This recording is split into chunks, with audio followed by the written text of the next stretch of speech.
Arms folded tight, a man scanned the unfamiliar surroundings. Anyone know where we are? He finally asked. He straightened his stance. Mormont Carl. Mercenary. Another man, deep in thought, spoke after a pause. Lyle, he said slowly. Carpenter. From Edora. But I've got no idea where this is. A shaky voice followed. A young man, eyes squeezed shut, stammered, I am Grit. I run a stall in Halsea. I don't know how I ended up here. A girl turned aside, studying the place carefully. Jenna. I live in the forest, she muttered. But I've never seen anything like this. Then, calm and steady, another man added, Han. Farmer. And no, I don't remember a thing, either. The noise around them grew. People murmured, overlapping one another. Some insisted it had to be a dream. Others admitted their minds were blank. Carl, Lyle, and Han traded uneasy glances as someone whispered it might all be part of a magician's experiment. But Lyle kept his gaze far off and muttered, We're all from Tayanir. That much fits. We just need to piece it together. Before anyone could respond, a blur shot past the group. A girl zipped through the air, laughing as she twirled overhead. Why is everyone standing around? She called.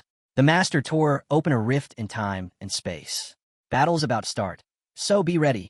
Two men froze, staring up at her. One leaned closer, voice low. What are you? Hovering midair with her hands on her hips, she grinned. Isel, guardian fairy. And here's my advice. Don't start a fight unless you've got a death wish. Carl stepped forward, his tone sharp. Did you bring us here? Isel ignored the question and slowly drew her sword. Carl's hand went to his weapon. So you dragged us here, won't give an explanation, and think you can get away with it? His voice rose. Fine, I'll make you talk. Isel let out a tired sigh. Last chance. You sure you want this? Carl's grip only tightened. Big words for something so small. She raised an eyebrow. Bravery? Or just plain stupidity? That did it. Carl roared and charged forward, and froze mid-stride. His eyes glazed over. His body collapsed, hitting the ground with a heavy thud. Blood seeped across the earth. His head was gone. A glowing message appeared in the air. Emotion overload. Cause of death. Suicide. Silence. No one moved. The crowd stood stunned. Isel's voice broke the stillness. I warned him. The others stood stiff, fear wrapping around them like a noose. Her gaze swept across the group. Anyone else? Same result. Self-defense is simple enough to understand, right? The words snapped the silence in half. Panic erupted. People scattered in every direction, screams and disbelief filling the air. The mercenary was gone, completely gone. Something flickered in front of Isel, a glowing system window. The party had been formed. Time to slot the Haynes members into place. A sly smile touched her lips. So the master's ready. She spun back to the group, voice carrying. All right, everyone, brace yourselves. With a confident stride, she moved toward a massive door, raising her hand high. Open a rift. The door groaned. Behind it, a portal rippled into existence, radiating with an ominous glow. The crowd froze, rooted to the spot. Fear kept them still. Isel's smile never wavered. Step through. Unless you'd rather share the mercenary's fate. Someone near her started to protest, voice shaking. Han cut in, stepping forward with restrained anger. Isel, at least request weapons from the master. We're 1 stars. No gear, no armor. You expect us to storm a tower like this? Tower. Jenna's brows knit. What tower? Isel glanced at Carl's body, then back at Han. He wasn't wrong. Han pointed toward a small house nearby. There, the arsenal. Move. Grab whatever you can fast. The crowd scrambled, panic boiling over. What battle? What beginning? We're not ready. We can't fight this. Inside the arsenal, racks brimmed with blades, bows, and shields. Chaos erupted, people grabbing wildly, clutching anything that might keep them alive. Minutes later, they stumbled back outside. Armed, unsteady, but no longer empty-handed. By the portal, Isel was waiting, grin stretching wide. That's more like it. Time to go, she shouted, pointing at the swirling gate. One man hesitated, hand reaching toward the glowing surface. The rest just stood frozen. Fear thickened the air. Isel snapped at them, voice sharp. Move it, or do you want to end up like Carl? Jenna's eyes slid toward Han. He held a flimsy shield, barely worth anything. She stepped closer. What's on the other side? Why do we need weapons? He let out an irritated breath. Too many questions. Just know this. We're being thrown into an arena. We fight. That's it. Before anyone could answer, a system window appeared. One woman has left her world. Seconds later, more alerts flooded the air. Multiple members have perished. Han's jaw tightened. As expected, 1 stars don't last. Even Isel's grin faltered as another brutal message appeared. One group, wiped out completely. Han's expression darkened. That was fast. A voice rang inside Isel's mind. The master wants the next group. No more waiting. Han turned to the others. Our turn. Jenna's gaze locked on the swirling portal. Then why hasn't anyone come back? Then a man, shaking, stepped toward Isel. Please, he pleaded. I have arthritis. I can't. Before he could finish, Jenna grabbed his shirt, pulling him close. No one makes it alone. Stay with us. With that, the group surged forward, straight into the unknown. Isel's voice rang out behind them. You'll be fine. They landed hard. Feet slammed against solid ground as their eyes darted around, trying to take in the strange new world. Whispers spread as they struggled to process it. Towering above them, glowing words stretched across a massive door. Main dungeon, floor 1. A system window blinked, gate opening. Prepare yourselves. Don't lose focus now, Han shouted, steadying the group. Stay together. The world shivered. Everything shifted. Light burst around them, and in the blink of an eye, they were somewhere else entirely. Soft grass rippled beneath their feet under a calm, endless sky. But that peace only made the dread worse. They stood in an open field, and the weight of fear sank into every chest. Haynes scanned the horizon, lost. Where are we? There was no time to answer. Goblins erupted from nowhere, charging fast. Bright numbers floated above their heads, displaying their levels. A system message flashed, defeat your enemies. Han's voice cut through the chaos. Together. If we don't fight, we die. But the instant the goblins closed in, terror spread. Haynes spun on his heel and bolted without a word. Han froze, stunned, speechless. Jenna's voice broke the moment. Where's the old man? Another message appeared. Status, fear. Stats reduced by 30%. In the distance, the old man was already sprinting, yelling, I feel amazing now. 3 others panicked and ran after him. Windows popped up one after another. Status, fear. Minus 30% stats. Jenna turned just in time to see them slam straight into a wall.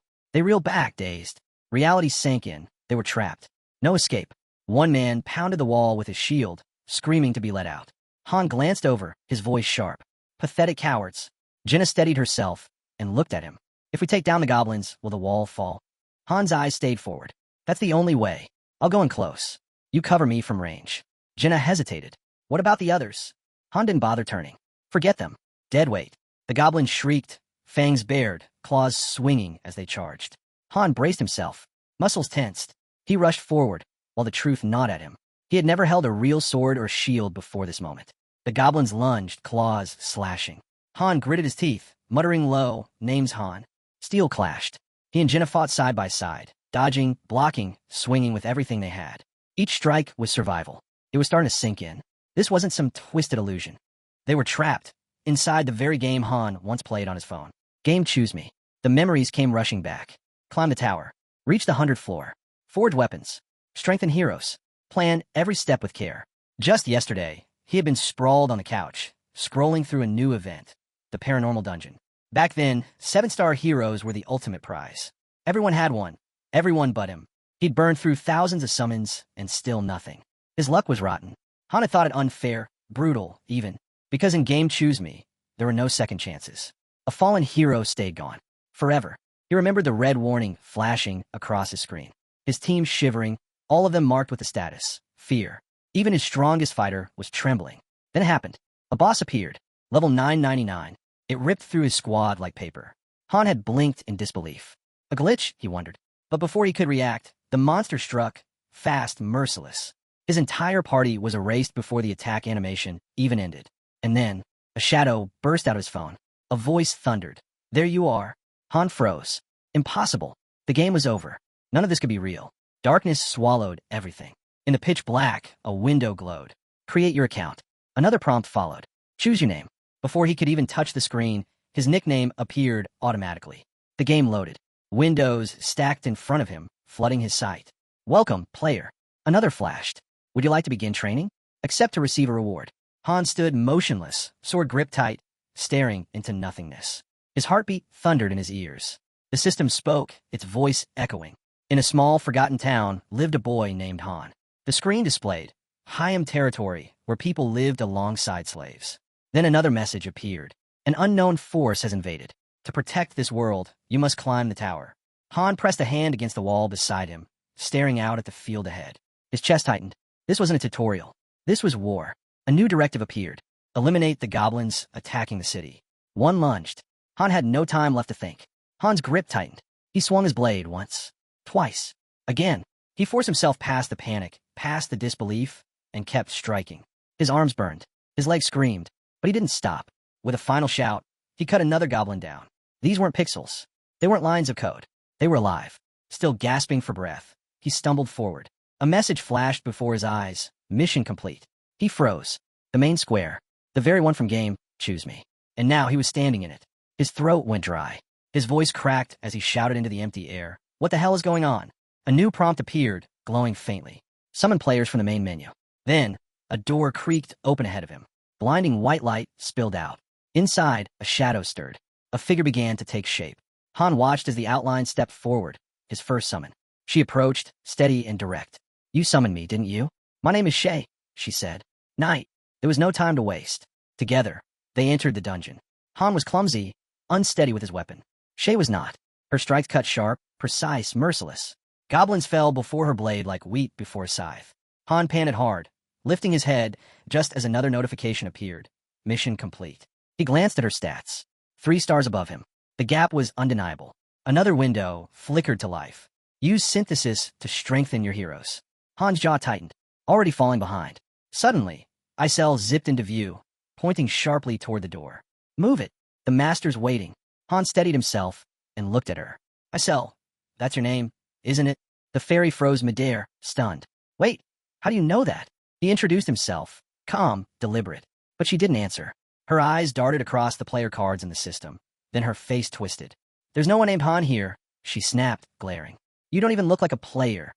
Unfazed, Han replied evenly, I'm Han. From Seoul. Not Tayanir. The moment he said Earth, her expression shattered. What? She screamed, her voice rising with fury.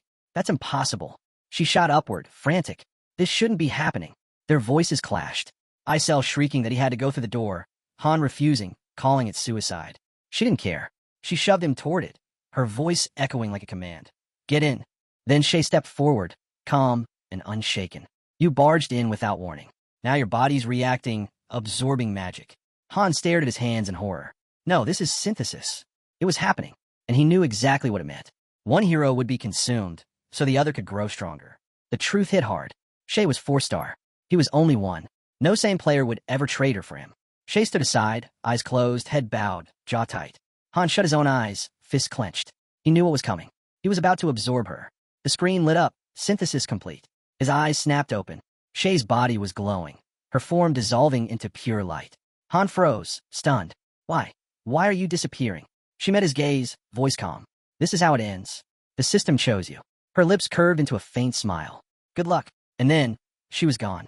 Han stood in silence, the emptiness around him crushing. He'd survived, but the cost was unbearable. A scream ripped through the battlefield, Grit's voice. From the chaos ahead, Han's voice rang out, commanding, stay sharp. If we run, they'll rip us apart. Blood sprayed, blades clashed. Han forced his way through the goblin swarm, sword flashing. He was still alive, and now he understood. Synthesis wasn't just about growing stronger. It was sacrifice. One life fed to fuel another. Power didn't come free. Someone else had to vanish for it. His stomach twisted. The only reason they were still alive was because the so-called master running this nightmare was clueless. This world, it was broken. Jenna fought at his side, calling out, got one, but another's coming. A goblin's teeth sank into Han's shoulder. He didn't scream. He clenched his jaw, forcing himself through the pain. Nothing made sense. How'd he ended up inside this game? But then the truth struck. Han himself had been summoned by a 1-star hero. Snarling, he slammed his shield into the goblin, sending it tumbling away. And in that moment, he remembered the level 999 boss. Its gaze had locked on him, and then it had walked away. Blood on his hands. Monsters closing in. Now it all clicked. He had crossed paths with something, or someone he was never meant to. Across the field, Jenna crouched beside a man, trembling on the ground. He wouldn't move, wouldn't even look at her, just muttered to himself. It'll heal once we're back. Han collapsed into the grass, clutching his bleeding side, his breath ragged. Memories churned. Players didn't even control the combat. The AI always took over once the fighting started. And yet, this game had over 1 million downloads. There was only one reason for that. Han lifted his head. Above, high in the sky, it was there. The eye, watching, always watching, like a god peering down at its creation. Han let out a bitter laugh, tilting his head back to scream at the heavens. You enjoying the show up there? Slowly, he pushed himself to his feet. The truth weighed heavy, but undeniable. He was a player now, same as the rest. And he knew the system. Crafting, leveling, strategy. This wasn't new to him. He turned away, mind set. Whoever's watching, keep your eyes open. I'm climbing to the top. A window blinked into view. Floor cleared. Another followed. Battle rewards unlocked. Then, at the top of his vision, the MVP card appeared. Han. Beneath it, a grim list. Dozens of names, grayed out. All perished. Only 2 names remained lit. Han. Jenna. The last one standing. Training resumed. Han accepted it. No whining. No complaints. Complaints didn't change a thing. They never did. Slowing down meant death. If he wanted to keep going, he had to fight. Han ran. This world wasn't real, but it felt real enough. And he was trapped here as a 1-star. His voice carried into the emptiness. In this place, you either die fighting or die in synthesis. That was the truth. 1-stars were fodder. Sacrifices. Disposable pieces meant to fuel the stronger. But not him. He wasn't going to be anyone's discard. Low stats. Slow progress. That wouldn't define him anymore. He gritted his teeth, eyes locked on the horizon. He didn't just want to survive. He wanted strength. Strength for revenge. Strength to find a way home. As he ran, thoughts churned. He didn't know what lay ahead. But he knew one thing. If he didn't adapt, the system would devour him. Training dummies stood scattered across the field. Han threw himself at them, ignoring the sting in his muscles. This grind, it wasn't new.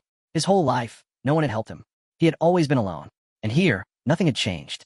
Dropping down, he started push-ups, driving himself harder. That's when Jenna appeared, stopping nearby, her gaze fixed on him. "What are you even doing?" she asked. Han shot back a sharp reply, but she didn't flinch. "I was just looking for you," she said simply. Without another word, she lifted her bow. Still facing forward, she spoke. "I've been thinking. We need a plan. My dad was a hunter. He taught me archery." She knocked an arrow, drew, and let it fly. It sank straight into the scarecrow's head. "No point crying about it," she said. "That won't change anything."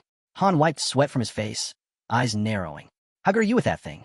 Watching her form, he could tell her stats had climbed by 4 points since yesterday. She was still low-ranked, but her accuracy was sharp. No wonder she hadn't faltered in that first fight with the goblins. Han studied her more closely. How quickly she steadied herself after losing her whole team. She wasn't just surviving. She had focus, direction, and that was enough for him. He held out his hand. Jenna smiled and clasped it. "My dad always said bonds mattered more than anything," she said softly. And this time, he was right. A system message blinked into view. Relationship bonus granted. Han froze, eyes flicking across the screen. Then he shouted, "Isel." With an annoyed huff, the fairy zipped into sight. "What now?" "I'm busy." She glared, snapping. "Don't expect answers from me. If you want them, climb the tower yourself." Han glanced at Jenna. "Am I the only one who can see these system pop-ups?" She turned away, shrugging. "No idea what you're talking about." But Han didn't take his eyes off Isel. "You're level 257. She said nothing, but the flicker in her expression told him enough. The messages weren't for everyone. They were for the master. And somehow, he could see them. That changed everything. His voice dropped low. Then what happens if the master just stops playing? The question hung heavy in the air. Pieces started to click. The synthesis with Shay, it hadn't been his choice. Just a careless tap. A mistake made by someone outside the screen. A 4-star hero, wasted. And this account? It was locked to one phone. No resets. No rerolls. Just one save file. And the master? Hadn't logged in for over a week. The weight pressed down on him. Han stepped closer to Isel. "Does time flow differently here than it does on Earth?" She glared. "I told you. I'm not answering anything else." Han smiled faintly. That was enough. Confirmation. Time didn't match between worlds. And Isel? She wasn't really in control. Fairies like her only acted under 2 rules, when the master gave a direct command, or in self-defense. That meant freedom. Freedom to question, to experiment, to learn how this world truly worked, at least until the master returned and shut it all down. Later, beside Jenna, Han laid out the truth. "There are 100 floors in this tower. That's the goal." Jenna frowned at him, waiting. "All missions come from a master," he continued, pointing at Isel. "She just delivers them. Like it or not, we follow." He didn't finish the thought. He didn't need to. If they reached the top, Jenna stepped closer. "So it's just us?" Han shook his head. "No, the master can summon more. We won't always be alone." Still, every choice had a matter. Standing in a vast stone square, Han felt it. No matter how strong they became, their fate still belonged to someone else. The days that followed were brutal, training from dawn to dusk, grinding until their bodies broke. But on one of those days, Han made a discovery. Inside the house, essentials reset daily. Food, water, supplies, always replenished. If he pictured something specific, it appeared, by the fire, tucked in a drawer, wherever it fit. But only survival basics. Weapons, gold, gear, Those stayed locked behind the system's rules. Even so, something mattered more. This world was teaching him things the game never did. Real mechanics. Hidden rules. The kind of details players never saw through a screen. Among the 1-stars, some began to stand out. Not because of stats, because of effort. Training didn't raise their levels, but it sharpened instincts, unlocked abilities, revealed potential buried deep. Patterns surfaced. Han started to see how the master judged them. First, fortitude. Fear killed faster than any monster. Shay had proven that. Second, skill. Higher-ranked heroes spawned with powers already unlocked. 1-stars had to claw their way forward. Third, conditioning. Limits had to be shattered over and over again. By day 3, Han was still pushing every rep, every swing, every ounce of sweat. And when a master finally logged in, Han lifted his gaze to the sky. They're back. Han called over to Jenna. Get ready. He pulled up his status screen. 2 skills. That was it. That was all he had to work with for now. A system window materialized in front of them. The master is initiating a summon. Han didn't need an explanation. The party was meant for 5, which meant 3 more were about to appear. Right on cue, glowing silhouettes took form in the training grounds. 3 new figures solidified. Jenna wasted no time. She sprinted toward the arsenal, shouting, "Gear up! A fight's coming!" At the rift, Isel buzzed impatiently, snapping at it to open. Han and Jenna grabbed what they could. Time was slipping, but as Han approached the portal, he noticed it. No new weapons. The recruits were left with scraps, the abandoned gear of fallen heroes. One of them, Toby, sneered at Jenna. "You just another 1-star like us." Han stepped through the portal without turning back. "You'll figure it out soon enough." He didn't slow down. "Jenna, leave it. Not our problem anymore." Isel shoved them forward with a snap. "If you want to stay alive, try following instructions for once." The door sealed shut behind them. Her smirk lingered. "Have fun." Inside, a message appeared. 2nd floor reached. Han turned to Jenna, gave her a steady nod, and ignored the panic building behind them. From every direction, beasts slinked through the tall grass, circling slow. The recruits froze, paralyzed. One of them whispered, trembling, "What is this place?" Han's face darkened. He glanced at Jenna. Her stats had plummeted. Fear status, minus 30%. Without warning, he rammed his shield into her side. "What? Didn't eat enough porridge this morning." Jenna spun on him, furious. Han didn't blink. He pointed ahead. 2 goblins. "Yours. I'll handle the wolves." One glance at the rookies told him everything. They were useless. The wolves struck first. Snarling, one lunged. Han didn't hesitate. He sprinted forward, bellowing, and drove his blade into its open jaw, piercing clean through its snout. The steel was sharp, the strike heavy, but one hit wasn't enough. He ripped the weapon free and slashed again, cutting in every direction. Blood sprayed. Muscles burned. But he kept moving. This was the edge. His breaking point. One final swing, and a last wolf's head dropped to the dirt. But there was no break. Another beast launched itself at him. Han didn't even blink. He met it midair, shield first, jamming it deep into the wolf's mouth with a bone-crunching crack. Teeth clenched. He stared it down, just as another came from the flank. He turned sharply, blade flashing. Steel met flesh. Blood arced wide. Breath ragged. Han scanned the chaos. "Jenna," he shouted, eyes narrowing. "Status on the goblins?" His gaze locked on the fallen goblins. Something was off. Every single one of them, armed. Han turned to the girl beside him, disbelief in his voice. "How many times did you shoot them?" Haynes just stared at the pile of bodies. All of them. Already down. The battlefield was silent now. Power still hanging thick in the air. Above their heads, a message appeared. Floor secured. Han and Jenna moved forward. The 3 newcomers trailed behind, saying nothing. Then the ground trembled. Jenna stiffened. What was that? Han didn't break stride. 2nd floor is cleared. We're heading to the 3rd. As the platform beneath them shifted, carrying them higher, he glanced at the new players. And in that moment, he understood. The master wasn't going to stop. Not now. Not ever. They'd keep climbing. Han looked ahead, wondering what the 3rd floor would bring. Harder? Easier? Would any of them survive? A slow breath escaped him. Then a new message appeared. The master has logged out. Behind him, Isel stretched out and groaned. "Finally, I'm exhausted." Han turned toward the portal, fitting the pieces together. 1 floor per day. Time here flowed 3 times faster. That meant they had just 3 days before the master came back. He dropped his shield at the arsenal, then froze. His stats had shifted. -1 intelligence, +2 strength. Total gain, +4.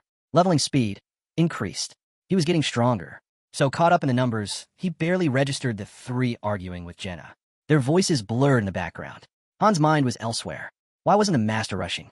Charging blindly would lead to failure. So why hold back? The answer hit him. 1-star heroes weren't fighters. No training. No instincts. Just people. That's why they were considered disposable. He thought of Mormont Carl, reckless, headstrong, dead in an instant. Then Shay, calm, decisive, unflinching. High-ranked heroes didn't hesitate. They just acted. 1 stars froze when it mattered most. Han's eyes shifted to Jenna. Maybe Shay had told her something before she vanished. Something worth keeping. Jenna met his gaze. Maybe we should explain things to the others. Han's response was sharp. Why bother? She faltered, glancing back at the trio. Maybe, just maybe, they could be taught. Helped. Han studied them a moment before muttering, they'll probably die anyway. Still, he could see it. They were starting to adapt. He called out, voice firm. Don't freeze next time. You're in this with us. Then he turned away. Just before vanishing around the corner, he shot one last look at Jenna. His face unreadable. I'm done wasting time on you. Out of nowhere, Toby stormed up and grabbed Han's collar. In an instant, Han flipped him to the ground and slammed his fist into Toby's face. Standing over him, his words came cold. While we fight, you hide. Han's gaze locked on Jenna. This what you wanted? The next day, training picked back up. Well, kind of. They started with scarecrows. Nothing serious. Just drills. Swings. Shots. Steps. Over and over again. Calling it training was a stretch. Han hacked at a dummy with a wooden blade. Jenna fired arrow after arrow, each landing cleaner than the last. The trio? Nowhere in sight. Like they were waiting for a secret exit from this world. Han stayed focused, driving his blade harder, faster, until pain shot through him. He looked down. An arrow jutted from his leg. Jenna rushed over. Are you okay? The wound was already closing. This place doesn't play by normal rules, Han muttered. I'll be fine. And, without hesitation, he went right back to swinging. Get ready, he barked. It begins now. Something shifted in him. Pain wasn't the enemy. It was proof he was still alive. Suddenly, thwack. Arrows hammered against his shield in rapid succession. A glowing system prompt appeared. The master has returned. Isel, sword overhead, scanning the field. Everyone, back to the square. Jenna stepped forward, cracking her knuckles. Finally, been waiting for a real fight. Han glanced at her, surprised at how fast she was adapting. The 3 recruits? Not so much. They shouted at Isel, furious. Send us home already. Her smile vanished. You're driving me insane. With a flare of power, she flung them high into the air. Han and Jenna just stood back in silence as the trio crashed down. Isel pointed sharply. Inside. Now. Another prompt lit up. 3rd floor initiated. New monsters deployed. Han tightened his grip and turned to Jenna. We've leveled up. Time to prove it. Then he charged. Steel ripped through goblin flesh as Jenna fought at his side. Starting to get boring, Han muttered mid-swing. They're just standing around. Again, Jenna shot back, nodding toward the others. Another message appeared. Tip. Uncooperative players can be reset. Jenna met Han's eyes and gave the slightest nod. And then, everything shifted. Back to the 1st floor. Jenna scanned the field. Could be worse. Same monsters. Same fight. But she cut them down easily, dropping the last one with a grin. A new system message flickered. 1st floor repeated. The master was testing them. Again. Together, Han and Jenna kept climbing, floor after floor, cutting down anything in their path, and collecting every reward. But eventually, Jenna staggered, barely keeping herself upright. She looked at Han, silently begging, no more. As they stepped out of the rift, she moved ahead, whispering, I'm done protecting everyone else. Han followed, steady as ever. The master doesn't care about weaklings. Ahead of them, a massive structure loomed. Its doors creaked open with a low rumble. A new message flickered into view. Synthesis process initiated. The 3 others stared blankly. What's that even mean? Han studied the glowing window. The answer was obvious. The master wasn't just summoning them. He was demanding sacrifices. He glanced at the others.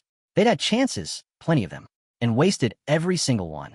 A map unfolded before them, tracking their every move. Where they trained, where they wandered, or more accurately, where they did nothing. And then, the gates creaked open. Han's eyes stayed fixed on the path ahead. So many missed chances. All gone. He could imagine the master screen. The little things faded, but the big ones? Always clear. Achievements. Damage dealt. Effort spent. Or effort never made. Isel motioned with a wave. This way. Han glanced at her. Relax. You're not the one being tested. One of the men faltered, voice trembling. What happens to us in there? Han didn't look back. His tone cut sharp. You'll get exactly what you earned. The man screamed suddenly, swearing he'd been forced into this. Han finally turned, cold as steel. No one cares about your excuses. The fairy added with a shrug. For once, I agree. Han's words sliced deeper. You've always hidden behind others. Never fought. Never even tried. And now, this is where it leads. The fairy snapped. Enough. Get in. The man stepped forward. The gates slammed shut. A new prompt appeared. Synthesis initiated.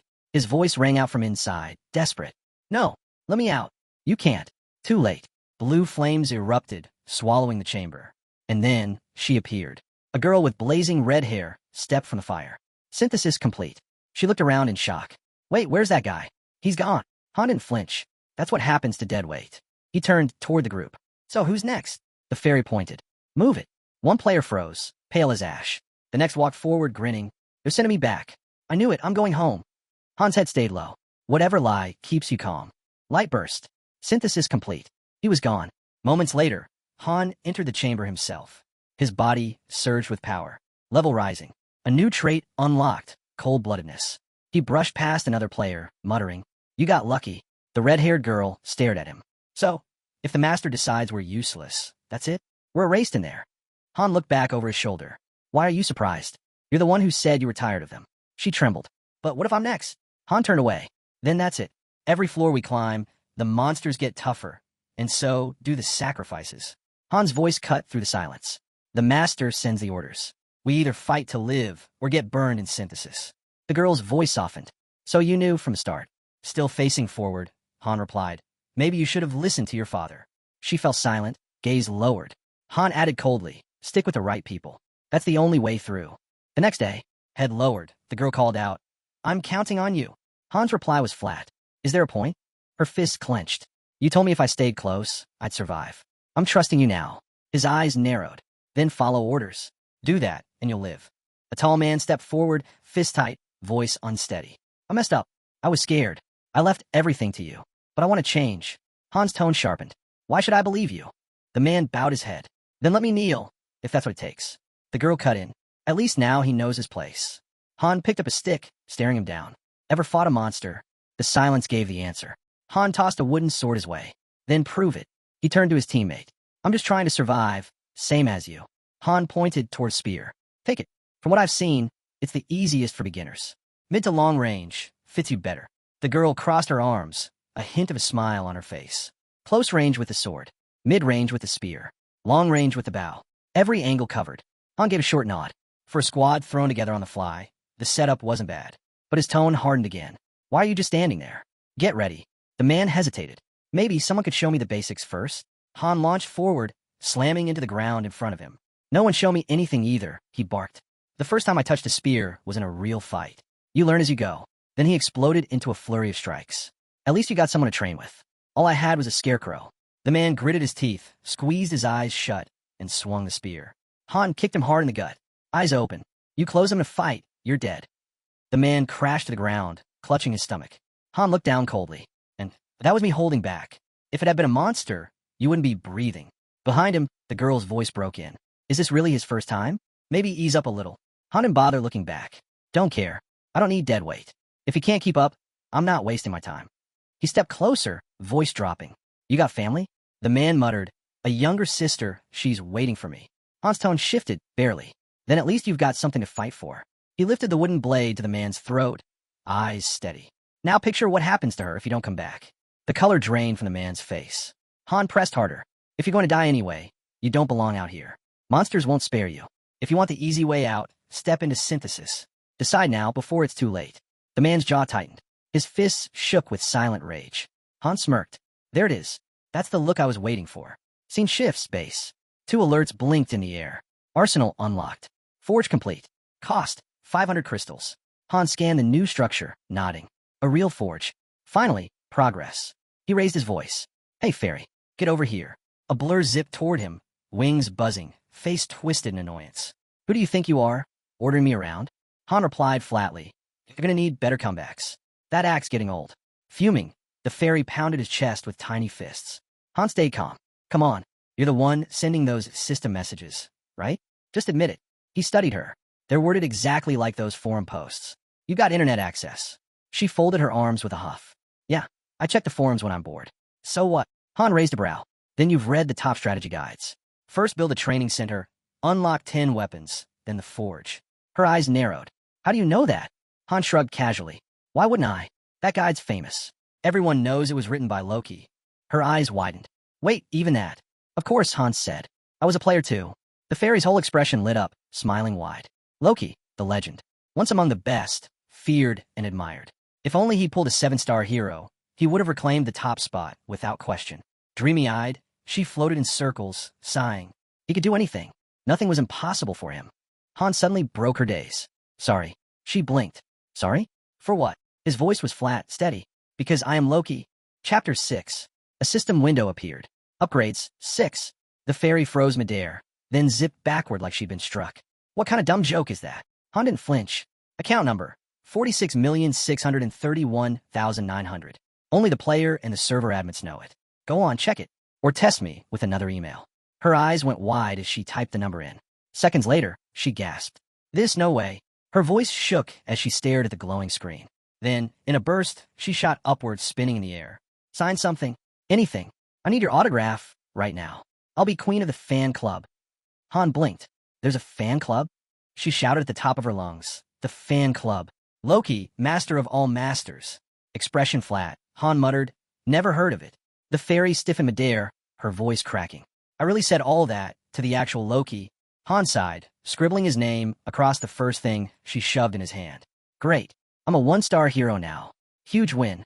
But she wasn't done. Wait. You can't disappear again. What about the settlement? Han shrugged. Beats me. Scene shifts. A towering fortress stretched skyward. 30 floors tall, built to hold more than 20,000. Every building nearly maxed at level 22. A masterpiece of design, years of effort poured into it. And now, none of it mattered. Han was the dungeon master.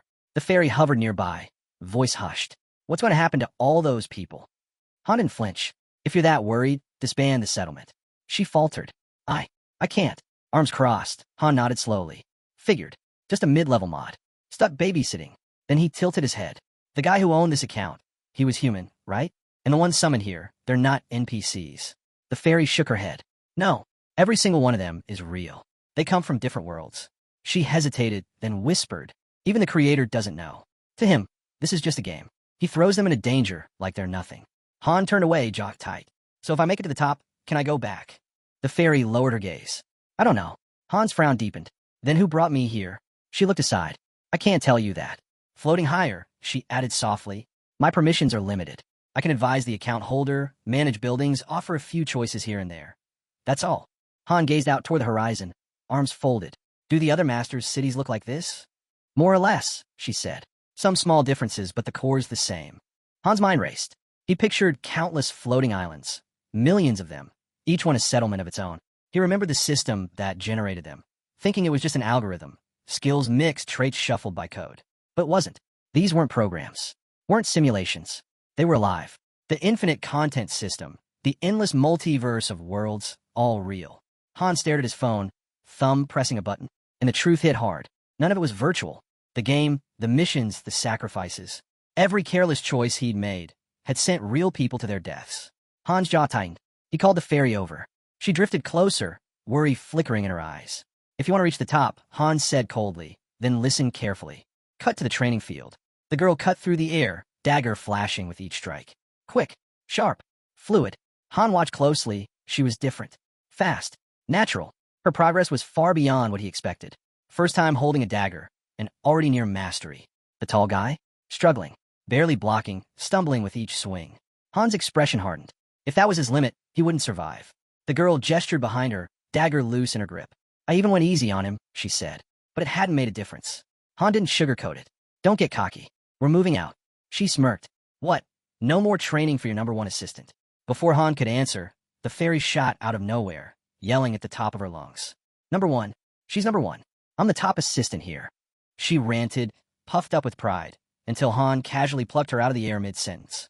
Not your shift, he said flatly. Pinned in his grip, she still thrashed. Still counts. I was here first. I'm the original assistant. Han gave her a sidelong glance, debating if he should crush her little delusion, then turned away without a word. Open the warehouse. Inside, a system message flashed. Iron, leather, and wooden boards found. Back outside, Han told the fairy to unlock the forge. She grumbled, but got to work. The girl rolled over a cart, curiosity in her voice. What are you doing? Han's eyes narrowed on the forge. I'm not planning to swing this junk forever. His thoughts drifted. He wasn't just a hero. He was a master, which meant he might have access to things no normal hero could touch. The fairy zipped beside him, eyes wide. So what'll it be? A Leviathan weapon? A brunk? Han didn't hesitate. Not here. Not yet. Then, a new system message appeared. No building upgrade found. Penalty, no master blacksmith available. Penalty, no blueprint detected. Success rate, extremely low. Proceed with crafting? The fairy leaned in, squinting nervously. Okay, seriously. What are you even trying to make? Han's answer was calm. An item. Another prompt blinked onto the screen. Select difficulty level. Higher difficulty equals higher potential reward. Han didn't hesitate. Extreme hell. The fairy nearly fell out of the air. Extreme hell. That triples the penalties. Han stayed steady. Just watch. The forge roared to life. Most masters ignore this system, he muttered under his breath. Too dangerous. But if you know how to handle it, it's worth the risk. Timer, 3 minutes. The fairy's voice wavered. I can't even tell what you're making. Han reached forward, hand closing around a glowing cube with precise, deliberate motion. Head lowering slightly, he said, I don't need to see it. From behind, the girl gasped. Wait, that's the thousand hands technique. Han's fingers blurred, lightning fast, snapping cubes together with flawless precision. System message, absolute success. UC rank, cunning long sword created. The fairy lit up, stunned. Another prompt followed. The cunning long sword, durable, lightweight, razor sharp. Mediocre materials. Expert craftsmanship. But Han didn't pause. His hands blurred again. More cubes. More movement. System message, balanced short bow created. Sharp long spear created. Strong iron shield created. Han lifted the shield, gave a quick glance. C rank. Figures. Materials were trash. The fairy crossed her arms, floating beside him. You're not doing that again. Han gave a small nod. Too flashy. If the other masters see this, we're in trouble. Scene shift. 4th floor forest. The girl stood firm, bow drawn.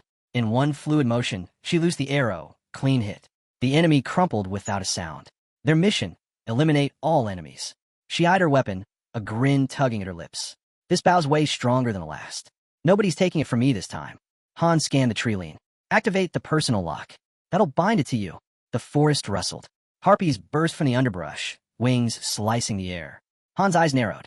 3 of us, and the master expects a full clear? Unreal. They fell into formation. The tall guy lunged in, spear in hand. His movements were sloppy, wild, desperate. He missed. Han darted forward, intercepting a strike just in time. System alert. Ally is affected by fear. All stats minus 30%. He's panicking, Han muttered. The guy swung again, off balance. That's when the girl stormed forward and punched him straight in the face. Snap out of it. Blood dripped from his nose. He froze, stunned. She didn't back down. You get it now? This isn't a game. It's your life. Han cut through a harpy in one clean strike. Pull yourself together. The guy gripped his spear tighter. I got it. His voice steadied. And this time, they moved in sync. Coordinated. Focused. Together, they wiped the harpies out. System message, floor cleared. Rewards, 10,000 gold, iron, or leather. The guy stood hunched, breathing heavy. I was dead weight again. So what now? What happens to someone like me? A soft chime. System message, you have been added to the master's favorites. Han stared forward, voice calm. You'll live. For now. The master marked you as a favorite. The guy's eyes went wide. His mouth dropped open, then clenched shut as he raised his fist high. I did it. The girl leaned close with a sly grin, glancing at Han. So, number 1 passed, and now number 2 made the cut too? Han didn't look at her. I don't have subordinates. He turned, walking toward the warehouse. His gaze dipped for just a moment. But if I ever did have a first, it'd be her. My ex. Han's thoughts flicked back to old memories. Hero cards flashing through his mind. A perfect squad. 5 members. All 6-star units. All maxed to level 99. Each one with god-tier abilities strong enough to break the system. Maybe they were still out there. Somewhere. His mind shifted to the city. This game was kill or be killed. He knew that well. But the Vice Master could keep things running. Especially with those 2 backing him up. They were sharp. Too sharp. Sometimes Han even wondered, were they really AI? Then came the image of the tower. And like before, the truth hit hard. They weren't programs. They weren't code. They were real. A girl stood at the top, watching her companion. You're really leaving? Every minute counts. The other replied without hesitation. Dressed in white, the first girl's voice softened. I won't be able to help with this part. The research is in your hands now. There was a long pause. Then, as her companion turned to leave, she whispered, I hope you find the master. Back at the base. System message. Living area upgraded to level 2. Hero limit increased. Dining hall complete. Meals now higher quality. Cut to the training ground. System message. Training area upgraded to level 2. Training efficiency boosted. Near smaller building. System message. Forge, carpenter's workshop, and metalworking station merged into equipment workshop. And finally, system message. Settlement territory upgraded to level 2. The girl stood frozen, mouth hanging open. What is even happening right now? The guy beside her shook his head. This master's a monster. Seriously, who even does this much? Han glanced around casually. Just drop some funds. Guess he's really into the game. He studied the new buildings, the way the Hanes moved, fluid, alive, natural in battle. Not like NPCs. Not like characters. Like real people. The higher we climb, the better life gets here, he added. His gaze shifted toward the ferry. Player logs in on a schedule. Probably has a full-time job. Still finds time to grind and spend. Lucky it's not just some broke college kid. His girlfriend nodded. Yeah, he dropped 65,000 on one gear set. We definitely hit the jackpot. Han smirked, head lowering. This wasn't like other games. Crystals didn't just fall from quests. Everything here had to be earned. Finding someone willing to spend real money? That was pure luck. Then, system alert. The master is summoning 10 new heroes. The portal flared alive. The guy turned, stunned. Wait, is this really a summoning? Han nodded. Renovations are done. Time to celebrate. Inside the new house, Han pulled up the hero cards in his mind. He knew the system by heart. 2 summoning types. Gold summons and crystal summons. No question which was stronger. The whole setup was a trap. A system built to dig deeper, to make players spend more and more. A crowd gathered at the gate, appearing out of thin air. An older man blinked around, dazed. I was just at home a second ago. Han stood silent, listening as confusion rippled through the group. Voices rose, panic spreading. Without warning, he raised his sword, pointed straight at the old man. Startled, the man stumbled back. Who are you people? Han stepped forward, voice unyielding. Quiet. No explanations. Not yet. His gaze swept the crowd. First, survive. Then you'll get answers. The fairy shot upward, arm raised. Listen up. No time to waste. Carpenters, over there. Blacksmiths, step forward. Cooks move. The group muttered in disbelief, their confusion only growing. A girl nearby frowned. What are you even trying to pull? Eyes closed. Han replied calmly. She's assigning roles. There are jobs open. Take one. The fairy kept directing people toward the portal, her voice sharp. Watching her, Han muttered under his breath. If the ones who died earlier had been summoned now, maybe things would have gone differently. The settlement was changing, growing, becoming something real. Then a system prompt appeared. To create a group, drag chosen heroes into available slots. Han stepped forward, voice firm. Everyone listen. From here on out, we go all in. With only a few stars between us, we can't afford deadweight. If you can't pull your share, you're worth less than a raw potato. He pointed toward the group. The master decides who stays. 1 stars. Most will be thrown into the dungeon. And most won't come back. The portal lit up. The fairy shouted, Move now. System alert. A fighter has fallen. Return impossible. His spirit will be remembered. Han's eyes narrowed. That was quick. Beside him, the girl spoke. Shouldn't we at least explain things? Give them a chance. Han's reply was sharp. If they can't clear floor 1, it's already over. He stared into the glow. 2 are dead. Only 2 made it through. The crowd froze. Fear spread. One man stumbled back, voice trembling. I can't fight. I won't survive this. Suddenly, one of Han's teammates stepped forward. Then I'll go with them. But the fairy snapped. Don't interfere. That's not your mission. The girl at Han's side smirked. Was he always this intense? Han's tone was flat.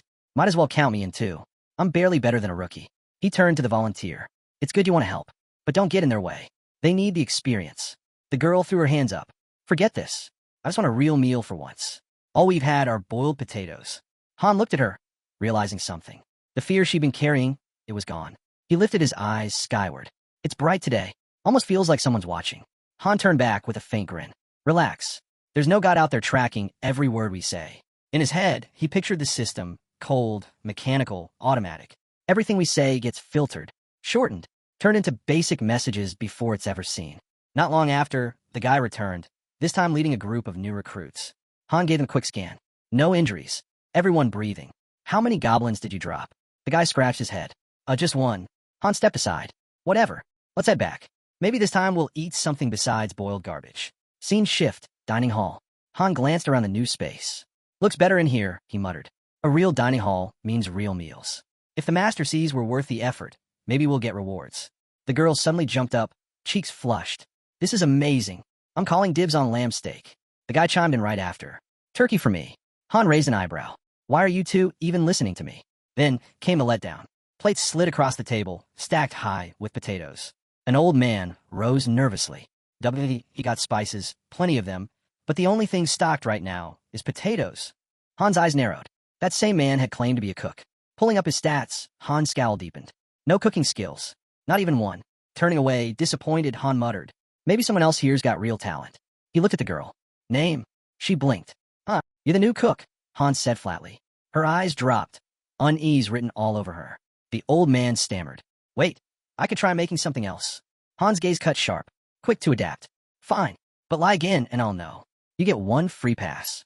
Soon after, the table filled with steaming dishes. Still potatoes, but roasted, mashed, fried, and seasoned with spice. The girl took one bite, her eyes lighting up. This is insane. I didn't know you could do this much with potatoes. She pointed out the spice rack, overflowing. With it, the food tasted 100 times better. Han jabbed his fork into his plate. Eat, and listen. Closing his eyes, he added, I'm not repeating this. The new ones need to hear it. Their survival depends on it. Later that night, recruits huddled under the stars, wide-eyed. Is this stuff really true? Someone asked. The girl smiled. I'd never touched a weapon before coming here. If I can do it, so can you. The fat man folded his arms, serious. So what happens now? Just because I'm a cook, does that mean I can't help in other ways? I've done carpentry before. Han's gaze turned cold. Lie again, and you'll be first in line for synthesis. Honestly, you'd make a perfect candidate. He turned to the group, voice firm. Sure, settlement work feels safe. But don't fool yourselves. The moment someone stronger shows up, you'll be replaced and sent straight into the front lines. He let the words hang, picturing the settlement spreading wider by the day. The next morning, routine was gone. Han stood outside, facing the small squad gathered before him. His tone cut sharp. Only 3. He studied them briefly, unimpressed. The girl shrugged. Looks like the others bailed. Probably hiding. Han exhaled. Tired of the same drills, he muttered. Let's change things up. He threw down a challenge and crushed the recruits without effort. The gap was overwhelming. 7, maybe 8 stat points apart. In reality, it was like an adult sparring with toddlers. No way Earth could have allowed such a leap in power. His eyes shifted to the girl. Her arrow flew fast, crisp, archery already at level 5. Her dagger work? Level 2, but climbing steadily. Then he glanced at his teammate. Spear raised, form steady. Spear mastery sat at level 2, but it had stalled. No matter how hard he pushed, progress refused to budge.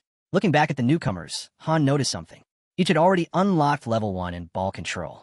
Their growth lined up almost evenly, likely their age keeping pace.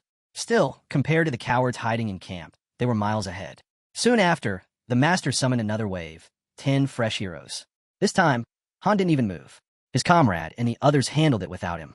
The girl watched, lips curving slightly. Looks like the numbers are growing. Han gave a short nod. This is only the beginning. He took note, just 1 death this round. Not bad at all. Then the girl asked, why hasn't the master sent us to the 5th floor yet? Feels like it's been forever. Han's gaze narrowed, fixed on the distance. The 5th floor wasn't just another step up. It was a wall. Because he's waiting, Han said at last.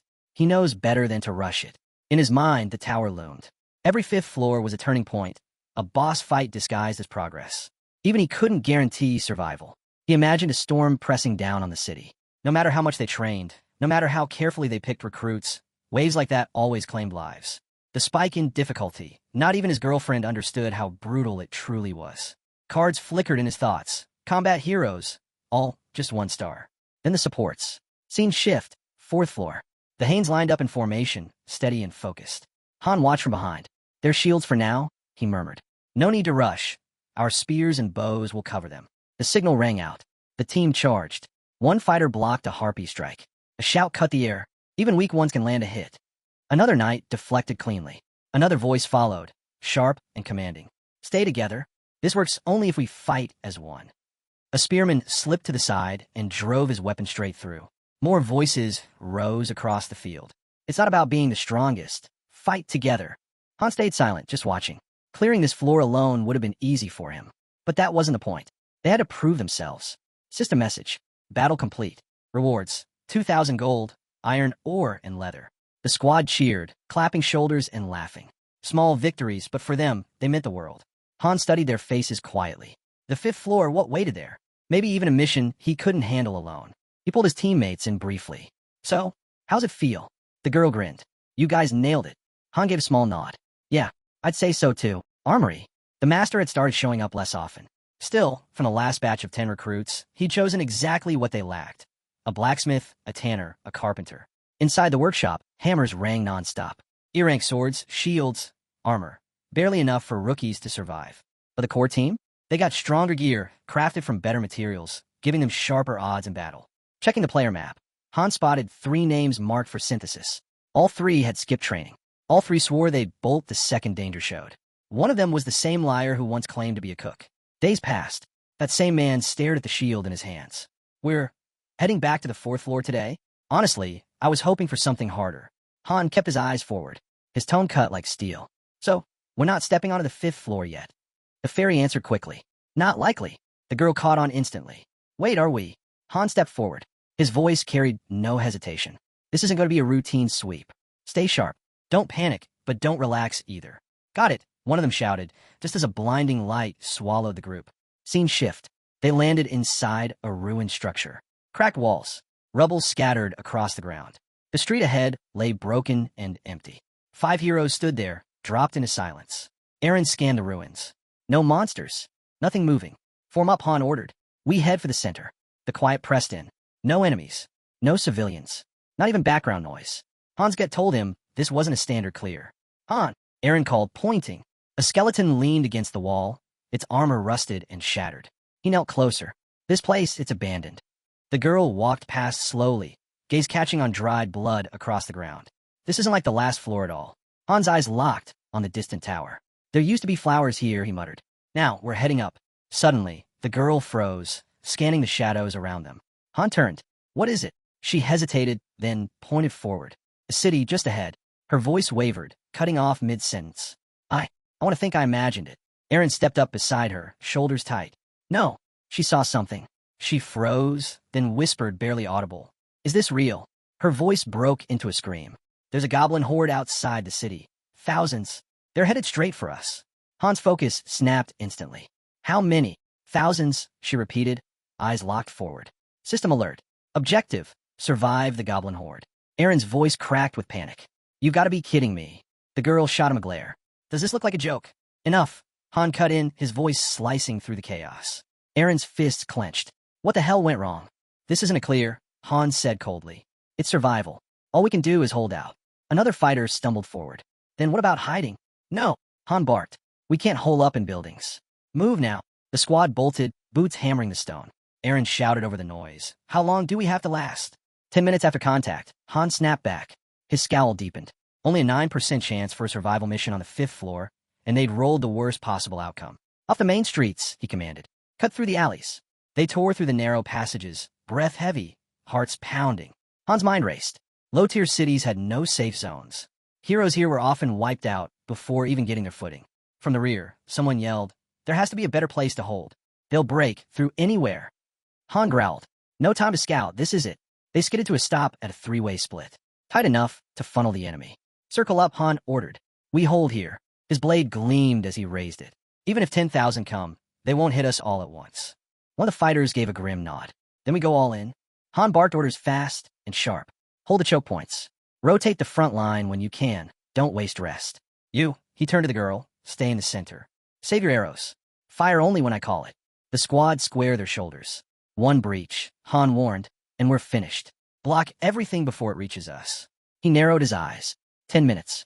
Was it game time or real time? Didn't matter. The clock would start the second they made contact. And then he saw it. A lone goblin slipped from the shadows. It stopped and grinned. The countdown had begun. Han roared. We don't even have a barricade. He lunged, cutting it down clean. But more burst from behind it, screeching, snarling, flooding the alley. They're here. Han's command cracked like thunder. Forget walls. Stack their bodies instead. He carved through one, then another, but the swarm didn't stop. The girl's voice rang out from behind. She was ready, waiting for his mark. Han's rhythm was brutal and precise. Block, strike, move. Just mindless beasts, he muttered. We'll treat them like it. The horde slammed into them. Goblins shrieked, clawing in endless waves. One of the spearmen spun, panic rising. We'll never last 10 minutes at this pace. Han's voice cut through the chaos, calm and cold. When have I ever lied? But the goblins didn't stop. They poured in endlessly, clawing, crawling, clawing over each other to squeeze through every gap. Han gritted his teeth. We're not dying here. Not like this. Dawn broke just as another goblin lunged, jaws snapping wide. Han didn't flinch. His blade was already tearing through its throat. Ed, switch out, he barked. Ed groaned, still holding the line. I've got fight left. Then fight from the back. Move. Han snapped. He didn't dare look away. His stamina was draining fast, but worse, his eyes caught a teammate barely holding up, swings clumsy, movements breaking down. One mistake, one sloppy hit. That's all it would take. Han's grip tightened. One strike. One kill. No wasted moves. These things are no better than floor one trash, he roared, cutting through another pack. Still, they kept coming, flooding the field. A voice rose over the din. Do they even know fear? Han didn't answer. Instead, he called another rotation. The next fighter jumped in without hesitation. On it, scanning the swarm, Han spotted a weakness. A gap. He turned to the girl. Shift left. Use their own arrows against them. She moved instantly, spinning into position. One clean shot, straight through Goblin's eye. I'm done waiting, she shouted. Aaron slashed mid-swing. Han said 10 minutes.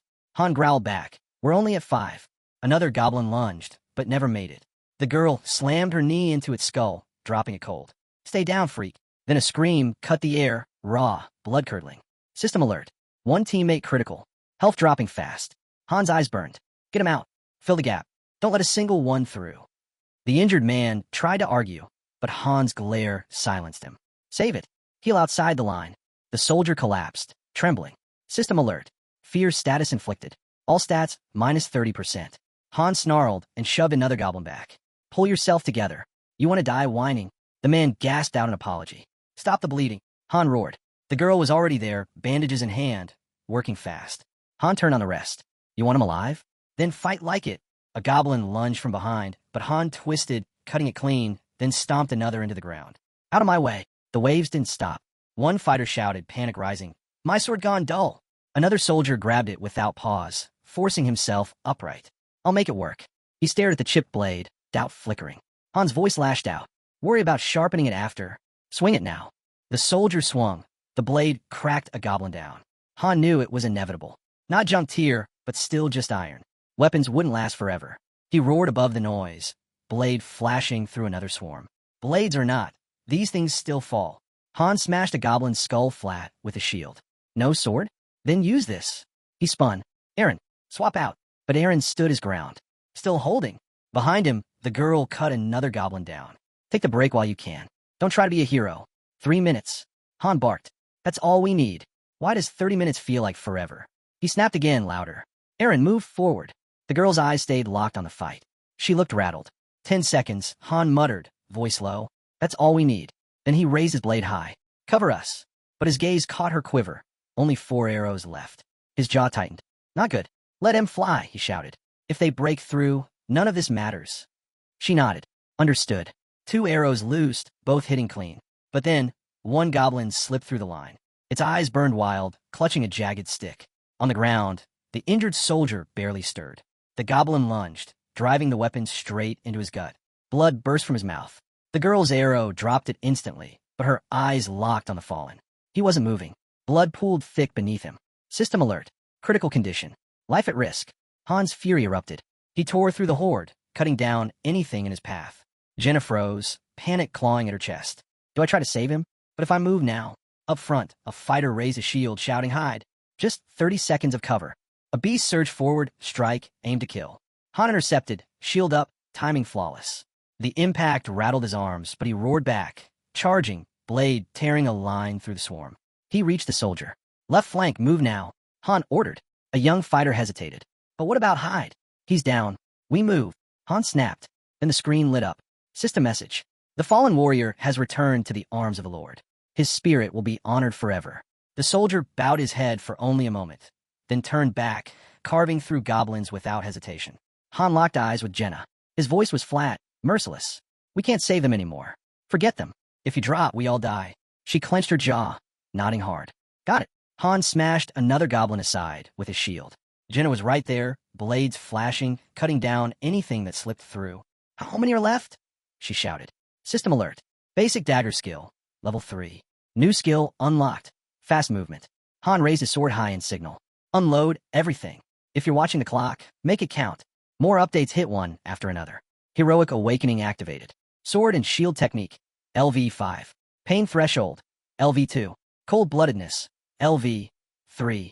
Even as he blocked another strike, Han's thoughts pressed in. What's the point of these skills if none of us live through this? Then it came. Another scream, sharp and desperate. Another soldier hit the ground, blood flooding fast. System alert. Bleeding. HP dropping over time. The boy was cornered, eyes wide with terror. He raised a trembling hand, screaming, Han, Please. I don't want to die. Tears streamed down his face, voice cracking in raw fear. Han heard him. His jaw clenched tight, but he didn't turn back. The goblins swarmed, shrieking, ready to tear the boy apart. Still, Han pressed forward. Jenna, Aaron, with me. Jenna froze, her gaze flicking to the soldier about to be ripped apart. Faces of the fallen flashed through her mind. Han's voice cut cold. We mourn later. Not now. They bolted, weaving through a crumbling alley in the ruined city. Then came the system message. Your companion has returned to the arms of God. His spirit will be remembered. Jenna stopped dead. Her voice dropped to a whisper. Are we next? Don't say that, Han snapped. He pointed sharply. That wall. Climb it. She stared, breath shaking. You want me to run ahead, alone? We're right behind you, Han said. Then, as goblins rushed in, he added, we just need to carve a path first. Sword raised, Han stepped forward. One per swing won't cut it anymore. He charged, sweeping his blade in a wide arc, cutting through goblins in a single motion. From above, Jenna's voice rang out. I'm up. Hurry. Han leapt, grabbing the ledge. Aaron, climb. Jenna reached down. Take my hand. Aaron jumped, catching her arm, then cried out in pain. A goblin's blade jammed deep into his leg. Han dropped instantly, cutting the attacker clean in half. Don't let go. He barked at Jenna, locking eyes. Then he turned. More goblins. Dozens. No time, Han muttered. I've got to cut it. His sword flashed down. Aaron's scream ripped through the air, raw and unbearable. System alert. Bleeding. HP declining steadily. Han hauled him up, shouting at Jenna. Lift him now. Another message blinked across their vision. Critical condition. Life at risk. Then all of them froze. Below, a wall of goblins was rising, stacking on each other, clawing upward like a living staircase. They're stacking. When the boys screamed, panic exploding. They're figuring it out.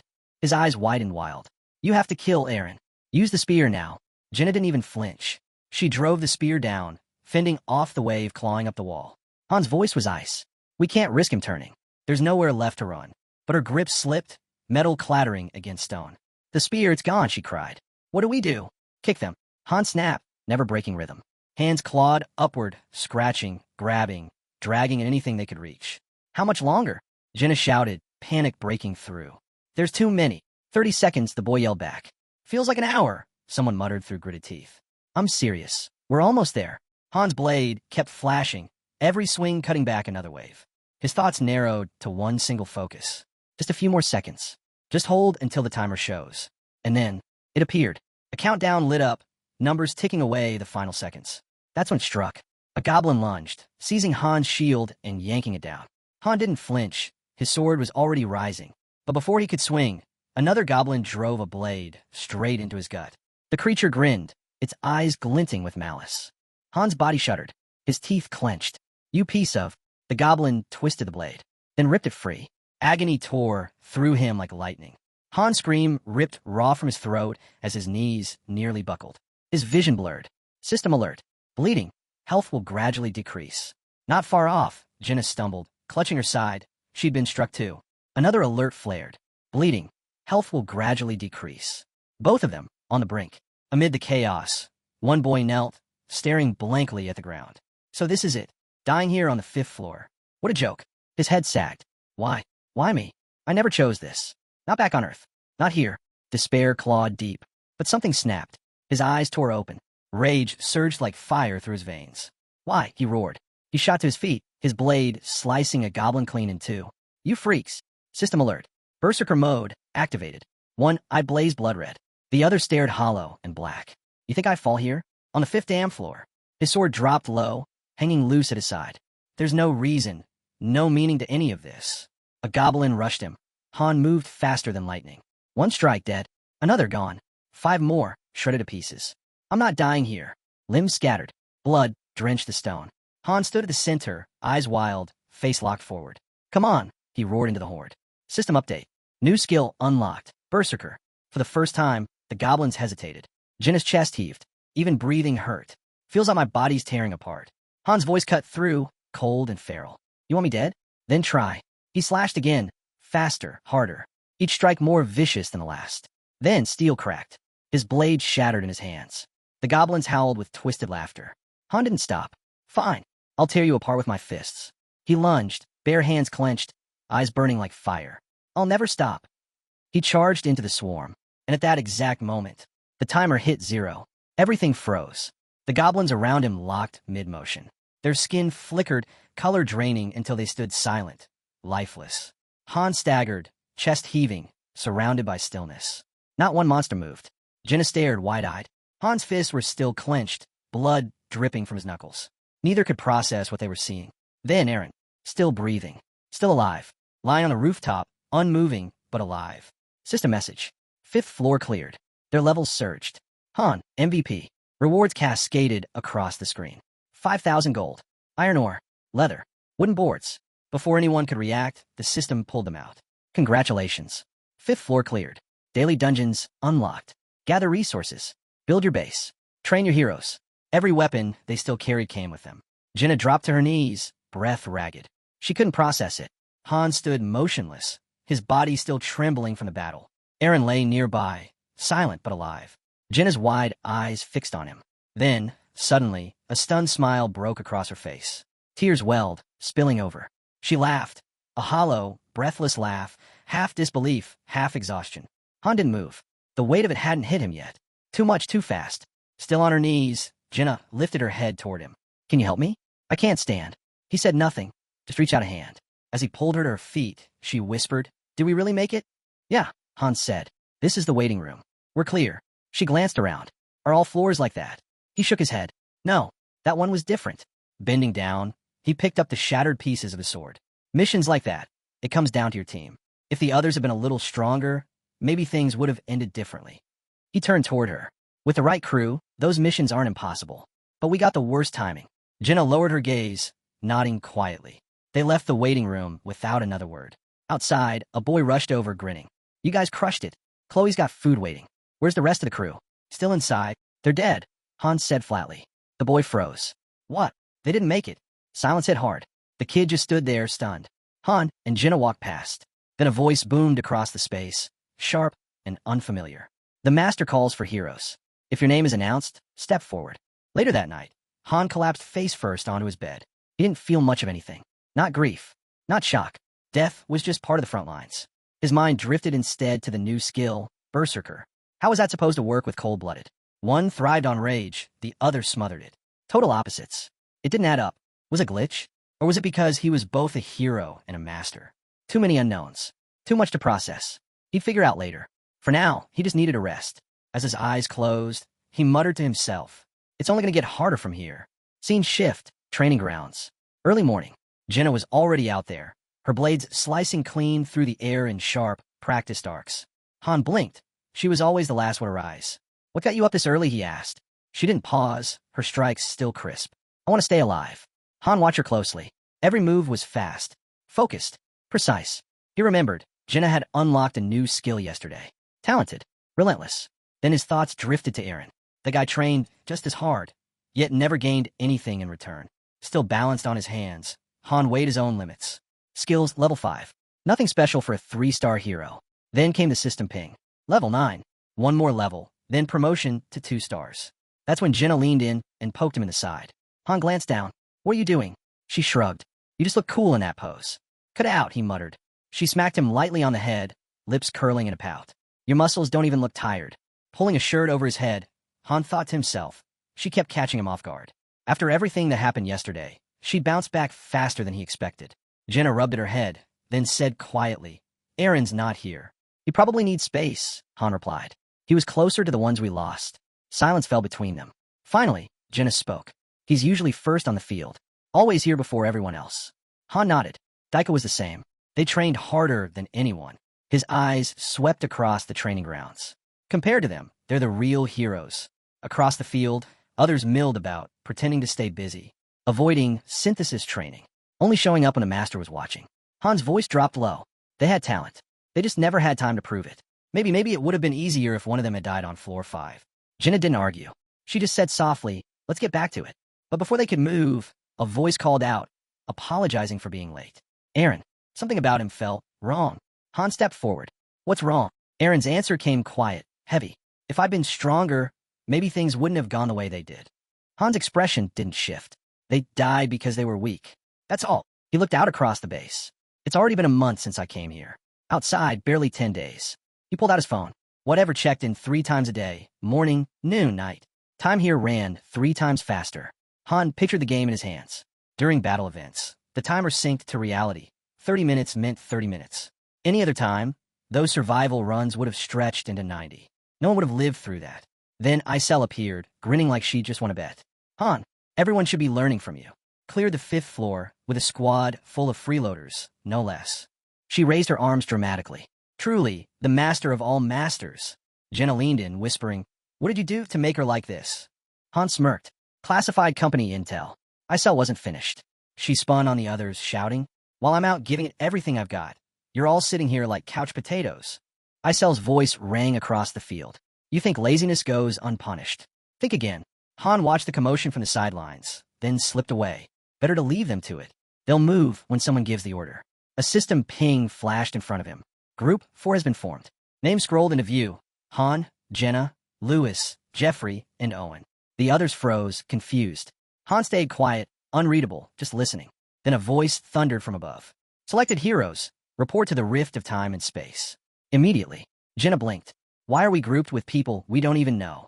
Inside the rift, standing among strangers, Han leaned toward her. "Relax. This'll be way easier." Ahead, a glowing portal shimmered into existence. Daily Dungeon.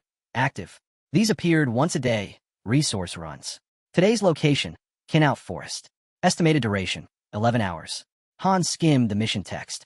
So daily dungeons are finally unlocked. Next to him, one of the men spoke up. "So, are we actually working together here?" Han glanced at him. "Name?" "Owen," the guy replied. "But honestly, we're probably not much use." As the portal pulsed, Owen added quickly, "It's fine though. Daily dungeons don't start with combat." A flash of blue light swallowed them. In the next instant, they stood inside a dense, fog-laden forest. Group 4 has entered. Kinout Forest, low tier. Objective, gather resources. Return when time expires. Note, dungeon types rotate daily. Plan accordingly. Jenna scanned the trees. "Where are the enemies? Is this another weird mission?" Han reached over and tugged her cheek. She blinked. "What was that for?" "You looked ridiculous," he said flatly. He crouched, grabbed a pebble, and tossed it into a swirling portal nearby. "It's not about fighting," he explained. "Daily dungeons are for collecting." One of the men pointed at the swirl. "What's that thing supposed to be?" "Think of it like a trash can," Han replied. "Storage for junk. System alert. Item discarded. Not required by settlement. Avoid collecting unnecessary materials." Han snapped a branch from a nearby tree, holding it up. "Now this is what we want. Natural resources." He tossed it in. New item detected. Contributing to material pool. Note, 100 branches equals 1 log. Carpenter's bench required. Owen's jaw dropped. "Wait, that's it." Just snapping twigs and feeding them in. Another teammate muttered, "We're seriously not going to fight?" Han shrugged. "Not your problem." Then, with a faint grin, he added, "Let's go hunting instead." They followed. Jenna groaned. "Why do I never get a break with you guys? What are we chasing, boars? Deer? Rabbits?" Then her eyes lit up. "Actually, if it means meat, I'm in." They slipped into a quiet clearing, where a lone deer grazed. Jenna's gaze locked instantly. "That one's mine." She raised her bow, practically drooling. "Stay still, cutlet." One smooth shot, clean through the neck. The deer collapsed on the spot. Jenna strolled up, grinning wide. "Look at this beauty." Behind her, Han stepped closer. "You even know how to butcher that?" Jenna didn't miss a beat. "Of course I do. Watch my dad 100 times." She got right to work. First drain the blood, then open the belly, pull the organs. Han stood by, watching her move with practiced precision. When the meat was neatly set aside, he turned. "Toss the rest into the rift when you're done. Don't leave scraps." She looked up. "Where are you going?" He didn't glance back. "Got something to take care of. And I'm sick of potatoes." Han disappeared into the trees, slipping deeper into the forest until mist from a massive waterfall blurred the air. He checked the timer. 30 minutes left before return. That's when he saw them. A cluster of deer, half hidden in the brush. He froze. There it is. One stood apart, the forest queen. Rare spawn, rare material, rare chance. Han drew his blade. Rare beasts didn't bother to hide. They didn't need to, and they were the source of attribute stones, essential for hero upgrades. No hesitation. He charged. The first deer lifted its head only to lose it in one clean strike.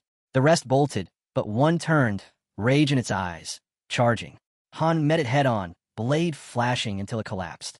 Now only the queen remained. Tall, snow-white. Her gaze burned with fury. Han raised his sword toward her. Too late. They're already dead. She pawed the earth, unshaken. "Come on, then." Narration shift, daily dungeon rotation. Mon and Tuesday, Israel to mine. Wed and Thursday, Kinout Forest. Friday and Sat, Simral Plateau. Sun all unlocked. Elsewhere in the forest, a sudden cry split the silence. There's something out there. A boy yelled, eyes wide. Owen squinted into the brush. Where? I don't see it.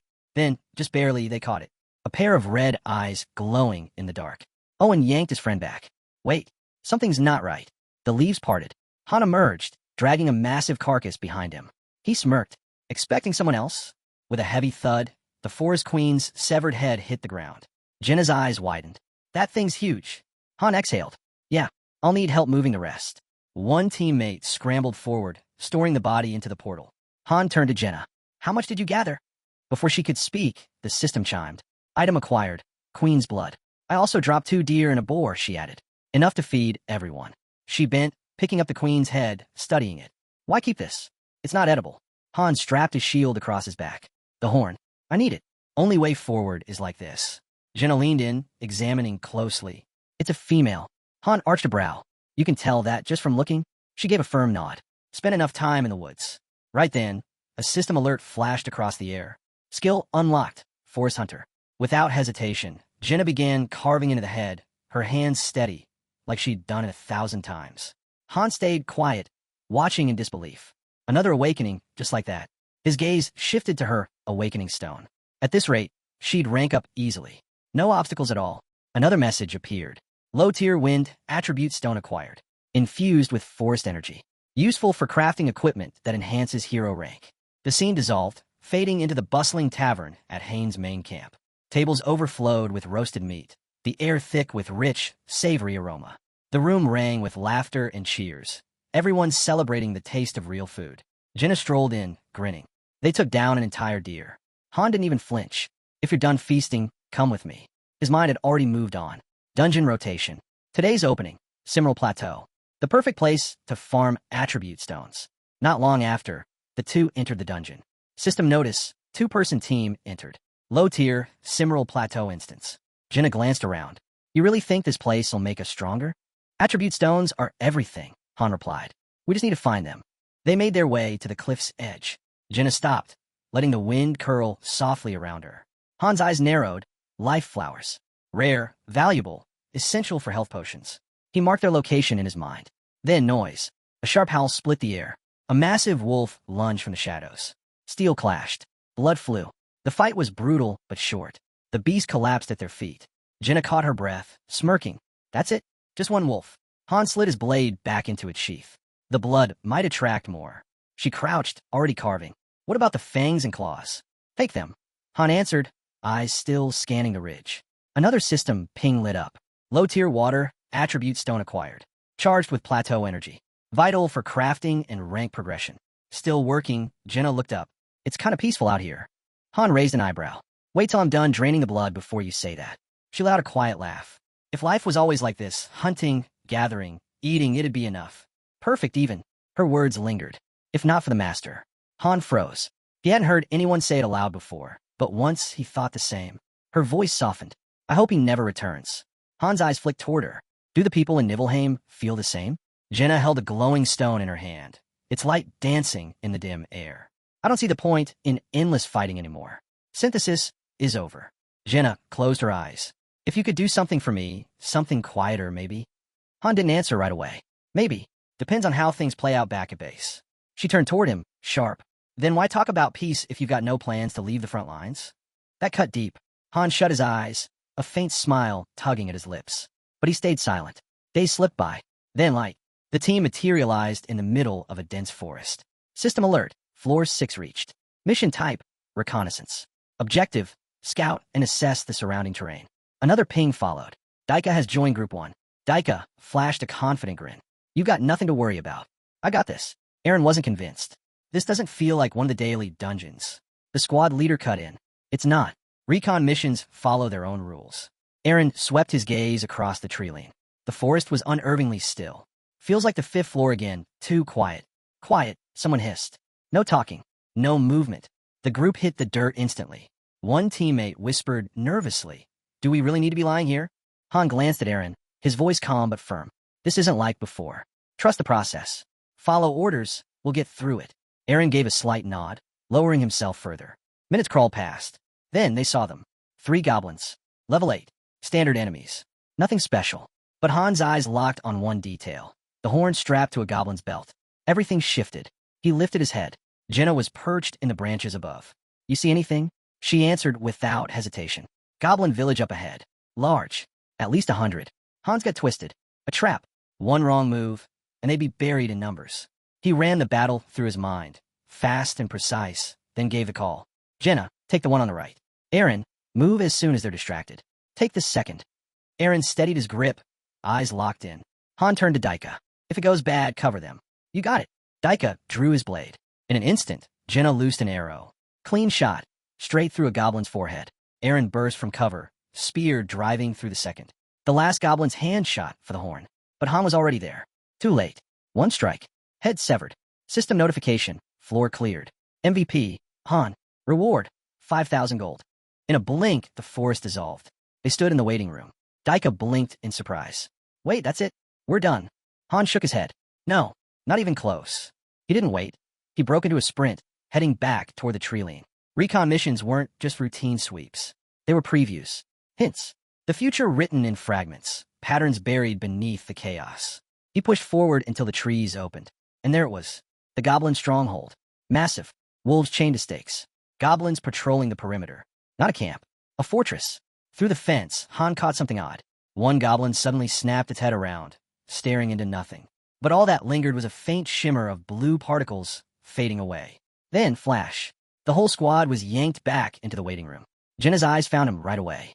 Why'd you run off like that? Han didn't look at her, just scouting ahead. But inside, his thoughts wouldn't stop. Main dungeons don't just appear. They follow a flow, one chain leading into the next. And those who read the flow, they know what's coming before anyone else. But that all hinged on one thing. Whether the master noticed. Han wasn't sure if anyone else had seen what he had. And not knowing, that unsettled him more than anything. The pace was shifting, faster than he expected. Right then, Chloe came running in breathless. No build-up, no pause, straight to the point. Strangers had arrived. Armed. Dangerous. And there was something unnatural about them. Han's expression hardened the instant he heard it. He already knew. In his mind, the image formed clearly, top-tier heroes.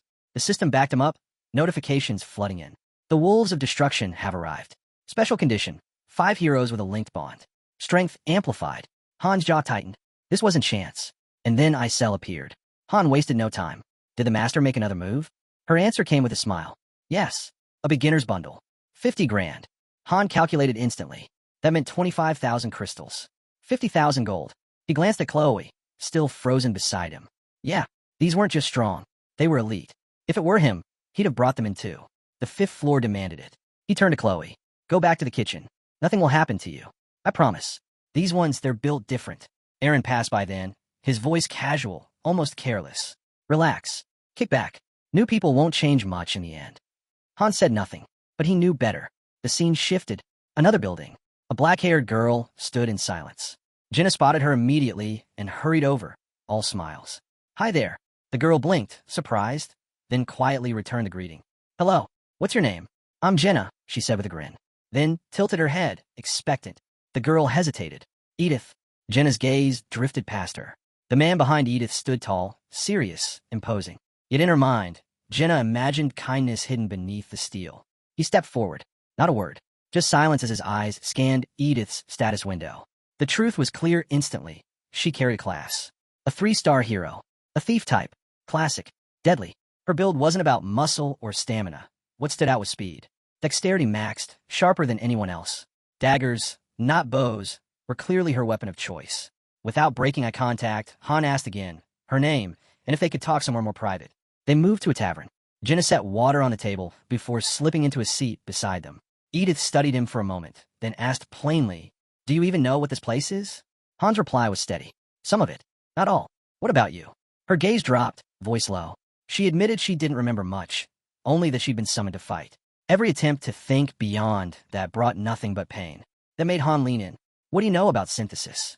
The word alone made her tense. Slowly, she explained.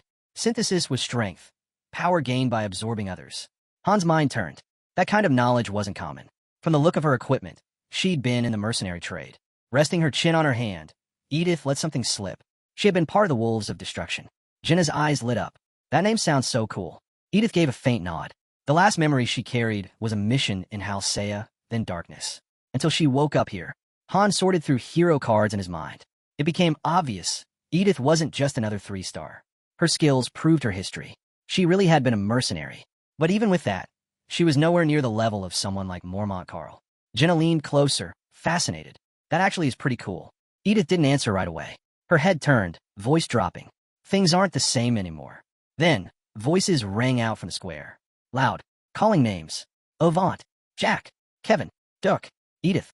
The master wanted them outside. Han glanced at the window. Looks like we're headed to the square.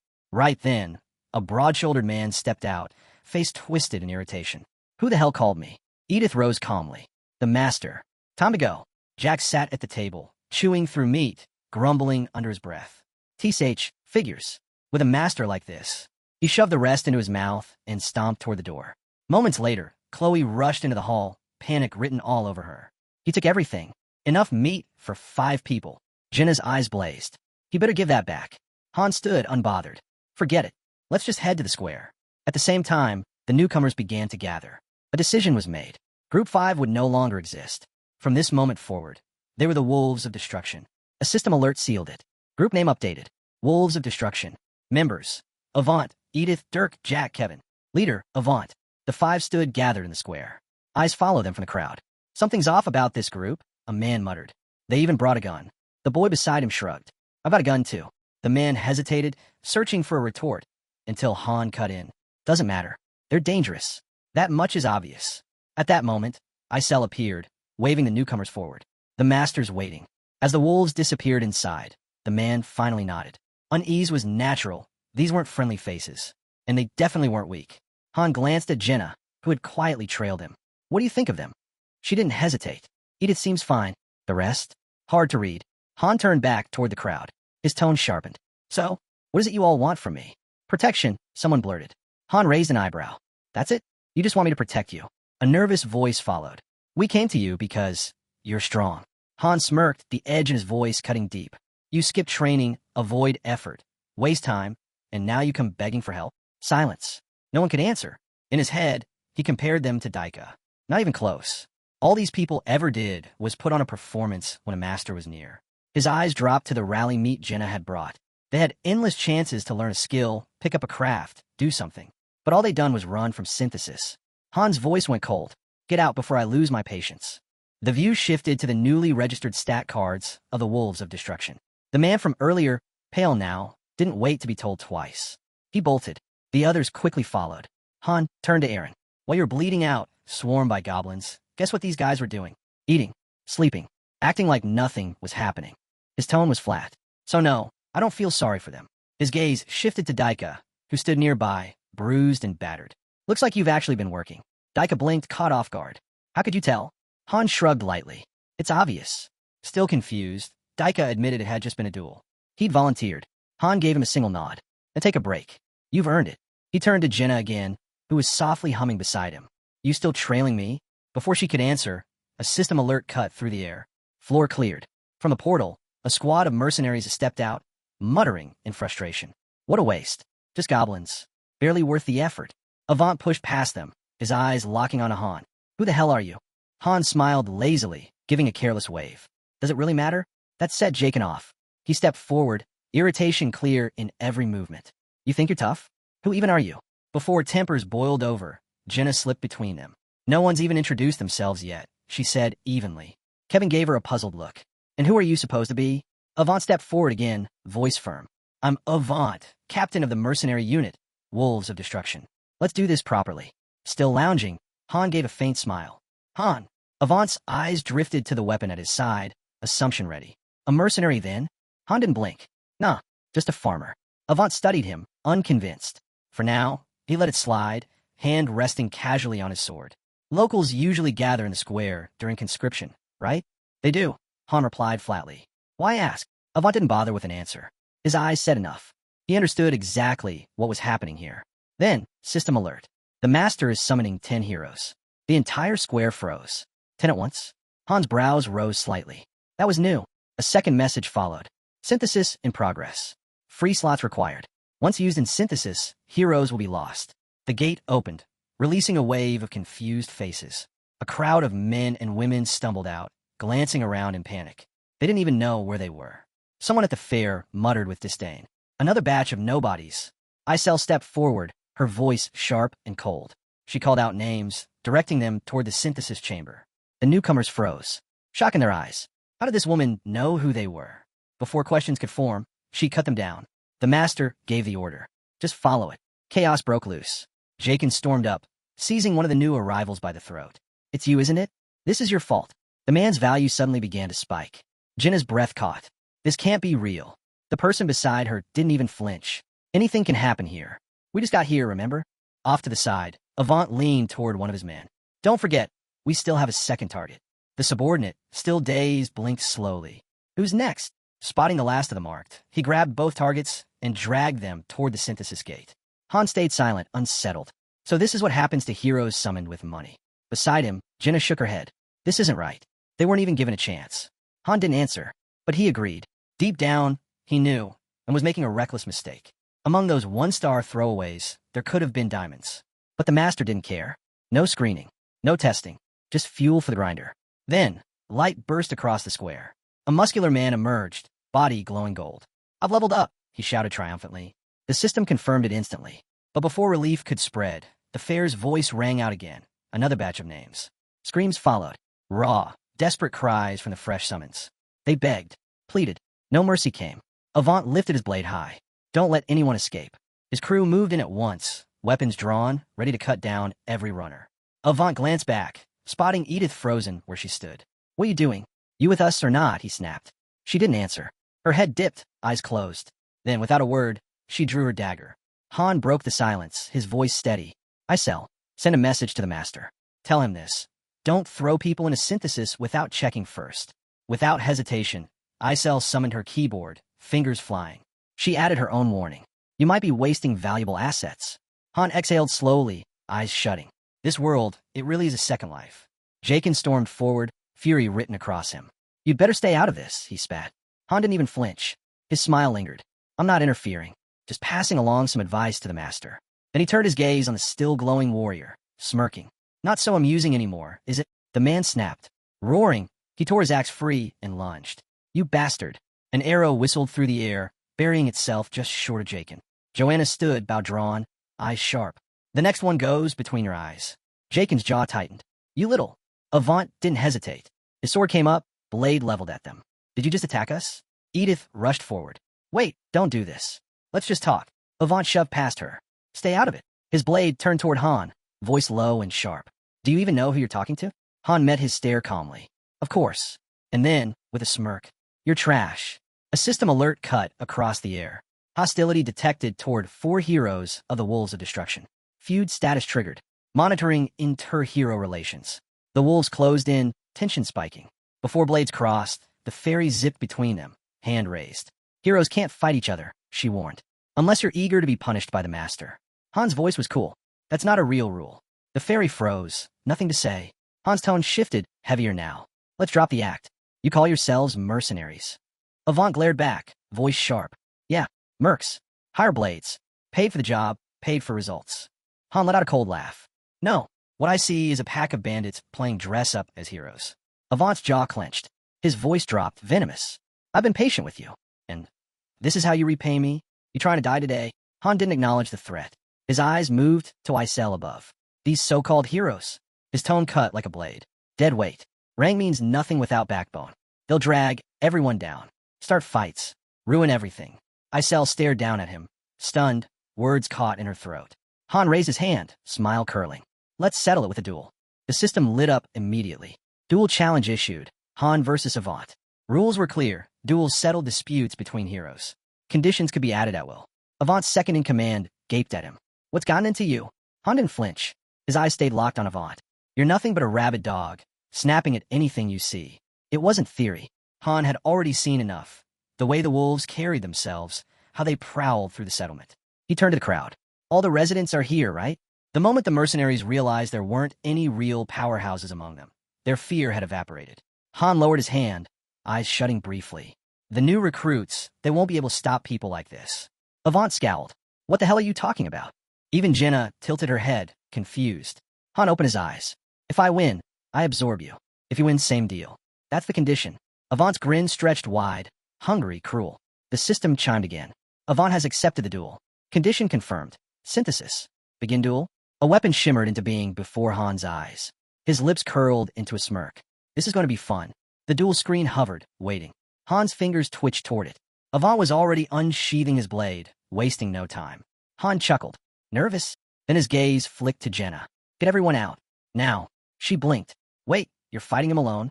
Han rolled his shoulders, stretching casually. Calm. Loose. Catching the worry in her eyes, he smirked. What? You're actually worried about me? Click. The button was pressed. The duel began. Both men locked eyes. No retreat. No interference. The fight wouldn't stop until one of them surrendered. Avant wasn't aiming to kill. He needed Han alive. Han spared a glance at Isel. Make sure no one interrupts. Before the words faded, Avant lunged, sword cutting through the air, rage behind every swing. Furious Han hadn't even drawn his weapon. Han read him instantly. Strength pushing 20. Swordsmanship at level 3. Definitely not an amateur. Then, his pupils burned red. Berserker. Activated. Avant froze. His confidence fractured. He'd miscalculated. Han blurred from view, vanishing, then appeared behind him like a phantom. His hand clamped down on Avant's arm, his grip locking on the back of his skull, and he drove him into the stone. Face first. The mercenary slid across jagged rock, skin ripping against the ground. Han finally drew his blade, gave it a slow, casual spin, effortless. The message was clear. He was in control. Without hesitation, he plunged the sword straight through Avant's body. Say it. Han's voice was cold. Surrender. Avant screamed, body twisting under the pain. His own cries drowned his attempt at words. Han leaned closer, pressing the blade in deeper. His voice cut sharper than steel. Louder. Everyone here needs to hear it. Kevin suddenly stepped forward, panic etched across his face. Stop. That's enough. He's finished. Han's eyes cut toward him, cold and unshaken. Don't fool yourself. Him and his crew, they wouldn't hesitate to wipe us out. This isn't a sparring match. Kevin froze. Until now, he believed they were all chasing the same goal. But Han's words, unyielding, final, left no room for doubt. Avant, a bloody wreck on the stone, lifted his head. His voice broke, trembling. Why do you hate me this much? He whispered. We agreed to this duel. Isn't our choice how it ends? Just as he tried to stammer out surrender, Han clamped a hand over his mouth, silencing him. The fight's still on, Han said, voice like ice. He hasn't spoken. He turned back to Kevin. He's mine now, and I'll decide what happens to him. With one hard pull, he yanked Avant closer, his grip unshakable. Dirk and Edith stood frozen, discomfort plain in their silence. One of Avant's men snapped, shouting across the square. You'll regret this, Han. You know who we are. You think this ends here? Han didn't blink. His hold never faltered. Instead, his gaze slid to Edith. Calm. Steady. You really call yourselves mercenaries? She looked away, unable to meet his eyes. We used to be, she murmured. Han's smirk cut deep. No, you're bandits. Thieves who rob even their own clients. Then his tone sharpened. So why are you still with them? Edith faltered, caught off guard. My father asked me to. That's all. Don't judge me so quickly. Still pinning Avant to the ground, Han didn't soften. One question then. Are you staying? Or are you walking away? Edith froze in place. From behind, one of her teammates erupted in fury. Don't even think about it. Betray us, and you'll pay for it. Avant's bloodied hand reached toward his fallen sword. The teammate kept shouting, voice cracking with rage. You'll regret it forever if you turn your back on us. Avant's fingers brushed the hilt. Han moved first. His blade drove straight through Avant's hand, pinning it to the stone. He never even looked away from Edith. There's room for one more, Han said. Calm. Certain. Final. Her teammate screamed again, spitting venom. You'll regret this. Don't do it. Edith trembled. Her whole body tensed. She closed her eyes. Then, quietly, firmly, she stepped forward. She didn't turn back. She walked straight toward Han. And just like that, Edith severed her ties with the wolves of destruction. Han felt a wave of satisfaction ripple through him. Her choice had shifted everything. A true turning point. The wolves stared, frozen, rage and betrayal written across their faces. But Edith didn't waver. Disappear, she said, brushing off their threats like nothing. Meanwhile, Han shoved Avant harder into the dirt. The man coughed, gasped, choking through soil, still struggling to force out his surrender. But Han wasn't convinced. His voice cut like steel. Do you mean it? Or are you just hoping I'll let you crawl away? Avant's eyes burned, fury twisting his face. You'll regret this, he spat, then screamed for his allies, desperate for help. That was the end. The instant his cry rang out, his teammates snapped. They charged, blinded by rage. But they never made it. Isel materialized before them, her presence like a wall slamming shut. Hovering midair, her eyes were sharp, unyielding. "The duel isn't over," she said coldly. "You have no right to interfere." They didn't listen. "Move!" one of them shouted, surging forward.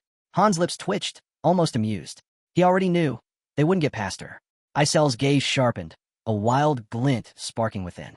"I warned you," she whispered. And then chaos. Screams ripped through the square. Bodies were hurled like toys, smashing against stone.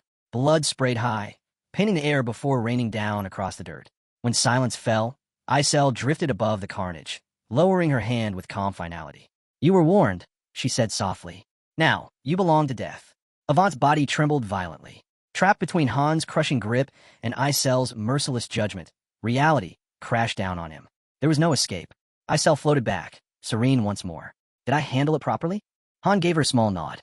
"Perfectly." That was the breaking point. Avant's voice cracked, a faint whisper barely escaping his lips. "I surrender." Han heard it. The glowing symbol above them flickered, then dissolved. His berserker state faded with it. The crimson fire in his eyes dimmed, his hair settling as the wind passed through. But pain throbbed hard in his skull. The backlash was sharper than expected. Not worth it, he thought. I'll need to be smarter with this next time. Looking down at Avant, Han smirked faintly. "If you really understood the system," he murmured, "you never would have accepted that duel." Above, Isel's voice cut in. "The Master's been tapping non-stop," she warned. "He's furious with how this played out." Then a glowing card formed before Han. His skill level surged. He didn't react, but Isel did. Her expression twisted with concern. If he's this frustrated, he might drop the game altogether, especially after spending so much on a hero he barely used. Han stayed calm, voice steady. If he was going to quit, he'd already be gone. After all, he had just absorbed a 4-star heroine. Han pushed himself to his feet, something unreadable flickering in his eyes. So many summons, so many wasted. In the end, all of them, nothing but dead weight. His gaze swept over the broken corpses strewn across the square. Maybe one day, the Master will see how flawed his choices really are. But right now, the Master was livid. Han felt a shift inside him as he hit level 10. His stats had risen, solidly matching a 3-star hero. Strong, dangerous, but still not enough. Not for the summit, not for the tower. Unless the Master chose to synthesize him, Han knew he'd never reach the very top. He lifted his eyes skyward. Above, the Master's ever-watchful gaze lingered. "What are you thinking up there?" Han wondered. "What do you feel when you look at me?" He held the stare, unflinching. And in that moment, quietly, but with iron resolve, Han made a vow. "I won't let you vanish. Not now. Not ever." The sun burned overhead. In the distance, the city's towering wall loomed, sealing everything in. Han leaned against a nearby house, eyes closing for just a moment. He needed silence. But peace didn't last. The crowd gathered fast. Dozens of voices swelled around him, full of awe, full of gratitude. Daika's face lit up with pure respect, eyes shining bright. But Han didn't join their celebration. He reached out instead, fingers brushing Jenna's cheek. His voice low, steady, edged with quiet disapproval. "Why'd you tell them?" Jenna kept silent. The crowd never noticed the shift in his tone. They kept cheering, their voices piling on praise. To them, Han wasn't just strong, he was a savior. Han sighed, long and quiet. Then his gaze swept over the faces around him. "You're all missing the point." A man stumbled forward, voice breaking with emotion. "We give our lives for you. You saved us." Han's eyes went cold. "That had nothing to do with you," he said flatly, turning his back. Silence fell heavy. Someone dared to whisper, "What do you mean?" Han turned again. The Master's furious. That's why he summoned his allies. Confused murmurs rippled through the group. One man tried to calm them. "Maybe it's just another goblin wave." "No," Jenna interrupted, unease in her voice. "Why summon 6? Wasn't 5 enough to clear it?" Han didn't even look at her. It was for synthesis. The words sliced through the air. Gasps. Silence. Faces drained of color. One man, shaking with rage, stepped forward. "We've always fought. We've done everything we could to survive." Han didn't move. Instead, he called Aaron and Daika forward. They approached, cautious. Han's gaze locked on them. "You really think these people gave their all?" he asked. "What were they doing while we were out there? Breaking ourselves, pushing past the limit." Then he turned to Jenna. "Did they help you hunt?" She faltered. "They carried the meat." Han didn't blink. "Even animals can do that," he said. "They're no better than livestock." That broke the crowd. A roar of anger erupted. One man lunged at him. Han struck first. One blow. The man collapsed. Silence slammed down again. Then Isel appeared, her eyes blazing with authority. "Enough," Her voice cut like lightning. All of you, get to the square. Now. From the crowd, a man stumbled forward, desperate. Please, Han, talk to the master. You're the only one who can stop this. Faces turned toward him, pleading, full of fear. But Han stood still. He didn't move. He didn't answer. And his stance never shifted. Jenna's voice broke the silence, soft, uncertain. Who are you sending in first? Han crossed his arms. His reply was firm. Absolute. Edith. She froze. Her level was too low, Han said. And, as the newest arrival, she was the obvious choice. Edith's eyes widened in disbelief. Please, just give me another chance, she begged. But it was already sealed. A glowing card floated above the gate, her face stamped across it. System notification. Synthesis complete. Her level ticked upward. A faint yellow glow wrapped around her form. The crowd was silent. Horrified. Han's gaze swept over them, his voice cutting cold and sharp. Don't think you can cling to me and survive by doing nothing. If you want to live here, earn it. At the front, a man trembled, his voice breaking. I don't know how to fight. My hands won't stop shaking. Han didn't spare him a glance. Instead, he turned to his team. Start training the villagers, he ordered. The blacksmith shifted uneasily. From scratch, it wouldn't be easy. But Han was certain. Fear alone would force them to learn. He added, anyone who thinks they've got the guts for close combat, come to me. I'll show you what you're really made of. For hunting and butchering, Jenna. For carpentry, Enoch. They've got options, Han said. All they need is the will to survive. Jenna's eyes lingered on him. Something in him had shifted. Softer, more willing to guide. You've changed, she said quietly. Han brushed it aside. But deep down, he knew she was right. If they followed him, maybe, just maybe, they wouldn't die for nothing. Later, the group climbed toward the towering 10th floor. Han felt it in his gut. He was going to need a second squad. One that could stand on its own. The next morning, darkness still hung over the sky when Chloe appeared with a tray of steaming golden buns. Morning, she beamed. Han raised a brow. What's cooking? Bread, she grinned. No flour, though. My partner was a baker. We used ground potatoes instead. Han tore into one, nodding with approval. Clever. Maybe we should grow wheat on the plateau. Could be the start of something real. The door creaked open. Edith stood waiting. Let's head to the training arena. Han noticed it immediately, the shift in her stance. Straight. Confident. On the field, Jenna was already waiting, bow strapped across her back. Han walked up. Lose the bow. Spar with Edith. Daggers only. Jenna blinked. Daggers weren't her specialty, but she didn't hesitate. She drew the blades, spinning them smoothly in her hands before stepping onto the field. The match began. Edith moved fast, darting, weaving, eyes tracking every twitch of movement. She couldn't help but admire Jenna's precision. But Jenna wasn't holding back. You're not a kid, she called out. So stop fighting like one. Their pace accelerated. In seconds they were blurs, blades flashing, steel clashing across the arena. In one swift motion, Jenna flipped Edith onto the ground, her dagger pressed just above her chest. Edith lay still, catching her breath. Tell me, she asked, are you really just a mercenary? Or do you come from some great warrior family? Jenna shook her head. Neither, she replied. I'm just a hunter's daughter. What you see is the result of years of training. Han stepped forward, watching the spar come to an end. If the wolves of destruction had worked half as hard as this, he said with a faint smirk, they might have been worth worrying about. His eyes shifted to Edith. You're behind now, yes. But your potential goes far beyond your current level. Keep pushing, and the gap won't stay for long. The moment was cut short as Aaron stormed in, his frustration boiling over. That's not fair, he shouted. I've been training nonstop, and I still can't catch up. Han's voice was calm, steady. It isn't just about effort, he told him. It's about how you train and how you grow. Then, turning back to Edith, his tone sharpened. I don't care who you were before. Edith wiped the sweat from her face, her voice barely above a whisper. I remember what you did. I remember the work you left behind. Aaron kept running laps, his breath ragged, while the others practiced against dummies. Han simply stood back, observing in silence. This wasn't about preference anymore. They had to raise their worth. Because if they didn't, survival wouldn't be an option. Even with a few stepping into support roles, they were still short. 2 spots remained, and someone was going to be chosen for synthesis. Han's gaze fell on a man lingering at the edge of the field, hands in his pockets, sweat glistening on his skin. Han approached. What's your name? Usher, the man replied. That thing, the master, dragged us here to fight. Han picked up a club from a barrel, sizing him up. The man's build was strong. He looked ready. So, who were you before this? Usher scratched the back of his neck. A porter. Carried supplies for mercenaries. Set up camp. Took night watch. Han raised a brow. You moved better than someone who only hauled gear. Usher gave a small laugh. I always dreamed of getting promoted someday, becoming a merc myself. A faint grin crossed Han's face. Without warning, he raised a club. Then prove it. Show me what you've got. Not far away, two angelic statues stood carved into stone, the markers of the trial every recruit would face. That night, the master made himself clear, volunteers didn't matter. Eren threw himself into fight after fight and still went unnoticed. Two were chosen for synthesis.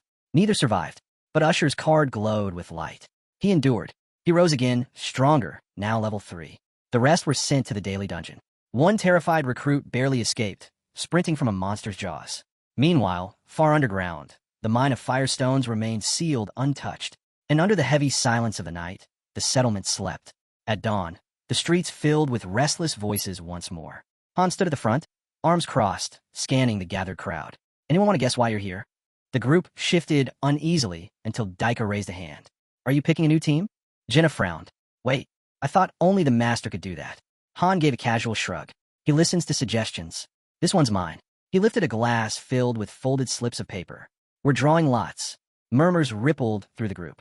2 teams, Han said with a faint smirk. 6 of us. 3 each. Daika's face tightened with doubt. Relax, Han added. There's no downside. Each team gets a leader. He tapped his chest. One team has me. Then, turning slightly, the other has Edith. Edith froze. Me? Not Jenna. Han's gaze dropped, his voice flat. I don't like Jenna. Edith hesitated. Why split us at all? Han's reply came sharp and clear. We can't put everything on one team. If they fall, it's over. We need backup. For a moment, he closed his eyes, the memory of the 5th floor flashing in his mind. The chaos, the raw power difference. They'd barely made it out alive. One weak link had nearly dragged the entire squad down. He pictured maps, routes, and strategies. In a perfect world, a single elite team could storm through every level. But reality demanded more. Some missions ahead would require dozens, maybe hundreds. And one unprepared recruit could ruin it all. This second group wasn't just insurance. They were the final safeguard if Team 1 ever collapsed. Han thought of ending, recklessly throwing money into summoning heroes without plans or strategy, yet still managing results. There had to be a secret behind their success, something he hadn't figured out yet.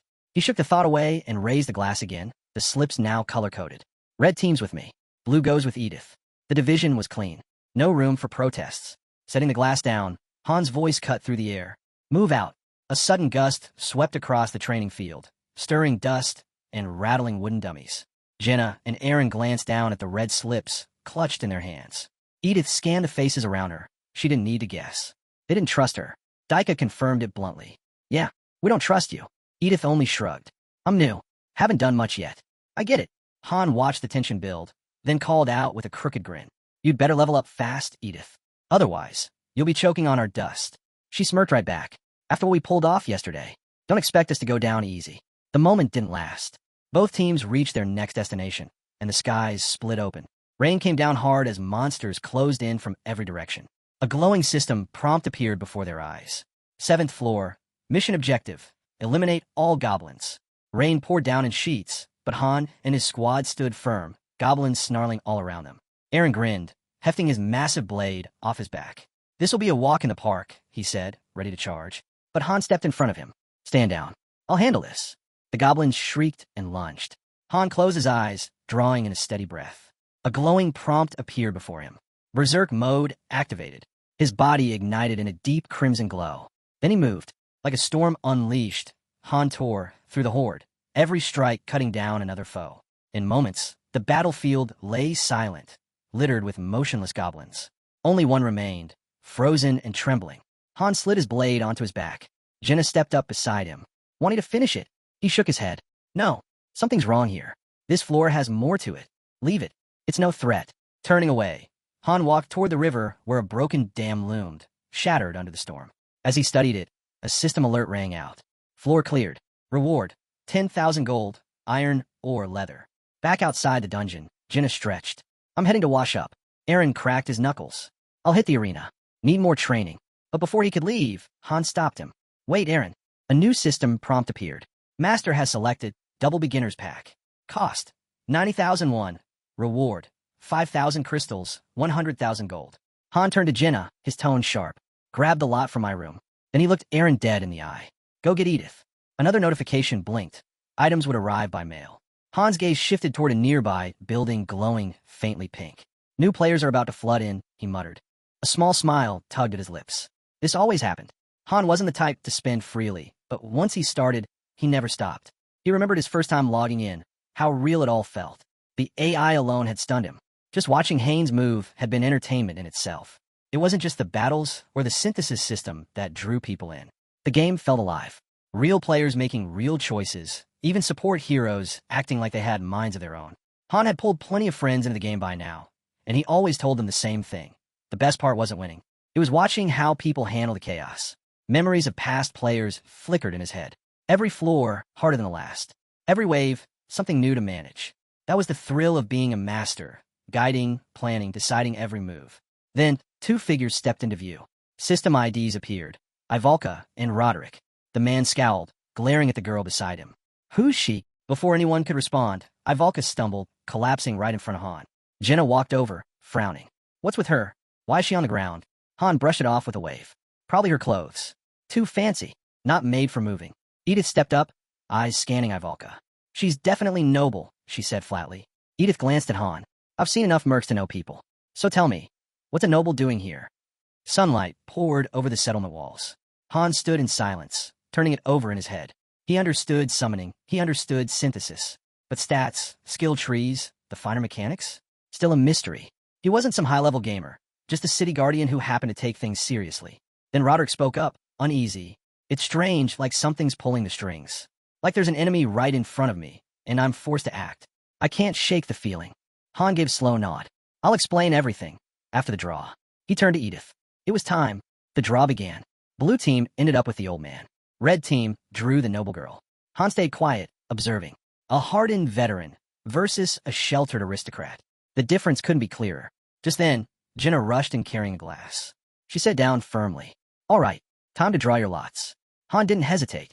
He sprinted forward, hand shooting toward the glass, straight for the left slip. Ivalka's eyes tracked his every move. Then, something flickered in his mind. Fire?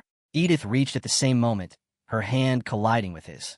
They locked eyes above the glass, both refusing to pull back. The same question hung unspoken between them. Who's letting go first? Han's gaze shifted to Ivalka. You a mage? A small flame danced in her palm as she raised her hand. Consider this my introduction, she said calmly. Neither Han nor Edith moved, neither willing to give up the lot. Han's thoughts raced. Warriors, rogues, even archers could be summoned in droves. But mages? Mages were rare. Too rare. Only available through donation summons. And even then, the odds were terrible. Caught in the tension, Ivalka looked shaken. Why are you all acting like I've done something wrong? That's when Jenna snapped. You peeked at the lot, she shouted. That's cheating. She yanked the glass away. This was supposed to be random. No more bending the rules. Ivalka blinked, overwhelmed. What are you even doing? Han's reply was casual. Figuring out who gets you. You hesitated longer than the old man. Ivalka shook her head in disbelief. How am I supposed to understand any of this? It happened so fast. Roderick gave her a firm look. Think carefully. Did you claim a lot? Her hand flew to her mouth. This is awful, she whispered. Jenna folded her arms. This time, no tricks. We do it properly. Han gave Edith a nod. Let's draw again. Fair and square. Both pulled their lots. Han held his up, grinning. Settled. He turned to Ivalka. You're with me. With a quick motion, he sent her the party invite. Suddenly, Isel's hand shot out, dragging the other man away. His eyes widened in panic. You said we wouldn't get hurt if we worked hard. Han's tone stayed calm, almost indifferent. I'm not great with support types. Then, glancing back at Ivalka, his voice sharpened. If you don't want to end up like him, stay close to Isel. A message blinked into view. Synthesis complete. Ivalka's card pulsed with light, her level climbing. Han closed his eyes. That's what happens when you fall behind. He watched Isel walk off with the others. No choice this time. Better to follow the plan than get forced into it. Standing beside Roderick, Han gave a small nod. You're next. Then, almost casually, they were just synthesis material anyway. Another alert chimed. Roderick, level up. At the gate, Isel raised her hand. Open the space-time rift. Han's gaze sharpened. This was the rookie trial. Every step unfolding exactly as expected. Team 2, head inside, Isel ordered. Edith shot Han a sly grin before turning away. Looks like I'm leading Roderick this time. Guess that makes me your stand-in. Han's attention shifted back to Ivalka. What kind of magic do you use? She crossed her arms. Why do you need to know? His voice hardened. Answer the question. Ivalka flinched at the edge in his tone. Then she snapped back, voice trembling. This is disgusting. I shouldn't have to fight monsters at all. Han's reply was cold as steel. Disobedience leads to sacrifice. Fear flickered in her eyes as he stepped closer. His words dropped low, cutting. One last time, what's your magic? Later, Ivalka sat stiffly on a bench. Her voice finally broke the silence. Fire. Third circle flame. That's my strongest spell. Han stood in front of her, arms folded. Teleportation? Support spells. Ivalka lifted her chin. Any third circle mage can learn support magic. A grin tugged at her lips. But trust me, my firepower will blow you away. Han studied her for a long moment. Confidence, yes, but could she back it up? Flashy offense was easy. What mattered were shields, barriers, support, rare skills that actually decided survival. That was what he was hoping for. Still sitting on the bench, Ivalka didn't look rattled. Han's thoughts turned over. Why had he asked? She didn't show a visible skill window. Maybe she hadn't fully awakened. Unlikely, but not impossible. His tone dropped serious. You understand, don't you? From here on out, you will be fighting. Before Ivalka could answer, Edith's squad emerged from the rift, grinning. Roderick stood steady at her side. From the gleam in Edith's eyes, Han figured he'd held his own. Han turned to Jenna and Aaron. You're up. Get ready. Across the field, Isel's voice rang out. Team 1, prepare to enter the space-time rift. Han smirked. Let's move. They stepped into the glowing portal. Calm, calculated, Han guessed they'd be dropped on the 4th floor. As they walked, his voice stayed even. Nothing heavy yet. Harpies, goblins. Enough for us to gauge her abilities. Then he looked at Ivalka. When the fight starts, we'll hang back. Show us what you've got. His next words came almost lazily. Any one of us could solo this floor anyway. Ivalka froze, her earlier bravado wavering. But then she thrust a hand forward. Wait, just watch, you'll see. Isel blinked, a little amused, a little curious. She waved them off with a smile as a system prompt lit the air. Gate opening, 10 seconds. Isel's tone shifted, sharp and serious. Good luck. The gates creaked open. Han's eyes locked on the field beyond, and froze. This wasn't the 4th floor. It was the 8th. His breath caught. Weapons out now. He scanned the tree lean, voice grim. This has to be punishment. Or a test. His teeth clenched. We might have to retreat. Ivalka's eyes darted around. I've seen this place before. Down! Han roared. An arrow split the air, whistling toward her. She froze. Han lunged, slamming into her shoulder first, knocking her to the ground as it screamed past. A glowing prompt blinked before them. 8th floor, mission objective. Eliminate 27 level, 9 goblin riders. Then chaos. From the forest, goblins thundered out on massive wolves, snarling and armed to the teeth. Jenna's bow twanged. An arrow drilled through one rider, sending it crashing to the dirt. Han lifted his shield, barking orders over the storm of hooves and claws. Aaron, frontline now. The goblins surged forward. A blast shook the ground beside him, smoke clouding the air. Han threw his shield up, absorbing the impact. Out of the haze, one rider lunged. Han spun, steel flashing, cutting the goblin down mid-leap. But more came, wolves barreling straight for him. Aaron, I'm on it. Aaron roared, driving his spear clean through another rider. The goblin still fired as it fell, its crossbow bolt whistling, dead on, toward Aaron's chest. Han's voice cracked through the field, sharp and commanding. Ivalka, cast now. She spun, panicked. Cast what? What am I supposed to? Her eyes darted wildly. What do I do? Han's fury snapped through his words. You're a mage, prove it. He slashed through another goblin, blade cleaving in a blur. How long to cast? Dodging a rider's swipe, he roared again. Start casting now. Frustration boiled in his voice as his sword carved another foe down in a single sweep. Behind him, Ivalka finally shut her eyes. Runes flared to life, glowing circles spinning in the rain-soaked air. Between her hands, a dense sphere of mana swelled. Aaron, Han barked. Cover Jenna, block the bolts. Aaron twirled his spear, nodding once before planting himself in front of Jenna. She steadied her aim, arrows flying with renewed focus. Han stepped back, bracing himself protectively in front of Ivalka. The goblins had caught on. She was the threat. Their eyes locked on her, charging harder. Han grimaced. She doesn't need a magic shield, and soon. He risked a glance over his shoulder. Could she even channel through barriers? He wasn't sure. Didn't matter. She wasn't listening. Her eyes were shut, mana pouring into the spell, everything else shut out. Wide open. Jenna's shout cut through the clash. Han's jaw set. This was bad. Ivalka was rising, feet lifting off the ground, her entire body glowing as she focused. But she was frozen in place. At her level, she couldn't move and cast at the same time. The wolves drew closer. One lunged, jaws snapping. Han braced, shield colliding with the rider's strike. The impact rattled through his arm, knocking him off balance. The goblin slashed, narrowly missing as Han rolled hard, mud splattering across the ground. He sprang up in one fluid motion, sword arcing clean through the rider's chest. The wolf collapsed, lifeless. But the swarm kept coming. Another wolf lunged, low and fast. Han didn't hesitate. His blade cut clean, splitting it in a single stroke. Blood sprayed across the battlefield. He spun, and his stomach dropped. A goblin was already on Ivalka, weapon raised. Han didn't think. He just moved. He darted forward, yanked her back, and ran. Through the chaos, he shot her a hard look. You're reckless. Don't cast without defense. The squad sprinted toward the forest. Is the path still blocked? Jenna panted. We'll deal with it when we get there, Han growled, dragging Ivalka by the wrist. As soon as we hit the trees, you unload everything you've got. The goblins closed in. Ivalka nodded once, breath sharp, eyes narrowed. Jenna glanced back, pointing ahead. We might be able to cut through. Ivalka faltered. Han didn't slow. He shoved her forward with a hard kick. You think dying's an escape, he snapped. Then he stopped cold. Eyes locked on the swarm. His body shifted. Fangs bared. Muscles coiled. Go, he growled. I'll catch up. A notification pulsed. Berserk mode activated. Crimson light tore across his body. His second transformation that day. His muscle screamed, but he kept going. A crossbow bolt screamed toward him. Han caught it with a shield, then ducked under a charging rider. The collision nearly dropped him flat. On one knee, gasping, surrounded. Another goblin rushed. Han's grip tightened. With a roar, he exploded forward, smashing through their line like a wrecking ball. They think mobility's their edge, he shouted, voice wild. Then we take it away. His shield slammed into a rider, sending both goblin and wolf crashing back.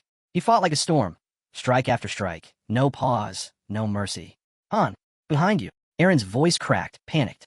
Too late. Pain ripped through him. A system alert flashed across his vision. Berserk mode deactivated.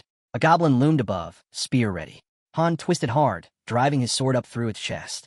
Blood splattered as its wolf collapsed under it. He tore his blade free, turning for the next wave. Aaron froze, helpless. Snap out of it. Han barked. I've got this, just hold your ground. He ducked another blow, dodged a wild flurry, striking back in brutal arcs. How much longer, Ivalka? He roared. She's done. Jenna shouted. Han bolted, bursting from the mob. He leapt high, vaulting across the battlefield.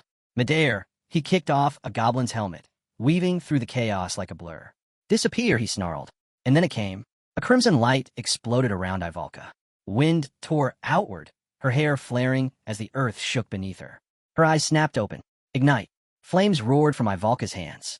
A firestorm erupted across the field, ripping past Han, obliterating everything in its path, yet leaving him untouched. The blast split the earth, shockwaves rattling the ground. Smoke blanketed the battlefield. Han hit the dirt, eyes darting, stunned at the sheer force behind her magic. What is she? Another beam ignited from Ivalka's palms, raw energy tearing through the goblin line as if it were nothing. From cover, Jenna peeked around a tree, jaw slack. That's real magic. Han's focus sharpened. Goblins were regrouping in the haze. Need backup now, he barked. He launched forward again, muscles heavy with fatigue, but his strikes stayed precise. Brute force alone wouldn't cut it. He had to rely on technique. Steel rang.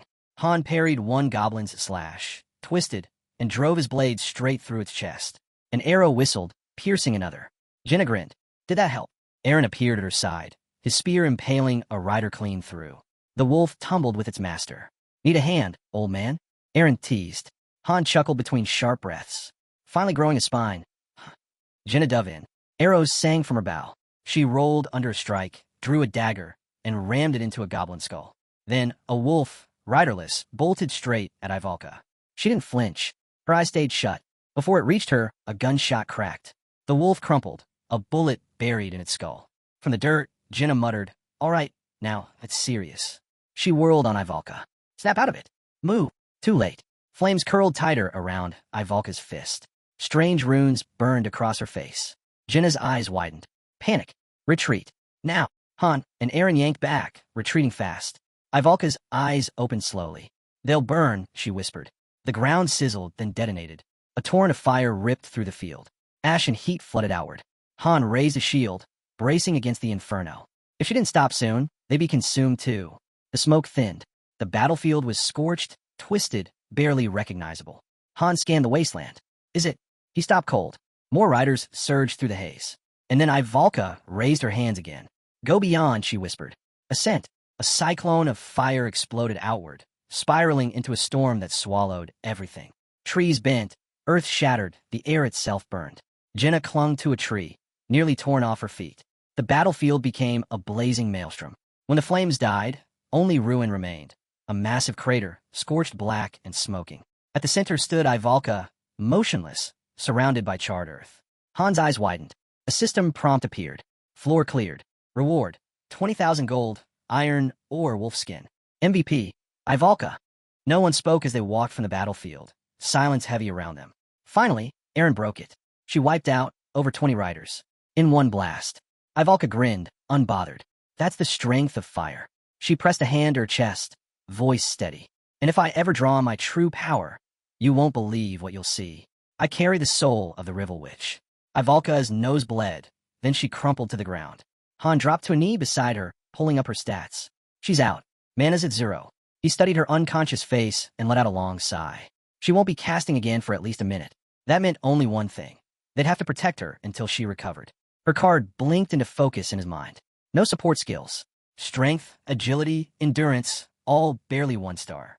But Han had led mages before. He knew what made them dangerous. Still, this was different. She wasn't a fighter. She was a weapon. A living artillery cannon with no armor. Pure firepower, wrapped in fragile skin. Jenna slung Ivalka over her shoulder with a grin. Watching them, Han thought to himself, power like this didn't show up often. She was worth keeping an eye on. When they stepped out of the portal, the team carried a different energy, spirits high. Han glanced at the sky. At this rate, he muttered, I might not be the one standing in the spotlight for long. The next day, progress shifted to a new priority, building a magic center. As the player logged in, the city map unfolded. A prompt shimmered into view. Select building. Research and Magic Lab unlocked. New research skills available. Alchemy Lab unlocked. Materials can now be synthesized. Library unlocked. Mages can expand magical knowledge. The map zoomed out, the 3 structures fusing into one sprawling complex. The Magic Hall. But as the city expanded, complaints came with it. Sweat dripping, Ivalka sprinted with the group, face twisted in frustration. Why should someone of my rank be doing this pointless training? She snapped. My brain is my weapon. Han watched her stumble along, shaking his head. She could rain fire like no one else, but if she couldn't move while casting, she wouldn't last. He picked up speed, pulling ahead. Quit talking and run. In a real fight, stamina matters, especially when swords and spears are flying at you. A smirk tugged at his lips as he glanced back. Besides, training gear looks a lot better on you than that stiff dress. Ivalka huffed between breaths. That stiff dress was custom-made by my family. It boosts my firepower. Han didn't slow. Yeah? Doesn't matter if you're too slow to live long enough to use it. He sprinted harder. And this barely even counts as training. 3 laps, no weights, jogging pace. Compared to my drills, it's nothing. With a grin, he surged ahead. You must really want potatoes for dinner, he called over his shoulder. Don't worry. I'll make sure someone hears about it. His eyes flicked to the side, spotting a guy still standing, just watching.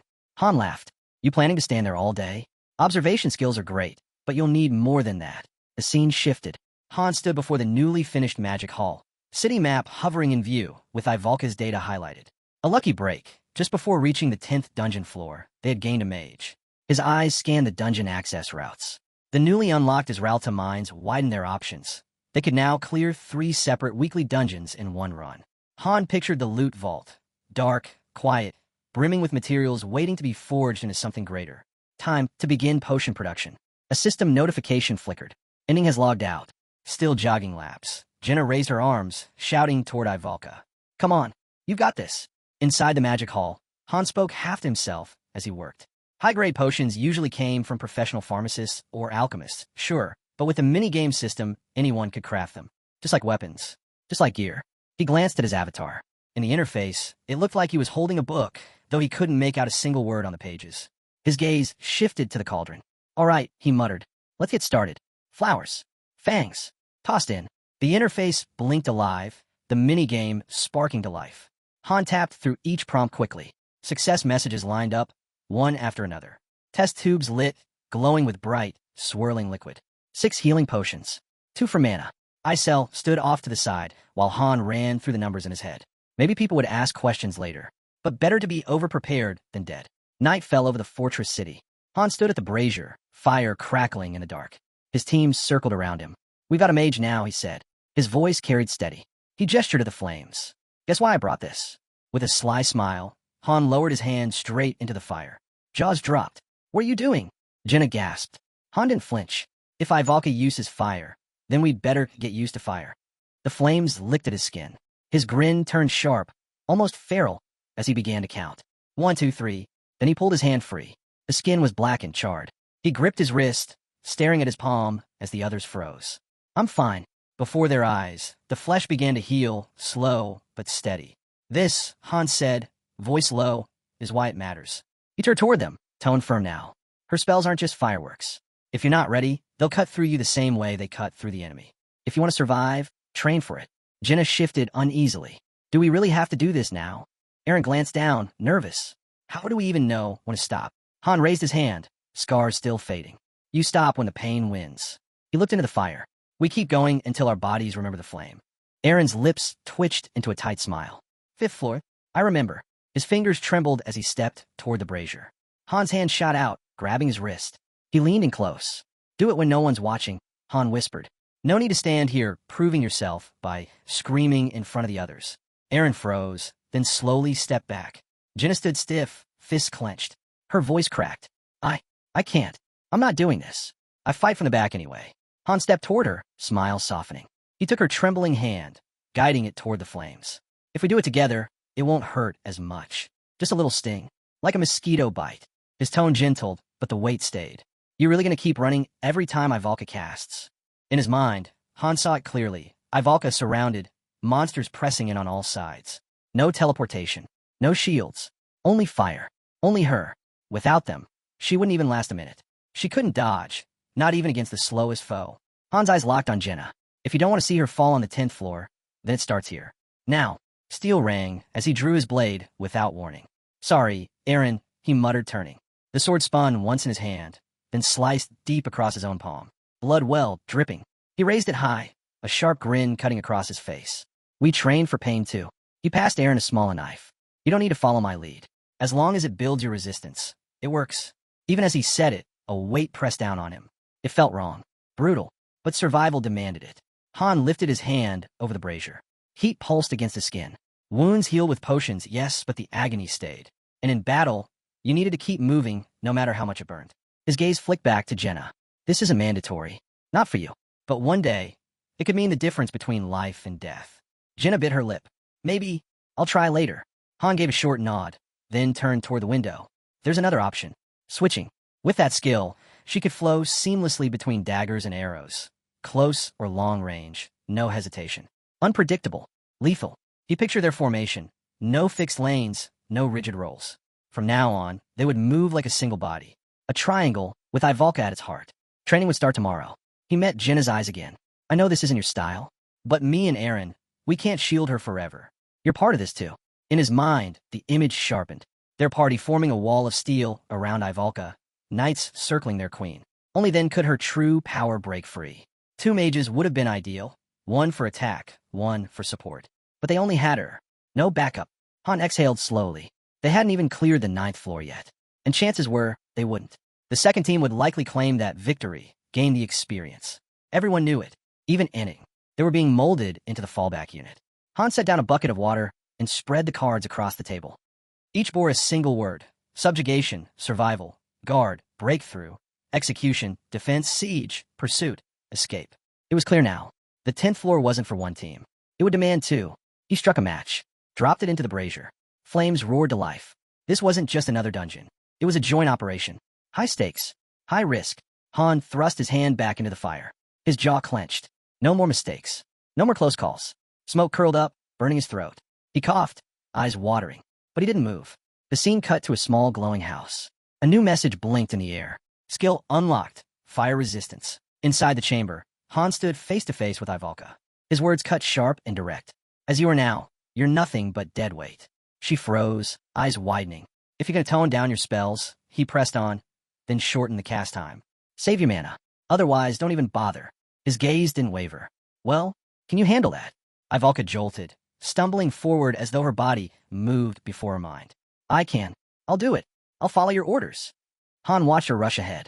In his head, the battlefield replayed itself. Erupting flames, waves of heat tearing across the ground, chaotic bursts swallowing enemies whole.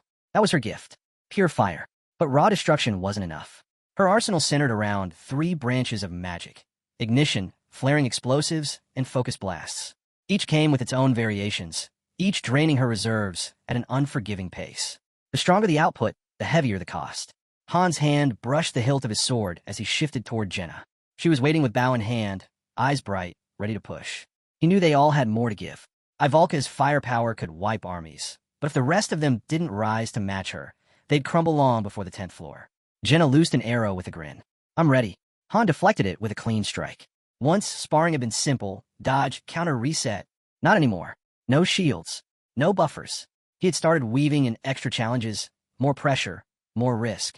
Jenna's smirk widened. You're adapting fast. Almost impressive. His eyes fixed on the arrowhead, his voice steady. This isn't about trading compliments. Another arrow flew. He split midair. Skill acquired. Projectile defense. Fencing basics, LV6. Shield basics, LV6. Jenna suddenly broke into a charge, blade flashing in her grip. Han leaned back, slipping just out of range, but she was already reaching behind her shoulder, arrow drawn, switching weapons mid-motion. Han tightened his hold on his sword, tracking her every step. She'd begun as a 1-star, a name barely worth mentioning. But her growth, it was staggering. Without this push, without training, she might have stayed a shadow forever.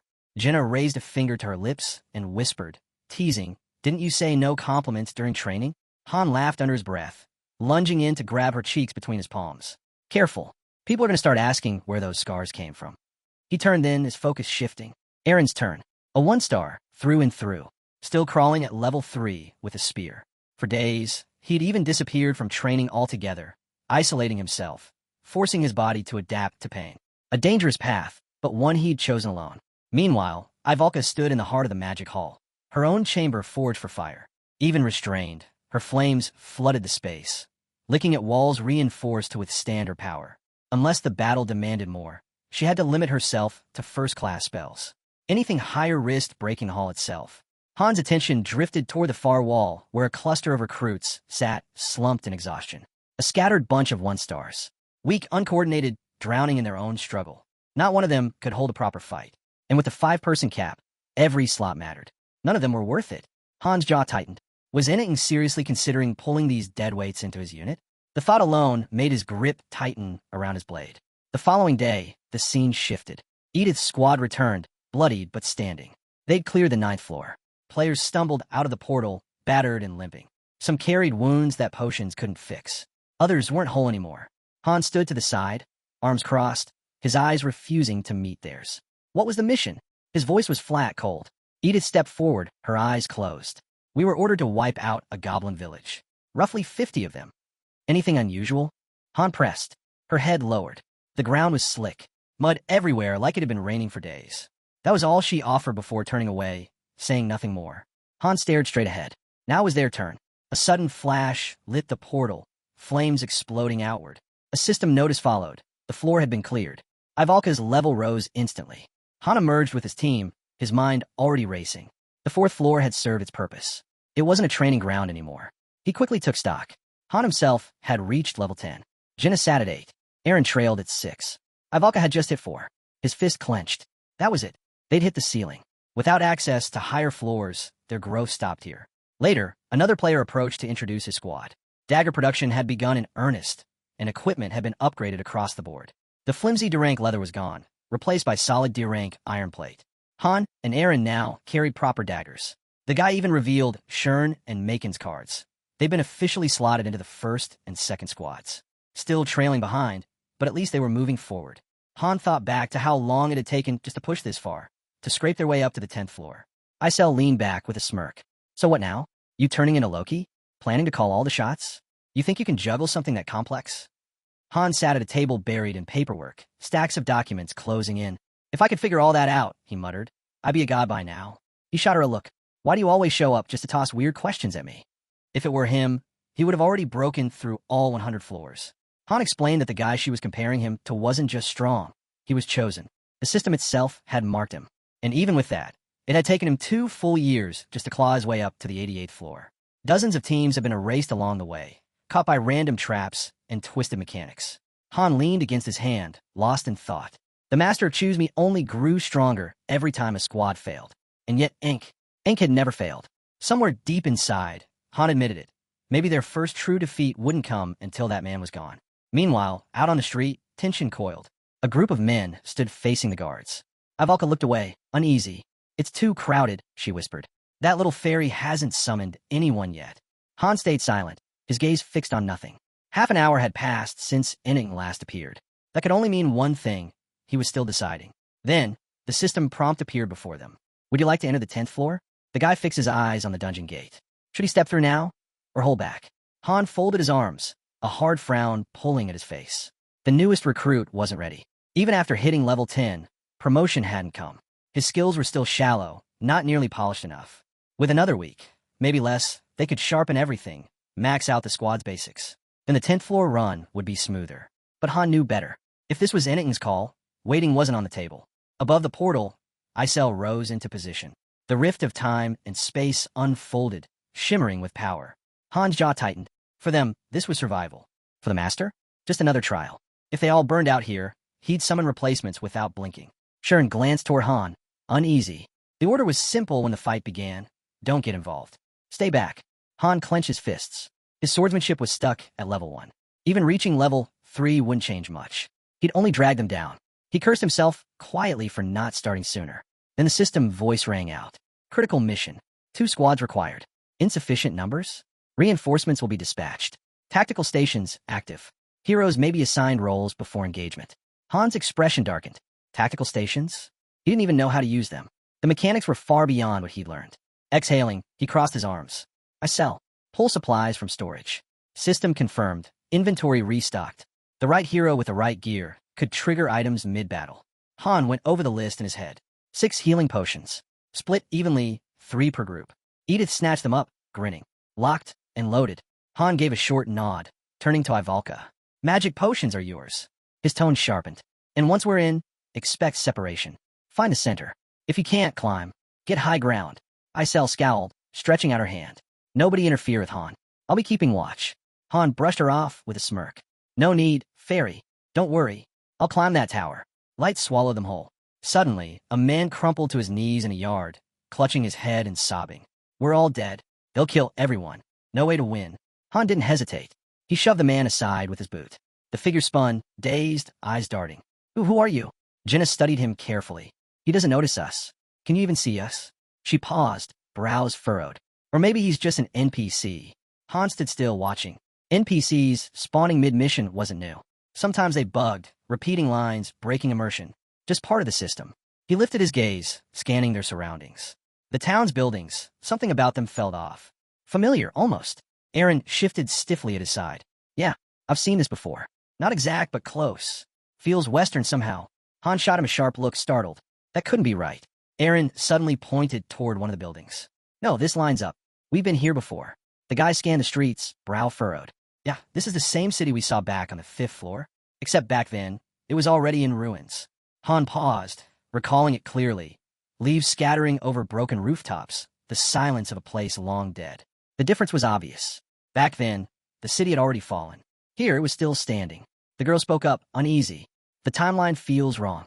Han stepped in front of Jenna, steadying her. That's not the only strange thing going on. We'll sort it out later. Han faced the group, arms crossed, voice firm. We've already been summoned. The only way out now is through. Complete the mission, or we don't leave. One of the men muttered what they all knew. The battle hadn't started yet. That gave them a small window to scout. Han gave sharp nod. 5 minutes. Gather what you can. Meet back here. If you're late, we move without you. Dark clouds coiled above the tower, casting the city in shadow. Han climbed to a window, taking in the streets below. From here, he had the best view. His brow furrowed. The soldiers patrolling the city looked uneasy.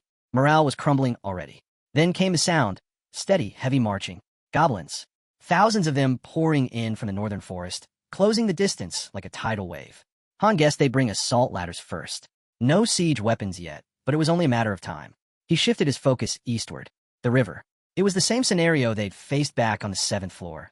An overwhelming rush of enemies, fury boiling at the front. But here, no battering rams. Han's eyes moved to the front lines. Knights were forming up outside the castle walls. But less than half of them were human. The rest, something else entirely. He calculated quickly. 10-1 odds. Even if the line looked steady now, it was a setup for disaster. Han descended the stairs, his thoughts racing. The mission wasn't official yet. That gave them one advantage. Time. Survival-type missions weren't about eliminating every enemy. They were about holding out, lasting long enough to see the system declare victory. He pictured the strategy unfolding, shouting commands, directing squads. If all they had to do was defend for a set duration, maybe this floor wasn't as impossible as it looked. He remembered the crowd from earlier, the way Ivalka had laughed at the noise. That many NPCs meant bodies on the field. Decoys, distractions, and with a defensive mage in their roster, they had at least one anchor to lean on. His squad regrouped one by one. Han stood silent, eyes narrowed. The wheel was turning again. Then he froze. 3 notifications struck in rapid succession. Triple ping. There was only one meaning behind that: top-tier difficulty. The system pulled up the city layout, stamping the mission across the screen. Prevent the city from falling. Han pictured it in his head, knights straining to hold the wall as goblins swarmed in. Even with squads 1 and 2 combined, they had only 10 players. Add squad 3 and the NPCs, and that brought the count to around 360 defenders. Against thousands. The guy's expression darkened. We'll share findings first. Then we finalize strategy and lock in positions. Jenna sat casually on someone's pack, swinging one leg as she spoke. I tried talking to the townsfolk. Nothing. They don't respond at all. We can touch them, see them, but it's like we're invisible to them. Aaron stepped forward and rolled out the map across the table. The attack's coming from the north and east gates. South and west are sealed. No escape routes. The meaning was clear. If the outer wall collapsed, everyone inside was finished. Edith folded her arms, her frown deepening. So what's the plan then? Han lowered his head, silent, stretching. The mission left no room for guesswork. Defense, nothing else. He straightened, arms crossing over his chest. We hold the line. No one breaks through. We stop every last one. Edith blinked at him, disbelief written all over her face. That's impossible. Roderick raised a hand, calm and deliberate. Then what about retreat? We could abandon the city, fight from the outside, use hit-and-run tactics. Han's brow tightened. His eyes dropped to the map. Maybe, but I doubt the system would count it. Not unless we break the invasion completely. His gaze lifted toward the central tower. Inside, the glowing statue pulsed faintly, radiating power. Han knew the sign. Twin goddesses, markers of critical missions. Special events only. He snapped back to the group. Forget the goblins. If that statue falls, we fail. Doesn't matter how many bodies we cut down. Roderick crossed his arms, eyes shut in thought. So what you're saying is, we guard that thing while being crushed under endless waves. Han squared his stance to match him. Exactly. That's the mission. We don't hold the line, we don't survive. His eyes swept across the squad, reading the unease on their faces. Roderick took a step forward. So it's a trap either way. No matter where we run, we're stuck inside. Sweat traced down Han's cheek. The system was throwing them into a wall. Brutal, nearly impossible. But if it was still winnable, then there had to be a thread they could pull. His jaw locked. He spread the map out wider. They've got numbers, but no siege gear. No rams. No catapults. Just ladders. It's one force, one server. If we play this right, we can stall them. His finger stabbed the northern wall. Edith squad, you head there. Reinforce the line. Your job is to cut the ladders before they latch. Edith shot him a hard stare. There's 5 of us. Even with the 300 station here, that won't be enough. Han didn't flinch. With second squad joining, that's another 50 bodies. His voice dropped lower. And remember, they haven't rolled out siege weapons. Not yet. He pictured it. Soldiers swarming the wall, ladders clattering against stone. They're betting everything on numbers. We stay mobile, reinforce weak spots, and we can hold out longer than they think. Edith's expression stayed sharp, unrelenting. That's not the problem. Han paused, shutting his eyes, listening. Her voice came quieter, steady as steel. Even if we hold them here, it won't end. Not tonight. Not tomorrow. Han saw it in his head. Alleys flooded with goblins, streets drowning in chaos. Odds stacked 10 to 1. 2 squads against thousands. Even if they bought time, even if they stalled. Best case? They delayed the inevitable. Worst case? The city drowned in green, and they went down with it. He could see them now. Thousands of goblins rushing past broken defenses. Even if their fighters gave it everything, even if they cut that ratio in half, they'd still be outnumbered 5 to 1. And one thing they'd learned from the 5th floor, goblins don't run. This fight couldn't be won. Not by normal means. Just then, one of the guys walked up to Jenna, who looked startled. There's a river east of the city, he said. Same one we saw on the 7th floor. He remembered it clearly, standing in floodwaters, rain crashing down, the dam breaking, everything overflowing. Han's mind raced, piecing together every battle from floors 5 through 9. One thing kept coming up: the dam. The game had pushed them toward it for a reason. But why? How could a dam, far from the front line, change the course of this fight? His fist clenched. They were still missing something. Then Jenna froze, eyes wide. She clasped her hands tightly. I hear a horse, by the river. In her head, the memory hit like lightning. Rain. And across the river, an army forming ranks. Han spun to her, stunned. It all clicked. Edith stood still, staring into the distance. Shocked, Han grabbed Jinna's face, frustrated. Why are you just telling us now? Then he turned to Edith. Buy time. As much as you can. If the outer wall breaks, fall back to the inner defense line. Use everything, soldiers, civilians, whatever it takes. Shut the gates. Hold them off, no matter what it costs. Then he turned back, a small grin forming. We got the harder job, and when we come back, I want to hear you say we were too strong, not too late. Edith grinned back. We'll give it everything. Jinna blinked. Wait, this is a plan? Isn't this reckless? What are we even doing? Aaron turned sharply, tense. We're leaving the walls? There are thousands out there. Are you trying to get us killed? Han looked up, eyes sharp. If we stay, we're dead anyway. He imagined soldiers stranded by the river. Back on the 7th floor, the dam was already gone. If what Jinna heard was a reinforcement unit, then maybe the reason we lost the 5th floor was because they never made it across in time. He spread the map. Our job is on the east bank. Wipe out the goblins. And stop the dam from going. One of the girls glanced at him, uncertain. Han drew his sword. We move now. Time to strike. Charging ahead, he roared. This is just the inner wall. The real fight's beyond it. Near the gate, he turned.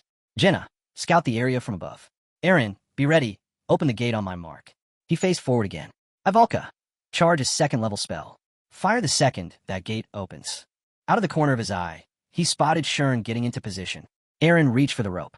Knights rushed in, yelling for him to stop. From up top, Jinna shouted, They're everywhere. Goblins are packed outside. Open that gate, and they'll pour in.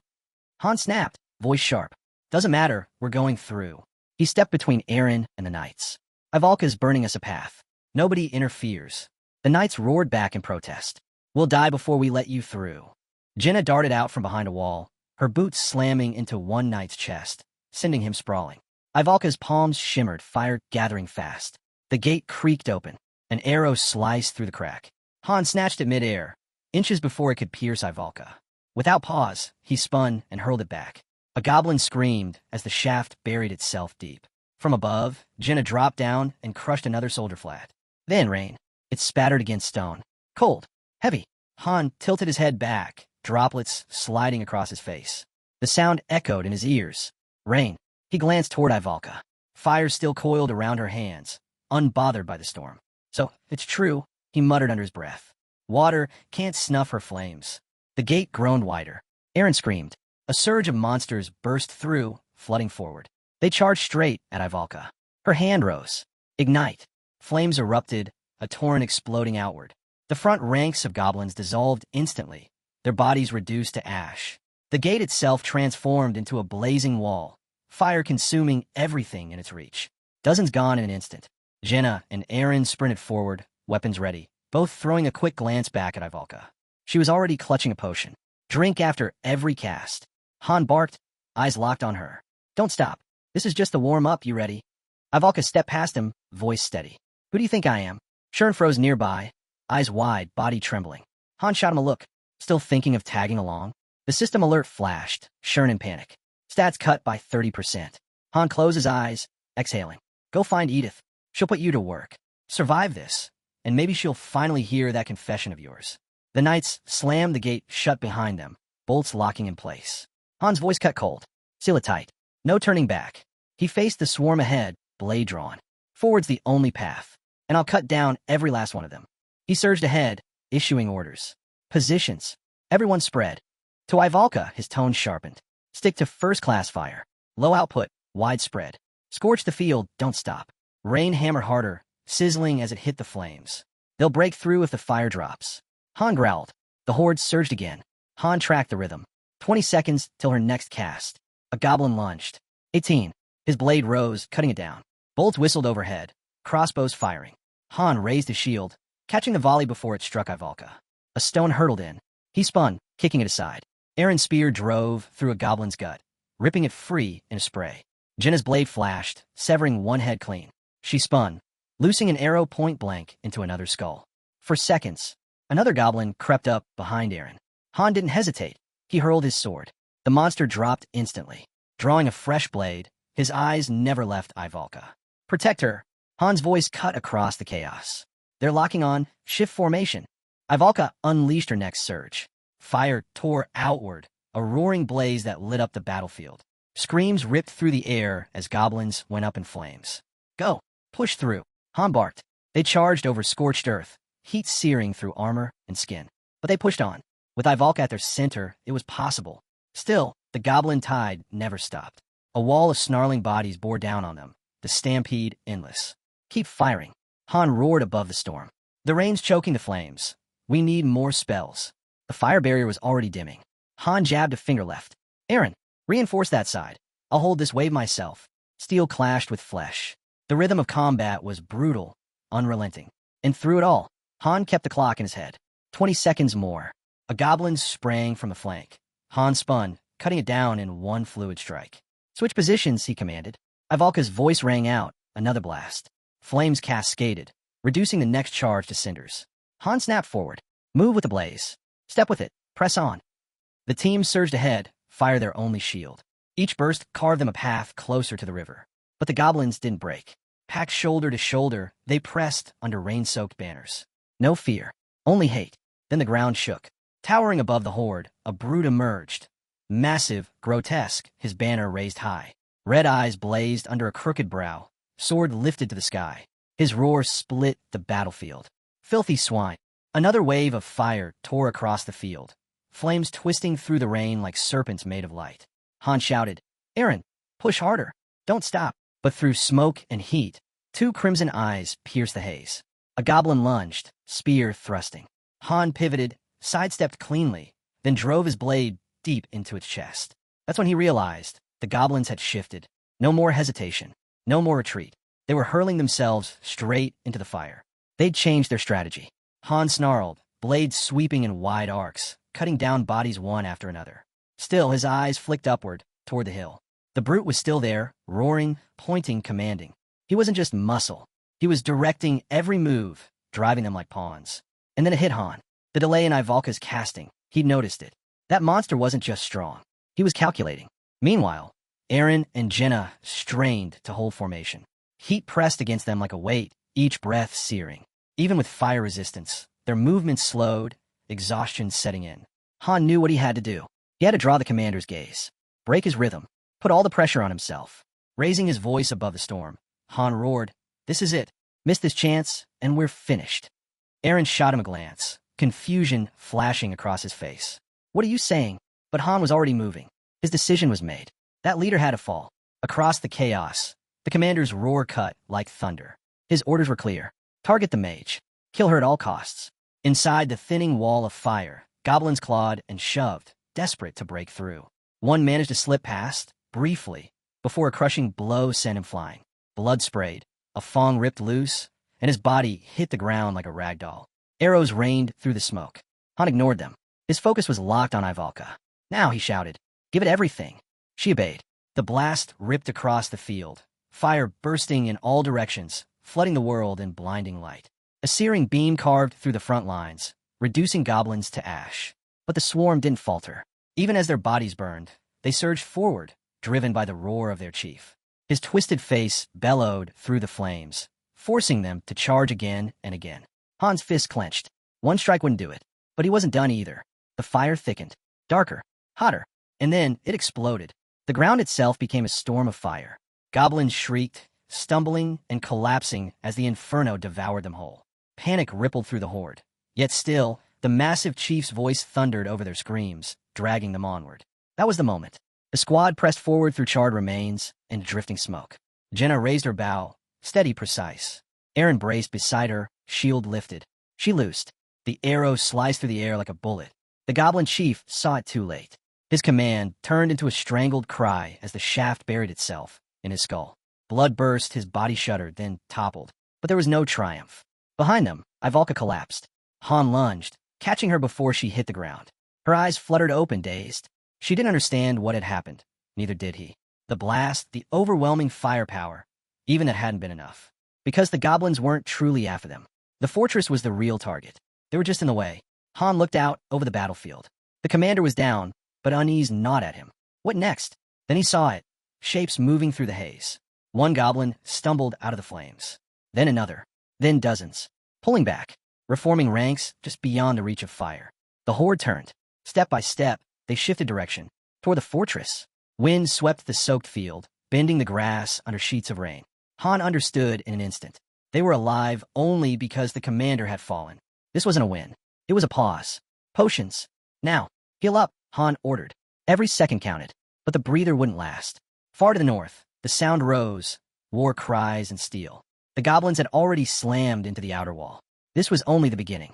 Through the storm ahead, a massive wooden pier loomed.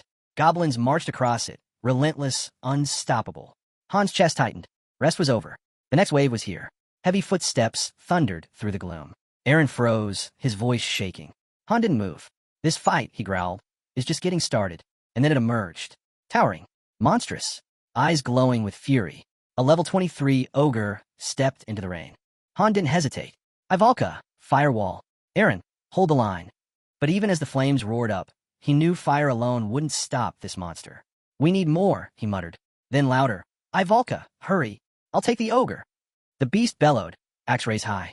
It slammed down with earth-shaking force, the ground splitting where Han had stood a second earlier. He rolled aside.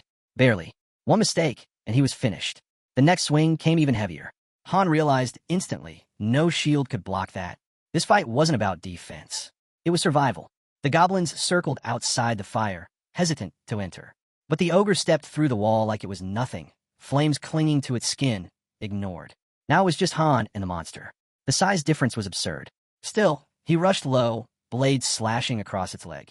Arrows suddenly tore into its back, Jenna's shots, sharp and fast, sinking deep into muscle. The ogre howled, staggering.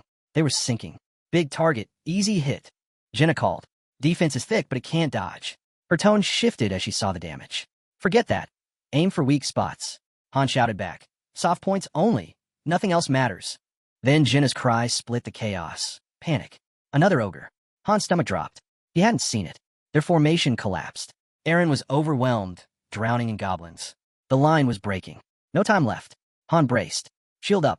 The blow landed like a hammer, rattling his bones, forcing him back. He staggered, then steadied, teeth clenched, body screaming. He surged forward, sword flashing, and the ogre shrieked. Han's strike had landed, right between its legs. The roar told him everything. Weak point confirmed. The beast pounded the ground in a blind frenzy, but Han was already moving. He scaled its massive frame, blade in hand, and drove steel at its throat. Not deep enough. Without pause, he slammed his shield against the hilt, forcing the sword deeper. Flesh tore. Blood poured. The ogre convulsed, staggered, then collapsed. One down. Han spun just in time to see the second ogre charging. Jenna, distracted. She fired instantly. Arrows flew, but the beast was already swinging. One massive blow connected with Aaron, hurling him through the air. Han's heart clenched. Too late. The ogre barreled forward, straight for Ivalka. Han screamed her name, but the strike never came. She stood untouched, confused, watching as the monster thundered past her. It wasn't after them. Its target was the dam. Before anyone could react, Jenna moved. No hesitation. She leapt, climbing the beast's back, scrambling toward its neck. Jenna, don't, voices cried. Too late. Her blade plunged into its throat. The monster shrieked and raged. Han rushed to her side, hacking into muscle, carving deep alongside her.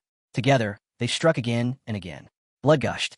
The ogre, howling in agony, staggered toward the river. With a final roar, the beast hurled itself into the river. Blood spilled out, curling through the current like dark ink. Han stood on the bank, drenched, lungs burning. It was over. Barely. Then ripples. The water shifted. A massive hand exploded out of the river, the ogre screaming as it rose again. Han's chest tightened. Before anyone could react, the creature drove its fist straight into the dam.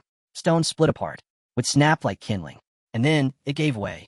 The entire dam collapsed with a deafening crash. A wall of water surged forward, ripping through the field in seconds. Aaron rushed over, breath ragged. All goblins down, awaiting your orders. But Han didn't respond. He stood frozen, sword clenched tight, silence weighing on him. When his voice finally came, it was low and sharp. We made a mistake. Behind that dam, reinforcements have been waiting. Now, cut off. And the only ones left standing against 3,000 goblins were them. The others called out, but Han couldn't move. Shock had him locked in place. A hand touched his shoulder, grounding him. After a long pause, he muttered, "We'll pull back, think of something. If there's even anything left to think of." But just as he turned, Ivalka stepped forward. Her hand lifted, her bracelet glowing faintly. Purple light began to swirl, humming with power. She whispered a spell, and a nearby boulder rose clean off the earth. With one smooth motion, she hurled it. The rock soared across the battlefield and slammed into the broken dam's opening. The rushing flood halted instantly. Han stared, stunned. Ivalka only said, calm and simple. Telekinesis. Basic spell. He blinked at her, caught between disbelief and relief. You could have mentioned that earlier. Her eyes flicked at him. I thought you already knew. Han groaned, then reached out, squeezing her cheeks. Next time, share the useful stuff sooner. She huffed, annoyed, but he just smiled faintly. We're still standing, because of you. The team barely had a moment to regroup before Jinna's scream ripped through the air. The goblins were back, and this time, they weren't alone. One rushed Han, spear driving straight for his chest. He twisted, barely dodging, and his blade lashed out in a clean strike that dropped the attacker. But even as his sword cut true, his mind spun. No sign of backup, not a trace. And then, the chilling realization struck him. There had never been reinforcements. None at all. His pulse spiked. Ivalka, he shouted. Drink everything. We need your magic, all of it. But she never got the chance. A goblin lunged out of the chaos, claws stretching for her throat. Han's heart stopped. He shouted her name. And then steel flashed. A rider broke through, blade cutting the goblin down in an instant. A man in a lion-shaped mask surged past on horseback, hooves tearing through the soaked earth. But even with his sudden arrival, the goblins didn't falter. They regrouped, snarling, ready to strike again. Han stared, barely breathing. The masked rider sat tall in the saddle, armor catching the light, his blade dripping red. Then his voice tore through the storm. One word, charge. The ground rumbled. Thunder followed. Shadows burst out of the rain, dozens, then hundreds. Riders armed and armored surged into the field like a living tide. Han's chest tightened. It was real. A cavalry unit. The masked warrior called again, sharp and commanding. Protect the mage. At once, Aaron and Jinna rushed to Ivalka's side while the cavalry swept past, storming the front lines. 500 riders, fewer than the goblins, but trained, disciplined, relentless. The impact was instant. Horsemen ripped into enemy ranks like a blade through cloth, scattering goblins with sheer force. The tide began to turn. Whispers spread across the battlefield. They were breaking through. Han turned his squad, voice steady. Looks like our job's done. Maybe we finally get a breather. He paused, eyeing them. Anyone know how to ride? Silence. Then, I'll learn now. He pulled up his interface. Masters couldn't fight directly, but they could still support. Skill book, horse riding. Cost, 500 crystals. Painful, but necessary. Normally, he couldn't unlock non-combat skills. But with the book, restrictions meant nothing. He confirmed. Knowledge rushed in. Han swung onto a horse, steady in the saddle. And just like that, he was riding. His team followed, galloping into the fray. For the first time in hours, something sparked inside him. Hope. The cavalry pressed forward, already breaking toward the siege lines. It was their chance. Time to strike back. Han rode hard, scanning the chaos. Goblins clustered thick around the northern gate, pushing siege ladders high. The defense still held for now. He mapped the city in his head. North was critical. The cavalry saw it too, shifting formation, charging to reinforce the gate. But then, Han's instincts flared. If he stuck with them, maybe they'd win. Maybe. But nothing in this game ever stayed simple. He snapped the reins and turned sharply. Change of plan, he shouted. A spearman beside him blinked. Aren't we reinforcing the north gate? That was the plan, Han said, pulling hard on the reins. His eyes cut to the horizon. It won't be enough. His voice rose. Fall back. Out of arrow range. Head for the northern forest. Move. The rain had stopped, the skies finally clearing. No time to hesitate. Han spurred his horse forward, leading his squad into the trees. But the moment they crossed into the woods, Han froze. Waiting in the shadows was a goblin force. Too clean, too precise. A trap, no doubt, lay by the riders. He gritted his teeth. If they struck fast with magic, maybe they could break through. But then the ground shook, and from behind the goblins, ogres stepped out. Massive shapes stepped out from the trees. Ogres. Each one towering, every step shaking the ground. The spearman beside Han froze. Han muttered under his breath, "This is gonna get ugly." If wolf riders showed up now, the cavalry wouldn't last. He leaned toward the girl at his side. How much mana left? Her answer was quick. Enough to cast, but not strong. That's fine, Han said. Forget strength. Just make it wide. If we're torching this forest, then burn it all. They charged toward the tree line. Cut to the castle, goblins flooding the northern gate. A defender rammed his blade into a goblin's chest. Relief hit, until the creature grabbed his tunic, dragging him in close. Before he could break free, a girl darted forward. Her sword struck clean, dropping the goblin instantly. The soldier gasped, shaken. She snapped at him, "Don't lose focus." Her gaze shifted, narrowing on the horizon. "What is that?" Elsewhere along the wall, the knight in the lion helm bellowed, "Push forward." No hesitation, the line surged. Again his voice roared, "Show them what the Iron Lion cavalry is made of." Steel clashed against claws. Knights slammed into goblins with crushing force, driving them back step by step. The girls scanned the field. A shout rose from further down the wall, "Reinforcements!" But a goblin scrambled up behind her. She spun, blade flashing, severing its hand before it could grab her. Then she called out, "Hold the line. We're close." Back in the woods, Ivalka raised her hands. Flames burst out, ripping through the underbrush, leaping from tree to tree. In seconds, fire devoured the forest. Chaos hit the goblin cavalry. Smoke swallowed the air. Horses screamed, stumbling into the flames. There was no escape. Still Ivalka pushed on. More fire, more heat, burning everything in sight. Han watched, jaw tight. This was her edge. One more spell, and she'd collapse. Any further, and the entire forest would vanish in a sea of fire. But then a thought cut through. Maybe that was the answer. That forest had always been a nest for goblins. Better to burn it. Let the fire wipe it clean. At the wall, the battle raged. A knight went down, but the line refused to break. Around 100 still stood on the northern ramparts. Many had fallen, especially during the ogre assault before the cavalry's charge. Han knew, without Ivalka's firestorm, those riders would have been wiped out too. On the field, a goblin froze, eyes wide, just before a knight's mace crushed its skull. Another rider swept in, sword flashing, cutting down his target in a single strike. From where Han watched, their discipline was undeniable. Their speed, their precision. They weren't many, but they didn't need to be. Bodies carpeted the field, and at its center, the knight in the lion mask thrust his sword high, voice thundering in victory. Han exhaled a long breath of relief. It was finally over. His team gathered on the ramparts, laughter breaking through exhaustion, hugs shared in pure relief. Above, a girl waved down at him. Han rode toward the wall, one thought echoing in his mind. Everyone made it. Not a single death alert. Hard to believe, especially after the hell they'd survived on the 5th floor. Behind him, a voice broke the silence. One of his friends laughed lightly. "We're nothing like we used to be." "Huh," she said with a smile. Then softer, "So, why are we still here? Isn't it done?" Han's smile slipped away. Something felt wrong. His gaze flicked forward, then back again. A memory flashed. The hulking goblin crushed beneath his strike. The forest engulfed in Ivalka's flames. The enemies they destroyed. The knights who claimed victory. And yet, no system message. No clear. Nothing. His chest tightened. Why wasn't it over? What was missing? Then, everything stopped. The battlefield froze mid-motion. A system prompt appeared. Loading. Han's jaw clenched. He spun. Another message blinked across the knight's shoulder. System recovery. His eyes darted around. Then a third. Error. Disconnected from server. He turned back. The girl was still frozen, hand lifted mid-wave. His teammates? Locked in place. Not a twitch. His heartbeat pounded in his ears. And then, behind him, a voice. "Turn around." Slowly, Han turned. Through the haze stood a shadowed figure. Still, silent, yet heavy with menace. And then he saw it. A towering form cloaked in darkness, aura pulsing like a heartbeat. Han's body locked. That face, he knew it, branded into memory. From the old days. From before. It was him. That same monster. Scene shift. Elsewhere, 6 elite players materialized inside a settlement. 6-star rank. Renowned. Korea's first to conquer the 88th floor. 5th in the world. Meanwhile, Han reconnected, logging back in, thoughts racing. This game was never about brute force. It was strategy, instinct, timing. He gave the orders, but the characters chose how to act. Sometimes they failed.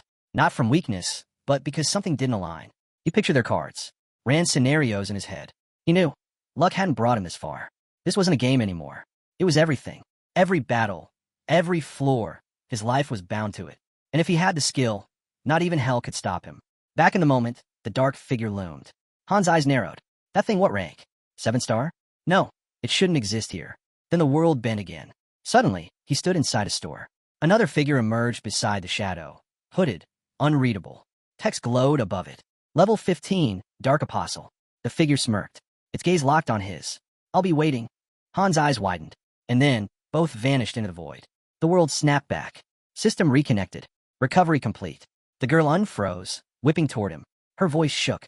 What was that? Before she could finish, Han jolted back into motion. "Everyone, get to the castle. Now!" His voice cut sharp through the air. She blinked, stunned. Han kicked his horse into a hard gallop. "Move," he roared. Behind him, someone shouted, "What's going on?" Han didn't turn. His voice dropped, cold and final. "It's not over." Flashes tore, through Han's mind like lightning. Burning forests, mangled corpses, that twisted grin of the Dark Apostle. Whatever that thing was, it didn't belong here. Not on the 10th floor. Not yet. Then, movement. A corpse twitched. A knight spun, startled. The air itself seemed to pulse, heavy wrong. Across the battlefield, black ooze bubbled and writhed, sprouting grotesque growths. From the pile of fallen bodies, something began to rise. The knight stood frozen. Too late. The creature lunged, jaws tearing into him. His scream cut across the field. And then they all began to move. Goblins. Dozens of them, clawing back out of the grave. A man stumbled back, horror in his eyes as the dead dragged themselves up from the soil. Han's voice rang out from the saddle, sharp and commanding. Don't panic. Let them come. But inside his gut twisted. These weren't ordinary monsters. Triggered under the right conditions, they could reanimate corpses. Necrotic. And unless their skulls were shattered, they'd keep rising. Knights fell one after another, ripped apart. From the ramparts, a girl screamed, "Open the gate." The heavy doors groaned, splitting open. Han spurred his horse, racing through with her close behind. This isn't right, he thought. None of this should exist on the 10th floor. Inside, his horse skidded to a stop. The girl turned to him, breathless. Han leapt down, grabbed the sorceress by the shoulders. You're staying here. Guard the statue. Protect the goddess. Seal the gate. Just hold until I return. She blinked, startled. Wait back. What do you mean? Another voice cut in, shaky. What were we supposed to do against that? Han froze, eyes narrowing at the nightmare spilling past the gate. Undead by the hundreds. Then he turned, voice steel. Get together. I'm bringing him back alive. Or I die with him. The man swallowed hard, then gave a single, grim nod. I'll bring him back. The girl's gaze stayed locked on the battlefield. Are you really coming back? Han gave a faint smile. Of course. He turned away, sprinting back into the storm. Her voice cut after him. Then don't you dare die. Without looking back, he called over his shoulder, same to you. Step by step, Han pressed forward. Sword ready, eyes fixed on the undead. Twisted things, ugly things, but killable. The first lunged. His blade split its skull clean open. One down, 100 more waiting. If they swarmed him now, it was over. Suddenly, a thunderous crash. Han whipped around. The ogre. Back again. Towering. Club raised high. The weapon came down, slamming into the gate with a deafening boom. Han's jaw tightened. It revived too. The gate won't last long. Then, out of the horde, undead wolves burst free. Eyes glowing, fangs bared, sprinting straight for him. They leapt. Thwip. Arrows cut the air, striking mid-flight. The wolves dropped. A lone archer stood in the distance, bow still raised. She turned her head, locking eyes with Han. He gave a single nod, brief but grateful. But the ogre was already lifting its mace again. The knights braced, bodies trembling. Another impact hammered the gate. The wood splintered, groaning under the pressure. Then, one final crash. The gates shattered inward, exploding into fragments. A flood of undead stormed through, roaring as they poured into the stronghold like a living tide of black. Han spun jaw tight. The gate's gone, no time left. He raised his sword, grip iron, and charged headfirst back into the chaos. But his focus wasn't here, not on the horde. In his mind, he saw it, the apostle, slipping deeper into the forest, glowing faintly in the distance. That's where he'll be, Han thought. Waiting. He carved a path forward, each swing a kill. One chance. Just one chance was all he needed. Then the ground quaked again. Another blast. The battlefield shuddered beneath his feet. His thoughts locked onto two possibilities. First, if the goddess statue fell, everything was lost. Han's gaze darted to the defense lines. They were buckling. Knights staggering backward. Second, if the undead lost control of themselves, their hunger would devour them whole. And every ounce of strength they once had in life would be turned against them now. He surged forward, cutting through a fresh wave. They were faster, stronger, crueler. Their thirst made them monsters, twice as deadly, 10 times as vicious. The stronger they had been in life, the worse they were in death. Han's movements blurred, slicing through the storm of claws and fangs. No hesitation, no room for mistakes. One slip, and it was over. Yet even in the madness, something inside him sharpened. An urge, a need, to tear them apart, to wipe them out completely. Above, his eyes caught the girl on the wall, fighting like she'd never stop. She's giving everything, he thought. Even now, in his mind, he imagined 2 angels standing guard over the battlefield. Protect the goddess statue. That was all that mattered. A map formed in his head, tracing every shift, every threat. If the outer walls fell, retreat to the inner gate. Barricade it. Same tactic they used on the 5th floor. It bought time then. It had to buy time now. Screams cut through his thoughts. Civilians. They rushed toward the inner gate, pounding on the doors, desperate. What's happening? They cried. faces pale, eyes wide. And behind them, another wave surged. Undead. Relentless. Han didn't slow. It's not about holding out. It's about how fast I end this. He pulled his cloak over his mouth, forcing through the choking smoke. Flames roared on either side, devouring everything. A system alert blinked. Fire resistance. Skill up. 2 undead leapt through the blaze. Han's blade lashed out. 1 stroke, 2 heads gone. He reached for a red vial, downed it fast, blood pounding in his ears. Ahead, just beyond the smoke, the recovery zone flickered into sight. You're here, he thought. I know you are. System alerts lit up in rapid succession. Allies afflicted by fear, stats decreased. A soldier has fallen. His spirit shall live on. Han's eyes hardened. More warnings followed. Ally bleeding. HP dropping over time. Then a flash. Brilliant light ripped through the sky, screaming toward him. Han reacted instantly, shield raised. The arrow struck, tearing through the metal and grazing his shoulder. He staggered back, pain jolting through him. His teeth clenched. The apostle's not built for close combat. His eyes narrowed. So why is he here now? This early? Han's mind reeled. He's stronger than anything we've faced so far. Another flash. Another arrow. He barely slipped past it. Then an entire volley screamed through the air. Projectiles rained down. Han moved like lightning, blade whirling, deflecting, spinning, cutting aside each shot. But then, strike from below. Sharp, brutal, pain tore up his arm. He stumbled back. The smoke thickened around him, choking every breath. His lungs burned as his eyes darted through the haze. If I didn't have a defense skill, I'd already be dead. A system prompt blinked across his vision. Ally bleeding, health dropping. Han scowled. This is spiraling too fast. Each breath grew heavier. Each step slower. Time was running out. If he collapsed here, it wouldn't just cost him. Everyone else would fall with him. Maybe I can talk, he thought desperately. Then, a voice behind him. I want to talk. Han half-turned, growling, fine. Then what? No reply. Just haze. His instincts flared. He slashed forward. From the fog, a calm reply echoed back. I'm not like the others. Then, boom.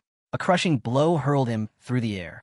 He crashed hard, rolled, came up swinging, roar ripping from his throat. A flash cut through the smoke, glowing projectile. Han lunged forward, eyes flaring red. Berserker mode activated. Power surged. A black trail burned behind him. His teeth sharpened, grip tight around the dagger. He shot forward like a missile.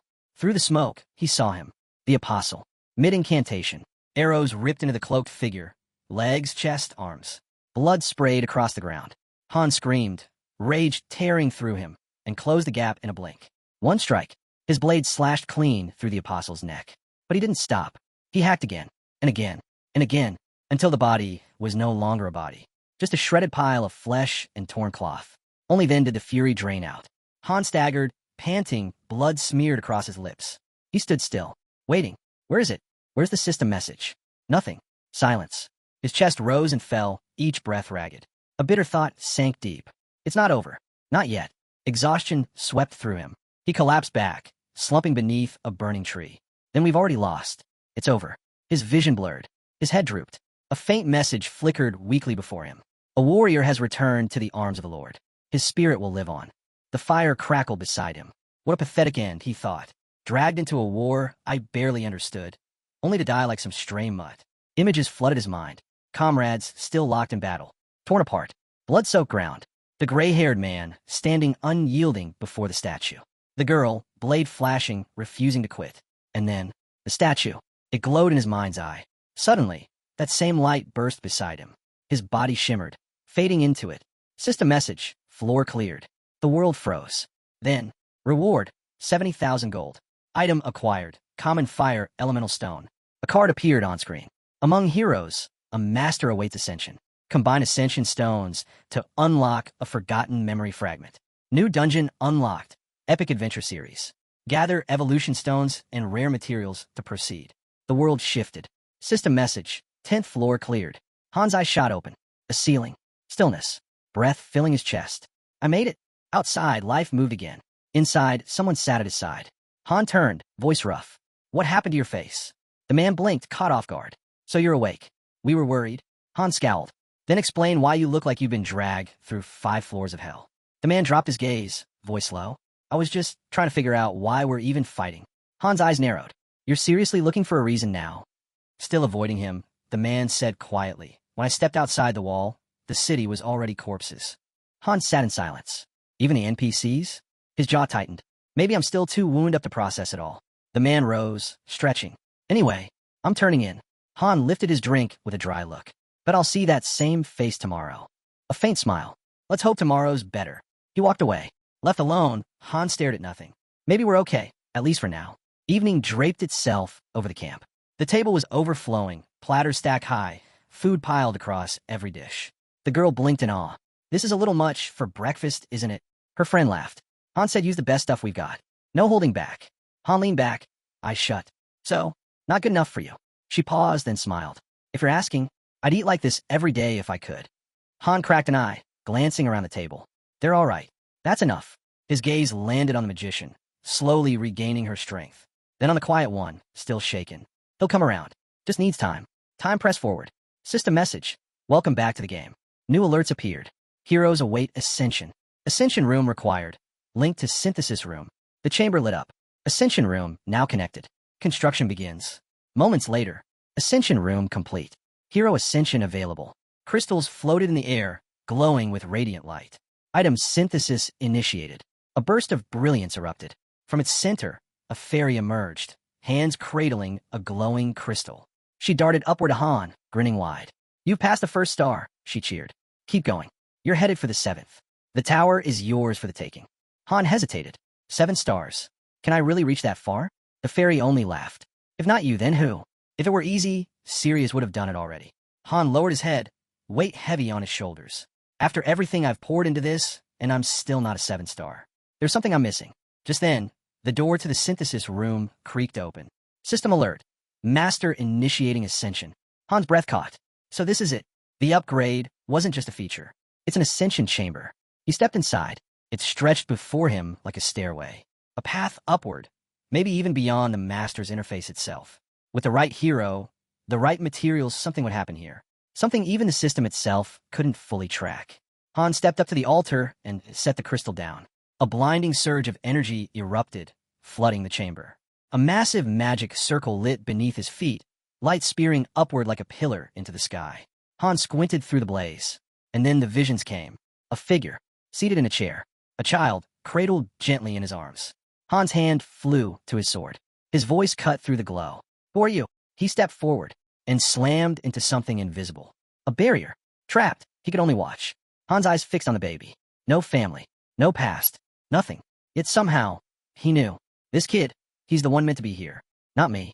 But there was no time to dwell. The vision shifted. Endless halls stretched around him, unfamiliar and cold. Every turn ended in a dead end. Still, he pressed on. At last, he stepped outside and found nothing. No buildings. No master's lobby. Just emptiness. Then, groaning gates creaked open. Through them, a fairy emerged. Smaller than before. Fragile. Almost delicate. Han narrowed his eyes as she approached. You expect me to enter the rift of space and time? She didn't answer. Only stared. Han turned, continuing forward, until a massive door loomed before him. Its inscription burned in his sight. Extreme difficulty.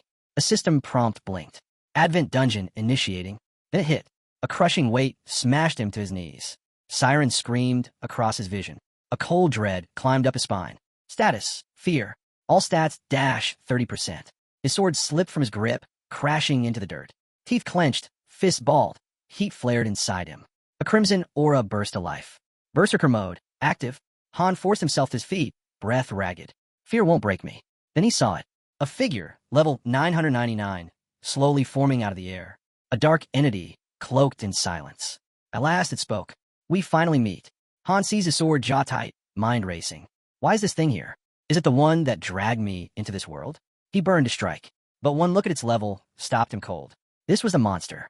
The one that wiped out his elite party. 6-star heroes, hardened legends. Gone in 10 seconds. The entity stepped closer. What's wrong? Not going to attack? I thought you hated me. Han's voice cut sharp. If you drag me here just to talk, spare us both and throw me back. The entity chuckled.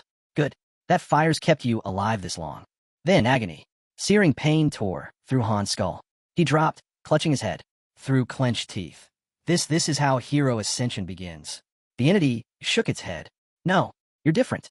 You won't ascend like the rest. Dark energy seeped across the chamber, curling around him.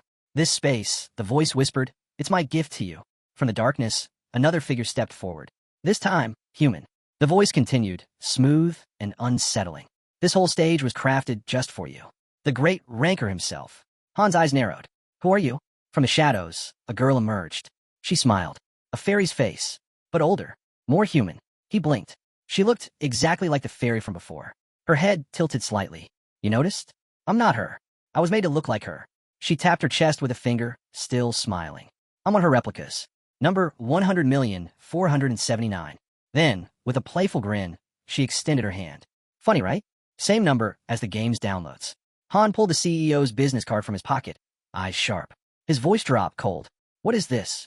Some kind of joke? The girl only smiled wider. I've gone by plenty of names. I just use whatever fits the moment. Han stomped the ground. The sound cracked through the chamber. She chuckled. Bold of you. His eyes didn't waver. You're part of this. You helped drag me into this nightmare, didn't you? Her grin didn't falter. You really do hate me. The funny thing is, I never meant for you to get pulled in. That was an accident. Han snapped back, voice sharp. Like hell I care. Send me back. Now. Or regret it. Her grin widened. Is that a threat? From a weak little 1 star. Han's gaze burned. I won't be 1 star for long. For the first time, her smile faded.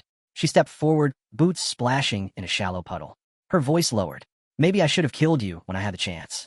Then, without warning, a magic spear burst from her hand, striking Han square in the chest. His armor cracked and stopped, frozen just inches from his heart. She snapped her fingers. Didn't even flinch. I'll give you that. But guts won't make you invincible. Han slid his sword back into its sheath steady. So, what do you actually want? He paused, thinking. She's had more than enough chances to kill me. But she hasn't. That has to mean something. She stepped closer. Her smile thinned. Nothing insane. I just want to talk. Her gaze sharpened. You're Loki, aren't you? The indomitable, 5th-ranked master. I'm a fan. There was almost sincerity in her tone. You have no idea how many times I watch your runs back at HQ. We kept your city under surveillance. I had to see you myself. Then her voice softened. I came to tell you the truth about this world. She paused. Tell me, Loki, what do you think of the game story? Her eyes lowered. Most players don't even care. Gotcha stories? Nobody reads them. They just chase the next banner, the next event. Her hand lifted, her voice flattening. Let's be honest, the plot's a mess. Cliché. Predictable. Forgettable. She snapped her fingers. The space behind her warped and twisted. Masters stop caring about world building after a few floors, she said quietly. Look behind me. Do you recognize it? Han's eyes scanned the ruined landscape, his jaw tightening. He crossed his arms. I don't even want to know. She looked away, almost sheepish. Sorry. I get carried away. Then she pointed. This was the Peninsula City, from the 10th floor. But now it was nothing but ash and rubble. Scene after scene flickered into existence. Cities burned to dust, kingdoms in ruins, whole regions erased. This is what remains, she said. And you think this continent's any different? She stepped closer, her voice calm but sharp. More than 100 million worlds, all ended the same way. Her eyes narrowed. There was a book, a prophecy. It said this world would collapse. A bad ending. She didn't stop, but the heroes refused. They wanted something different, something better. Her hand lifted slightly, almost like turning a page. So they summoned outsiders. Characters from beyond this world. A flash seared across Han's mind. Himself, bloodied, arm torn away. Her tone lowered. They forced the story to change. Broke rules. Bent time and space. Then her gaze locked with his. When higher beings are watching, even fate itself can bend. She smiled faintly. That's what this game really is. Han stared at her, silent for a long beat. Then a smirk tugged at his lips. That's it? Was expecting something more dramatic. He stepped forward. So why tell me this? She extended her hand toward him. Because I want to offer you a deal. Her words cut short. A dagger drove straight into her skull. Han drew his sword in the same instant. His voice was ice. I was curious where this was going. But it's just delusion. She kept smiling. Only now darker. So tell me, was that a yes or a no? Han's glare sharpened. You dragged me into this nightmare. Made me crawl through hell. And now you want me to cooperate? He stepped forward, sword raised. No chance. I'd never side with someone like you. She didn't move. Go ahead. Strike me down. But I promise, your head hits the dirt before mine does. Laughing softly, she leaned in. You're so intense. Honestly, kind of rude. Han's grip tightened. His thoughts spun. She can talk all she wants, but I'm not beating her. Not like this. Not as a level 10 1-star. He wasn't strong enough. Not yet. His voice went flat. I'm done talking. Send me back. Wherever you pull me from, I want out. Her smile spread slow, menace dripping in every word. Now that's just cruel. Do you know how much work it took to bring you here? Her eyes flicked to the horizon. You matter more than anyone else.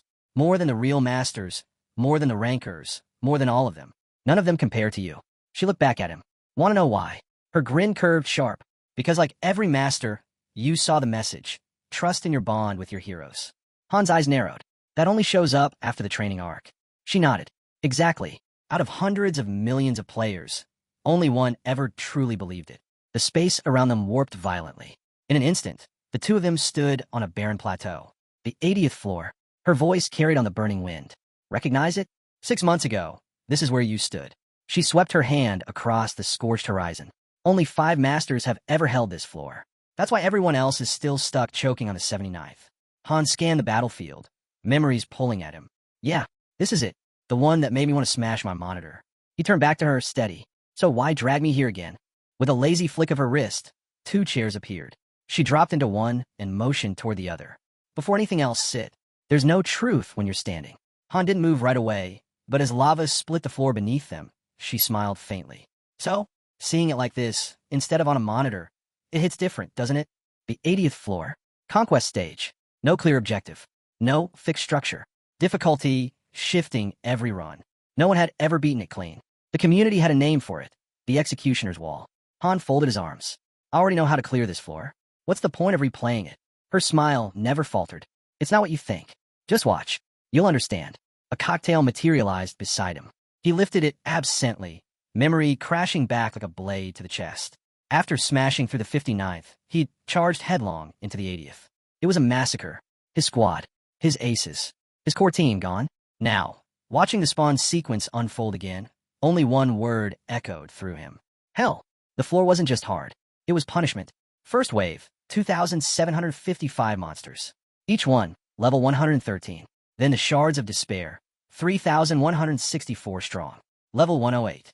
And after them, the Shards of Hatred, 2,348 of them. Every single one, level 121. Han narrowed his eyes. So those shards, they're what make this floor impossible. She nodded, her knowing smile still there. Exactly. You're not just playing anymore. You're inside the system now. And everything, the floor's brutality, even your summon rates, it's all tied to your account. Han froze. Wait, all those failed 5-star pulls. That wasn't just bad luck. She lifted a hand, pointing toward the chaos crystals pulsing in the distance. Each one towered like a mountain. Marked level 322. There's a reason for that. In your world, there are no heroes left to summon. Then she gestured to a hulking beast, cyclopean and grotesque, lurking beyond the lava fields. The system sets the difficulty, sure. But your account? Your world? It had S-rank potential and a curse to match. Han lowered his gaze, silent. And yet, she continued, her tone soft but sharp. No one can explain how you reach floor 88. Suddenly, light burst across the volcanic sky. Han's head snapped up. Figures emerged, stepping onto the island. Heroes. Real ones. Could these be the legendary 5? Before he could take it in, the swarm hit. Monsters poured in, fast, brutal, relentless. The girl didn't even blink. System prompts flickered across the air. Tactical command effect applied. All item levels maxed out. A tactical map bloomed across the battlefield. Heroes ready to be dragged into position. Then, action. One by one, they leapt from island to island, movements precise, formation perfect. Each strike carved through the horde like clockwork. Han moved instinctively, calling commands, setting defense points, placing units with exact precision. She watched him closely, expression unreadable. But just for a moment, pride flickered in her eyes. That's the same tactic you pulled back on floor 10, she said. Lock down the support nodes, fuel the push forward. Complicated on the surface, but the goal's as straightforward as it gets. She gestured toward the battlefield. Watch carefully. See how they move. See how they look at you. Han's eyes lingered on them, their stance, their discipline. Not a shred of hesitation. Trust ran deeper than words. That's why they call you their master, she whispered. From the front lines, voices echoed in perfect unison. Your orders, flawless as always. The girl straightened, gaze fixed ahead. Exactly. You were never ordinary. They know it. And you've always known it too. She lifted her hand, and the air itself seemed to sharpen. They swore an oath. One by one, they stepped forward. A girl with her bow drawn. I'm the king's arrow. The spearman, steady and unyielding. I'm the king's spear. A swordsman in steel. I'm the king's blade. A mage raising her tome with a grin. I'm the king's eyes. And at last, a knight, sword gleaming. I'm the king's flame. The clash erupted in the blink of an eye. The knight swung. Fire tore across the battlefield. Monsters dropped by the dozens. The girl laughed. Tell me that's not magnificent. They didn't just obey you. They gave you everything, she said, closing her eyes. Those are the 6 stars. Not even the 7s could stand against them. You shaped them into legends. Han looked at her, confusion still clouding his face. And what does that mean for me? She opened her eyes again. It's not just their skill. It's how they see you. Her tone slowed. Picture a tower. Picture heroes uncovering its truth and losing faith. Who would stay loyal to a master who treated them as disposable tools? She leaned closer. But you weren't that kind of master. You led them. To them, you were king. Her eyes softened. And even now, they're still searching. Because they know you're alive. Her gaze shifted toward the small fairy hovering nearby. Think about it, Han. What kind of hero scours the world for months, just because their master vanished? Han shook his head. No one from the other lobbies would. You're different, she answered simply. Your strategies, they're rigid, sharp, impossible to copy. Even I couldn't have created them. Her voice grew distant, as if staring up an unseen tower. But the thing that stung me most? You never used synthesis. Han's expression darkened. She didn't stop. That's how most players manage their heroes. Anyone weak, anyone disobedient, they're erased. No second chances. Fear keeps the survivors in line. Han's thoughts drifted. A rookie's eyes came back to him. Raw talent, but unrefined. Another master would have tossed him aside, sacrificed him for the slim chance of something better. But Han never pulled a 5-star. Not once. His entire deck? A single 4-star. The rest, barely worth mentioning. People laughed at him, called his account garbage, told him to quit. But he never did. He knew what it was like to be left behind. A memory surfaced, him as a child, standing alone on the sidewalk. A father laughed with his son. But when a man's eyes met Han's, the laughter died.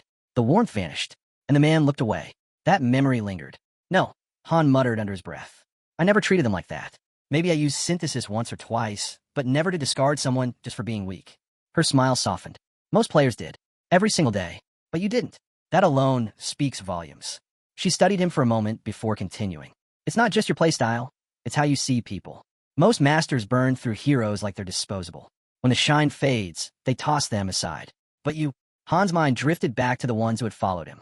His team, the ones who stayed. He never let go of anyone who had potential. A system built on fear, he thought. That kind of leadership collapses eventually. He remembered his own way, rewarding effort, enforcing discipline only when it mattered. Always with purpose. The girl tilted her head. Do you even realize what you've done? Her faint smile returned. They're alive, Han. Every last one of them. She turned fully toward him now. You must have felt it, even if you didn't want to admit it. There's no way you led them like that without sensing something. Her eyes widened, not in fear, but in realization. It's the only answer that fits. Han straightened slowly, caught off guard. From across the room, her voice carried. Do you know what I think? Then, almost reverently, every hero here, they're real. She repeated it, firmer this time. No one could have fought like that, unless, deep down, they knew. Han turned, stunned. She met his stare, shrugged lightly. Just a theory. Han pulled out a sleek device, scrolling through profile after profile. He remembered the difference in response. Giving the same order to 2 heroes, yet their timing, instincts, even their subtle choices were never the same. It had amazed him back then. The system was brilliant. But he had never once considered, what if they weren't just data? What if they were real? Back then, all he cared about was execution. Precision. Winning. Arms crossed, he glanced back at her. So that's why you were watching me? She nodded. I always wanted to meet you. But on Earth? Nearly impossible. Han understood instantly. His voice softened, almost reluctant. Yeah, I felt the same way. But then his tone flipped. A grin tugged at his lips. If that's the case, maybe I should just go dig you up in some random forest. The shift didn't last. His expression hardened. His voice dropped cold as he stepped closer. But you stirred up too much resentment. And I can't forgive that. Kate lowered her head, fingertips brushing the rim of her glass before setting it down without a word. Han leaned in, his words sharp and final. He had no ties to Tonia, no ties to Nibelheim. He was nothing more than a man from Earth. Then he turned, heading back to his seat. But Kate's laugh stopped him in his tracks. Your heroes wouldn't let that slide, she teased. Without turning around, Han shot back flatly. I don't care. None of it added up. His team was thriving. They'd climbed to the 88th floor with barely any losses. There was no reason to drag him here, just to push higher. He had no interest in playing along. His anger snapped. Han spun back, voice sharp as steel. Back off, before I lose what little patience I've got left. But Kate didn't so much as flinch. She spread her arms slightly. I saw something in you, she said evenly. The potential to become the Han Mobius needed. Then she gave a casual shrug. But truthfully, I just wanted to see if you'd make it this far. And if that means putting up with your tantrum, so be it. Han's glare darkened. The Dark Apostle on the 10th floor, he said coldly. That was you, wasn't it? Kate's gaze never wavered. And if it was, she asked coolly. What then? She crossed her legs, as if to soften the air. Don't be so dramatic. I intended to stop interfering after the 15th floor anyway. Resting her head against her hand, she added, Tonia would have welcomed you, with or without me. But this place?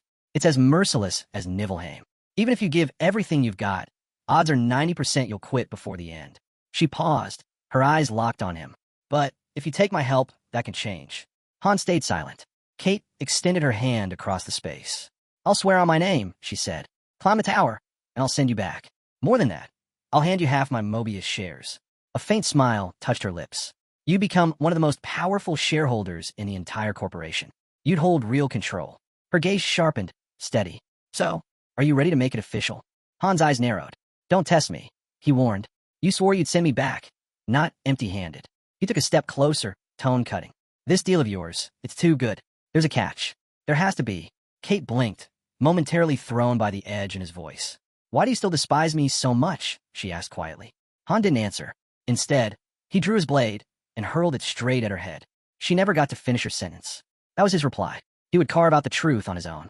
He didn't need her, didn't trust her, and he'd never rely on her. Kate pulled the blade free, calm, unshaken. Her form flickered, glitching before snapping back into place. She met his eyes, unreadable. That's the resolve it takes, she said simply. No one reaches the summit without it. Then, softer, almost gentle, the words repeated. I forgive your arrogance. And then, she revealed it. At her signal, a golden door shimmered into existence. Vast, towering, radiant. She called it the true prologue. The doors groaned open, flooding the space with blinding light. Kate turned back to him, the faintest smile tugging at her lips.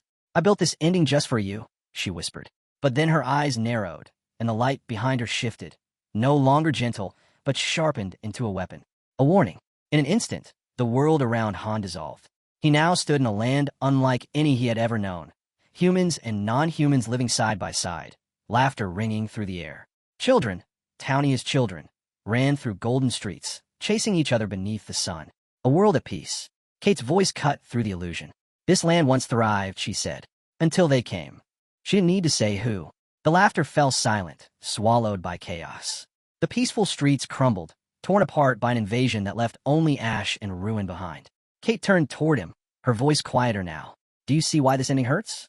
The truth unfolded. This wasn't a war waiting to begin. It had already been lost. To undo it meant bending fate itself. Yet, even in that despair, a spark of hope lingered. Kate lifted her hand, pointing at him. If you want to save this world, you must conquer the tower. She promised he wouldn't fight alone. Others would gather, bound by fate, fellow heroes who would stand at his side. She reminded him. The future of this world rested on him. His choices, his strength, entire lives now waited for his decision. But her warning cut deeper. The enemy wasn't just powerful. They were hidden, burrowed in places no one dared explore. Could Han face them? Could he endure the climb? Doubt surged inside him. None of this sounded real. He didn't believe her. But Kate didn't falter. Keep climbing, she told him firmly. You're not alone. At the summit, I'll be waiting. Han turned his back. Leave me out of this. And then, everything shifted again. A system prompt lit the air. Memories he thought long buried surged to the surface. The hero he once was awakened. His card shone, evolving. His rank leapt forward, now 2 stars. His gaze lifted to the glowing pedestal ahead. It was finished. The system's voice echoed, congratulating him on new skills unlocked. Nearby, Aaron gave a quiet smile. His traveler, his comrade, was back. What did you see? He asked. Han only shrugged. Another step forward. You'll face it soon enough. Then he asked, what's the status? Aaron's reply was plain. No change. Han nodded. He hadn't forgotten. Aaron still had a sister waiting. That was the mission. He would climb. He would finish this. And then, he would go home. Later, lying in the dark, Han stared at the ceiling. Everything looked the same. Yet inside, something had shifted. He made a silent vow. Whoever dragged him into this world, whoever pulled the strings, they would regret it. Morning came. A flickering system alert filled his vision, glitching, unstable. The message? An apology. A formal notice, blaming the chaos on a massive system error days ago. Han exhaled slowly, remembering the disconnections that plagued the lower-tier masters. So that's what it all was. Another layer of lies. To Han, it only confirmed the truth.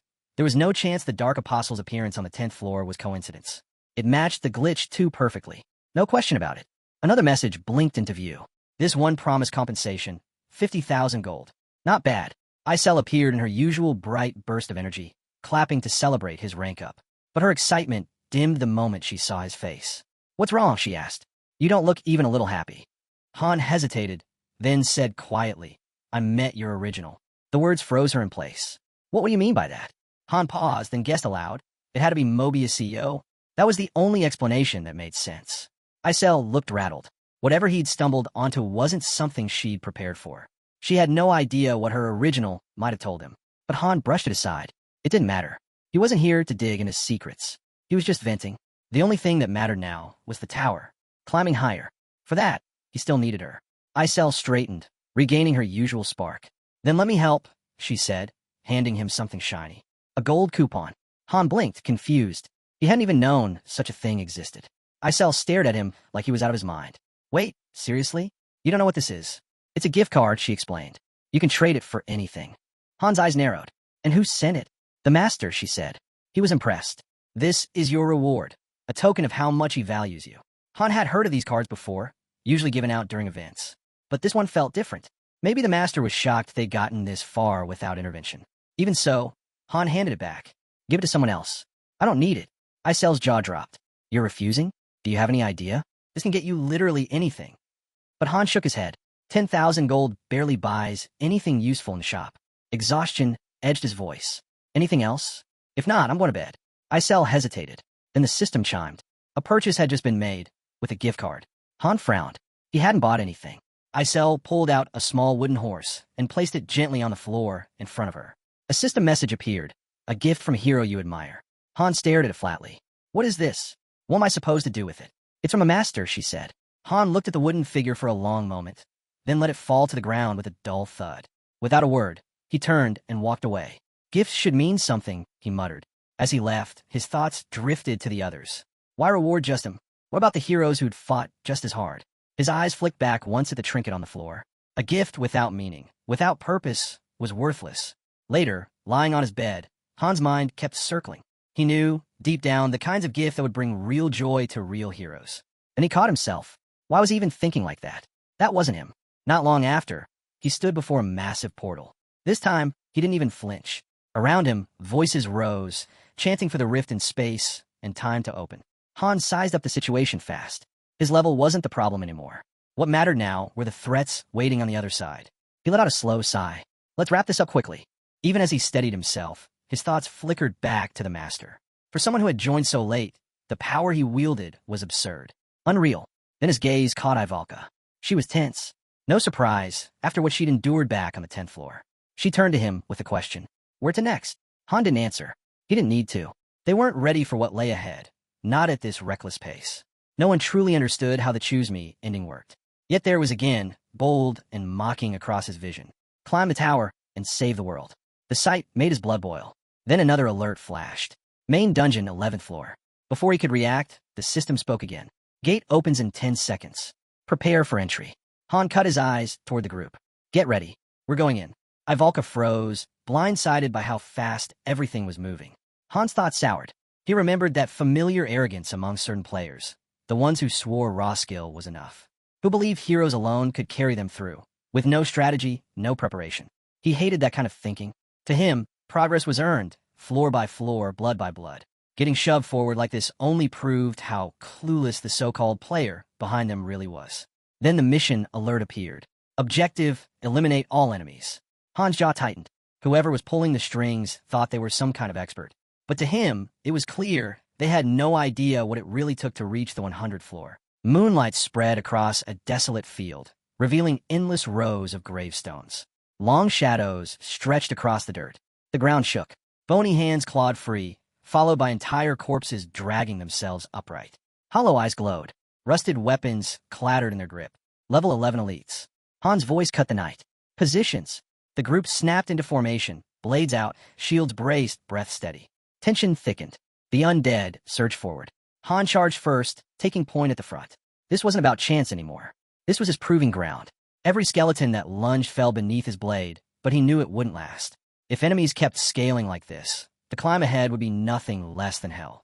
Each fallen corpse erupted in fire, dragging his memory back, Back to that first encounter with a 4-star threat. The master had merged that monster with him. He remembered the 5 heroes summoned during that trial. Only one survived. Even so, Han hadn't blamed the master. Not then. A sharp crack snapped him back to the present. Jenna tore through the chaos, spinning midair. Her kick smashed into a skeleton, sending it tumbling across the ground. Her expression said everything. These enemies weren't just strong. They were endless. Relentless. Han pressed forward, blade cutting through ranks of the undead. But his mind drifted back to the beginning. Back when a master used a plan. There were structures, training regiments, crafted gear, carefully built strategies Han himself had recommended. But after the 5th floor, everything shifted. Impulse replaced order. The plans vanished. What remained was only chaos. Beside him, Aaron moved in sync, deflecting strikes in perfect rhythm. They fought as one, their bodies moving on instinct alone. The sight pulled another memory from Han, a mission that should have been impossible. And yet, together, they survived. But after that, it was as if the master stopped trying entirely. Ivalka's eyes closed in silence. Heat gathered in her palm until a sphere of flame bloomed, burning brighter with each second. Han's gaze lingered, thoughts darkening. Every misstep since the 5th floor replayed in his head. 5 summons wasted. No upgrades. No gear. No strategy. And still, they were thrown headlong into the 10th floor. Even so, against every odd, they endured. Now they stood surrounded by scorched bones and silence, bodies battered, lungs burning, but alive. Victorious again. Yet Han knew the truth. This wasn't the master's victory. The master had failed them.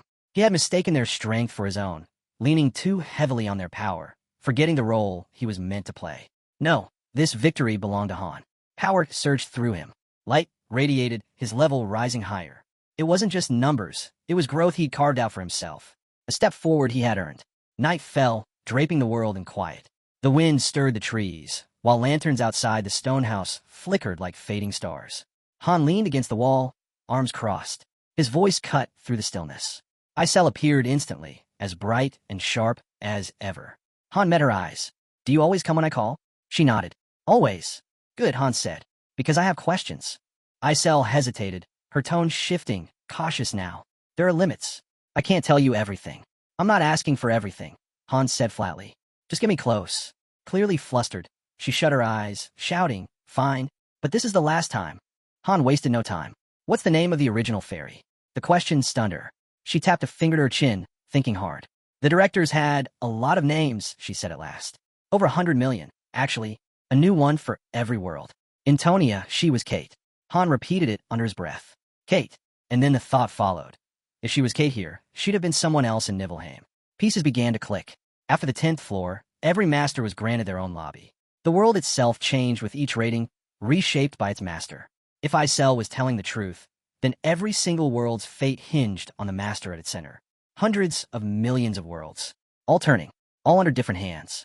The scale of it was staggering. But he wasn't done. "What is Mobius?" Han asked. Isel blinked. "You'll need to be more specific." "I'm not talking about the company," Han said. "I mean the spiral galaxy. The one with endless worlds." She studied him, then gave a slow nod. "Each master gets a world. Unique. No duplicates. Not even among heroes." Han's stare sharpened. "I've met Kate," he said. "I want to know who she really is." His voice dropped lower. "Did she ever hurt the master?" That was the real question. Isel's tone shifted. "No one becomes a master without first living on Earth." Han dismissed it with a wave. That wasn't what mattered. He pressed again. Had Kate ever betrayed the master? Isel stayed silent. The silence was louder than any denial. When Han pushed once more, she faltered. The thought itself unsettled her. She didn't want to believe Kate could be capable of something like that. Flustered, she promised to check the data, then vanished. Left alone, Han sank onto the bed, folding his hands behind his head, eyes locked on the ceiling. There was no point chasing Mobius tonight. It wouldn't change anything. The fire crackled in the corner, sparks drifting upward like fleeting thoughts. For now, he let the quiet take over. Eventually, Isel returned. This time she stood firm. Her voice was steady. "The master is just an ordinary user. Nothing more. There's no danger." Han wasn't convinced. "Are you sure?" She nodded. "I confirmed it with another director. It's safe." But then she added, interference like that came with heavy risks and strict conditions. It wasn't something done lightly. Han leaned back into the pillow. That was enough for now. Outside, training dummies stood motionless in shadows. Then Usher's voice rang out. "Start the duel." The match began. Han struck first, blade cutting clean. In that instant, it all clicked. The master's failures weren't a mystery. They came down to bad choices. Nothing more. Roderick's weapon flew toward him. Han dodged. The strike was powerful, reckless. His teammate wasn't holding back, but Han was ready. He raised his shield, bracing against the next blow, and then the realization hit. The master wasn't just inexperienced. He was infected, blinded by the belief that he couldn't lose. Usher unleashed another wave of attacks. Faster, harder. Han kept slipping away, eyes sharp. If that arrogance spread any further, it would consume him. Another swing, blocked. But Edith appeared in the shadows, daggers flashing. Steel cut across his cheek. 3 against 1. He couldn't win this head-on. But Han's mind wasn't on the fight alone. He recognized the signs. The infection was still in its early stages. If they acted fast, maybe it wasn't too late. Jenna and Aaron dove in, blades flashing, fists striking. Now, it was chaos. A full clash, heroes pushing each other to their limits. And in the center of it all, Han saw the truth crystal clear. The only way to snap the master out of this spiral. It was clear now. The only way to break the master's arrogance was to take away the crutch he leaned on most. That crutch was Han. Han gritted his teeth and threw himself back into the brawl. Later, sunlight spilled across the city streets, turning the cobblestones gold. The team walked in silence, their boots tapping against stone. Jenna glanced at Aaron. "So it's true?" she asked. "We're going straight to the 12th floor?" Aaron hesitated. "That's what it looks like, but yeah, it feels rushed." Han trailed behind, still processing it himself. They had just cleared the 11th floor, and by Earth's clock, not even a full day had passed. Then Isel appeared before them. She raised her hand, calling for a tear in space-time. The air shimmered. The next gate was already forming. 2 floors cleared in under 24 hours. Jenna stepped up to the glowing rift. She glanced back. "You coming?" Han didn't answer immediately. His eyes were on the ferry. Which floor did the master choose? Isel hesitated, then finally said it. "The 12th. Han's eyes narrowed. "Yeah, thought so." The others looked at him, puzzled, waiting for his move. He made it. Crossing his arms, Han said flatly, "I'm not going." Isel froze. The words hit like stone. Han didn't budge. "I mean it. This isn't something to mess around with." Jenna blinked, stunned. "Wait, you mean we can refuse? I thought we had to follow orders." Han scanned his team. "There's always a choice," he said calmly. "You just have to be ready for the consequences." Jenna frowned. Didn't others try to resist and still got pulled in any way? "They broke the rules," Han replied, his voice even. Isel's tone spiked, frustration slipping through. "You need to rethink this. It's too dangerous." Han cut her off. "Dangerous? You mean like throwing us into a dungeon without warning?" The fairy tried again, but Han silenced her with a glare. "I already know what you're going to say." A surge of bright blue light rippled from the gate. Han felt it, the invisible line. Crossing it wasn't optional. Refusing to enter was one thing, but rejecting synthesis? That was worse. The master could erase him, replace him with someone more obedient in an instant. But Han stood firm. "I'm not going," he said again, voice steady. Final. Ivalka's voice split the silence, raw with disbelief. "So that's it? You're just leaving us behind?" "That's your call," Han answered coldly. "I won't stop you." The air froze. Aaron's grip on his spear tightened. "If he's out," he said, nodding toward Jenna, "then so am I." Jenna stretched lazily, her tone edged with ice. "You could have told us we had a choice, Han." She stepped back. "I'm done too." Her partner looked stunned. Ivalka, caught between them, hesitated. Her voice shook. I'm not going either." And then, a glowing message materialized in the air. "Group deployment denied. Some heroes' refuse orders. The master may choose to listen or punish." Han read the message and smirked. "Let him try." Isel looked rattled, her voice trembling. This wasn't in the script." Jenna glanced at him. "So what now?" Han looked away for a moment, then gave the slightest grin. "Now we wait." Above them, the sky split open. An enormous eye appeared, gazing down from the heavens. The player was watching. Han didn't flinch. "Let's see how he reacts." The others slowly tilted their heads back, staring into that overwhelming gaze. And then it hit Han. The master probably had no idea his creations could resist him. Maybe he'd never even bothered to read the rules. That ignorance had led them here. Sensing the shift, Isel quietly summoned the rest. One by one, the group gathered. Edith arrived, scanning their faces. "Why'd you call everyone?" A voice answered from the crowd. "We're not going." Edith blinked, stunned. "Wait, what?" The sky was calm, sunlight pouring down as if mocking the tension. Han sat on a bench, relaxed, answering her questions without a flicker of fear. Edith, though, was shaken. She realized how dangerous this was. If Han couldn't stand by this choice, he could be erased. But he wasn't pretending. He was steady, unmoved. They went back and forth, Edith warning him. The player wouldn't let this slide. Han cut her down with one line. "So what? We're supposed to follow every command without question. We're not here to serve." We're here to survive. The words landed. Edith froze, then looked at the others, trying to sway them. Han stayed quiet, watching, and in that silence, he understood. They weren't united by loyalty. What bound them was survival. Edith turned back at last. Her eyes found Aaron. We're going, she said firmly. We need strength. I won't be someone's experiment. With that, the others moved toward the portal, leaving Han and Jenna behind on the bench. Jenna sat down beside him, her voice low. So what happens to us now? Han didn't soften the truth. I don't know. It's all in the Master's hands. He paused, then added, if I get synthesized, don't fight it. Save yourself. Jenna looked at him, calm. Steady. You're going to outlast us all, she said. Aaron's voice carried from nearby. He's got more resolve than any of us. Ivalka nodded in agreement. If nothing else, you're the one who never wavered. Han exhaled quietly, closing his eyes with a faint smile. They'd come so far, learned so much, but peace never lasted. A system alert burst across his vision. One of his team was bleeding out. Then another, and another. The warnings piled up in rapid succession. The 12th floor was different. The gate opened, and the group stumbled out, bloodied, battered, barely standing. They leaned on one another, dragging themselves forward on sheer willpower. Han's eyes locked on Edith. How are you holding up? At first, she said nothing. Then her voice broke the silence. Han. Her eyes swept over the survivors, sharp and unyielding. How do you just ignore a command like that? Han cracked a grin. Simple. You just do it. A sharp notification blinked. Edith declined the mission. With that choice, the second squad was instantly shut down. Her team stood there, worn out but still on their feet. Isel froze. Confidence drained from her, replaced with panic as everything unraveled. Han only chuckled. With both teams out, the Master can't touch the main dungeon or the exploration one. He faced the group, calm and steady. We'll keep training like nothing's changed. No reason for him to suspect a thing. Restock your potions. Jenna, Aaron, handle the daily solo. I'll meet you after. Isel snapped. If this keeps up, the Master might just abandon us entirely. Han didn't blink. Then he was never strong enough to reach the top. She stammered. He could synthesize you. Han shrugged. Better a clean in than that. And if anyone gets absorbed into the system, it'll be the one who sparked this rebellion. Isel lowered her head, hiding her face. Her body shook as she tried to hold back. But Han pressed on. Yeah, maybe his stress spikes. Maybe his spirit drops. But our team? They'll see what's happening. They'll start to trust again. He stretched out a hand toward her. There's still time for him to change. To earn us back.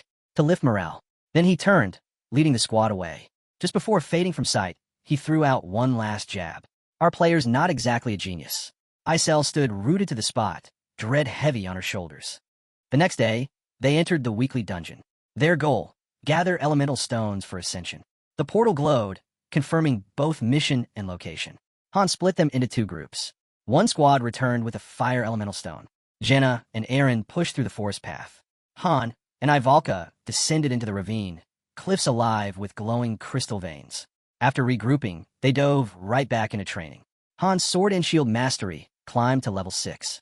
But he knew the next leap wouldn't come easy. He needed sharper drills, stronger opponents, someone who could actually challenge him. He cut through his teammates' attacks with ease, then pointed at Ivalka. Your turn. Unlock telekinesis. Ivalka groaned. But all I got is fire magic.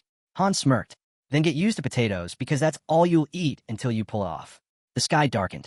Winds tore through the training grounds. Days slipped by. And still, the Master didn't log in. Leaning against Han's shoulder, Isel whispered, what if he's not coming back? Han sipped from his mug. Guess we'll see. Then, out of nowhere, a new notification flashed. The Master logged in. Isel lit up, hope surging. He didn't forget us. Edith appeared beside her. Maybe he finally came to his senses. Han lifted his cup again, unimpressed. If it were that easy, he wouldn't have crashed this hard to begin with. Han set his mug down with a soft clink. It's clear what he's doing. Compensation currents to reshuffle the raid lineup. A notification popped instantly. Advanced summon activated. New cards drawn. Stein, Mizel, Tazur. All rare. Edith glanced at Han. If they're like us, we'll have to draw lots to see who stays. Han rose, already walking away. No need. They're not joining this squad. She blinked. Why not? You'll see. At the stairway, the newcomers were already fighting. Mizel wrinkled her nose, griping about Tazur's smell. Stein tried to calm things down. Tazur snapped back, calling her pretentious. Mizel fired right back, neither giving an inch. Han strolled closer, watching them unravel. Less than 5 minutes in, and they were tearing each other apart. Stein spotted him and rushed over. You were summoned before us, right? Han gave a single nod. The bickering behind them grew louder. I'm Stein, he said quickly. Knight in training. Please, can you step in? They won't listen to me. Nearby, Tazur sneered. Like I'd take orders from a weakling. Mazel backed him up, sharp and dismissive. No offense, but I'm not following some spoiled noble who lucked into power. That cut deep. Stein's fist clenched. Say what you want, but drag my family into it again, and we're done. His patience snapped. Sword drawn, he turned on his own teammates. Edith muttered under her breath to Han. What's wrong with him? Han didn't look away. Not every summon works out. Some combos tank stats just by existing together. And then the chaos broke loose. Stein swung wildly, shield up. Tazur yelled he'd teach him a lesson, hurling knives like darts. Stein barely blocked in time. Mazel joined in with spells, sparks tearing through the air.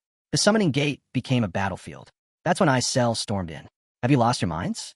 Do you want to die before the mission even starts? Tazur froze mid-attack, startled. Who even are you? Isel stepped forward, hand to her chest. The master's confidant. And if you think any of you can match me, you're dreaming. Stein dragged a hand down his face in exasperation. Isel folded her arms, her tone final. This ends here. I'll overlook it once. Don't expect a second chance.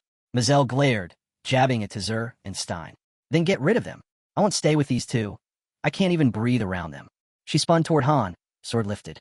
If I'm joining a party, it'll be one led by a real hero. Isel stood firm. Not your choice. Only the master decides who belongs where.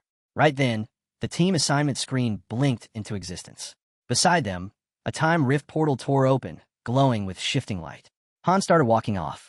Edith called after him. Where are you going? Bed. He didn't even slow down. Those three? They're not coming back. He dropped onto the bed, hands folded behind his head. His eyes closed, only for alerts to start flooding in. Tazur has entered madness. Combat initiated. More messages rolled in. Health bars plummeting. Warnings piling up. Han groaned, rolled to his side, and tried to drown it all out. Then another alert blinked into view. All three characters defeated. Mission failed. Master has been defeated. High above, Isel hovered quietly. A prompt flickered across her vision. Exit game? Are you sure? The system's flat goodbye message followed, and Isel screamed, throwing her arms wide in frustration. She dropped down, hovering inches above Han. What are we supposed to do if he never comes back? Han cracked one eye open. It's possible. Isel yanked his hair hard. Possible. What about me? What about everyone else? Her voice shook. If he's gone 6 months, the account gets deleted. You know that. Her tone broke into pleading. He can't just abandon us. Han's voice lowered. 6 months there. But for us? That's a year and a half. Isel's wings trembled. Her voice softened to a whisper. We can't build anything without a master. I'll lose my power. I'll disappear like I was never here at all. Her words cracked. I haven't even been alive that long. Han sighed, eyes still shut. Drama queen. Quit it. We don't even know if he's leaving. Isel wiped her face. Han opened one eye at her. Relax, he said. If he were that weak, he'd already be gone. She hesitated. You really think so? Han met her eyes. She nodded faintly. Then, I'll trust you. Han arched a brow. So why the meltdown? You actually think it's that bad? That you'll really vanish if we don't climb the tower? She hovered there, wings flickering in the air. Yes, I'll fade away. Han stopped, gaze fixed on the ceiling. A bead of sweat slid down his temple. Half a year. He turned toward the window, eyes drifting to the towering outer wall of Nibelheim. Time was slipping away. The next morning, a prompt appeared on screen. Purchase now. Mobius is cheering for the master's success. A new alert followed. Triple gold pack selected. Includes 5,000 diamonds plus 3 gift cards. Cost 90,000. Another window blinked up. Proceed with 90,000 deduction. Before Han could react, golden light erupted in front of him. A tall blonde man materialized as the system announced. Advanced summoning activated. Master is eager to see who answers. Thunder shook the room. Light burst again. The first hero landed, Noken. A wide grin stretched across his face as he glanced around. Where are we? Wait, are those girls? Rare hero acquired. Then another figure stepped through, a bearded man, calm and steady. His eyes swept the area. Looks interesting. But first we eat. Rare hero acquired. A third man appeared, gray-haired, posture sharp. His eyes swept the area. Who's in charge? Take us to the shelter. Rare hero acquired. Han turned to the blonde. Fresh recruits. Think they deserve a welcome. The blonde answered flatly. No. From behind, Noken stepped in, voice loud. Who are you people? Looking to get yourselves killed. Han shot him a glare. You talk too much. Shut up and listen. At the training field, a red-haired girl turned toward Edith, just as Han called her off. Stand by. From the sidelines, Jenna muttered, this is even worse than when my squad got summoned. Noken raised his sword, pointing it straight at Han. Who do you think you're talking to? Han didn't move. His bangs shadowed his eyes. Someone nearby whispered, It's not about the recruits, it's about him. Han didn't reply. He just drove his fist into Nokin's face. Once. Twice. Again. Across the field, frustration boiled over. A dark-haired girl punched the screen in anger, sick of bad pulls. 3 failed summons in a row. No strategy. No synergy. Just filler heroes. Edith stepped in, firing back at the player while Han held him steady. Some players knew how to blend 1 stars and 5 stars into a real team. That took planning. Understanding. This was just noise. Sometimes the smarter move was to burn through 5 spins and pray something stuck. Another update flashed across the system. Nokin, Winard, Jelen, Robeal, Jian added to Group 3. Han rested a hand on his belt. Welcome aboard. Sorry, no warm-up. You'll figure out as we go. First real fight hits in seconds. The hall blazed with light as the rift of time and space stirred, opening wide. The battered newcomers stepped forward one by one, swallowed by the glow. Someone muttered that at least they hadn't killed each other, though one of them looked barely alive after the ordeal. Isel descended, wings glimmering, handing out the reward. The master sends his regards. A voice whispered from the back. They're catching on. Fast. Nearby, training dummies creaked in the wind. They slipped past. Jenna trailed close behind Han. Her voice was hushed. Do you think we're really in danger? Han looked over his shoulder. Do you? She hesitated, then admitted the recruits were the problem. They keep stirring things up. We could lose everything. From the corner, Nokin averted his gaze, sweat breaking out when Han's eyes locked on him. The blonde hero turned, scanning the squad. Jenna moved closer to Han, but he motioned her back. Nokin stepped forward, facing the group. Someone pointed out the obvious. They were running out of time. Still no mage, but overall, the formation looked solid, balanced enough to hold. Group 3 was finally shaping up. No deaths yet. On the surface, the master strategy seemed to be working. The blonde crossed his arms. Anyone know why those other squads never take missions? He didn't wait. Because their master abandoned them. The rest sat around the table, listening in silence as he went on. Once we level a bit more, we'll outpace them all. Every last one. Well, maybe not the mage. We could actually use her. Jelen raised an eyebrow. Aren't we already full? The bearded man grunted. We got 2 freeloaders. Drop 1, problem solved. Nokin's jaw fell open. He couldn't believe what he was hearing. Han, steady as ever, just said, that's an interesting take. The blonde moved behind him. So, what are you even doing here? Just came for a drink. Han poured himself a cup, tone casual. But don't mind me. Keep talking. Be honest. Nokin muttered something under his breath, then stood. Not much else to say. I'm heading out. Need rest. Han watched him leave, silent. These guys, they didn't see teammates as people. To them, it was all numbers, units, resources. And still, the master seemed satisfied with them. Han's mind drifted upward to the tower. Floor after floor. They had clawed their way through the 14th, not without stumbles. 13 and 14 had been tolerable. But the 12th? Brutal. Maybe they'd gotten lucky. He raised his arms slightly, caught in thought. Not one member of Group 3 had hit level 10, yet the master kept forcing them higher. Once they broke floor 15, synthesis would unlock. Jenna caught up, out of breath. Are we really just going to keep circling like this? She shut her eyes for a moment. If we don't change something, they'll catch us. I'm out of options, Han. Everything I've got, it's all on you. Han didn't slow. I'll do what needs to be done. If you'd rather move to Group 3, I won't stop you. Jenna stiffened. Not happening. I can't stand them. Han smiled faintly. Good. Then wait. Our turn hasn't come yet. He broke into a sprint, calling back over his shoulder. So, you cracked telekinesis yet? Jenna smirked. Who do you think I am? With a flick of her finger, violet energy coiled around nearby debris, lifting it into the air. Sweat dotted her brow. Easy. Han nodded. That's real progress. In his head, he took note, no incantation. That meant she'd already reached beginner tier. Above them, a pale blue shimmer rippled faintly. A protective barrier. But then the thought hit him. Despite all their grinding, the master wasn't actually moving forward. From above, Han pictured the city below. The lobby was polished, sleek buildings, busy zones, but overcrowded with heroes. Clearing the 10th floor had unlocked new construction slots, 3rd-tier structures, ready and waiting. But the master hadn't built a thing. Not that anyone noticed. The heroes were too busy fighting among themselves. Han turned his focus toward Group 3. Sunlight spilled through the room as he reviewed their prep for the 15th floor raid. Chloe stood in front of Jelen while Han quietly observed. Subtle things began to click. Maybe this was what the master saw in them. Small details surfaced here and there. Arguments over who got extra meat, someone dragging a couch out of the dining hall. But if they really cleared floor 15, that's when everything could break apart. A voice rang across the settlement. Group 3, report to the square. Now, Nokin and Jelen exchanged smug glances. Finally, one muttered. This'll be easy. The system confirmed it. Group 3 has received basic health potions. Han and Jinna sat on a bench, watching. She scowled toward the gathering. We fought so hard, and now they're the ones getting rewards. Han stayed calm. We can restock later. Around them, tension simmered. A few onlookers shifted nervously. Back when we hit floor 10, the square was empty, someone whispered. Now it's packed, another said. Could be a good thing. The gate lit up as a voice declared. Rift of time and space, open. The blonde stepped forward, his tone sharp. You arrogant bastards better keep watching. When we're back, I'll ask the master to teach you all a lesson. Edith smirked from behind Han. Looks like you've got fans. Han didn't answer, but in his mind, if Noken actually survives this, maybe I'll let him.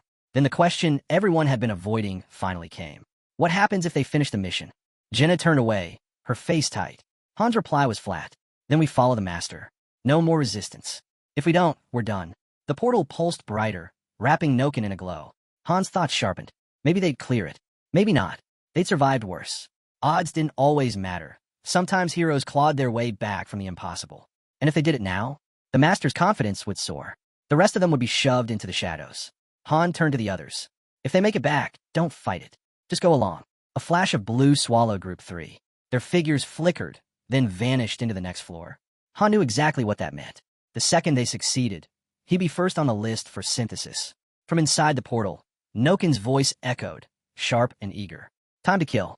As they disappeared, a new structure began to form behind them. Han stared, mind racing. Clear the floor, or be crushed beneath it. That was the deal. The blonde's expression shifted. His bravado cracked as reality hit. They had no idea where they'd landed. The dark-haired man stood with arms folded. Jenna sat stiffly across from Aaron, both uneasy. Edith lingered nearby with a few others. Another blonde watched in silence. Han stood off to the side, arms crossed, waiting. 5 minutes passed. No alerts. No messages. Maybe it meant they were holding on. Then, system message. Mission failed. Entire group eliminated. Han's eyes snapped open. Noken, Winard, Jelen, Robeal, and Jian have returned to the embrace of God. Their fighting spirit will be remembered until the end of time. Han stared at the screen, blank. Winged figures drifted near the gate in silence. Did Group 3 just get wiped? The next alert confirmed it. Group 3 has been destroyed. The master has failed. He stood frozen. A special mission, over before it even started. Not even 5 minutes. Beside him, Jinna's voice broke through. What's happening? A prompt appeared. Does the master wish to exit the game? Then Isel's panicked whisper. He threw the phone. The system gave its cold farewell. Goodbye, user. Isel grabbed Han's sleeve, eyes wide. This is bad. What do we do? Han's calm reply cut through the noise. Everyone's watching. Let go. He rose to his feet. Jenna followed. Let's go. Nothing left to see. Jenna hesitated. But what about Group 3? They're gone, Han said flatly. Aaron glanced over. Jenna whispered. They had just entered. Han thought it through. An entire squad wiped before the fight even began. Not a single point earned. They were weak, he said at last. That's all it proves. Night fell over the settlement, heavy as a curtain. Somewhere near the wooden dummies, a scream cut the air. Han heard his name. Isel rushed toward him, anxious. What do we do now? Tell me what to do. He didn't turn. I'm training. You should rest. Weapons lay scattered across the field. Life goes on, Han said. Wake. Eat. Train. Eat again. Train more. Dinner. Repeat. Isel stared, stunned. It's been 10 days, she shouted. And the 1 stars? They're already slacking off. She imagined them sprawled around the dining hall, doing nothing. No master. No synthesis. Just a few still forcing themselves through the weekly dungeons. Han touched his chin, thinking. 10 days here, 3 days outside. Then a system alert broke the silence. Download complete. Time to take action. Welcome back, user. Isel gasped, tears welling. She turned toward the glow. Master. Han looked up. He's back. A flash lit the sky. Screenshot captured. Save the gallery. Another prompt. Would you like to exit the game? And finally, goodbye, user. Isel's fists clenched. That's it? He came back just for this. The fairy trembled in the air. Is he really planning to quit? Han watched the glow fade. He took a screenshot. That wasn't random. Isel blinked. You're saying he logged in just for memories? Han turned away. Looks like it. Silence stretched before he spoke again. What's your hobby, Isel? She frowned. Your hobby, he repeated. What do you like doing? She crossed her arms. Digging up stuff online. Han's eyes lit up. So you really can access the internet? Isel nodded. Han stepped closer, his voice serious. Then I need your help. Inside the building, the lights flickered faintly. Isel floated nervously. What kind of help? You want to connect to the network from here? She asked. Han stretched out on the bed, one arm tucked behind his head. Don't tell me you can't. Of course I can, the fairy snapped. She hovered closer, eyeing him. But crossing dimensions like this isn't easy. There are consequences. Han raised a brow. So, what's the holdup? 1 hour, max, Isel said, closing one eye as if weighing it out. Just a watch. But if you post or comment, the timer burns fast. Han leaned back, unfazed. Sound like a pain? It always is, she muttered. I haven't even checked Ragnar Loki's blog in forever. Han sat up. Still do it. Her eyes widened. You're going solo? If it's even possible, Han replied. A bead of sweat traced down her cheek. She smacked both sides of her face and let out a shout. Fine. But only this once, because it's you. With a sharp flick of her hand, a laptop-shaped shimmer appeared, glowing with magic. Energy hummed in the air. Han glanced at her. I can't hold it long, she warned. Do you really have a pose like that? He asked dryly. It helps me concentrate, she muttered, wings fluttering. Hovering above the radiant screen, she urged, hurry up already. Relax, Han muttered. I'm moving fast. His eyes locked onto the screen. It had been ages since he last logged in. Data spilled across the plain white background. Forums, guides, notices. Han scrolled quickly until the help board loaded. Then he froze. A crooked smile tugged at his lips. The screenshot was there, his master's username attached. He was right. Han studied the profile image. Was that supposed to be his self-portrait? Or AI art? Could this really be him on the other side? The comment section was packed, filled with users tearing into the master. Time ticked down. Isel's arm shook. Han. He didn't hesitate. His fingers struck the keys. If I can upload all my logs from a cloud, maybe it would change something. The cursor blinked. Then the replies exploded, comments pouring under his post. Isel's body jolted. She let out a strained yell, head snapping back. Han blinked. Right? Should have gone anonymous. She collapsed onto the bed beside him. Han glanced over. You did great. It's done. Still panting, she asked, did it really go through? Han nodded. Now it's on the master. Her eyes narrowed, drained. You actually sent something? Yeah, he said evenly. All my logs. Her eyes went wide. Wait, like a heavenly book. Han blinked. Isel puffed steam from her nose. There's a rumor. Says the public guides are fake. Locke hid the real raid path inside the book. And you, she jabbed a finger at him. You just handed that to the master. Han sighed, resting his arms on his knees. Cut me some slack. You're not completely wrong, he admitted. What I sent was 2 years' worth of runs. Strategy, analysis, mistakes, fixes, everything. Might as well have been a thesis. Isel's eyes lit up. So the book's real after all. Flames roared in the cauldron. Han calmly added, it's not everything. Just everything I wrote down.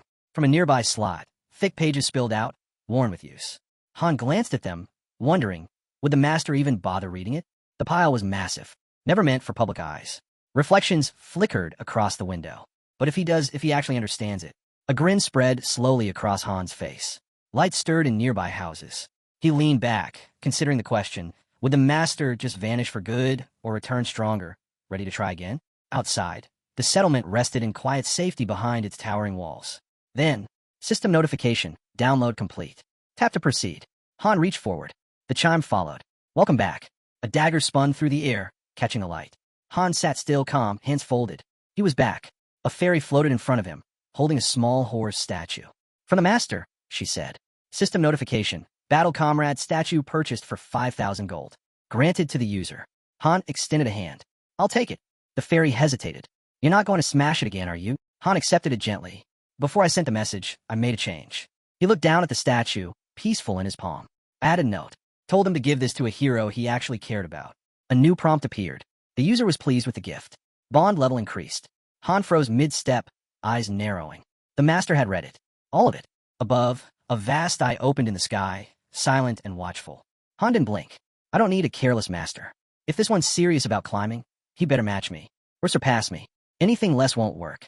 Clutching the horse, Han glanced toward his allies. If he really has it in him, then he'll be the star we follow. System notification. First group loyalty restored. By the fountain, the horse statue stood tall. What if the master never changes? Someone asked. A soft wind moved through the square. Behind the fountain, a tall building loomed in shadow. Han tilted his head up toward its rooftop windows. Unlikely, he said, but we'll see. Another voice called out. You mean logging in again? Han answered without pause. Depends how fast the interference points start stacking. He bent down, tightening his shoes. What's the situation? Han slid on his jacket as Isel spoke. It's how the main office links everything. Cause, effect, the core of the game.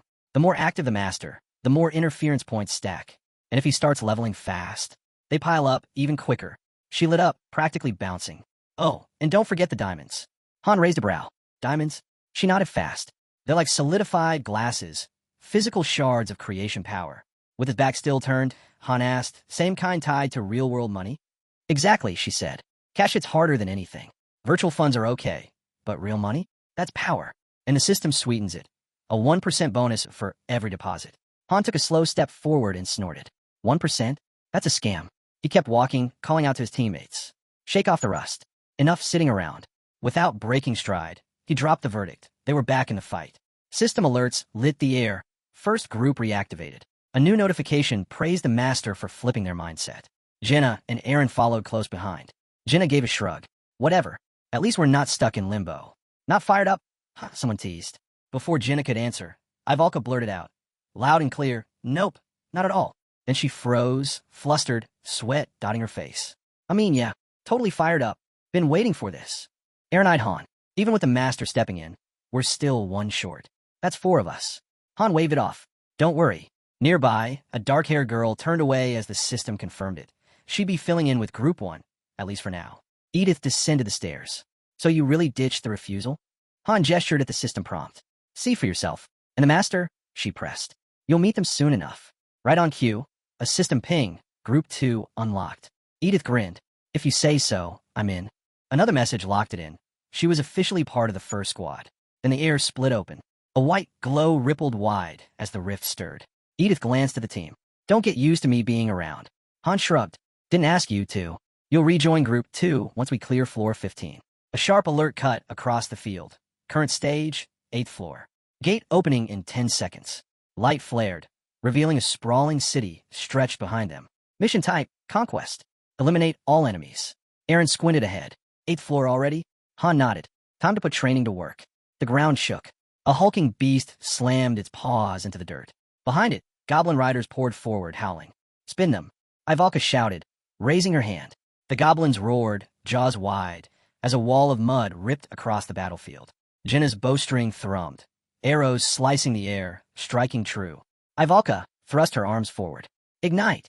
A torrent of fire roared out, swallowing everything in its path. Han shielded his face from the heat. She used to take 40 seconds to cast that spell. Now, barely 10. This is it, he shouted, his blade cutting through enemies in a blur. Final stage. Blood sprayed across the floor. Edith, already drenched in gore, muttered, Remind me why you even dragged me here? A soft chime echoed. Floor cleared. Aaron and Ivalka shot up a level. Their rewards? 5,000 gold and a bundle of leather gear. Han's gaze shifted. Jenna was holding her ground so well now. He could finally trust her to guard the rear. The girls shared a glance. Jenna smirked. Getting bored yet? Edith shook her head. Not really. Watching this mess is actually entertaining. Han figured she hadn't meshed with the group yet, but she was sharp. She'd settle in soon enough. Ivalka drew a long breath, shutting her eyes. That's it, right? I'm spent. Can't keep casting forever. But just then, a system notification lit up. Top performer. Ivalka. Han paused, taking it in. She really had come a long way. Her control over magic was on a whole different level now. Without hesitation, he grabbed her arm. We're not done. She groaned. You've got to be kidding me. I'm already drained. Relax, someone cut in. This next part's nothing. Ivalka glared. That's what you always say. And it's never true. Nearby, rows of glass tubes shimmered in the dim light. Another system alert pinged. Han had maxed out his research capacity. A follow-up message urged them to begin research, essential for running the lobby smoothly. The group now stood in a shadowy chamber, a faint glow illuminating their surroundings. Ivalka scanned the space. A magic lab? Hands on her hips, she turned to Han. Care to explain why we're here? I said no physical work, didn't I? He replied. She frowned, confused. From now on, he continued, your role is research. A system prompt appeared. Research options unlocked. Hero feedback, building upgrades, dungeon analysis, all available. Assigning heroes would generate research points, the lifeblood for upgrading lobby systems. The system even flagged Ivalka as a recommended candidate. Before she could respond, a tiny fairy flickered into existence right beside her. Ivalka shrieked. Could you not pop up like that? Isel, the fairy, gave a shrug. Not my choice. Just deal with it. They moved toward a small desk. A chair and container sat waiting. Isel pointed. Simple. Solve the problem, drop it in. That's your assignment. Ivalka scowled. Why me? I already studied all this back at the academy. Isel snapped back. Because the master said so. So unless you want to get tossed out, Do the work. Han opened a book, ignoring the bickering. Ivalka sank into the chair, cheek resting on her hand, looking utterly unmotivated. Another system alert blinked into view. Research unit gained. Current speed, 10 units per hour. Cost, 10 diamonds per hour. A pale blue flame flickered to life inside the cauldron. Han glanced over. 10 an hour? That's awful. Not that I'm surprised. She's not exactly built for this. The system confirmed the schedule, 3 hours of research per day. Another warning followed. Push researchers too far, and they'd burn out. Isel repeated it word for word. 3 hours a day. No more. Ivalka gawked at her. 3 hours? My brain's already fried. The system promptly logged her outburst. I mean it, she shouted. This isn't easy. I'm losing my mind over one stupid problem. This is slavery. Han finally realized she wasn't just being dramatic. Her workload really was stacked. He shut the book with a snap. They couldn't afford to break her down this early. Isel, he called, put in a request with the craftsman. A moment later, a notification popped up. Han had ordered a fur coat for 3,000 gold. A dazzling white coat shimmered into view. Ivalka snatched it up instantly. Han smirked. What did I say? You wanted it anyway. Consider it advance payment. Keep this up, and the perks won't stop. Ivalka shot him a glare. You think you can bribe me with snacks and a coat? They both tugged at the fluffy garment until Han leaned back. Fine. Hand it over then, if you don't want it. She clutched it tighter. Who said I didn't? Fine, I'll do it. I'll take care of everything. Behind them, water roared over a stone bridge, its echo filling the chamber. Another system notice appeared. The craftsman is still working. Upgrading gear. Sending heroes to weekly dungeons. Forging weapons in the central workshop. Clang. A hammer struck metal. Lines of heroes waited for their turn. Han rested his chin in his hand, quietly watching. The recruits, the restructuring, the upgrades. This was the master's doing. He'd changed in for the better. At the next table, a girl struck up a conversation.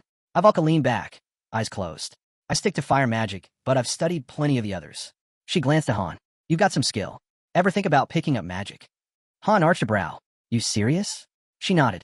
It'd be hard teaching you on my own, sure. But with the books we have, it's possible. Han pulled out 2 game cards. Both showed 2 stars, proof he was still a beginner. If I reach 3 stars, I can specialize, he explained. Right now, I'm leaning warrior. But if I meet the right requirements, I might unlock a hidden class. Something like swordsman mage. Just picturing it left him wide-eyed. Appreciate it, he added. But I think I'll stick with one path. Rare doesn't always mean better. She smiled. Fair enough. But if you change your mind, you know where to find me. That's when someone snorted. You're only suggesting that because you don't want to make the choice yourself. Ivalka froze. Excuse me? What kind of ridiculous? The guy just grinned. Bullseye. She lowered her gaze, her voice trailing off. Han shifted closer, changing the subject. So, before all this, what was your life like? She turned her head away. I was a farmer. Ivalka scoffed. Yeah, right. Nobody's buying that. The lamp by the window flickered weakly. Focus, someone reminded her. With a sigh, she picked up her pen again. Han spoke quietly. She was from a noble family. Lost everyone during the war. Ivalka's eyes narrowed, then widened as light shimmered above the table. What is that? Han looked up, his eyes sharp. It's starting. The air rippled. A system alert chimed. Hero reaction research reached level 1. Sparks erupted through the room. Another message followed. The goddess has blessed the lobby. Ivalka stared at the glowing motes, speechless. Han spread 3 cards across the table. This research unlocked 3 new paths. The master spent 30 points here. Ivalka dropped her head with a groan. Ugh, I feel sick. Check your stat window, Han told her. A screen snapped into view in front of her. She screamed. Han leaned in. Yeah, that's what I thought. Now you can see everything. Your skills, all laid out in numbers. Images flickered in his mind. Groups of players crowding around buildings, confused, lost. The third group gone before they even understood the mission. They never saw the messages. But hero reaction research changed that. Ivalka eyed the screen, unsettled. Can you read them? Han asked. Strength, intelligence, HP, agility, even your skills? She nodded slowly. Yeah, there's a mid-level spell listed. Telekinesis. Those are your basics, Han explained, standing. Come on, the others need to know. They stepped outside, just as a shrill cry split the air. Gee ghost. A glowing orb hovered in front of Blonde Boy. He stumbled back, panicked. It's chasing me. Han grabbed his collar. Calm down. That's no ghost. Then what is it? The spark drifted forward, stopping just above the boy's chest. His face flushed instantly. Across the way, Jin-eyed Han. I knew something was off. You've been muttering to yourself, so I tried doing the same. The windows of the nearby building glowed softly. The group gathered at a table, conversations buzzing low. A girl leaned forward. Turns out there are stats, levels, skills. And when we fight, we really do grow stronger. I felt it after a few battles. A surge of power. Ivalka frowned. That's impossible. Even the best mages couldn't just grow like that. She turned on Han. So how'd you figure it out? No one else ever did. Han shrugged. Accident. Ivalka folded her arms. That's it? That's your answer? Jenna cut in. He's been here longer than we have. Ivalka raised a brow. Still shady. Then she sighed, brushing it off. Whatever. Keep your secrets. Everyone does. But, I'll admit, your advice has helped. Jenna nodded. Everything you said checks out. Aaron chuckled beside her. Careful, Ivalka teased. You're starting to sound like a fan. Jenna smirked. I call it survival. Han sat between them, quiet. If they made it through this, if they survived, he'd tell them everything. They deserve that much. A faint smile touched his lips as he closed his eyes. When that time came, though, it would also be goodbye. By morning, sunlight spilled over the building. Word spread fast. Everyone was buzzing about the new stat windows. System screens shimmered into view across the lobby. Most displayed only fragments of data, limited by the low research level. Some players couldn't access theirs at all. Out on the training field, shadowed figures moved through their drills. Jenna fired arrow after arrow, steady and precise. Across from her, Han stood poised, blade in hand, deflecting each shot with smooth, practiced swings. Lowering her bow, she held up her empty quiver. Wait, deflecting all that, that's an actual skill. Han tossed her another quiver. It is. She sighed. Not fair. I can't even block one. Han tilted his head. Think about it. If I've got a skill that reflects attacks, maybe there's one that counters it. Jenna blinked. What did you just? Before she could finish, Han blurred forward. In an instant, he was behind her. Jenna spun, barely dodging the strike. Are you trying to kill me? Han grinned. If I wanted to, I wouldn't miss. Relax. We're still in the lobby. He lifted his sword again. You want to get stronger? Then the training has to be harder. Jenna twisted back, narrowly evading another slash. Her bow raised, posture tightening into defense. Someone scoffed from the sidelines. Not exciting enough before. Now they're using real weapons. No rules. Han strapped a shield on his arm, sword still in hand. His voice rang clear across the field. From here on out, we train at the edge. Near beatdowns. No holding back. The sharp clang of steel rang out from the practice dummies. The onlookers exchanged glances, impressed. Wasn't he just a farmer? One whispered. Yeah, right. Another muttered. That's definitely a rumor. The clash on the field grew fierce. Jenna crouched low, fingers grazing the dirt. What even is this training? She muttered. Ahead, Han's eyes locked on her. Giving up already? Aaron's waiting. The blonde, quiet until now, gave a small nod. I can wait. Jenna steadied herself. Fine. One more try. Her eyes swept the field, calculating. Coming. Han shouted. He lunged, blade raised, dagger flashing toward her face. In one motion, he deflected it cleanly. Jenna drew her bow in a snap. A red glow flared in her eye as she loosed an arrow. The system chimed, skill acquired, exposure weakness. Han barely managed to block the shot. Jenna dropped to one knee, breathless but grinning wide. That was amazing. Someone from the sidelines called out. How'd you even do that? Still smiling, Jenna answered, I just really wanted it. He said there was a skill that could break through his guard. So I focused, and it clicked. Han blinked at her. She learned a skill just like that? Just by willing it? Strange, but undeniably impressive. You up for another round? He asked. Jenna lifted her bow, steady. This time I won't hold back. The arrow flew. Han dodged. But she wasn't just shooting now. She was calculating. The first arrow forced him to move. The second, maybe the third, would be aimed where he least expected. Feints layered in between. That red glow returned to her eye. She was locking onto the rhythm, breaking his timing, twisting his instincts. That was how an archer turned dodges into hits. Han's pupils narrowed as the system flashed. Basic archery skill leveled up to 6. A barrage of arrows tore through the air. She leveled mid-fight. Han gasped, deflecting desperately. Her movements were sharper, faster, beyond anything from before. He caught her smile in the chaos and felt the pressure tighten around him. Am I actually about to lose? The onlookers froze, whispering. Are they even human? They're monsters, both of them. Sweat slid down Han's temple. Aaron turned away from the fight. Incredible, he muttered. Han's the real deal. His hand shook at his side, jaw clenched, veins standing out as frustration burned through him.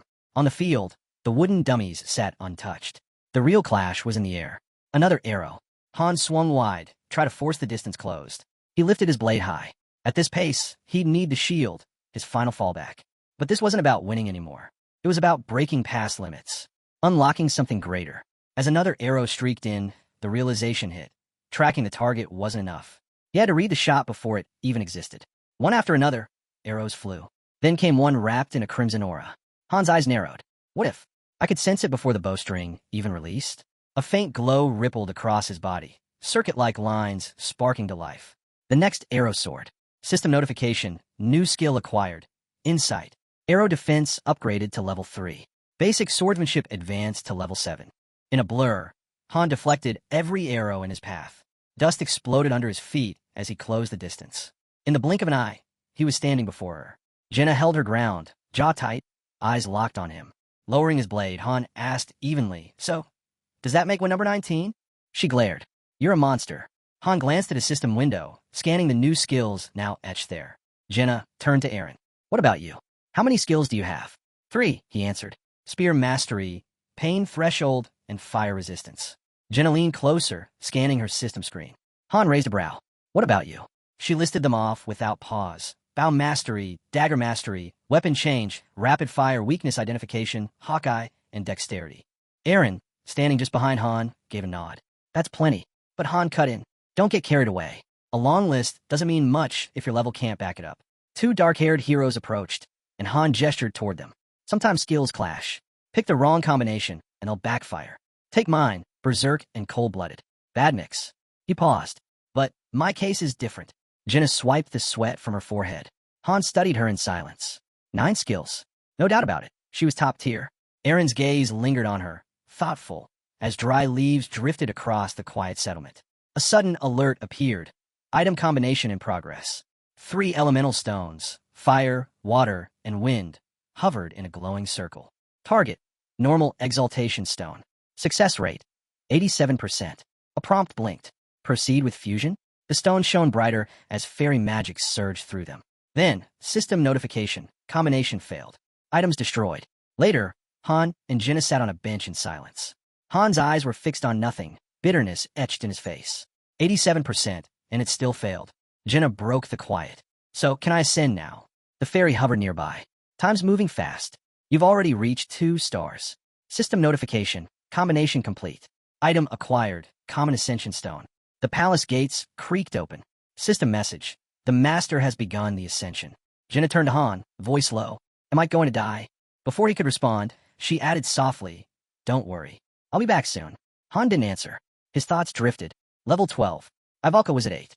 Aaron at 9. Jenna already 10. He remembered his own ascension, the chaos, the interference. Nothing about it had been normal. Ahead, the stone horse stood tall, its shadow stretching across the fountain. Whatever Jenna was facing now, it wasn't what he had seen. A message flashed before his eyes. Jenna's lost memories have been restored. Ascension complete. Stars, too. At the temple's entrance, a new game card appeared, her image glowing faintly on its surface. Jenna walked toward him slowly, quietly. Eyes down, she murmured, "I had a strange dream. The forest near my home, it was burning." She sank down beside him. Han shrugged faintly. "Probably just a dream. Don't dwell on it."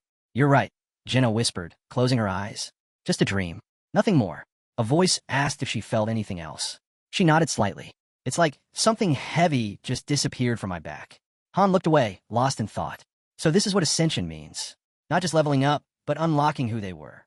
A memory flickered in his mind, someone hammering steel. And suddenly, it all made sense. Every hero started empty. No past, no memories. But by the 4th or 5th star, the truth would break through. The reason they were summoned, and the fate of the world they left behind.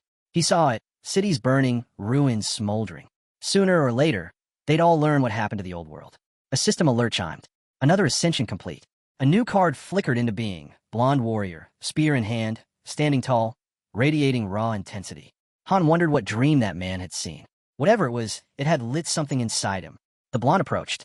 "You're really not leaving yet?" Han shook his head. "Still work left to do." Aaron stepped in, smirking. "Grinding harder than me now." Then his tone darkened. "Careful. Push too far, and your body won't keep up. But that's just who you are, isn't it?" Han's breath grew heavy, sweat streaming down his face. System alert, berserk mode activated. His eyes burned red as his blade shredded into the training dummy, strike after strike without pause. Aaron looked away, silent. Then he turned and left without a word. Alone, Han stood before the splintered dummy fist tight. He was stronger now, no question, but the strength wasn't landing where he needed it. His thoughts scrolled through his skills. Berserk gave raw power, but no precision. All force, no focus. His gaze shifted to weapon skills. Still no synergy. If they matched, they'd have fused already, like sword and shield had. Skills that were compatible didn't just stack. They became one. From the shadows, Edith leaned against a post, watching. Still training this late? She asked. Han turned. Didn't expect you. She stepped closer. Had something to ask before we hit floor 12. Her tone sharpened. Is it true? None of you had combat experience? Jenna, a forester. Aaron, a hunter. And you a farmer. Arms crossed, she didn't flinch. I don't buy it. Han nodded once. It's true. Her expression shifted. Then tell me, have you ever killed someone? Han stayed silent for a moment. You've cleared floor 12, he said flatly. So you're sizing us up, testing how far we'll go. Her eyes narrowed. Exactly. That's what survival takes. He stared straight ahead. I'm here because others aren't. 3 people fused into me. Edith froze, eyes widening. Han's voice stayed cold. Now you know.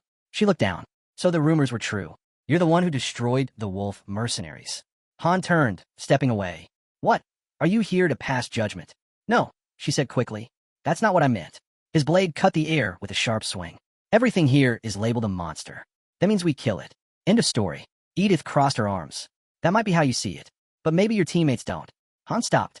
Then maybe I need different teammates. Above them, the sky had gone completely black. Night had settled over the settlement. Han tilted his head up. I know them better than you think. Don't worry about it. Edith lingered, hesitating, then gave a quiet nod. A blinding white light erupted across the horizon. A fairy's voice boomed overhead, summoning the rift of time and space to open. The group trailed behind Han as he led them forward. Jenna glanced up. Back to the 11th floor? Han shook his head. No need. We've cleared enough there. The 12th will open any second. Right on cue, a system alert flashed. Prepare yourselves.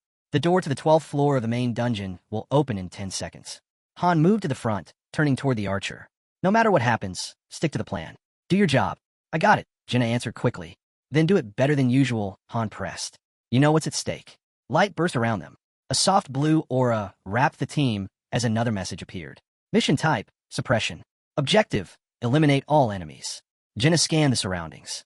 Where are the enemies? If this is suppression, she froze. Her pupils shrank. Slowly, she raised a hand, bracing herself.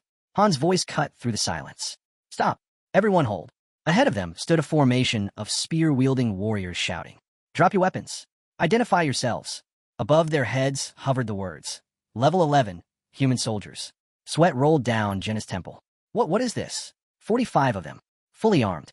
The soldiers held their line, unwavering. Edith turned her face away, irritated. Jenna stood frozen in disbelief. All eyes locked on the standoff. They're not monsters, Aaron said at last. They're people. The blonde behind Han stepped forward. You're not seriously thinking of fighting them, are you? I never said that, Aaron replied. But we can at least try talking. From the rear, Ivalka added. He's right. We should see if they know anything. No point rushing in. Han turned to her. You believe that? Ivalka nodded firmly. Yeah, we avoid bloodshed when we can. Then he looked at Jenna. What about you? She didn't answer. Her face gave nothing away. But images raced through her mind. Armored soldiers. Real ones. Aware. Conscious. That only meant one thing. Enemies. Aaron stepped closer to Han. So, what do we do? Han's eyes narrowed. Raise your weapons. He unsheathed his sword, steel gleaming in the blue light. If you don't want to fight, he said coldly, then stop me yourselves. He faced the soldiers, blade ready. Ivalka faltered. Edith stayed unflinching. Jenna bit her lip. Aaron clenched his fists but stood firm. Then Han exhaled slowly and looked away. Do what you want. Aaron gave a small nod. Thanks. He stepped forward. I'll try talking. His voice rang out. I'm Aaron. We don't want to fight. Can we talk this through? One soldier broke rank and stepped forward. We're listening. We were dragged into this without warning. Aaron halted a few steps away. Dragged? What do you mean? It's complicated, the man said. Not something I can explain from here. Come closer. Aaron stepped forward, only for 3 soldiers to level their spears at him. Drop your weapon, one barked. We're just being careful.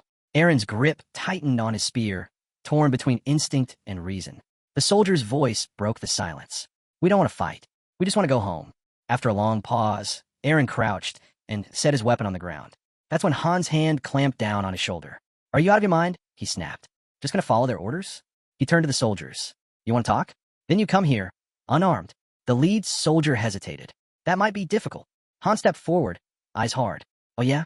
So we drop ours, and you keep yours? That's fair. Another silence stretched, brittle as glass.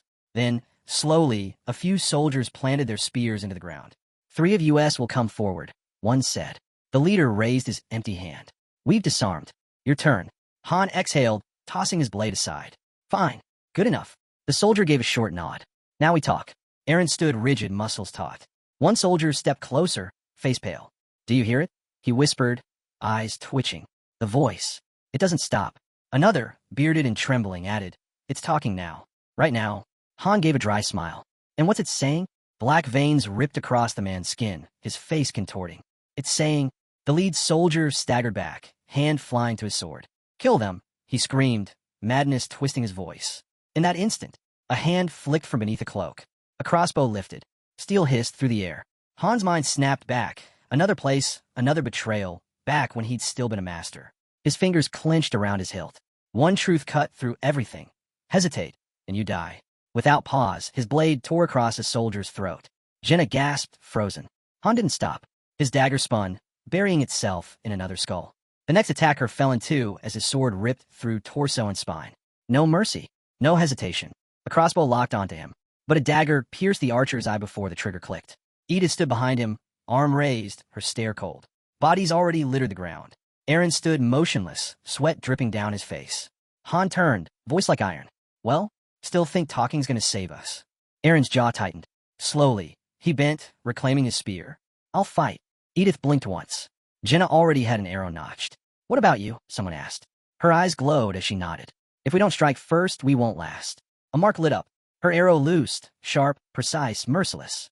Ivalka moved in beside her, palms blazing with light. Starting the spell, Edith smirked faintly. So, I was worried for nothing. Told you, Han said, voice steady. He raised his blade again. Doesn't matter what face they wear, monster or man. If they're in our way, they fall. The soldiers surged forward, red eyes burning. Han glanced back at his team. When I chose them, it wasn't for strength. It wasn't for skill. It was mindset, raw will to live. Behind him, they stood ready. Not just survivors. Beasts in human skin. Han faced the field, eyes locked on the enemy.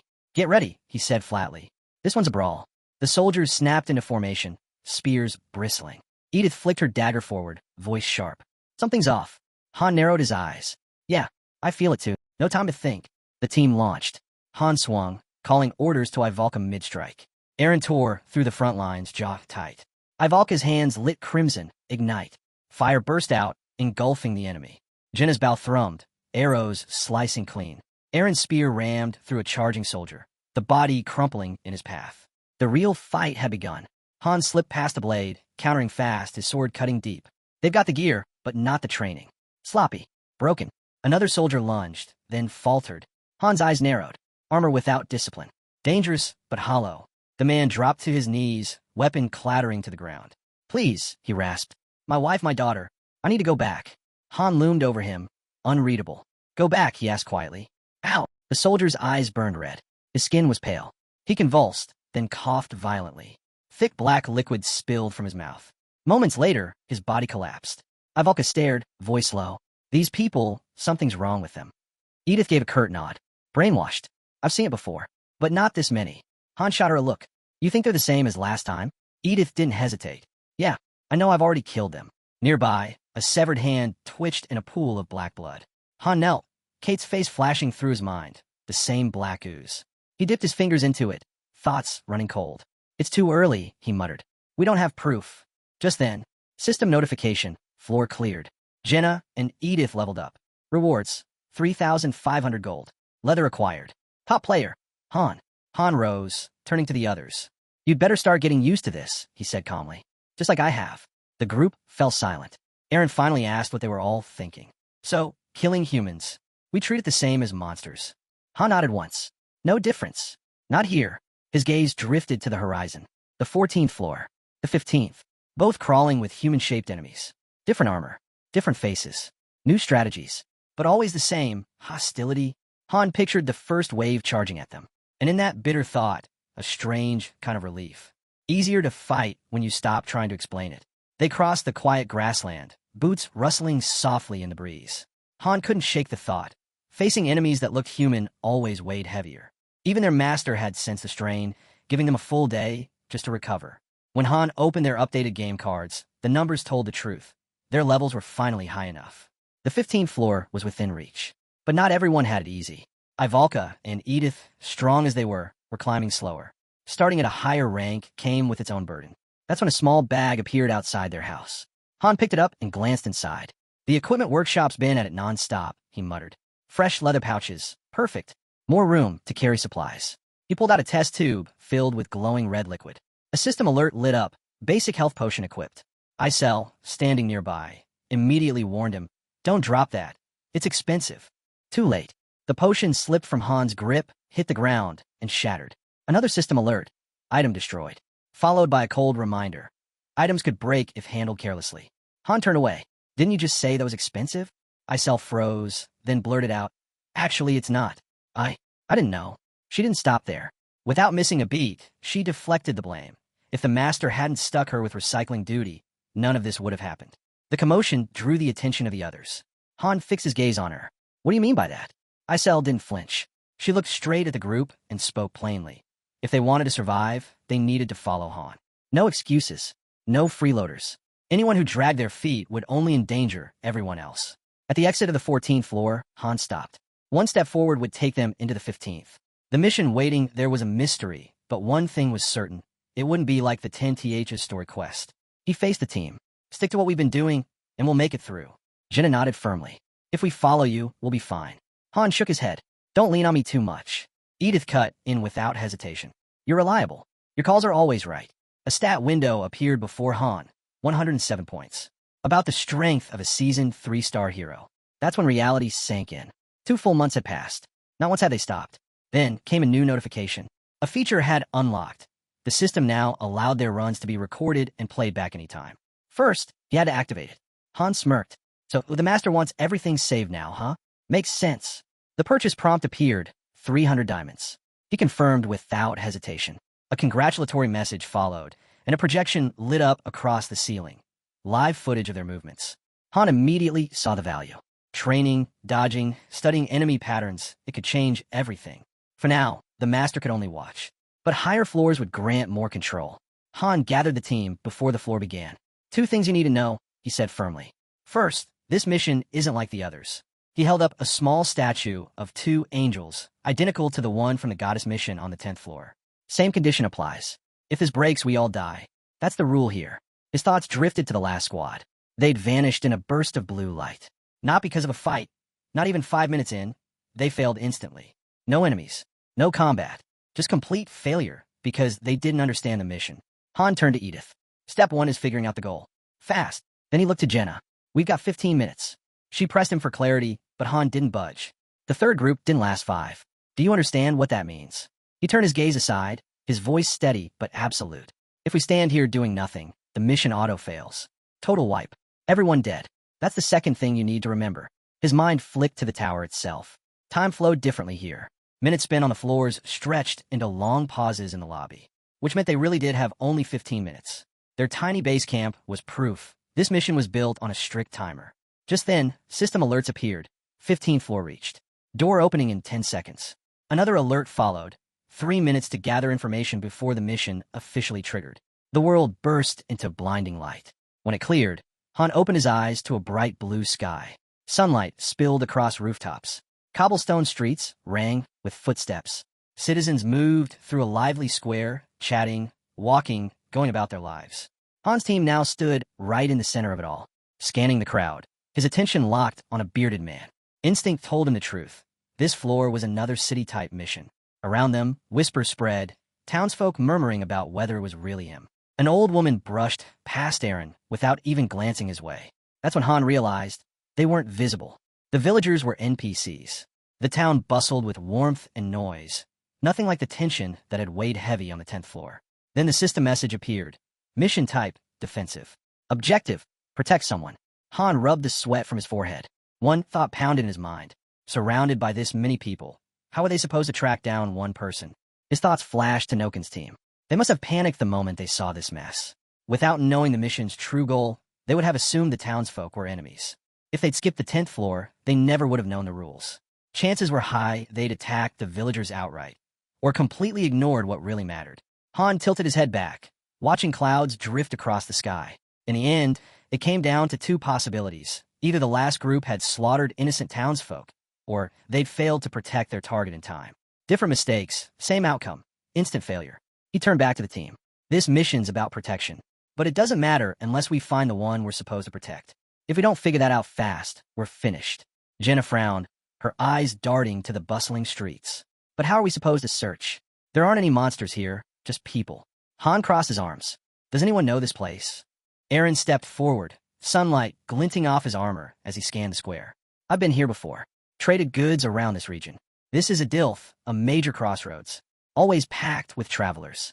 Han's eyes narrowed. So we're still in Tonia? Aaron nodded. Han pointed across the plaza. Any landmarks?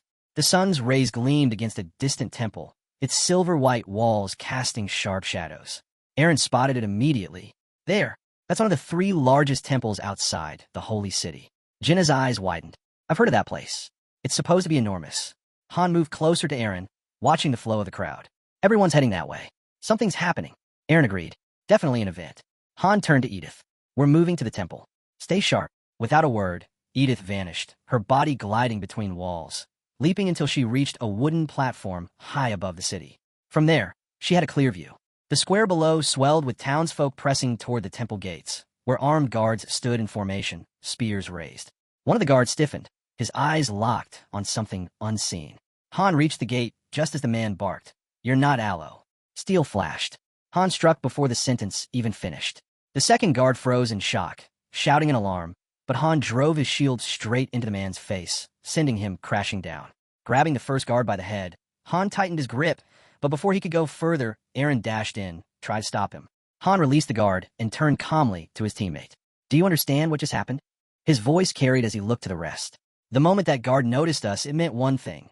They're not background characters. They're enemies. He remembered the soldiers on the 10th floor, unable to even see them. This was different. Blood ran down the injured guard's face. The second lay on the ground, helmet dented, groaning in pain. Ivalka dropped to her knees beside him, unease written in her voice. What if they weren't enemies after all? Han's tone stayed even. Maybe, but I didn't kill them. Ivalka's gaze lingered on the guards. They already look half dead.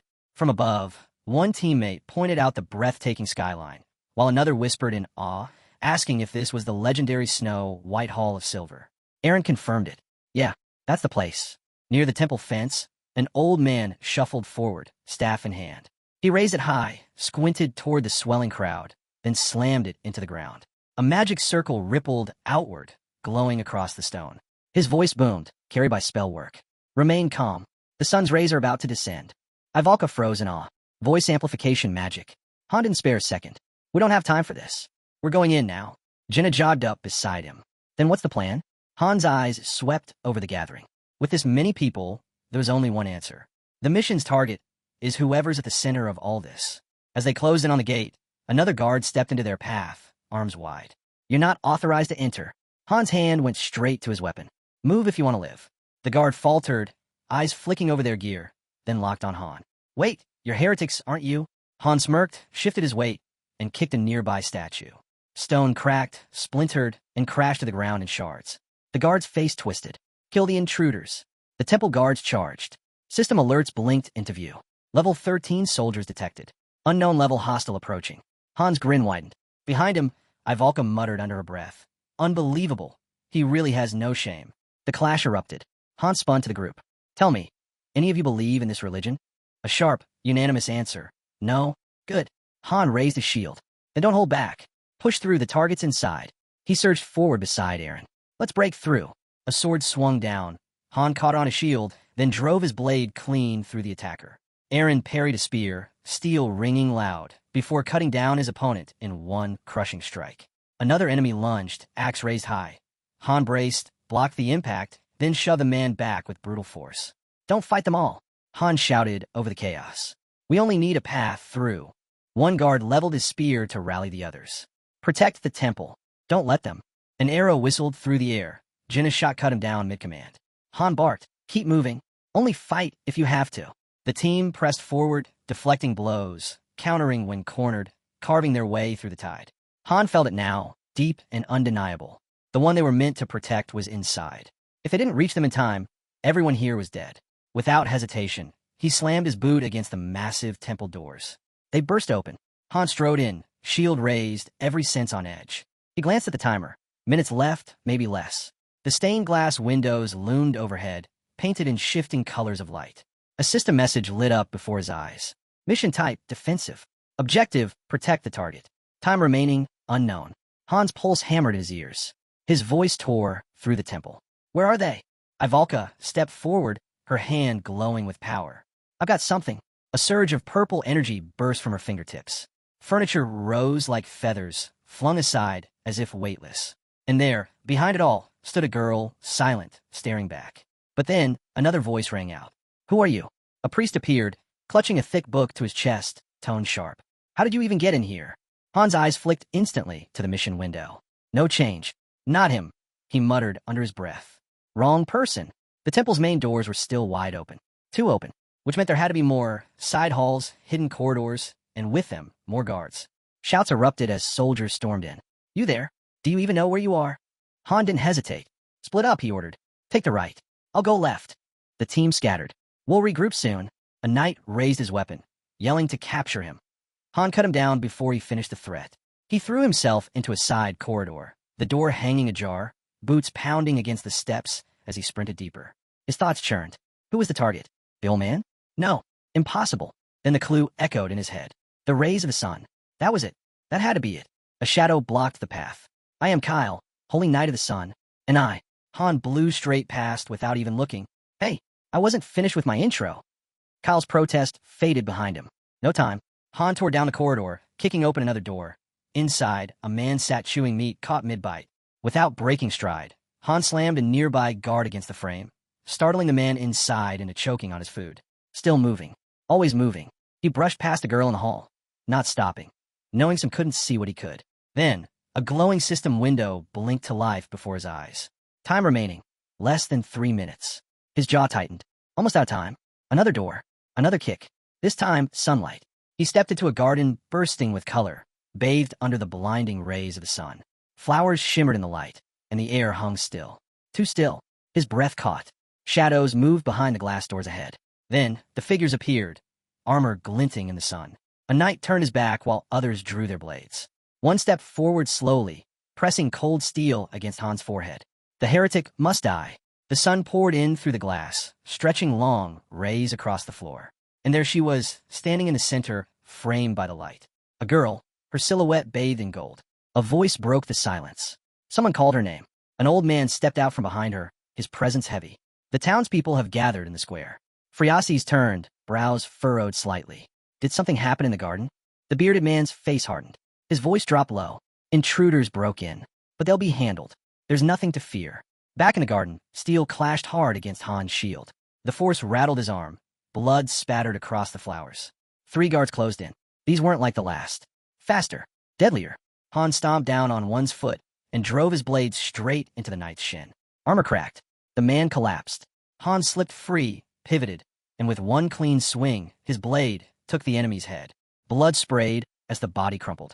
Another strike came. Han blocked with his shield, then slammed it forward like a battering ram. The guard's face shattered beneath the impact. Without pause, Han thrust his sword straight through the man's skull. A third knight lunged. Their blades collided, strike after strike. Sparks burst with every clash. The knight pressed hard, each blow forcing Han back, but Han met the assault with equal force. One swing of his blade cracked the enemy's weapon clean down the middle. The knight staggered. Han didn't wait. His second sword flashed, a brutal arc that severed the head from his shoulders. The body toppled. Elsewhere, a girl stood before the gathered townsfolk. Her voice carried steady, thanking them for the trust they'd placed in her, swearing she'd never forget it. An elder at her side nodded gravely. Even the goddess herself would be proud. Meanwhile, Han pushed into another wing of the temple. The door creaked. An old man spun at the sound, eyes narrowing. Han stepped in, bruised, blood-streaked. You, an intruder, the man barked. He raised his staff high. How'd you get past the guards? With a roar, he unleashed power. A death spell surged forward. Han braced. Friases turned at the sound, her eyes widening. But the spell wasn't aimed at Han. The staff was pointed at her. Han moved instantly. A blur of steel. The elder tried to counter, but he was too slow. Han's sword cut clean. The man's head hit the ground, his staff still clutched in dead fingers. Silence lasted only a second. Then, from above, red light tore through the air. Screams erupted. Panic swept the crowd. Han stood ready, sword and shield drawn. One truth locked in his mind. He wasn't here to kill a heretic. He turned. There she was. Terrified. Eyes fixed on him. It's her. Han stepped in front of Friasis just as she whispered, "Who are you?" His reply was flat. "You don't need to know." She tried again, voice trembling. "Did you come to kill me?" Before Han could speak, a scream cut through the temple. The blonde girl shouted. An instant later, an arrow shattered against Han's shield. Friasis recoiled. "What's happening?" Han barked the command without hesitation. "Stay low." Above them, shadows emerged. Assassins crouched on high beams, blades drawn. More enemies closed in fast from every direction. A hooded figure hurled something through the air. Han's eyes tracked it instantly. A coney, poisoned. Friasis froze, panic written in her every breath as the attackers closed in. Han didn't hesitate. He pulled her behind him, shield raised. One assassin lunged straight for her. That was all Han needed. She's the target. The assassin lifted his arms to strike, only to be blown back by a sudden impact. From the rooftop, a girl stood steady, bow drawn, already knocking her next arrow. Han didn't pause. He drove forward, blade piercing clean through the assassin's chest. Another enemy whipped his hand forward. Something snapped from his sleeve. Han deflected it with a shield, sparks flying, and answered with a vicious slash that cut the man down instantly. A solid thud hit behind him. Edith landed hard, brushing herself off. That wall was brutal. Took forever to climb. She nodded toward Friasis. Saw two more on the way, took care of them. Her gaze lingered. "Wait, who's the kid? She looks familiar." The blonde's eyes widened. "Who are you people? You can't just barge in here. This is a noble's estate, not some marketplace." An arrow ripped past her cheek, making her flinch. "Just leave already." Han leaned close, voice low, calm. "You sure about that? Because if we walk away now, you're dead." She froze, overwhelmed, trying to process. Another assassin reached for an arrow. Han didn't give her time. "Come with us and live. Stay and you're finished. Your choice." His lips curved into the faintest smirk. "So what's it gonna be?" Her breathing quickened. She shut her eyes. "Fine. I'm coming." System notification, mission complete. Special NPC has joined the party. They regrouped on the balcony, bodies of fallen assassins at their feet. But another alert appeared. Mission objective updated. Escape. Escort the NPC out of the city. Han exhaled sharply, jaw tight. Of course it's not over. He snatched up a crossbow and turned to Edith. "Get ready. We're moving." Below them, the sound of armored boots thundered closer, soldiers flooding the estate. Han glanced at Friasis with a crooked smile. "Look at her face. Remember it. She's the one we're protecting." "I'm not a child," Friasis snapped. Han laughed. "And she really hates being called one." Ivalka pointed. Jenna blinked. "Didn't expect to see her here." Friasis scowled. "How do you even know me?" Still loading a bolt. Han muttered, "Doesn't matter." Edith tied a rope and pulled it tight. "This is our exit. Left side. Less guards. Tight climb, but good cover. We'll follow right behind." Aaron confirmed. Han scanned the group, quick and sharp. "Here's the order. Edith first, then Aaron. I'm next with Friasis. Ivalka and Jenna, you cover the rear." His gaze locked on Ivalka. "Throw up a wall of fire. We need the cover." Edith, Aaron, secure the drop. No one interferes. Ivalka's hands rose. Flames roared to life, climbing the stone in a blazing curtain. The guards staggered back as fire licked across the walls. "Take down the mage," someone shouted. Edith didn't wait. She swung over the edge. Going down. Aaron followed close behind, gripping the rope, descending fast. Han glanced at Friasis. "You're with me. Stay close. Don't let go." They slid down together, rope burning under their hands as arrows hissed past. Friasis shut her eyes tight, clinging to the line. "We're almost through," Han urged. "Just hold on." He looked up. Above, the mage began her descent. Below, Aaron fought like a storm. His spear slammed into one enemy, spun, and dropped another. Then he faltered. A blade tore into his side. Friasis' eyes went wide. Through the fire, guards pushed forward, their faces twisted with rage. System alerts flashed in the air. Aaron is bleeding. Aaron is poisoned. Health will decline over time. Han's head snapped toward him. "Aaron, I'm fine." Aaron snarled, blood dripping as he clutched the rope. Flames danced across his battered figure. He refused to fall. Friasis let out a shaky breath. "I seriously thought I was going to lose a layer of skin back there." Her thoughts spun. Target secured. Team intact. Now we just have to escape. Han's voice cut through her panic. "Run left. Go. Unless you want to die here." A knight roared behind them. "Seize the witch and her bandits." Friasis recoiled. "Witch? What witch?" Han threw her a quick glance. "Pretty sure that's you." She snapped back. "That's ridiculous." From the shadows, a knight lunged. "You're not getting through." Han didn't slow. One thrust, clean and merciless, dropped him where he stood. The group pushed into the square, only to be surrounded by shouts from every side. Kill them. Kill them all. Edith's voice rang clear. Over here. Han whipped his head toward her. What's the path? She pointed ahead. That way. Move now, and we can hit the outskirts. The ground trembled as Ivalka lifted her hand, magic flaring. A shriek echoed down the street as sunlight lit the stones beneath them. She glanced at Han. We could use a breather. Friasi staggered, collapsing beside him. How is this even happening? Han crouched down. 5 minutes. That's all we can spare. Then we keep falling back. He pulled a potion from his pouch, handing it off. He didn't say it aloud, but he knew. Ivalka's barrier wouldn't hold forever. If their pursuers broke through, they were done. Ivalka tightened her grip on the flask. Han spoke low, sharp. If you can push to tier 3 magic, we still have a chance. As long as we keep a way out, we survive. His eyes shifted to Aaron. How bad is it? Aaron forced a grin. Nothing I can't handle. Han's gaze dropped to the blood-soaked hand pressed against Aaron's side. He wasn't fooled. Aaron exhaled heavily. Potion didn't help. Still burns. Jenna stepped closer, voice soft but urgent. Is there any way to heal it? Aaron looked down. Silent.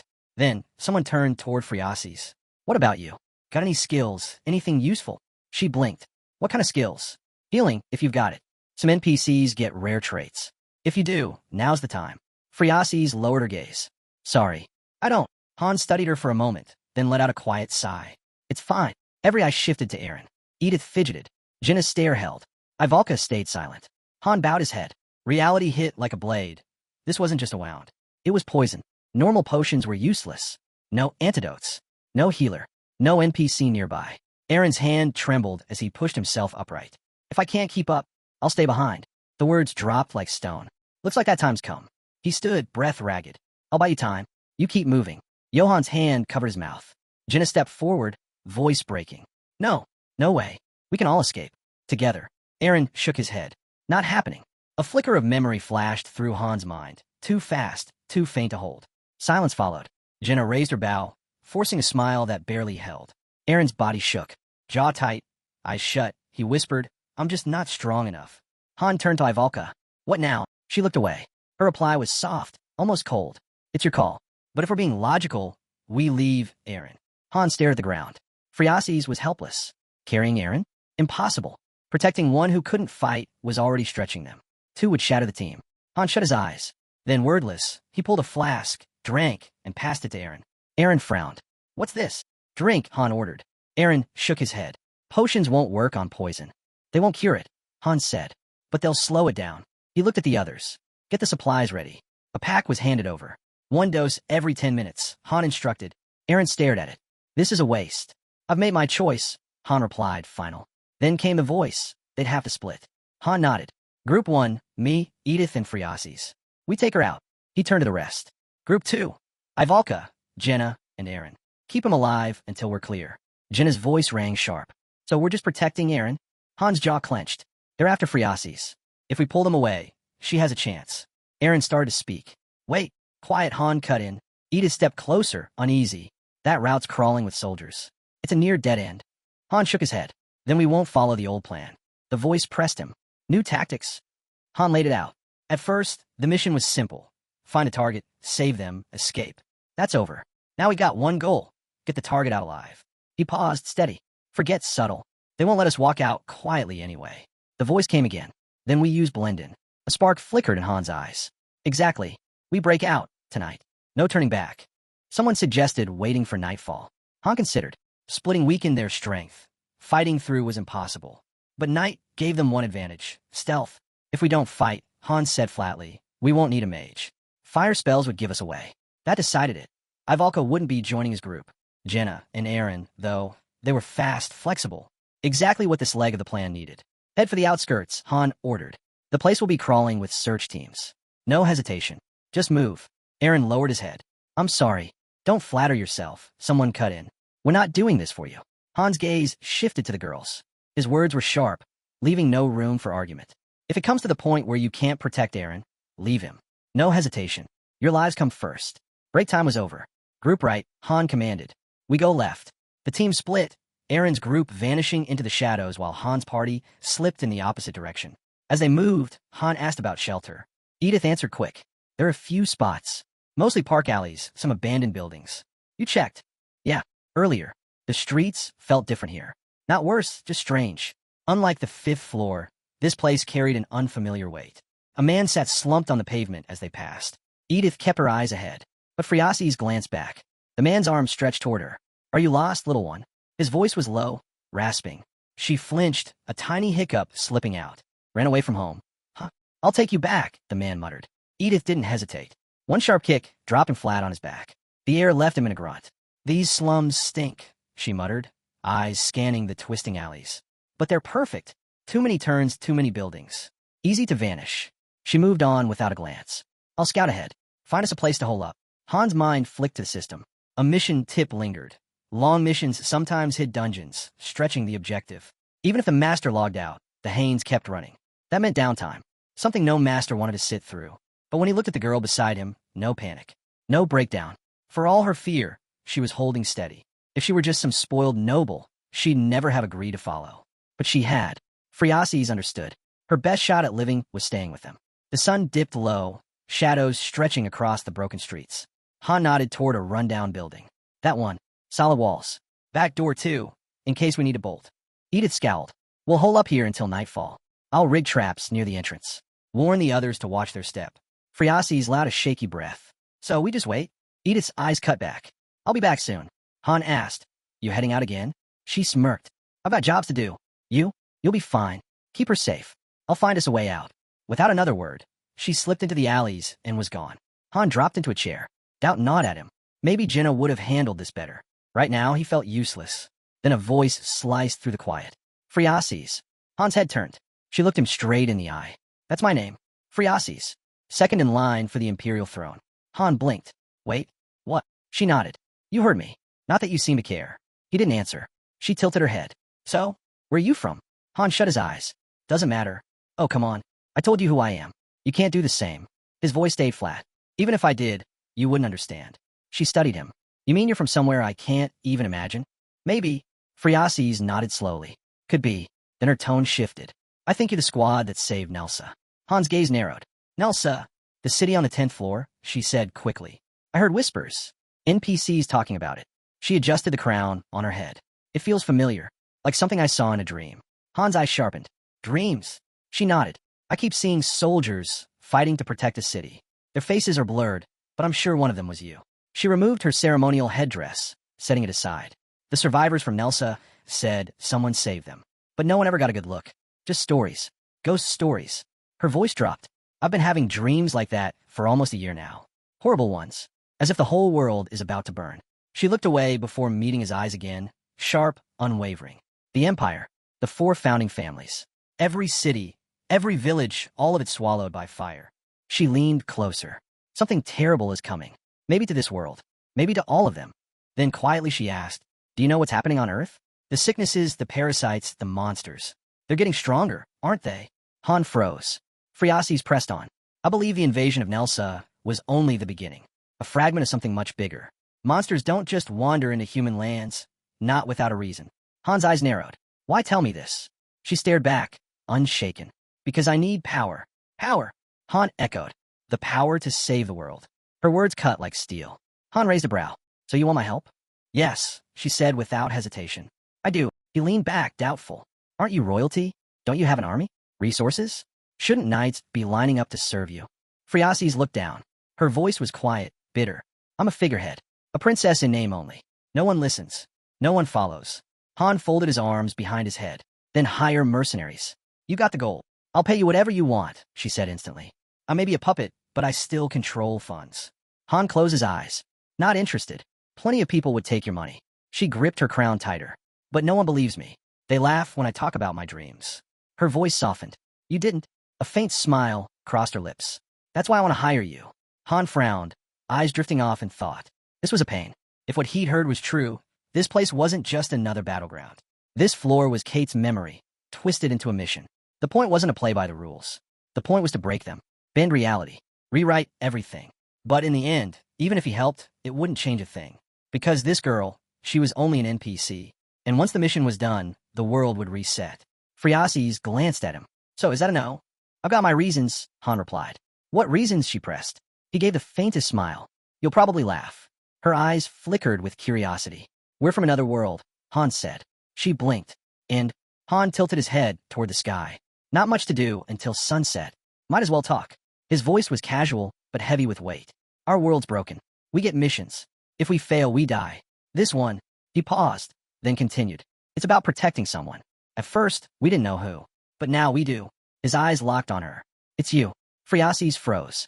You came here from another world, for me? Han nodded. Once the mission's over, we're pulled back. That's why I can't stay, no matter what you offer. She let out a half smile, tinged with disbelief. Another world, huh? Sounds like a dramatic excuse just to turn someone down. Han shrugged. Believe what you want. Doesn't change the truth. To his surprise, she smiled again.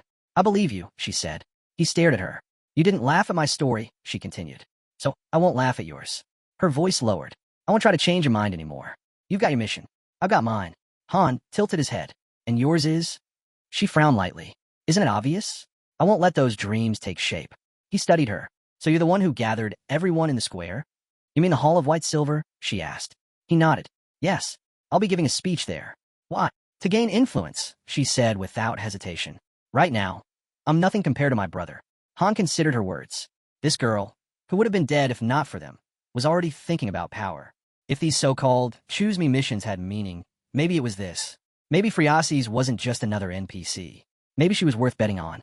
He looked to the horizon, then stepped into the hall. Han, he said, finally introducing himself. Han, she repeated, letting the name linger. Again, softer. Han. Thanks, she said. I'd be dead without you. We're not out of danger yet, he reminded. I know. Any idea who's after you? She shook her head. None. Han handed her a bundle. She blinked, caught off guard. You stand out too much, he said flatly. Might as well wear a target on your back. Target? She echoed, staring at the clothes in her hands. You want me to wear this? What about what I'm wearing now? Throw it away, Han said, pointing at a bin outside. Or don't tell me you're getting attached. She hesitated. No, I just thought I was. Her voice dropped lower. Can I be alone for a minute? Han paused, then silently turned and walked away. Tears slipped down her face. Crown or not, she was still royalty, barely 15. No wonder she was crumbling under how quickly everything was falling apart. A while later, she stepped out in her new clothes, fidgeting with the fabric. Feels strange. Han picked up her old outfit. Yeah, probably because the fleas loved it. She shrieked in outrage. He tossed the bundle into the bin. Relax. Kidding. That joke was terrible, she shouted after him. Han sank into a chair. We move out in 2, maybe 3 hours. Get some rest. She turned away, refusing to answer. If something happened to Eren, the system would alert him. For now, they still had time. He could only hope Eren was holding on. Above them, the moon hung frozen. Phreases closed her eyes and drifted off. Han sat there, watching her slow breathing. He let out a sigh. Maybe he'd shared too much. The door creaked. Edith entered quietly. She's out. What about the exit? Han asked. I found one, Edith replied. But there's a problem. A level 21 knight is guarding the square, along with about 24 regulars. Level 11 humans. Han's thoughts spun. 24? Way too many. Another gate? Edith suggested. He shook his head. Pointless. They'll all be covered. His eyes slid back to Phreases. He could break through alone, but protecting her at the same time? Impossible. And if she didn't make it through, the mission meant nothing. His gaze drifted to the square. That night, stronger than anything he'd faced before. And time was slipping away. Any word on Eren's team? Han asked. Nothing, Edith said. What about the city layout? She nodded. Good. Then go back to the shelter. There's a dress and crown there. Find Jenna. Put them on her. His voice hardened. She'll be the decoy. With no other exits, Edith's intel left them boxed in. If they'd had time, maybe they could have scouted more, but Eren couldn't wait. The idea clicked. Jenna dressed as the princess. Send her out, stir chaos, draw some guards away. Jenna rolled her eyes. Fine, I'll do it. Han calculated quickly. The shield was too reflective, too risky. He set aside. Less than an hour. Stay hidden until my signal. Out of nowhere, Phreases spoke. You could get hurt. Han's reply was calm, almost cold. Even if it kills me. She faltered, then whispered. This might be the last time we see each other. Han gave a faint smile. Probably. Their eyes locked in silence. Then a blur streaked past the window. Outside, darkness had already swallowed the light. Eren staggered, wiping blood from his lips. Ivalka's voice cracked with panic. How much longer can he last? At this pace, not long. Jenna's voice cut sharp through the night. Move it, Han. He didn't need a second warning. Time was gone. Edith's gaze flicked toward the discarded disguise in the trash. Her foot shifted across the ground. Han caught it instantly. Their chance was now. If they moved before sunrise, they had a shot. The ruined city spread before them. Empty shells of houses, black against the night. One of the girls stumbled forward, shoulders heavy, breath ragged. At the center, the guard of the square stood, unmoving, a shadow carved from steel. Han crouched, low behind a splintered plank, sword drawn. In the dark, Jenna and Friasis were near twins. Same frame, same silhouette. No one would know the difference. Then the system slammed him with a message. Eren had been poisoned. And not lightly. Han surged forward, another notice flashing. His health was dropping too. The poison was spreading. It didn't matter. If Jenna was exposed, the mission collapsed. Soldiers would swarm, and Eren wouldn't last. They needed to pull every eye away from Friasis. It was now or nothing. His vision tunneled. Delay even for a breath, and they'd lose it all. Then another alert flickered across his vision. Skill awakened. Stealth movement unlocked. A guard shifted nearby, torchlight cutting across the stone. His face was streaked clean of blood. One of the girls whispered, voice trembling, "How much time? He's not going to make it." She clenched her teeth. "Please." Someone stepped to her side, holding out a dress. "Put on." Han leaned back against the wall. Stealth like this belonged to thieves, not him. Maybe the odds had finally tilted. He fixed his eyes on the square. 22 enemies. If Jenna made her move, who'd break ranks? Who'd chase? Blue light flared across his vision. Worst case, he'd face them all, but not yet. First, the signal. The air shifted. Beyond the wall, a storm coiled into existence, a typhoon rising with violent force. Shouts erupted overhead. What's happening? A knight pointed toward the chaos. There, white dress, gold crown, exactly as reported. The captain raised his sword high. Advance. Protect her. The knights thundered into motion. Han counted under his breath. 2, 3, 5, 15, 18. For left. But one knight hadn't moved. He stayed at his post. Dangerous. Still, better odds than before. Han launched forward. A guard barely lifted his head before Han's blade cut him down. Another knight swung, but Han was faster. One step ahead, one strike quicker. Blood spilled. Armor clattered. Standing tall over the fallen, Han leveled his blade. "Back off now, and I'll spare you," he said evenly. The last guard didn't budge. His grip only tightened. Han's eyes narrowed. This won't work? Not with my current power. His sword couldn't cleave that armor. He'd have to find the gaps. Small, fast, precise. No hesitation. Han burst forward, eyes sharp with resolve. A countdown ignited in his vision. 20 seconds. Han's eyes locked on the knight's hand. His blade cut down, blocked. He struck again. Harder. Steel against steel, sparks lighting the dark. The knight met every blow, giving no ground. Han leapt back, teeth clenched, gaze sharp. "You bastard." And then it hit him. The knight wasn't even fighting back. Twice now, he'd left himself wide open. No counters. No retaliation. Han rested his blade across his shoulder, muttering, "He's not trying to win. He's stalling." His grip tightened. "Fine. Let him." A system notice flared. Jenna is bleeding. Health will decrease over time. The knight smirked. Another alert. Eren is critical. Vital signs unstable. Han dragged his sword forward, fury burning through him. Then let him die. Heat surged through his veins. Rage boiled over, dragging him toward berserk mode. With a roar, he launched skyward and came crashing down, his strike like a hammer splitting stone. Strength plus 40. If his blade couldn't cut that armor, he'd crush it instead. But then, another warning. Ivalka is entering mana frenzy. Han's heart sank. Damn it. Not even 60 seconds left. He glanced her way. Another flashing notice. Mana frenzy triggered by overcasting. Risk extreme. Ivalka darted past him, footsteps ringing across the stone as she bolted for the square. Han shouted after her. "Don't stop. Head for the gates. Main road. Go." His blade slammed into the ground, shockwaves blasting the knight back. "Fall behind." Han barked. The guard lunged for Ivalka, weapon raised high. Han intercepted mid-swing, steel clashing, sparks scattering. And then a shadow dropped from above. A cloaked figure descended, weapon flashing. Straight for Ivalka. Instinct took over. Han threw himself into its path. Steel bit deep into his side. Ivalka screamed. The system pulsed. Han has been poisoned. Health will drop continuously. Blood flooding his throat, he still roared. "Keep moving. Don't stop." More alerts burned his vision. Team status, critical. Danger level, extreme. His wound spilled crimson. Han is bleeding. Immediate health loss. The knight swung again. Han caught it, parrying with raw fury. The enemy drove forward, boots slamming the ground, forcing Han down hard. Pain shot through his ribs, he gasped. "If not for this plate, my ribs would be gone." But even half broken, he smirked. "Bet that hurt you too." The knight staggered back, clutching his head. Han sneered. "What's wrong?" "Didn't like that." His satisfaction ended instantly. New alert. Edith is poisoned. Health will drop over time. No time for this. Han forced himself up. The cloaked man raised his weapon again, aiming at Ivalka. The shot fired. Han's blade cut through the air, smashing straight into the attacker's face. He stood over him, glaring. What are you staring at? Another swing came from the night, but Han launched upward, body coiled like a spring. He crashed down, knocking the armor guard flat. The man scrambled for his weapon. Han didn't flinch. Sword raised high. He brought it down with full force, steel on steel, the clash splitting the knight's armor wide open.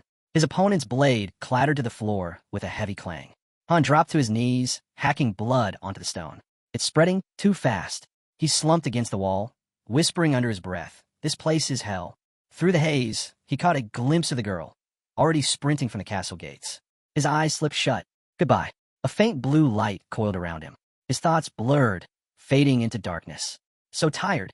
Out in the streets, chaos erupted. Guards cornered Jenna from every direction.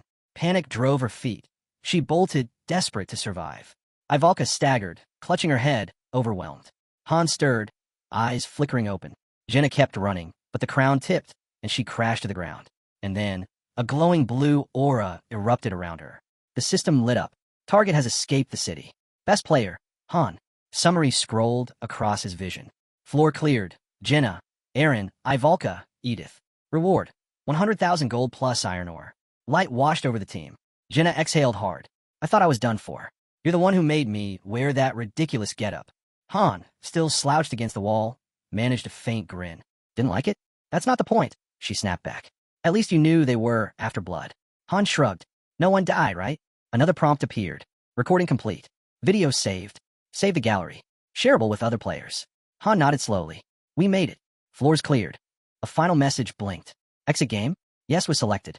Edith smirked. I gave it everything. Without me, you be toast. Han met her gaze. You're not wrong. She waved it off. Just did what needed doing. I'm heading back to my squad anyway. Master's probably already picked my replacement. Han watched her leave. The bait, the layouts, the intel, none of this would have worked without her.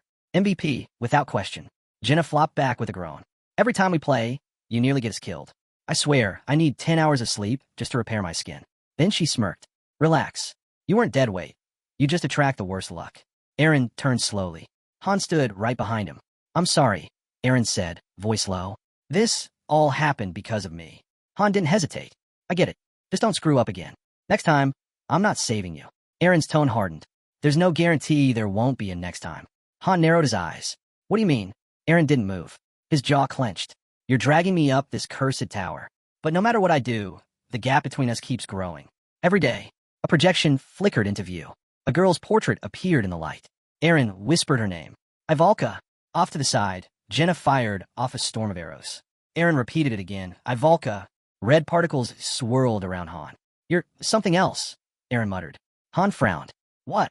Aaron shook his head. Forget it. Just rambling. Han studied him for a moment longer. This mission had been chaos, and Aaron was a big reason why. If he hadn't gone down, they wouldn't have had to take half the risks they did. Still, Han had made that choice. He'd jumped in to save him. Maybe that had been the real mistake. Acting without thinking. On paper, Aaron was level 14, same as the others. In reality, his stats were trash. While Han and Jenna gained 5 or 6 points each level, Aaron barely scraped by. His skills? Average at best. Nothing game-changing. And worse, he wasn't even using them properly. Han's gaze lingered on him. We're still holding it together, but the gap's only getting wider. Sooner or later, Aaron wouldn't just lag behind. He'd drag the whole team down. Low stats, poor execution, it didn't matter. The result would be the same. Dead weight. Han stepped through the portal. One thought stuck in his head. There isn't much time left. He wasn't keeping Aaron around out of pity. They'd just grown up together, that was all. But Han wasn't stupid. He wasn't going to carry someone who couldn't keep up. Leaves rustled in the breeze as he stared ahead. If Aaron couldn't stand on his own, he'd be left behind. That was the rule. That was always the rule. The camp came into view. A girl waved him down with a grin. Wait, you're not seriously feeding me just potatoes, right? I skipped training for this. Han stopped in front of her and gave a curt nod. Yeah, that's the deal. She gasped in mock betrayal. So, I've been lied to my whole life.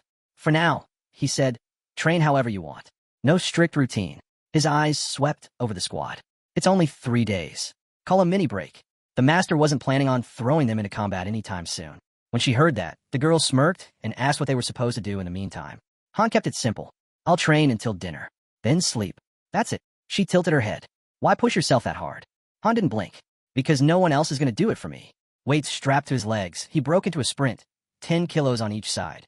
By now, running without them barely strained his stamina. His body had already hit peak human capacity. Must be the interference points, he thought. That's what Isel meant. Ever since he'd handed the manual over to Enning, the whole lobby had shifted. New recruits, low rankers, they all kicked in high gear. Training harder, grinding harder. Everyone knew cuts could come at any time, but it didn't last. The drive burned out quick. No pressure, no spark. Enning wasn't chasing synthesis profits anymore. And without that push, the fire just died. Han spat to the side and turned. So, what does the famous third group want with me? A smirk tugged at his mouth. I overheard something when I first got here. Walking alongside the girl, he spoke evenly. It didn't matter who anyone used to be, noble or nobody. Here, there was only one rule. Prove it. He stretched out his hand, remembering where those words first struck him. That moment had lit a fire inside him. Here, anything was possible, if you could prove yourself. He'd even grown to love battles that pushed him past his limits. But now he slowed, and for the first time in a long time, he hesitated. Eyes narrowing at the distance, Han spoke quietly. I hear fools laughing. Then there was Belkist. Second generation. Wild. Unpredictable. No one told him to train. He simply threw himself in head first. That hunger reminded Han of Eren. Except Belkist had the talent to back it up. The girl shut her eyes, and Han couldn't help thinking. Nereza once had that same fire. Belkist's grip tightened on his weapon. A mutter slipped out. He regretted not coming sooner. Everything here was so different from the lies they'd been fed. He dragged his tongue across the edge of his blade. If they'll let me, he said, voice low, I'd love to teach them a lesson. Han was asked if that was even allowed. Without turning, he said flatly, don't interfere. Belkist only grinned. I'll stop right before they die. He raised his sword, eyes glinting. Scary, isn't it? Then go on, forgive me. His voice dropped cold and steady. Tell me, wasn't everything you said a lie? Belkist wasn't here to talk. He was here to prove he belonged. By the fountain, a handful sat chatting. One guy finally spoke. Honestly, I don't think any of this matters. Synthesis was supposed to weed out the weak. But the master doesn't even bother with it anymore. Han's jaw tightened. Let them talk. They'll find out soon enough. The guy shrugged, stood, and walked off. All right then. I'll be waiting. Han didn't move. Just watched. Up ahead, a massive structure loomed into view. A familiar thought surfaced. Synthesis isn't something to use lightly. It was a rule he'd written for himself, back when he built Niflheimer. Other masters followed after, inspired. But in the end, they all failed. Fear. That was the real engine of progress. Without synthesis, heroes grew comfortable. Then careless. Then reckless. Discipline unraveled. That's why, despite their numbers, so few heroes were truly active. Han kept walking. His team was just returning from a dungeon run. Among them, Enoch the carpenter. What's going on? Han asked, noticing Enoch heading toward the warehouse alone. Enoch let out a sigh. Nobody's helping. We hauled back materials, and now everyone's off fooling around in the woods. He shoved the warehouse doors open. So, yeah, it all lands on me. Elsewhere, another group lounged in a circle, swapping old stories. Things have really changed, someone said quietly. Back then, we'd all be dead already. Another man lowered his voice. You think the world's actually gotten better? Han stood nearby, listening in silence. And suddenly, it clicked. Enning should have realized it by now. Progress was slowing. Even his own stats were stalling. A faint grid spread across his vision. The barrier system activated, projecting the lobby in real time. Only two paths remained. First, go all in on synthesis. Cull most of the second gen. Efficiency would skyrocket, training would sharpen, but the price? Mental collapse. Panic. Ruin. Second, find a new way to light the fire under these hamsters. The display flickered. A new prompt appeared. Current development. Research options. Hero reaction study, LV1. Lobby expansion research, LV0. Deep dungeon analysis, LV0. Han tapped lobby expansion research. Cost, 150 research points. The lobby pulsed with light. Expansion level 1 unlocked. 3 new cards appeared. New building options. Customization unlocked. A faint glow rippled across the base. Walls, halls, and structures shifting. The game had just changed. A new tab blinked into view. Customization settings unlocked. For the master alone, a chance to mold the lobby however he wanted. Adjust buildings. Reshape the space. Create a base in his own image. Han lifted his head, a grin tugging at his lips. A new squad's about to be born. Just then, someone approached. Got time for a spar? Han raised a brow. Right now. I just finished a round with Edith. I'd last maybe a minute. Eren stepped forward. I'm good to go. Han turned on him. You really think forcing past your limits is going to make you stronger? Before Eren could answer, a message flashed. General assembly at the square. Han stopped. Training can wait. The master's calling everyone? The girl asked, surprised. That's never happened before. Edith folded her arms. But it's about the synthesis. Above the square, Isel floated higher, scanning the crowd. Is everyone here? Aside from the one still stuck in the dungeon. Someone muttered. If they're skipping this, they're in for it. Isel nodded. All accounted for. Perfect, Fairy said. Warehouse time. As the warehouse came into sight, a man glanced at Isel. What's going on? She raised a finger skyward. If you get swept up, you'll disappear. Swept up by what? Renovation, she replied. It starts now. Every gaze shot upward. A new alert blazed across the sky. Construction has begun. Select the type of building to place. Golden light spilled through the lobby. Dwelling number 3 selected. Expansion initiated. Training center number 3. Expansion in progress. Isel lowered her hand. We've done this before. But now we got more people. Time to scale up. Another system message followed. Dwellings upgraded to level 3. Hero capacity increased. Edith arched an eyebrow. Renovation, huh? Isel shrugged. The master likes to drop upgrades out of nowhere. Someone nearby grinned. Wouldn't mind a bathhouse. One with hot water. And right then, bathhouse selected. Construction continues. The guy blinked wide-eyed. Wait, seriously? What do you think we'll get this time? Another system ping followed. Recreation area and cafeteria expansion in progress. Han watched the upgrades roll in. Who knows? A sudden flash lit the entire lobby, blinding white. A new message rang out. Great news. The area is evolving to level 3. Someone muttered under their breath. Didn't see that coming. Aaron shot Han a look. Seriously? Han's eyes gleamed. A faint smile pulled at his lips. Let's find out. A girl tried to calm the murmurs around her. Relax, it's just more upgrades. Remember when we started? Half the time, we didn't even have roofs. Wait, what do you mean? Someone asked. She gestured around. The master's rebuilding everything. Look, the guy nodded, impressed. Good. My bed was trash. Another chimed in hopefully. I think the food's getting an upgrade too? Off to the side, Isel raised her hand. Rearrangement complete. Let's move out. They stepped outside, then froze. She's right, someone whispered. Everything's changed. Another message flared. Amazing. Lock lobby has evolved to level 2. The view ahead was unrecognizable. 2-story buildings stretched across the horizon. A wide staircase twisted upward into the sky. Where's that lead? Someone asked. The answer was obvious. This was home now. Bigger. Better. A full island. Vast and alive. Another alert followed. New floors unlocked. Additional areas accessible. A map scan swept across the city. Entire new districts flickered into view. Buildings rearranged. Zones expanded. Then the final message hit. Bathhouse constructed. And just like that, the game world leveled up. Han's satisfaction sharpened. The recreation zone would speed recovery. The cafeteria, now level 2, better food. More of it. The bathhouse is real, the girl shouted, nearly bouncing. No way, Edith blurted. Aaron laughed. Let's go see it all. Nearby, a new residential block stood tall, this time fully furnished. One of the guys peeked inside, brow furrowing. Where's the furniture? Sofas? Rugs? Carpets? He looked around. They even got rid of the fireplaces. They stepped into the first room. There aren't any beds, someone muttered. So floor. Jenna groaned, palm to her face. You've got to be kidding me. Han smirked. Why not? He tilted his chin toward the stairs. Check it out. The second floor's open. Let's see. The girl shot ahead, cheering. Upstairs, the new room stretched wide, and it was leagues better. The kind of space people would fight for. All right, but how are we picking rooms? Someone asked. A full bed sat neatly at the center.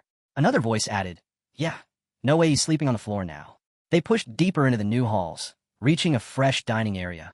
Already set, food laid out waiting. If he starts complaining, everyone else will too, one muttered. So who's stuck downstairs? Another suggested, we could just move beds around. Whoever needs it most gets one. Sure, but what about the rest of the space? How do we divide it? And then, they opened the bathroom door. I call the second floor, one guy blurted. I'm the one who bathes every single day. Another snapped back. What, like the rest of us don't? Voices flared, arguments breaking out fast. A girl stepped in. What does the master say about all this? Above, Isel zipped past and barked. You're really wasting time arguing over this nonsense? Before anyone could fire back, a woman cut in, calm but firm. Room assignments matter. She pointed upward. The general assembly's upstairs. The master will decide. Everyone gathered in the new meeting hall. The system kicked in instantly, tables, chairs, even books shifting into place. A fairy flipped open a massive ledger and began reading. Review begins. Just 35 pages. Master's orders are. Her voice echoed as she read aloud. Housing, Building 2. Dining room, Level 2. Bathhouse, Level 1. Rest area, level 1. Managers, Chloe. Food inventory, meat, potatoes, fruit. A chime followed. Settings saved. The fairy snapped the book shut. Wait here. Room assignments next. Han turned to his team. Second floor. Take whichever rooms you want. One man grinned. Of course. Han's crew gets the top. Group 2 received the same. Plenty of space waiting above. The girl's face lit up. Second floor too? Nice. But then Isel raised her hand. Everyone else, first floor. Confused murmurs rippled through the room. Wait, what's that mean? That's not fair. We don't agree. Belkis groaned. What meeting do we even miss? We were out hunting. Someone replied flatly. Doesn't matter. The master already decided. The girl glanced at Han, unsettled. What's happening? Something feels wrong. Han's gaze stayed forward, calm. No, this is how it works now. A display lit up across the wall. Room assignments complete. 13 people per floor. One man asked, so, the third group stuck downstairs too? That set off the crowd. There's space upstairs. Why cram us below? Total waste. Until now, heroes had lived as equals. Effort or not, strong or weak, everyone got the same. But that era was gone. The fairy's jaw tightened as complaints mounted. She muttered, second floor can hold 30 easy. But when numbers grow, and synthesis is off the table, splitting them is the only way forward. Jenna raised a hand. Do we really have to divide like this? Isn't there another option? The reply came quick. It's simple. Nobles and peasants. Another girl waved her fan lazily. If the master wants total control, this is the cleanest cut. Honestly, I'm sick of how they act. This way's better. Someone echoed it. Nobles and peasants. Han's teeth clenched. That's wrong. She's up before dawn, trains non-stop, clears dungeons, joins every mission, and still finds time to help the rest. Jenna's smile was faint, but steady. More than half the meat you eat, she's the one hunting it. The protests only grew louder. What about us? The girl shot them a look, voice cutting through. You've done nothing. She's been carrying the weight alone. Simpleton, someone hissed back. Edith's eyes narrowed, a growl in her throat. So what now? Ranking instead of synthesis. Voices erupted all at once. How are we supposed to sleep without beds? My back's gonna snap in half. At first, customization had been harmless, a way to decorate the lobby. But the masters had learned fast. Heroes weren't just numbers on a screen. They had limits, habits, weaknesses. Inning's original model wasn't perfect, but it worked. Structure reduced the need for synthesis. Then Isel's fist clenched. Her voice dropped, trembling. They tricked me. Her hand slammed into the ground with a crack. The man beside her flinched as she screamed. Do they even realize what they're doing? A month ago, they should have been synthesized already. Her fury spilled over. They don't get it. They have no idea how lucky they are. Someone opened their mouth to argue. What? She snapped, eyes blazing. No? You want to know what one of my nuclear strikes feels like? Silence. Cold. Heavy. The fairy's voice cut sharp and flat. Enough whining. We're moving on. As the group looked ahead, someone pointed. Wait, there's another floor back there. A girl blinked. That's the second floor? Yeah, came the answer. You're on food duty up there. A man raised his hand. Hold on. How are we supposed to eat? Isel didn't blink. Figure it out. That's your job. The fairy, face neutral, added. First floor has no meat. Pantry's stocked with potatoes. Fry them. Boil them. Doesn't matter. The man's scowl deepened. That's it? That's all we get? She nodded. That's all. Logistics. His voice cracked with rage. So we sleep on the floor and live off potatoes. I didn't even want to be here. And now, this? The girl stared at him, calm as stone. So what are you going to do about it? His fist shook, eyes wild. What'll I do? You really want to know? He lunged forward, screaming. Die! The fairy threw her arms up, bracing. But she didn't need to. The attacker's strike froze midair. His eyes widened. Belkis stood behind him, hand clamped tight around his arm. Isel's voice tore through the air, razor sharp. What the hell do you think you're doing? Belkis smirked, unbothered. Relax. Nobody's dead. It's all good. Behind them, a new house shimmered into existence, glowing bright. A voice rang out, steady, cool. I don't care who you were before. Aristocrat or nobody, it doesn't matter here. A man sat at the table, tone like ice. If you want to survive, prove your worth. That's all that counts. His grin widened. Just like Mr. Han said. One finger lifted. Stick to the rules if you want to last. And don't cross group 1 or 2. They're not just strong. They're monsters. Nearby, a man rubbed his face, looking exhausted. I've seen their training. It's insane. If that's how they spar, maybe I could take Eren in a fight. But Han? That's different. He leaned forward, hand pressing against the table. Tell me straight, how strong is Han? The other man answered without hesitation. No clue. Never fought alongside him. The guy frowned. Then how do you even know all this? One word. Jenna. She actually talks. Across the table, Belkis leaned in with interest. You ever witness fusion? No, the man replied. I joined after it ended. Probably the only reason I'm still alive. The guy muttered under his breath. Fusion growing stronger after every battle, stacking skills endlessly. A grin spread across his face. And the one running all of that? Han. He pushed back his chair, standing up. Got it. That's all I needed. The man gave a short nod. Name's Alan. If you want more. Not interested. Belkis cut him off, already walking away. The fairy watching him raised an eyebrow. What are you even trying to do? Belkis smirked, lifting his sword casually. As long as nobody dies, anything goes. Heard about what the elders went through. It sounded wild. Shame I missed it. Alan just lifted a hand, completely unfazed. Belkis muttered to himself. Word is, this place used to have first-class trash removal. So why the master shut it down? Then he tossed something toward the attacker. His own severed hand. Press it hard, Belkis said with a grin. It'll grow back. The crowd gasped. The guy stared at the hand in shock.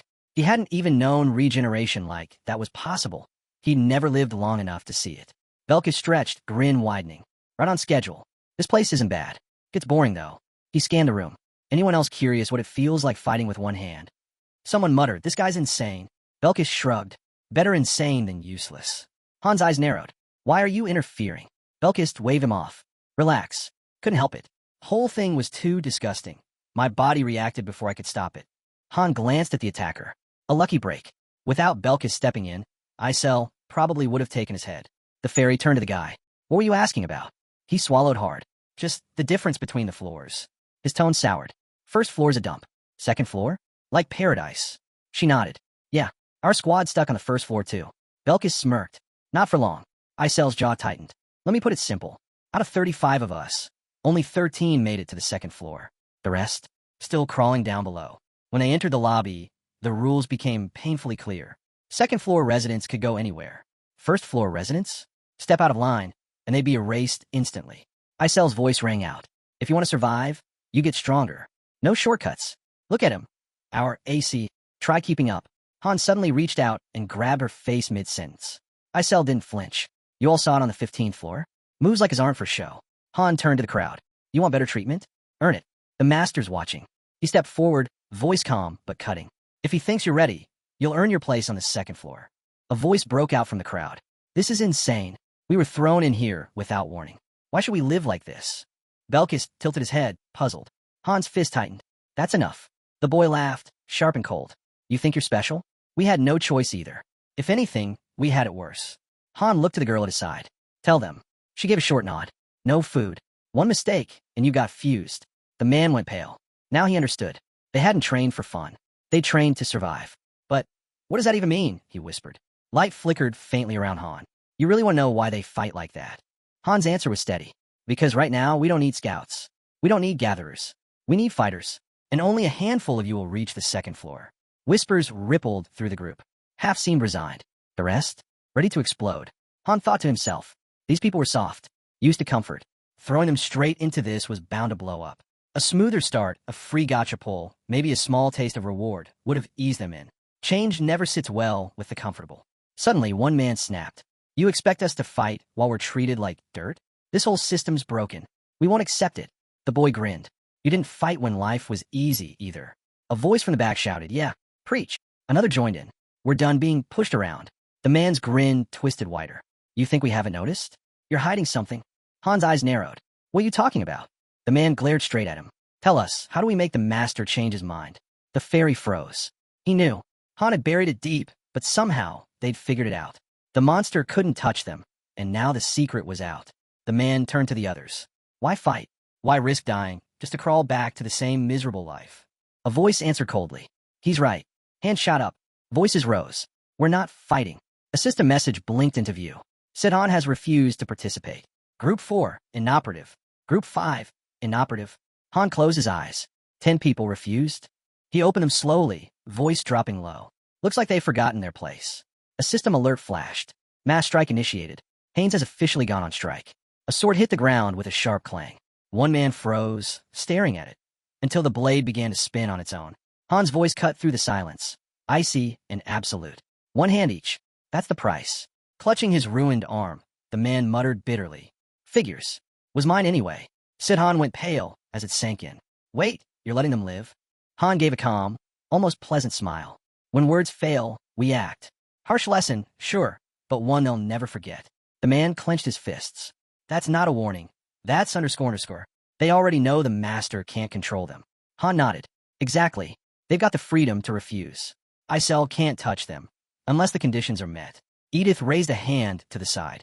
Wake up, all of you. Defying orders? That's gambling with your life. Han shot back sharp. And fighting isn't the same? Risk is risk. The girl's eyes narrowed. You still don't get it. Han stepped in smoothly. That spark in your voice, the defiance, that's the same drive that makes you capable of risking everything. Han raised a hand, irritated. Don't start preaching.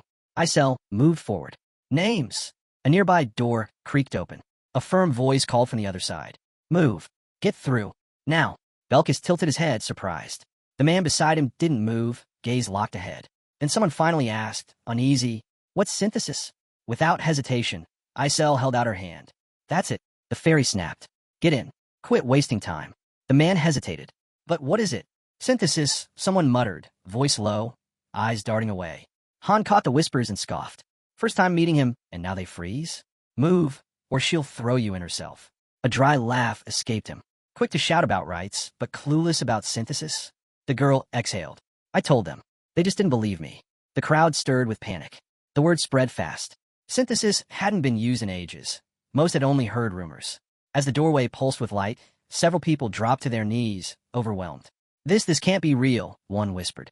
Then another system message lit up before them. Synthesis initiation ready. Belkis' gaze shifted. Oh, him? Alan. Good seeing you again. Thanks for last time. Alan pressed a hand to his face, puzzled. Didn't he say I could ask something? Then his expression twisted into a grin. Forget it.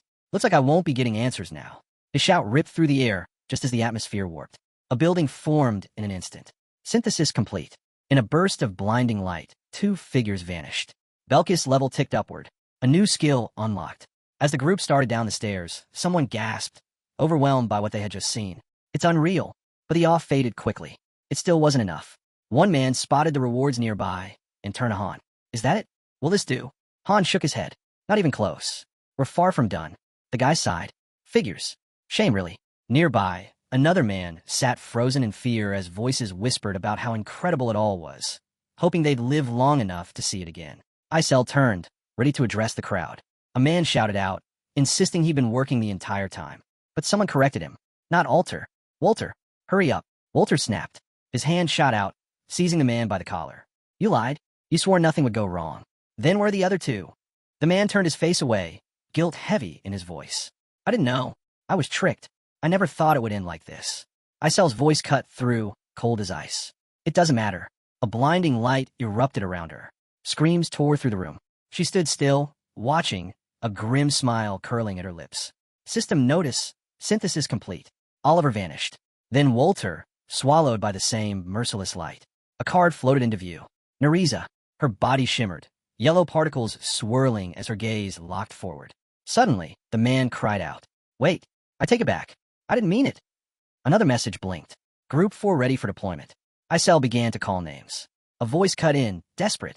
Take me instead. It was my fault. Don't punish him. Jenna's reply was hollow. There's nothing we can do now. The man screamed, his voice breaking. I said I was sorry.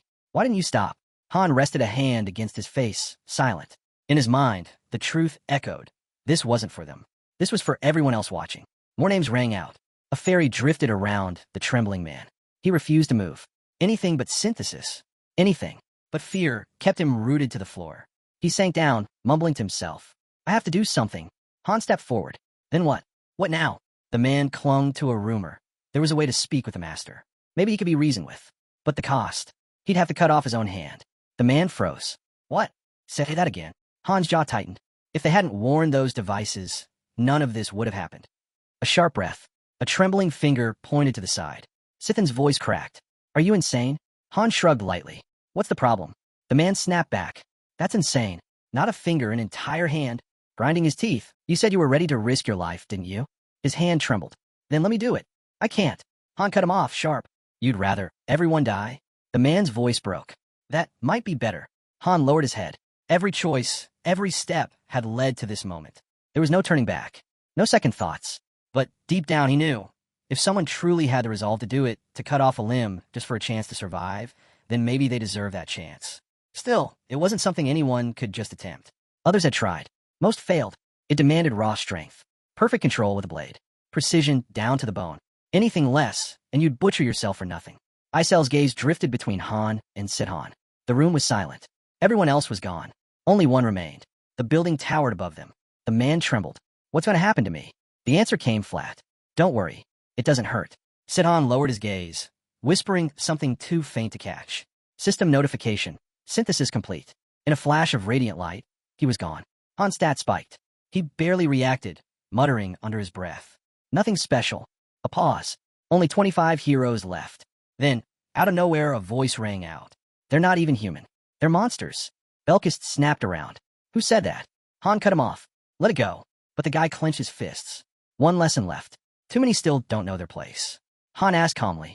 What's eating you? The man shot back. Wipe that grin off your face. His voice sharpened. You're soft. If it were me, I'd have ended it. All of them. Right then and there. He turned dismissive. Anyway, we're moving on. See you on the second floor. Suddenly, the air dimmed. A deep purple glow spread across the room. Notification. The master has begun summoning 10. Han looked up, wishing he could see who'd be chosen. The familiar platform flickered into view. But the rules had changed. Summoning platforms would now follow hero rank. First floor, free summons. Second floor, paid only. Thinning had begun. Not all would make it. Only a few would climb higher. Han's voice was calm, almost detached. Don't get comfortable. Just reaching this point doesn't mean you're safe. You can still be cut. The girl beside him spoke dryly. Yeah, and I want to find out what that feels like. Their eyes shifted toward the other heroes. Someone muttered the obvious. If there's a second floor now, the third won't be far behind. The system was growing. The ranks would keep splitting apart. Day 2 arrived. The lobby came back into view. This time, the common room was open. The girl smirked. Look who finally rolled out of bed. She glanced at Han. Strangest part? Breakfast today, kinda addictive. Han chuckled. Makes sense. Fewer mouths to feed. Jin eyed the food and laughed.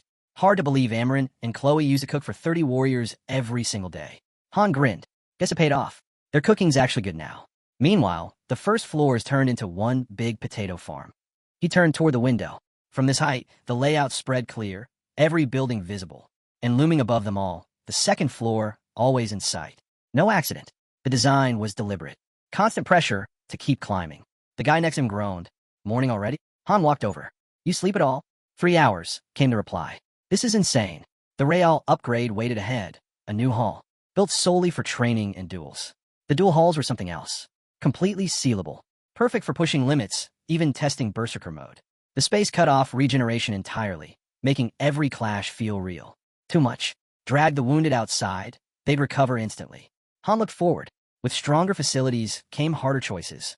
Squad setups had to change. Who would rise to fill the empty spots in Squad 1 and Squad 2? The guy swung his sword with a sharp snap. Belkist. The girl followed up with her own strike. That's when it clicked. Belkist and Narizo were still stuck in their barbarian phase. Rough. Unpredictable. But Belkist? His madness wasn't without reason. Just yesterday, he'd unlocked a new passive skill. A 1% drop rate. Rare didn't even begin to describe it. It flipped negative effects, rage, confusion, straight into raw energy. Add status deviation on top, and the damage output skyrocketed. Nariza couldn't match that brute force, but she had her edge, sharp instincts, stealth, strategy. Not reckless, but precise. Her value was different. Han stood back, hand resting against his face. The truth sat heavy in his mind. There was no saving the rest of them. Suddenly, Belkis turned, a savage grin splitting across his face. Han scoffed. Arrogant bastard. The group nearby froze, eyes dropping to the ground. Belkis strode forward, unbothered. So, Han, what are you going to teach me? His tone mocked, daring. This place is crawling with pigs and dogs scared of their own shadows. Han didn't move. You got something against pigs and dogs. A sharp glow burst around Belkist. They're animals. Every last one of them. He lifted his sword. Training without pain? Useless. Han's faint smile was all the answer he gave. Belkist's eyes lit up, hunger for the fight blazing. Then, in a flash, they clashed. Belkis charged, blade tearing through the air. Han slipped past the strike with ease, then drove a crushing kick into Belkis' chest, sending him sliding across the dirt. Belkis' eyes went wide. Shock, but only for a second. Then he was back on his feet, charging in again. Han met him head-on, deflecting blow after blow. No need to unleash Berserk just yet. But one day, ahead, the buildings came into view. A call rang out. Group 1, gather up. From above, Isel watched the chaos. These climbs hit harder the older we get. The girl beside her glanced over. Aren't we headed for a dungeon? Han's voice answered from behind. Doubt it. We're still short one. The girl frowned. Then what's the point of this? Arms crossed, she muttered. Not even sure we qualify for the weekly dungeon. That's when Ivalka's eyes went wide. Wait, the master gave us a research mission. The girl looked confused again. Research. Han's thoughts raced. Missions came in threes. Main dungeon, weekly dungeon, or research.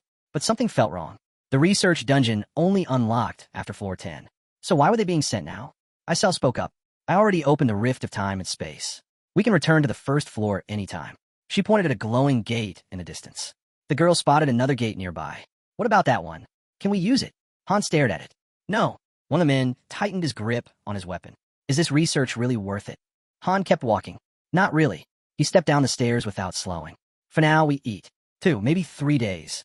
Then, with a glance toward the lobby, he added, and wait. It's not empty. The girl raised a brow. Why are we hanging around this long? You'll see, Han answered simply. She shot him a look. Wait, there's actually something you don't know. Before he could respond, a flood of system alerts flashed in the air. Recommendations to support heroes during research. A new goal appeared. Reward each hero with 3,000 gold. Han lifted 2 heavy bags. A gift from the master. 3 shares each. Jenna threw her arms up with a grin. Gold. Hold on to these, and we'll be loaded. Han cut in steady. Don't get too comfortable. Battles are still ahead. They stood before the research dungeon when another message lit the sky. Research initiated in Heim's zone. Time until return, 48 hours. A footnote followed. Longer stays possible if they dared to dig deeper. Rare materials could also be found with luck. As the dungeon shimmered to life, the girl muttered. Here we go. The scenery unfolded before them. Winding rivers, rolling hills, and a distant castle rising above it all. Someone whispered, Nelsa. Jenna's eyes snapped open. Wait, isn't this the same place as the 10th floor? Yeah, someone confirmed. But last time was wrecked. Fires everywhere, bodies everywhere. Ivalka pressed a hand to her face. Now it's spotless. Figures. Not even worth being surprised anymore. One of them turned to Han. So what now? Hunt. Han shook his head. No rush. We look around first. Research zones weren't like main or weekly dungeons. No set objectives. Sometimes nothing. Sometimes rare treasures. Scanning the area, Han wondered aloud. Think the NPCs can see us this time? A guard stepped forward, hand out. Entry permit. Han slipped him a coin. You charging me? The guard shrugged. Didn't say that. Han smirked. All right, I'll check the northern gate.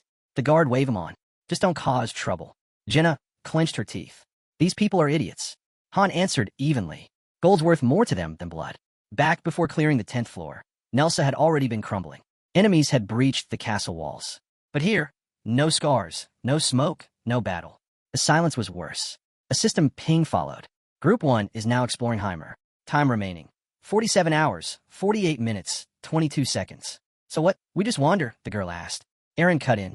What kind of info are we even supposed to gather? Han shrugged. Whatever feels right. Jenna blinked at him. The whole group turned to stare. Han nodded. Yeah, walk. Collect what you can. Relax. The master gave you money. Spend it. Eat something good. Breathe. Jenna gawked. You're actually serious? Ivalka leaned closer. We could just do what we want. Their faces lit up when Han confirmed it. Exactly. Have fun. I'll take care of the rest. One of the girls glanced away. I'm heading outside the city. Don't follow. I'm going far. Han smirked. Fine. But remember, you're still responsible for your own state. No breaks once we hit floor 20. Don't forget it. She grinned. So, I can really go? I want to see the ocean. Han nodded. Go. In 2 days, I'll teleport everyone back to the lobby. The guy muttered under his breath. Guess I started this. Jenna chimed in quickly. Then I'm tagging along. But Han shut her down immediately. He turned away, just as news reached him. His scheduled raid was being scrapped. They'll cancel it, he thought, uneasy. But why are there so many mercenaries here? His eyes landed on the notice board. One poster stood out. Her. A wanted notice, stacked with crimes. Heresy, demon summoning, slandering the imperial family, murder, arson, theft, assault. Han smirked. They really threw the book at her. The final line sealed it. Her royal title stripped. Imperial bloodline erased. Someone nearby spoke up. You chasing the witch too? Without even turning, another man answered flatly. Keep dreaming. Everyone's hunting her. No one's even come close. If he's a real bounty hunter, he should already know that. Han's jaw tightened. Why'd you call her a witch? The man shrugged. Well, she ripped out baby hearts for sacrifices. Dabbled in dark magic too. That caught the room's attention. Wait, dark magic? Someone asked. Yeah, the man nodded. She summoned 4 forbidden beasts. Don't ask me what that means. Han's gaze lingered on the poster. Tell me everything. The man flicked him a coin. I'm busy. Han didn't move. Start talking. The man smirked. Fine. I've got time. A building came into view as the tale continued. Her name was Phreases, once the rightful heir to the throne. Now stripped, hunted, a fugitive. Across the table, Han leaned forward. So, what's your take? The man shrugged. These posters started showing up about a year ago. Han nodded slowly. That's when the decree dropped. He tapped the notice. And this seal. Crossing his arms, Han sank into thought. Just a year ago. Yet only a week had passed since he'd first met Phreases on the 15th floor. That same symbol, he'd seen it before. Etched into the armor of enemies he'd fought. It clicked. The purge had begun the moment she escaped the city. She had to be alive. At the table, Han asked quietly, monsters ever attack this city? Yeah, the guy replied. Goblin horde. Couple years back. The order crushed it quick. He leaned in, lowering his voice. But rumor is it wasn't random. A witch stirred it up. Goblins don't swarm like that without help. Han's eyes narrowed. They were blaming her. Every disaster, dumped at her feet. Plates clattered onto the table, but Han kept pressing. What happened after that? The man ticked them off one by one. A plague. Monsters went rabid. Weather broke. Total chaos. But then his voice dropped further. The biggest change was in the dungeons. Han straightened. Dungeons? Right on cue. An entrance shimmered into view nearby. The man explained. A couple years back, strange inner spaces started appearing. Like ruins, but buried inside places that already existed. Not built. Not man-made. Just uncovered. They call them dungeons. But the strangest part, the man added, eyes narrowing. Normal people can't even get inside. Han leaned forward. Then who can? The man smirked knowingly. Exactly the ones you're thinking of. Han's expression darkened. Rumors spoke of a stone buried deep within. One that could grant immense power. Han froze. That had to be it. In his mind, the image burned bright. The glow of the stone of Advent, tied to his third skill. Josh's voice broke the silence. Wait, there's one here too. Han muttered under his breath. It lines up. His gaze swept the room. Mercenaries everywhere. He smirked. All this talk is worthless unless you can prove it.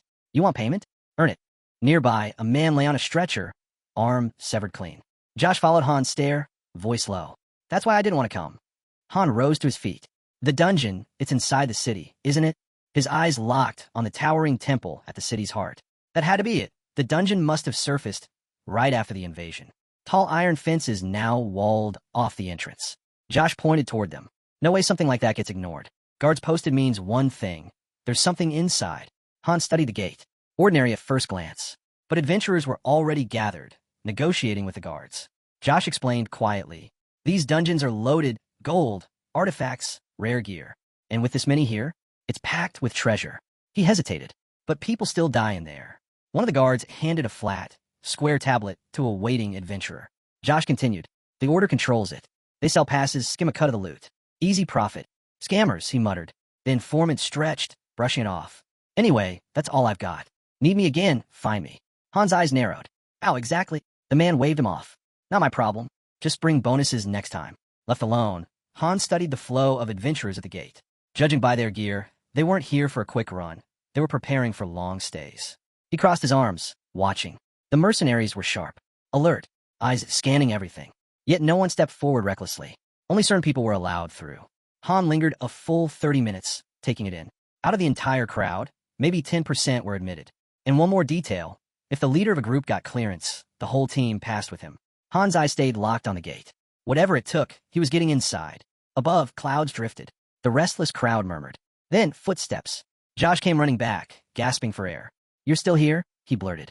Han glanced over. Didn't think I'd see you again. Josh held up a small pouch, breath still heavy. I ran to get that coin you tossed me appraised. Turns out, it's worth way more than I thought. Something ancient. Possibly rare. Han didn't even glance back. You weren't thinking of robbing me, were you? Josh flinched, hands shooting up. What? No way. I wasn't asking for anything. Still trailing behind, he tried to pivot. All right, fine. Free version of those extra services I mentioned. Han's reply was flat. Not interested. Josh grinned slyly. Still hung up on that witch, huh? Fine.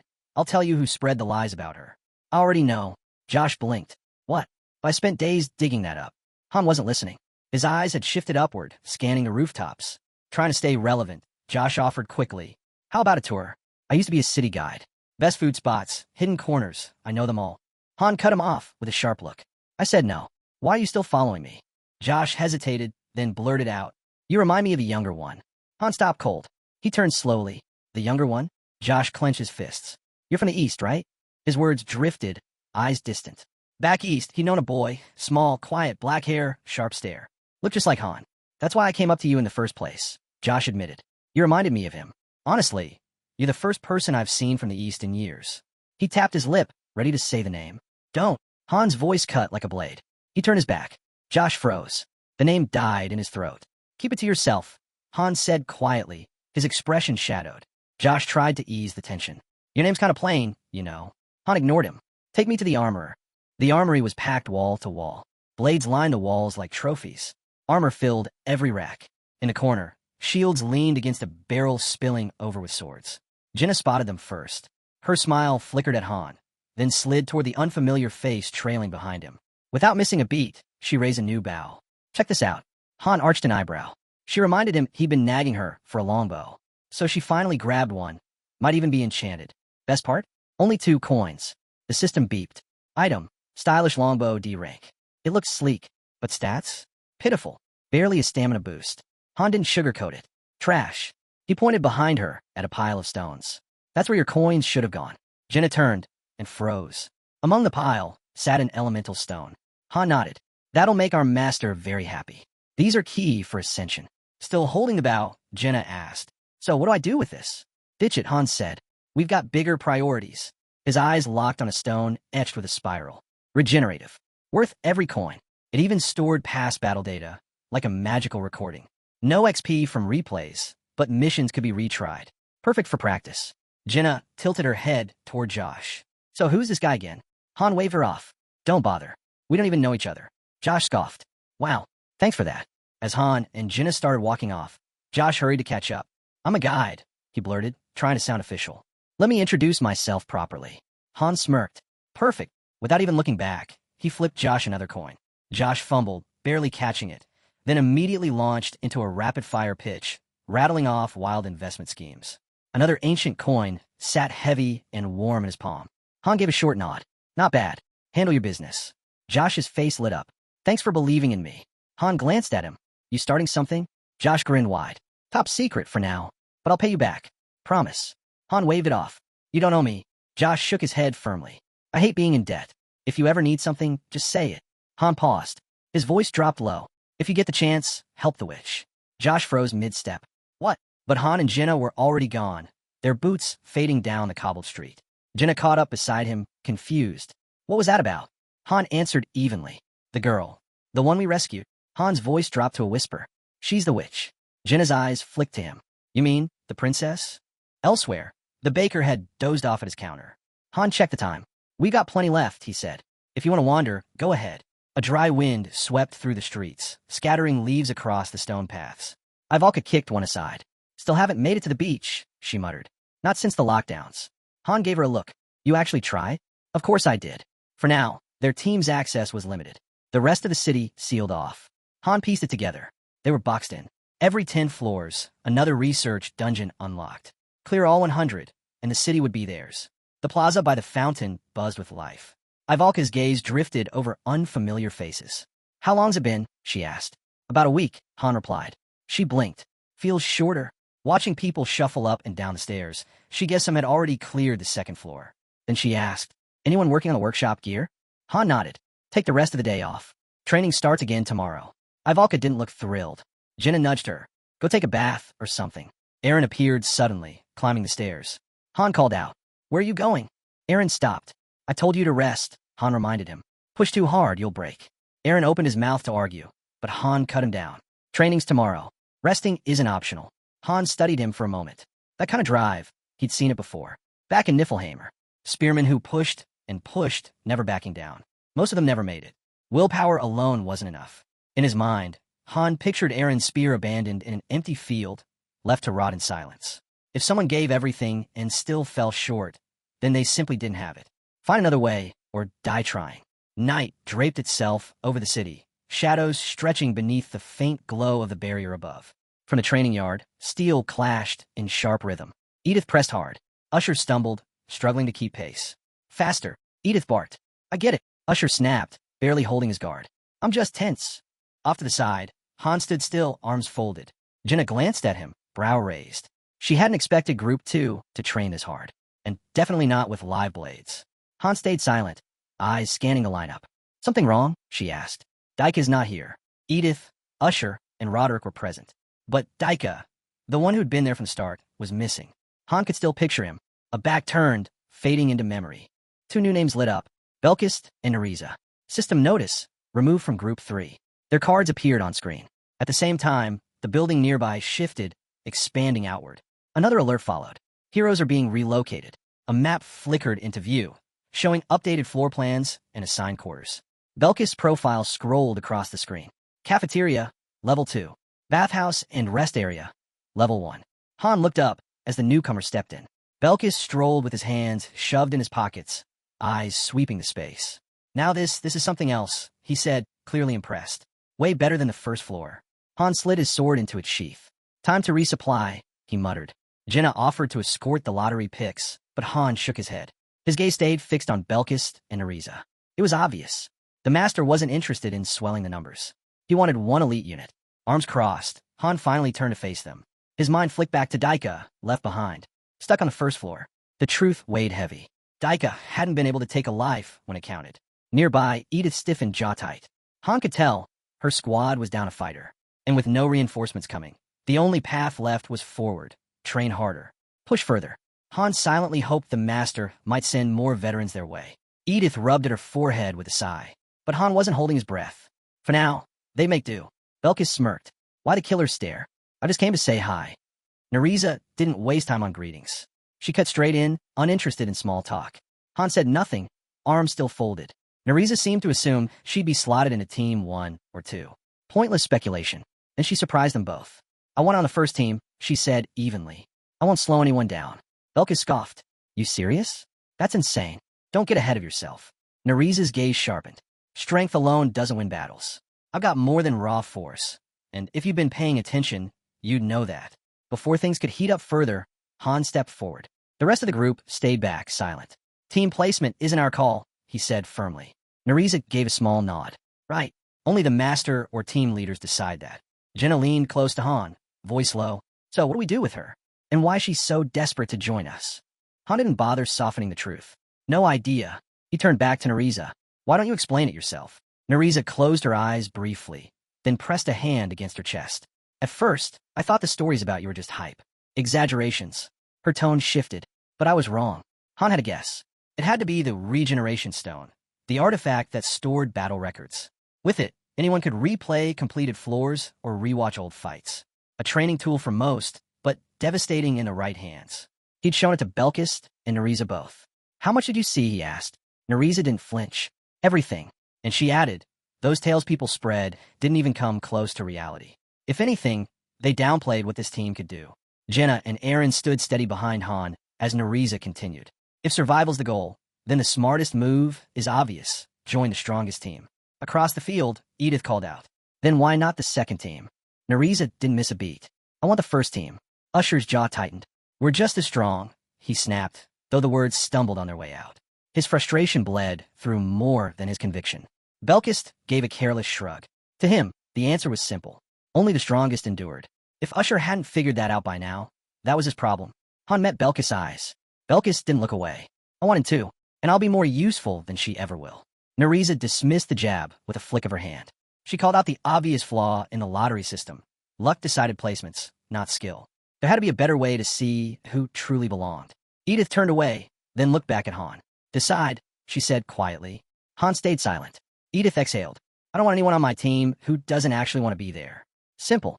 Han reminded her she was still short a member. Like it or not, her team wasn't complete. Jenna broke in, cutting the tension. So, got anyone in mind? She asked Han. He answered honestly. Not sure. If Belkist weren't so hostile, I'd have chosen him already. His eyes shifted between Neriza and Belkist.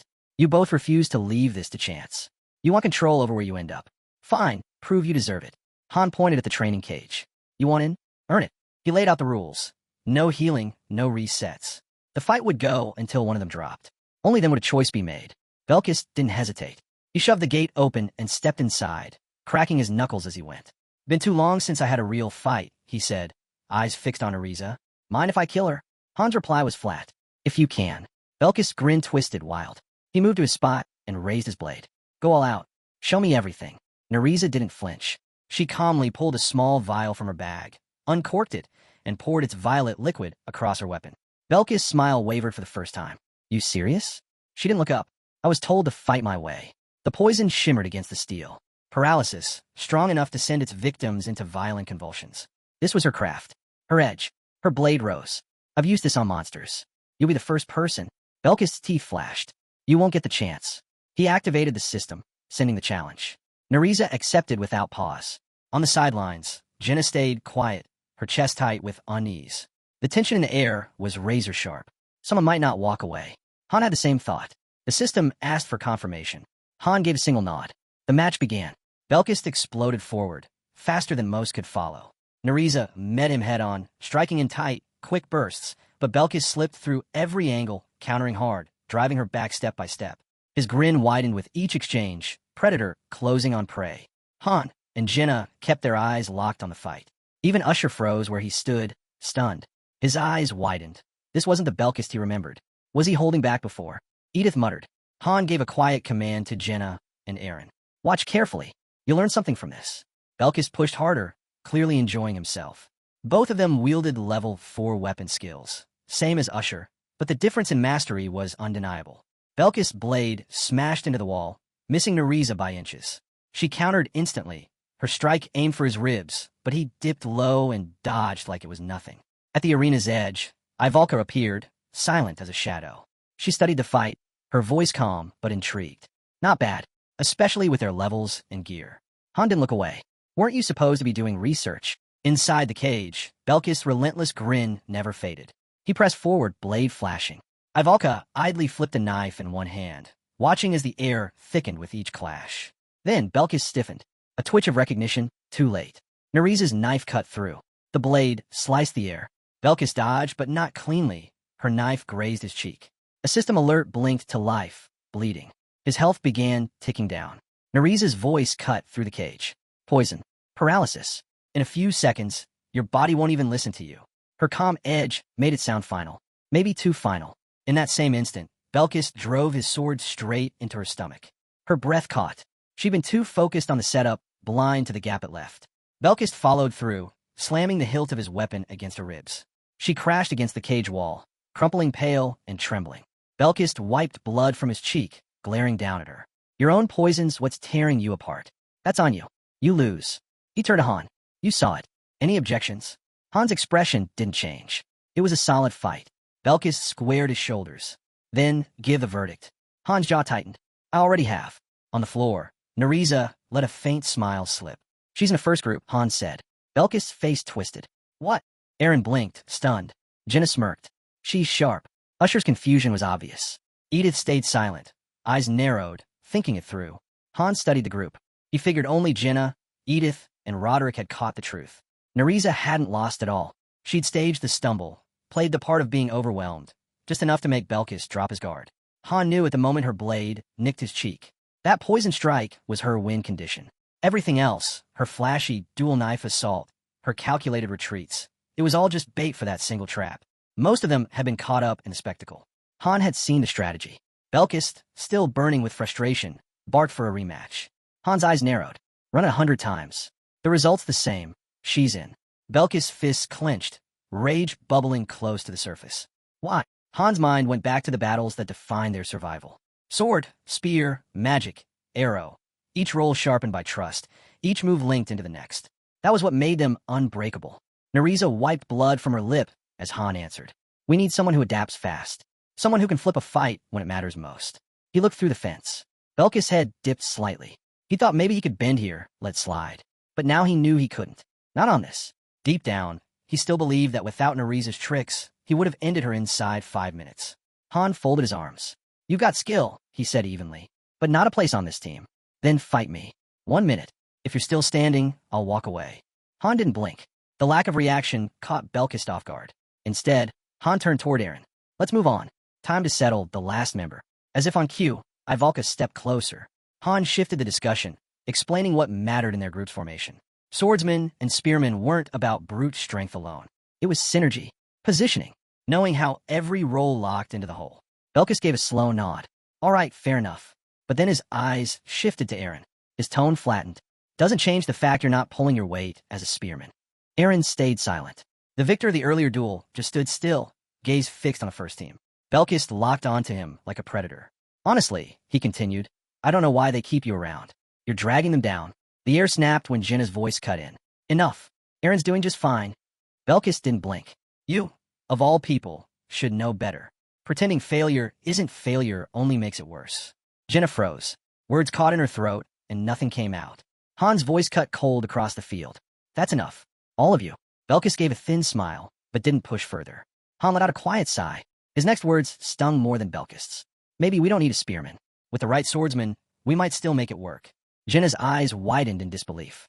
Belkis stepped out of the cage, casually patching himself up. Han approached him. You really think you'd add more to this team than Aaron? Even if you're stronger? Belkis didn't hesitate. Wouldn't have said it otherwise. Then he turned and leveled his blade at Aaron. A challenge. The entire field fell silent. Jenna stood frozen. Narise's eyes narrowed, though she kept her thoughts to herself. Han's tone hardened. You sure about this? He reminded Belkis. Aaron had been with them far longer. But if Belkis wanted to prove it this way, fine. He'd consider it. Belkis' reply was steady. If I lose, I go to the second team. No complaints. Aaron still hadn't said a word. Han's gaze shifted. You don't have to do this. Aaron lifted his eyes to the sky, quiet as ever. Han could feel it. The weight Aaron had been carrying, burning himself out just to keep pace. Maybe this was too much. But then Aaron's hand tightened around his spear. Han watched him closely. He still believed in him. Years of fighting side by side didn't vanish just because he'd stumbled. He wasn't finished yet. Aaron straightened, shoulders square. I'll do it. Han's chest eased. That was the spark he'd been waiting for. Belkis smiled faintly. Finally, it was happening. The system lit up. Challenge accepted. Aaron stepped into the cage. Han's voice carried across the field. Only one of you stays in the first group. Both men nodded. No turning back. The gate slammed shut. The system awaited Han's final confirmation. Inside, Aaron spun his spear, hand steady. Belkis flipped his blade in a clean arc. Their eyes locked, brimming with confidence. Han gave a nod. The match began. Jenna's chest tightened instantly. Deep down, she hadn't believed Aaron would actually agree, not after Han gave him the choice. But Han meant what he said. This fight was Aaron's decision. Belkis moved first, charging in without a shred of hesitation. Jenna's chest tightened. She knew what this meant. Belkis wasn't just reckless, he was lethal. If Aaron lost, she refused to finish the thought. The clash came hard and fast. Aaron met the charge head-on, his spear hammering against Belkis' guard with a solid impact. Han's eyes narrowed. If Aaron stuck to their drills, he had shot. So far, they were evenly matched, both wielding level 4 techniques. Belkis had the edge with his passive buffs. But Aaron had something greater. Experience. Belkis lunged again, blade flashing. Aaron caught the strike, twisted smoothly, and slammed the butt of his spear under Belkis' chin. Belkis staggered back, pain flashing before his smirk returned. Faster than I expected. Aaron said nothing. He shifted low, spear angled steady, stance firm. On the sidelines, Usher clenched his fists, silently rooting for him. He wanted to see Belkis knock down a peg. Aaron advanced with purpose. This wasn't wild brawling. This was control. Every movement measured, deliberate. He was dictating the pace. Han's thoughts were clear. Belkis' past didn't matter. Whatever skill he'd had before this world meant nothing now. He hadn't fought the things Aaron had. Aaron had boss monsters, twisted humans, deadly traps, chaos itself. He'd survived it all. Belkis had never even sparred against someone like Aaron or Roderick, let alone stare death in the eye mid-dungeon. A true spearman forged through that kind of fire became something else entirely. Their technique stopped looking human. Aaron unleashed a flurry of rapid jabs. Belkis moved to dodge, but the spear curved unnaturally, grazing across his back before smashing down in a crushing strike that forced him to retreat. From the edge of the field, Usher pumped a fist. If he makes first team, I'm making him wash dishes for a month. Pages of old records stirred in the wind, sketches and notes tracing the spear's history. For centuries, the weapon had been built for reach. On open fields, its long shaft made it king. But in close quarters, in one-on-one combat, that reach shrank. Swords pivoted quicker, daggers faster still. The difference between life and death could be less than a meter. Unless mastered perfectly, a spear turned into dead weight. Aaron wasn't using it like a novice. He commanded it. Every thrust, every swing was sharp, deliberate, precise. The clash wasn't just two fighters trading blows. It was a duel at a level few could truly follow. These weren't rookies. These were heroes, pushing well beyond mortal limits. Eren drove his spear into Belkist's guard again, following with a brutal downswing that sent him stumbling. The weapon cut through the air like execution itself. Belkist flipped backward in desperation, twisting into an aerial spin to narrowly avoid the strike. Han never looked away. Belkist might have entered this world with raw talent, but raw talent wasn't enough here. Not anymore. Han knew this fighter. He'd sparred with him countless times. And right now, he could tell, Eren was only just beginning. He was a man trained to face threats beyond human, even monsters. Eren's spear cut through the air with deadly precision, each motion honed by battles too many to count. Han studied closely. Swordsmen and spearmen fought on entirely different rhythms, with instincts worlds apart. And right now, Eren was executing his role nearly flawlessly. But Jinna's silence said otherwise. Her brows tightened. Eren looked sharp, but something wasn't right. Ivalka leaned in. What's got you muttering? Jinna didn't look away. If it keeps going like this, Eren wins easily. And then it happened. Belkist slid along the spear shaft in a flash, collapsing the distance in an instant, grin stretched wide. Look again, Jinna whispered. The fight's tempo shifted. Eren's clean, controlled strikes, the very rhythm that made him look untouchable, suddenly weren't landing the same way. Ivalka narrowed her eyes, then nodded slowly. You're right. Across the field, Edith folded her arms. She felt it too. Belkist was adapting. With a heavy step, Belkist hit the ground and scoffed. This is getting boring. Eren steadied his grip, jaw tight, eyes locked forward. Han saw it as well. Eren's technique was flawless, but too flawless. Too rigid. No unpredictability. A rhythm like that became predictable. And Belkist thrived on predictable. He'd already dismantled Narise's style in minutes. His instincts were sharper than steel. If this pace continued, Han knew it, Belkist could evolve into something resembling the spiritual eye. The swordsman pressed forward, crowding Eren's space. Is this really all you've got? He growled. Sweat rolled down Eren's chin. I'm not playing games. They broke apart, steel clashing one last time before Belkist slid back toward the edge of the cage. His eyes narrowed. Then why aren't you going all in? What are you saving it for? Eren said nothing, jaw set, face shadowed with strain. Belkist's voice cut sharper. They say the first team trains like killers. This doesn't look like that to me. Eren's grip tightened, but he still held back. And when Belkist pressed harder, asking why he kept dodging the vital points, why he refused to strike to kill, something inside Eren cracked. Han's voice tore through the arena. Eren. The spearman froze, startled. Han's eyes burned. When did you start worrying about killing your opponent? He stepped forward, every word like a blade. You're strong now. Too strong to be holding back. Stop hesitating. Fight for real. Han wasn't just urging him. He was daring him. Belkist's crooked grin returned, like he'd been waiting for that exact command. Eren's gaze dropped for a moment. Then he gave a single nod. His spear spun in his hands, scraping against the floor. If you die, he said coldly, don't blame me. Belkist sank into his stance, blade poised forward. Finally, let's finish this. The air turned heavy as both fighters locked into position. Then they moved. Eren surged ahead. Belkist charged to meet him. The spear's tip sliced the air, brushing Belkist's nose by a hair. Eren didn't relent. He unleashed a whirlwind of strikes, each faster, each heavier, the pace building like a storm. Belkist gritted his teeth, steel sparking as he parried blow after blow. And then it came, one opening. Eren lunged.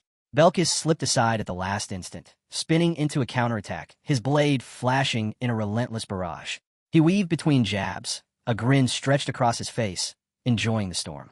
Eren pivoted, dragging his spear back into a sweeping arc, then slammed it down with everything he had. Belkist dropped low, narrowly escaping. The spear struck the arena's edge. It shattered. The sound thundered across the city, reverberating like a quake. Jinna's eyes went wide. Usher froze where he stood. The ground itself trembled beneath the ring. Ivalka turned away. Roderick closed his eyes. And then, the final blow. Silence followed. Blood spread across the floor. Belkist, a deep gash carved into his side, exhaled sharply. All this blood's making me sick, he muttered. Across from him, Eren fell to his knees. Belkist raised his blade and claimed it. Victory. Usher's jaw dropped, fury rising. Eren had him. He was certain of it. You cheated, he snapped. There's no way that was clean. Belkist blinked, unfazed. What are you even talking about? Usher stepped forward, shouting louder. Don't act dumb. You rigged it somehow. Before it could boil over, Roderick pulled him back. The system's verdict came down, Belkist, victory. Ivalka frowned. The result felt wrong. To her, Eren had the match won. Jinna shook her head, tense. He fought hard, but it came down to one strike. Han finally spoke, voice low, unshaken. You're right. His eyes stayed locked on Belkist's back as the swordsman walked away. There was something about him, something beyond technique.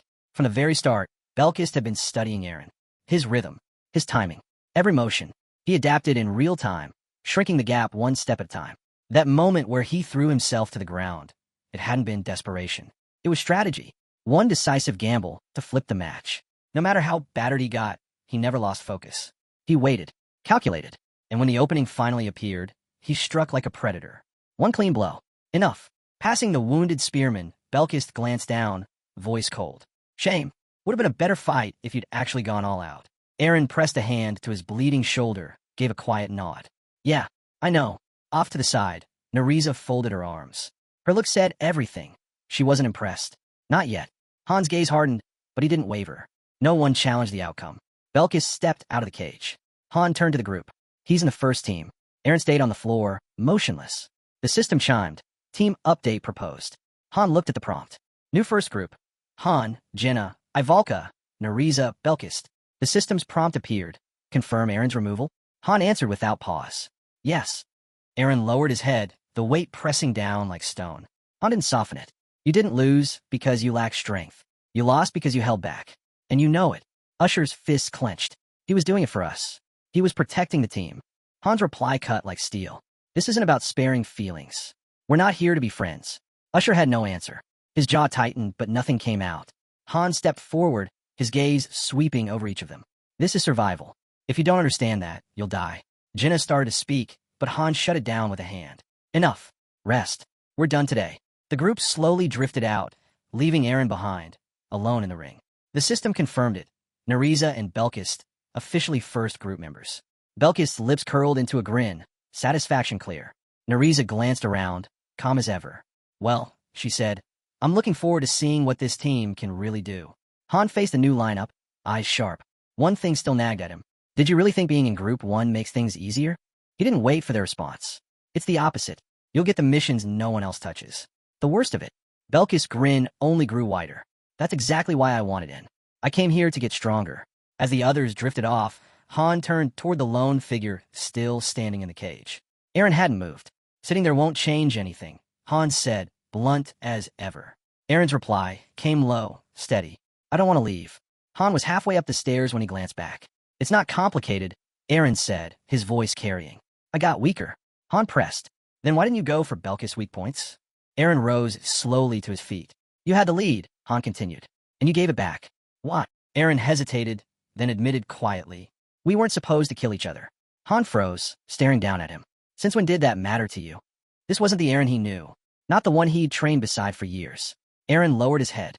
There was one moment, just one, where I thought Belkist might actually beat me. He let out a long breath. I've never thought of myself as gifted. Not like the others. In the thick of battle, he believed he could win. But buried beneath that confidence was a darker realization. If he failed, Belkist wouldn't just win. He'd come back stronger, wilder, unstoppable. Eren's face tightened. He burned brighter than me, he admitted. And I didn't have the right to put that out. His eyes drifted toward Nariza and Belkist. The truth sank deep. All those years of training, the discipline, the grind, none of it mattered. Not when it all came down to talent. Han didn't flinch. So that's it. That's why you handed him the win. Eren's voice cracked. I couldn't bring myself to hurt someone who might be more valuable than me. His gaze drifted distant. I've been stuck. I look at you, at Jenna, and I don't see that in myself. I feel frozen. Like I haven't moved in forever. Han tilted his head slightly. The cracks were showing. Then, almost casually, he said something unexpected. There's an instructor slot open. Eren's eyes widened. Han looked off toward the distance. The first floor is for training recruits. It's safe. Steady. Someone like Eren, or even Daika, could thrive there. Instructors don't fight on the front lines, Han explained. They teach. Pass on what they know. Normally, dozens competed for one spot. But Han didn't hesitate. I'll put your name forward, he said. You and Daika. Eren stood frozen, his shadow stretching across the blood-stained floor. Han pressed. So what's stopping you? What do you really want? The truth was simple. Eren didn't crave power like Belkist. He just wanted to go home.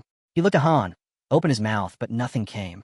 Instead, he walked past him, then stopped and finally said it. I'll do it. I'll take the role. Han scoffed. Stupid decision. Eren turned, puzzled. Don't take it out of guilt, Han said flatly. Not if your heart's not in it. He paused, his voice softening just slightly. There was another spearman I knew. Not much talent. Barely made second rank. Han's eyes cut into him. You really want to get stronger? Aaron froze. A flicker of fear crossed his face. Han turned away. To him, that silence was the answer. But then Aaron dropped to his knees, the dam finally breaking. I don't want to be this weak anymore. Tears welled, his voice shaking, not from pride, but from pain. I want strength, not to prove myself, but because I'm tired of feeling like a failure. I'm tired of being afraid of myself. He bowed low, fist tight. But one thought still haunted him. What if he was never meant to reach that kind of strength? Han walked back quietly. He knelt, said something only Aaron could hear, and with one hand, gently wiped the tears from his face. It steadied him. When Aaron's breath finally calmed, Han rose and turned to the others. Everyone hold tight. He gestured toward a section behind the arena wall. Symbols lit up faintly as a hidden gate revealed itself. When the time comes, Han said, we'll go through. Aaron blinked. Where does it lead? Han gave a small, knowing smile. A place called Niflheimer. It's different. The field went silent. Jenna stepped forward, hand outstretched, her smile warm. I'm Jenna. Nice to meet you both. Nereza and Belkis didn't answer. Their eyes shifted away, still guarded. Han caught the look on their faces. There were basics every newcomer needed drilled in, and now was the time. He broke the silence. Our team's fighting inside fire. Belkis and Nereza had probably seen it through the Regeneration Stone's replays, but watching and living it were two very different things. You'll need fire resistance, Han said. Fast. Nereza clasped her hands behind her back. So you're talking about learning the resistance skill? Han nodded.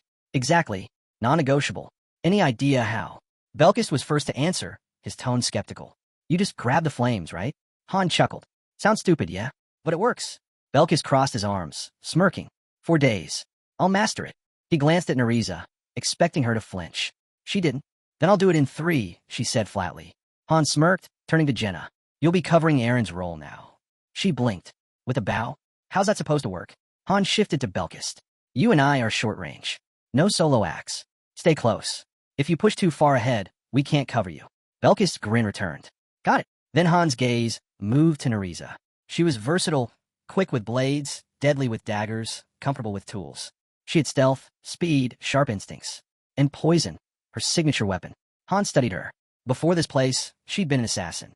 Nereza gave a small nod. I did work like that. Han frowned. Then a standard role won't suit you. She didn't fit one slot. She could shift across positions. Unpredictable, but valuable. You'll take center, Han said. Your role changes by mission. Sometimes she'd push the front. Other times, she'd cover Jenna or Ivalka. And when needed, she'd infiltrate enemy lines. Nereza closed her eyes, taking it in. I'll remember. One more thing, Han added. When I call for it, your scout. Intel comes from you. His eyes stayed fixed on her. He'd seen her type before. People who knew how to say the right words, but didn't always mean them. If her loyalty wavered, she'd be dangerous. And something else gnawed at him. Han suspected her time on the first floor had left her with habits that wouldn't work here. Just then, Ivalka stepped forward, pointing to herself. What about me? What's my role? Han looked her over. Focus on running. You know the sandbag drills. She frowned, disappointed, and walked off without a word. Nearby, Edith exhaled, weary. She was still down a member. Han crossed his arms. We'll probably always be understaffed. The master's not rolling a gotcha summon to save us. Then he added something unexpected. If you can't find anyone here, try the first floor. Edith blinked. Seriously? Han nodded. Yeah, look closely. Some down there show promise. He mentioned Daika, how he'd just taken an instructor post. Tell Daika to keep an eye out, Han said. But make sure he only looks for the ones with real grit. The ones who don't flinch. That was Edith's best chance. At least until the master pushed out more summons. Not far off, a girl with striking blue hair was training, blades slicing the air as she carved into a practice dummy. Han's gaze lingered for a moment. The free gate system was working smoothly now. Over 20 recruits already placed on the first floor. With numbers like that, someone was bound to stand out. Edith tapped her chin, thinking. After a moment, she nodded. I'll go. Good, Han replied. But if you spot someone worth pulling up, keep it quiet. Don't draw eyes. Edith tilted her head. You mean bullying? Almost on cue, 3 smug-looking guys swaggered toward the training girl. Smirks plastered across their faces. Han didn't even look surprised. Here, it's common. Do too well, and you paint a target on your back. Especially if you don't have connections. The arena sealed with a heavy echo. Han folded his arms. Time to test your limits. Get a read on each other. His gaze shifted to Nereza and Belkis. No rules. Real weapons. Show me what you've got. Belkis' grin stretched wide. I like the sound of that. Han raised a brow. You planning to take me on alone? Belkis' eyes gleamed. If Nereza joins in, I'll hold back. But if it's just me, he stepped forward.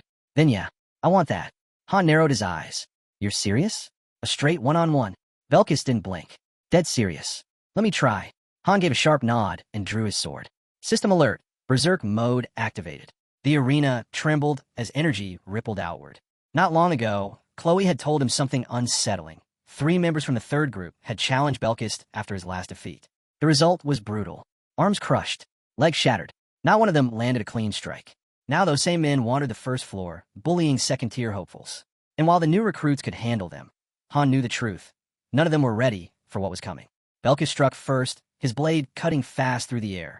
But mid-swing, hesitation. A flaw. Han saw it instantly. With one precise strike, he batted Belkist's weapon clean out of his hands. The blade spun, embedding itself deep into the dirt yards away. Han said nothing. He didn't need to. The lesson was clear. Beating weaklings meant nothing. Here, strength had to be earned. Belkist still wore his grin, but the edge was gone. He exhaled sharply. You're a lot stronger than I expected. From the sidelines, Neriza crossed her arms. Reckless, she said flatly. The result was obvious. Belkist retrieved his sword, chuckling under his breath. Still glad I made the first group. Then, with a glance at Neriza, he added, if we're going to stand a chance against him, I'll need your help. Neriza didn't waste words. She unsheathed her blade, coating the edge with poison. Han arched a brow. You're really going with that? She locked eyes with him. Isn't this what you expected from me? Without another word, they both sank into stance. Round 2 was about to begin. Watching from the side, Belkist knew this time was different. Both were dead serious now. Maybe even Han wouldn't walk away without taking a hit. But Han's expression didn't change. He stepped forward, and the system roared to life. Berserk mode reactivated. The training hall fell silent. The air itself seemed heavy. Belkist and Neriza steadied themselves, still worn from the last clash. Belkist believed that if they worked together, they might finally push Han back. Han crushed that thought instantly. Numbers don't make strength, he said flatly. You two have no coordination. Then his gaze shifted toward Jenna, and his next words made her blink. Truth is, either of you would lose to her. Belkist stiffened. Neriza's grip tightened. Han didn't let up. At best, you could handle someone like Eren. Maybe Usher. He called Jenna forward. She hesitated, then stepped up. I'm a little nervous, she admitted. You shouldn't be, Han replied. You're stronger than you think. Now standing between the two, Jenna appeared calm, focused. Han looked back at Belkist and Neriza. Forget one-on-one duels. From now on, you fight as a team.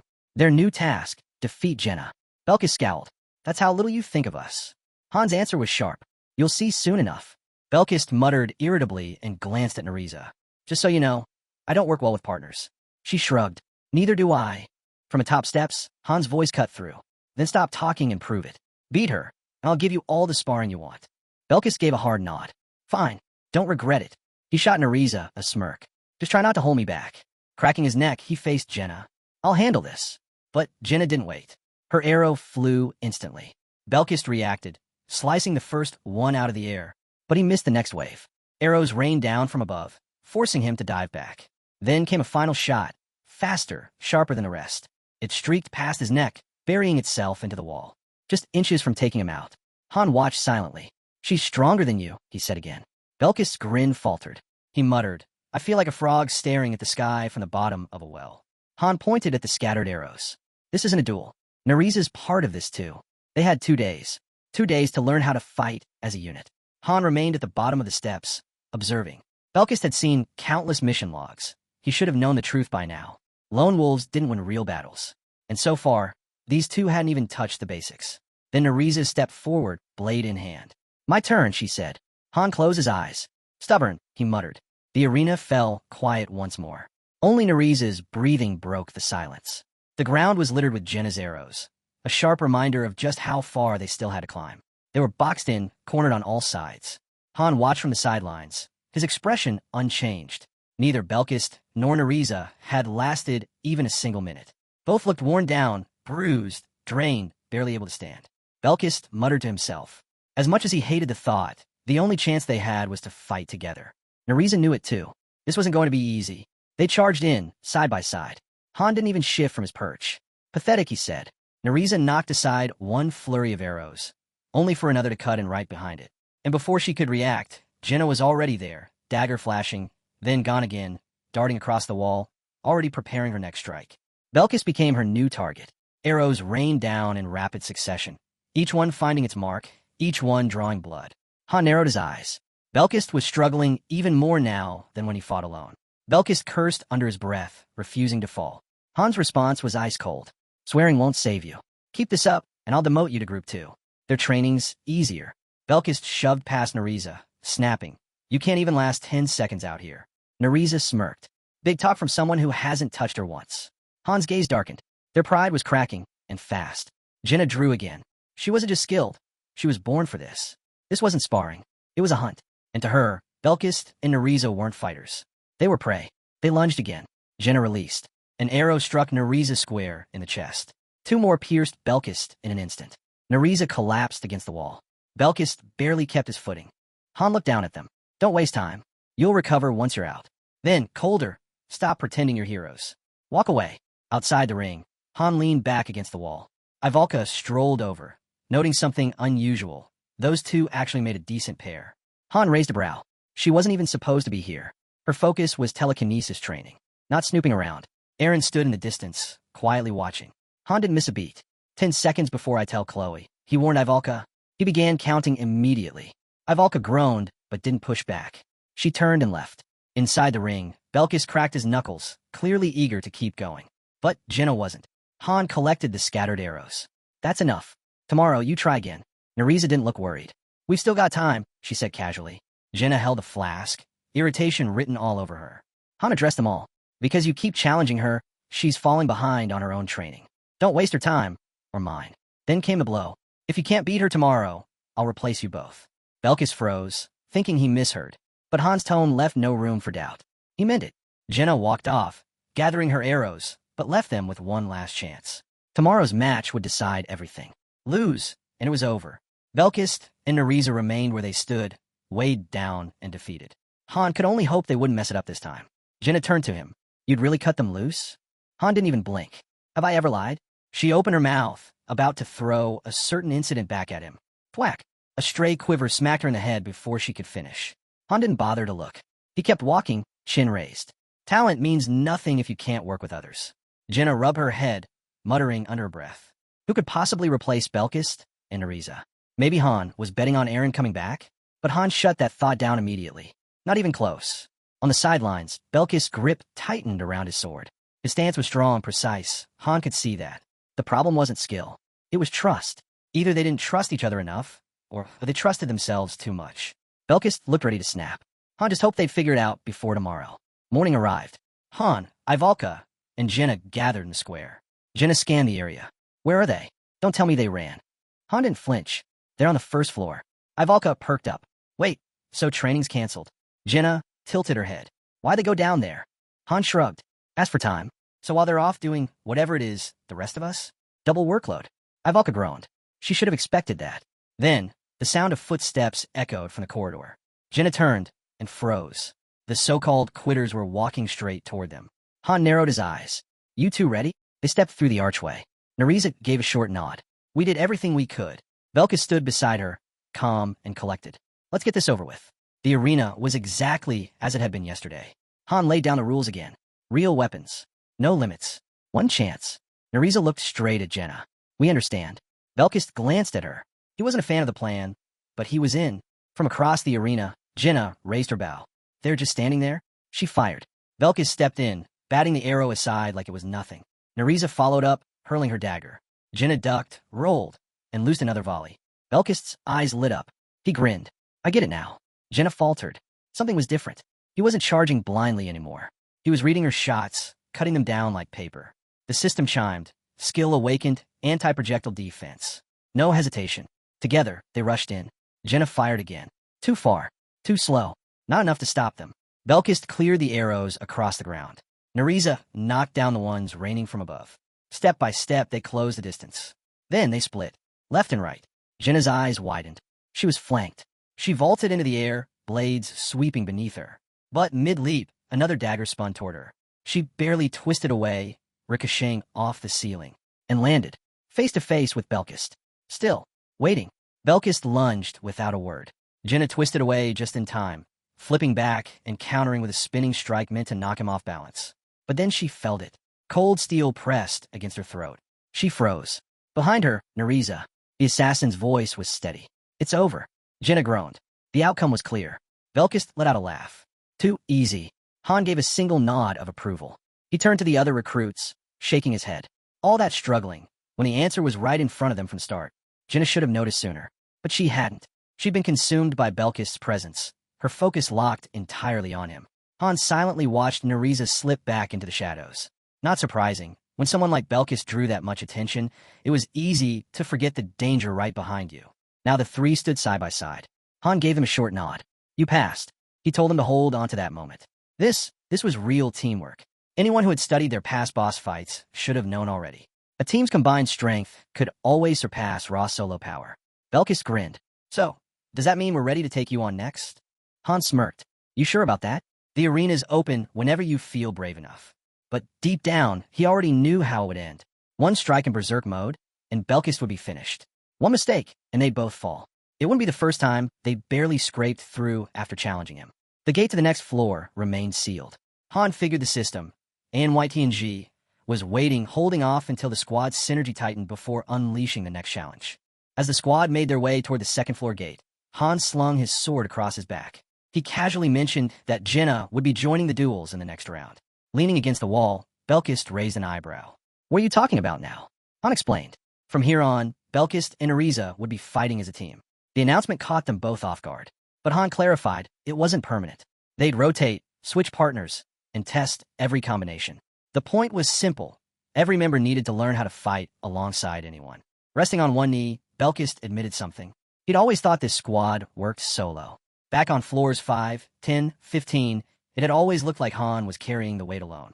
He hadn't realized just how strong the rest of the crew actually was. He turned to Han. Then what's the point of all this team training? Han shot back. What? Are your eyes just for decoration? He thought back over every floor they'd cleared. Not a single one could have been conquered alone. Then he laid it out plainly. You can't build a strong team from weak players. But even the strongest individuals will lose if they can't work as one. Han lowered his gaze for a moment. Sure, one powerful player could carry the team. But did they really have anyone like that? He didn't think so. And he certainly didn't see himself that way. Belkist stood tall. Han told them both to quit complaining. If they mastered coordination, he'd give them all the one-on-one training they wanted. Belkist admitted he was getting impatient. As the recruits headed upstairs, Han stayed behind, watching. They were improving fast. At last, they were ready for proper 2-on-2 matches. The arena was rarely silent. Mornings were drills. Afternoons? Weapon work. Most of their time was spent locked in sparring. This time, Jenna paired with Belkist against Han and Neriza. Teams shifted with every round.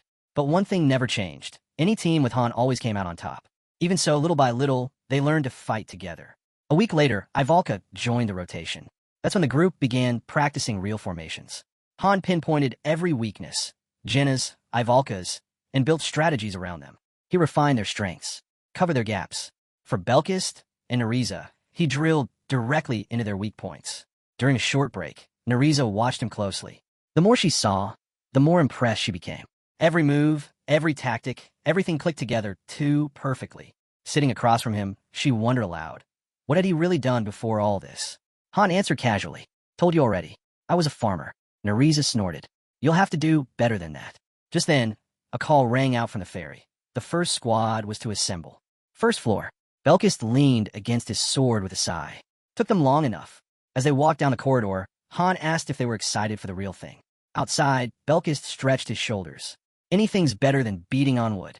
Han waved the group forward. This isn't a sightseeing trip. Move. Before they left, Aaron stepped up. Good luck out there. Han nodded. Don't worry. We've got it. They headed toward the familiar gate. A crowd was already gathered in the square. Han glanced back when Neriza caught up. Who are all these people? She explained they were third-gen recruits, summoned after the floor split. The newcomers eyed Han's team with suspicion. An assassin stepped forward, assuming Han didn't understand. He mentioned the rumors, strange ones spreading fast. Han tensed. He'd expected this sooner or later.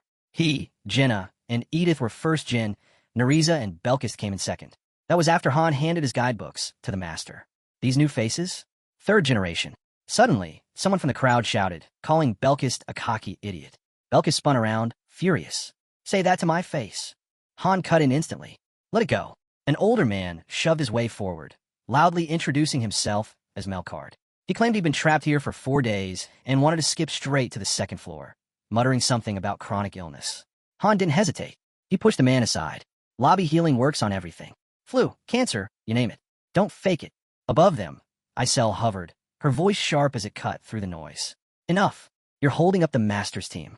Han turned to Nariza. When did people start acting like this? Right after the floors split, she answered.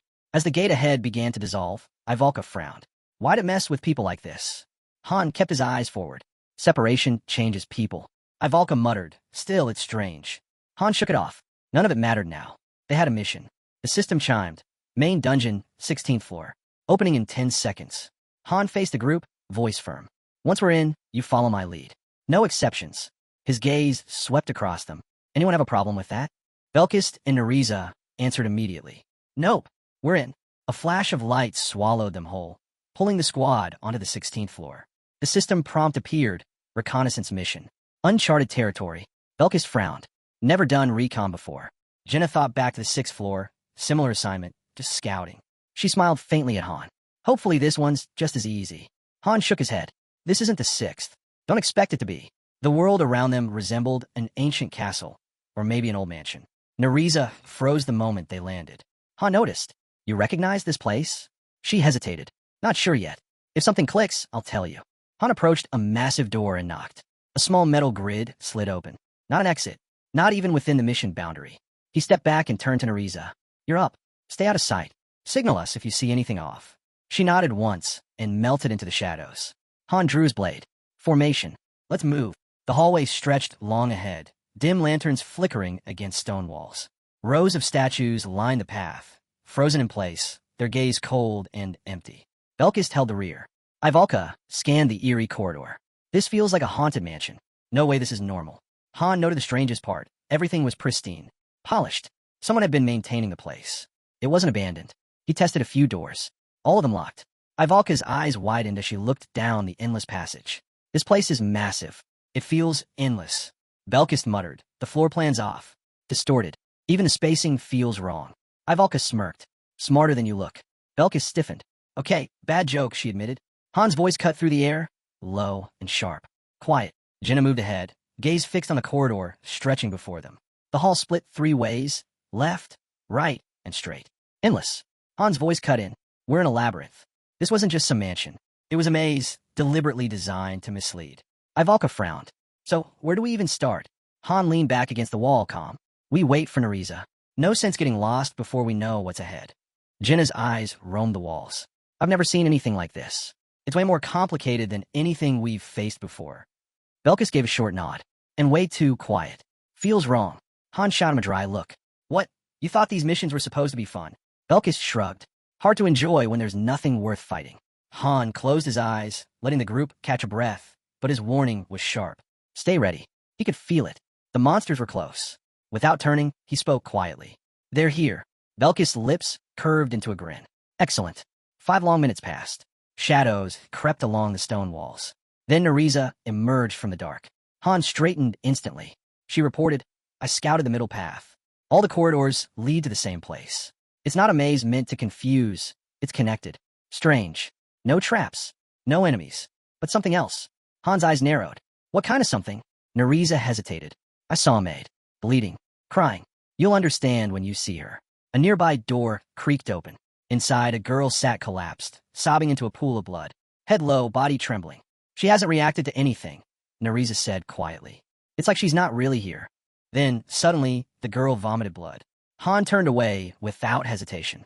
His voice was calm, but sharp. This isn't right. If someone wanted her dead, she'd already be dead. And if we're not here to finish the job, then we don't interfere. He added, sometimes when something feels wrong, the smartest choice is to walk away. Jenna's eyes lingered on the girl. She looks like she's in pain, like she's dying. Han glanced back. You planning to heal her? Jenna paused. Not that nice. Then we move, Han ordered. They passed her by. Further down, iron railings came into view. Ivalka groaned, lifting her hand. This is getting old. Someone muttered nearby. There has to be a way through. One of the team lowered his head in frustration. Han didn't even look at him. Quit whining. Something will happen soon enough. And right then, the floor shifted under their feet. They passed 3 nearly identical rooms already. The labyrinth wasn't hard. If anything, it had been almost a straight path. Until the 4th corridor.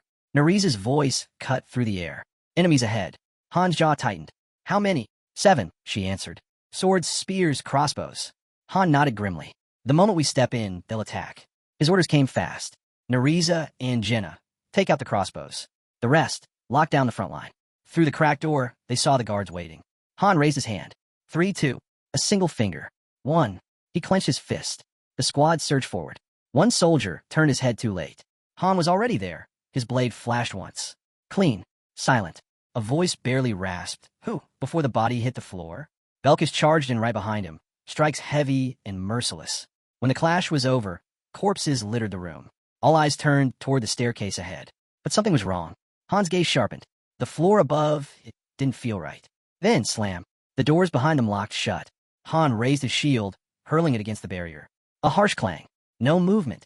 He stretched out a hand, clenched his fist. Nothing. They weren't being allowed through. Not yet. Ivalka, Han ordered. Level 1 magic circle. By the exit. She hesitated. You sure? Before he could respond, the barrier rippled, then burst open. Soldiers flooded in. 18 at level 14. 5 at level 17. Ivalka didn't wait. Her hands flared. Fire erupted down the corridor, engulfing the first wave. Go! Han barked. Belkis and Nariza rushed forward. Han charged, blade tearing through armor. Jenna loosed arrows in rapid succession as boots thundered closer. A burning knight screamed. Han's strike cut him down, another charred body collapsing into the flames. Then Han's voice rang out calm. Everything's ready. The team regrouped at his side. A girl asked, how'd you know? Han's gaze flicked back. Shouldn't I be asking you that? She gave a short nod. More are coming. Han hurled his shield again. It smashed into the barrier. Still holding. He scanned the burning hall. Smoke twisted upward. The air stilled. Then silence. The barrier dissolved. Move. They climbed the stairs. Han's reminder was sharp. Stay alert. We're not ready for level 17 yet. Someone groaned. That last fight was boring. Han raised a brow. What do you even do for fun? Blow things up? Yeah, pretty much. Han stepped into the portal. Floor cleared. Belkis and Nariza leveled up. Reward, 50,000 gold. Top player, Ivalka. The lobby reformed around them. Off to the side, Jenna asked, think floor 17 LL be like that too? Han shrugged. Maybe. She frowned. I hope not. I prefer quick, clean missions. The others drifted away. Jenna stretched with a sigh. I'm heading to the baths. It's late. Han nodded. You did good today. His gaze shifted. You're still here. What's on your mind? Nariza stepped forward, her tone heavy. It's about that place we were just in. Cut to a wide shot of the building. Later, seated at a table, Han poured tea and slid a cup across to her. So, what is it? Nariza lifted the cup, took a sip, then set it down. I recognized it, she said softly. Han's eyes sharpened. Her next words cut deeper. I didn't just recognize it. I used to work there. Han's jaw tightened. Why tell me this now? Nariza leaned in, palms pressed flat against the table. Because I think you got a real shot of making it all the way. An emblem shimmered faintly between them as she spoke. The mansion we saw, it was called the Golden Manor. It belonged to the Haljan clan, one of the 4 major clans. The kind of power even the Emperor doesn't touch. Han cracked a faint grin. Wouldn't know. I'm just a farmer. She rolled her eyes. No one's buying that. Then she laid it out. The continent, Tayanir, was ruled by a single empire. And within it, 4 great clans existed, each strong enough to rival the throne itself. Even the Emperor doesn't cross them, she added. Han asked evenly.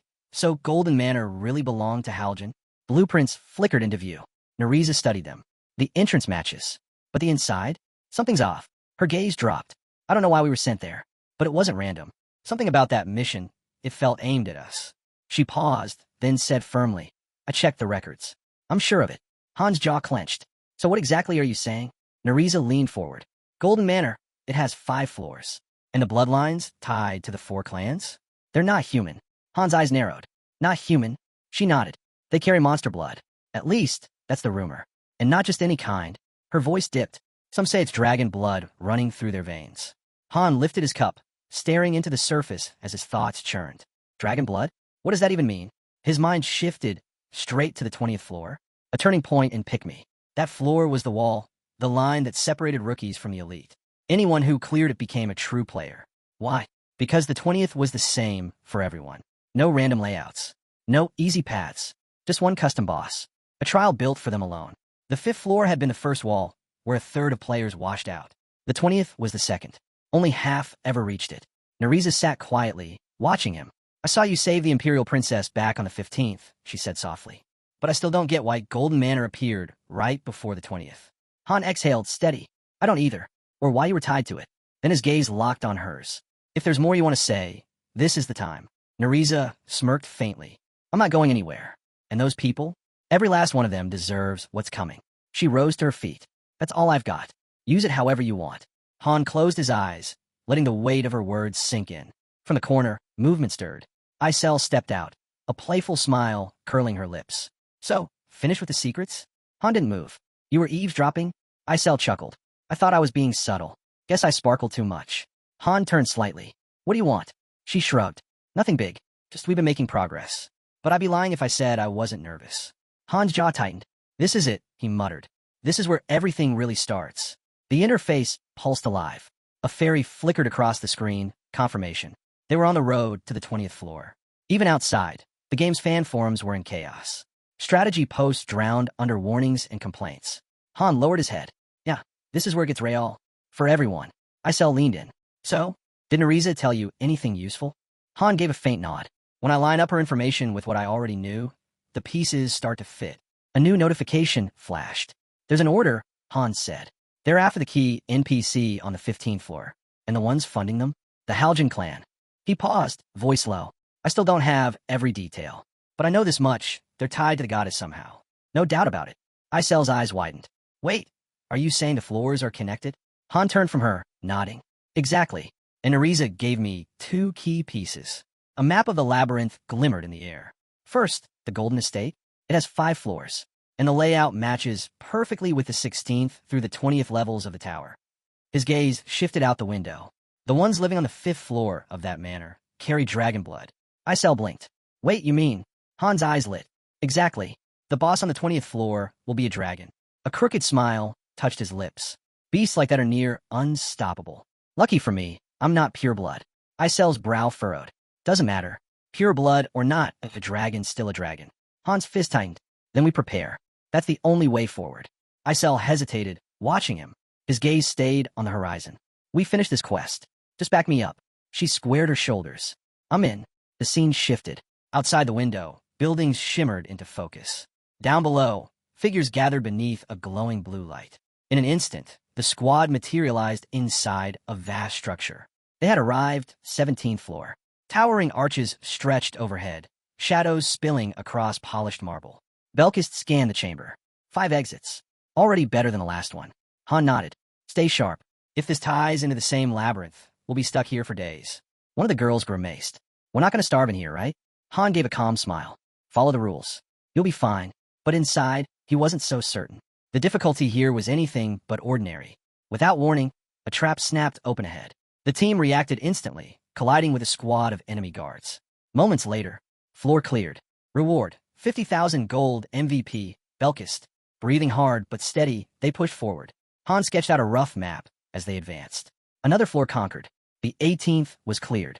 Then, without hesitation, the girl rushed ahead, tearing through the next swarm of enemies. Floor 19 cleared. An archway stretched before them, tall and commanding. Jenna smirked. That's it? You said we'd be starving by now. Nariza answered coolly. There were some tough spots. Han's tone sharpened. It only seemed easy because we kept taking the same route. A notification appeared across his interface. Build permission granted. He selected Level 1 storage. Ivalka tilted her head. What's that for, Master? It's been getting noisy around here. Han didn't look back. A place to keep everything safe. She blinked. Isn't that just a warehouse? Light swirled as the structure began to rise. No, Han said firmly. It's a tomb. Ivalka froze. A tomb. The vault stood complete. Inside, the walls bore the names and faces of fallen heroes. An album recorded their endings, the last floors they reached, the days they returned to the goddess. At the center of the square, the massive vault gates loomed in silence. The squad gathered. Han glanced down. The masters already pushed the second team to the 16th floor. He knew the meaning. New groups were rising, but they needed time. Pressure was building. From the back, a voice whispered, "Third group's next, aren't they?" Everyone understood. The 20th floor was waiting. Nearby, the girl received a system update. Her training shifted, bow only. Accuracy above all else. She could ask for advice on side weapons, but her path had been carved. Ivalka read her assignment and stiffened. Fire magic to the 4th circle. The 4th? She muttered. That's serious. Nariza clenched her fists. I'm taking the weekly dungeon. No more paralyzers. I'll craft poisons that kill outright. It'll take time, but I'll manage. Belkis grinned. How about sparring, Han? Real weapons this time. Han faced him. Morning warm-up? Belkis shrugged. Any time works. Han smirked. What a strange guy. Knock him down 100 times, and he just keeps coming back. Not like Aaron. Not like the rest. Then another voice rose. I want to train too. Han turned. Didn't think you cared. Maria looked away. I changed my mind, she said quietly. Besides that vault, it creeps me out. The giant doors loomed behind them, carved deep with heavy markings. Maria's voice hardened.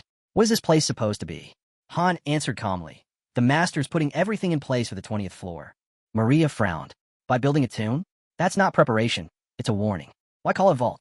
Inside, torchlight flickered against the stone walls, shadows stretching long across the chamber. Someone whispered it wasn't really a tomb at all. Not for bodies, they were never recovered, but for weapons, gear, and the memories of those who never came back. A voice scoffed. What's the point of that thing? We need a training field, not some shrine for the dead. Jenna gave a faint smile. I don't mind it. Shows the master cares. Ivalka crossed her arms. Enough already. All this talk makes it sound like someone's bound to die on floor 20. A girl beside her wrapped her in a quick hug. Don't say that. We got Han.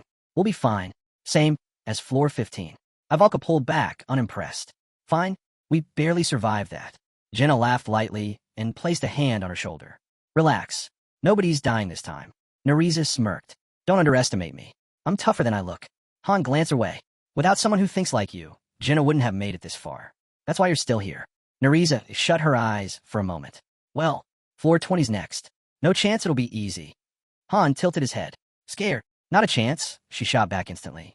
If I was, I'd be with the support squad, not standing on the front line. His reply was soft, his gaze turned away. It's not too late, you know. Nereza went quiet, eyes fixed on the ground. Then, flames ripped across the air. Ivalka launched a blast of fire. Belkis' blade slammed into Han's shield. Han grinned as a new message lit up his interface. New skill acquired. Swordsmanship LV.5. His eyes flicked to Belkis. Swordsmanship LV.8. The guy was climbing fast. Off to the side, a bowstring snapped. Jenna's arrow split its target cleanly in two. Her eyes gleamed. She just unlocked tight bow. Han unclasped his training weights and let them slam into the dirt. He scanned the field. Everything was falling into place. They were almost ready. A battle card blinked across the interface, listing fresh support upgrades. New recruits stationed on the second floor. A skilled apothecary assigned to the magic hall, brewing healing potions. Daika promoted to full instructor, already back upstairs, and even thanking Han for the referral. With the 20th floor looming, support was everything. Interns joined the ranks.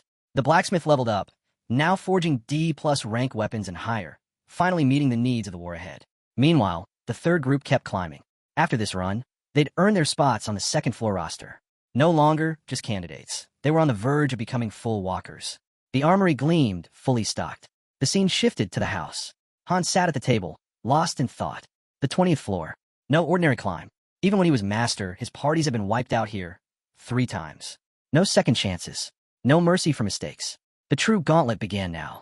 And at last, the massive gate stood before them. Han looked ahead. Take care of whatever you need before we go, he said. Whatever it is, finish it now. He paused, fist clenching tight.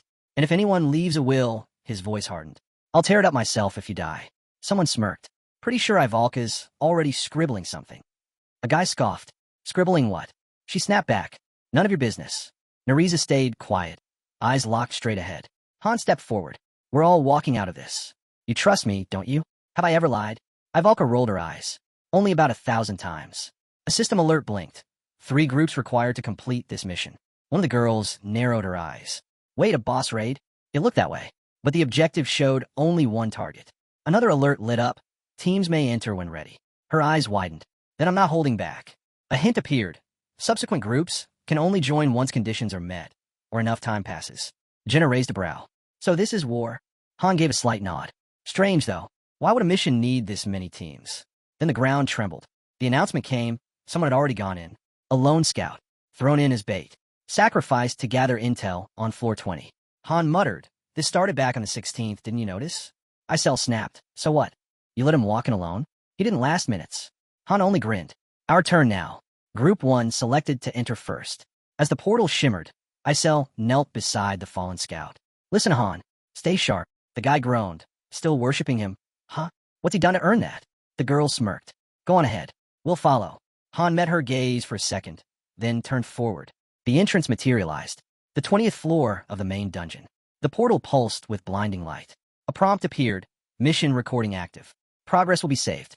They stepped through. Han's voice cut through the silence. Once we're in, that's it. Follow your training. He shoved the doors open. Warning screens flared crimson.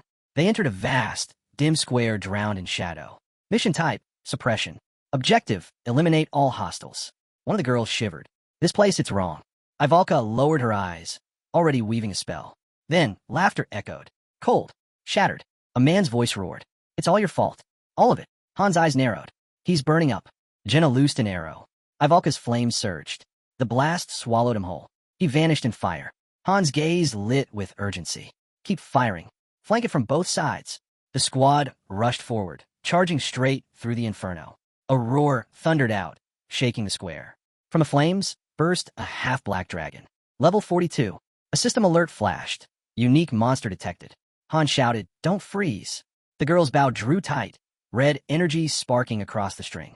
She fired. An arrow streaked through the air, only to slam against an invisible wall and ricochet away. The dragon's burning eyes locked onto them. Another alert. Monster is resistant to physical attacks. Ivalka stepped up, hands blazing. Burn! A wall of fire roared across the battlefield. The dragon didn't even flinch. It grinned. System alert. Monster is resistant to magic. Even high-tier fire spells couldn't scratch it. Han charged, blade flashing, only for his strike to bounce off with a harsh metallic clang. He clenched his teeth. Nothing was landing. Belkist's eyes narrowed. Neriza's burned bright blue.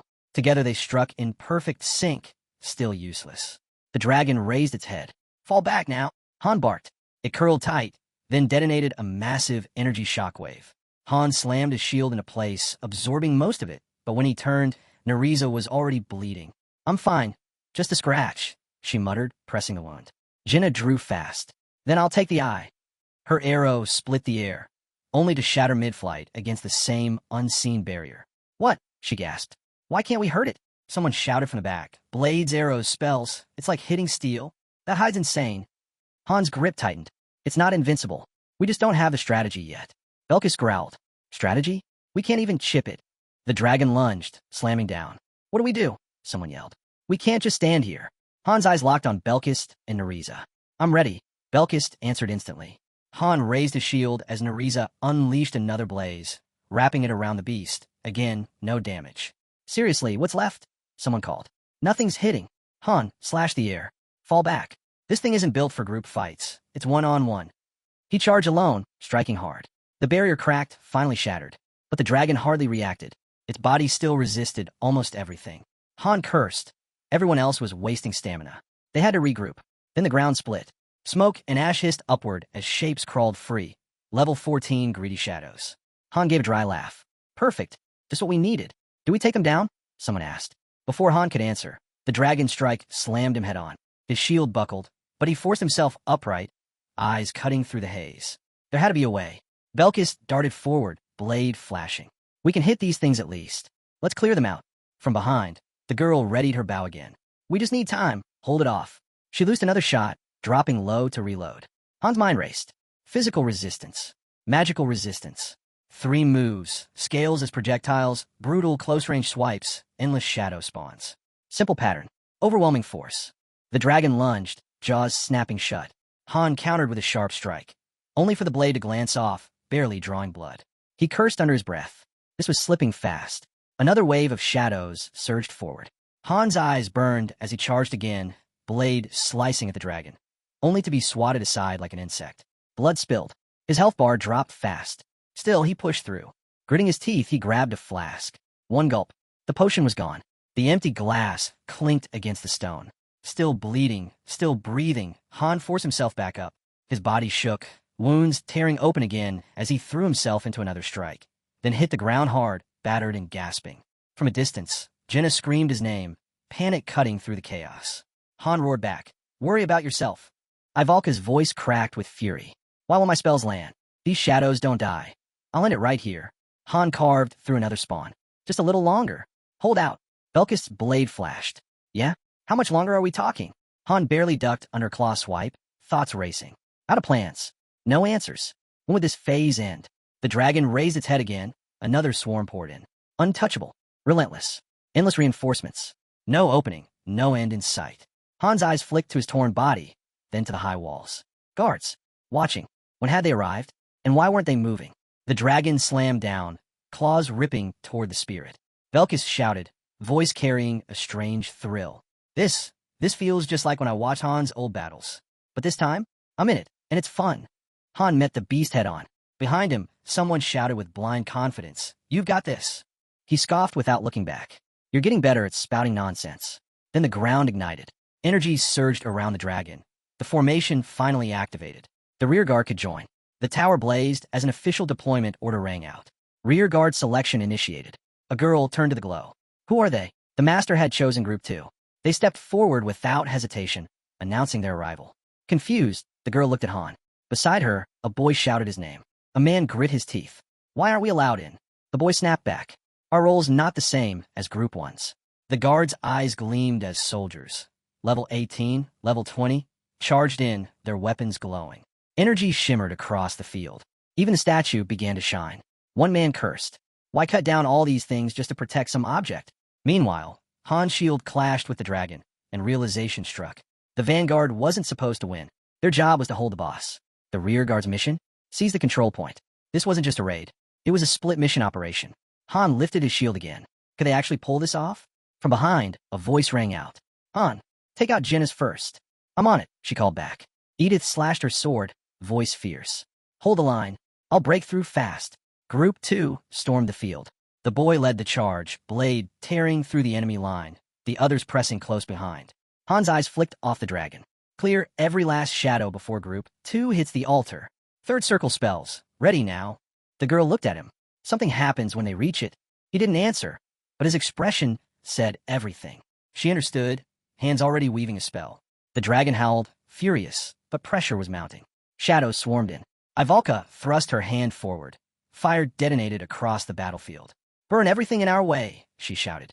The blast tore through the swarm, carving a path open. Jenna tossed Han another potion. "Drink it. You're not going down now." He caught it, dropped his head, and swallowed it back. At last, the last shadow collapsed. The fight shifted. Han's eyes darted sideways. In one blur, he slashed. Light burst from his blade, blood spraying. Energy surged alive across the steel. The dragon's head snapped up. The second group had secured the altar. Power erupted from the structure. The goddess's blessing had begun. A system prompt appeared. Master, swipe to unlock full power. Holy energy flooded Han's weapons. His blade blazed with light. The girl turned her eyes away. Jenna stared speechless, and Belkis grinned like a man possessed. Han smirked. "Time to bury this thing." Group 1 surged back into the fray. A display flickered overhead, showing Group 2's current formation. Facing the dragon head-on, Han set the plan. Their attacks were finally landing. It was time to divide and conquer. One squad, keep the boss pinned. The rest, wipe the shadows. Han led Team 1. Belkis and Nariza cut across the second flank. Jenna and Ivalka, Team 3, covered them from the rear. The dragon coiled. "Brace, it's launching a scale storm." Han shouted. In one twist, a storm of scales tore free. Then stillness. No hesitation. Han and Belkis rushed in, blade striking true. Every hit connected, forcing a roar from the beast. But one scale crashed to the ground, bursting into black smoke. Out crawled a corrupted shadow. Level 14. Han shouted over the chaos. This boss isn't holding anything back. Wounded but recovering, he signaled. Group 3, cover fire until he could rejoin. The girl's arrows flew, thinning the pack. Jenna picked off shadow after shadow until she froze. Her hand reached back. Empty. Her short bow quiver was dry. Han caught her expression and cursed. No ammo. Then it hit him. Switch to the longbow. Aim at the boss. I'll clear the rest. Jenna blinked, then snapped to it. She pulled the longbow, drew back, and fired. The arrow sank deep. Blood splattered the ground. Han stepped into the crimson spray, eyes burning, shield raised. He charged forward, driving another strike. Team 2, rotate in, he roared. When I drop, start chugging potions. A blade spun through the air. Han caught it mid-flight and drove it deep into the dragon's hide. The beast shrieked and hurled him back. From the edge, Edith shouted. She was barely holding on. Han rolled to his feet, jaw tight. Team 2 wouldn't last much longer. Above, guards scrambled along the walls. "We can't hold forever," one shouted. "If they break through, the altar's lost. Cut the ladders." "Don't let them climb," another screamed. Han turned just in time to see a spear tear through a boy's side. Blood poured fast. The girl spun, eyes wide. "Someone help him." Ivalka raised her hands. This is spiraling out of control. Han's thoughts hammered. I know how bad this is getting. Near the altar, the group clustered tight. A bitter truth sank in. They were burning out fast. If the altar fell, everything was over. Only 4 left standing. The second group was hanging by threads.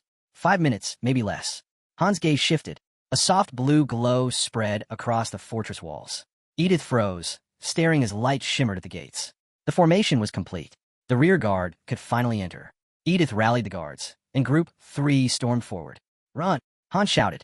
The girl blinked. What are you talking about? Are you blind? He snapped. Climb the tower, move. Above, a crossbow locked into place. The ballista was aimed dead center on the dragon. We're ready, a guard yelled. Then fire already. Han barked. The girl raised her weapon, Belkis beside her. Time to switch, he said. Han gave a sharp nod. Do it. The dragon reeled under another strike. Will the poison hold? Edith hissed through clenched teeth. It'll work? At least enough, Han answered. The beast roared, stumbling. Then use it. Hit while it's open.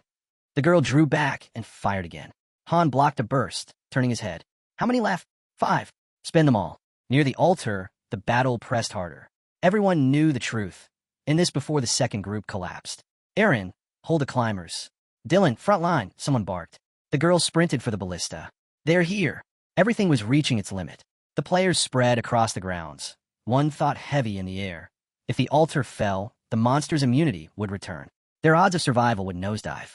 Not 0, but close. The girl froze. Someone was already manning the ballista. Others blocked the doors. How do you even use this thing? She asked. On the field, Han growled. What lesson are we supposed to take from this? She didn't blink. I'll fire. You hold them off. Faster. Edith screamed. The girl loosed her last arrow. That was it. The final one. Han called out. I'll deal with the shadows. Cover Ivalka. Nothing gets through. He bolted to the front, blade cutting the swarm apart. The girl dropped into the ballista seat. Looking down, her chest tightened. Han was already weaving through enemies too fast for her to follow. Group 1 stormed back in. Group 2 pushed close behind. Then the interface lit. Group 3's formation engaged. Han spun toward Belkis and Ariza. Hold that thing, just for a second. Already crouched, the girl shouted back. We'll buy you time. The dragon's massive arm swung wide, tossing them like ragdolls. Han's eyes lit. He braced and slammed a kick straight into its claw. The beast howled. The opening was there. Fire, he roared. Sharon's hands shook on the trigger. I've never fired one of these before. Her voice faltered. When I got here, I was already breaking. She wasn't the only one. In this world, survival demanded speed. Only those who adapted lived. She had grown up with nothing. No meals. No warm clothes. Only her sister, until even she sold Sharon off once she came of age. From there, it was endless labor, trapped among criminals with no way out. Her mind flashed, splinter dolls, muffled sobs, betrayal. The echo of a man's voice thundered. What are you waiting for? Don't just stand there. Fire. Sharon clenched her jaw. Another shout tore through the battlefield. Now. She shut her eyes, then snapped them open. Glaring sharp, she yanked the trigger. The ballista fired. A deafening crack ripped the air.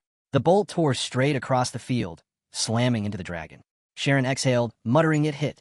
A sly grin tugged at her lips. She could do anything if she refused to bend. Raising her sword, she thought this world didn't demand kneeling. Not when she had allies at her side. Han shouted behind her. The battle wasn't over. Not yet. They could still fight. Then his eyes widened. Sharon was gone. Returned to the gods. Her name etched into memory. Jenna froze in shock. One of the boys screamed, panic breaking loose. The commander's roar cut through, wiped them out. Now, someone aim. Ronnie broke down. Jakali stood frozen. Han growled between his teeth. These kids. Belkis' voice was low, grim. Everything was unraveling. Ronnie and Naden were already gone. A cry ripped out. He's unconscious. This is it. Finish him. Be ready. Another shouted. What about Group 3? Pull them back. Mid-spell, Ivalka shrieked. She couldn't contain it. The swarm was too much. Rodel dropped. Jakali too. Group 3 had fallen. Han roared for retreat. He would hold the line alone. Usher was barely standing. Someone muttered he wasn't one of them anymore. Usher admitted it himself. He was only a mercenary now. The hero surged forward, sword raised high. One chance. Straight for the heart. The ballista bolt was still buried in the dragon's chest. The impact had cracked its scales. If he drove his blade deep enough, buried to the hilt, it would reach the heart. Behind him, Edith screamed, "Stay alive. Just a little longer." He roared back, "I plan to. I'll walk this whole damn continent if I have to." Dylan gritted his teeth. Orders flew around him. When he signals, charge, Edith, hold. Han moved. Then from nowhere, steel pierced his side. Blood poured. A swordsman stood behind him. Dylan staggered, vision swimming. Usher gasped. It's cold. Why is it so cold? His eyes darted around, lost. Where are we? His hand shook as he reached out. Help. Then came the whisper. No. He didn't want to die, but his body slumped. The cries around him blurred. The guard lifted his blade. Dylan was gone. The killer slung the bloodied sword across his shoulder. Quit staring, kid. What are you even looking at? The boy stammered something about being a mercenary. The man barked out a laugh. You? A merc? You don't even know how to hold that thing. The laughter echoed. Usher lowered his eyes to his hand, gripping the weapon. His voice was low. Yeah, I know. Then he clenched the hilt tight, lips curling into a grin. But I do know how to use a sword. Han cut through a storm of claws, eyes sharp. He landed a strike, his blade shattered on impact. The dragon didn't even flinch. Nearby, a girl sat slumped against the ground, voice hollow. The altar was gone. The goddess's blessing had faded. Usher had fallen. Heroes lay scattered like broken dolls. Reality set in. Group 3 was wiped out. The ballista silenced. Soldiers clustered near the altar, lost and uncertain. Group 2 wasn't faring much better. No one knew how long it would take to retake the altar. But for now, it was gone. Han stood in the wreckage, chest heaving, eyes locked forward. The dragon towered ahead. The survivors staggered. 2 for Group 2 were already dead. Group 3 erased. The dragon lunged. Han braced, shield high, then was blasted back, sliding across stone. From behind, Jenna spoke, almost steady. This happened before, back on the 5th floor. So what now? Do we push the altar? Han shook his head. No. Moving the second group gets them killed. They hold their ground. He turned to Belkist. Give me your sword. Belkist hesitated, then handed it over. The girl's voice cut in, uncertain. What are you planning? Han's eyes burned. Set it on fire. Then he looked back at her. Can you make sticky flames? With your hands. A faint purple glow sparked across her palm. I'll try, she whispered. With psychokinesis. The blade began to glow. She glanced down. The goddess's blessing let her shape the fire, but it wasn't enough to fully restore the weapon. Still, she could force it further, channel a spell to amplify the blessing. She just needed time. Han smirked. Good enough, she asked quickly. Would a 4th circle spell be enough? If I land a hit, he said, it will. Another fighter called out. What about me? Guard Ivalka, Han barked. Nothing touches her. A faint glow wrapped around him. You really think you can pull this off? Someone asked. Han didn't even flinch. I know I can. The girl shut her eyes and began the incantation. Han bolted for the dragon. Its gaze flared. It had him sized up, reading every weakness. He struck. The beast's barrier blazed to life. The impact reverberated. His blessing wasn't enough. No matter how hard he hit, the shield wouldn't break. Not like this. Near the altar, the girl stood frozen as Han swore he'd reclaim it. He fired the ballista again. The dragon swung down. Han braced, absorbing the crushing weight. Even bleeding out, he refused to buckle. Teeth clenched, he hammered strike after strike. No time for plans. No time for doubts. Just keep pushing until that monster dies. Watching him, Belkist muttered under his breath. Still a badass, even now. Nereza snapped. Really? Now you get sentimental. Han roared and charged again, then froze. His eyes locked onto something. The dragon was bleeding. His focus sharpened. Weak spot detection. The wound lit in his vision. Without hesitation, he darted beneath the beast. Han's blade tore into the opening, ripping it wider. No system warning popped up. Perfect. The invulnerability was gone. This was the moment. He raised his shield, countering the beast's next strike. The impact tore the shield from his grip, flinging it away. The dragon's eyes blazed bright. Then Ivalka's spell detonated behind him. An explosion of magic that yanked the dragon's attention. Han's eyes widened. The beast snapped, thrashing at its own body, ripping scales loose in a frenzied attempt to break the spell. Han didn't blink. He dove in, cleaving the falling scales midair. A brutal blow smashed into him. He staggered, blood spilling down his side. Jenna rushed to his aid. Are you okay? Still bleeding, he snarled. Worry about yourself. Protect Ivalka? I'll handle the shadows. Flames spiraled around Ivalka, her magic flaring wide as screams echoed across the battlefield, holding enemies at bay. The dragon shrieked, berserker mode triggered. Han's eyes burned. His rage answered in kind.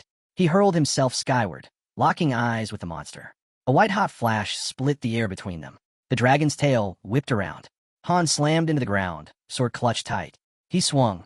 Steel met scale, then split apart in his hands. The weapon shattered. Without pause, he roared, Nereza! She tossed him blade. It's all I've got. He snatched at midair. Light surged across the steel, glowing from every edge. Han charged. eyes burning crimson. His strikes tore into the dragon, ripping screams from its throat.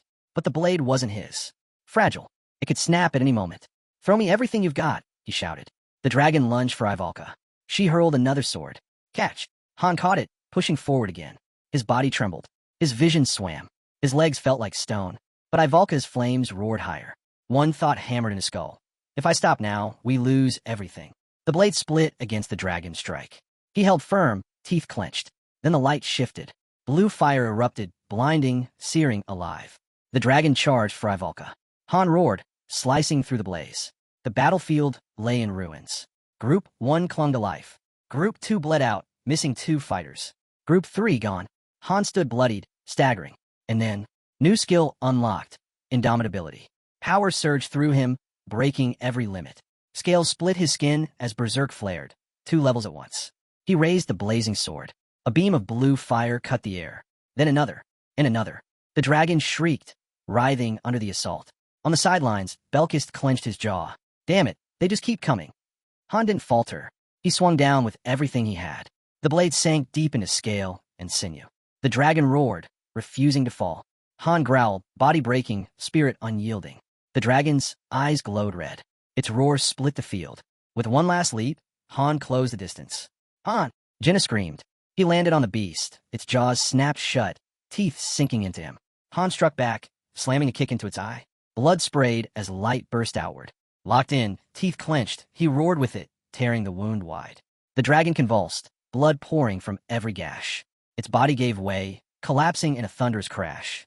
System prompt. New title acquired, Dragon Slayer. Han grinned faintly, drained but victorious. The berserk state faded. His body buckled. He began to fall, until someone caught him. Smiling softly, the girl whispered, "You did good." Around them, shadows still stirred. A voice rang out. Orders to regroup, survivors scrambling. Not everyone had made it. Then, the dragon twitched. Its claw lashed out. Jenna bolted, eyes wide. Nereza gasped, horror spilling from her lips. No, its throat was cut. How is it still moving? Belkis shouted. The blessing's gone. We tried everything. Han, barely on his feet, let out a faint smirk. Don't sound so dramatic. The girl looked down, and that's when it came. Ivalka's chant reached its end. Her spell launched. A wave of fire ripped across the battlefield, engulfing the dragon. But it didn't stop there. The blaze spread, fierce and uncontrollable. The girl's breath caught. This was Ivalka's 4th circle fire spell, unleashed in full. Han's gaze followed the storm. Never thought I'd see it up close. Ivalka raised her hands high. Her voice rang out, one word, unification. A burning orb shot forward. The dragon's head vanished in a blink, obliterated into nothing. Light tore across the skies. The nearest fighter turned away. Nereza stood frozen. Everyone along the wall stared, stunned. Jenna didn't move. She could only stand there, awestruck. Then came the blast. The ground shook as if the heavens themselves had struck. The floor was cleared. System messages lit the air. Everyone leveled up. Loot shimmered into view. Dragon heart, bones, scales, claws. 150,000 gold.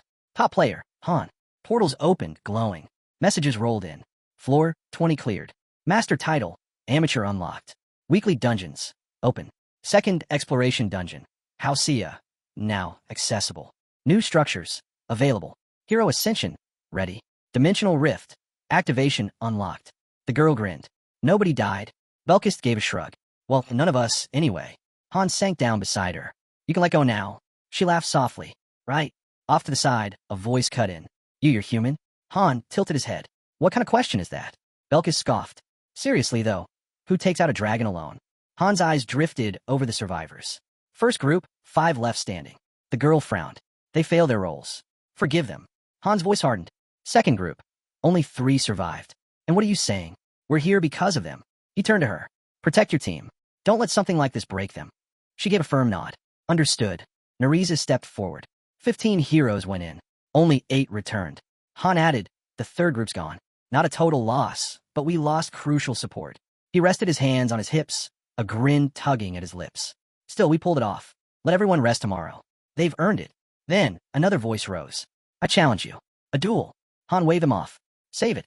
Rest first. Suddenly, a soft blue glow appeared. Isel stepped forward, a statue cradled in her arms. Her voice was steady, almost reverent. Floor 20 is cleared. What you've done, it's extraordinary. She held out the statue. A gift from the master, for the Dragon Slayer. Han stared at it, puzzled. And what exactly am I supposed to do with this? The scene shifted. At a doorway, a girl stood still. Edith drew in a breath, eyes closing before she stepped inside. I'm back, she whispered. Made it through. Again. Edith dropped to her knees. Only you, it's just you again.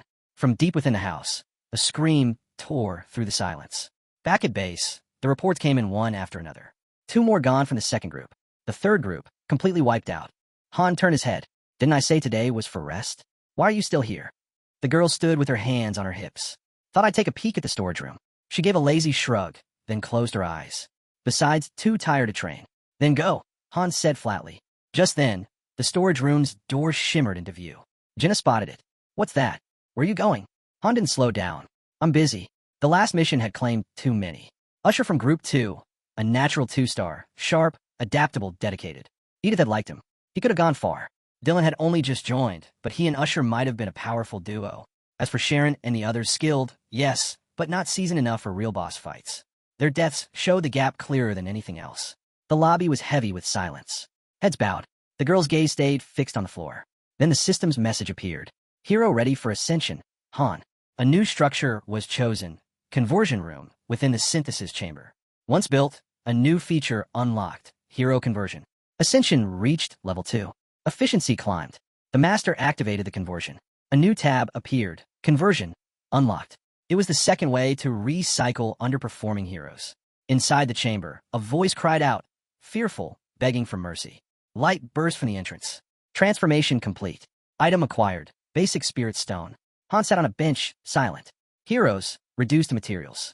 Conversion wasn't pleasant, but when the power gap was too wide, normal synthesis failed. That's when conversion filled the role. Now, all 3 core functions were in place. He stared at the stone. Not even worth synthesizing. The process was brutal to watch. Still, the next phase began. Synthesis initiated. Success rate, 91%. Fully automated. Machines whirred and clashed until the result appeared. Item acquired. Medium exaltation stone. Isel's eyes lit up. Nice. That's a 3-star stone. Han studied the glowing crystal. So, that's the second one. Yep, she said cheerfully. 2 down, for more to go. Right, his eyes narrowed. And how many intervention points do you have left? Isel froze. Han's tone sharpened. What did you do? Don't tell me you burned through all of them. The fairy fidgeted, looking guilty. It wasn't my fault. It was YouTube. I only clicked on a few videos. Han stared. She threw her hands up. Okay, fine. I used them all. But I had to. There were too many heroes. I was buried in work. I thought I was going to collapse from exhaustion. How much time do you have left? Han asked. His tone sharpened. Don't tell me you wasted it all. Isel looked away. About 30 minutes. She reminded him, 1 message, 1 post, and the rest of that time would vanish. Han tightened his grip on his weapon. That's enough. Just get everything ready. Without another word, he turned and stepped into the storage room. The space was silent.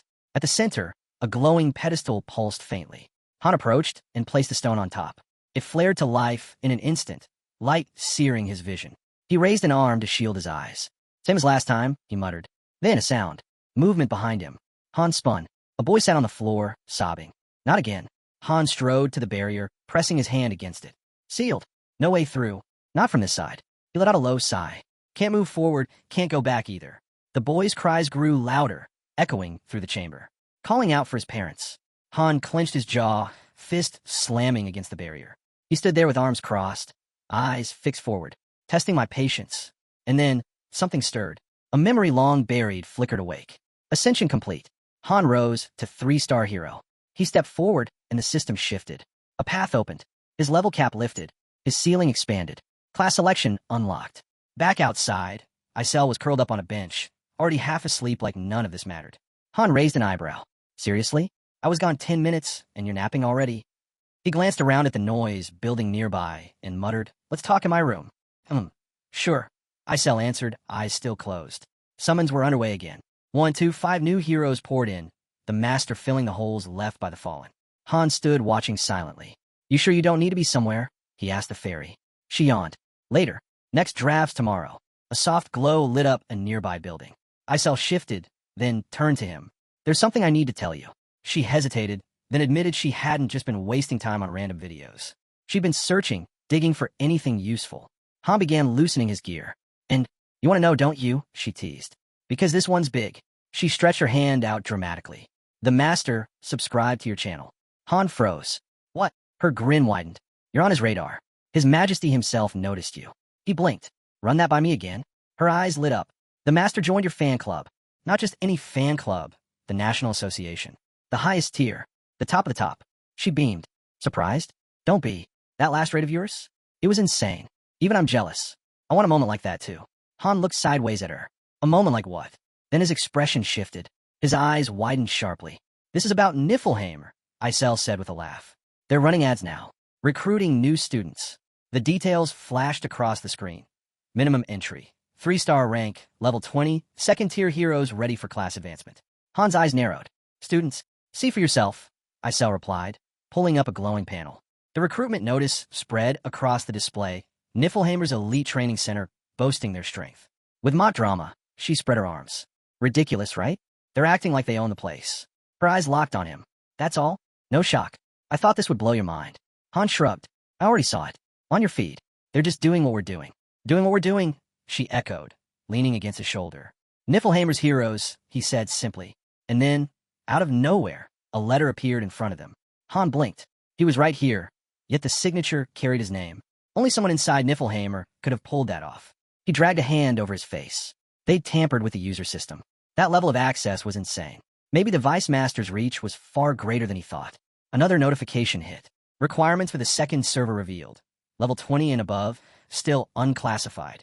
Han's eyes widened as a new building shimmered into view ahead. It's like they're calling me, he muttered. His hero card lit up. Isel pointed at it. Redigen hasn't posted in ages. We should check in. A voice chimed, answering for her. 5 months. Exactly, Isel said quickly. 5 months Earth time. But you're standing here right now. So who's actually running this? Han's expression darkened. Only 2 people could have inherited his powers when he disappeared. Ceres, the #1 hero. And Urnit, right behind her. His gaze hardened. This reeks of Urnit. That service they mentioned, the one allowing transfers between lobbies. It granted access to elite buildings, advanced instructors, all based in Niare. The pay was incredible. Han had used it more than once to rack up diamonds. Where do we get in? Isel asked. You register, Han replied plainly. She exhaled. Odds are brutal. 100 applicants for every seat. But maybe the master would let you skip the line. The price is steep, Han reminded her. 500 diamonds per hero. Then he smirked. Didn't you say Enning subscribed to me? You already know the answer. And in that moment, it clicked. If Enning was part of his fan club, then he was the one who had sent those files. Han turned to Isel. Can I send a letter? She nodded firmly, then raised her arms high. Power of the fairies. A glowing, magical computer materialized at her side. The effort made her tremble, wincing as she held it steady. Han thought back. His last message had gone unanswered. No hello, no goodbye, just silence. And now, there was nothing more to say.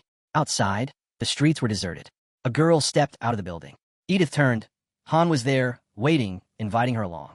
Inside, faint light spilled from the windows. They sat across a table together. Did you rest at all? Han asked. Edith turned her face away. I don't know. Han studied her closely. Something fell off, like she was holding back. How's your squad? She looked down. The old man's fine. Aaron, still pushing himself. Training nonstop like always. Her voice shifted, heavier now. But the first 4 group, some of them are shaken. They used to dream of becoming warriors. After what happened with Group 3, a few say they'd rather farm potatoes the rest of their lives than ever touch a sword again. Han nodded. That tracks. Survival rates for fighters are brutal. Right now, the balance between frontline, support, and reserves is completely broken. Edith asked quietly, can it be fixed? Han leaned back. Maybe. With better training. Real combat. That's the only way any of us grow. A voice in the background echoed like a system log. Cold, factual. Group 3 collapsed because they lacked boss-level experience. If they had more reproduction stones, they could have simulated fights. But they didn't, and their training setup wasn't enough. Han added, in the end, it's all up to the master. Depends where he decides to invest. Edith's eyes widened. How do you even know all this? He muttered something under his breath, brushing it aside. She shook her head. No, I mean it. You always seem to know exactly what you're doing. You make the right calls. You fight like this isn't your first time. I never thought I'd survive that dragon fight. Not alone. Her fingers fidgeted. Compared to you, I feel like I haven't grown at all. I thought I was keeping up. But now, I just feel stuck. Han looked at her steadily. Why think like that? Didn't I tell you already? None of this would have worked if I'd been alone. Her shoulders lowered. Yeah, you're right. Sorry. He let drop. Then he spoke. I'll be gone for a while. A month, maybe more. Out of the lobby. Her head snapped up. A whole month? What is this, an expedition? No, his eyes closed. Somewhere farther than that. He told her she'd be in charge until he returned. Things would get messy, but she'd have to manage. Edith gave a small smile. So you're handing it all to me, because of what's coming? Han nodded. Yeah, as long as we don't carry dead weight, we'll be fine. She hesitated. Then, where exactly are you going? To another lobby. Her eyes widened. Another lobby? You're leaving for that? In Han's mind, there was no doubt. Aside from him, Edith was the key. Jenna and John didn't compare. Not in leadership, not in presence. She wasn't replaceable. Han clenched his fist, debating how much to reveal. For now, only a little. The space around them stretched endlessly, an ocean of light and shadow. Edith's jaw slackened. There must be 100 million lobbies like this. Han let out a quiet laugh. That's just a guess. There are far more. Edith pressed him again, wanting something solid. You've probably only seen 10, he finally said. Maybe less. Don't think too hard about it. Her eyes lingered on him, still uneasy. What kind of place is it? But then she exhaled and shook her head. Doesn't matter. If you're going, I'll back you. Han gave a slight nod. I know. That's why I'm counting on you. Suddenly, footsteps echoed nearby. Han's stat screen lit up. Berserker, level up. Indomitability, level up. The upgrades boosted his resistances, bleeding, poison, exhaustion. Enough to make Berserk mode sustainable. And Dragon Slayer? A massive damage buff against dragons. Not grindable, only achievable through merit. Even though Ivalka had taken the final strike, Han still earned the reward. His luck was terrible, yet somehow, it always landed in his favor. He looked out the window. It won't be long now. I'll meet the others soon. A board appeared before him, glowing. He activated the rift panel. Go on, he muttered. Choose me. The system answered instantly. Spacetime rift initializing. Sunlight spilled across the square as the notifications rolled in. Access to the dimensional community will unlock. Coordinates will lock in. This action is irreversible. The board pulsed with its final prompt. Are you absolutely sure? Yes/no. Han didn't hesitate. He hit yes. Energy surged. Isel shrieked, flinging her arms wide as the rift tore open with a thunderous roar. Spacetime rift activated. New menu option, departure. Isel stared toward the horizon, arms crossed. I had a bad feeling about this from the start. But Han shook his head, a small grin tugging at his lips. No, this changes everything. With the rift open, he was finally moving toward what he wanted. Then he remembered. Niflheimer had accepted Ennington's registration. Isel zipped up to him. Wait, what did you even write to the master? Han shrugged. Nothing major. But it mattered. 3 steps. That was all it took. Open a rift. Complete registration. Leave a private comment. In that post, he slipped in a tiny detail, one only Niflheimer would recognize. Didn't matter if the odds were 1 in 100 or 1 in 1,000. They'd know. Step 2? A simple tip. You already gave him a guide, Isel reminded him. Han's eyes stayed closed. Not enough. Not for what's coming. He explained. The lobby was built to raise low-tier heroes. A good start, but not something you could rely on forever. Sometimes those low-rank heroes are actually talented, Isel argued. Han nodded. True, but real growth comes when the system fits what that hero needs. Tossing them into cookie-cutter training won't work. And we still need veterans to hold the line. She tilted her head. Then what's the third part? So I'm not dependent on them, Han answered simply. A system update rolled across Han's screen. Spatial coordinates locked. Tonia City Lobby. A voice followed. Leadership must adapt. Ennington must begin making his own decisions. Han now had access to the dimensional community's beginner protections. Until level 40, death was off the table. It came with a cost, but it also opened the gates to something greater. Lobbies, events, hero transfers, cross-server battles, worlds colliding. He closed his eyes for a moment. When they opened again, the weight of it hit him. Outside heroes could now step foot into their lobby. A warning blazed across the portal. Invasion detected. Review evacuation protocols. Han's gaze sharpened. Technically, he still belonged to Niflheimer. But this lobby? This one was his. And from here on, it would only grow stronger. The final update appeared. To access external content fully, a flying ship is required. Sunlight gleamed off the high fence. Shadows stretched long from the massive gate. Below, chaos. Belkist fought with wild intensity, blades swinging in savage arcs. Eren matched him blow for blow. His spear whistled through the air, relentless, each thrust sharper than the last. He lunged. A strike aimed straight for Belkist's eye. Belkist twisted away just in time. The spear cut air. A heartbeat later, Belkist's blade hovered at Eren's throat. He smirked. What's wrong? This your idea of a break? Han's voice cut in. Eren, got a minute? Eren froze, silent, wrapped in black. From the sidelines, a girl groaned. Finally, done. Ivalka clutched her head, exhausted. Han glanced around. Do we even have chess here? He asked, half serious. Jenna spun on her heel, waving. Yeah, we do. And believe it or not, I actually know how to play. A faint smile touched Han's lips. He and Ivalka hadn't even spoken yet. I've never really played chess seriously. Ivalka blurted suddenly. Jenna raised an eyebrow. Wait, seriously? Didn't you grow up in the woods? This your first time even seeing it? Before it could spiral further, Han stepped in. I need a word with Jenna and Aaron. Since no one else is here, I'm literally standing right here. Ivalka shot back. A voice teased her. You could step out a bit. Won't take long. Ivalka rolled her eyes. Fine. She stalked away. Han sat down and gestured for Jenna and Aaron to join. The moment they did, he spoke plainly. We're leaving. Time to prep. Both of them froze.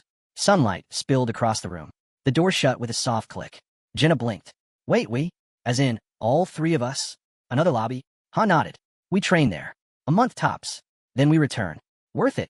Aaron lowered his head, voice low. There are better picks than me. Han's frown deepened. Didn't you say you wanted to get stronger? Silence stretched. Aaron's eyes stayed fixed on the floor. Finally, he muttered. I'll pass. Han gave a slow nod. Makes it easier. Then turned toward Jenna. Mind giving us a minute? Aaron spoke up, voice tight. This place you're talking about, is it the same one as before? Han's eyes met his. Yeah, Niflheim. For you, it'll feel like a month. For me, it could be forever. Jenna froze in the doorway, frowning as she glanced back. Han added quietly, I might not come back. Aaron's eyes snapped upward. You see now? Han asked, what I'm offering you. He pressed on. They still need instructors. Daika can't handle it all alone. You don't have to fight on the front lines. There are other paths. Leaning back, Han's voice softened. Take time. No one said you need to run headfirst through every thorn in your way. Aaron opened his mouth, but the words caught in his throat. His fist tightened. Then, with quiet resolve, he said, I'll go. Han's eyes closed as he nodded. Good. Talk to Edith. She'll release you from your group. Aaron hesitated. But my training... It won't be a month, Han interrupted. It'll be a year. Aaron's eyes widened. A year? Yeah, Han explained. A month's enough for growth. But true change? That takes longer. In Niflheim, time runs 3 times faster. Belkist, overhearing, looked baffled. Then why can't I go? Where are you even headed? And what about me? Ivalka shouted. Han answered calmly. I'll call for you. When the time's right. Nariza stepped in, agreeing. I've been thinking the same. Han turned back to the group. Until then, listen to Edith. Especially you, Belkist. He smirked. You really need to learn how to relax. Nariza raised an eyebrow. You sure about that? Considering his past. Belkist chewed on a bite of food, then fixed Han with a steady stare. You're seriously coming back? Han raised a brow. What's that supposed to mean? Belkist didn't blink. Are you planning to stay there, for good? Han didn't flinch. He considered it. But then, firmly, he shook his head. No, I'll be back. Ivalka's gaze lingered on him, uneasy. Then, ding, a system alert chimed. Niflheimer, flying ship, Rangrid 07, requesting landing clearance. The board lit again. Another vessel, from a separate account, had also submitted a docking request. A rift shimmered open in spacetime. A new message flashed. Incoming trade request, 1,500 diamonds. Captain initiating transaction. Han turned to the group, steady as ever. Everyone ready? Jenna and Aaron gave a silent nod. From the side, Edith and Roderick watched closely. You're leaving already? Edith asked. Roderick crossed his arms. It's going to be boring without you. Belkis grinned. Try not to die of excitement out there. Ivalka turned away without a word. Nariza's voice was soft. We'll be here when you return. Han laughed. What is this? A farewell ceremony. Right then, Isel came soaring in, frantic. Wait, I heard the rumor. Are you seriously not coming back from Niflheim? Han raised an eyebrow. Who's been spreading that nonsense? Jenna smirked. Relax. I'll drag you back myself, if I have to. Isel flailed in sudden panic. Don't let them take it. Those thieves will steal everything. Han reached out, tugging her cheek playfully. Sounds like something I started. Not you. She shot back, waving him off. Their hands clasped. Her voice trembled. Just promise you'll come back, okay? Han exhaled, half smiling. You're worse than my mom. You promised. Isel shouted after him. Aaron chuckled. You're the only one she nags like that. They walked toward the portal. Light coiled around Han as someone whispered, awestruck, about the view waiting beyond. All eyes lifted skyward. A flying ship hovered just past the threshold. Jenna froze, wide-eyed. It's real. Know much about them? Someone asked. She shook her head faintly. Only what my dad used to tell me. Han stood watching too. He'd seen one before, but back then, he hadn't been ranked high enough to even step aboard. IDs cleared. The ship stirred awake. The voyage to Niflheim was officially underway. Han guessed it was a newer model. As they climbed aboard, a guide greeted them warmly. She'd stay with them the whole ride. He didn't recognize her. Not surprising. Too many guides, too many journeys. Jenna leaned close, whispering, "Do you think we'll be okay?" A couple of nearby passengers snickered. Han's cold glare cut through them. They looked away fast. This wasn't some leisure cruise. They needed to stay sharp. The Rosa lifted off, smooth and steady, gliding through a glowing portal. Most passengers looked unsettled. Han didn't even blink. Below, the ground split into jagged ridges, a desert scarred and lifeless. They'd crossed into Taun. Jenna and Aaron stared at the alien landscape, struck silent. Han? Unimpressed. He knew the trip would take 2 days. On the horizon, a colossal tower pierced the sky. At its base sprawled the ruins of a city, once magnificent, now just broken stone and ash. 20 trainees filled the Rosa. Jenna whispered, "Why does Tonia look abandoned? The others were fire, floods, but this one's just empty." Before anyone could answer, a voice crackled over the intercom. "All passengers, please proceed to the deck." They were nearly there. Han frowned. Aaron was missing. Then he remembered. Aaron had mentioned slipping away to train in an empty warehouse. The guide had warned them earlier. Stepping outside the protection zone during descent was dangerous. Turbulence would be fierce. As they reached the deck, Jenna and Aaron exchanged uneasy glances. The atmosphere shifted. Nerves tightened. Panic rippled through the crowd. Han stood firm. And then, floating ahead were dozens of massive ships, blotting out the sky. It looked like the heavens themselves had torn open. Jenna and Aaron froze, speechless. Jenna managed to ask the conductor, What is that?" The answer hit like a blow. A carrier ship, big enough to move an entire fleet. Patrol ships swarmed around the massive carrier, darting like hornets. Their vessel veered sharply, cutting through another swirling vortex. Wind howled, lashing at the hull. Everyone braced as the ship pierced through the portal. The conductor stepped forward.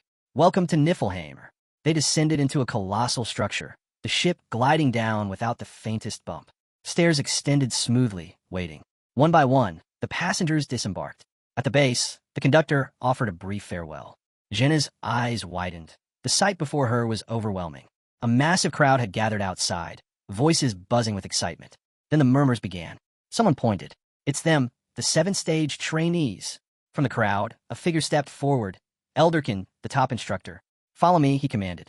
Han recognized him instantly. To Han, he was a powerful instructor. But to the others, he was something far more terrifying. Aaron's eyes darted around the sprawling complex. This place, it's huge. But he was wrong. It was bigger than huge. It was endless. Elderkin's voice cut through the tension. Single line, one at a time. A nervous trainee opened his mouth, stammering, sir, I... He never finished. Elderkin moved like lightning. One brutal strike, teeth shattered, blood sprayed. The boy crumpled, screaming. Without hesitation, Elderkin seized his face and flung him aside like trash. His voice was cold. One, at a time. The line froze. No one dare move. The air itself felt suffocating. Han's gaze narrowed. Elderkin wasn't just strong. He was faster than him. And there was something else. Han couldn't open his status window. That only meant one thing. Elderkin was beyond them. Untouchable. Jenna whispered, stunned. "He's stronger than you?" Han cut her off sharply. "Don't talk. Just do as he says." Nearby, sleek platforms resembling glass elevators lowered from above. The trainees filed in. Han's group stepped onto one bound for the 5th floor, but it didn't stop. The platform kept descending. Finally, it settled on the 4th. Through the transparent walls, they watched the sprawling city of Niflheim stretch out below, breathtaking in scale. Han didn't bother trying to memorize every face. He'd already crossed paths with thousands of heroes. The platform glided to a halt on the 2nd floor. Niflheimer's elite training level. Jenna and Aaron froze, awestruck at the enormous training ground spread before them. Another order. Another line. The Major General was coming. Nearby, a woman scoffed. "What a joke. This whole thing's a waste of time."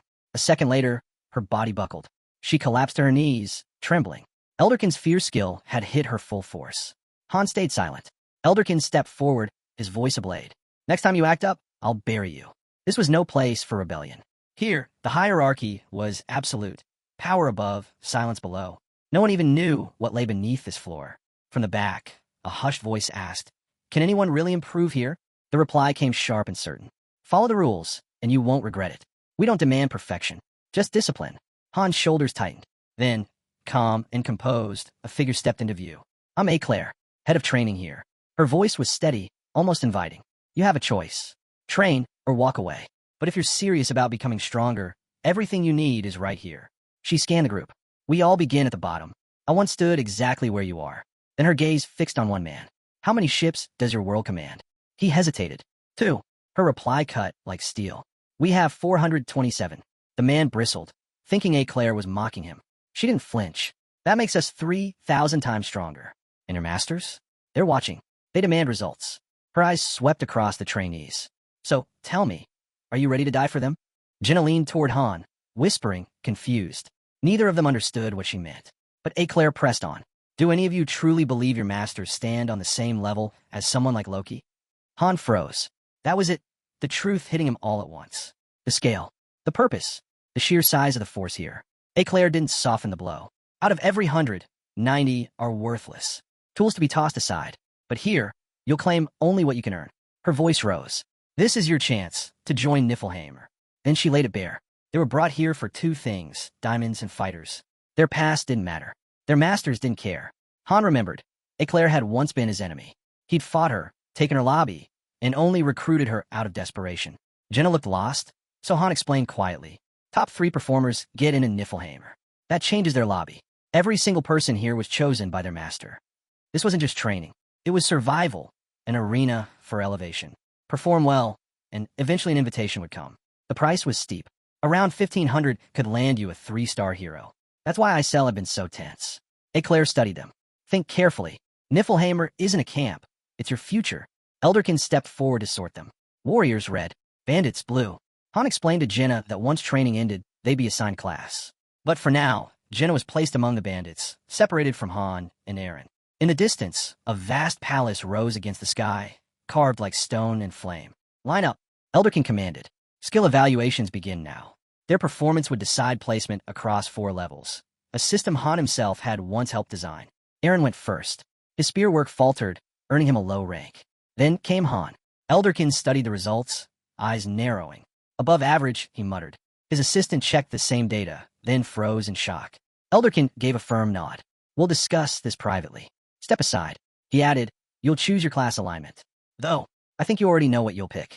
Han's thoughts spun. What kind of private talk was this really? Elderkin ended the mystery. Not with me. The Major General wants to see you. Then, almost as an afterthought, he added quietly, I was born a 1-star too.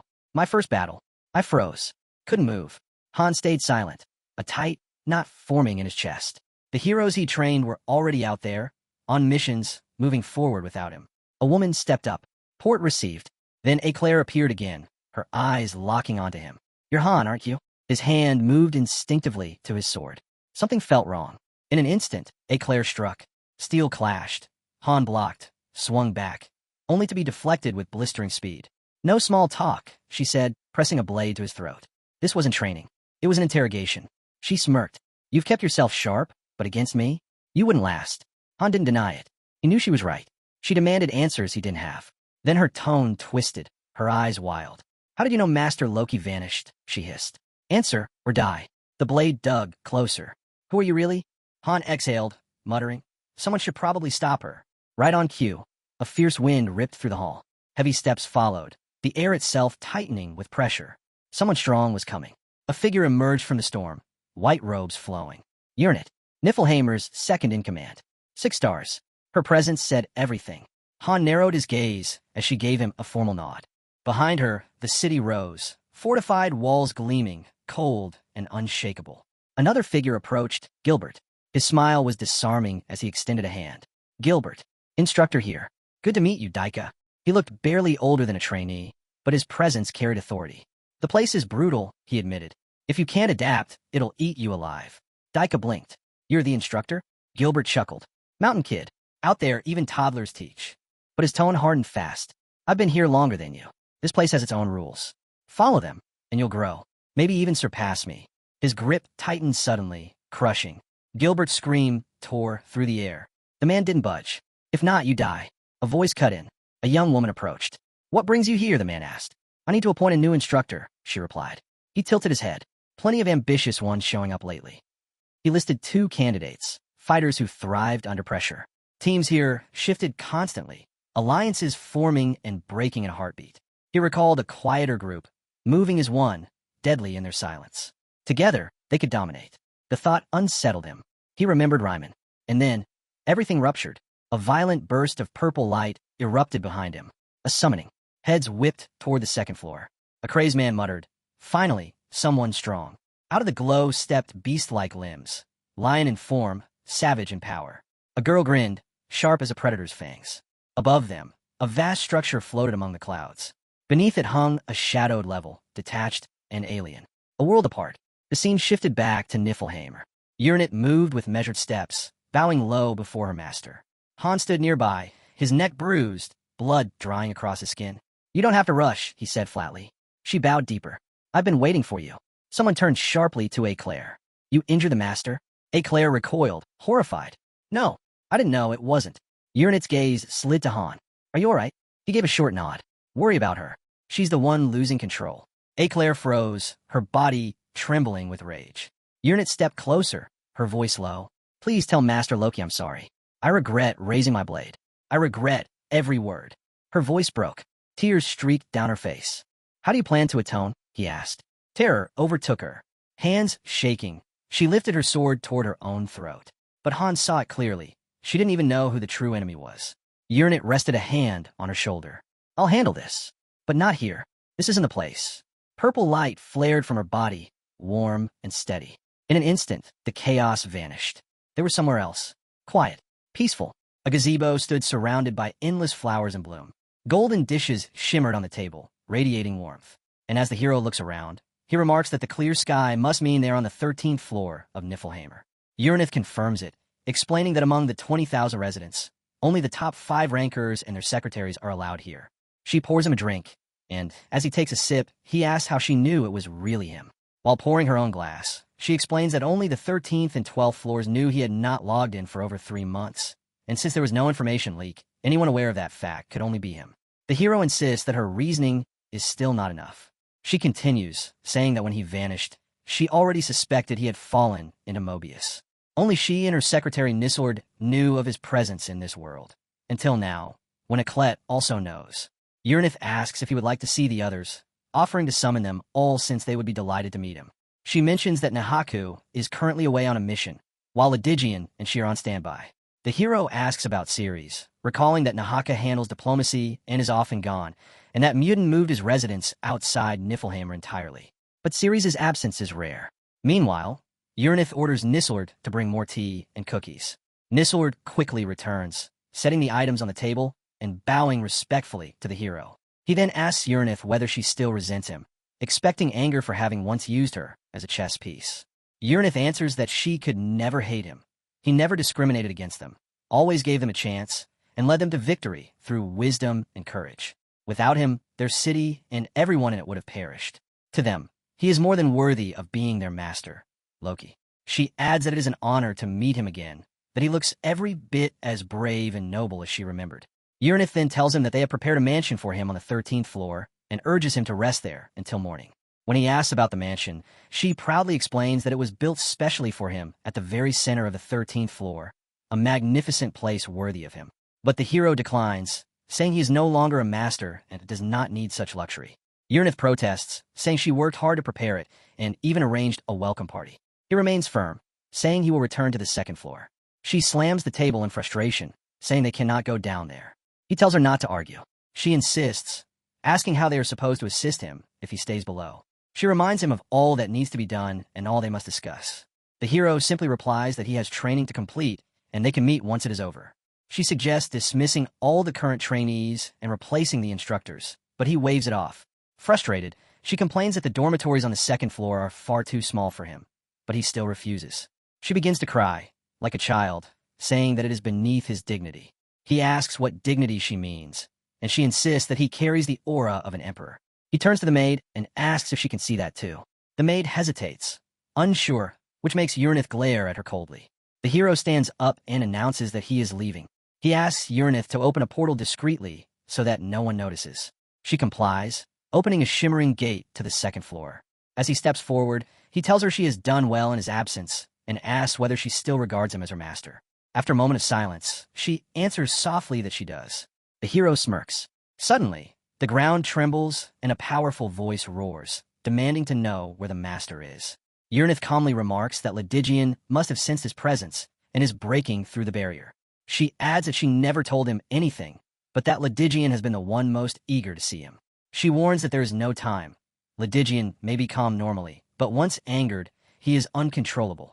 The hero steps out of the portal and finds the surroundings busy, everyone immersed in their duties. Realizing no one notices his arrival, he concludes that Uranith must have cast an illusion over the area. A gray-haired girl appears behind him and tells him that if he is looking for his companions, they are this way.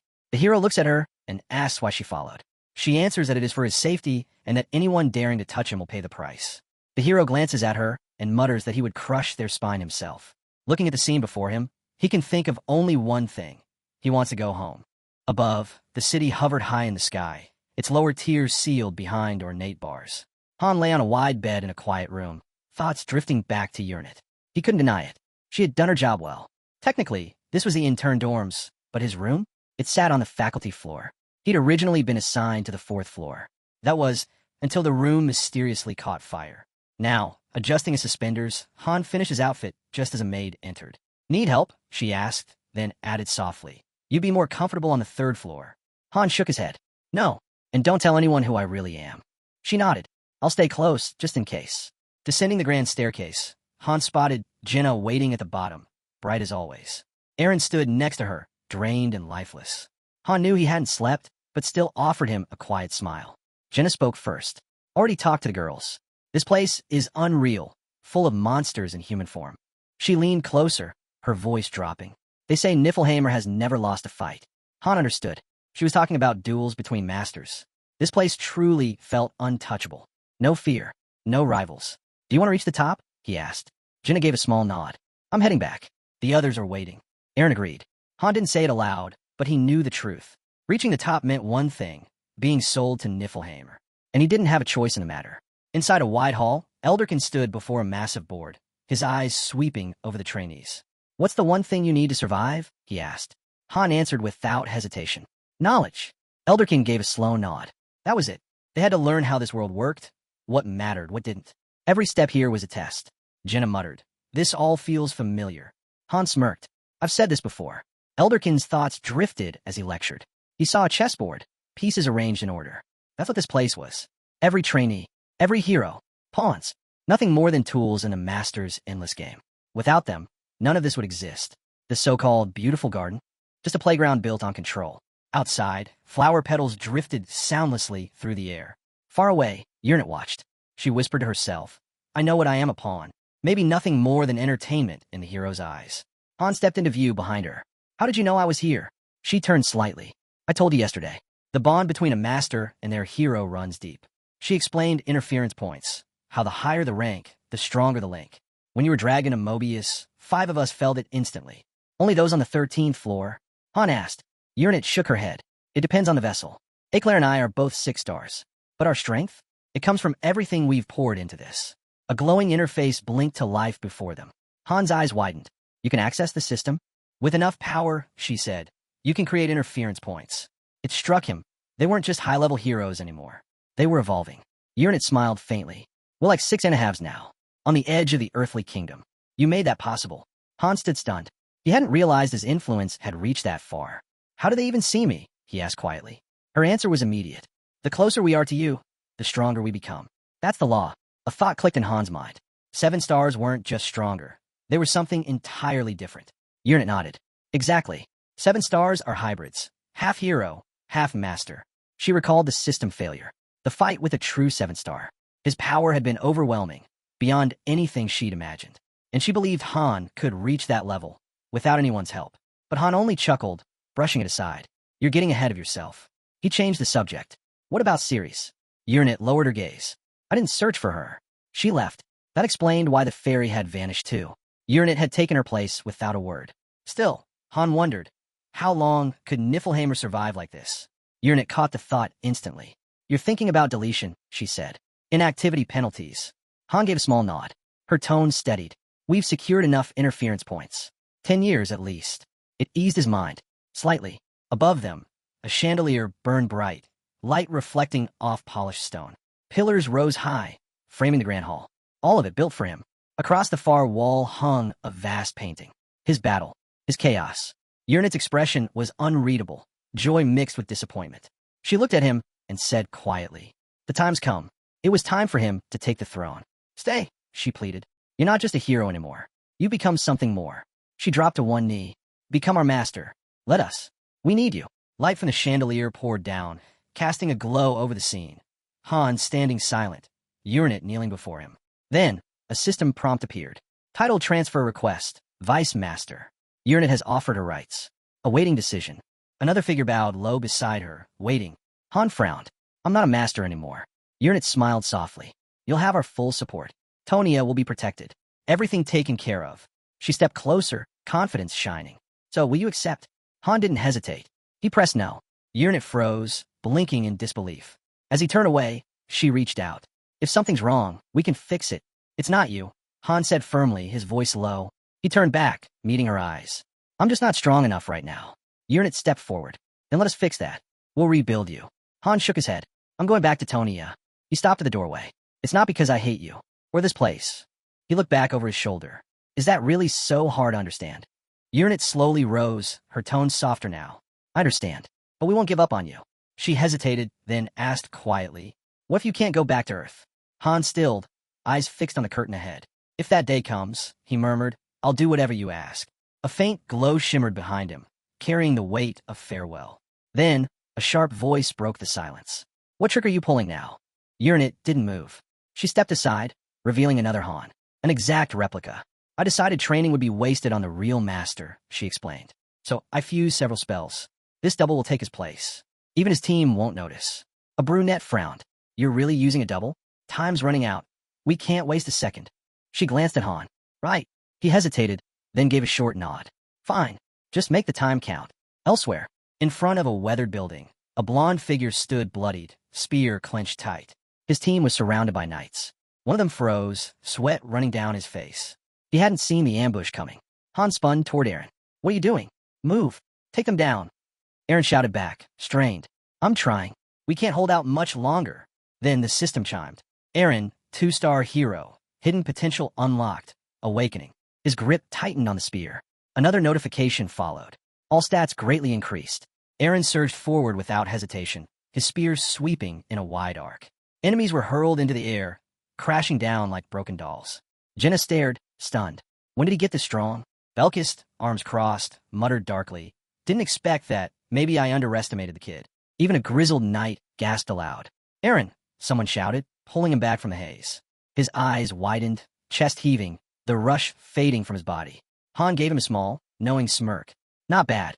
Tears welled in Eren's eyes as he cried out, "Teacher!" Later, he stirred awake. Eren blinked slowly, finding himself stretched across a couch in what looked like a hospital room. Was it all just a dream? Across the room, a man droned on at a podium. The audience, serious faces in suspenders, sat stiff, locked on every word. Beside him, Jenna had slumped over, sound asleep, drooling on her notes. Han sat with arms crossed, clearly irritated, glancing sideways. Eren stared at him in silence. Something in his chest clicked. Quietly, he turned back to his desk. Neon lights flickered in the hall outside. The brunette called for order, telling everyone to stay in line. Han studied their uniforms. They're definitely from a main building. But he stopped when a maid appeared at his side, bowing low. "Master." She gestured to a massive door, ornate, etched with the image of a goat. "This elevator is restricted to high-ranking personnel only. It connects all 13 floors and leads directly to Lady Uranit's garden." The elevator began its descent. Rooftops and glowing squares embedded in the walls passed them by. At the bottom, a grand structure awaited. Domed roofs rising over a courtyard blanketed with blooming yellow roses. Inside, a blonde mulled over the idea of sending 1 million diamonds to the city. Han, calm as ever, sipped his tea. "Don't interfere with the others. Let them handle their own affairs." Uranit turned aside, brushing her eyes with the back of her hand. "I'm not sad," she murmured. "I'm moved. Watching you push yourself. Growing without leaning on us." Han glanced at her. "So that's what you want? For me to stop relying on you altogether?" Her face lit up in a smile. He leaned back slightly. "Good, because I was about to ask you for a favor." Her eyes narrowed. "Really now?" He leaned closer, then gently pushed her face aside. "I'm uneasy. Just give me some space." The scene shifted. Harsh terrain spread out before them. Jagged, rocky, unforgiving. The brunette crouched low, brushing her fingers across the ground. "Black iron," she said. "Harder than steel." Deep gouges tore across the surface, sharp, violent cuts. Only one person could leave scars like these. Han drew his sword, stepping forward to inspect the cracks. The one who did this, he muttered. He's so skilled, for a second I thought it was a system glitch. The name echoed in his mind. Redigen, the one he'd been waiting for. Then the system confirmed it. Hero detected. Redigen, arrival confirmed. A scarred man raised his head. Han's memory stirred. Redigen, born a 2-star. But among thousands, he had always stood brightest. They summoned him, someone whispered. Han's grip tightened. So this is our real first meeting. Redigen stepped forward, driving his sword into the earth. Back then, I helped you grow, he said, lowering his head. This time I'll do it again. But now you're the master. Before Han stood the most flawless sword master he had ever known. Yet something felt wrong. Han narrowed his eyes. He couldn't sense anything. No aura. No presence. Just stillness, like staring at a lifeless statue. And then it struck him. This was it. Pure serenity. The peak of self-discipline. Redigen stared into the blade. His reflection gazed back, unmoving. Sword and body, perfectly one. The brunette gave a nod. Go on. Insert it. The scarred man stepped closer. Have Redigen's methods changed? Redigen's voice was calm. Your unit should have already given you access. Check for yourself. The system lit up his profile. Hero, Redigen rank, level, 99 class, sword master. Strength, 10 out of 10. Intelligence, 10 out of 10. Health, 10 out of 10. Agility, 10 out of 10. One skill remained sealed, hidden beneath the maxed heavenly sword spirit. Han studied the screen. At first glance, it looked no different from a level 1 hero. Then it hit him. Redigen had done it deliberately, locked himself at base values. And yet, he cut through black iron like nothing. Han smirked. Perfect. That's all I needed to see. Redigen gave a small nod. I'll follow your lead. A system alert flashed. Berserker mode activated. Hero, Han rank. A red aura exploded around him. We're going all out, the brunette declared. Han's card appeared. Name, Han rank, level, 20 BXP. 58/160 class, beginner. Strength, 55, plus 10 bonus. Intelligence, 0, minus 10 modifier. Endurance, 31 40 seconds, plus 10 bonus. Agility, 49 of 310, plus 10 bonus. Skills, Sword and Shield Mastery, LV 8. Insight, LV 5. Fire Detection, LV 3. Pain Threshold, LV 4. Composure, LV 5. Berserker, LV 6. Indomitability, LV 1. Dragon Slayer, LV 1. Stealth Movement, LV 1. Horseback Riding, LV 1. Han shot forward, the ground splitting beneath his feet. Their blades clashed, sparks scattering. Han spun into a crushing strike. Redigen didn't even move. Blocked with ease. Again, Han pressed forward. Again, Redigen parried, clean, flawless. No waste. No openings. Every swing Han made, Redigen brushed aside as if it were nothing. Not just strong. Faster, sharper, precise beyond measure. Han lunged. 3 steps. Redigen answered with 1. Red light burned in Han's eyes. And still, I can't reach him. Then, suddenly, Redigen knelt. I apologize for raising my sword, he said softly. Han scoffed, frustrated. Cut that out. Apologizing just pisses me off. Redigen closed his eyes. Of course, if you were at my level, it wouldn't look so one-sided. Han laughed bitterly. This is my limit. Pathetic, huh? You could have been a monster if you'd wanted to. He paused. You were the most gifted hero I ever had. Redigen chuckled. Your inter could have reached level 10 in basic ball control. I barely hit 7. Han shook his head. The only reason I never broke past the cap was my class. Thought it was a system bug at first. Redigen gave a respectful nod. To be praised by you, it's an honor. But if raw talent was enough, someone else would be standing here instead of me. Before he could finish, the brunette cut in. I agree. Energy sparked as a shield formed along his forearm. I might not match Redigen in every stat, he said, but in power, we're equals. All 5 of us. One-on-one, it's anyone's fight. Han's aura ignited again. Berserker mode flaring to life. Then keep going, Redigen, he growled. I'm not done until I've had enough. Elsewhere, in the cafeteria, a girl scanned the room, leaning toward Aaron. Hey, you notice something off about our brunette friend? Aaron, mid-bite, blinked. Like what? She nodded toward him. He's been distant, watching everyone, but not really part of it. Across the hall, a long-haired man stood, puffing his chest. No warrior here can match me, he boasted. Training with these clowns is pointless.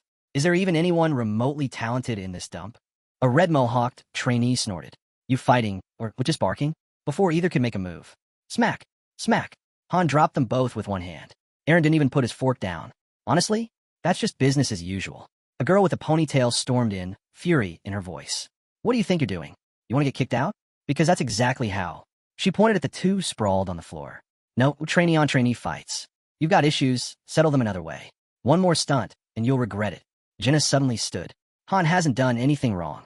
The blonde turned sharply. Then what are you even saying? A bald trainee stepped up with a smug grin. Perfect. Only one way to prove yourself, battle. He jabbed a finger at Han. Come at me. I'll crush you with one finger. 1 second later, crack. His arm hit the table, crushed in a single arm wrestling slam. Han didn't flinch. Aaron looked on, deadpan. I really don't get what my red-haired girlfriend's so upset about. This is just how Han always is. Back on the battlefield, winds tore through the rocky terrain. Redigion stood tall, poised like a legend carved in stone. The brunette dove from above, fury in every strike. Yet Redigion met him with effortless calm. Han blinked. That wasn't a parry. Why wasn't he countering? Again Han attacked. Harder, faster. Again Redigion blocked. No follow-up. No retaliation. Something had changed. Steel rang as they clashed, but Redigion's thoughts wandered.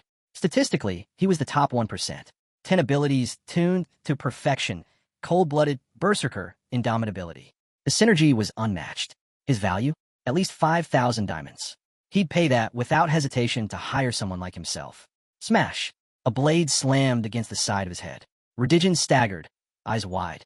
This guy's value couldn't even be measured.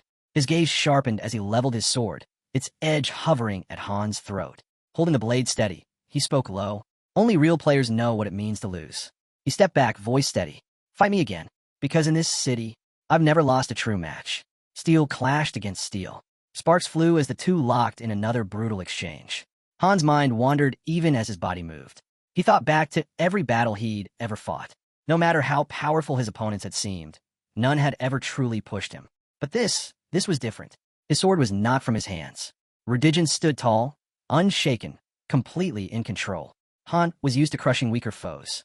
This time, he was the one being crushed. Redigion caught the disarmed blade midair. His eyes lingered on Han. Even in the short time, he said, "You've almost reached average proficiency. A little more effort, and you'll be there." Han chuckled, breath uneven. "You're a monster. Nothing like anyone I've faced." His gaze sharpened. "What about the power sword? Last time, you used a smooth one. Didn't seem to hold you back at all." Redigion didn't bother with words. Instead, he flicked a blade toward him. "Why don't you find out? Guess what I brought this time?" Han caught the spinning sword midair. He swung, only for it to cut the air without leaving so much as a scratch. Just as he thought, his strength, 40 out of 100, wasn't enough. He lunged forward. Redigion parried effortlessly. "Strength alone doesn't mean your strikes will land," he said, calm as ever. Reclaiming the weapon, he tapped a hand against his chest. "Even if someone slashed me here with a sword rated at 10 strength, I wouldn't even flinch." Han grinned wider and charged again. Every swing was turned aside. Every angle answered with perfect precision. Redigion barely needed to move. Between strikes, Han called out, "So what's the strength stat on that sword?" 8 units, Redigion replied. Then after a pause, "But in my hands, it cuts like 3 times that." Han landed lightly after a backstep, eyes locked on him. "You really are as strong as I imagined, Redigion." Elsewhere, an old corner building. A man in gloves lifted his fist to knock on the door, then froze. Inside, a cloaked figure stared at the still-closed entrance in silence. Nearby, a girl leaned back, thoughts drifting. Days had passed. She hadn't seen him since. Not that she could just message a trainee. Intensive schedules made that impossible. She smirked faintly. After how sharp her words had been last time, how could she even face him? Off-screen, someone shouted, "Master!" Back on the training grounds. Redigion's voice carried through the clash of blades. If he trained here for half a year, or even just one, he'd be many times stronger than he is now. Han pressed harder, each attack faster, heavier. He knew Redigion was right. Blocking with ease, Redigion analyzed between strikes. "Your fighting style, it's not like mine. You got clean swordsmanship, but it's reinforced with layered skills. You fight like a swordsman. I'm a generalist," Redigion said flatly. "I adapt to whatever comes at me." Han roared forward, unleashing a storm of slashes. In his mind, only a handful of 3-star heroes across the entire game world could even hope to stand toe-to-toe with this man. Redigion twirled his blade as if it weighed nothing. "Keep this pace, and you'll become the strongest." Han's breath came heavy. Easier said than done. But deep down, he knew this man might be the only one capable of taking him down. Redigion's silence stretched. Han studied him closely. A dueling expert. In close-range combat, especially against people, he was almost untouchable. Han broke the silence. "The only thing saving me right now is that I can trigger Berserker mode without losing control." He called him Master, believing that had to be the only reason such a feat was possible. But as Han watched, his thoughts shifted. Redigin wasn't just a hero anymore. He was something beyond that, half hero, half master.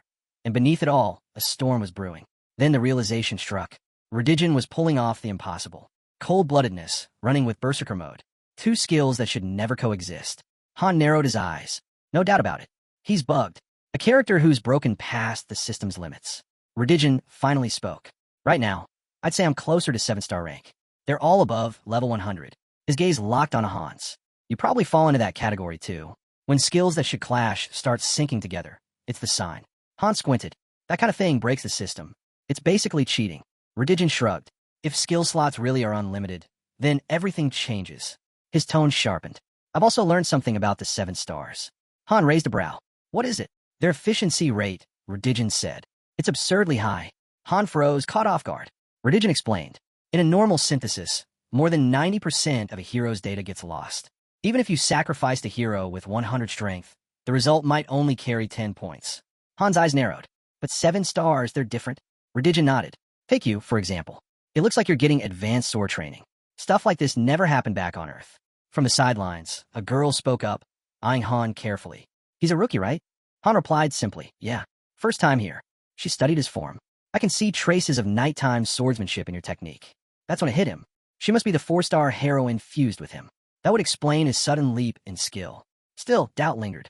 Is this power only because I was synthesized with a higher-tier hero? Redigin shook his head. If that were it, your swordplay would look completely different. Sure, fusion helps. But there's more to it. He continued. From what I've seen, your swordsmanship is only average right now. His eyes narrowed. But can you use your sword technique? Han tightened his grip.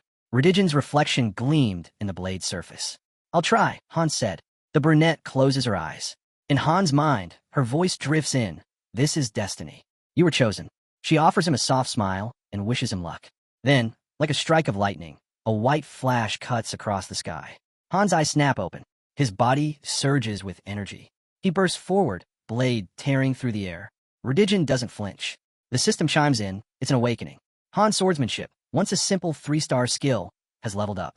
In midair, he spins, driving his next strike straight toward Redigin's chest. The swing is faster, sharper, heavier. This time, Redigin raises his blade and blocks with ease. He nods. Much better than before. Sliding his sword back into its sheath, he studies Han.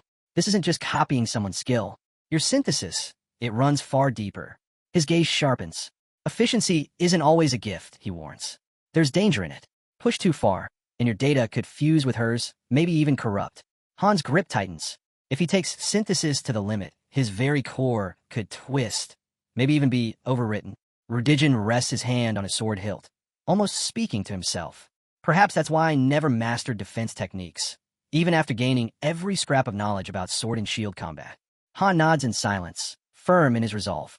He has only one goal, to unite blade and body until they move as one. Just then, a maid arrives, balancing a tray stacked with food. She quickly sets a table, arranges the dishes, then bows gracefully. Lunch is ready. The fighters glance at each other. Han nods. Yeah, let's eat first. Redigin agrees with a quiet nod. The scene shifts. Now on the 18th floor, a dark, narrow corridor lit by faint light. A system prompt hovers above. Mission type, research. Objective, survey the area. The blonde teammate calls to the girl beside him. Cover my flank. Without hesitation, the squad locks into position. A red-haired warrior lunges ahead, spear cutting through a knight in a single strike. Bennick, the team leader shouts. Take out the ones behind cover. Anin, the blonde, scans the field. These knights are skilled. Stay sharp. I know. She shoots back, never losing focus. Suddenly, a sharp command cuts through the chaos. Everyone down. The squad freezes. In an instant, a shadow blazes past, cutting down multiple knights in one sweep. The blonde exhales as the system announces, area secured. 2 teammates, both 3 stars, level up. Each hero earns 50,000 gold. The MVP, Ryman. He nods to the squad. Good work holding steady, even against human-type foes. One girl replies, I got used to it on the 12th floor. When it's life or death, you learn fast. Rosa glances at Lilani. You did well out there. Flustered, Lilani stammers. It's only because you guided me. And elsewhere, high above on a rooftop, a dark-haired girl stands quietly, her gaze fixed on the distance. Nearby, voices ripple through the group. Group 3 was sent straight to the second floor right after arriving. Another voice cuts in. Then we'd better step up if we want to follow. A third groans, I'm so sick of these potatoes. That sparks a laugh. Maybe they'd taste better if someone else cooked them. Didn't I hear Julia's got 3 kids? One teammate asks. Doesn't mean she can cook, another replies. She just throws random things in a pot and hopes it turns out edible. At the back, a brunette watches one of the girls stew in silence, clearly annoyed. With a sigh, she mutters, guess decent food's off the menu while we're stuck here. Then she steps forward, her tone sharpening as she addresses the squad. Listen up. Here's how the raid units are divided. She explains. Groups 1 through 3 form the tower's frontline squads. The elite, top-tier heroes tasked with defending each floor. Only they're allowed to live on the second floor, the heart of the central base. A system prompt appears. Groups 4 and 5, support units. These teams back up the main raiders. Built around potential instead of rank, their members rotate often, no permanent squads. Another update flashes. Group 6, temporary reserve. This group handles recon and dungeon analysis. Usually, one member is sent ahead to scout and verify missions. It's where the inconsistent, the underperforming, and the unproven end up, the ones who haven't earned their place among the stronger teams. Then the system delivers its final, brutal message. Unfit heroes, those marked for synthesis or conversion, don't gather here. They've already been dealt with, recycled, or transformed. The scene shifts. In the distance, a playground comes into view. At its center rises a strange structure, a caged core glowing with pulsing energy. Battle erupts around it. The brunette charges headlong, attacking with relentless fury, her strikes crashing against the blonde. Not far off, a gray-haired man readies his blade, steel clashing with screams echoing through the air. The brunette roars, her voice sharp with rage. Why are you all holding back? A yellow-eyed girl snaps back, cold and unyielding. I told you, fight like you mean it. Fight to kill. Anything less, and you're the ones who will die. She warns them again. Don't relax just because it's 5 against 2. Even then, the squad struggles, barely managing to bring down a single enemy. The blonde, sweating and lost in the chaos, shouts, Wait, what were the instructions again? No time. A sword whistles through the air, straight for him. At the last moment, one of the girls deflects the strike. A redhead isn't as lucky. She takes a blade straight to the neck. Another girl drops right after, struck down the same way. Ryman charges forward, sword arcing down, but the yellow-eyed girl blocks with ease, countering low and slamming a strike into his jaw. He swings again, this time from above. But she's already read the attack, moving before his blade can land. She studies him closely as he fights. The strikes are sharp, the movement's precise, but she can see it. He's still holding back. He can't bring himself to go for the kill, not against his own squad. He's close, but not there yet. Still, she isn't disappointed. In her mind, 5 names are already marked for the second group. Later that day, the team gathers inside a warm, 3-story house. A table packed with food fills the center of the room. The brunette leans forward, her voice casual. So, how's the food? The response is instant. Cheers, laughter. The meat is delicious, and for the first time in a while, spirits run high. She smirks. Good, because you're joining the second group. The celebration halts. Silence drops over the table. Everyone stares, unsure if they heard her right. She rises, ready for objections. The man across from her speaks first. He shakes his head slowly. Sure, moving to the second floor sounds amazing, but that's a massive leap. For someone like me, it feels like a once-in-a-lifetime shot. The archer rolls her eyes. Don't be so dramatic. But the redhead cuts in. No, he's right. The second floor isn't just a step up. It's a battlefield. I heard someone died right after getting promoted. Her tone hardens. Honestly, I was terrified the moment I set foot there. Being placed in the second group already feels like too much. The dark-haired girl exhales. Then just stay on the first floor. But the yellow-eyed one speaks, calm but grim. Doesn't matter where I end up. Death will find me either way. She slices into her food. I've already watched teammates die. If it's not on the front lines, then it'll be on some solo recon, or worse, used as an experiment. The table falls quiet. She leans back, almost amused. Honestly, ever since Group 3 formed, everything's shifted. We already cleared the 14th floor. The 18th isn't far.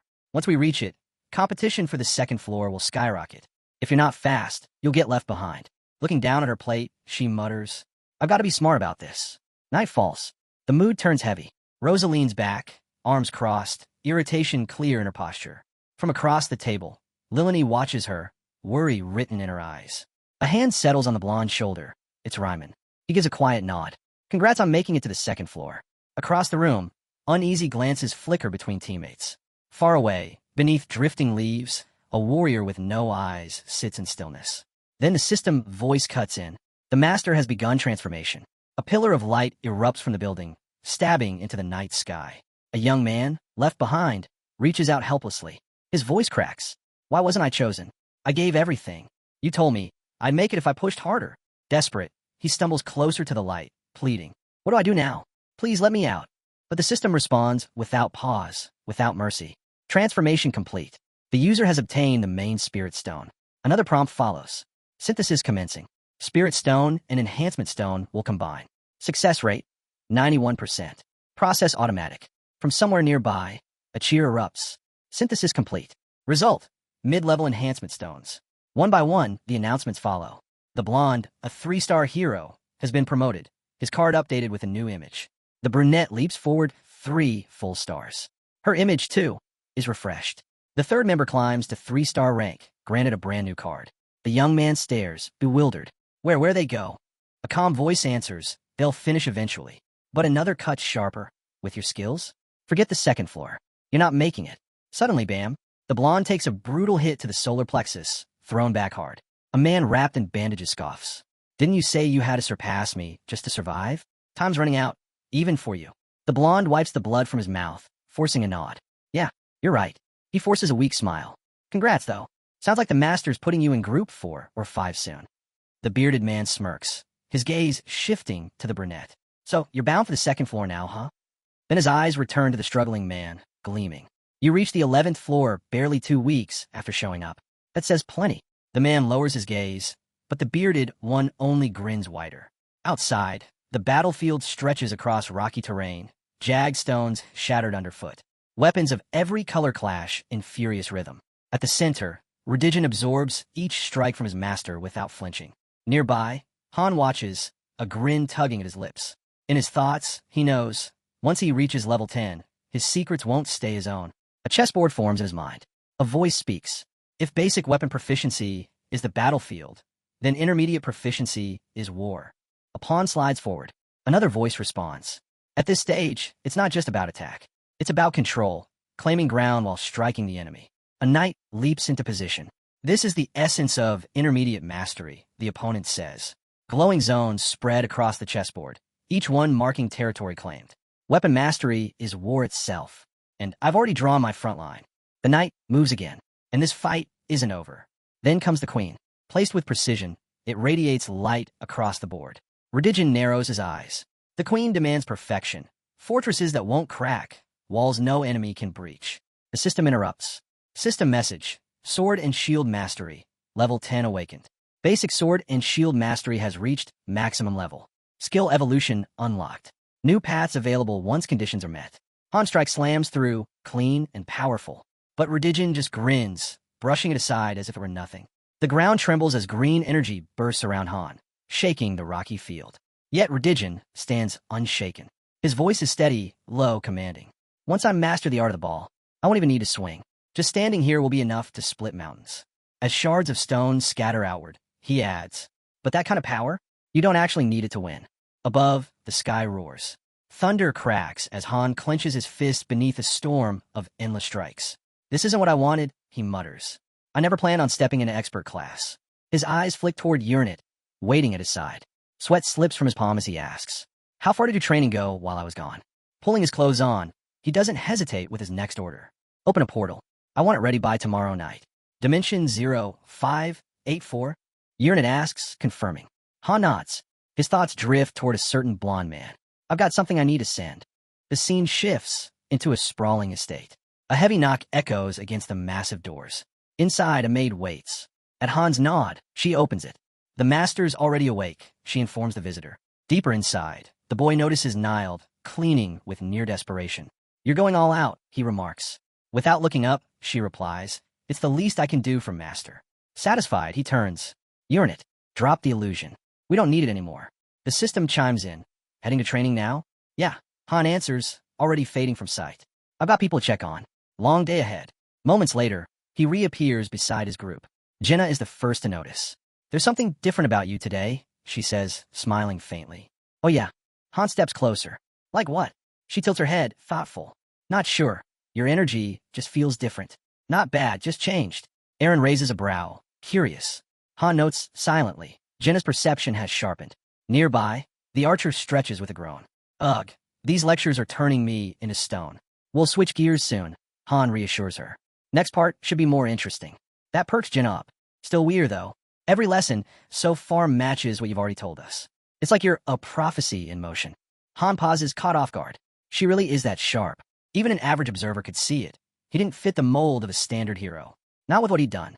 He turns to the spearman. When you're finished here, meet me in the backyard. Got it. The spearman answers without hesitation. The story shifts again, this time to the Academy's training hall.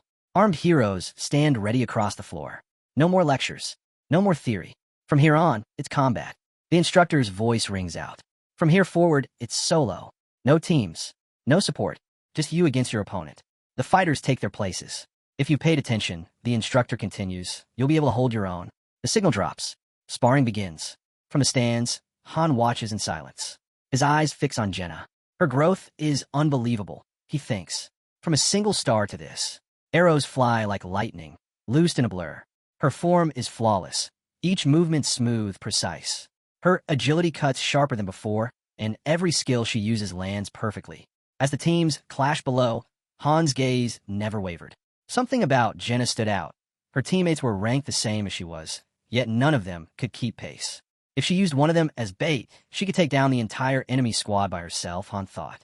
His eyes drifted toward Aaron, locked in a heated duel of his own. Then, without warning, the scene shifted. A long corridor in the academy stretched ahead. Han walked with steady steps, Aaron trailing behind, confusion on his face. Where are we going? Aaron finally asked. You'll see, Han answered without slowing. Just follow me. Aaron froze mid-step, his eyes going wide.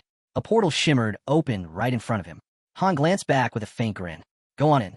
Still processing, Aaron hesitated, but then stepped through. On the other side, a vast, misty garden spread out before him.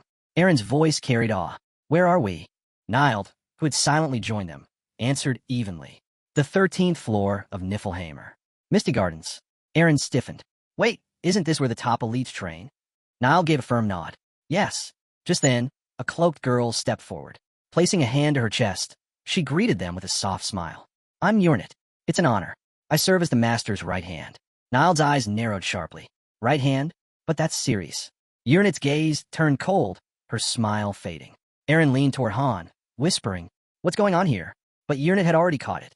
Did you just call him your friend? Han ignored the tension and spoke instead. Is the portal to Mutant ready? It's open, Urnit replied with a nod. Aaron glanced between them. He noticed it, the way Urnit seemed to brighten whenever Han spoke. But whatever connected them, he couldn't piece it together. Han turned his focus back to Aaron, his tone shifting. You said you want to get stronger, right? Aaron's shoulders tensed. Well, Han continued, this is me helping you. Aaron hesitated, torn. If you're not ready, that's fine, Han said calmly. You could stay here. Become an instructor. Train others when you're prepared. Before Aaron could answer, Urnit cut in, her voice sharp and cold. That might be the smarter choice. I've seen plenty like you, no natural talent. They break themselves working twice as hard just to survive. Aaron stayed silent, eyes lowered. And eventually, she added, they hit a wall. And when they do, that's the end. Han glanced at her, then back at Aaron. Don't take it personally. That's just reality for most people. But Urnit wasn't finished. There was one fool, she said, had even less talent than you. And yet, he reached our level. Aaron's head jerked up, eyes wide. Urnit gave a slow nod. Mutant, couldn't learn a thing. No matter who trained him, nothing stuck. Total failure. Aaron stared. Then how did he? Urnit raised her hand. A spell flared, tearing open another portal beside her. This leads to Dimension 0584, she said evenly. Luanon. Han's eyes narrowed. Luanon. He remembered well. That was where the global raid happened 2 years ago, and a place Mutant now called home. Urnit's gaze lingered on the swirling gate. That place is draining his life away, little by little. Niall stepped forward, eyes closed as if bracing herself. Many followed Mutant there, hoping to learn from him. None of them returned. Han didn't hesitate. They all died. Aaron froze. The words crashed into him like a hammer. His eyes locked on the glowing portal, grip tightening around his weapon. Han turned toward him. Survival rates under 3%. If you want to live, don't step through. Aaron said nothing, but his fists clenched until his knuckles turned white. But what if I make it? He thought. What if I come back stronger? He drew in a deep breath and stepped closer, gaze fixed on the light ahead. I'm going, he declared. I don't plan to die. I just want to give everything I've got. Urinit moved toward him. Time flows differently there, she warned. Don't forget it. Aaron shut his eyes, letting it sink in. When they opened again, they were clear, steady. The hesitation was gone. Without another word, he walked straight into the portal. Just before the lights swallowed him, he glanced back at Han. Take care of things while I'm gone. Their eyes met. No words, only a silent understanding. As the portal shimmered behind him, Han turned to Urinit. How do you expect him to survive? She answered calmly. He probably won't. Mutan's already been told. Han stared into the swirling gate, his voice quiet. If he does come back, send him to Tonia immediately. Urinit gave a small nod, assuming he returns. Han said nothing. The weight in the air was enough. Everyone already knew the odds. As Aaron vanished into dimension 0584, on, Han realized this wasn't just Aaron's path anymore. It was his as well. The scene cuts to the highlands. Up in the mountains, blades clashed. Redigen blocked a fierce strike, boots grinding across the rocky ground. Across from him, Han stood firm, breath heavy. Was that enough? He asked. Urinit's sword gave a short nod. You've hit your goal. Still catching his breath, Han pulled up his stat window. His level hadn't budged, still stuck at 20. His stats were the same. Yet deep down, he could feel it. Something inside had shifted. The system showed the same numbers, but in his mind, he saw it clearly. His basic swordsmanship had evolved to the intermediate tier. The price, fragments of his earlier mastery stripped away, including his shield techniques. Even so, his style was sharper now. His discipline, composure, and grit under pressure had all grown stronger. Han looked down at the emblem in his hand, a warrior's crest, etched with a shield, a blade, and twin axes. The biggest change? He had unlocked the warrior class. New skill routes were now open to him. But to move forward, he had let go of hidden movements. Han didn't regret it. That skill had never been his. As the emblem of the rogue faded from memory, his thoughts turned to Jenna. Jenna had earned her profession too. After racking up 37 straight victories in relentless sparring, she was granted exemption from group training. Her archery had already broken into the intermediate stage. Now she worked on merging pinpoint accuracy with blistering speed. The next step was clear, training under Sarah, ranked 13th among the top archers, right behind Lisa. That was when Han remembered Urinit. She had once placed a ring in his hand, legendary grade, forged from star Iron Mind in Niflheim, a relic of the fallen heavens. It wasn't just strong, it shattered the very rules of the system. When she gave it to him, she said it marked him as a master. Anyone who saw it would know exactly who he was. The ring also linked their minds. Distance didn't matter. As long as he wore it, they could always communicate. But Urinit's sword had once told him the ring wasn't even needed anymore. Maybe because words weren't necessary now. Han looked at the artifact glinting on his finger. Urinit began to explain. The ring was built using an advanced information manipulation spell. It could bend elemental data, mask stat readings, even rewrite system records. Han turned it slowly in his hand. How long do the effects last? The system chimed in before she could answer. Item acquired. Ring of Darkness. Classification, low rank. Han blinked. That's unexpected. Urinit remained calm. Its power will fade once Master reaches the 50th floor. Seated across from her, Han nodded, impressed. Crafting something like this, alone? That must have been brutal. Her voice softened. I actually started before you ever arrived. By the time he got here, it was nearly finished. Then, without warning, her eyes filled with tears. I can't bear the thought of you leaving again, she whispered. Han's reply was steady. Don't be so dramatic. We'll meet again. But Urinit leaned closer, hope flickering through her worry. Her emotions spilled over. Han scratched the back of his neck, uneasy. I only came to check in before heading back to Earth. That's all. She looked down, disappointment clear. That's not what I wanted to hear. At that, Han suddenly stood. There's something I forgot. Urinit looked up, startled by his sudden shift. Eyes sharp, Han pictured the weapon vault. Open the armory, he said firmly. Then he glanced at her, his intent clear. I've decided. I'm taking a weapon from Niflheim. The scene shifted to the tower's legendary armory at its very summit. Han stepped inside, Urinit by his side. Rows of weapons stretched endlessly before them. Swords, axes, spears, all gleaming with power. He paused before one, a premium-grade steel sword, forged from highest steel by a unique method. But before his hand could reach it, Urinit's voice came from behind. That's too ordinary. It doesn't suit you at all. Come with me. They walked deeper, down a long corridor, until they stood before a massive door carved with the image of a ram's skull. Urinit stopped, turning to the man behind her. She raised both hands toward the massive door. The etched magic circles lit up, humming with power. Everything beyond this point is S rank or higher, she explained. True masterpieces, every one forged by my master. With a deep groan, the colossal doors pulled open. They stepped inside. Each footfall echoed across the chamber. Han's expression hardened as his eyes adjusted to the glow. Is it true there are 132 weapons in here? He asked. Urnit closed her eyes, nodding once. All accounted for. Before them stretched a vast vault. Walls lined with weapons, each a creation of the legendary blacksmith himself. As they moved deeper, Urnit's gaze lingered on one blade resting on its stand. Miss Stiltine, you're not actually planning to take that, are you? She explained its power, how no defense, no matter how strong, could withstand its piercing edge. A weapon built for tower ascension. A system prompt appeared, listing Miss Stiltine's stats in glowing script. Han lifted the dark sword, studying its edge. A memory stirred. The black dragon on the 20th floor, its body resistant to both magic and steel. Miss Stiltine had been the key to victory. Yet after a long silence, he set it back. It's strong but too specialized. I need something with reach. Urnit gestured to another rack. Then consider this. Before them lay the Baselar blade, S+ rank, crafted from the horn and scales of the Shadow Demon King. Its trait is rare, she explained. True physical penetration. No defense, armor, scales, or enchantment can block it. Han reached for it, fingers brushing the dark edge. His eyes narrowed. This might be the one. But after a moment, he shook his head. It's useless against magic. That makes it a liability. I need balance. Urnit stepped closer, pointing to another stand. Then perhaps. Gungnir. Han's eyebrow rose. You're certain about that? She nodded with quiet conviction. You don't need spear mastery to wield it well. Han studied the weapon, thoughtful. It's compatible with Bryanac's early model. If it works, one throw could wipe out dozens. Pride warmed Urnit's voice. You deserve every weapon here. After all, you're the one who created them. Han smirked faintly. Not alone. His gaze swept the armory, steady and sure. If it weren't for all of you, I'd have stopped at A rank. S rank and higher?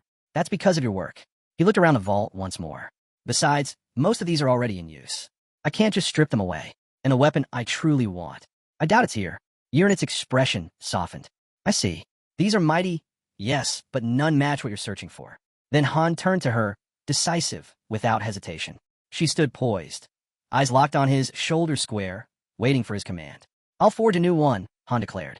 Without hesitation, Urnit raised her hands. A portal bloomed open, molten light flickering within its swirl. She bowed with reverence. Together, they stepped through. At the Summit Forge, Niflheimer's highest-tier facility, the system prompt confirmed their arrival. Prime blast furnace activated. Han peered into the roaring core. His voice was calm, steady. Begin all preparations. Urnit moved behind him, hands resting lightly on his shoulders. She gave a single nod. Han lifted his hand. The verification skill roared to life. From the ring on his finger, black lightning erupted, tearing across the forge like a storm. Power surged, rattling the chamber walls. Urnit's voice echoed in his mind. The rite of the master of Niflheimer has begun. System prompts flared into brilliant pink notifications. Permission granted. You may now craft a custom weapon. Urnit reached out to him mentally. What kind of weapon will it be, master? Han kept his gaze on the furnace. A weapon that grows. The system blared a warning. The casting method was unstable.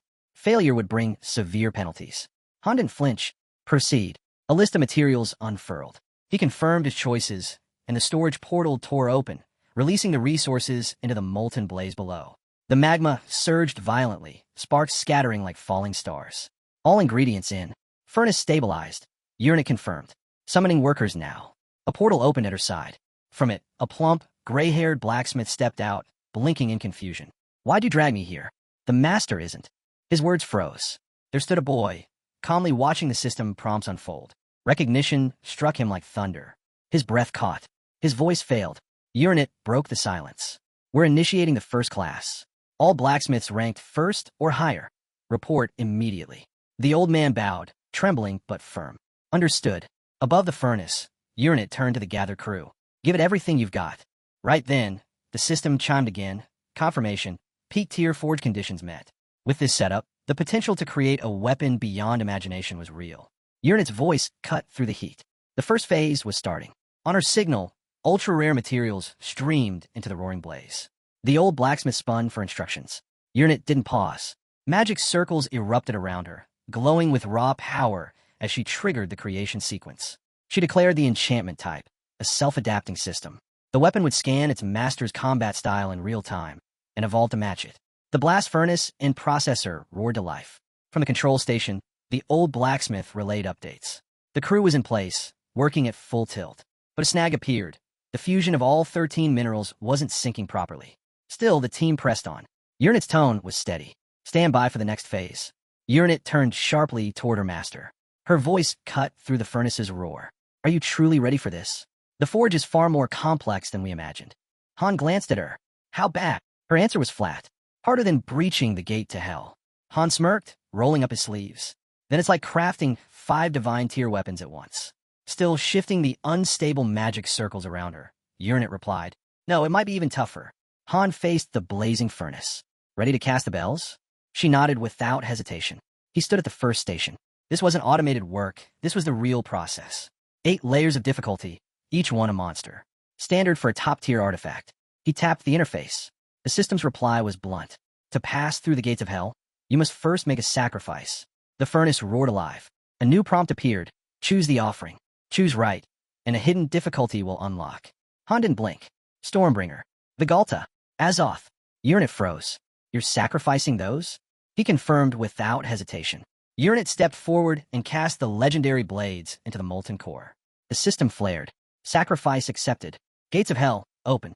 The forge's difficulty spiked instantly to highest divine rank. Han's expression darkened as the updates poured in. Penalty triggered. Weapon's final power will be reduced by 33%. Success rate, 0. Then came the final prompt. Do you still wish to continue? Han grinned at his subordinate. The system keeps telling me to quit, but I've already thrown everything into this. No turning back now. Heat rose from his hands as he cracked his knuckles. The riddle, does it mean anything? Uranet's voice was firm. It means everything. Something clicked in Han's mind. His expression sharpened. He pulled up the system window and locked in his choice.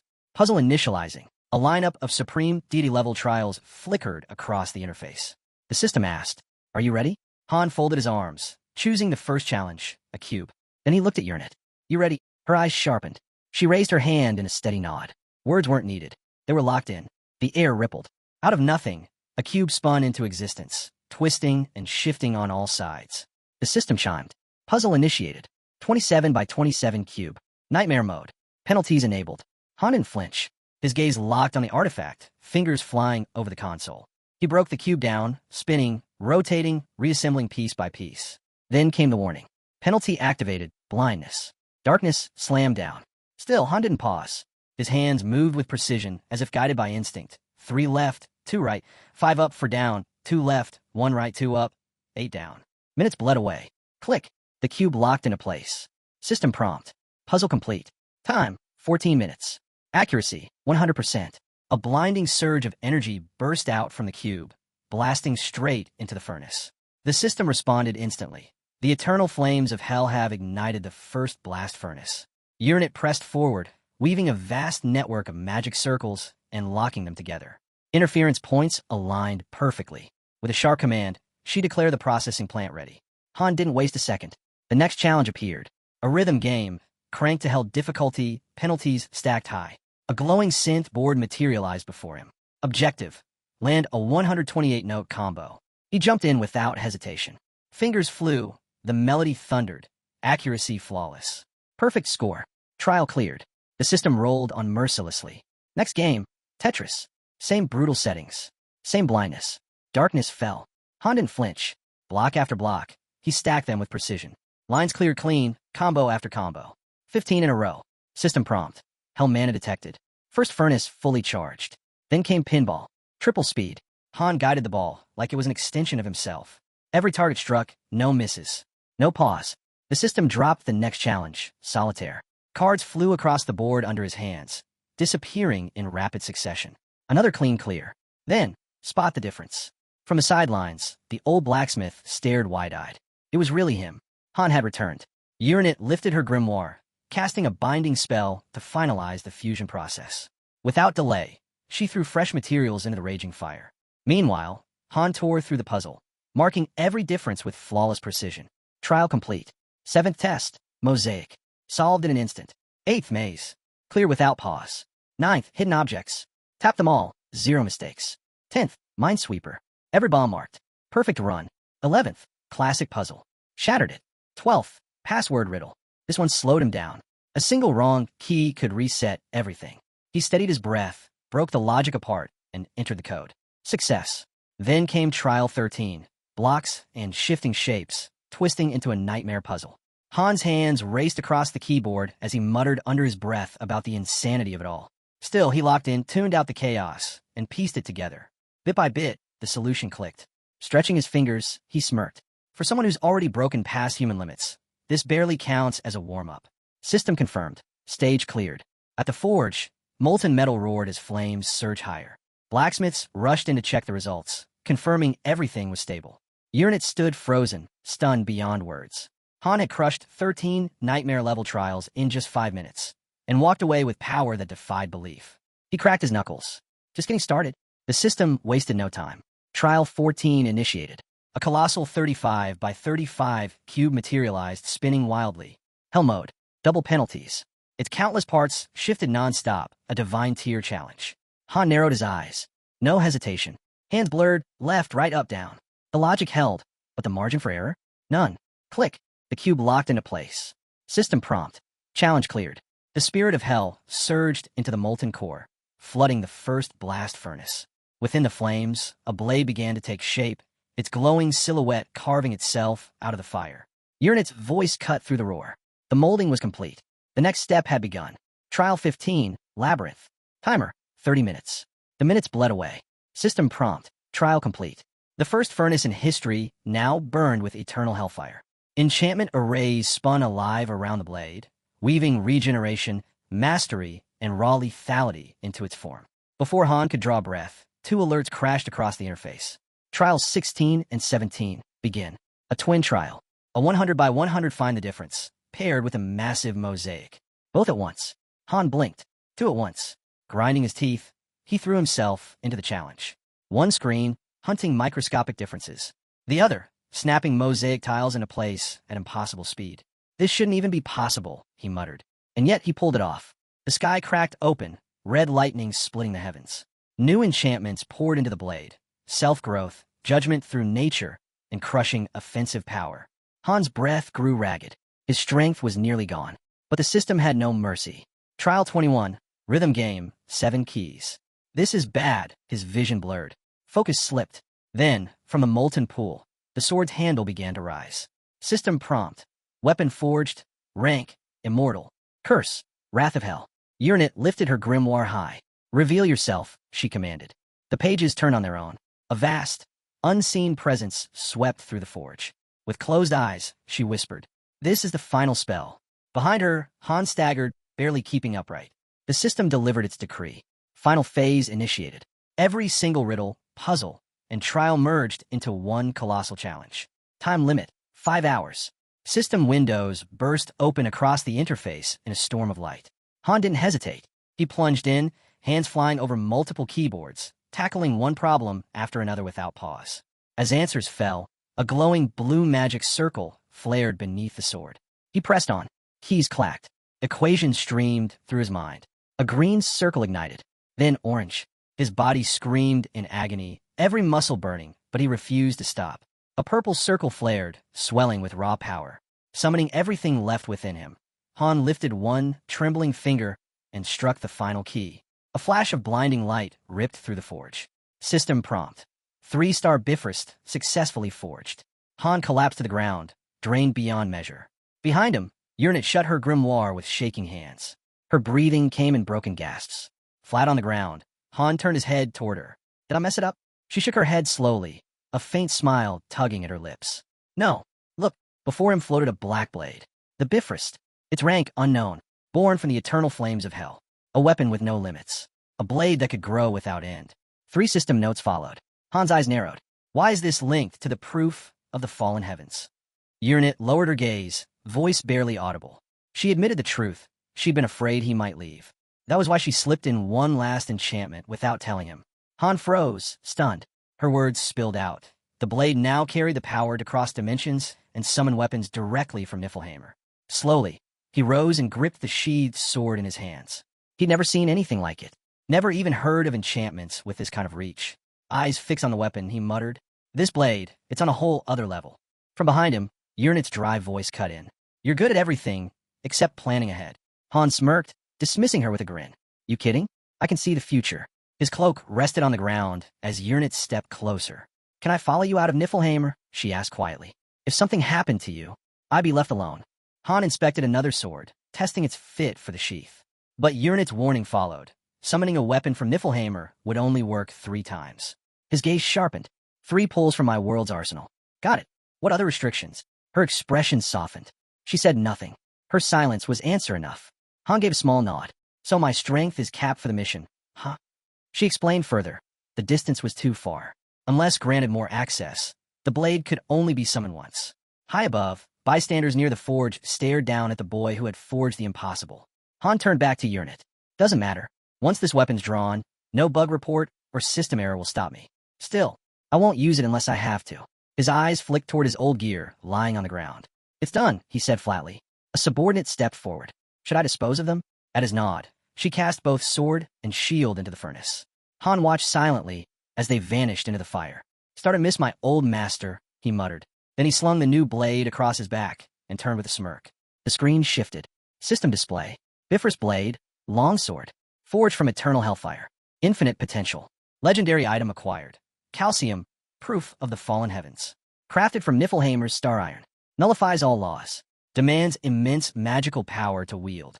Scene 91. Training arena.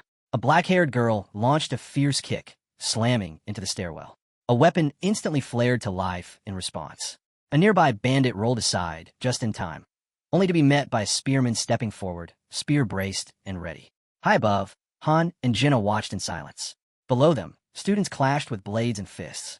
Jenna asked if Han noticed the same thing she did, though she admitted she couldn't keep up with their speed. In the arena, the spearman barked a lesson mid-duel. Long-range fighters must always control the distance.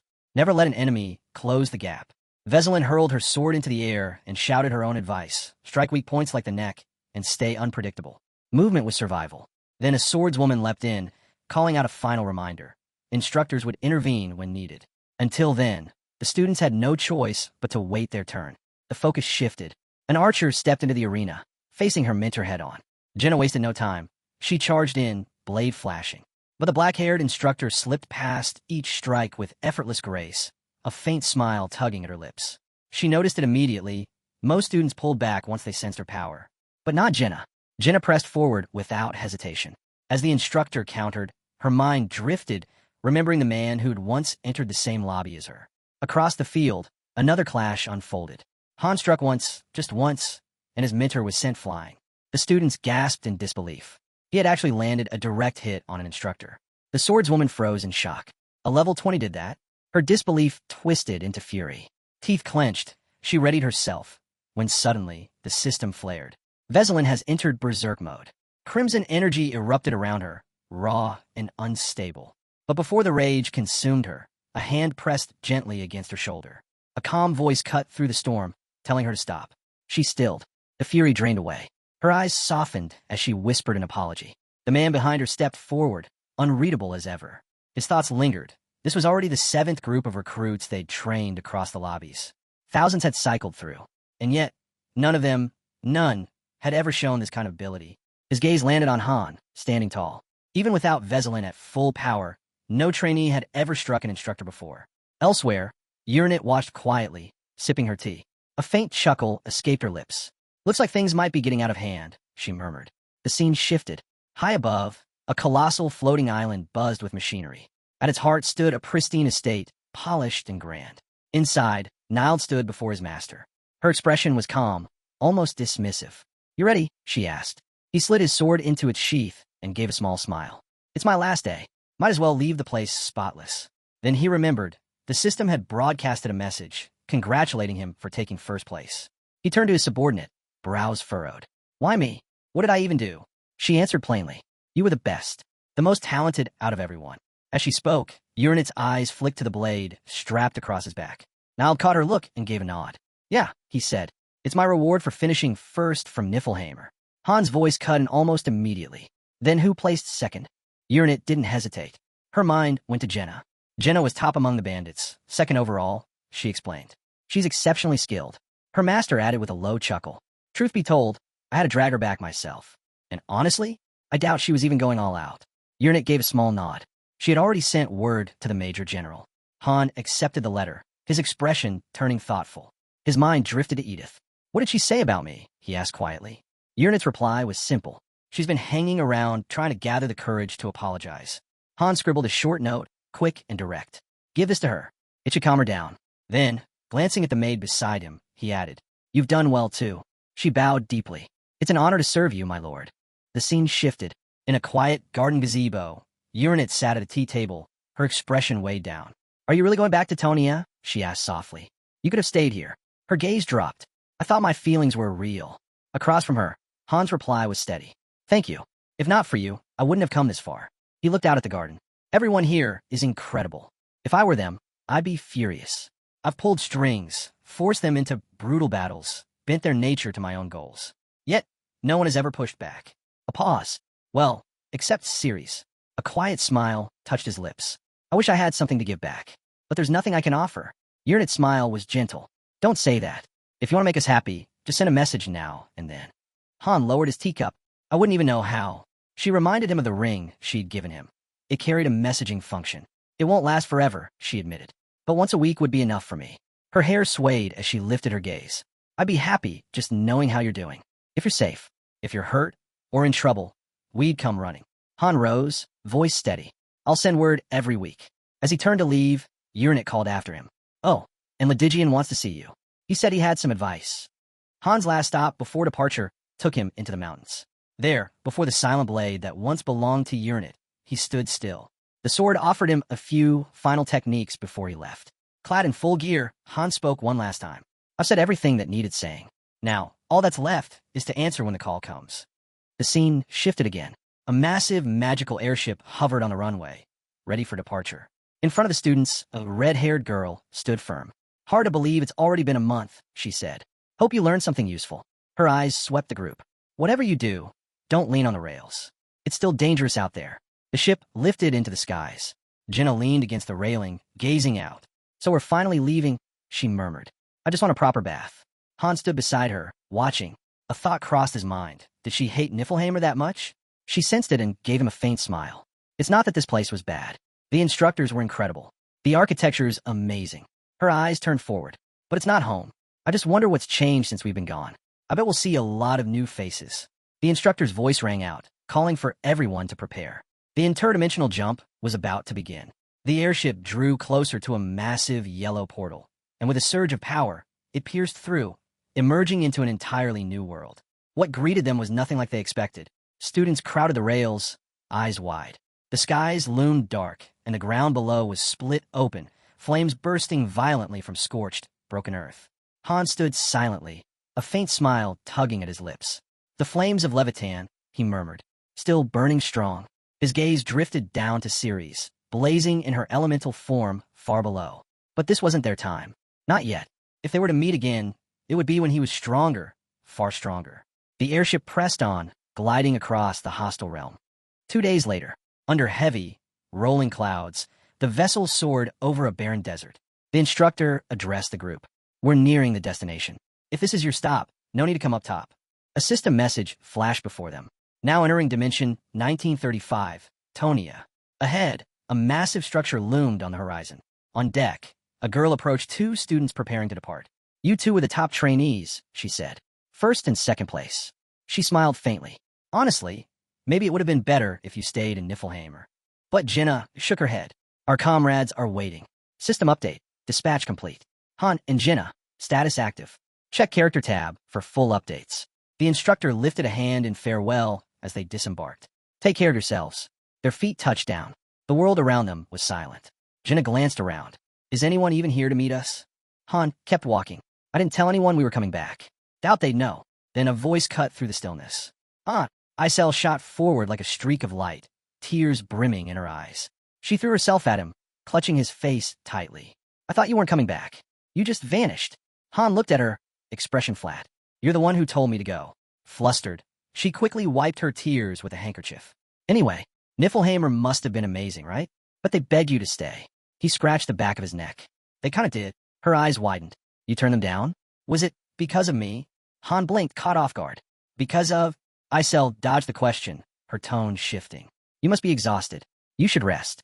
She looked around, voice lighter now. The city's changed. This isn't the old Tonia anymore. Han raised a brow. Change how? With a grin of pride, she answered. A lot. You'll be shocked. Cut to the city. Han stared up, eyes widening. A third floor had been added. Isel hovered beside him, arms crossed. Yup, you're seeing it right. A low breath escaped him. I was worried enemies might breach the place. But this works. She floated higher, ready to break it all down. First floor's full of slackers. Isel explained with a shrug. Not worth mentioning. The second floor is for support units and trainees still trying to figure things out. Han cut in. So the third floor is combat. She nodded. Exactly. Better food, better beds, and plenty of ways to relax. Han stayed quiet, processing. His thoughts drifted to the letter he'd sent Edith. 2 clear suggestions. Lean harder on extended summons to cover for the lack of top-tier heroes, and focus on personal growth instead of relying too much on him. Mid-flight, he turned to Isel. How many are stationed on the third floor right now? 15, she replied instantly. He gave a small nod. Nearly double. At this pace, both the second and third squads would fill soon. After a moment, he made up his mind. Tomorrow and the next day, we train together. Full synergy. A pause. After that, we head for the 21st floor. Isel flew beside him in silence. Then, cautiously, she spoke. Don't take this the wrong way, but things have changed. Han's eyes narrowed. Go on. She looked down. While you were gone, Tonya moved forward. His gaze slid toward the teleportation portal. He pieced it together. They kept climbing. She gave a single nod. Han's voice stayed calm. You look nervous. Why? As long as no one's dropping dead, I don't care. Isel rushed to clarify. No one's died. Hands in his pockets, Han kept walking. What floor are we on now? Her answer came slowly. The 25th. Han stopped mid-step. We're already on the 25th? She nodded again. Not the 24th. The 25th. He glanced out over the third floor, taking it in. They had actually cleared the floor boss. He had underestimated them. Everything really had changed. His eyes shifted toward the summoning gate. When did the master use the extended summon? A month ago, Isel answered. Right after you left for Niflheimer. Show me the logs. She summoned a towering wall of system notifications. Han scanned them quickly, eyes narrowing as the details sank in. 25,000 diamonds. 5 consecutive extended summons. An entire stockpile drained. Even bought the bonus pack. Then his eyes froze. Buried deep in the alerts, one message stood out. 4-star hero acquired. Han scowled. Initon's second 4-star. Lucky bastard. A 1% drop rate. 2 4-stars. Ridiculous. If they'd been summoned earlier, he could have handled them easily. But now, they'd probably grown far stronger. Were they the ones who cleared the 25th? Isel nodded. They gathered enough recording stones. If you want, the master can show you the raid video tomorrow. Han smirked. Yeah, I'll watch. Can't wait to see what they're made of. The scene shifted. The training grounds. A mannequin stood tall, clad in heavy, metallic armor. Then, impact. A brutal strike crashed into it, clean and precise. The blow came from Belkist. His blade flashed in relentless rhythm, each strike sharper than the last. He drew back for another swing when footsteps echoed nearby. He stopped, glancing over. Belkist glanced over as Han approached, voice low. What are you doing out here this late? His tone shifted darker. So, you're finally back. After a whole month. Han gave a casual nod. Yeah, just got in. What's going on? Belkist turned away. Nothing. Just training. But Han caught it. The blood on Belkist's grip. His eyes narrowed. Doesn't look like training. More like you're working something out on that dummy. Belkist didn't argue. He tightened his stance. I'll wrap it up soon. Unless you feel like sparring. Han's voice came from behind him, calm and dismissive. I'm heading to bed. But Belkist pressed. A heavy sigh, followed by a firmer tone. Just one match. Han didn't respond. He only watched. Belkist lifted his sword again, eyes locked forward. Then, in a sudden burst, he unleashed a storm of strikes. Blades hammered the mannequin, each blow faster, sharper, until the armor cracked apart and collapsed in fragments. Turning back toward Han, sword steady, he said simply, I'm ready. The shards clattered behind him. Belkist glanced down, muttering, that didn't count anyway. Then his gaze rose. So, did you really leave everything behind? Han's reply was plain. A lot happened this past month. Without another word, they stepped into the training hall. Belkist took position, eyes on Han's weapon. That sword looks unique. Han smirked. Jealous. Belkist shot back without hesitation. Would you give it to me if I said yes? Han didn't even blink. No. Belkist lunged. Steel slashed forward, fast and precise. Han blocked with ease, sparks flying as their blades clashed. One strike led to another, the rhythm building into a relentless exchange. Han grinned mid-spar. He's improved. Could be sword mastery level 9 already. He's fighting like a man with something to prove. Belkist pressed harder, blade driving forward with raw aggression. Between strikes, his voice rang out. I'm fighting angry. Han's expression hardened. He struck back. One swing. His blade crashed through Belkis' guard like a hammer, the impact blasting him across the hall. Belkis slammed into the wall with a heavy thud, a cough escaping as he slid down, wincing. Han rested his sword on his shoulder, calling out casually, "If you're gonna ask for a spar, at least wipe off the sweat first. You won't last long, already drained." Belkis chuckled weakly from the floor. "You've gotten stronger. What kind of training was that?" Han walked closer, shrugging. "Trade's secret," he added dryly. "At one point, it didn't even feel like fighting a person. More like getting hit by a battering ram." Then, another voice echoed through the hall. Funny how unpredictable the world's gotten. Footsteps emerged from the shadows behind Han. "Never thought I'd lose that badly to a boy." Han turned slightly, eyes cold. "You just call me a boy?" From the side, Belkis smirked. "Easy mistake. Even I made it once." Belkis turned toward the exit, pausing just long enough to toss a warning over his shoulder. "Be careful, Han." Han said nothing. He simply watched as Belkis disappeared into the night. The scene shifted to the dorm building. Inside, Ivalka had dozed off at the table, clearly knocked out after a heavy meal. Han passed by, pausing for a moment. Why was she asleep there instead of in her own bed? He didn't linger. The thought stayed with him as he moved down the corridor. The new dorm layout came to mind. 3 hallways, 5 rooms each. Looked like the master had reorganized them into proper teams. Entering his room, Han collapsed onto the bed without hesitation. Arms folded behind his head, his mind drifted to the 3rd group. What were they really capable of? The next day, Taunia's meeting room came alive. A warm chandelier glowed overhead as Han walked in, taking in the familiar space. It had been a long time since the entire squad gathered like this. Then a sharp voice broke the quiet. "I wanted to see you." Ivalka snapped, clearly annoyed. "You vanished without a word." Han gave a small nod. "You're right.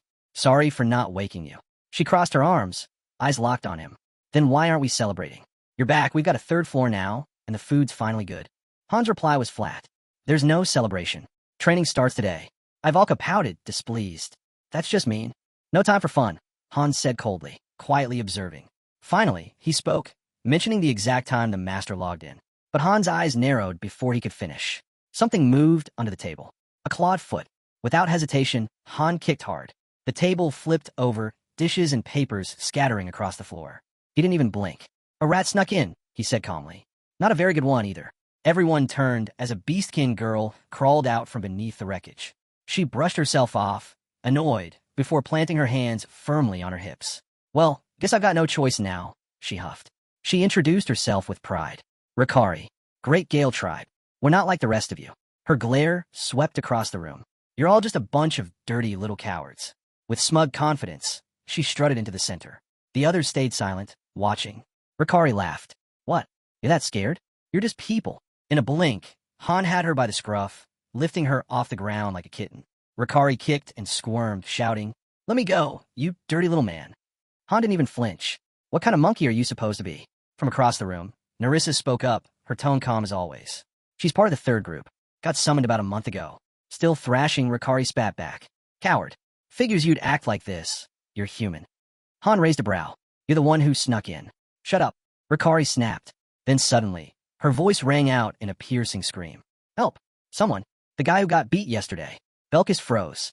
The words hit like a blade. His body stiffened, teeth clenched, hand instinctively moving toward his weapon. Jenna reached out quickly, trying to stop him. "Belkis, she's just a kid. Don't let her get to you." But Belkis's eyes burned with fury. "You expect me to let this scarecrow talk like that and walk away?" At his threat, Rikari's face flushed crimson. Rage twisted across her features. And then she snapped. The wolf girl lunged at Han, claws flashing in a savage swipe. The strike tore through the air with raw power, carving deep gouges into the floor where he had stood a second earlier. Han had moved barely. Staring down at the shredded boards, Han's gaze sharpened. What was that supposed to be? From the side, someone explained quickly, "She's with the 3rd group. They're all werewolves. From the Far East. Rare race." Han didn't look impressed. His eyes stayed locked on Rikari. Irritation thick in the air as tension weighed heavy in the room. Rikari tensed again, clearly signaling backup, ready to strike fast, end it before it spiraled out of control. But she never got the chance. A clean blow struck the back of her neck. Belkis. She collapsed instantly, hitting the ground unconscious. He stood over her, blade lowered. "She talks too much." The others barely reacted. Cold eyes glanced her way, one muttering that she clearly didn't share their mentality, especially not toward humans. Jenna stepped in beside Belkis, smirking as she poked at the wolf girl. So, what are you gonna do with such a cute little enemy? Han exhaled, tired. I haven't decided. Either way, she's trouble. The scene shifted. In the dormitory hall, Han carried Rikari over his shoulder, heading straight for the forest exit. She hadn't stirred once since the hit. The artificial forest stretched wide before him, shadows deep between towering trees. He glanced around, muttering, "Wonder how much it cost to build something like this just for us." Eventually, a small cluster of houses came into view. Quiet. Empty. Then, a voice cut through the silence. "Who are you?" Han turned. Perched high in the branches, several girls watched him, half hidden among the leaves. He set Rikari gently on the ground. "She came to spy on us. Got caught. Lost control. I handled it." The girls exchanged wary looks. One whispered to the other before a red-haired girl dropped down from the trees. Her eyes were sharp as she stepped closer. "Are you really Han?" Han raised a brow. "Yeah. And how do you even know that?" She didn't answer. Instead, she grabbed Rikari by the arm and said flatly, "I'm taking her." With that, the two disappeared back into the trees, leaving Han standing alone. Still processing the encounter, he wandered deeper into the forest, until something unusual caught his eye. Logs hung high in the branches. Unnatural, not part of the forest design. To the side, a neat row of training dummies stood in formation. Then, laughter echoed through the clearing. A voice rang out bold and clear. "So you finally showed up." From the canopy, a figure dropped down, landing with a confident grin. "Kishasha." She introduced herself. "I've heard plenty about you." Han blinked. "What? Strongest male in the lobby, right?" She pressed, golden energy flaring around her. "I've seen your fights. Magic or not, I've been waiting for this." Before he could reply, she lunged. No hesitation, no warning. Claws tore through the air, fast and sharp. Han blocked just in time, his sword ringing under the impact. The strength behind her strike surprised him. Then came the kick. He barely dodged, ground exploding beneath her heel, leaving a crater where he'd just stood. Han stared at her, grinning. "You're seriously picking a fight with me?" Kishasha didn't flinch. "I've been waiting for this moment. For me, this is everything." The clash ignited. She lunged again, claws slicing like blades. Han met her head-on, sword raised. The collision shattered the earth beneath their feet. Each strike pushed harder, faster. Han's mind caught up with the truth. Kishasha from the third group. Up close, no doubt about it. The rumors were real. They had cleared the 25th floor. She came at him again, claws ripping through the air. Then her status flashed across the screen. 4 stars. A system ping cut in. A seal slot flickered into view. Bloodline of the Werewolf King. A warrior born for war. As the forest blurred into the background, Han struck. Kishasha blocked, but the force launched her across the clearing. Didn't matter. She was already moving, sliding, smiling, diving back into the fight like she lived for it. Han looked down, blood. A fresh wound. She was faster, stronger, outpacing him on every stat. Still mid-fight, Kishasha raised a hand. "You're different," she admitted. "Didn't expect you to keep up like this." Her stats flickered again. On top of everything else, she carried a seal skill. A 4-star standout flirting with 5-star territory. Han's jaw tightened. Without his mastery of body and blade as one, he'd already be finished. Then, Isel appeared, voice cutting through the clash, calm and unimpressed. "What exactly are you two doing?" Han didn't miss a beat. "Relax. We're not out for blood. Just saying hi in our own way." Kishasha chuckled. "Yeah, just a little back and forth. Our kind of conversation." She launched herself up again, claws flashing. "You're human, but I like you." Han smirked. "Good to know." His grip tightened on the sword. No distractions. This wasn't about words. It was about strength.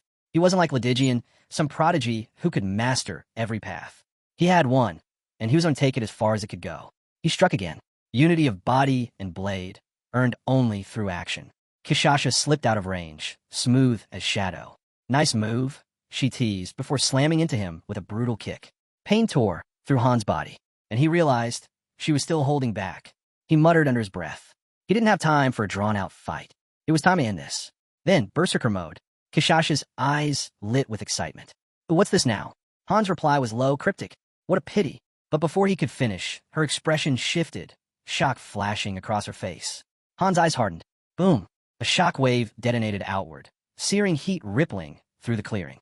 Trees blackened, leaves burned to ash, and within the blaze, her true form emerged. A skill had triggered, imprinting B+. She wasn't just strong. She was the heir of the Werewolf King. And now it was clear why they were called werewolves. From the inferno, a beast charged straight at him. Elsewhere, the ground shook as another devastating wave rippled through the training grounds. Belkist planted himself in front of a dummy, standing firm like a shield. Nearby, Narissa arched a brow. You're here early. Weren't you still supposed to be in training? Belkis didn't look back. That's none of your business. Narissa smirked, eyes closing. Hit a nerve? Guess being called weak really got to you. His jaw tightened. I don't care what they say. A sudden flash of system light caught both their attention. Narissa's gaze dropped. One day after summoning, and they've already cleared the 4th floor, and came back alive. Belkis looked up sharply. So, the 3rd group's heading for the 2nd floor already? She shrugged. Most people get stuck on the 1st floor for a while. That's just how it goes. Then Edith's voice cut in. Tom can't train werewolves. No point keeping them on lower levels. He strode past, tone steady. If that's what the master wants, then that's it. Even when told they weren't ready, he dismissed it. They'll catch up soon enough. Doesn't matter. His gaze shifted away, voice low. They're still weak. Real training hasn't even started. Then, suddenly, names echoed across the floor. Everyone was being called to the central square. Heads turned. Conversations died. The werewolves walked in, calm, collected, utterly certain of themselves. Whispers spread through the crowd.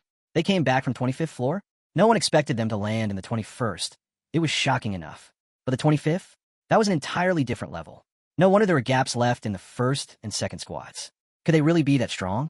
The atmosphere shifted. Someone glanced at Edith. Didn't see that one coming, huh? She let out a breath. Yeah, even I didn't. What am I supposed to say to Han when he gets back? Another figure, arms folded, muttered under his breath. So that's the price for reaching the 2nd floor. Nearby, a fairy chuckled. All right, let's move. Storage rooms waiting. The scene shifted again. Light poured into the massive lobby, stretching all the way toward the 3rd level. Belkis scanned the space. They built an entire forest just for the 3rd group, he muttered. Must be nice.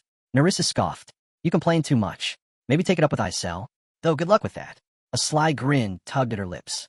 Anyway, I only came to see what everyone finds so special about this place. Doesn't seem all that impressive. Her gaze flicked toward Belkis. By the way, what's the deal with that girl? She leaned closer, her tone sharp. You're supposed to be the strongest here, right? Belkis smirked, calm and unshaken. Yeah, he replied. Not far away. Rikari was unconscious, Dory carrying her effortlessly over one shoulder.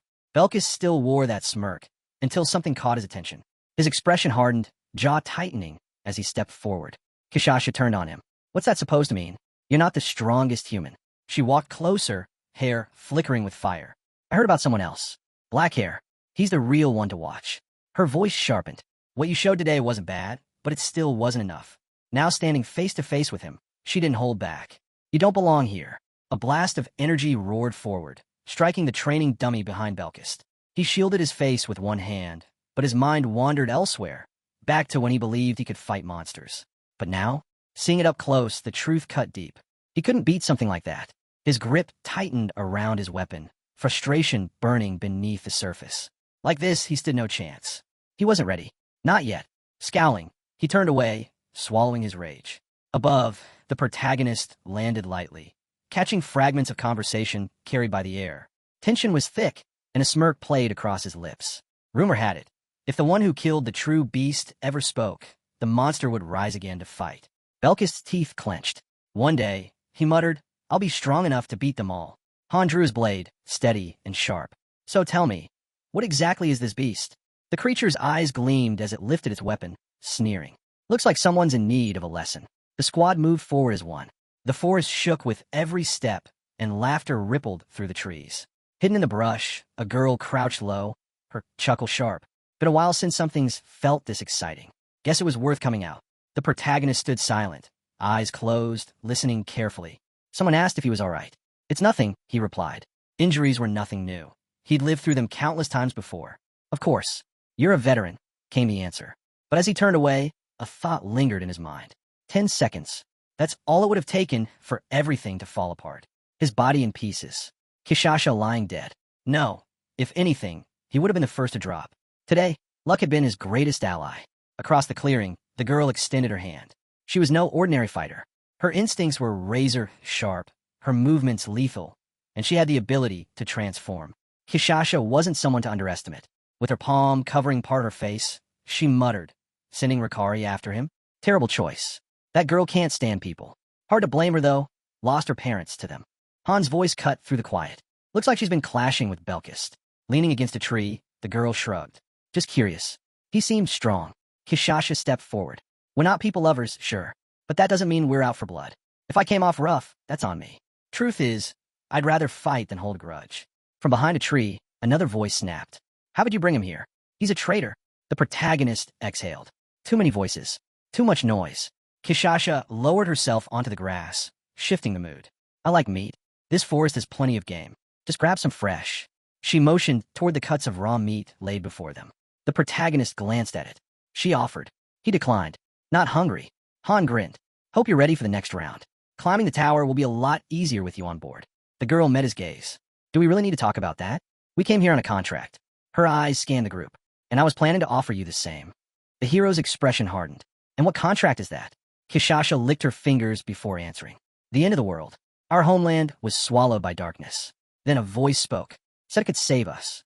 She dropped to one knee. I agreed. Another girl raised her hand. But the rest of us, we don't remember anything like that. The pieces didn't fit. Resting a hand on her knee, Kishasha continued. We're still running missions, though. Most of the people here are clueless. At least there's one real fighter among them. She lifted her hand high. I'll tell the others, keep out of our land. Trespassers aren't forgiven. Then, pointing at him with a smirk, she added, but you're welcome anytime. The following day, they stepped into the dark forest to begin training. Meanwhile, back in the lobby, sweeping changes had been announced. The biggest? Every faction now had its own training center. No more clashes, no more overlaps. The system had finally been streamlined. Enem logged in. Her old house flickered into view, and a small ping signaled one unread message. The training results rolled across the screen. 1 high-grade spirit stone, 2 exaltation stones, and a solid 300,000 gold. Around her, other players received their own sets of rewards. Isel leaned over, eyebrow raised. Another gift from the master? Han looked anything but impressed. Again, he turned to the fairy at his side. Tell her to stop sending me these. The fairy blinked. I thought you liked them. Han shrugged. I'd rather get food. She nodded quickly. Got it. 1 second. A system tip flashed. If the protagonist doesn't like the gift, try something else. Moments later, a glowing light shimmered, leaving behind a white horse statue. The system chimed again. Han is extremely disappointed with the white warhorse statue. Without a second thought, he hurled it to the ground. The statue shattered, pieces scattering across the floor. Even with over 100 players filling the lobby, Han's presence still held command. Turning slightly, he spoke. Pull up the mission logs from the 25th floor. Use the replay stone. Isel gave a short nod. Standing in the hall center, the prompt appeared. Activate replay stone on Han? Confirmed. He closed his eyes. When they opened, the scenery had changed. Now, he stood on the edge of a cliff, looking out over a vast desert. The mission details weren't clear yet, but it was obvious Kishasha's squad had already swept through. In the distance, a city began to form on the horizon. Maybe the objective lay there. Then chaos. Shouts erupted in the streets below. A crowd surged forward, voices rising. Soldiers barked orders. Seal the exits. Not even an ant was to escape.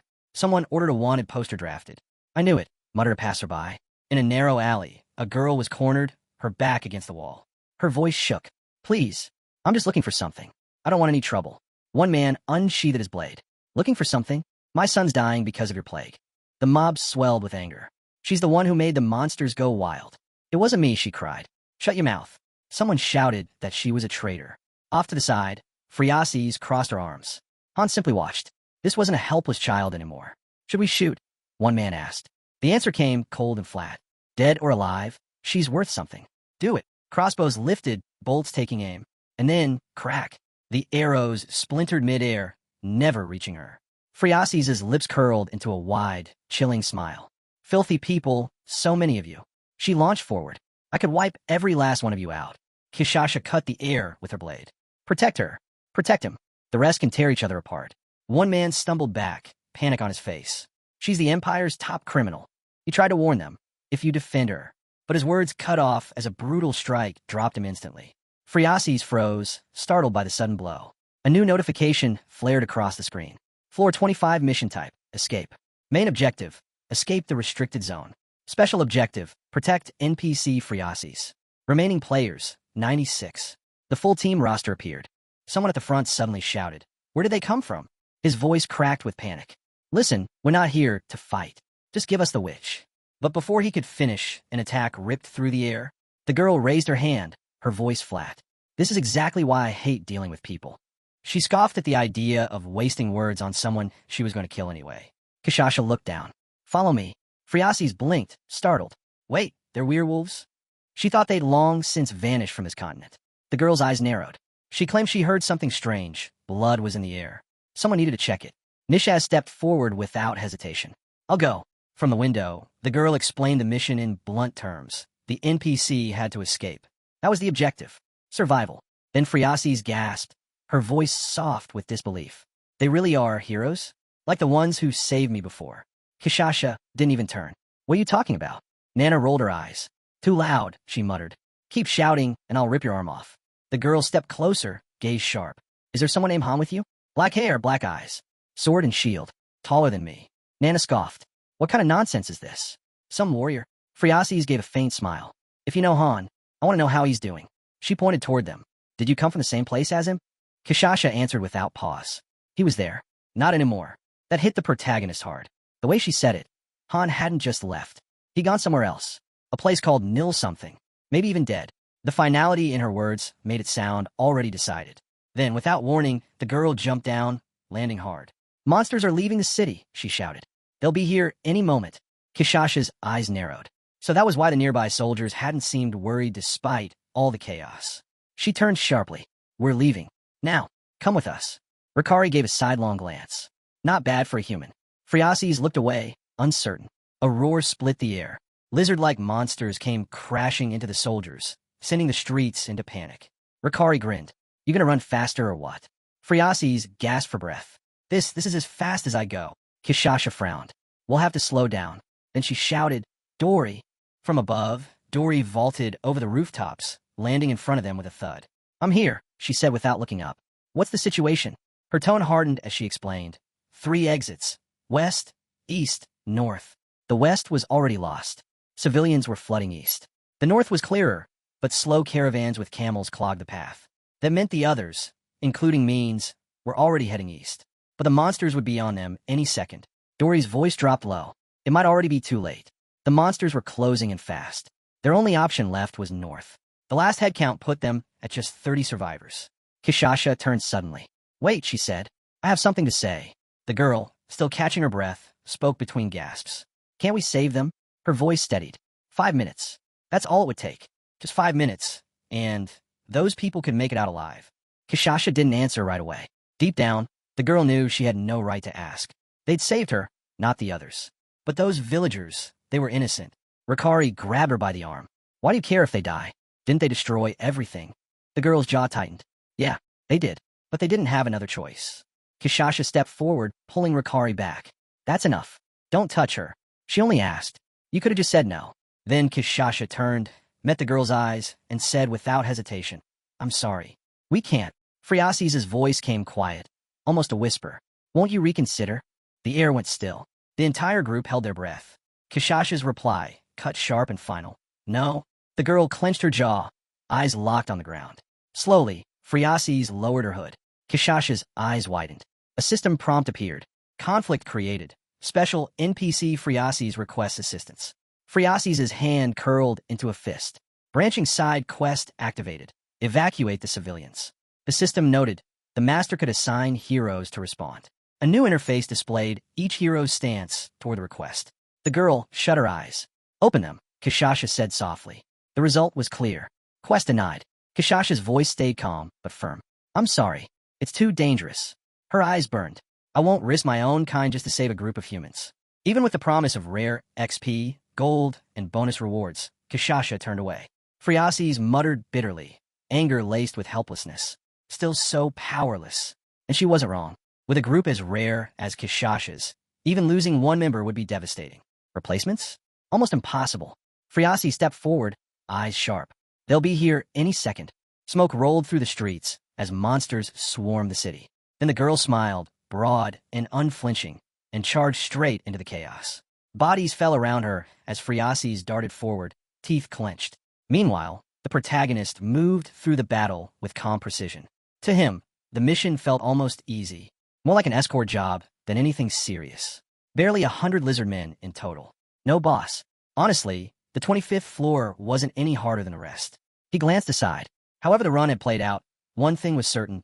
Kishasha was the MVP. Inside the lobby, another system prompt flashed. Replay complete. Full 25th floor experience received. Han stared at the screen. The mission had now split, unlocking a branching path, one that allowed re-entry and a boss fight. That option had never existed before. He narrowed his eyes, deep in thought. The rewards were tempting: XP, gold, stronger ties with NPCs, and a special bonus prize. Even if someone else claimed it, the entire team would benefit. The bonus reward, that was what caught his eye. It could be the key to reaching the next floor. The 30th. That was the real goal. A small smirk tugged at his lips. This is the mission. He turned slightly, voice low, almost himself. And I'm the one who will complete it. Night draped the city like a heavy cloak. Han stood with arms folded, gaze lifted toward the tower above. Tomorrow, he said, we head for the 25th. Nearby, Belkist hefted a dumbbell and scoffed. You serious about training all night? A few hours won't magically fix me. Ivalka glanced back at Han. I don't mind training, but you've changed. You're not even using your shield anymore. Are we switching formations? Isn't it too soon for that? Han stood steady. No changes. Roles stay the same. We'll train with the second group, get back on track. But no pushing past the limit before the mission. Belkis shut his eyes, tone calm but blunt. I saw the second group pull in some kids to fill their ranks. Doubt they'll last through training. Han didn't answer, but his gaze stayed fixed on the newcomers, doubt gnawing at him as well. The training square was crowded. Edith gestured toward a small cluster. Those three, Anand, Lilini, and Bennick. Anand brightened and waved. I've heard tons about you, Han. I even saw you take down that dragon. Insane. Lilini stepped forward, voice softer. I'm Lilini. Nice to meet you. Bennick followed with a more serious tone. I've heard about your strength. It's an honor. Anand chuckled. Don't mind Bennick, he sounds cold. But he's fine once you know him. Edith turned to the group. They've only been here 2 weeks. But they're motivated. Improving fast. I think they'll be valuable soon. Han said nothing, simply watching the trio in silence. Then he leaned closer to Edith, voice low. Don't get attached. Makes it harder later. Edith's fist clenched. I get it. But this time, I'm not letting anyone die. Han gave a single nod, then shut his eyes. Let's begin. Suddenly, the windows pulsed with purple light. Edith's group snapped into formation instantly, weapons drawn. The atmosphere shifted. Without warning, Anand stumbled back. Han had already struck. Sword swinging, Han asked coldly, still think this is a game? Flustered, Anand raised his shield. Han didn't let up. Treat it like the real thing. If you don't aim to kill, you'll be the first to die. Bennick fired an arrow. Han cut it clean from the air, smirking. Good. Fast. Lilini lunged in with her spear, but missed. And then, movement behind her. A wolf-like figure dropped down, teeth flashing in a grin. Been a while. Didn't think the coward would make it this far. Belkist moved in quick, unleashing a flurry of strikes on Lilini before slipping past Edith's guard with a sharp, sly duck. Watching closely, Han asked, You recognize her? Belkist gave a short nod. She was there during my first fight. Honestly thought she wouldn't survive floor 1. He paused. And yet, here she is. Narissa leapt into the spar, striking at Lilini. Your biggest enemy's up here, she said, tapping her temple. Fix that, and you'll go far. Edith glanced at Han with a faint smile. Don't go easy. What they need now is a wake-up call. The rookies staggered, barely managing to stay on their feet. Surrounded, outmatched. The veterans circled them like wolves, pressing in, relentless. You can do anything, Han said coolly, short of killing them.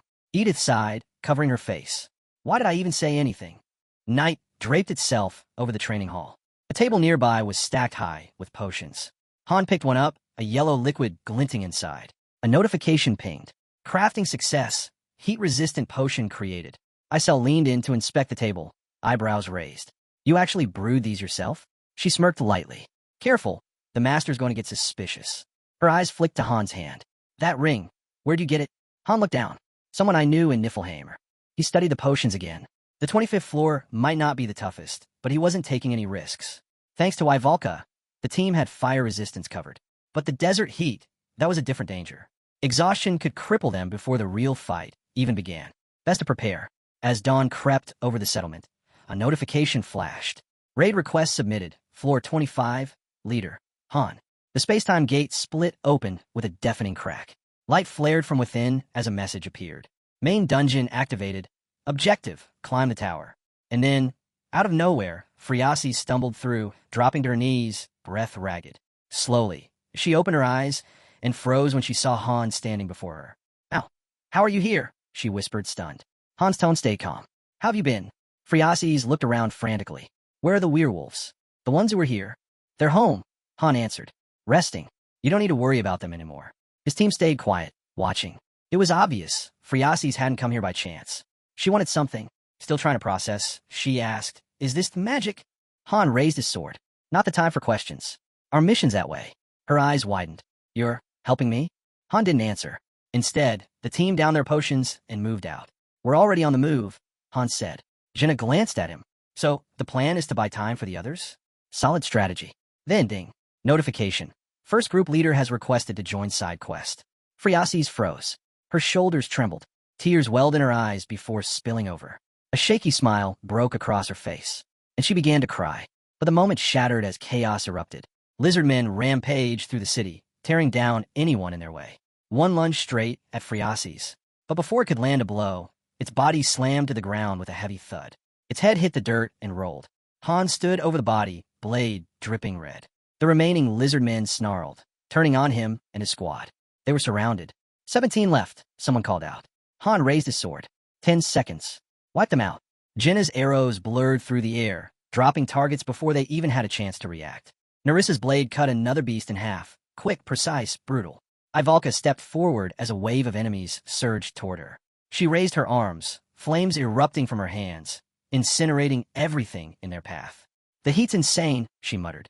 "If it weren't for Han's potion, we'd already be ash." Belkis carved through the enemy line, blade flashing as a faint smirk tugged at his lips. Off to the side, a bystander crouched in terror, clutching his head. What are they?" he whispered. "They can't be human."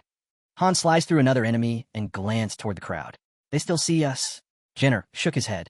"Doesn't look like it. They're not running. They're frozen." Belkis drove his sword into a lizardman's chest. "If they do see us, they're already as good as dead." A man stared down at the bloodstained street, voice trembling. "Ghosts!" Han caught on instantly. Their team was invisible. Only the destruction was visible. The bodies, the aftermath, nothing more. Friasis rushed to the civilians. "Move. If you want to live, head for the eastern gate." Her voice was sharp, unforgiving.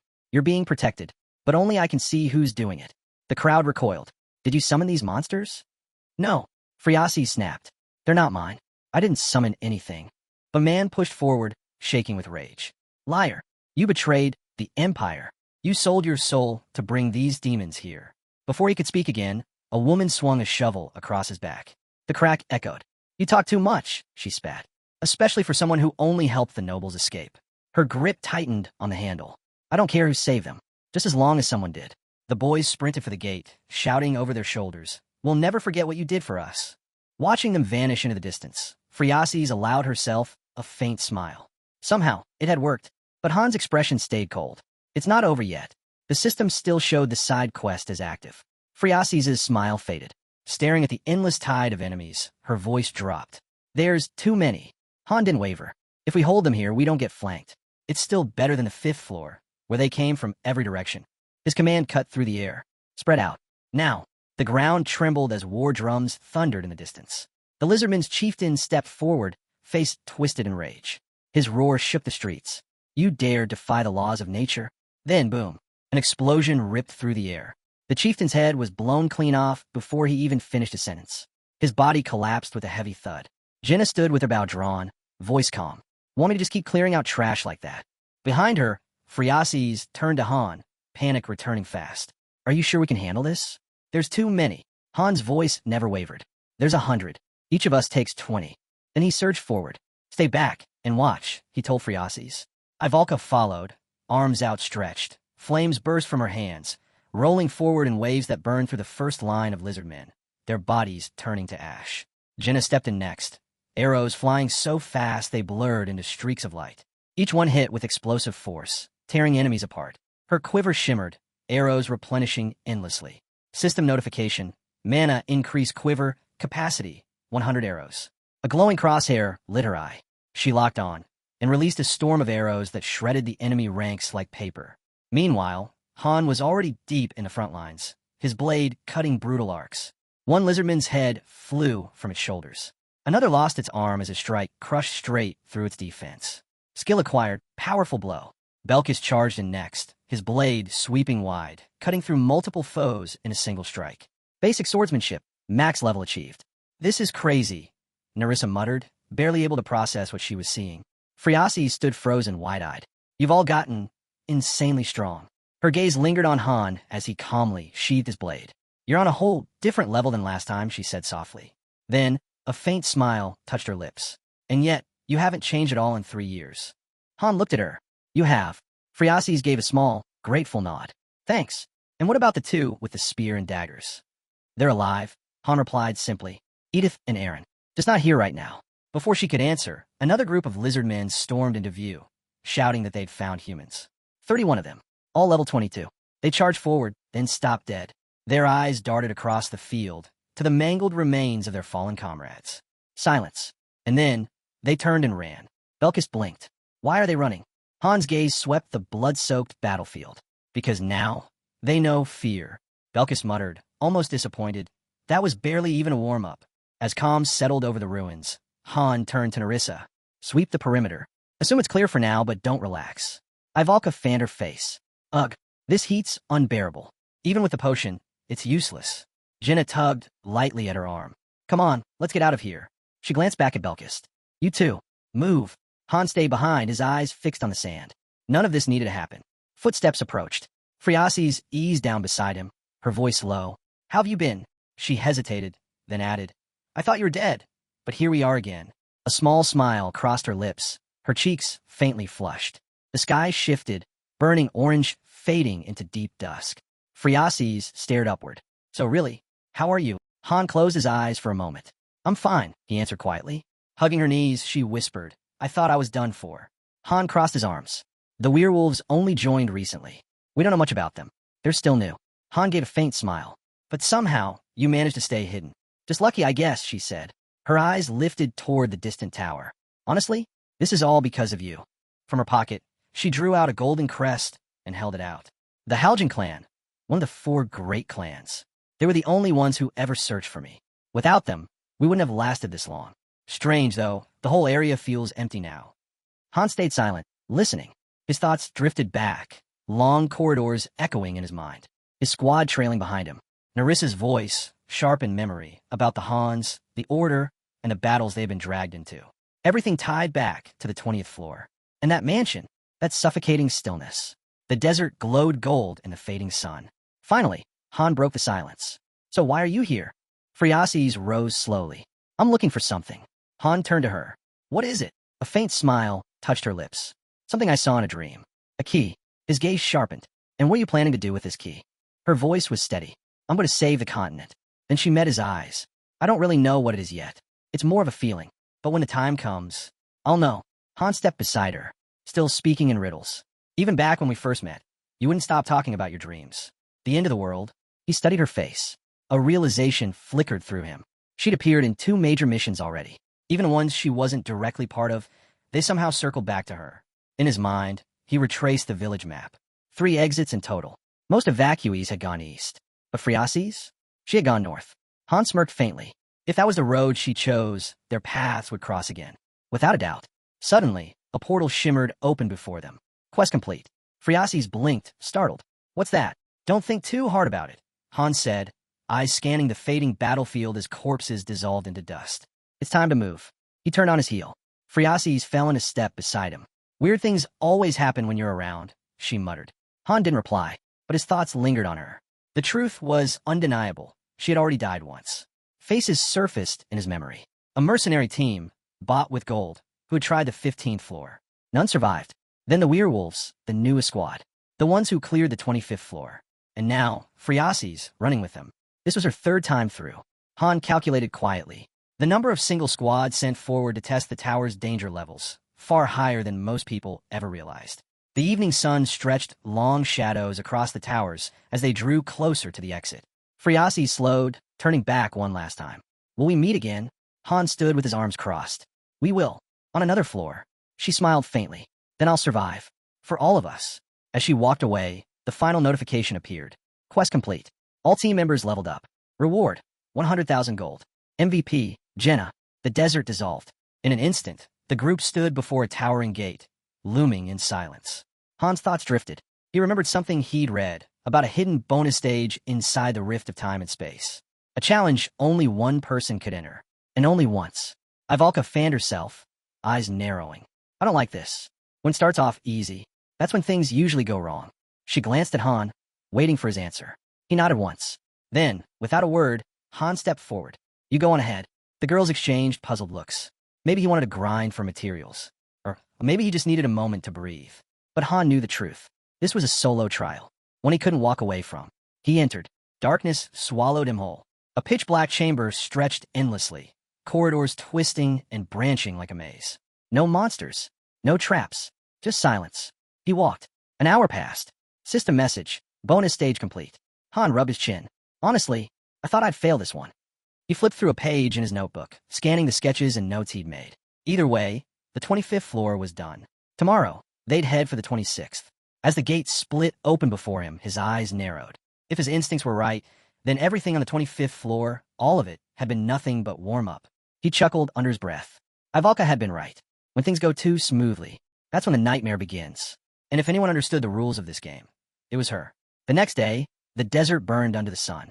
Friasi staggered across the dunes, drained and barely able to stand. She lifted her head, then froze. Han and the others were waiting. Not a scratch on them. Han raised an eyebrow.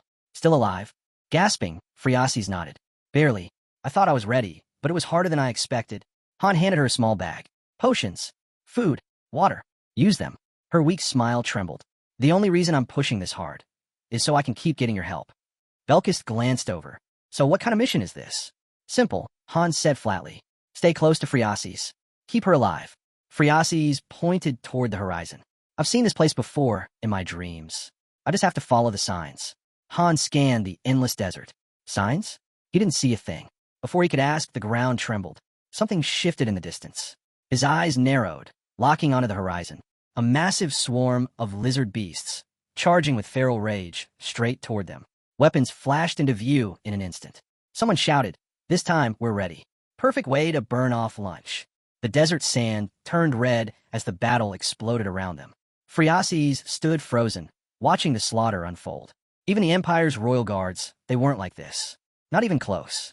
When the final beast collapsed, Han and his team began fading, their forms slipping out of sight. With a grin, they called back, "See you on the next floor." Friasis met Han's eyes and gave a firm nod. "I'll be there." A system message pulsed across their screens. Floor cleared. Rewards, 50,000 gold, 1 desert essence. Highlight, the protagonist, surrounded by his companions. Belkis looked around, brow furrowed. I still don't get it. What's the point of these missions? Feels like we're just babysitting some girl. Han's voice cut in sharp. Watch your mouth. Belkis smirked. Why? She royalty or something? A lost princess of the Empire? Yes, Han said flatly. Belkis froze. Wait, what? You're not joking. Helen stepped in, arms crossed. If you'd been paying attention back on the 15th floor, you'd already know. Belkis scratched his head, still lost. Guess I didn't really get what kind of place this was. The moon hung full and bright above them. From the shadows, one last lizard beast lunged, blade raised, screaming about defying the laws of nature. Belkis stepped forward, cut it in half with a single swing, and scoffed. What laws? Friasis moved past the body, her voice low. Time's running out. We don't have long.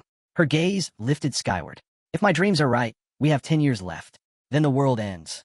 Han rested his blade on his shoulder. And how do you plan to find these keys when you don't even know what they do? Friasis pressed a hand to her chest. Because they're tied to legend. Ancient. Older than the Empire itself. She stepped beside him. If I gather them all, they'll grant me power. Then she revealed a glowing blue crest. House of Asines. One of the Empire's 4 great clans. The strongest of them all. She walked forward, still beside him. I made a vow. To prove myself. Even if it means doing the impossible. Han frowned. Collecting the keys is the impossible part? Friasi stopped, turning toward him. Why are you helping me? I have nothing. No influence. No power. Nothing to offer, except myself. The words left her lips, and she froze, instantly regretting how it sounded. But Han didn't even blink. I don't want anything from you. His voice was steady, flat. Then he turned and walked on. This mission just happens to match my goals too. Friasi stood still, stunned. Slowly, a smile spread across her face. Thank you. Behind her, Jenna leaned toward Ivalka. Tell me that didn't sound straight out of a cheesy romance novel. Ivalka giggled. Imperial noble and her knight. It's got all the tropes. Suddenly, Han appeared behind them. What are you two whispering about? Without waiting for an answer, he reached out and pinched Ivalka's cheek. You know I love a good misunderstanding, he said, half irritated, half mocking. Another system prompt cut across their screens. Floor cleared. Friasis turned to him. Will I see you on the next floor? Han clenched his fist. Hard to say. We're not the only ones climbing anymore. Her expression tensed in confusion. At that moment, Isel called out, movement ahead. A nearby portal shimmered, and several figures stepped through. Company. Unexpected. Han's mind pushed ahead. A massive dragon filled his thoughts. The 30th floor? There was no way a single group could handle it alone. He remembered the disaster on the 20th. The raid collapsing into chaos because of another team's blunder. If Initon hadn't learned from that, Han thought grimly, then he was more clueless than I imagined. The scene shifted to the settlements. By the next evening, the narrator revealed the third group had already advanced to the 28th floor. Han stood watching a pack of werewolves. This time, they were escorting Friases. Their attitude grated on him, but Gwen was in charge of them. And for now, that was enough. His gaze slid toward a looming structure. A training center had been built in Niflheimer while he was gone. Primitive, maybe, but a smart investment. The lessons were basic for now, just the fundamentals. Still, it was a step forward. Nearby, Belkist and Helen were locked in combat. Han saw the difference instantly. Both had reached 3-star ranks, warrior and thief. Every movement carried sharper precision, more weight. Elsewhere, Edith and her squad were drenched in blood. The narrator confirmed it. The third group had cleared the 28th. The next day, the second group pressed on to the 29th. They made it through, but cracks showed. 3 of the rookies lagged behind, barely keeping up. At the gate, Han stopped. The 30th floor was next. A boss-tier challenge. The 25th had been nothing. But this would be brutal. He ran through the roster in his head. 3 full squads. 15 players, including himself. But reality cut deep. Not one of them was ready. Levels weren't high enough. The system itself recommended 30 just to stand a chance. His eyes rose to the tower. Decision made. They'd return to the 28th. Grind for XP. Force promotions. Other floors were locked behind chain quests anyway. As soon as the second group cleared, editing would slot them in. Back on the 28th, they cut through endless waves of lizard men. No Friases this time, just pure grinding. Beyond the desert hills, anything that moved became prey. But then the tone shifted. Night fell over the settlement. While hunched over a spread of maps, Han uncovered something unsettling. Some players from the first floor had been hoarding loot from the weekly dungeons. Instead of transferring rewards through the dimensional portal, they'd stash them in private storage. Then it happened. A nearby building lit with a violent purple glow. Half the culprits were dragged straight into the synthesis chamber. The rest, banished to distant prison zones. No one knew what awaited them there. As the gate creaked open, the warriors stepped forward into the unknown. That same night, editing sent a thief unit to scout the 30th floor. They never returned. The thieves, nervous and under-equipped, arrived only to be hit with a system prompt. Requirement: 5 full parties. Empty slots may be filled with summoned assistants. It didn't matter. They were annihilated in 5 minutes. That confirmed it. Han pictured the tower again. The 30th floor wasn't just another stage. It was a trap. A nightmare waiting for Tonia. 5 complete teams would be required, and Initon had already sent them, each with assigned leaders. As darkness fell across the settlement, a voice slipped into Han's ear. Urnit. Her words came through the ring. She said she'd been waiting for his call ever since he arrived. But he hadn't reached out, and that cut her deeply. Han looked down at the ring, his face unreadable. With a quiet sigh, he closed his eyes. That kind of joke, he muttered, is rough on the heart. Seated at the table, he admitted he'd be heading for the boss floor soon. She deserved to know, just in case. Urnit's tone shifted. Are you saying you might not make it back? Han glanced at his notes, voice steady. It's possible. She didn't hesitate. If it came to the worst, she urged him, use the ring. No second thoughts. Han offered a faint smile, eyes resting on the band, and nodded. She gave one last offer. Nahaku could go in his place. But Han shut down instantly. That wasn't happening. Satisfied, Urnit eased slightly. Take care of yourself, she said softly. You're not living just for yourself anymore. Still seated in the gazebo, she listened as he promised they'd talk again once it was over. Don't die, she whispered. Whatever happens. Han promised he'd call her, so she wouldn't be left waiting in silence. At that, Urnit finally closed her eyes, a trace of calm settling across her face. Han touched the ring gently, then exhaled slow. His gaze returned to the pages before him. The 30th floor, completely uncharted. If it had followed the usual rules, he'd expect a raid, a scouting op, maybe a survival escape. But Tonia had never played by the rules. His eyes narrowed on the maze layout again. The labyrinth from the bonus stage. He knew it would return. Every twist, every dead end, every false path had to be learned. He crossed out lines on the formation chart. The synthesis of the captured thieves had revealed something critical. This wasn't just going to be brutal. It demanded all 25 players. No empty slots. No missing pieces. Then his elbow knocked the ink bottle. It tipped, spilled. Black spread across the paper, swallowing his careful notes. Han didn't move. He just stared, and in his mind, the scene shifted. He pictured ink droplets as people, falling one by one, countless and scattered. Beneath a sky slowly fading to gray, Kishasha raised her hand, a sly grin on her face, and launched a brutal kick that pierced straight through her foe. Nearby, Nishaz sprinted into the chaos, laughing as she charged headfirst into the monster horde. The rest of the team narrowed their eyes and slashed their weapons, carving a path through the enemies. In Han's mind, the battlefield was already a graveyard. To speed things up, he made the third squad grind the 28th floor over and over. One fighter had broken past his limits in a rage-fueled assault. Now only the remaining groups needed leveling. That's why the 4th and 5th teams were being pushed harder, summoned more often. A sword dripping red flashed through Han's thoughts. They'd been dispatched into the desert zone. Their mission simple: sharpen their combat skills. He remembered that eerie girl casually signing the paperwork. His thoughts then drifted to the world beyond the battlefield, where intense groundwork was being laid. Ivalka had been sent to the magic hall, locked into 18-hour shifts, cracking complex problems nonstop. Eventually, she nailed it: high-speed research. In all of Tonia, no one else could pull it off. One man introduced Night City, noting that the hero's reaction rating in the lobby was stuck at level 3. For their data to mean anything, they needed level 5. 5 research units were on the case. Han remembered Ivalka, completely drained, yet still smiling. After 3 brutal days, she was finally done. Right then, a system message popped up with a glowing card. The hero's reaction research had reached level 5. A blessing from the goddess hit the lobby, and with it, a new communication function went live. Teams could finally talk across distances. Leaning on the wall with his arms folded, the protagonist made a mental note. Long-range comms were now a reality. Smirking at a startled girl, he spoke through the radio, explaining the limits. With reaction levels still low, it only worked within a kilometer, and only team leaders had access. Edith shut her eyes, fingers pressed to her temple, concentrating. This would be vital on the 30th floor. The others had to be told. Jenna strolled over, hand on her hip, teasing that it had been a while. He'd been buried in work. Han glanced over at the fighters in the distance. They'd been training since dawn.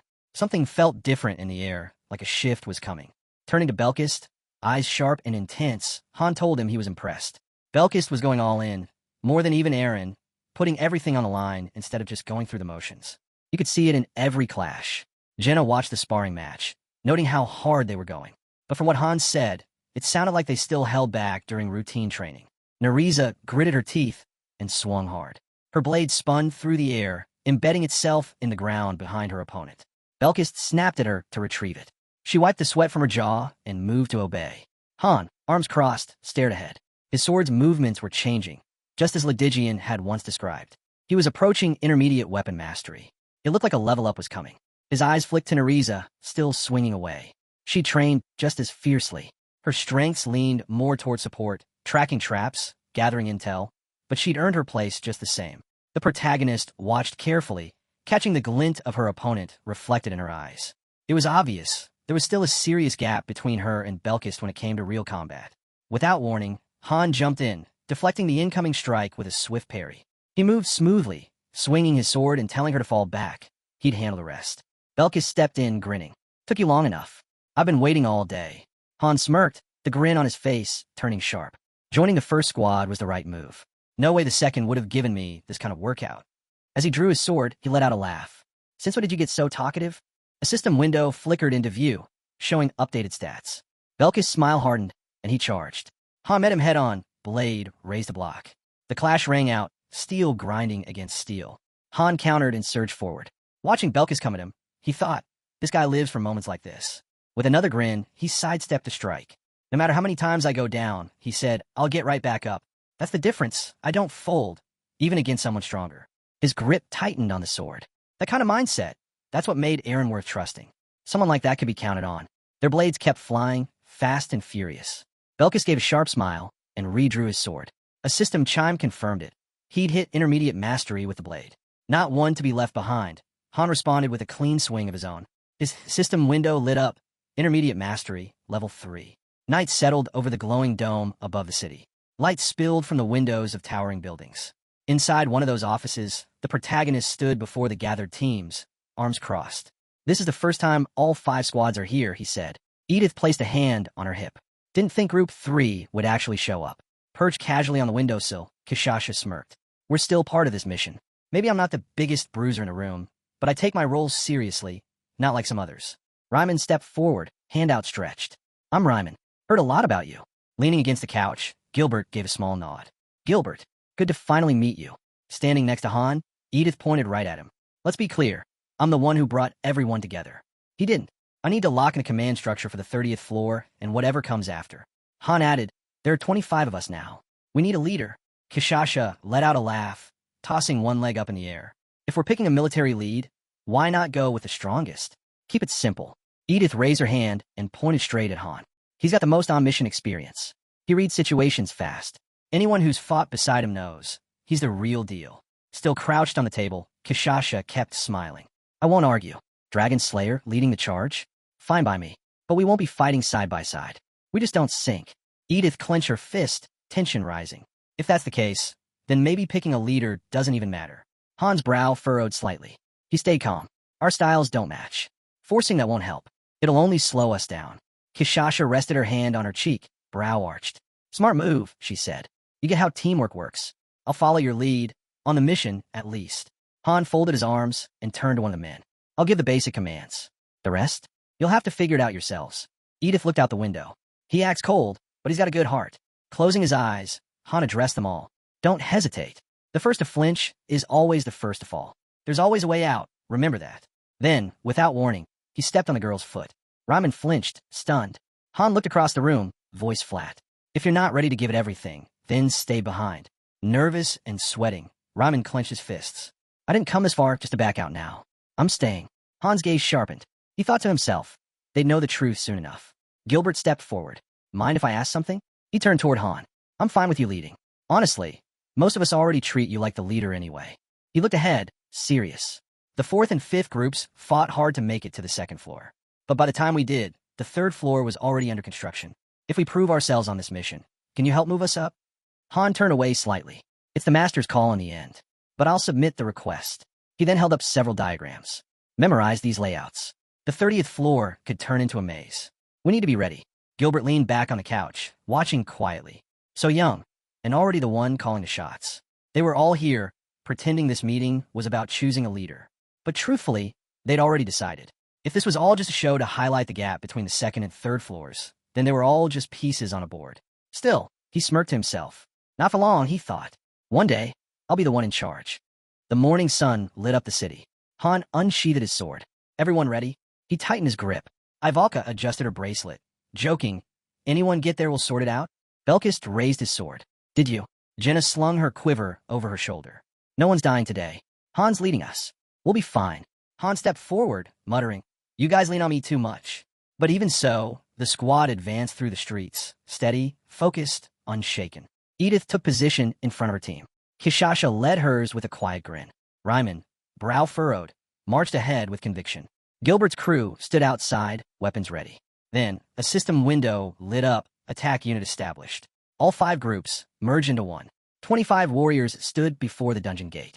Han, marked as the system's recommended leader. Edith looked over. This time, she said, I'll pull my weight. Back on the 20th floor, things had been simpler. Standing behind Han, Ivalka shifted uneasily. Every new boss level pulls in more people, she said. At this rate, we'll need a full army just to keep up. She glanced at Han, who stood at the front, completely ignoring her on purpose. Isel let out a quiet laugh, rested a hand on Ivalka's head, and reminded them, this is the 30th floor now. Stay sharp, and try not to get in Han's way. Belkis threw Han a look, grinning. Look at you, getting popular. I'm starting to get jealous. The portal began to glow, vibrating with energy. A system voice echoed, gate opening in 10 seconds. A message flashed across the interface, 29 floors cleared. Climb the tower. Save the world. Jenna turned with a confident smile. As long as we stay sharp, this'll go smoothly. A burst of blinding light exploded from the portal. Waves of power rippled outward, cutting through the clouds. In the blink of an eye, the space around them warped, swirling sand, overtaking everything. They landed in the ruins of what looked like a city. Ivalka held down her hood, shielding herself from the harsh wind. Did we just land inside a city? Han scanned the surroundings, eyes narrowing. Looks ancient. He reached out to Edith via comms. What's your terrain look like? Edith replied, endless sand. And it's hot. Brutally hot. Han checked his own view. Same here. We'll regroup at the center. You'll know it when you see it. They moved down dusty streets, rubble crunching beneath their feet. Han turned to Ryman. You guys too. Head toward the center. Don't count on luck. Try contacting the others on the way. Trailing behind the others, Han frowned. The teams were too spread out. Not good. Pulling his collar up to block the stinging sand, he ordered his team to press forward with Nereza in front. And keep an eye out for Friasis, he added. She could be nearby. Nereza nodded once and bolted ahead, focused. She'll report anything she spots, Han reminded them. But don't drop your guard. They pushed through the sandstorm, every step forward a fight. Jenna squinted ahead. It's too quiet, she muttered. This is the kind of silence that comes before something bad.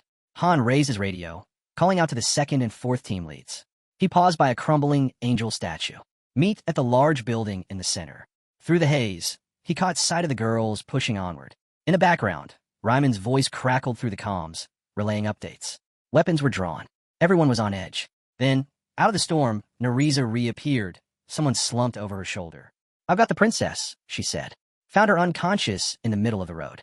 Han stepped in beside her, eyes locked on the girl's face. What are the chances this is a setup? Ivalka's eyes shimmered faintly as she examined the girl. She's clean. No signs of anything. Han uncorked a flask and held it to the girl's lips. What the hell was she doing out here? Friasis swallowed the potion slowly, eyes fluttering open. She whispered his name. Han, still holding the bottle, answered quietly. This should help with the heat. Leaning against Nereza, Friasis gripped the flask and whispered, I just wanted to find the keys. Han's eyes narrowed. Are you sure this is the place? She looked up at the building topped with the statue and gave a slow nod. It's the same one I saw in my dreams. The keys, they're here. Just then, a system window flashed into view. Mission. Ensure NPC Friasi survives on the 30th floor. Han's jaw tightened as he stared toward the looming structure. Without a word, he started walking. Stick with Jenna, he called back. If things go sideways, she's your best shot at staying hidden. He tapped his temple, connecting to Edith. You see that mission window? Her voice came through the comms. Yeah, I got data on recon and NPC protection. Han glanced around the ruins. No need to search. Friasis is already with us. Let the others know. Start moving toward our position. Ivalka grumbled under her breath, brushing sand off her coat. I seriously hate this place. Han's eyes drifted back to the building. You're absolutely sure it's here? He asked again. Suddenly, the wind picked up, forming a spiral of sand around the rooftop statue. Han stood silent in front of the building, staring upward, thoughts drifting. He remembered a time long ago, just a kid, standing at a door, part of a normal, peaceful family. Elsewhere, Gilbert imagined himself in the heart of this broken city, reflecting on how painfully average his life used to be. He saw flashes of the past, standing guard in basic armor at the fortress, barely knowing how to wield a blade. Then came the monster. Fangs wide, eyes blazing, his world flipped upside down. The image changed. A flood of beasts charging forward. A world that once felt safe, now swallowed by chaos. He saw arrows flying from every angle. The memory of one piercing his eye made him scream again in his mind. He was cornered. Orcs surrounded him, one licking its lips with savage glee. Panic took over. He ran. No plan, no destination. Just pure fear. Behind him, the orcs gave chase, arrows raining down. He pictured himself collapsed beneath a tree in the forest, completely lost. One thing was clear. There was no redemption for deserters. He remembered when 3 boys found him lying there. Somehow, they didn't kill him. Nights followed, campfires, shared food, and uneasy laughter. But Gilbert never truly relaxed. He always suspected a knife in the dark. He recalled the crunch of a blade hitting flesh. Were they friends, or just thieves with kind faces? Then he saw himself standing over a body, sword dripping. He remembered one of the boys on his knees, pleading. That fear he once carried, he'd passed it on. A twisted laugh escaped him. That moment, he understood. He tasted something dark, something addictive. Back in Sand City, Ryman's voice came over the comms. Group 1 has secured the target. Groups 3 and 5, do you have eyes on the dome? Kishasha answered, standing with her squad in the middle of the street. If you mean that massive fortress in the center, yeah, we see it. We're moving in. Gilbert pressed a hand to his earpiece. Not yet. We don't have visual on the structure, but once it's in sight, we're heading straight for it. A map of the city blinked into view, marking the positions of each team. Groups 1 and 2 were closing in on a massive structure, its angel statues nearly buried beneath the sand. All eyes turned toward the rooftop of the crumbling castle. Moments later, the teams began gathering in the square nearby. Han stood next to Friasi's, brow tight. She's the one. She's our protection target. The girl turned her gaze to Ryman. I'm Friasi's, she said softly. Ryman studied her face for a beat. Are you really royalty? Gilbert stared at her, a flicker of recognition in his mind. He pictured a child from archived footage. This was her, just grown up, arms crossed. He admitted silently. This was their mission. But what that really meant, he still didn't know. Han's eyes rose to the temple before them. This place is it, he said. Only major structure in the city. Group 1, we're going in. Everyone else, stay outside. Edith turned toward him, uneasy. We don't know what's inside. You that sure about this? Ryman didn't wait. We'll take the south, he said, already walking. Gilbert nodded toward his squad. We'll scout west. At the temple doors, Nereza stepped up, placed a hand on the surface. No traps. Seems clear. With a groan, the doors opened. Inside, Friasis's eyes lit up. A glowing dagger hovered over a pedestal, radiating power. This is it, she breathed. Nereza loosened her collar slightly, eyes narrowing. Still no enemies. Doesn't feel right. Han stared at the dagger. It shimmered with energy, like it was calling him forward. But something about it felt too easy. Then Friasis reached out. The second her fingers touched the blade, a message lit the air. Objective complete. Key of emptiness acquired. Ivalka put her hands on her hips, confused. That's it? Nothing's happening. The floor beneath them rumbled. Ivalka's shoulders dropped. I knew it. A red alert flashed in front of them. Han froze, lifting his fingers to his earpiece. Edith's voice came through, sharp and urgent. Get out of there. Now. The skies over the temple deepened to a surreal shade of blue. Han glanced up from behind Friasis. Did the sandstorm just stop? But the tremors grew stronger. At the temple exit, Nereza called out, southwest. Closest route out. I'll lead. Han hit his comms. Evacuate now. Everyone get moving. They took off, the city rumbling beneath their feet. Ryman, running hard, shouted, What happened? Han turned just long enough to catch sight of Kishasha and her team in the air, flying over collapsing rooftops. Ivalka's mouth dropped open in shock. Belkist gave a crooked grin. Guess something did happen. They sprinted, sand crashing behind them like a tidal wave. Edith turned mid-stride, yelling, Faster! Move it! Ryman risked a glance behind. What the hell is this? Gilbert's eyes darted around, panic creeping in. Han reached for Jenna and Friasis. Hold on to her. Don't let go, no matter what. He picked up speed, shouting, You've got 5 minutes to the exit. Run. He called out again, louder this time. Anyone still standing? Help the wounded. We don't leave anyone. Suddenly, Giadi clutched at Gilbert's arm, desperation all over his face. Don't leave me. Gilbert yanked his arm free with a cold stare. Out of my way. Giadi hit the ground hard, breath knocked out of him. Behind him, the storm roared closer, sand ripping through the air like a beast.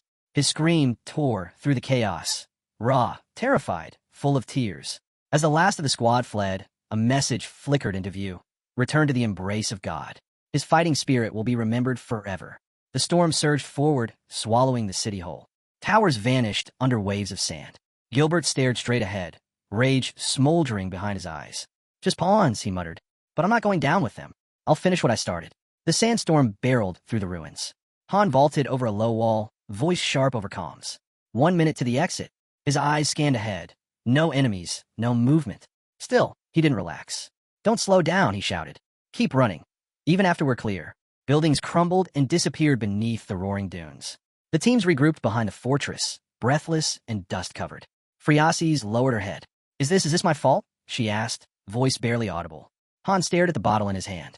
Pointing fingers won't help now. Ivalka raised her hand to the sky, eyes closed. We made it out, somehow. Han narrowed his gaze. Wait, do you hear that? Jenna looked in the same direction, her expression darkening. The ground rumbled beneath them.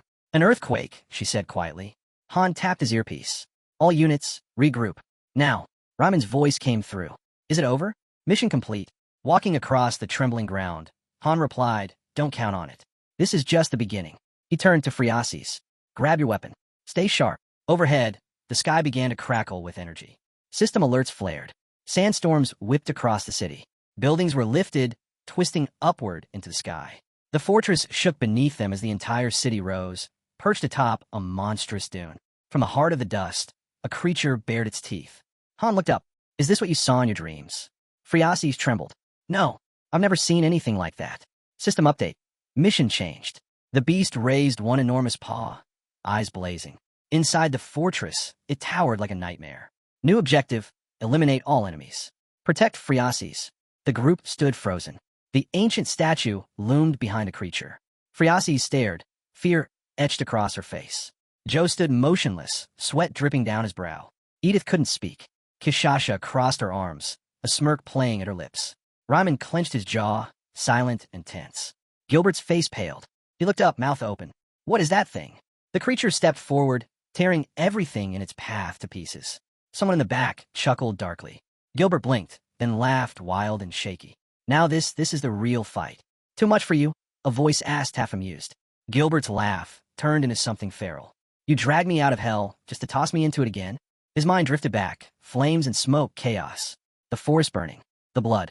He remembered the horror, looting, murder, fire. He imagined himself atop a mountain of gold, trophies of his sins stacked around him. And yet, it still wasn't enough. He wanted more. The fire spread, trees falling one by one. He screamed as knights began to retreat. A voice shouted from horseback. We've been betrayed. Ride harder. The horse stumbled. Both rider and beast tumbled off the cliff. He saw a wounded captain on the ground, breath shallow. He's not going to make it, someone said. We leave him, or we're all dead. A young man stared at his severed hand, shock freezing his scream before it exploded from his chest. Gilbert remembered himself, bloodied, screaming, blade raised. Don't treat me like trash, he roared. Try it again. See what happens. Gilbert's thoughts wandered again, back to the palace, to his final memory before everything changed. Standing in that grand square, he'd looked down at his own hands, remembering the spine he shattered long before ever arriving here. But now, none of that seemed to matter. He peeled away a bandage, exposing the hollow where one eye used to be. Oddly enough, this place erased illness. Old wounds stuck around, but sickness? Gone. He bent toward a mirror, thoughts turning. The ones living up on the higher floors, they knew more. If he could just get to the second floor, maybe he could too. A slow grin crept across Gilbert's lips. Born with 2 stars, clearly a cut above the common trash around him. This was his shot to climb higher. He remembered sitting across from Han. That was his name, right? The so-called leader. A 1-star nobody. A farmer. Lounging on the couch, Gilbert had thought coldly. Nothing's stopping me from passing him. Then the ground shook. The monster slammed a foot down, shaking the earth. Gilbert's hands flew up instinctively, trembling. A system message popped. Fear status active. All stats minus 30%. He stared, frozen. I never had a chance. Eyes flicked to the walking statue. It was happening again, just like the day the Knights were wiped out. No hope. No winning. They had to run. All around him, the others stood stiff, paralyzed. Then the system broadcasted, groups 4 and 5 affected by fear. All stats minus 30%. Ryman turned, drenched in sweat.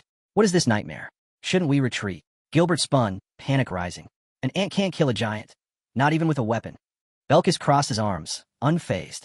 Who gave this mutt permission to speak? He scoffed. Calling you a dog's too generous. You're more like a bug. With a slow grin, Belkis looked him over.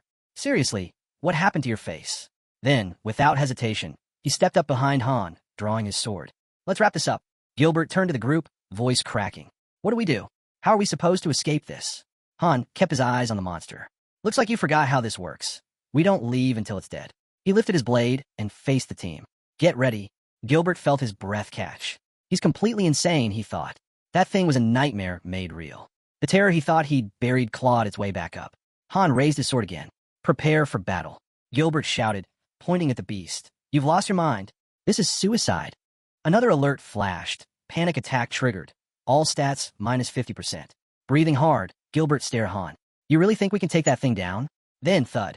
A severed arm flew past, landing in the dirt. Gilbert's eyes tracked it in stunned silence. Belkis stepped forward, sword steady in hand. Why'd you stop me? He asked Han. You were about to do it anyway. System notification. Gilbert is bleeding out. Health will drop over time. Han turned to a nearby boy, frozen in place. Name? The kid's eyes darted to the arm on the ground. Rick Han, he mumbled. Han nodded. You're leading 5th group now. Another window popped up. Leadership transfer proposed. Gilbert, Rick Han. Rick Han blinked in shock. Me? The system's voice rang through his mind. Choose, die, or fight. Han glanced over his shoulder. Around here, you fight anything that breathes.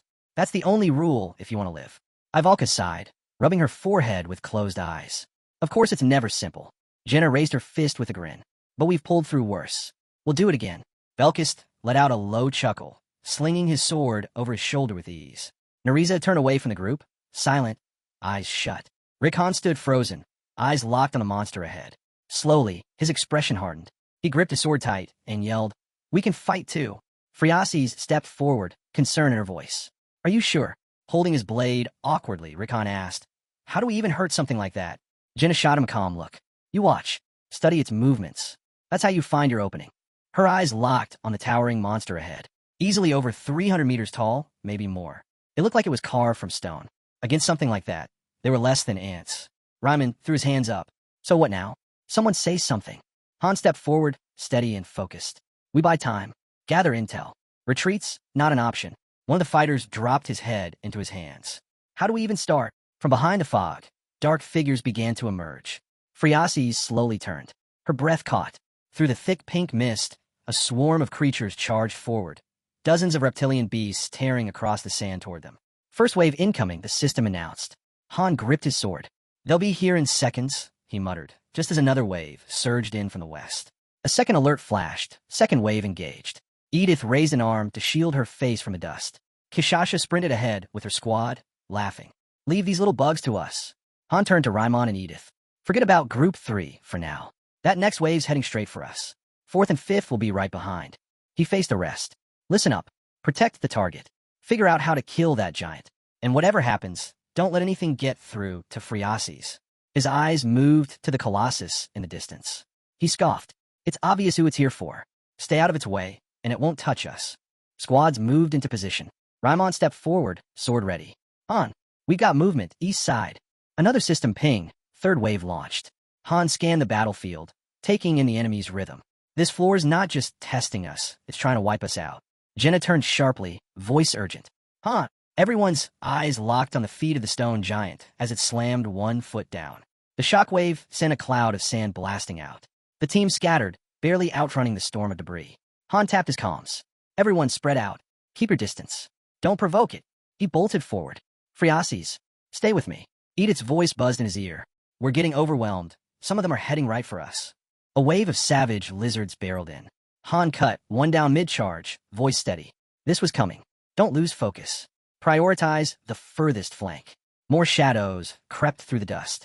Fourth wave activated. Then came the riders, storming in atop snarling lizards. Fifth wave deployed. Jenna didn't hesitate. Arrows flew from her sidewinder bow in rapid succession, every shot landing clean between skull and scale. Ivalka narrowed her eyes, lifting her hand. Flame spun into a blazing vortex, hurling monsters into the sky in a searing spiral of fire. Nearby, Friasis stood frozen in place, arms stretched out, turning slowly as panic overtook her. Run, Friasis! Han shouted, reaching toward her. But she didn't move, paralyzed, wide-eyed as the towering creature's fist came crashing down. At the last second, Han lunged forward, slamming into her and knocking her clear of the impact zone. You okay? He asked, scanning her quickly. He glanced up at the monster's enormous face. This thing's got serious strength. More lizard men surged into view, another wave. Han opened a channel to Edith. We're still holding, but if they keep coming like this, we won't last. A fresh system alert flashed. Next wave incoming. He moved, circling the giant statue, analyzing every angle. The surface was solid and slick, nearly seamless. No handholds. Climbing this won't be simple. Jenna ran beside him. What are you thinking? We either break into it or get to the top, Han said, eyes never leaving the structure. Ivalka arrived, panting. Wait, you're not serious. Nearby, the last of the pink flames faded into the wind. They're about to burn out, Han said flatly. Once they're gone, we're trapped in the fire. Belkis gave a low, amused chuckle. Told you, only one way out. But what's your plan? It's all about finding the right angle, Han replied calmly. He tapped his earpiece. Anyone seen the goddess statue? Forget the fire. Focus on landmarks. A voice came through. You mean that weird carving of a woman sticking out of the sand? That's it, Han said, eyes serious. That's the one. Head west now. Friasis the key. Friasis looked down at the object in her hand, stunned. It's not reacting. We can't use it yet. Charging across the dunes, Han called out to Kishasha. Touch the statue. He waited, watching, hoping something would change. But nothing did. Before he could react, another wave crashed in. Ryman's voice burst through the comms. Group 4, fall back. Meet with Group 1 immediately. Rickon gritted his teeth. The others are regrouping. We should move too. Then he stopped short, eyes catching a figure running in the distance. Gilbert, he shouted. Get back here. But Gilbert was too far gone, cradling his wounded hand. I didn't even see it coming. He heard the warning echo in his head. Once you enter this floor, panic messes with your powers. And now it was happening, everything clouded, blurry. On and chased after him. Wait, don't leave me behind.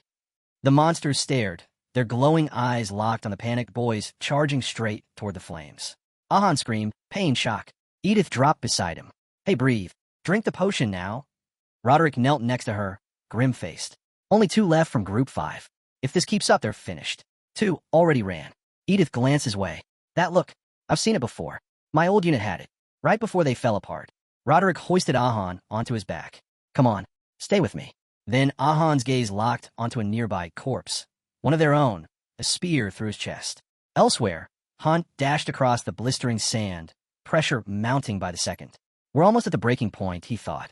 He pictured the battlefield, flames closing in, squeezing them tight. The lizard swarm kept multiplying, replacing every fallen beast. In this chaos, tactics didn't matter. Formation was useless. Facing the blazing wall ahead, he called out, "Only Friases comes with me. The rest of you, fall back and regroup." A smirk tugged at his lips. Giant monsters? Yeah, I live for this. His eyes flicked up to the goddess's statue, once towering above the palace where the key was kept. That whole section, gone, wiped out the moment the beast arrived. He remembered the werewolves guarding it. Then it clicked. There had to be a second statue, right where Kishasha was still fighting. Her presence there? No accident. Just then, alarms flared. Another wave incoming. A shadow streaked overhead, Dory flying in fast. She slammed down like a meteor, scattering lizard men on impact. Red energy blazed from the enemy's limbs. The werewolves surged forward in a blur, shredding the lizard commander without breaking stride. Kishasha's comm crackled. Han's voice came through. Stone brutes down. Pull back Group 3. She spun just in time to spot him. Han, charging straight at her. The monster lashed out. Kishasha grabbed Friases and sprinted. All right, party's over. We're leaving, she yelled, bolting away at full speed. Watching her vanish, the protagonist muttered. She really needs some proper training. The monster wound up for a massive blow, its fist flying straight at Han. Nearby, the statue loomed, silently watching. With a deafening crash, the golem's fist slammed down, shaking the earth. A cloud of dust exploded outward. Then, golden light flared, wrapping around Friases and Han as they lay near the statue's base. Suddenly, beams of light burst from the angels above. A violent explosion rocked the area. A system prompt flashed. The artifact had activated. Divine power surged from the goddess's statue, locking the monster's arm mid-swing. Holy light crept up its limb, burning with purpose. Behind it, the battlefield raged on. Ryman stared in disbelief. Did that thing just stop moving? Han climbed the creature, raising his hand. Everyone, eyes up. The protagonist knew what came next. Time to scale the beast. A system prompt hovered near the tower. Team leader, choose your first climber. Ivalka stepped forward, eyes shut. Her hands glowed. Flames erupted across the battlefield, carving a path. From the tower, a squad yelled, "Move it! Now!" Edith gave a quick nod. Thanks for the backup. Then she started climbing toward the top floor. Han turned to a tired girl beside him. Where's Roderick? Supporting the 5th team, she answered. Just then, a blade pierced deep into the monster's face. A trembling fighter leaned on his sword, catching his breath. A voice rang out. Hold formation, then fall back. Roderick was a blur, his strikes pounding the monster again and again. Rickon watched in awe. That's insane. The hero stood still, eyes locked ahead. In his head, he was somewhere else. This used to feel like war, he murmured. Now, feels more like a vacation. Sitting back, Rickon let out a small laugh, gripping his weapon.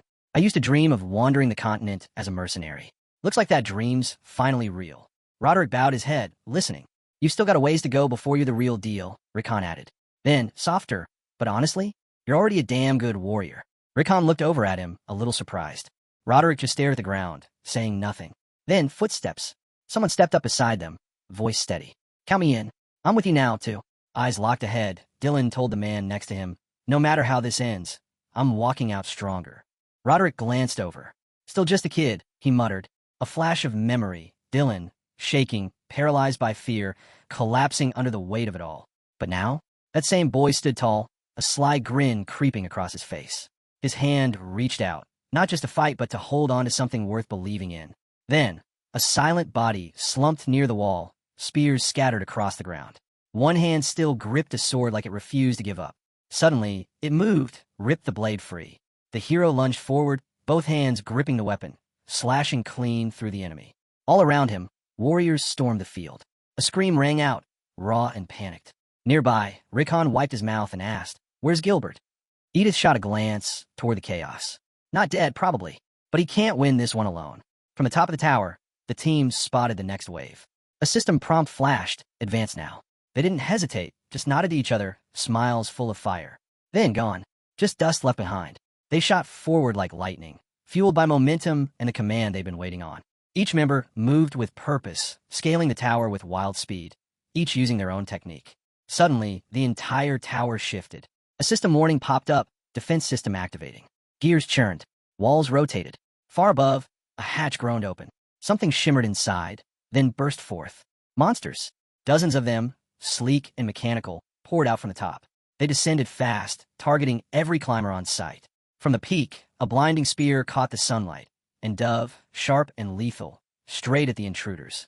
Two figures twisted midair, narrowly dodging. One landed clean on the edge. Above them, the weapon changed, refining itself, growing more vicious with every second. The hero braced, then swung with all his might. His massive sword shattered the spear into fragments. But the flood didn't stop.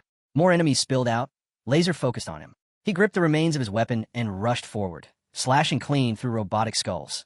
Blood and sparks flew in all directions. The group didn't falter. They surged ahead. The heroine and the fighter next to her moved like one unit. Spears flashing, stabbing with pinpoint accuracy. Two more men broke away, charging in with clenched jaws and fire in their eyes. Magic exploded from behind them. A blast of pure force tore into the oncoming robots. One girl let out a cry, voice rising above the chaos. Group 2's breaking through. Now's our shot. She raised her weapon and swung with everything she had. Raw energy erupted from their formation, sweeping across the battlefield like wildfire, wiping out wave after wave. A voice rang out behind them. Group 4's backing you up. Everyone move. He tore ahead, eyes locked on the next target. They had their rhythm back. Formation was tight. It was time to finish this raid. Then the ground shook. A towering, shaman-like creature appeared at the center. It lifted its arms, and chaos exploded. The remaining monsters flew into a frenzy. A streak of magic surged from the shaman and slammed into one of the heroes. His body jerked, then stiffened. His veins lit up with energy. His eyes turned wild. A system alert blared. Berserk mode initiated.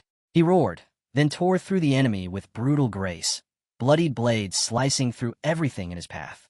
More creatures swarmed in. He stared down the open hatch, unfazed. Surrounded by fallen enemies, he shouted to the others, "Strike from the inside." Kishasha grinned wide, eyes wild. "I'm going first." Someone quickly handed her a map of the underground monster tunnels, just in case. The hero glanced at Friasis and gave a firm nod. "You're going in too." As more monsters poured out of the hatch, he turned to her again. "Trust me, it's worse out here." Below them, enemies kept scaling the tower. Up top, the team gathered fast. Han raised his voice, declaring that Team 1 would stay behind. They were holding this floor no matter what. The protagonist tightened his grip on his weapon. "Team 1, this is our fight," he shouted. Then he turned to Kishasha. "Hit them hard the moment you drop in." Heat radiated from her body. Her aura blazed. A system alert blinked. Her exclusive transformation skill had reached max output. Planting her feet, she stood firm as a massive tiger cloaked in fire rose behind her, looming tall over the tower. With precise, almost gentle movement, the beast grabbed a trembling Friasis by the back of her outfit and lifted her up. Then, with a thunderous leap, it dove straight into the hatch, vanishing into the depths below. Edith leaned over the edge, calling down to Han. "Stay sharp down there." Ivalka gave a dry laugh, eyes scanning the battlefield. "Our squad always gets the worst jobs," she muttered. Turning to the hero, she asked, "So, what's next?" He looked up at the towering structure. "Climb the arm of the tower," he ordered. "Trash anything that looks even remotely suspicious along the way." The heroine peered into the hatch. "Everyone's inside," she confirmed. "Even Group 5. Suddenly, a flicker caught a girl's eye. She turned, squinting, just as a spear came whistling down from the tower's top. In a flash, magic pulsed through the air. Han raised his hand. Energy coiled around the spear like a ribbon, slowing it mid-air before it shattered harmlessly. The girl stepped forward, lifting her arm. A wave of flame erupted from her palm, sweeping across the field like a tidal wave of fire. Still, the monsters came, unrelenting, jaws open, tearing into the inferno without hesitation.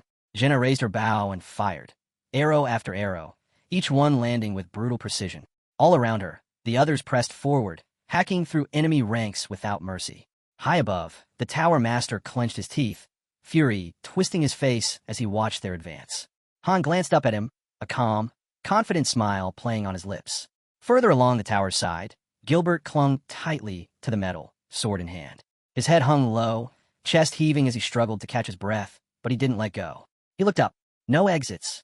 No escape, just fire. And beasts. Everywhere. Eyes on the distant figure of the master, Gilbert lowered his gaze again. He had no idea how he'd even made it this far. But down below, the fight raged on. And still, the heroes pushed forward, every strike powered by the belief that they could finish this. As Gilbert thought about the others, he muttered under his breath, "They've already made it this far, while I was still running." Deep inside the tower, the heroine and Friases stepped into a strange lab filled with bizarre machines. One glance was enough. They had to wipe it all out. Without warning, the structure began shifting again. The machines were upgrading. Weapons unfolded from hidden compartments. A system warning lit up. Stone statue defense level 2 activated. Flames burst from the heroine. "Get ready," she shouted to Friases. In a roar of fire, a raging inferno tore through the lab, consuming everything in its path. A lone lizard man stood frozen, paralyzed by the chaos. Ivalka stood unmoved. Then, with a single command, she brought the room down in a crushing collapse. The heroine's fire magic roared through the battlefield, incinerating every last monster in sight. Then, a thunderous impact. A colossal foot slammed down, shaking the entire tower. A towering ogre had entered the fight. Spears flew through the air, several striking the beast's eye. Han watched as the chaos unfolded. A new system message flashed. Second device neutralized. Moments later, the ogre's head rolled from the tower's edge. Its body soon followed, crashing to the ground below. Han blinked, trying to process it. Then came another update. The third device was located, though not without resistance. Up top, someone shouted, confused, "It's running?" Their eyes locked on a glowing crystal, sealed inside a glass chamber. Over comms, Kishasha's voice came through. "It's near us. We got it covered." That was the cue. The others were clear to move ahead. Grinning, the hero and his partner dashed forward. Han's voice booming from above, "Take it down."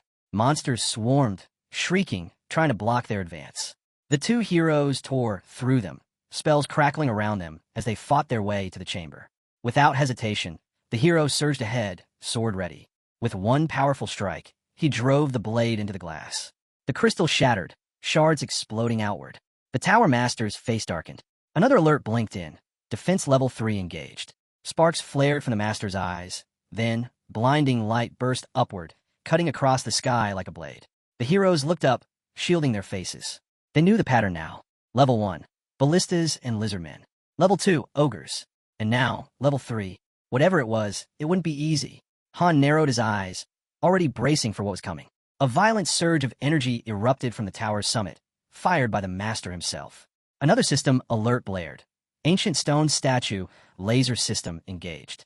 Lasers tore through the sky, scorching beams raining down, ripping entire sections of the battlefield apart. Half the tower was reduced to rubble in seconds.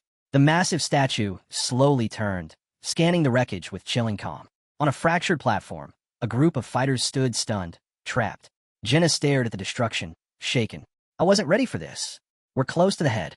Han shouted. "Don't lose focus." Below, an ogre howled. Kishasha's team was locked in brutal combat. "Stop wrecking the devices." Han roared over the noise. "Focus on the monsters." A man glanced over, silent, but his eyes burned with resolve. Two heroes ducked under the deadly lasers, screams ripping from their throats. Then Edith's voice cut through. "There's some weird magic in the lasers. It's vaporizing the monsters instantly." Realizing the fight inside was escalating too, one man gripped his spear, jaw tight, and broke into a sprint. Han charged ahead, pushing straight for the laser device. Energy blazed around him, carving a burning path as he ran. Without slowing down, he hurled his spear straight into the device. It exploded on impact, showering sparks. Edith's voice crackled through the comms. "That section's clear. We're good to move." Elsewhere on the tower, Kishasha shouted back. They had taken out the fourth target. In the fading glow of one last laser beam, two figures appeared. Angels, locked in an embrace, gazing skyward. Moments later, the light vanished, and so did they. The massive statue gently lowered them to the ground. Then, a loud system message echoed. The ancient statue no longer holds the goddess's power. The blessing had been lifted. Struggling to stay upright, Jenna stared into the distance, panic rising. "We're out of time." The heroine broke into a run. Behind her, Han yelled, "Don't be scared. I'll catch up." Staring down the monsters ahead, another heroine nodded and bolted forward. No time to wait. Jenna and Ivalka turned, eyes on Han, still locked in battle. "Hurry up and climb," they yelled. Slashing through enemies, the protagonist called back, "I'm coming." Around them, the tower kept burning.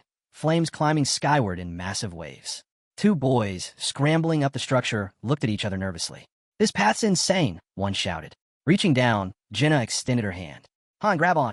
Han darted forward, leaping between crumbling ledges. Jenna's eyes locked onto him, her hands still outstretched. Teeth clenched, Han pushed harder, nearly there. Inches from her, his grip slipped. His face twisted in shock as he lost momentum. Jenna froze, panic flooding her. "Han," she screamed. "Falling." Han stayed eerily calm. "This place is ridiculous," he muttered. Not even a ledge to grab. Mid-fall, he began gathering magic into a glowing sphere. He knew how to end here, one shot. Power surged through him. He spun toward the wall and jammed his sword into it, trying to stop the descent. Sparks flew as the blade tore through the stone. Half the tower split apart under the force. Dangling from his sword, Han panted heavily, strength fading. Then, ping. A system message flashed. Screenshot saved a gallery. Above, Jenna leaned over the edge. "Han, are you okay?" His voice echoed from below. "Still alive? Just hanging out." Jenna blinked, heart racing. "Stay put. We're coming down for you." Han gripped his spear tighter. "No need. The crystal's gotta be close. I'll find it." Still suspended, he turned toward a passage lit by flickering fire. There was no other choice. If he wanted to live, he had to move. Sword still in hand, Han glanced to the side, unaware that someone was already there. Gilbert stood just behind him, sword clutched tightly, barely upright. He stared at Han, breathing heavy, completely drained. Han looked up, confused, just as Gilbert leaned in, grabbing a fistful of Han's hair to keep from falling. Smiling, Gilbert murmured, "I'm not done yet.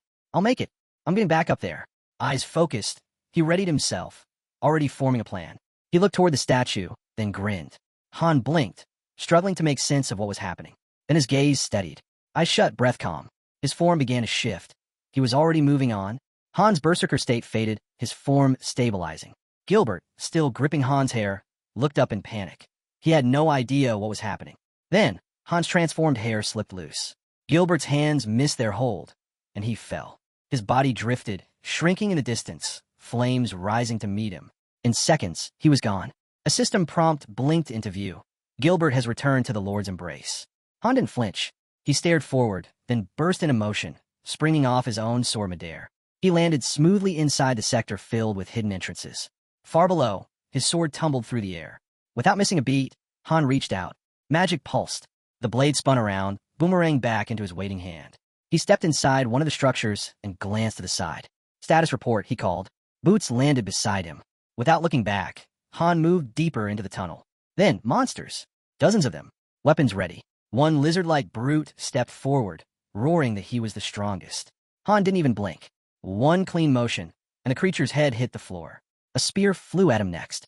Han ducked and smirked. He knew this place. It was a bonus scenario he'd cleared before. Everyone else needed maps. He didn't. He could move through traps, bypass enemies, and head straight to the goal. Spears rained past as he called into the comms. "Where are you?" A girl's voice answered. "We're inside a strange round room. It's filled with machines." Han nodded to himself. "I'll handle anything in your way, including the machines." Elsewhere, near a glass tube, glowing with energy, the heroine cursed. She still couldn't find the fifth device. At the same time, Ivalka and Jenna stood on a ledge, staring at the statue's head. There, on its shoulder, a crystal, but they couldn't get a clean shot. The head blocked the angle. Suddenly, the entire tower rumbled. A system alert blared. Stone statue defense level 4 engaged. A new passage opened. From it, a towering golem mage emerged, its arms now massive, razor-edged blades. The monster charged with terrifying speed. At the same time, the statue's head began to shift, activating advanced magic. Streams of glowing light shot out, combining mid-air to form deadly spells. Ivalka stepped forward, determined to stop the spell. But before the golem's blades could reach her, Han appeared. He cut through the attack in a flash, his weapon intercepting the blow with perfect timing. The golem shrieked and spun into a frenzy. Han didn't back down. He slammed it to the ground and raised his sword high. With raw force, he drove it down, aiming straight for its core. Energy exploded around him. Power burst through the blade and tore through the monster's body. Han thrust out one hand, channeling it deeper, and pulled something out from inside the golem with a brutal yank. Meanwhile, the statue's mouth opened wide. Dozens of lasers blasted out, ripping through the air with terrifying speed. Han stood tall, facing the incoming blast. Eyes locked on the statue, he shouted, "Come on then, give me everything." Suddenly, his sword surged with strange, vibrant energy. Sparks danced across the blade. The statue responded in kind. It fired a full barrage from its mouth, laser beams tearing through the air, obliterating everything in their path. And Han, he launched himself straight into it, eyes forward, unshaken. The clash between Han's sword and the statue's magic sent tremors through the entire tower. But he stood firm. The surge of power pushed him back, his feet grinding against the stone, but he didn't yield. Bit by bit, Han advanced, pushing through the storm, step after grueling step. The two forces collided, then began to merge. And finally, his power broke through, overwhelming the statue's magic and tearing forward, unstoppable. Behind him, the other heroes stood frozen in awe as the world around them fractured and fell. Han turned back with a grin. Took you long enough. We were starting to get bored. Ivalka, eyes blazing, snapped. Don't do that again. I thought you were dead. He just laughed. Relax. I'm the only one here who nearly died. Their attention dropped to the massive sword in his grip. Someone muttered, I want one of those. Before anyone could blink, Ivalka launched a wave of fire magic. It roared across the space, blasting every remaining crystal to pieces. Jem stood there, wide-eyed, watching Ivalka calmly shake off the flames. She turned to Han. You're insane. No one else could have survived that. Han didn't respond. He simply raised his weapon and called to the heroine, You're with me. She hesitated, eyeing the statue's massive, open mouth. We're really going in there. Ahead, a team was sprinting, dodging the giant hand reaching down from the statue's shoulder. It clawed through the air, trying to grab them. They kept running, inching closer to the head. Suddenly, gears groaned to life deep inside the structure. From the shadows, a new golem mage emerged, blades gleaming. Jenna launched in, striking fast and hard. Her hits landed across the monster's shoulder, sides, and core. She smiled. Clean hits. Finally, Han shouted, Keep moving. Without hesitation, Jenna dove into the statue's mouth, yelling, I'm on it. Other leaders chimed in through the comms, reporting heavy resistance. But they were pushing forward. Han glanced into the passage ahead. We're nearing a dead end. Get ready to pull out. I've already marked fallback routes. Inside the building, Han vaulted forward with sharp, measured steps. The others followed carefully, scanning the area with every breath. Jenna whispered, Something's not right. One hand on the floor, she paused, body trembling, jaw slack. Ding. The system window lit up. Defense system max level reached. Han leaned in. This isn't on you. Stay sharp. Before they could react, a golem mage charged in from the left, armed and relentless. Then another burst through the wall. From the center of the room, the largest yet emerged, this one armed with a sword, towering over the rest. A voice echoed from above. You've made it to the testing chamber. Congratulations. The monster stepped forward, slow and deliberate. The voice continued. From this point on, you're the subject of my next experiment. One of the creatures extended razor-thin needles from its fingers. Nearby, pieces of machinery twisted and fused, building something new. Jenna narrowed her eyes. Han, where's the weak spot? He scanned the enemies. No idea. Then the voice returned, proud and chilling. Behold, my greatest creation, level 46 high golem mage. Stronger than anything you've faced before. The new golem took a heavy step forward, radiating power. The protagonist eyed it and thought, level 46? That might be stronger than even the halfling dragon. The gate creaked open. Without hesitation, he charged, his weapon slicing clean through the space between the doors. The golem sneered, voice dripping with disdain. What can insects like you possibly hope to achieve? Han glanced over at Jenna. Time for me to move. She gave him a small nod. It was good seeing you again. The golem shouted after them. Stop where you are. But the hero didn't look back. We'll meet again, he said. Wait for us. A hatch popped open with a hiss, unleashing glowing baton-like beams. Jenna lifted her head. What's that light? Doesn't matter. Keep moving, the protagonist told her. The lights tore forward, cutting through the air. Someone shouted across the comms. One of the 7 ancient statues had taken critical damage. Kishasha's voice rang out next.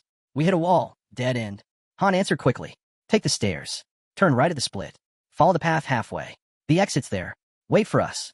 As they moved down the corridor, Jenna asked. What's the plan? Take out the statue's head. Then we leave.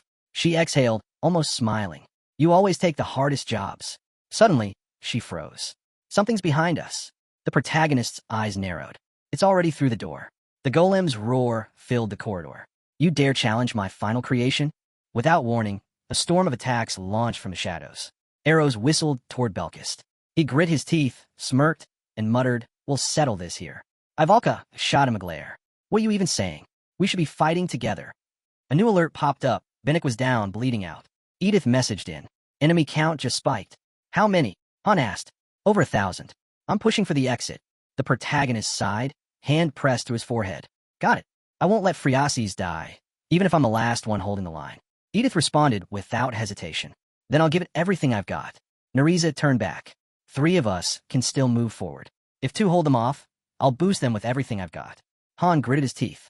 You really don't believe in us? She didn't answer. Just looked away. The protagonist called out. If you get the chance, run. No needless sacrifices. Then he broke into a sprint. Don't die on me. Easy for you to say. Ivalka shouted back. Jenna ran beside him. You sure you're all right? Han didn't look at her. We trust each other. That's what we trained for. The golem battle exploded into chaos. The room shook with every clash. Fear was thick in the air, but no one stopped fighting. A crushing strike landed. Someone screamed, begging a girl to hold on. She groaned, gripping her head. Stop yelling. It hurts. Ryman grinned through the pain. We're almost done. Just a little more. It felt impossible, but the end was close. Rose looked at him, eyes wide, voice shaking. Do you really think we'll make it back? The golem's eyes flared, burning with fury. That same question hung heavy in the air. Would this nightmare ever end? Belkis bled out where he stood. Rose collapsed beside him. The hero winced. It hurt more than anything. A monstrous figure stepped into view, massive, overwhelming. The thought hit hard. This wasn't just difficult, it was punishing. It almost felt like the devs never intended anyone to finish it. Grinding his teeth, the protagonist remembered. It had been the same with his own account. Beside him, the girl glanced over, concern in her eyes. He shook his head. Don't worry. We're clearing this floor. No matter what. Suddenly, a steel door materialized, then exploded inward.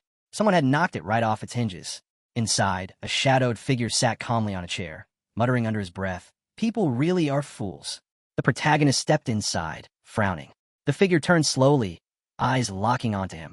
So, you've finally arrived, he said with a crooked smile. Then, mockingly, do you even know what she really wants? That girl you're trying so hard to protect. She's trying to rewrite the rules of existence. Han didn't waste a second.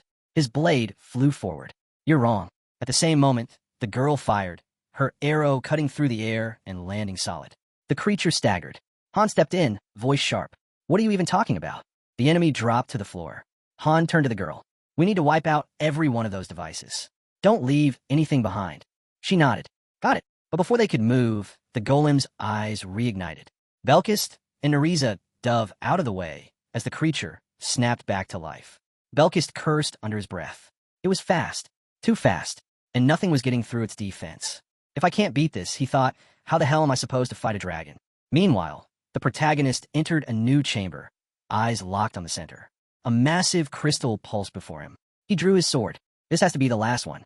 With a mighty swing, he slammed the blade into it. Nothing. Then, cracks splintered across the surface. Light burst outward in jagged shards. A notification flashed. The ancient statue has lost all support. Mission updated. Escape. Bonus. Ensure NPC Friasi survives. Han looked at Jenna. It's done. We're getting out of here. She hesitated. What about the others? We'll catch them on the way. You're with me. Smoke poured from the crumbling statue as Han called out the update. Final crystal destroyed. Doors are unlocked. Fire should start fading. Find the exit. Edith's voice came through fast. We've got a way out. We're moving now. What's your status? Han responded, still alive. We'll make our own way out. Then the ground shook beneath them. Han spun around. Is Team 1 all right? A voice shouted back. Mission parameters just changed. Everyone has to evacuate. In the chaos, a monster seized Rose's limp body. We don't have time. We can't carry her, someone cried. Then one stepped up, grinning. Time to go. I'll open a path. Just watch me. Edith turned to Lilani. Help Anand. Then to Bennick. Can you run? Without hesitation, he bolted. I've got this. Someone yelled after him. Don't slow down, or we're leaving you. Bennick didn't even glance back. Fine by me. Eyes forward. Focus locked. The protagonist watched it all unfold. This is it, he thought. The final stretch. Everyone's getting out. No matter what. Group 1 was injured. Group 2? Bleeding out. Group 3 hadn't made it through without wounds. Group 4 had already lost 2. In Group 5, 3 were dead. As the view widened to show the full scope of the room, Belkis looked away, jaw tight. He turned on the protagonist, eyes sharp. You were late. We needed you earlier. His words hit hard. No one disagreed. A towering golem came into focus. What's wrong with it? Someone asked. It shut down, came the reply. The golem stood still, almost like it was questioning why it existed at all. Off to the side, Han glanced around and said what no one wanted to hear. This whole place is coming down. Talk later, move now. Despite the blood running down his leg, he pushed forward, waving for the others to follow. Belkis stared ahead, muttering, "It's nothing. Just a scratch." Nariza grabbed him from behind. "You idiot," she snapped. "You'll die like this. I'll carry you if I have to." Pipes burst overhead. Steam and fire erupted around them. The protagonist kept his focus. Every step forward counted. Without the map burned into his memory, they'd have all been dead already. Then, a narrow exit came into view. They'd reached the top of the statue. Jenna peered over the edge. "That's a long way down. Telekinesis?" Ivalka shook her head. "Not in tight spaces like this. Too risky." "Then get the ropes," the protagonist said. Ropes were dropped. "We'll go one at a time," someone confirmed. Another muttered, "Done this before, but never from this high up." Han reached the edge. "Rope's too short. Last stretch, we drop." No time to argue. Nariza stepped up. "I'll go first." She bolted down the corridor, spotted the gap, and shouted back, "Found the exit." "Jump," came the reply. One by one, the team launched themselves down. A girl reached up, guiding others as they descended. Sliding along the statue's wall, the protagonist stared ahead. He tried to speak, but the sight of what was left of Group 3 left him silent. Edith raised her voice. "Grab the ropes. Everyone move." The statue began to collapse. Stones rained down as people scrambled for the descent. Jenna hit the ground hard, chest rising and falling. Nariza stood nearby, scanning the damage. "We did it," she whispered. Below, scattered squads were regrouping, relief on their faces. Edith stepped up, nodding. "Well done, all of you." "How bad?" the protagonist asked. Edith took a breath. "Could have been worse. We lost a few, but most made it out. Your group, no casualties." The protagonist turned away, silent. The girl beside him gave a small, knowing smile. One of the men closed his eyes, exhaled deep, then looked up with a grin. Raman called out, "Seriously, what did you used to do before this? I could learn a thing or two." The protagonist laughed softly. "You already knew I was great. Still surprised, huh?" From the ground, Jenna spoke up. "After we split, he pulled off something even crazier." He waved it off with a grin. "Please, I'm still too young for that kind of praise." The girl stepped forward, voice quiet and unsure. She admitted it didn't sit right, not knowing how many people might have died because of her. Looking down, she added, "If collecting those keys means putting everyone through this, I don't know if it's worth it." Then she turned to him. "So what does that mean exactly?" Friasis asked. He answered calmly, "If I told you to stop, would you listen?" Behind him, she hesitated, then gave a soft, "All right." Han stepped in. "Don't carry it all on your own," he said. "If you feel guilty, share the weight. That's how we keep moving." She smiled faintly. Message received. Just then, glowing blue particles filled the air. The whole team turned, startled. A sword shimmered to life in the protagonist's hands. He smiled just a little. A flash of brilliant blue light swept through the room. The floor beneath them cleared. A system alert echoed. Everyone had leveled up. Rewards lit up the screen. One message stood out. "Top player, Han." Moments later, all squads reappeared in the main lobby. The protagonist closed his eyes. It's finally over. But then he looked ahead, mind sharpening. The real mission wasn't done. The keys. A face appeared in his thoughts. She told him there were only 3, and she had barely gotten one. The rest? Much harder. From above, a fairy fluttered down and hugged him tight. "You were amazing," she said, beaming. "Like a king, a legend, a generalissimo." He winced. Okay, you're making my head ring." Grinning wide, Isel added, "The master sent a gift." She held it up, a statue of a warhorse. Han froze. Then, slowly, he reached out and took it. His fingers closed around it, and a soft smile crept across his face. He had thought he'd lost, but this felt real. For the first time, he felt something close to joy. The bond with the master is strengthening. Cut to the lobby. Warm meals waited on every table. The man glanced around and grinned. "This feels like paradise." He nudged the guy next to him. "When I first got here, I thought it was hell. But now, not so bad. Kind of like mercenary life." He leaned back, smirking. "Let me put it this way." "Yeah." The other guy interrupted, nodding. "Death's always waiting, no matter where you are." Laughter rippled through the room. Ivalka crossed her arms, frowning. "You're all unbelievable." The man just shrugged. "You only live once. Might as well live it your way." Edith laughed lightly. "Better than hiding and waiting to die." The girl nearby lowered her head.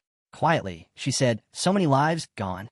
She took a long sip from her mug, closed her eyes. "It's awful, but we keep going." Edith gave a crooked smile. "We'll honor them, and we'll toast this win too. That's the mercenary way." The girl looked away with a small smirk. "Yeah, you're right." Nearby, a guy clenched his jaw. "When does this slow down?" he muttered. "I'm ready to get back to training." She raised an eyebrow. "Seriously? After all that setup, and you're not even enjoying it?" He shook his head. "No, it's not that. It's just the eating part. Nereza laughed. You're just shy. Belkis leaned in. Wait, are you saying you're against? They threw together a small get-together. Nothing fancy, just enough to shake off the tension and breathe a little. Stuff like this stuck with him, a habit from his time in Niflheim. Sure, this didn't come close to those wild nights, but it still meant something. He looked around, quietly impressed. Someone had gone through all this trouble without even being asked. It put him a bit more at ease. Plates of food were everywhere when someone suddenly called out, Hey, isn't he the man of the hour? What did you do before you joined up? I was a farmer, he answered deadpan. Laughter erupted all around. Would you look at him now? Big shot, someone joked. Han sighed, clearly annoyed but holding it in. He wasn't about to walk off just yet. A girl nearby mentioned she'd only been around for a month. And then, out of nowhere, Isel burst in, yelling about something important. She spun toward him, full of urgency. He blinked and asked what all the fuss was. Keep it down, he said flatly. Once is enough.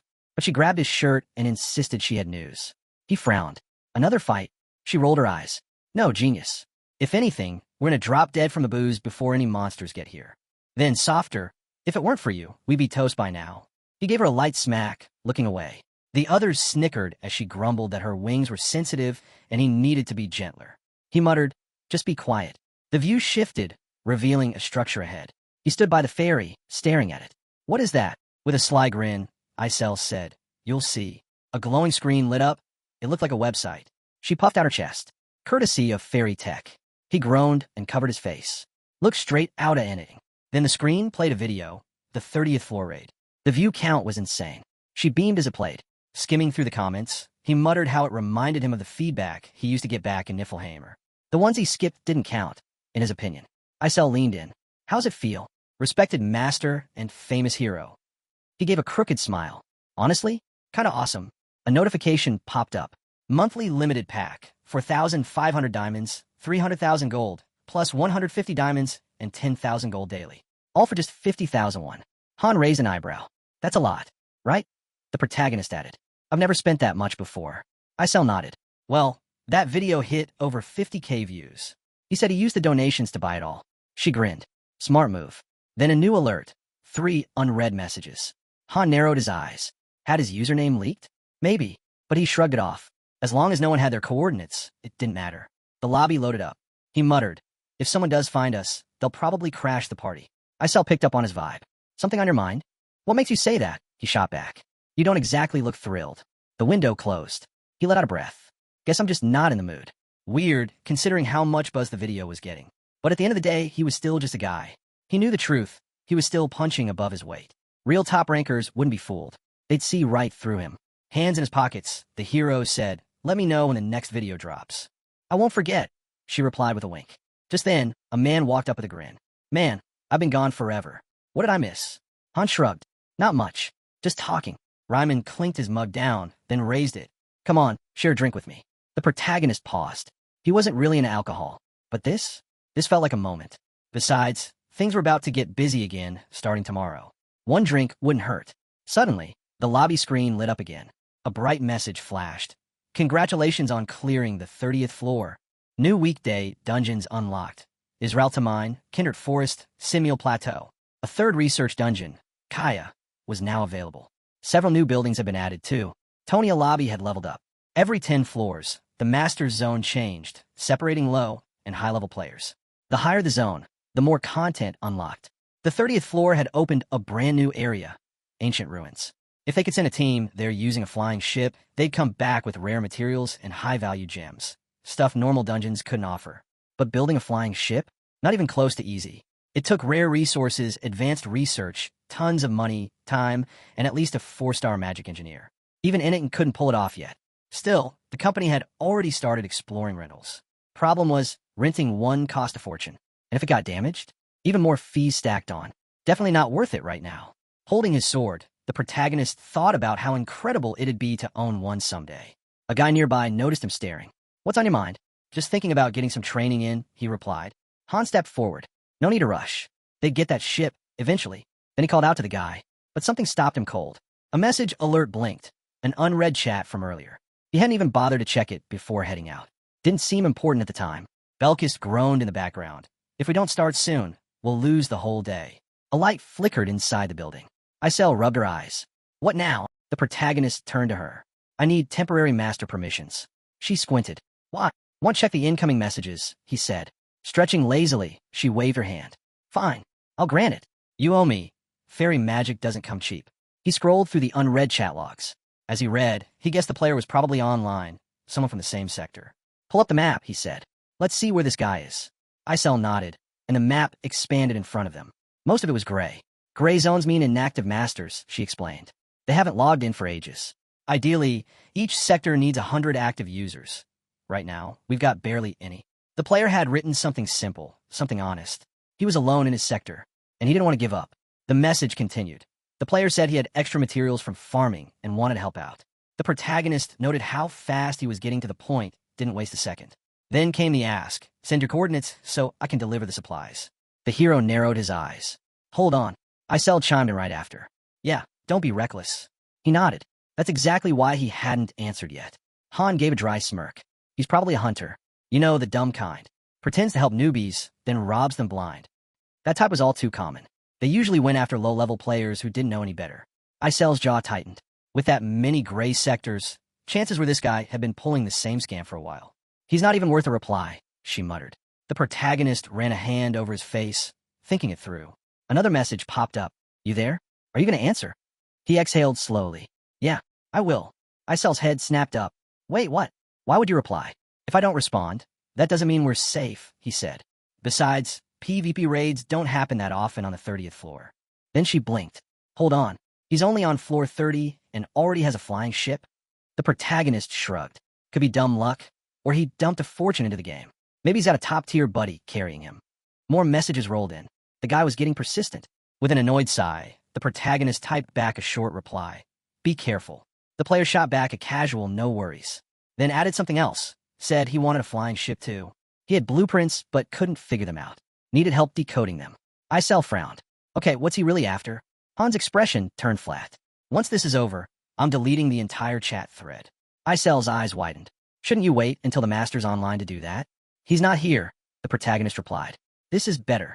She stared at him, unsure. Still, he grinned. Relax. I'm fine. This reminds me of the old days. I never lost a street fight. Then he got serious. A lot of masters had already quit by now. Most fell into one of two camps, those who gave up and just hung around, and those who turned into PvP hunters. And those hunters? They never skipped a fight. For threats like that, there was only one answer. Lowering his voice, the protagonist said, Get ready. They're on their way. Someone nearby looked up, confused. Huh, it's the middle of the night. Narizo appeared, eyes sharp. Is this an invasion? Glad you're catching on, he said. You know what to do. She nodded. I'll alert all the squad leaders. Jenna overheard and added. I'll notify the non-combatants. They'll stay in their rooms. Ivalka walked over, frowning. What's happening? I warned you. The protagonist reminded her. Other lobby players can invade. She pressed a hand to her head. Right now? Seriously? I thought we'd have a break. He gave her a sly smile. If we lose here, you've got to be kidding me, she cut in. Han turned toward the window, eyes locked on something distant. I want a flying ship, he muttered. And I'll get one. A damn good one. The scene shifted back to the lobby. People were gathered around a table, voices bouncing off the walls. From the sound of it, the banquet upstairs had just wrapped up. Near the wall, someone muttered. You can hear the noise from all the way over here. Probably Raimon laughing his head off, someone else replied. How the hell can he laugh like that when half his squad's dead? He's a merc, came the blunt answer. Arms crossed, another man said, heard half of teams 4 and 5 got wiped. A bearded guy spoke up. Isn't that good news for us? The other man scowled. Gilbert died, you idiot. The group at the table fell silent. The weight in the air said it all. Someone like Gilbert going down? Them in trouble. The elite squads didn't care about guys like them, but even they had limits, and no one knew how much longer any of them could last. One man stood up with a sneer. Gilbert pushed too hard for the second floor.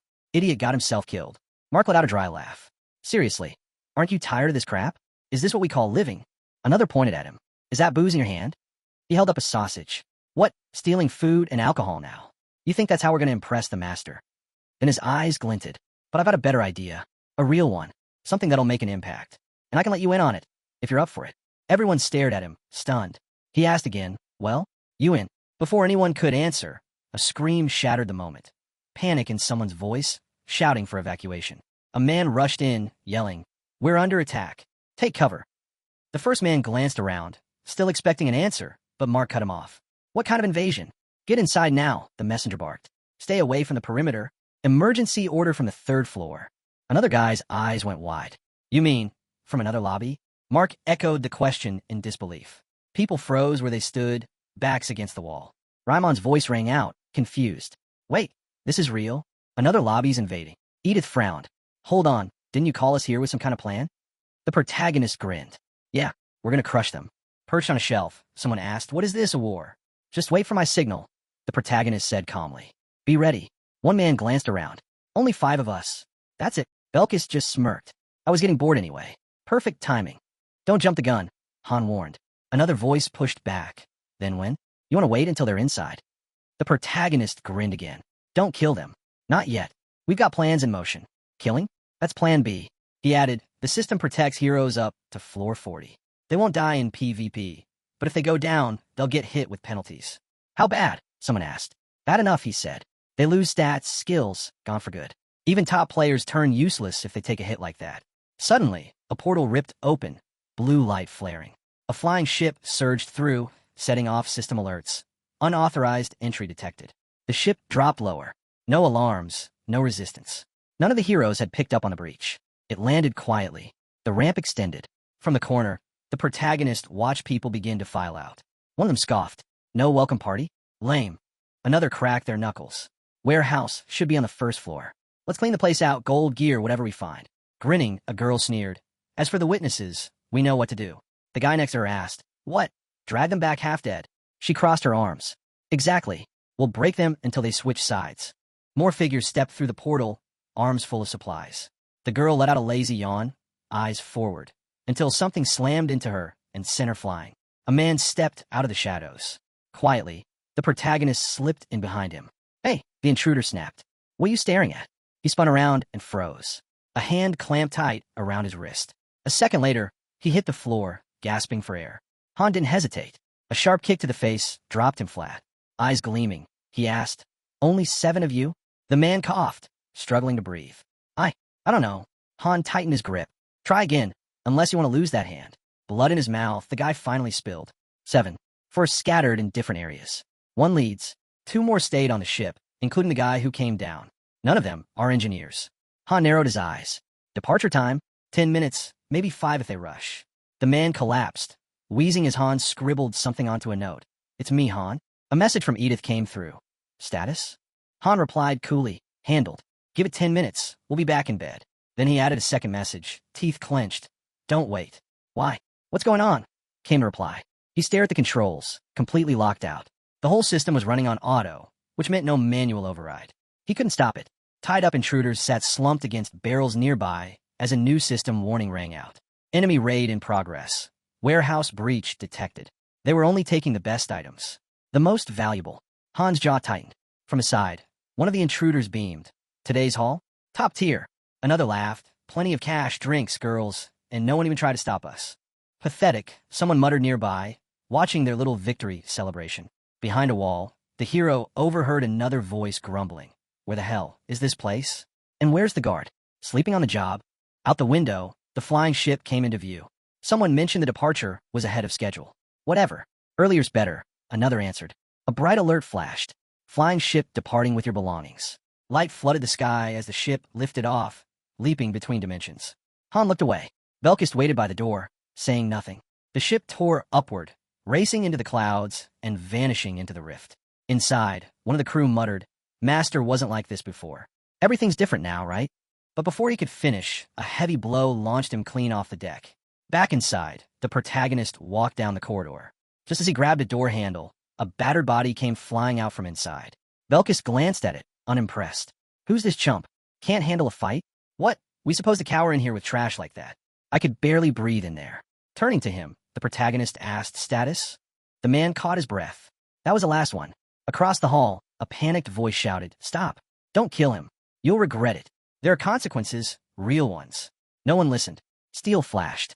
A sword drove forward. Nothing but weaklings, Belkis scoffed. Nearby, Jenna stood with a blood-soaked blade. That's it. We're done here. She stared at the downed enemies, cold and unflinching. Worse than we thought. No doubt they've pulled this exact trick before. Ivalka stepped up, frowning. Still, something about this feels off. What a letdown. A girl raised her hand. So this was your big ambush? Just 5 of us. You serious? Narissa answered grimly. There are probably dozens of them. I checked. We might be able to fall back to the lobby and regroup. But Han cut her off. No, that kills the timing. If the ship's even a little late, they'll know something's wrong. His gaze dropped. We're going straight to their base. No backup, no retreat. One strike, clean and final. Belkist's eyes lit up. I could wipe out a whole wagon of these losers without breaking a sweat. Their weakness was obvious. Sure, their levels were decent, but none of them had real training. It was laughable, especially for players who had already given up on climbing the tower. Han nodded. Strip everything, then burn it down. Make sure they can't rebuild. A faint glow pulsed around the group, and a thought echoed silently. If they didn't log out now, they were going to get wiped. The hero glanced to the side. A system alert popped up. Log-keeping privileges revoked. His expression darkened. That meant he couldn't access external messages anymore. One more handicap. Another message rolled in. Flying ship inbound. Their lobby shimmered into view. Heroes from another dimension have invaded. As the ship landed, one man watched from below. Back already? Did you at least bring anything useful this time? He chuckled. It's been forever since we got a good haul. The master's gonna. He never finished. Han's sword struck first. The system's death protection kicked in, but it didn't stop their souls from being shattered. No healing. PvP disabled the lobby's recovery functions. Bodies dropped. A pulsing red alert lit the room. Imminent danger. Jenna turned to Han. We've been spotted. He didn't even blink. Good. This is just the start. Right then, another dimensional lobby phased into view nearby. Han and Jenna broke into a sprint. What's going on? Someone shouted. There. That's him, the intruder, another yelled. The crowd turned toward Han, shouting, Who the hell do you think you are? We'll shred you. But they'd missed something. The barrels. Liquid poured across the floor, slick and spreading fast. Confused, some of them stepped back. Han flicked a match. Don't you love fireworks? It landed. Everything exploded into fire. System alert. Fire detected on second floor. Eyes wide, the girl cast a flame spell. An inferno surged outward. 3 enemies went down instantly. Charging through the flames, Han thought, We'll end them before they even know what hit them. Kill them all, he ordered. Jenna fired an arrow. Han kicked through a door. Screams rose as he hurled a barrel into the crowd. The girl followed with another fire spell. Now the second-floor dorms were ablaze. Trailing behind, she shouted, I actually feel like the villain right now. Han answered coolly, Either you're the villain or the victim. Ivalka, catching up, muttered, If they'd hit us with full force, we'd have lost people too. Han nodded. Exactly why I didn't give them a chance. A real ambush hits when they're asleep or when no one's on watch. Flames swallowed the lobby buildings. And in the middle of the chaos, one thought cut through the smoke. Use the fire. Take control. Their next destination was already clear. They were heading for the first floor. But just as they moved, Similar blocked the path, weapon raised. You're not going any farther. The hero halted as Similar stepped in front of him again. He hadn't expected them to regroup this fast. He raised an eyebrow. You seriously running off already? She asked, almost disbelieving. He smirked. I forgot to torch the second-floor warehouse. Still stunned, she echoed. Running away? Just finishing the job, Han said casually as he turned and walked off. She hurled an insult at his back, but he didn't bother replying. Inside the warehouse, a sudden presence appeared behind him. A frying pan came swinging toward his head. He ducked. Let me guess, warehouse staff? Flames were already crawling up the walls. Another alert popped up. Second floor, fire detected. Jenna glanced away. Are we really okay with burning everything? Han shrugged. Would have been dumb if we came just to loot. But that's not what this is. Facing the others, he added, torch every building with supplies. No exceptions. Narissa gave a firm nod. Ivalka hesitated. Feels like we're the villains here. The fire kept climbing. The dorm's level dropped. 5 to 3 in seconds. Similar reappeared in front of Han, rage in her voice. What the hell are you doing? She screamed, vowing to kill them all. Come on, fight me. Belka stepped forward, cracking his neck. You got a death wish, or what?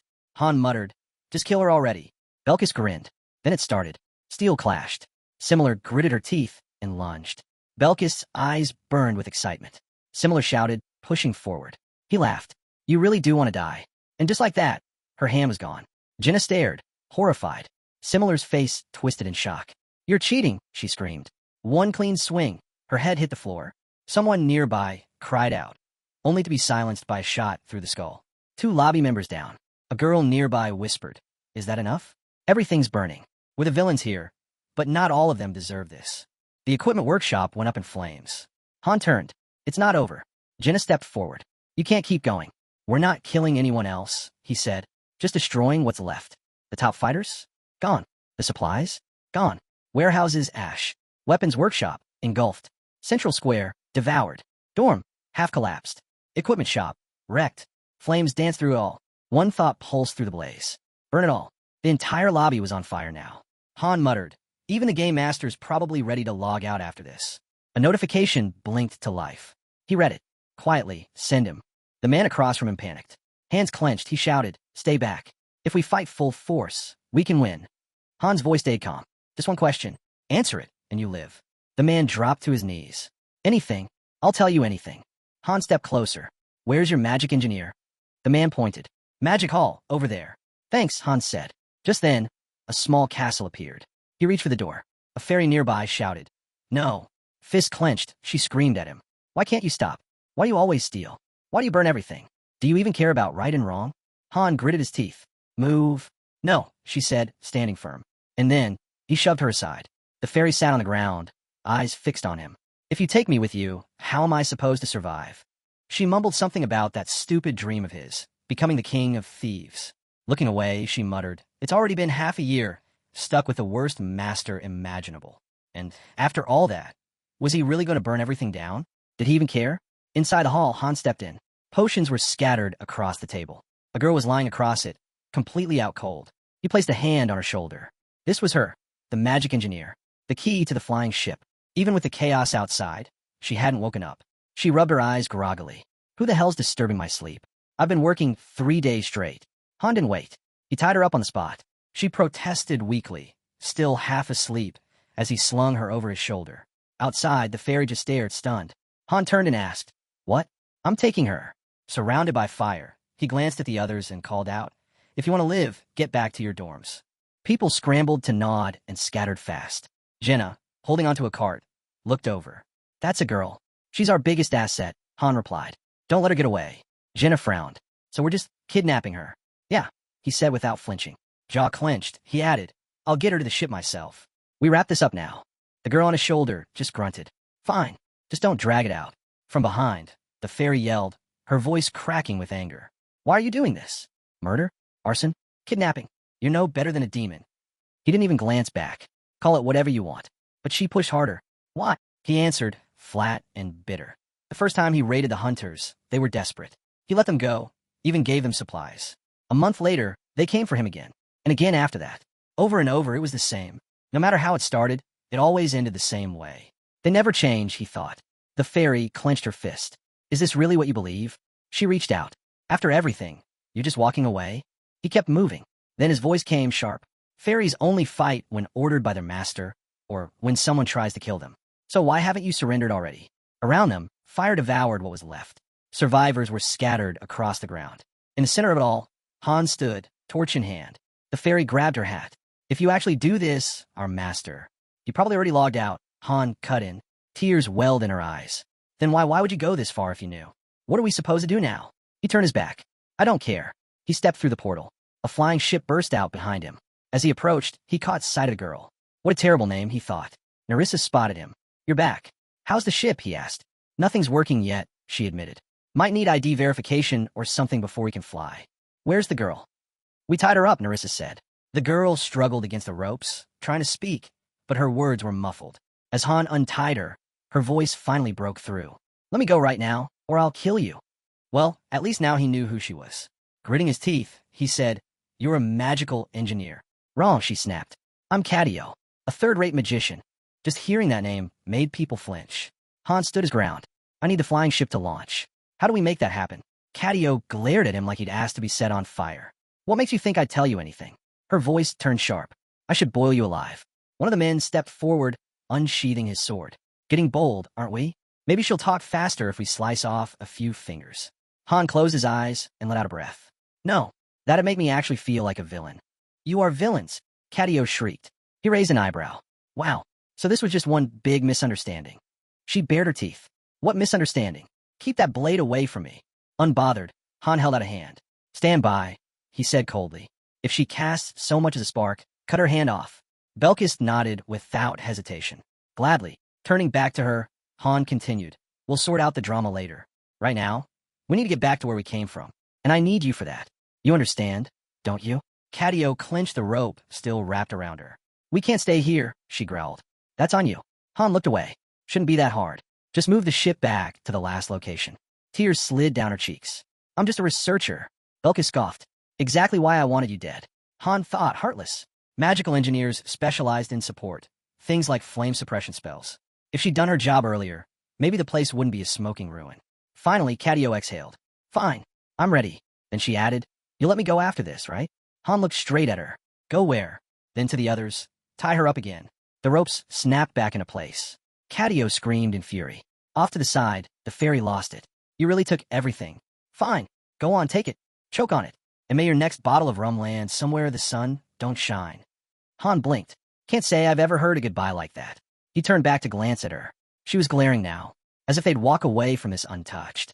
But at least now, she understood who had their back. That alone was going to sting. Stretching out her hand, she yelled, you just picked a fight with the Solidarity Association. Top-tier guild. 30 elite rankers. You mess with them, you don't walk away. She wasn't done. Sure, our current guild master's a joke, but he's tight with their real leader. Suddenly, the man she mentioned stirred. He opened his eyes, touched his face slowly, as if just realizing something. Han frowned. Solidarity what? Never heard of him. Isel let out a breath. Enjoy the quiet while it lasts. Because once they move, even groveling won't save you. The hero just smirked. What's your name? She lifted her chin. Captain Isel. Remember it. She waited. And you? His grin widened. Loki. Just then, a fiery lobby tore through the space. Isel's eyes widened. She nearly choked at what she saw. Pointing to the sky, the fairy repeated what she'd heard, voice trembling. So, I'm really going to die. A ship appeared overhead. She glared upward and shouted, I won't forget this. You're gonna pay. Han looked away, mulling it over. Revenge, huh? Sounds exhausting. Just then a voice chimed in. Having fun. He turned and saw a girl grinning. She admitted she'd been spying the whole time. Why, he asked.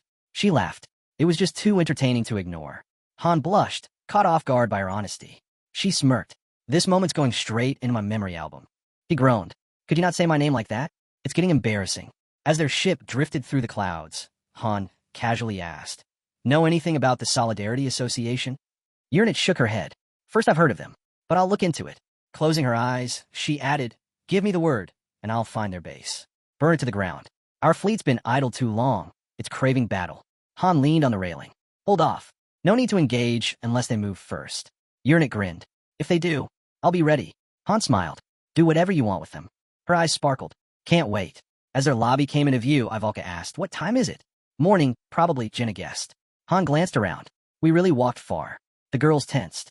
Wait, we're not training today, are we? He waved it off. Nah, you've got the day off. Belka spoke up. What about the shift? I'll handle it, Han said. As the building came into view, a bound figure lay on a bed inside. Han stared. How the hell is he still asleep? He stepped in and raised his voice. How long are you planning to nap? Suddenly, the guy shot upright, panicking. Where am I? Han pulled up a chair and sat down.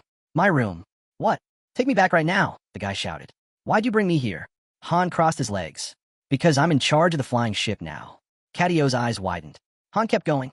I'll also be handling research, spell crafting, and support spells. And you'll be joining our ops. Having 2 mages? Useful. You kidnapped me, the boy yelled. Now I wanted to work for you. Screw off. Catio. Huh, Han repeated thoughtfully.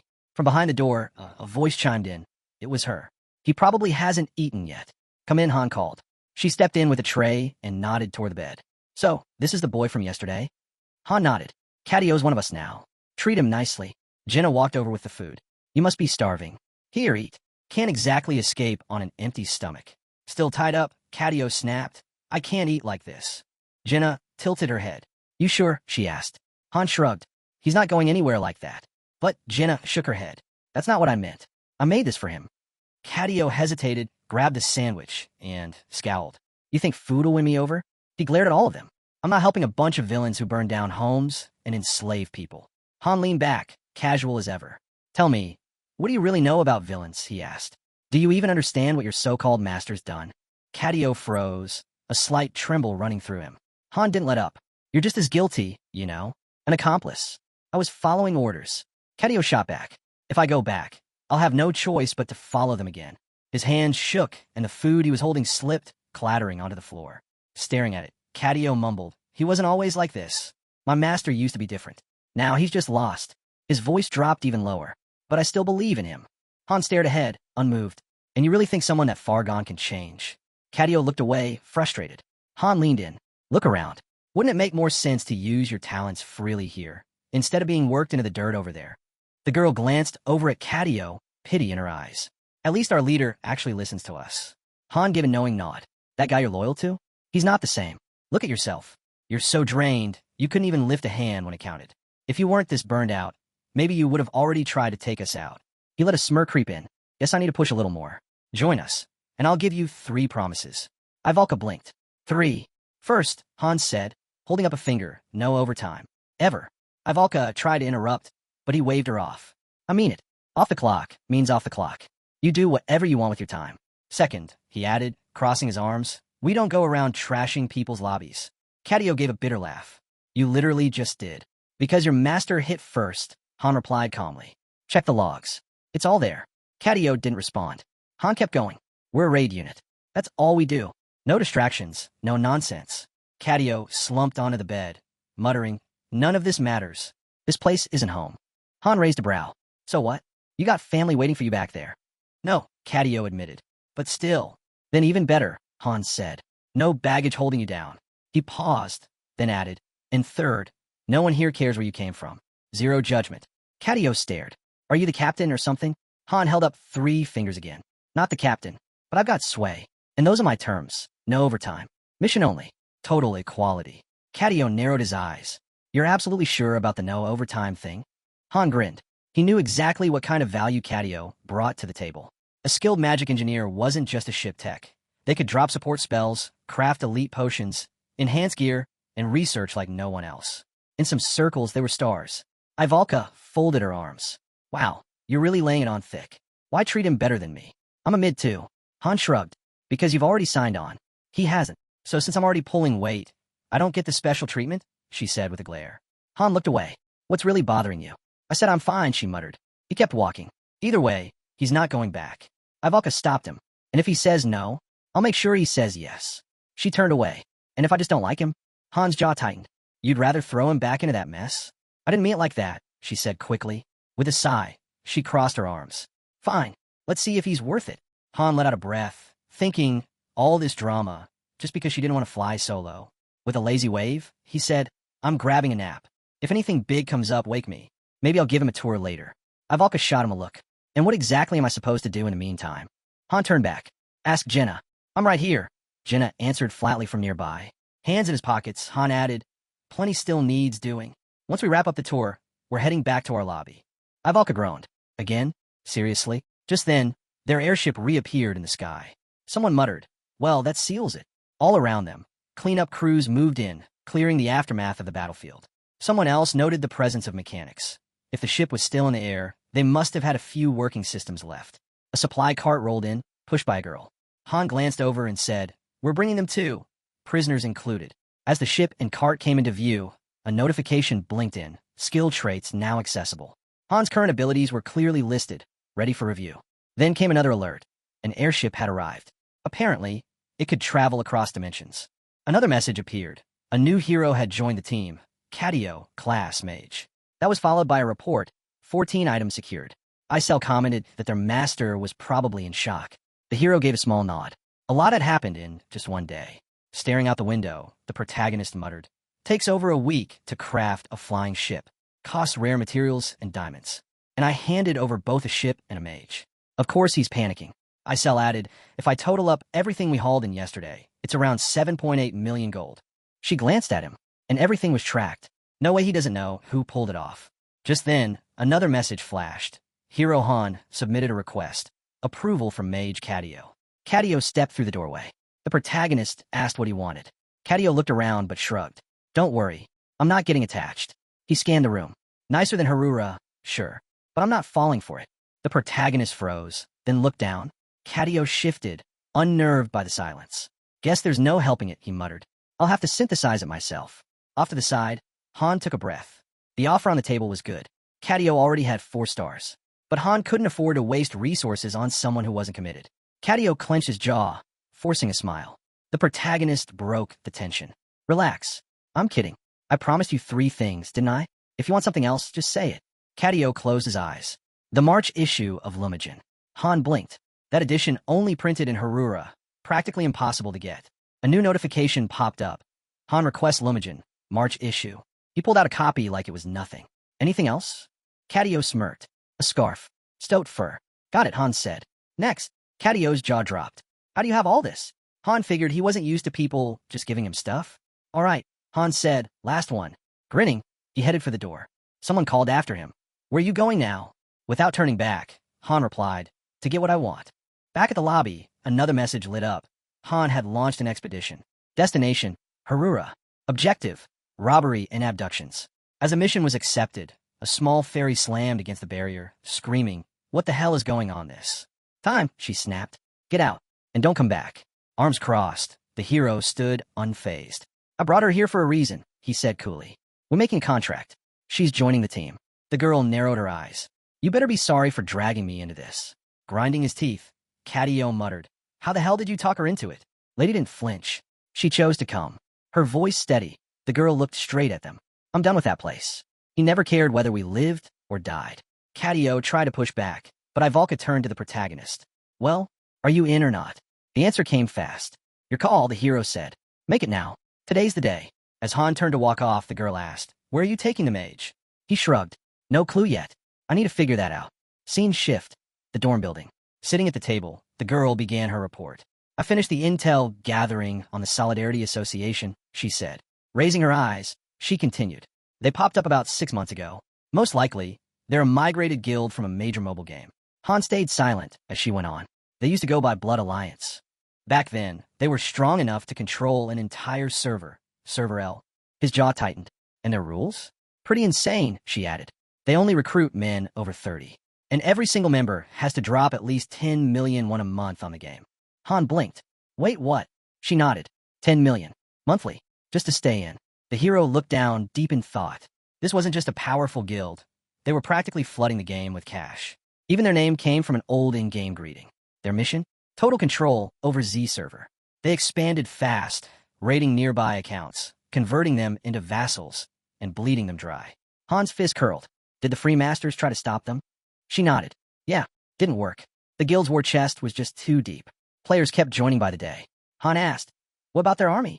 She pulled up the numbers. 73 natural 5-star heroes. 318 flying ships. And odds are, that's not the full count. Her eyes locked onto his. Want to strike first? Give the word, I'll move now. He shook his head. Not yet. Unless they hit first, we wait. Han exhaled. Deep down, he already knew. It's probably them. She smirked. Same pattern. First it was the Dragon Knights. Then Ouroboros. Now, it's the Solidarity Association. Different name, same playbook. Han leaned against the window frame. What about those other guys? The ones who used to brag they'd conquer the whole server. She nodded. You mean the ones who said Niflheimer was the symbol of server 2? They vanished. Han stared into the distance. And these new guys? They know what it takes. They won't hesitate. Across the table, Catio looked up. You're serious? You're not going to toss me in a dungeon somewhere and lock the door? Han didn't miss a beat. Of course not. He picked up a pen. A flick of violet fire danced in the air. A soft chime followed. Notification. Catio has been recruited. He is now under your control. The view shifted to the outside of the building. The fairy reached out toward Han. He told her. She asked him to keep his voice down. Her hearing was already fading. The master had sent her with a gift, she said. What did he want? Isel raised her hands. If he really needed something, I figured he'd ask for it himself. But the protagonist shook his head. I've studied this game inside out. I know what I need. He glanced away, eyes drifting to the row of warhorse statues. They weren't enough. Not yet. A notification popped up, requested 10 warhorse statues. Cost 50,000 gold.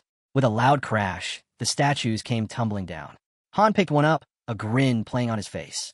We'll gather 1,000 more. New player cards flashed into view. Then the scene shifted back to the dormitory. A guy snapped.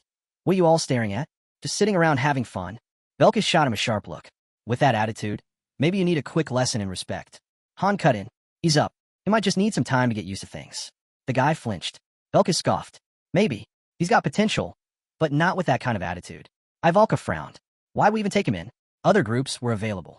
Another girl spoke up. None of them had a mage. That's why we're stuck with him. They'd already gone through the roster. Group 2 said no. They were full. Group 3 lacked proper structure. Groups 4 and 5 still had way too many open slots. Sending him to one of those meant risking a high-tier hero. The room fell silent. No one made eye contact. Han stood in front of the girl, thinking, if this was a fresh group, having 2 mages would be a huge plus, tons of versatility and power. But this team had history. In the end, he said what needed to be said. We'll see how he does in action. Better that than arguing in circles. From the side, Ivalka reminded them they already had 5 members. Narissa chimed in, I'm not going. Haven't done weekday dungeons in a while. I need potion ingredients. She looked away. Ivalka lowered her eyes. The new guy raised his hand, voice low. I have something to say. Han turned. You don't want to fight? He shook his head. No, it's just been a long time since I went on a mission. Cadio blinked, catching something. His master's account had cleared past the 30th floor, but this guy had only reached 28. Maybe he hadn't stepped into battle since the master stopped climbing. Isel gave a sly grin. What about the mission journal? The guy looked to Han. Wait, we could take missions without a master. No one told you? Han asked. The guy shook his head. I thought it wasn't allowed. Han gave a faint smile. I just figured I'd handle it myself. Yeah, I get that, the guy said. Good way to pass the time. Just don't overdo it, Han warned. The master won't be happy if you push too far. Now, they stood at the entrance to the central dungeon, 28th floor. Jenna turned to the group. Formation? I'll cover for Narissa, the guy offered. I can handle it. The girl nodded. All right, I'll give it a shot. Not my usual position, but I'll manage. A countdown flashed in the air, 10 seconds until gate opens. Han braced himself. Let's see what happens. The guy beside him nodded. In the next instant, they landed on the 28th floor. The mission type? Subordination. Simple goal, wipe out every enemy. No one spoke. They moved quietly, eyes focused forward. Han thought about jumping in early, but held back. He wanted to see what the new guy would do first. Light began to glow around his hands. Pressing one over the other, he slowly pulled them apart before locking them together. Particles swirled around Cadio. The girl raised an eyebrow. Is he casting a seal? In a flash, a dimensional portal tore open. Weapons and gear shimmered inside, ready to be summoned instantly. Jenna turned toward him. I've seen that before in standard dungeons. What's it called again? Dimensional portal, he answered. She nodded. Right. Knew it. With that portal, they had a steady stream of supplies, arrows, potions, anything they needed. As long as a magic engineer was in the party, they'd never run dry. Total game changer. The girl stared, wide-eyed at the display of spatial magic. Han stepped in. Close it up, he said. We're good for now. Suddenly, a pack of lizard men charged. One roared, swinging a massive blade as it closed in. Han gave the signal, same formation as always. The squad moved in perfect sync, tearing through the monsters. The guy stared at the chaos, muttering, didn't think it'd be like this. Then his elemental attribute activated. A glowing stone hovered upward, drawing others toward it. Before he could blink, another monster lunged. He reacted fast, striking it down. Cadio cast the elemental spread across the team. Instantly, stamina surged through every member. With a snap, the guy blinked out, teleporting behind the enemy. He raised his hand, telekinesis. At the same time, Cadio threw up a barrier. Enemy spells flickered and broke. Magical interference. One of the creatures flailed, confused, just before Belkist calmly cleaved its head off. Behind them, a fiery vortex exploded into life. The guy glanced at Ivalka. You didn't need to drink that, he said. She blinked. Mana transfer? Wait, what? Cadio's player card appeared, glowing with stats. The guy's eyes narrowed, intrigued. The girl, standing in the middle of fallen enemies, asked, How many spells did you just use? He smirked. You could have just asked me. That was amazing, someone muttered. The girl admitted. I used to think mages only threw fire and lightning. Ivalka gave a small smile. That's classic magic. It's got history. The guy waved a hand. It's outdated. Ivalka's fist tightened. No, it's not. Belkis shrugged. Feels the same to me, he muttered. Still think girl mages are better. Han cut in. That's cause you don't see what it does to them. Cadio stayed quiet, listening. Can't say much. I don't know how you all fight. The last monster tried to slink away. Han hurled a weapon at it, shouting, What are you waiting for? Let's clean this up. The fight ended soon after. Looking around at the aftermath, the guy muttered, Even in the middle of a battle, someone was watching me. He glanced at Cadio's card, the skills now fully displayed. Ivalka followed his gaze. Daylight spilled over the settlement outside. Meanwhile, the guy was busy typing furious messages to Han in the chat window. Seeing it, Han asked, He hasn't logged out yet? Honestly, Han thought, now would be a smart time to quit. In his mind, he pictured it, an island burning. All his main units wiped out. The magic engineer gone. The ship? Destroyed. Every building leveled. Their levels dropped to nothing. He really should have been focused on rebuilding. After everything, that's what made sense. But instead, he acted like nothing had happened. Han noticed it too. Taking a slow sip from his coffee, he muttered, way too confident for someone who just got wrecked. Across the room, Uranus sat at a table. The protagonist glanced away. You're following all this, right? She gave a small nod. Just say the word, I'll deploy the fleet. Han set his cup down. Not yet. We're doing this without the fleet. He looked at her calmly. Don't worry. We got it handled. A few days passed. Inside a massive hall bathed in blue light, the ship stood parked, still under repair. The girl was working on it, tools in hand, not looking up as Han approached. How long? He asked. We're short on hands, she replied. Give me a week, minimum. Nearby, Katio turned toward the protagonist. Why are you even here? Planning to run back to Harura? Han walked over. Can you do it? Before Katio could answer, a voice rang out from the ship screen. This is Captain Isel, it declared. Future king of the bandits. Katio stepped closer, assuming the comms had connected. But the screen erupted with Isel's fury. Traitor, she screamed. We fed you, gave you clothes, and this is how you repay us. Then she stuck out her tongue. Hope your necks are squeaky clean. Judgment Day's on the way. Her voice swelled with manic pride. Storms? Hurricanes? Please. I'm the king of bandits, reborn again and again. Han stared at the screen. Do you actually need something? The protagonist reached for the controls. I'm turning this off. Wait, she shrieked. I haven't even said why I'm here. Her voice dropped to a slow, smug burn. I'm here to declare war. The screen shifted. Warships. Dozens. Maybe hundreds. The Golden Fleet is mobilizing, she announced. Han blinked. You call just a flex? No, she smirked. I'm offering you a choice. He narrowed his eyes. What kind of choice? Join the invincible fleet, she said, her grin wicked. Because once we fire, there'll be nothing left but smoke. She tapped her fist to her lips and added, I'm actually impressed, Han. Conqueror of giants. Master of the desert winds. You've made a name for yourself. Enjoy that glory, she said. Right next to me. Han figured she'd seen the footage, their floor 30 clear. Probably went up that same night. Arms crossed, Isel declared, so yeah, I'll be fighting you now. Katio interrupted, frowning. And what exactly do you think you're gonna do? Standing behind Han, he whispered, don't let her get under your skin. She's reckless, but she's no joke. She's pulled off wins before. On screen, Isel zipped through the hangar. Prep's done. Support's locked in. This offer's real. If you join me now, she said, I'll personally ask the master to cancel the assault. Han's face turned serious. You ready? He hit the power button. I'll be there soon. Then he turned. Jessie, prep the ship. Still focused on her work, she replied, it's mid-repair. The outer hull's barely holding. One direct hit and we're done. You just need to get him there, Han said. She paused. Eyes shut. 10 minutes, she said quietly. It's possible. As long as we take him back to where it all started. Sunlight poured across the veranda. Unit held her teacup, eyes closed. Softly, she whispered, so, Han's finally using it. As he stepped down the stairs, the protagonist muttered under his breath. When am I ever going to get another shot like this? He glanced at the sky. Masters passed out, couldn't ask for better timing. Han slipped on his jacket. Edith looked over. Where you off to? Just a walk, Han replied casually. He passed through the portal and found Lady and Katio waiting. Lady held her head, wincing. Somehow it's done. Coordinates are locked. Katio crossed his arms. Reckless. One arrow hits the wrong spot, and this whole thing goes down. Han gave him a light pat on the head. Appreciate it. Let's keep this between us, yeah? The ship lifted. On the screen, a system confirmation came through. Transition approved. Autopilot engaged. With a sudden lurch, the vessel shot out into the open sky. Han pressed the red button. Isel's face popped up on screen, eyes wide in shock. Is your master online right now? Han asked. He waited. No, she answered. He's offline. Han opened his eyes, voice ice cold. Good. Then clearly and calmly, he said, tell everyone, this is the end. The skies filled with Sinanu ships, engines blazing. Isel's voice cracked with rage. Han, you arrogant idiot. I'm not some pixie. You won't get a second chance. Her eyes swept over his worn-out ship, and she let out a laugh. What is that? You seriously came to fight in that wreck? Then her gaze sharpened. She hovered next to a massive cannon, already charging with deadly mana. Why'd you come alone? She sneered. Wait, don't answer. You're finished. And don't bother begging. I'm not letting you leave alive. Han calmly peeled off his glove.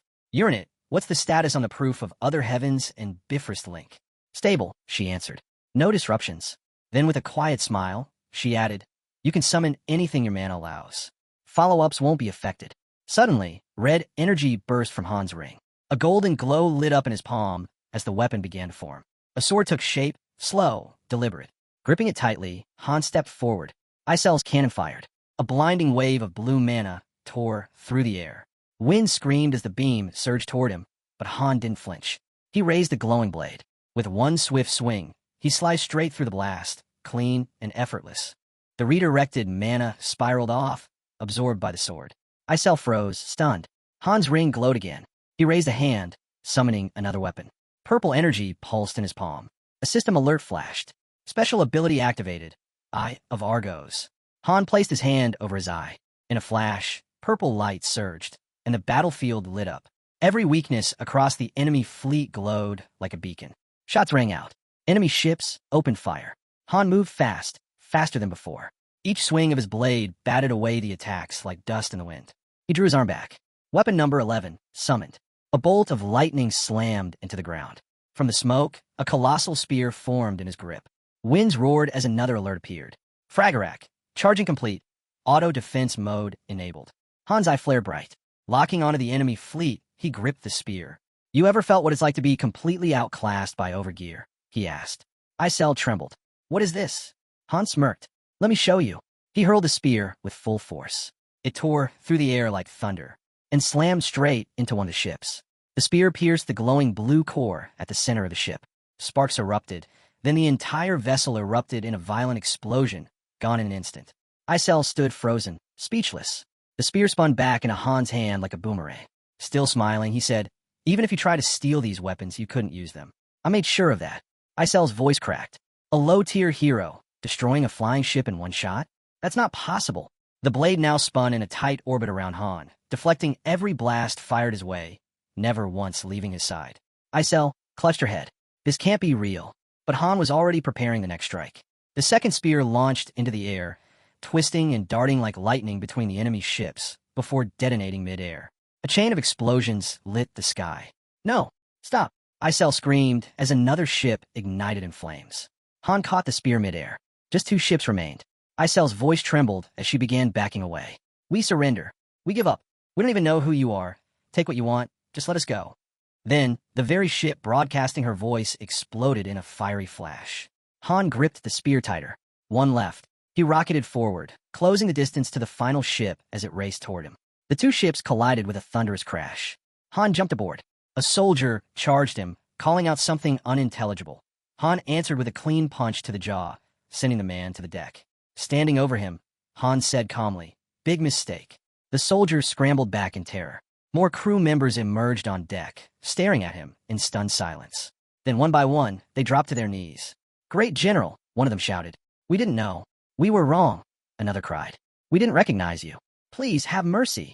One man clutched Han's leg, sobbing. "If we go back like this, they'll synthesize us. That's a death sentence." Han didn't flinch. He kicked the man in the face. "Stop whining." He marched across the deck and kicked open a door. Inside, Isel sat on a bench, sucking on a lollipop like it was her last meal. Without looking at him, she said, "This is the last candy I'll ever eat." Han walked up. "Give me oil." She blinked. "What?" "I need fuel," Han repeated. "That's all I'm here for." Floating up in front of him, she shouted, "I told you to go. Haven't you destroyed enough?" "My ship's running on fumes," Han said, "and I didn't spare you out of kindness." Isel's voice cracked. "You already took everything. The fleet, the heroes, all of it." Han stared her down. "So what? You're giving up?" Isel ripped the lollipop out of her mouth and threw it at him. "You think we had anything to begin with? We barely survived and started rebuilding, and then you show up with that weird weapon and erase it all." The lollipop bounced off his chest. "They weren't even ours," she shouted. "All those ships were borrowed. Even if we worked the rest of our lives, we couldn't pay back the debt." Her hands trembled. "You think I wanted this life?" she muttered. Then she yanked off her hat and threw it to the ground. "Let the so-called bandit queen die here. See if anyone cares." Her eyes lowered. Quietly, she said, "I never wanted to be a thief. I want to be a hero, someone like Loki. Someone worth remembering." She pointed toward a hallway. "Second room down, left corridor. The oil's there." Then, pulling a wad of crumpled papers from inside her shirt, she added bitterly, "If that filthy tower, if the master ever changed their mind," Isel muttered, "there might still be a way back." She knew the odds. Still, she was willing to bet everything on that sliver of hope. She tossed the papers toward him. Han caught them in midair and unfolded them carefully. His eyes scanned the pages, one of his own strategic manuals. Old work. His handwriting. Isel set her hat back on and straightened her posture. "I want to end up like my sisters," she declared. Crying. Defeated. Pathetic. She threw her arms out. "I'll go down with flair." Then, with a smirk, she added, "You've got your fuel. So go ahead, blow up the lobby again, if that's what you're after." Han watched as she pulled out another lollipop, casually unwrapping it. A thought crept in. Every account had a fairy. When account closed, the fairy vanished too. That's why they clung so fiercely to their lobbies. It was all they had. He remembered her breaking down, sobbing over a master who hadn't logged in for days. And now, standing in front of her, Han couldn't help but wonder what would happen to her master if she disappeared next. Could the lobby survive without her? Fairies were the voice of the master. They executed commands, kept things running. Without them, the system broke down. There was no fairy left in Niflheim. But Uranit had filled the role. Han sent her a message. Is Isel still around? A storm of wind and lightning swirled behind Uranit as her reply came through. She sends updates from series now and then, but no, she's not really present. Her next message came with numbers, cold and bleak. Without a fairy, lobby function drops by 87%. Orders lag. Missions misfire. Even basic tasks fall apart. Han read it and gave a quiet nod. Got it. He slung his staff across his shoulder and turned to Isel. Go to Niflheim, he said. There's a vacancy. Isel froze. Eyes wide. What? No, I can't. If I leave the lobby, the managers will come for me. Right then, a portal snapped open beside Han. Out poured a cascade of gleaming jewels. Isel stared, speechless. Uranit's voice cut in. 13 managers already gone. They won't be coming after you. Above them, a massive shadow blanketed the sky. A colossal ship drifted into view. I had a feeling something was wrong, Uranit admitted. Guess I wasn't imagining things. Han stepped out onto the deck. How many on board? He asked. 2, came the reply. Isel looked up and gasped. Below, the ground team stared up in fear, shaking as they realized what had arrived. She turned to Han, her voice barely a whisper. You're Loki. Han didn't answer. He just grabbed her and tossed her onto the ship. Then, standing tall, he gave his next order. Evacuate everyone in the lobby who still has value. Leave the raiders behind. He turned to Uranit. Can you step in for this battle? Uranit looked at Isel and gave a soft smile. Maybe with her. She's still technically part of Harura. I'll try.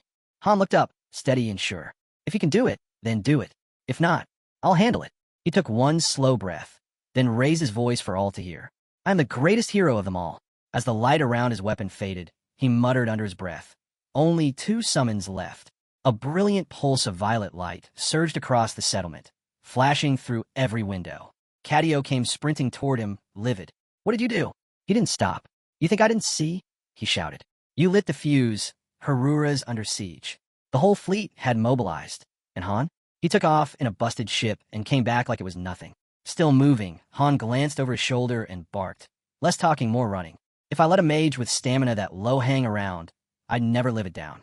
Nearby, Jenna pulled back her bow, eyes locked on the target. Feels like we've been stuck in this game for a full week, and still no deployment, she muttered. Her arrow flew. Dead center, perfect hit. Next to the target dummy, Belkist asked, You know why Han's holding back?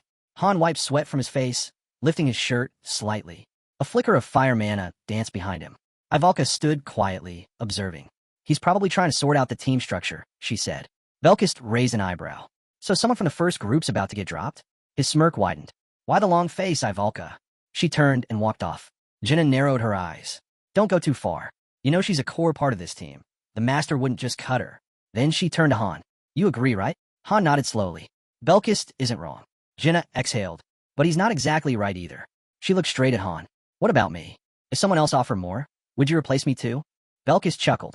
That's Han's call, isn't it? Still wiping his face, Han shook his head. Not really. I can recommend. But the final decision's up to the master.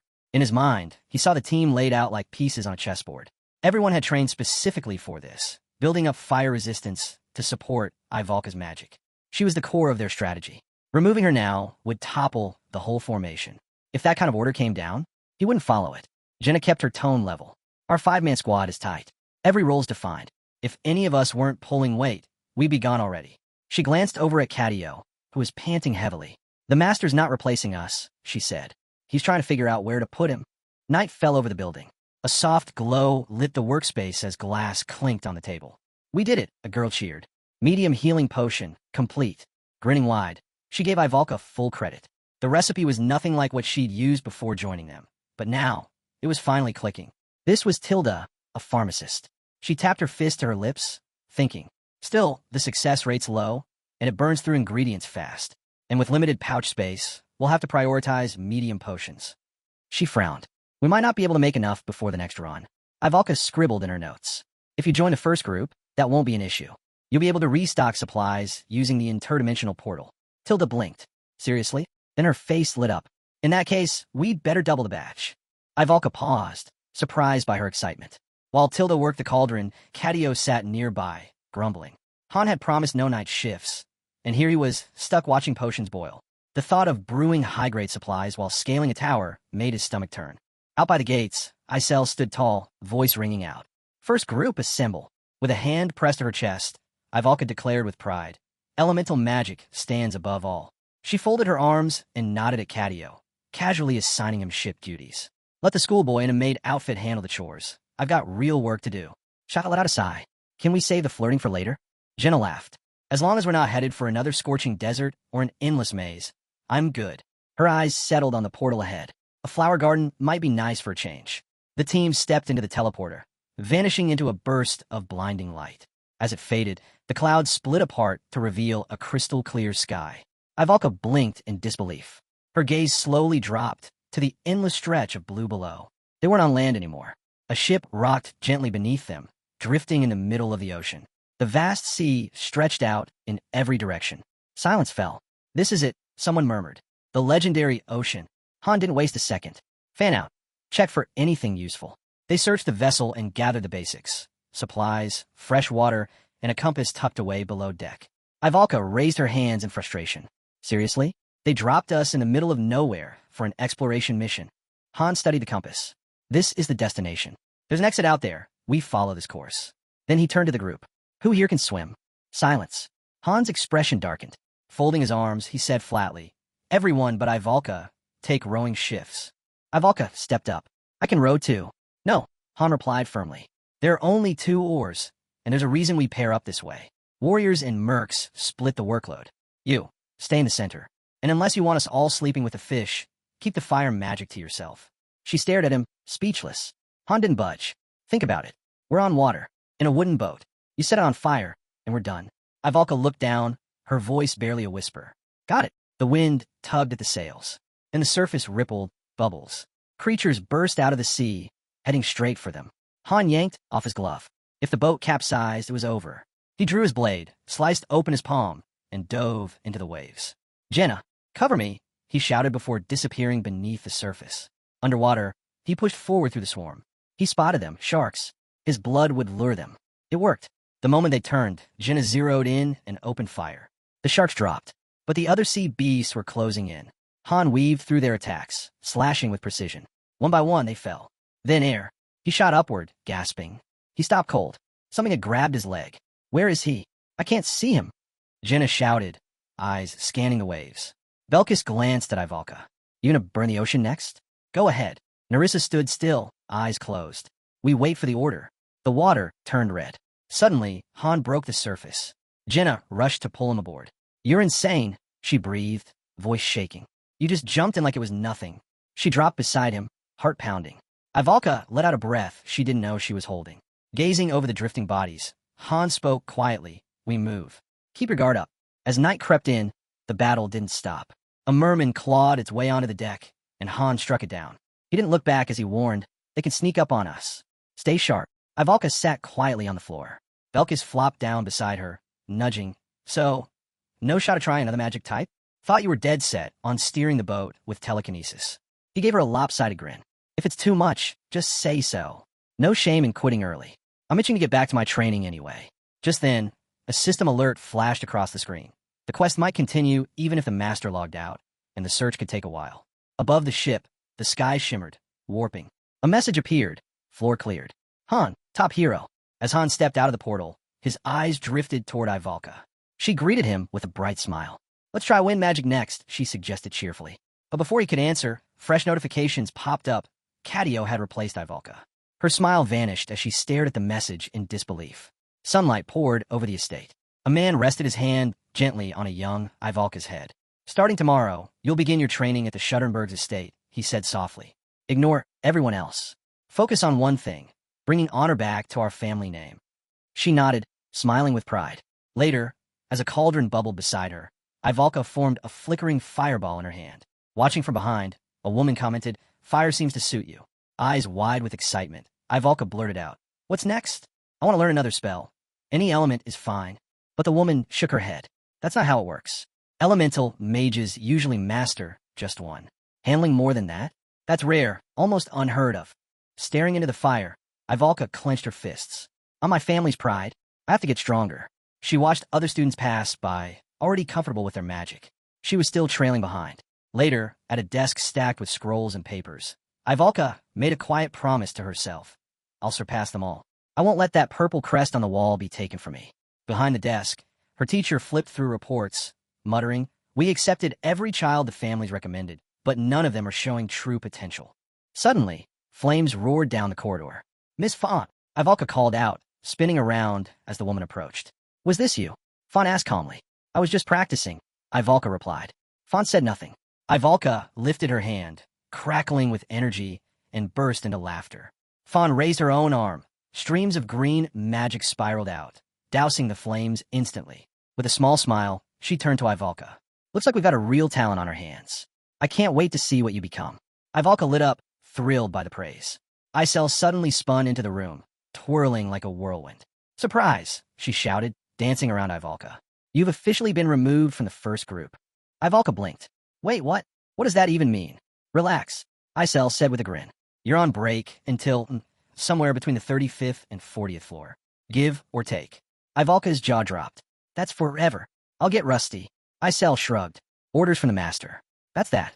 Still smiling, Ivalka pressed. No reason at all. Huh? Han met her gaze, serious now. I don't like shaking up the team without a reason. But deep down, you already know why this happened. Noticing her frustration, Han asked, didn't you always say you wanted time off? What's with the attitude now? Standing in front of her, he added, don't stress about it. If things get rough, I'll personally call you back. Ivalka stomped toward the portal, fuming. Fine, I'll just start training in a different element then. As she vanished, Han folded his arms, muttering, maybe the master can bribe her back with her favorite dish or something. Later, Ivalka stepped into her room, still grumbling under her breath. Meanwhile, the ship floated silently beneath a wide-open sky. Cadio wiped the sweat off his face with a rag. Han walked up without a word and started dragging him away. Wait, what's going on? Do you need me for something? Cadio asked, confused. Han didn't answer. They arrived at the gate of space and time, where the rest of the group was gathered. Han faced them and said, Cadio's joining the first group. Temporarily. Everyone looked surprised. I didn't say anything earlier, Han added, because he was asleep all day. Cadio flailed. I wasn't sleeping. I stayed up late working on the flying ship. Realizing it was pointless to argue, he sighed in defeat. Belkis leaned in, glaring. What are you staring at? Nothing. Cadio yelped, bolting behind the others. Jenna laughed. So, are we all coming back from this one or what? Soon after, the team set sail once more. Standing on deck, Han briefed Cadio, we follow the compass. Be ready. Monsters will show up sooner or later. Cadio's palm sparked with mana. Rowing's a waste of energy, he said casually. A propeller burst into existence at the back of the boat. With a surge of power, the ship shot across the water. Just a simple mana engine, Cadio said, stretching. Belkis raised an eyebrow. Seriously? I nearly broke my back rowing, and you pull this out now. He joked about dumping the oars overboard. Han, unimpressed, said, stack them in the corner. Then, movement. Sharks were tailing the ship. Han pulled off his glove. We'll do it like last time. I draw them out, Jenna covers. But before he could finish, Cadio dipped his hand into the water.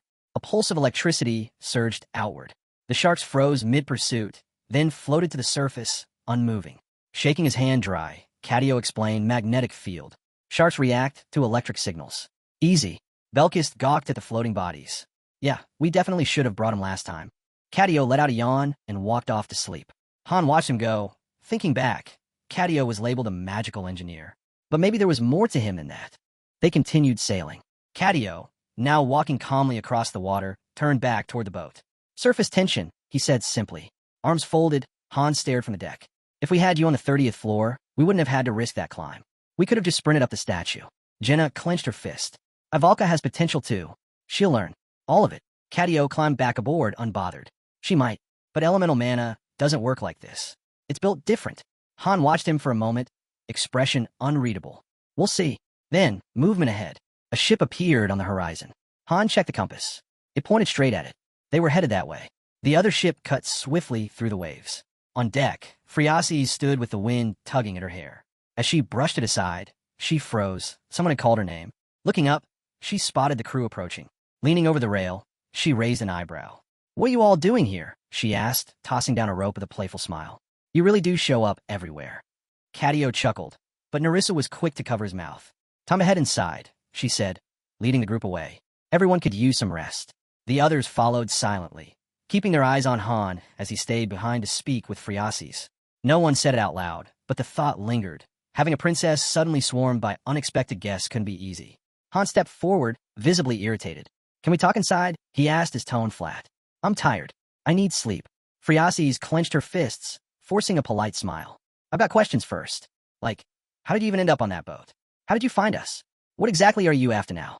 Han turned away with a scowl. "This is our mission. That's all. Don't expect me to have the answers you're looking for." He looked back at her, unmoved. "You were the one offering money and begging for help when we first met. Now suddenly you're second-guessing things?" Friasis lowered her hand to her chest. "I didn't know what we were getting into back then. So many of your people have died." Han's expression hardened. "And I already told you, don't think about that." "That's easy for you to say," she murmured, her voice heavy with regret. Arms crossed, Han stood silently as she explained where they were, off the southeastern coast, deep in the endless sea. He gave her a skeptical look. "So you're chasing the key now? For real this time?" Avoiding his gaze, Friasis fidgeted with her fingers. "Yes, I am." Han raised a brow. "First the desert, now the ocean. You've been on quite the tour." She explained she'd gathered some money and planned to hire mercenaries from a nearby island. Glancing at a nearby sailor coiling rope, she added, "I can find the key without you." Han's expression darkened further. "And what if it goes like last time? Think you'd be fine then." When she coughed, he didn't flinch. "Hiring more mercs would just get more people killed. We'll handle it. You just guide us." Friasis closed her eyes and smiled faintly, still as stubborn as ever. Then her smile faded. She placed a hand over her chest. "But what if your mission ends up being to kill me?" Han met her gaze without hesitation. "Then I do it," he said simply. "Because if I don't, I die." Fear flickered in her eyes. Slowly, she reached down and clutched the pouch at her waist, then nodded. Without a word, she pulled out the pouch and held it toward him. "This is everything I've got. I'm hiring you." Han turned away, visibly annoyed. "Keep it." But a system message appeared. 10,000 gold received from special NPC, Friasis. He took out one coin and studied it, unimpressed. Barely enough to buy 2 warhorse statues. Still, Friasis stepped forward and offered her hand. "I'm counting on you again. And just call me Friasis this time." Friasis' expression shifted, serious now. "There's something you need to know about the key," she said. Her voice dropped as she explained. Gathering all the keys would unlock a gateway, one that led to a higher dimension. Han turned to her, caught off guard. He searched her face, then asked, "Why? What does reaching a higher dimension even do for this continent?" He rubbed his face, sighing. "A dream's just a dream. That doesn't explain much." Then came the truth. Friasis had been haunted by strange dreams, visions, for nearly a year. In them, the entire continent was destroyed. Everything wiped out. She believed they weren't just nightmares, they were glimpses of the future. And she was desperate to change it before it came true. Han remembered the moment she'd first told him. She just sat there, quiet, staring off into nothing. That girl had seen the end of the world, night after night. In those dreams, she appeared with a dagger and the keys. They were always tied to preventing the disaster. The same keys that supposedly unlocked the higher dimension. Somehow, every quest in this world circled back to that same purpose. Standing beside her on the deck, Han broke the silence. "I've been thinking about that dream. Can you tell me more?" But before she could answer, a system window opened. Floor cleared. "Best hero, Catio." Han looked down at his hand and let out a quiet laugh. "Guess it's time to head back. I'll finish this merc mission next round." He glanced at Friasis, saw the disappointment in her eyes, and gave a soft goodbye as the portal lit up behind him. Back at the base, Belkis stood with arms crossed. "We'll need a new formation," he announced. "Starting tomorrow, our newest member joins training." Catio threw up his hands. "Hey, that's not in the contract. No one said anything about overtime." Han didn't flinch. "You'll live. Finish everything, and I'll double your vacation time." Belkis chuckled behind him. "Oh, I'm loving this." The scene shifted to a crowded city plaza with a grand fountain at its center. As Han walked through the streets, a familiar voice called out. It was Ivalka, arms crossed, eyes shut. She said she was just out for a walk. Needed a break. Han gave her a look, but she turned away before he could say anything. "I can go wherever I want," she snapped. "It's not your business." But then she raised her hand, and mana flickered to life in her palm. "I've been training," she said calmly. "While you were all off on your missions, I wasn't slacking. I'll get this under control. Soon." Han turned to Isel. "How many recording stones left in storage?" "2," she replied. "Give her one. Mark it down." He handed it to Ivalka. "You can watch past missions with this. Best way to learn. Study yourself in action." Ivalka looked down at the stone, her tough exterior softening just a little. Elsewhere, Catio raised his hand and let loose a blast of mana. Their ship launched forward, skimming across the ocean. A pack of electric sharks chased from behind as Catio stood confidently atop the water, grinning. Ivalka watched him from afar, using a magical screen. The gate remained sealed, unmoving. Above Han, who sat quietly with eyes closed, Isel floated in midair, arms crossed. "Really?" she muttered. "This isn't nap time. You're not a kid." She glanced down, frustration creeping in. "My only decent spell trait is power. Beyond that, I'm useless." The boy engineer had her beat, and Ivalka knew it. Isel, watching from above, muttered that the girl was arrogant anyway. As her figure shimmered and faded from view, she added, she had it coming. Back in the real world, Han sat quietly on a bench in front of the glowing portal, one leg crossed over the other. As the gate started to flicker, he turned his head slightly. "What do you think?" Ivalka walked up with her hands in her pockets. "Still here, huh?" she said with a small smirk. She hadn't checked the time. Must have been hours. Looking down, she smiled. "You're good. Back when I was your age, I couldn't do anything close to that. Life's rough like that." She sank onto the bench beside him and shut her eyes. "Still, you're just a kid. If I'd known this is where I'd end up, I would have trained harder." Han looked away. "I could always switch to another team if I wanted." Her expression hardened. "Don't bother. I'm not quitting." He folded his arms and didn't say a word, just watched her. Then he mentioned Nate. Said he had a choice to leave or stay. He stuck with the original team. Han remembered how Nate broke down, promised to grow stronger, to never let weakness win again. But in the end, he still felt powerless. Ivalka stood, head lowered. "I've still got one shot," she said quietly. "Tomorrow, 7 a.m. She turned and walked away, the morning sun spilling over the city skyline as Han stayed seated, watching her disappear into the light. Inside the base, walls hummed softly with power. Lady was at her tablet, fingers tapping quickly. No issues with the lift. Fuel looked solid. No visible damage. Should be mission ready. Catio, watching the monitor, didn't look convinced. "Not until we get the weapons and onboard systems installed. Right now, we don't even know if it can fly." Lady noted it down. "Still, since we're headed for the ocean, I'd say flight's guaranteed. But if you're up for more tuning, I won't stop you." Then the system chimed in. "The flying ship capitalism is now complete and ready for deployment. Restrictions apply in certain regions."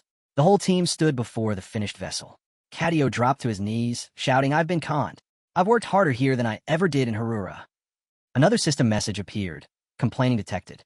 "Reward, warhorse statue." Catio stared at it in disbelief, then tossed it aside with a growl. "How many of these things are you going to dump on me? I don't want them." The system beeped again, dissatisfaction confirmed. "Loyalty has decreased." Han picked up the statue calmly. "You've done enough. Take a break." He turned it over in his hand. "No owner, right? I'll claim it." Then he glanced at Lady. "When you've got a moment, check for ancient ruins in our sector. We're heading toward the 40th floor soon. Could get busy." Han walked over to the engineer, who was now standing in front of the humming ship, listening. It was quiet, gentle, like the flutter of butterfly wings. It wouldn't crash and it could float. Still, no weapons, no equipment. That part would come later. Behind them, Catio sprawled out on the floor, groaning. "Why is that firewitch still here anyway? There's only 5 of us." He remembered seeing her, always nearby, always training. Now, she was in the field, practicing wind magic, even though she was supposed to be a fire mage. The most Ivalka could summon was a light breeze, barely enough to stir the grass. Lying nearby with his eyes closed, Han muttered, "Elemental mages usually stick to one element. You're probably not one of the rare ones who can branch out."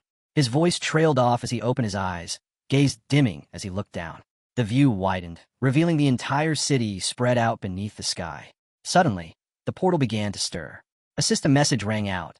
"Main dungeon, activation imminent. Doors opening in 10 seconds. Glowing words stretched across the portal. "Climb the tower and save the world. Flying ships permitted." A burst of blinding light poured from a gate. Through it, the sail of a ship began to emerge. The team now stood by the ocean's edge. The system confirmed. Floor 33. Exploration required. Friasis turned, gently smoothing her hair. "We're back," she said with a smile. A new alert appeared. Route update complete. Additional quest received. Everyone looked at each other, confused. The system clarified. They now had to summon a flying ship. Jenna folded her arms. "Didn't we already do this in the desert?" Han shot the princess a look. "You wouldn't understand." Waves lapped against the ship as it sailed across the open sea. A prompt flashed. "Would you like the hero's opinion?" The vote results appeared. Most of the team had no strong thoughts either way. Han pressed his fist to his lips, deep in thought. Summoning a flying ship, This wasn't like the usual tasks. He'd been through countless missions, but this one felt different. Without looking at her, he reached out and took Friasis's hand. How long since you left the mainland? He gazed out over the water. A whole month. They were nowhere near land now. Then, Cadio paused, eyes narrowing. Isel's voice echoed in his head. An order from their master. Summon the flying ship. His face said it all. Refusing wasn't an option. Han exhaled slowly, eyes shut. Notification. Leader of first group is considering mission abandonment. Jenna turned sharply. Is the ship even ready? A system response followed. Would she be willing to hear him out? The ship cruised forward, cutting across the waves. Han stared ahead. Mermaids, sharks, nothing out here could damage a ship this size. This mission feels more like a break. Then he pictured it. An enormous castle, submerged far beneath the sea. Friasis had seen it in a dream, an ancient dragon temple at the far edge of the endless sea. And inside, a glowing key. Nearby, Jenna lay in a hammock, arms behind her head. This mission's not bad, she said. Kinda peaceful. Shame Ivalka's not here. She glanced over at Han. What are you thinking about? She closed her eyes and chuckled softly. Relax. It's just a side quest. What could go wrong? So far, there've been no real threats. Nothing dangerous. Nothing serious. Then, a new system message appeared. Special zone entered. Access forbidden. The sky darkened. Han's gaze lifted. Something was off. We should turn around, he muttered. I've got a bad feeling. Friasi stepped forward. Her voice was calm. Unnaturally so. We set foot on sacred ground with dirty feet. And now you think you can just leave? Her tone shifted, deeper now. Something else was speaking through her. You're not heroes, the voice said coldly. Not even close. Friasis's gaze turned sharp. We won't be the prey, she said coldly. We'll become the hunters. Nature's law must be answered for. Han stepped forward, scowling. Who are you really? Her lips curled into a calm, eerie smile. Too calm. Too wrong. Then her voice shifted, dripping with venom. The hunt begins. And just like that, she collapsed. Han caught her before she hit the ground, alarms blaring all around them. Friasis clutched her head, dazed and confused. What's happening? He helped her up, but Jenna's voice rang out, sharp and urgent. Han! A shadow loomed. A towering wave surged toward them, and from beneath it, spiked tentacles erupted. A massive kraken clamped onto the side of the ship. Han's eyes narrowed. Sword drawn, he barked, cut anything grabbing the hull. Now, the monster let out a shriek and suddenly released them, violently. Han stared, stunned. The beast writhed, then vanished beneath the surface like it had been yanked away. Something was still down there. Shapes moved in the water. Dark, massive, wrong. Han ran to the edge, calling out to Friasis, get to the helm. Take control. We need out of here. A bone-chilling laugh echoed over the waves. Friasis sprinted for the controls. Got it. Another wave slammed upward, and with it, the Kraken's shredded body broke the surface. Jenna's breath caught. What? Han lifted his eyes. Narissa stood frozen. This can't be real. From the blackened sea, it emerged. A colossal water dragon. Its jaws crushed the Kraken's remains. System alert. Danger level, critical. Han stepped back. A boss? Now, we're only on floor 33. It wasn't just any boss. It looked like a warped version of the one they faced on floor 20. System update. Mission type changed. Escape. Objective. Leave the danger zone and protect Friasis. Han's heart pounded. Forget fighting. We're not winning this. We run. The dragon began to dive. The team scrambled, panic spreading. Winds howled against them. The ship rocked violently. Crates slammed into the deck. One of the crew slipped, screaming as he grabbed for anything to hold on. Then the dragon hit them. The ship flipped with a thunderous crash. System, water dragon roar, divine protection activated. Even as chaos erupted, one thought rang clear in Han's mind. There has to be a way out. He stabbed his sword into the deck to anchor himself. Friasis, does this ship have anything left? Anything special? She crouched, frantically scanning the helm. This was an airship once retrofitted for sea travel. Maybe. Her fingers flew across the console. Then a jolt. The ship rocketed forward. System, Nautilus mode, activated. High-speed navigation engaged. They surged through the waves like a torpedo. Cadio stared. That won't hold forever. Above them, the dragon let out a deafening roar. System alert. Rapid climate shift detected. Shaw looked up at the sky. The clouds had darkened. Rain began to fall. The dragon wasn't just chasing them. It was altering the weather. Turning to the engineer, Shaw spoke calmly but firmly. We need to stall it. Prep the airship. Then, how long do you need? A system prompt flashed. Team leader has proposed launching the airship. But Han didn't respond. He looked away, jaw tight. 10 minutes? In a moment like this, it might as well be forever. The portal's progress blinked on the screen. 3% complete. Catio clenched his fists, mana sparking through his fingers. The dragon's eyes locked onto the ship, its voice booming with twisted glee. You think you can run? Fine, lose your minds trying. Warning, storm wave activated. The sea exploded. Creatures surged from the depths, the dragon's roar echoing across the ocean. Let the hunt begin. Dragons landed hard on the deck, snarling, weapons drawn. Sea beasts burst up through the waves. Velkus grinned as he drew his blade. Finally, something fun. At the helm, Phreaces held steady. Lucky I'm the one steering. Below the surface, the massive dragon lurked like a shadow. When the sailors shouted, they'd spotted a hole in the hull. Han's teeth clenched. This was a trap from the start. The moment that special field activated, he should have pulled back. Next time, I won't hesitate. He swung his blade, calling out, guard the portal. Don't let anything through. His eyes flicked to the barely formed gate. We're not making it at this rate. Then chaos. The dragon shot out of the water, snatching a man mid-scream and flinging him into the sea. The deck was a battlefield, blood, wreckage, and fallen crew. System alert. Nautilus navigation terminated. Han stepped behind a trembling Phreaces. If you're staying, get used to this. Up ahead, the others stared at the carnage in stunned silence. Catio slammed his fist into his palm. Come on, open already. Portal established. Vehicles, gear, and resources now deployable. A glowing gate opened before the ship. The system prompted, summon capitalism airship? Catio's eyes snapped upward. There it was, hovering above like salvation. He nodded. I'm going first. Gotta prep the systems. Han didn't wait. He sprinted across the deck, sweeping Phreaces into his arms. The ship's done. Get to the airship now. The dragon erupted from the sea behind them, slamming into what remained of the vessel. I'll tear you all apart, it roared. As the ship shattered and sank, one of the boys dove into the water, hand raised. The airship descended over the wreckage, turbines glowing bright. The dragon glared at the sky, livid. You think another ship will save you? Han turned back with a smirk and flipped it off. That's not just a ship. He pointed upward. That's an airship. System, capitalism airship. High-speed navigation engaged. Subquest completed.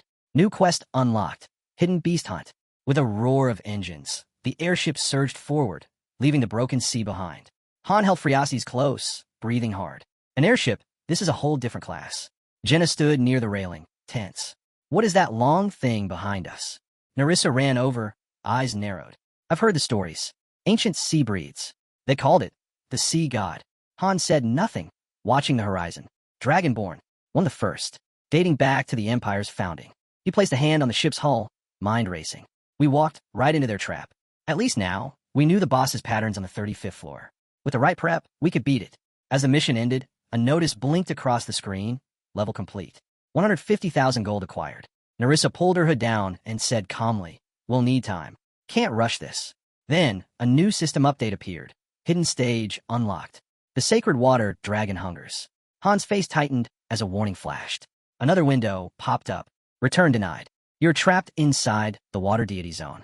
Capitalism airship designated as temporary base. Mission will auto-start. 34th floor. Hunt. Or be hunted. Han stared wide-eyed. I've never seen anything like this. He pressed a hand to his forehead. Eyes shut, voice low. There's a way out. If I can connect the game mechanics with everything we've run into so far, I'll figure it out. The airship hovered silently above the sea, engines humming. Gazing out over the waves, Han turned to us. After we cleared the subquest, we were locked into a hidden mission. And this one plays by a different set of rules. Jenna leaned over. What exactly is this hidden trap we've walked into? But Han didn't answer directly. Take the princess to the cabin. Catio needs backup. At the console, the engineer was locked in, eyes scanning the map. These are our parameters. Black dots? Hidden item locations. That red ring? That's the dragon's detection zone. Han stepped in beside him. I ran simulations for missions like this back in the waiting room. Knowing the boss's behavior patterns, it gives us an edge. System update. Capitalism airship has been set as temporary base. Amenities, none. Expansion required. Han flipped through the interface. A prompt appeared. Select facilities to construct. Just then, the portal flared. Isel stepped through, winking. With a tap to her cheek and a grin, she said, called it. Folding her arms, she added, since this floating pile of parts is your base now, I'll hang around and help out. Raising her hand toward the engineer, she called out, open a portal to B7 on the 2nd floor. We got supplies coming in. You weren't planning to leave your crew sleeping on crates, were you? A hint popped up. Constructing airship facilities requires unique resources. Inventory from waiting room, not transferable. For level 1 living quarters, the requirements were listed. 50 gems, a bed, table, basic share buff item. Prompt. Proceed with construction? Han confirmed. In a flash, furniture appeared through the gate, beds, storage tables. Notification. Living quarters established in Capitalism Zone B7. Rest efficiency increased. Then, training center completed in Zone C2. A small structure formed near the deck. Arsenal deployed in Zone C5. Crossbows and ammo materialized. Bridgehead established in Zone B1. Sofas. A table. Strategic space done. Standing on deck, Han looked out across the water. This isn't just a ship anymore. It's our base now. A flying war room ready for whatever comes next. Arms crossed, he turned to the group. Once the basics are done, we start claiming outer bases. Prep's nearly finished. We move tomorrow. Belkist, standing off to the side, folded his arms. Is there even a point in taking those bases? Han held up a glass vial filled with shimmering liquid. I don't know all the perks yet, but I got a pretty good idea what kind of gear we're talking about. Stuff you can't craft right now. Like this. He pulled out a card, Sparkling Forest. This one lets you breathe underwater. But we'll have to wait a few more days before the dungeon with the needed drops opens. Belkist narrowed his eyes. Tears of the Merman? You're telling me that'll actually let us breathe down there? Han looked over the uneasy crew. While we're in transit, we train. Underwater combat's next. He stood firm as the group shifted uncomfortably. You all saw that anchovy-looking monster. It never came up, so neither will we. The groans came fast. Memories of their last scorched earth mission still fresh. At least this time, no one had to light themselves on fire. Later, walking through the corridor, hands in his pockets, Han called out, Isel. The ferry zipped in, bright as ever. What's up? I need to contact the waiting room team, he said. Can you make that happen? Isel blinked. Hard to say. Time runs differently over there, but I'll try. Moonlight streamed over the airship's sails when a voice crackled through the comms. It was Edith. You mid-mission? What's going on out there? Han leaned on the railing. Camping for now, but there's something I need to tell you. Back on her end, Edith casually caught a flying dagger and flipped it in her hand. Are we training for underwater combat? Han shook his head. Not yet. Start by getting used to fighting on water, not under it. He glanced toward the clouds. Once we've got the right materials, the master's setting up a pool. Make sure everyone knows. He turned to Isel. There's one more person I need to reach. Isel sighed. Still not done. She threw out her arms, shut her eyes, and let out a piercing scream. Pure fairy magic. The scene shifted to the stillness of night. In the heart of the city, Tilda stirred a bubbling cauldron while Ivalka carefully added ingredients. Nearby, an open book glowed with annotations. Ivalka muttered, 3 days in, and still nothing from them. Then, Han's voice cut in. How's the training going? Tilda flinched, nearly dropping her ladle. Ivalka smirked. Give it a little longer, she said. You'll see what I've got. But Han's tone changed. Stop working on wind magic. Ivalka frowned. So there's no point in learning other elements now? She glanced at the potion bottle on the table. What about this brew?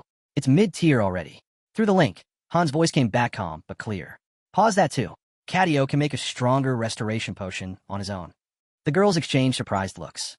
Han continued, what we need now is a magic hall. Build it at the base. Ivalka rested a hand on her notebook and nodded silently. Then Han added, once it's ready, send it to Cadio. And make sure to praise the pharmacist. She earned it. Gazing out at the endless sea, Han recalled their tactics from the 20th floor. Internal flame blast, he said flatly. Ivalka's shoulders dropped. You'll need to master it in under 30 seconds, Han said. Or boost your firepower. One or the other. As Han kept his gaze fixed on the sea, he spoke again. This wasn't the only requirement. The girl blinked, thrown off. Wait, I have to learn how to swim too. Han didn't look at her. His eyes drifted up to the moon as she blurted out. You're joking, right? Someone actually quit over that. Standing near the edge, the protagonist responded calmly. This wasn't a joke. He never took his eyes off the water, even as she said she'd be back. She just needed time to get ready. Ivalka gave him a small, sheepish smile. Thanks, she said. Han closed his eyes for a moment, a faint smile crossing his face. Then he turned to Isel. You did well, he told her. Now, facing the ferry, Han explained the bigger picture. Right now, only the first group was active, but the others would need support soon. Isel gave him a concerned look. Han imagined Cadio off somewhere, fast asleep. He stated it plainly. A mage couldn't steer the ship and cast support spells at the same time. And if an engineer tried to take the wheel, they'd be useless in close-range combat. That left a critical gap on the front lines. Isel tapped a finger to her lips, thinking out loud. You could still fight while piloting, technically. She shot him a quick glance, raising an eyebrow. Han turned slightly, hands slipping into his pocket. Right, I forgot something, he muttered. Might as well have you call Eads again. The night deepened, and the scene shifted. Far off, the castle doors stood tall and silent. Inside, Roderick sat at a table, staring into a mug. You remember that guy? How he'd once sculpted a cup, saying porters had too much downtime. Crafting had become his thing. Edith stood nearby, one hand on her hip. Message from Han, she said. No more time for sentiment. Things are moving fast at the warehouse. Roderick's eyes dropped to the table. He clenched his fist and nodded. I get it, he said. I'm going. Outside, a training dummy stood untouched. Daika glanced at the group, confused. Instructor training? He echoed. Edith stepped forward, arm outstretched. We're training people in every role now, she explained. We gotta raise the bar. She met Daika's eyes.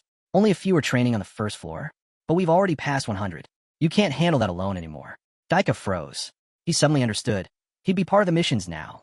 His voice broke as he shouted, I can't kill anyone. Edith didn't flinch. I know. To get to the second floor, they have to get through you first. A drop of sweat slid down Daika's cheek. She continued, I know about your fight with Gilbert. You lost. Her tone sharpened. You're weak, Daika. If you want to lead, you have to get stronger. That means going on missions. Either way, someone's going to die. She turned, looking back at him. Roderick and I will handle the front line. You just cover us for now. When we hit the higher floors, when the lizards show up, you'll have to fight too. Her eyes narrowed. There's no time. We move before the pool's ready. It won't take long. Once it's done, you help train the rest. Daika blinked, stunned. He wasn't in this alone. Roderick turned to him, voice firm. I'm not dying out there. Daika stared at him, then suddenly bolted after the group, yelling, I'm in. High above the ocean, the airship floated steady and silent, its turbines humming as sunlight danced across the waves below. Through the wide window, the pool glimmered in full view.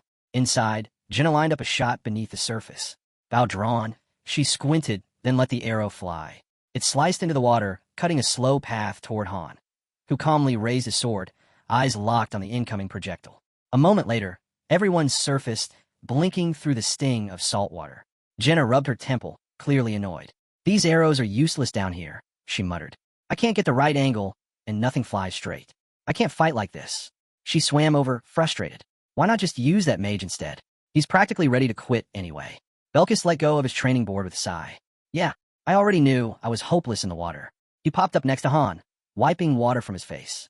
Why aren't we just using magic to move underwater? He asked. Then he dunked his head back under, grumbling, honestly, burning my hand sounds less painful than this. Han scanned the pool. Jenna's arrows moved too slow. His sword swings felt like he was dragging through mud. It was clear they needed a new approach. Their eyes drifted to the weapons laid out nearby. Han stepped beside Jenna, brows furrowed. First, we tweak the gear. Once the master's synced up, we send it through the portal and let the factory handle the rest. Shorten the tip, cut down the fletching, less drag, better flow. He picked up a sword hilt, tested the weight, then gave it a clean swing. The modified blade sliced the air with ease. This, he said, holding it up, is what we need. Streamlined. Fast. Jenna blinked, a little impressed. Okay, that's actually a solid weapon. Just then, a system notification lit up. Download complete. You can now enter the game. Another report followed. Group 1 was still deep into a long-term mission on floor 34. Han stared ahead, quiet. He'd finally made it. Then another prompt appeared. Group leader has proposed equipment upgrades. Isel tossed the weapon into the portal. Production on underwater combat gear had officially started. Until it was ready, they'd keep training with what they had. Above, the airship cruised effortlessly across the sky. A new message flashed across the screen. Jenna has unlocked underwater combat. She narrowed her focus and loosed another arrow. At that same moment, Han got another alert. Level 2 achieved, Divine Sword Union. He surged forward, blade flashing. Each of Jenna's arrows was knocked aside mid-swim. Precision, timing, no wasted motion. Then the final prompt hit. Underwater combat mastered. Han glanced at another arrow as it zipped past. Picked up the basics on day 2, he said. Moving smoother now. Still just the first level. Can't go full speed yet. Meanwhile, Edith stood by the edge of the pool, watching the new wave of recruits gather. The training center on the 3rd floor had opened, and the pool was finally finished. Group 2 had joined in. Ivalka among them, following Edith, who already knew her way around the water. Han stepped up, introducing the eager group of Raymen. Clad in swim trunks and ready to dive in, they looked more than ready. This mission's the real deal, he said. Everyone's learning to swim. With no pool on the 2nd floor, even groups 4 and 5 had come up to train on the 3rd. No one was getting left behind. Han glanced at the display. The pool was cramped, sure, but it was the best they could manage. This wasn't a basic structure you could throw together. It needed resources, experts, and most of all time, even with enhancement gems, the biggest hurdle was always transport. As dawn broke over the ocean, Cadio stood at the front of the deck, arm raised. "We've reached the first base," he announced. Right on cue, a notification popped up. "Capitalism has arrived at the first base. First item, now available." Cadio pointed toward an island ahead. Deep inside a cave, a group of boys stood around a lone box, eyeing it warily. "Could be a trap," one muttered. "Or worse, a water dragon." Han glanced at the engineer beside him. That overgrown worm should have noticed us by now. The target was clear, the item. Without another word, he jumped from the airship. "Keep the ship ready to lift off," he called back, sprinting across the water toward the cave. He stopped in front of the box, weighing his options. Go for it and risk everything, or play it safe. Decision made, he kicked it open. System message. Item acquired. Lowest level water dragon tears. Han grabbed the vials and stashed them quickly. But then the sound. A sharp click like a trap springing. His head snapped up as a massive form stirred in the distance. System alert. Divine protection applied. He braced himself. This was expected. A window appeared. Tears of the waterman. Grant's underwater breathing. No time to think. He ran. A rope flew toward him. "Jump," someone shouted. He scaled the side of the ship, just as the high-speed system activated. The airship blasted forward, slicing across the waves. The dragon's gaze tracked him, then turned away. Han noticed the acceleration. "Faster than last time," he muttered. From behind, Jenna shouted. "What's with the emergency alert?" The monster was already here. "Where's the girl?" Han asked, scanning the deck. "She's still inside. I told her not to leave," Jenna answered. The dragon inhaled deep. "I'll tear you all apart." It growled, eyes burning, locked on Cadio. "It's coming from the left." Han shouted. "I see it." Cadio snapped back. The beast let loose a colossal hydraulic shockwave. System message. Group currently in solo combat. Han's thoughts raced. So, that bastard inning finally showed up, huh? Another hit rocked the ship. "The gap's not closing," someone yelled. A second wave. "Warning. Group in danger. Summoning weapon advised." "We need a mage." "Master asked for a weapon," Isel said. Again, Cadio groaned. "I'm a little busy staying alive here." Han stepped forward. "I've got this. Leave it to me." He looked down. "Once high-speed mode's active, only I can control this thing." Prompt. Activate manual control. A guide loaded. The dragon breathed in again. A glowing icon flashed across the console. Suddenly, it unfurled its wings and slammed down hard. The acceleration spiked. "Perfect drift," someone shouted. The dragon's eyes gleamed. "You little pests," it hissed, unleashing a triple hydraulic blast. "Boost gauge, maxed." Han's grip tightened. The ship launched. Perfect. The vessel soared through the air, smooth and fast. Eyes briefly closed, Han thought. Phase 1 complete. Cadio turned in disbelief. How the hell is Master pulling this off? Han didn't look back. Cast auxiliary spells on the deck. Isel blinked, then smiled. Didn't know Master could fly a ship like that. That moment gave them just enough of a break to regroup. The mage, now completely wiped out, muttered under his breath, "Please, just leave me stuck with this team forever." Han covered his face with a sigh. Then someone brought up an idea. Didn't he say he could make advanced potions? Have him whip something up right here in the magic hall. No way. The mage groaned. I haven't even rested yet. And we're out of ingredients. Slumped against the doorway, he added, "We'll need to hit the daily dungeon for that." Han offered a different angle. "What if we use some supplies from the warehouse? I'll tell the collectors to start gathering advanced potion materials," Isel said. "We'll prioritize it." Han nodded. "Got it." He stared ahead, mind ticking. 3 more locations left. He clutched the flask tightly. The tears of the waterman, finally in hand. A crucial item for underwater combat. It granted breathing underwater, but the duration was short. With his eyes shut, Han acknowledged it was only the base version. 10 minutes, max. They needed more. If Master can handle this much, we can find all 4. No, we have to. The ship blazed across the sky, full throttle. Down in the daily dungeon, the gathering team kicked in a high gear, collecting materials for advanced healing potions. Cadio's load doubled. Had to produce enough for 5 full squads. Master tried to lend a hand, but botched 6 batches in a row thanks to the mini-game's difficulty. Cadio nearly collapsed from exhaustion, but silently churned out a few more. Nearby, Kishasha crouched low and hissed, "You'd have to be out of your mind to fight like this." Edith turned to her. "Are beastmen really that helpless in water?" Someone chimed in, "Maybe we should just cut Group 3 entirely." A girl, eyes shut, whispered, "If I screw up this mission over swimming, I'll never live it down." Another asked quietly, "So what's Ivalka been up to?" Edith didn't hesitate. "Leave her be. She's been practicing underwater magic." Out by the pool, Ivalka held her hands forward, casting again. "It's doable," she said. Han had told her to keep trying, so she did. Suddenly, she burst from the water with a scowl. "Another fail," Edith muttered, watching.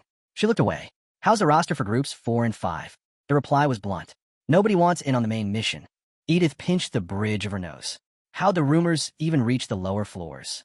The answer was obvious. The survival rate was too low. Word had spread. They're packed in like sardines down on the first floor, someone said. You'd think they'd be itching to move up, but nope. A wide view of the tower came into focus. Daika's promotion had been finalized. 3 stars now, his level and skill caps raised. He was eligible for a class change. Clenching his fists, one man muttered, "Everything's fine, huh? Wasn't this guy already handed around 5 times?" Another cut in. Heard Masters trying to lock down the first floor.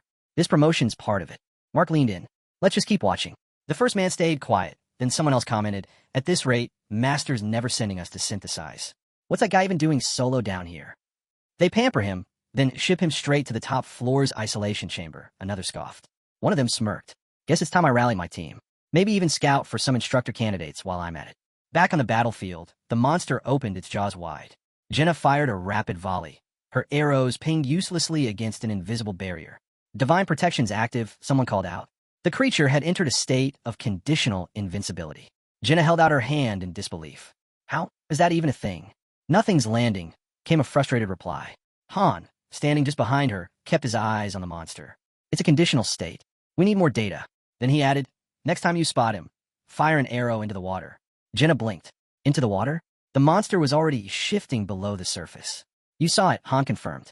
It's untouchable for now. Time to switch tactics. I'll dive in, tether myself first. The second I give a signal, pull me out. I can handle the rope, Belkist offered. Jenna gave a quick smirk. As long as it's strong enough, this'll work. She nodded to herself. With her longbow out of commission for upgrades, she grabbed the shortbow instead. Han gritted his teeth. We're making progress, but not fast enough. Stay off the main deck when he's close. Use the training ground. Sounds grim, Belkist muttered. From beneath the waves, the monster glanced up at the ship. They're improving, it thought. But to lower the danger, they'd have to push harder. And if they moved too quickly, they'd burn through the map before mastering the essentials. Underwater combat wasn't optional anymore. It needed to become second nature. The ship tilted slightly, then the acceleration gauge began to climb. Suddenly, boost mode kicked in. The monster's eyes widened as the ship surged ahead. What? Han smirked. This is going well. Then an icon blinked, an eye. The monster locked eyes with the ship. What if that anchovy shows up again when no one's around? The dragon roared, activating divine protection once more. This time, it growled, "You're not escaping." Han switched to manual control, his grip steady as he steered with sharp precision. Another roar. "Stop!" the dragon bellowed, just as the super boost triggered. The protagonist threw open a chest. Inside, a small figurine of a sea sailboat. He glanced sideways. The dragon's eyes were wide with recognition. Also inside the chest, a B+ ranked oxygen supply system. Jenna fired an arrow, clean and fast. It zipped past the dragon's face. She gave a small grin. Still works underwater. What? Han asked. Divine protection doesn't reach beyond the waterline, she replied. He looked back in the chest. A spatial summoning stone shimmered in the corner. This is it, he realized. This is how we get all 4 key items. A notification flashed. Hunt initiated. Then, just as the dragon reappeared, Ennington logged in, taking command on the spot. This wasn't like before, when he only joined late. Apparently, he'd enabled push alerts on his phone. Thanks to that, they were at least halfway ready for the boss. Elsewhere, seated at a table, a girl tapped the screen. We'll need divine protection for most of this. Wright nodded. We'll have to track down a goddess statue right when it starts, just like with the giant. Han glanced at her. She was starting to truly understand the system. She's got the mind for leadership. She asked, are we really going after the boss? We're close, he said, but not quite there. Master hasn't triggered it yet. Han clenched his teeth. Once it starts, Catio takes the helm. Even so, Jenna added, we're still going to have to fight it head on. And honestly, she said, eyes narrowing, it's going to be rough with just 4 of us. Han looked at the others. Maybe this mission will.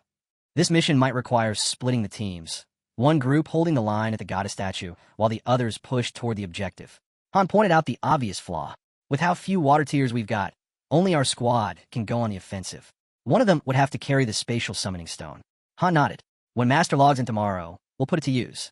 Up ahead, the girl overheard the real catch. Summoning wasn't an option yet. Only swapping was possible. The plan? Temporarily rotate Ivalka out for someone else. At least until they hit the 35th floor. Narissa glanced aside as someone commented, Ivalka's underwater magic is solid. She's still a valuable asset. She waved her hand. I'll head to the waiting room. Watching her leave, Han asked, you sure you're okay with this? She didn't look back. Yeah, there's something I need to take care of. Belkis glanced up as the lobby came into view. Did you find anyone strong enough? Someone asked. A man behind Raymond raised his hand, shaking his head. I've been trying. Some decent skills in the training center, but no standouts. The other guy nodded. Same in the living quarters. Too much in used space. It's just sitting there. Raymond looked away. I heard instructor recruitment's capped at 3 now. People down here, they're acting like synthesis won't happen anymore. The man turned. What about Team 5?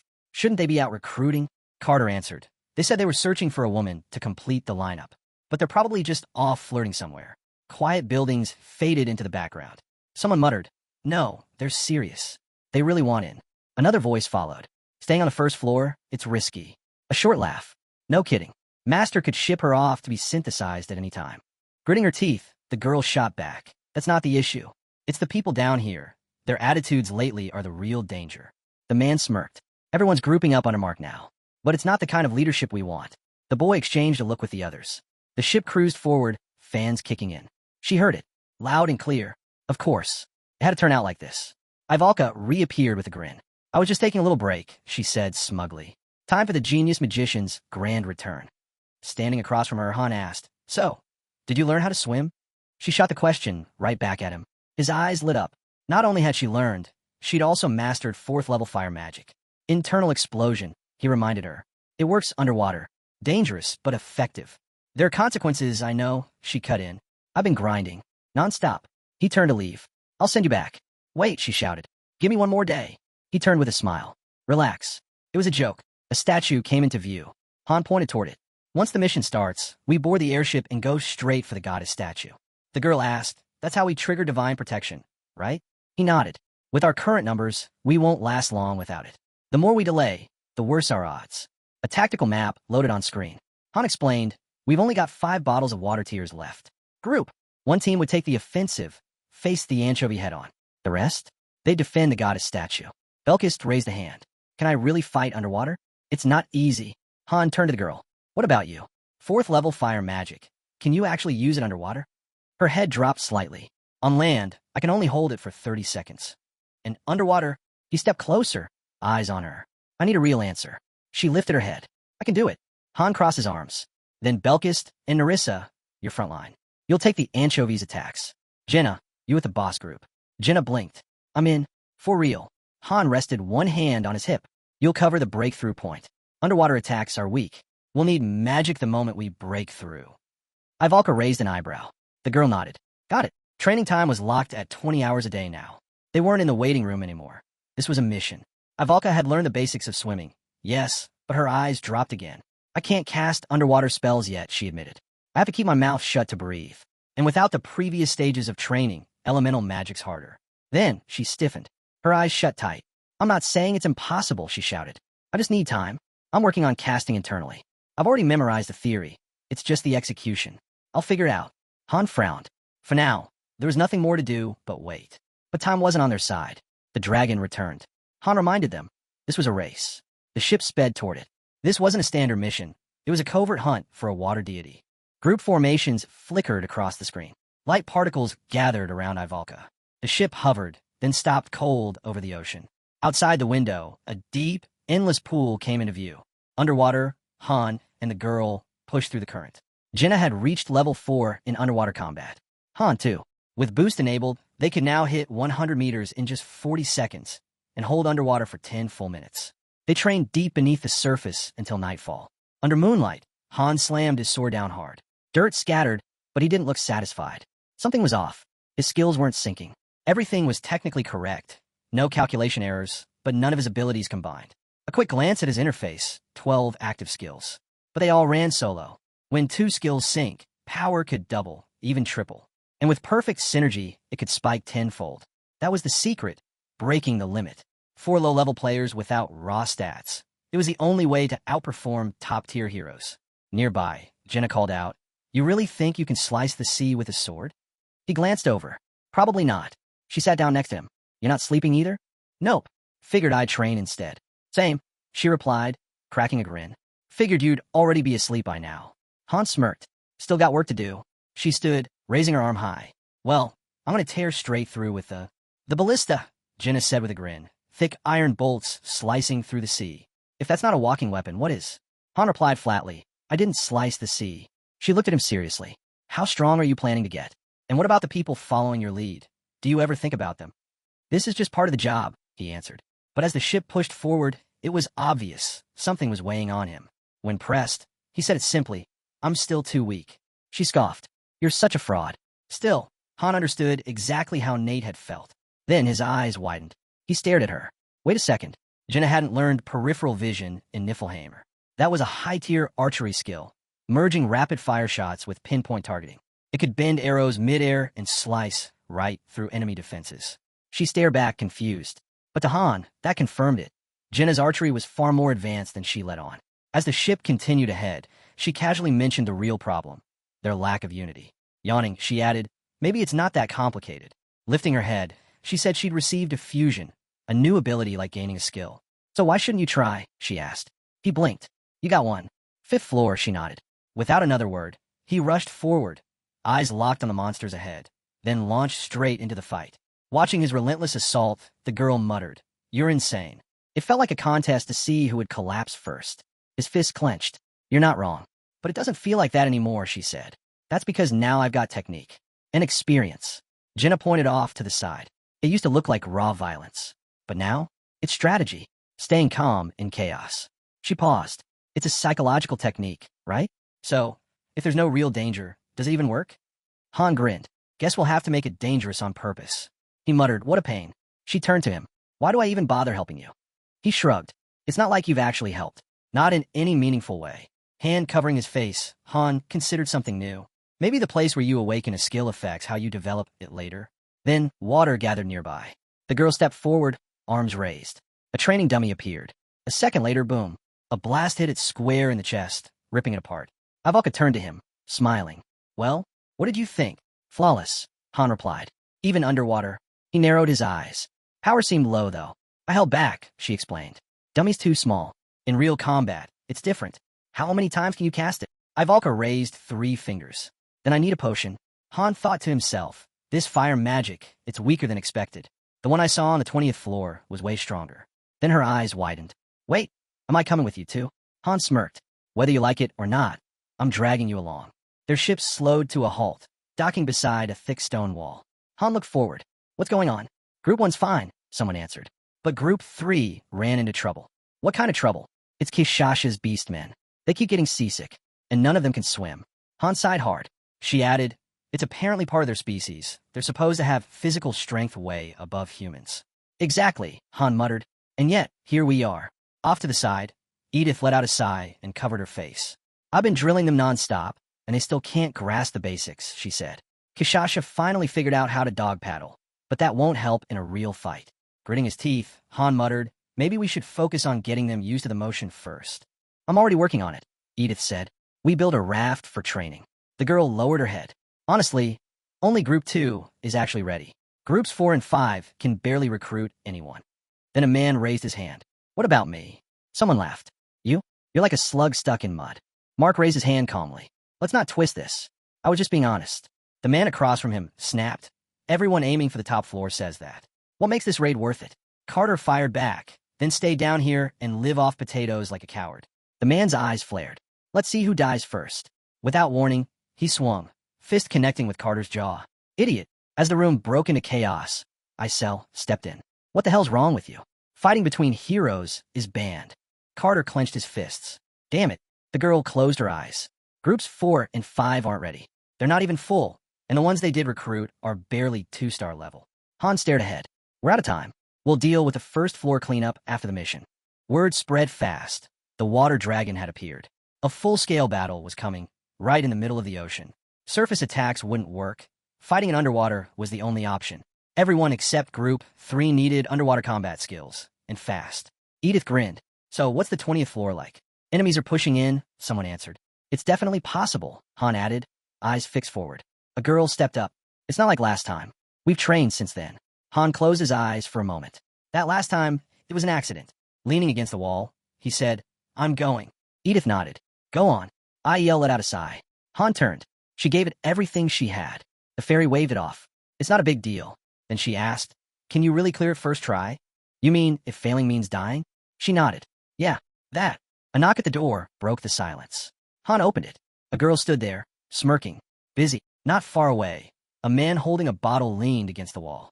Raid group's easier to provoke than I thought. Mark glanced around the room. What's got them all nervous? They've already forced Han into a corner. As long as he doesn't overreact, we're fine, unless they're worried the master might hear about this. He shrugged. Even if he does, I doubt he'll suddenly step in. Those guys already sharpened their skills enough to hit the second floor. Someone nearby froze.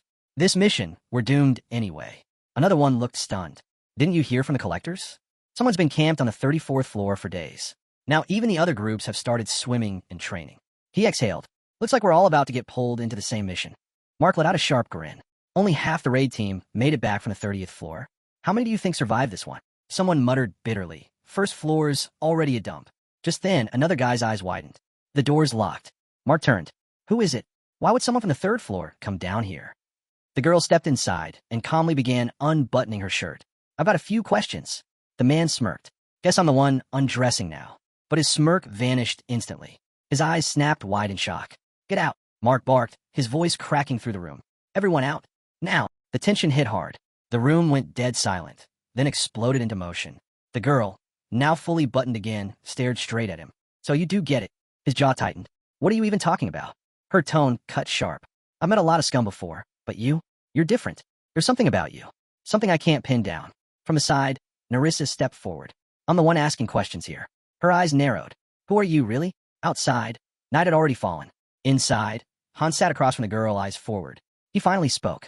This mission isn't about killing the dragon. That's just the obstacle. The real objective is a key. The girl gave him a look. Heard that line before. Han shrugged. I can just tell you what the key looks like, and where to find it. You can go get it yourselves. Friasis dropped her gaze and nodded slowly. I get it. Just this once, I'll trust you again. Nearby, the guy's head drooped. He was already half asleep when Ivalka turned to him. I just wanted to rest, he mumbled. She stared forward. If I'm bothering you, then sorry. Ped blinked. Was she asking for his time? A system window flashed open. She wasn't here for small talk. She wanted him to teach her magic. Eyes still closed, he answered. I use Beastman spells. Not elemental magic. It's totally different. Why ask me? Ivalka replied firmly. I don't want lessons. I want to know your secrets. Clenching her fist, she added, I know you're a genius. So help me. Cadio looked up from his magazine. The guy nodded slightly. Yeah, Cadio's the real genius. Anyone can see it. Cadio just muttered, I hate wasting time. If you don't get it right the first time, you'll just do it again and again. That's what a real genius says, the guy added, exhaling hard and pressing a hand to his forehead. Ivalka's eyes widened. Wait, we only have 10 minutes? Meanwhile, in the waiting room, a massive synthesis operation was underway. More than 200 people had gathered, 130 of them from the first floor alone. But only about 40 were actually training. To keep things efficient, the higher-ups started purging the disruptive ones, turning them into soul stones. Those were then used to strengthen groups 4 and 5, placed under temporary instructors. Around 50 heroes vanished in that process. In a twist no one expected, the blacksmith's assistant from the 2nd floor was among them, synthesized into a mid-grade soul stone. It shattered the quiet assumption that the 2nd floor was off-limits. And it sent a message loud and clear. Inning's patience had run out. Supplies were thinning out. Not enough gear to boost everyone in groups 4 and 5 to 3-star rank. Still, somehow Mark's squad had sidestepped being used as synthesis fodder. Then it happened. The game server went live. A fresh update dropped. As soon as it loaded, the scene shifted. A ship was slicing across the sea. The crew gathered on deck. The protagonist scanned the team. Everyone set? He asked. Jenna leaned in. You sure we've done everything we can? Ivalka answered without blinking. No regrets. Then quieter, probably. Belkis smirked. If you're not so sure, feel free to sit this one out. Shut it, the girl snapped. The protagonist gave the signal. Once I cue it, drink the dragon's tears. Potions hovered over their heads. A system window opened. Team layouts loaded in. A prompt followed. Raid squad formation required. The next mission was already underway. The new zone was loading. Field selection in progress. Teeth gritted. The protagonist muttered, It's starting. Jenna nodded. We'll make it. We're coming back. Ivalka was already locked in. Definitely. Then the water dragon's roar shattered the air. How long do you plan to run? It thundered. Its gaze lit up like fire. Let's begin the real hunt. Warnings flooded the screen. A message blinked. Floor 35. Mission type, capture. Target, unknown. Special target NPC, Friasis. Objective, survive. Positions, the protagonist shouted. Belkis dashed forward. He and a hero grabbed their weapons. Round 1 of the monster war had just begun. The ship started to rise. Han shouted, "Brace yourselves." A towering wave surged. The monster raised its blade, and the cannon fired. "Keep your distance," the protagonist shouted. Cadio rolled his eyes. "Yeah, I was gonna," he snapped. "Can't believe the master's even controlling this mess." The acceleration bar shot up. The ship surged ahead. The girl leapt, grabbed the rope, and fired. "We're skipping the sea beasts," a voice called. "Going for dragons first." "We already agreed," the guy replied. Suddenly, something dark loomed beside the ship. Velkus glanced down. His eyes widened. The protagonist saw it too. No warning, the dragon struck. The team's roster blinked on screen. Cadio's expression twisted. The speed gauge maxed. A blast fired. Weapon in hand, the protagonist scanned the area. "Where is she?" he muttered. Then something caught his eye. He squinted closer. The mission had begun. There had to be a statue nearby. The monster glared at the rising ship. "This is my domain," it hissed. The acceleration gauge was nearly full. Cadio growled. "What is it about this airship?" The controls jerked. The speed gauge dipped. Screams echoed. Jenna turned away. Han clenched his jaw. Velkus was frozen in disbelief. The beast reappeared, hovering beside the ship. Shots rang out. The protagonist shouted, "The master! He's trying to take the ship." A system alert. Airship capitalism launching. An icon lit up on the sail. The water dragon inhaled deeply. "You can't win," it declared, and then it struck. The ship veered hard, dodging clean. "Faster now." The dragon locked eyes on them. The dragon was gaining, but the ship blasted ahead, ripping through the sky even faster. The water dragon growled, frustration boiling over. Then the super boost kicked in, and the airship rocketed forward like a bullet. Inside, Phreases clutched her head, disoriented, and dropped to the floor. "Leave the controls to the master," the guy muttered. "I'm never touching them again." The girl pointed ahead. "Something's there, look." A blinding light flashed. Floating just above the waves was the statue of the goddess. The protagonist clenched his jaw. Was this some kind of twisted joke? They'd barely survived that last surge, and now the statue had been hidden right in the middle of it? His eyes locked onto it. He wasn't leaving it behind. "Don't tell me you're going alone," someone called. The ship ripped across the sea, faster with each second. "We're being followed," a voice shouted. "I didn't even notice. They're right on us." "Cover him," another replied. Velkus let out a short laugh. "Plenty already went down, but they just keep coming." The protagonist gritted his teeth. "I never wanted to kill a dragon," he muttered. "Even a runt like this." Then he looked at Cadio. "You take care of the fish." Cadio bolted toward the deck. "Get up top and give him cover," someone barked. "I got it," he said with a sharp nod. Scanning the waves, Cadio's voice dropped low. "I'll wipe out every last one of you. I'll be the top dragon slayer here." The protagonist turned to the girl. "Good luck." Then, a swirl of glowing particles rose around the guy. He said calmly, "I've mastered surface tension. I can dive straight in." The hero gave a quick nod. "Back soon." He launched forward. Han was already closing in on the statue. The protagonist slipped cleanly into the water. A monster lunged at him, roaring. His blade flashed, one clean slice, and it was over. But more were lurking, circling under the surface. On deck, Jenna raised her bow. She locked on her mark. The arrow bent its path mid-flight, then pierced straight through a sea beast. Shots echoed all around. Arrows rained like missiles. Han's eyes widened. Even in his peripheral vision, he could see it. Jenna's arrows weren't normal. They were precision-guided, punch-packing death shots. Even a fish the size of sardine wouldn't survive one. The statue was within reach. Han grabbed it. The protagonist sprinted across the deck, then stopped. The dragon struck. Right on cue. The hero turned his head, just in time. The blast ripped past. Han froze. If that hit him square, he wouldn't have a head left. A voice called out from the ship. "We're back. Get up here." He grabbed the ladder and climbed fast. Velkus leaned over. "What did you bring?" "This," the protagonist said, lifting it. "And yeah, it's kind of incredible." Rain started to fall. The statue shimmered. They gathered around. Something wasn't right. That strange outfit. Was it even clothing? Then someone mentioned the old story. The goddess had a twin. But now only one remained. The ship charged forward. Maybe another statue was out there somewhere. But they didn't need to find it today. This mission was done. They'd secured the goddess statue. As more monsters closed in, someone spoke up with an idea. "Let's mount the statue like a rectangle. It'll be easier to install up top. If we center it," another said, "we'll need to defend it from all sides." Han nodded. "We should turn off manual control of the airship. Capitalism's done its job." And as he reached for the system, Han glanced off to the side, thinking to himself, maybe the guy had finally learned to listen. Maybe all that training wasn't for nothing. "I'll take the helm," Han said. "I'll keep watch from up here." Cadio shot him a look. "Now, what are you tinkering with?" The hero answered, "The master's not exactly great at diagnosing the ship's problem solo." The ship surged ahead, cutting clean through the sea. Then a voice called out, "Pilot or not, if he keeps pushing the ship like this, we're going to fall apart before we get there." They had to steer toward the far edge of the map. That's where the goddess statue belonged. But then, something huge rose in the distance. The protagonist opened fire instantly. If they couldn't take it down, maybe they could still outrun it. The dragon laughed, voice echoing across the waves. "Didn't I already tell you? You're not escaping." Suddenly, a burst of divine energy exploded. A system alert blinked. Target, immune to damage. The ship slammed into an invisible wall. "We're stuck," someone confirmed grimly. The dragon was coming in fast. Gritting her teeth, the girl stepped forward and raised her hand. "I have an idea." Ivalka faced the dragons. Her voice steady, she said, "I've got this." A golden light surged from her bracelet and chest piece. Her hand lifted, then she cast it. Flare! A searing beam blasted from her palm and struck the dragon. "Fusion," she shouted. But the system replied immediately. "Water God's blessing active. Magic resistance, high." Meanwhile, Han moved. He grabbed the statue and broke into a sprint. While Ivalka held the enemy's attention, he raced to set it in place. Once it locked in, he turned back. Notification, goddess statue, installation complete. Field-wide blessing activated. A divine light shot up from the statue, tearing through the sky. Jenna looked up. The rain stopped. "Get ready," he called. He pulled out the Dimension Summoning Stone. Activation, Dimension Summoning Stone.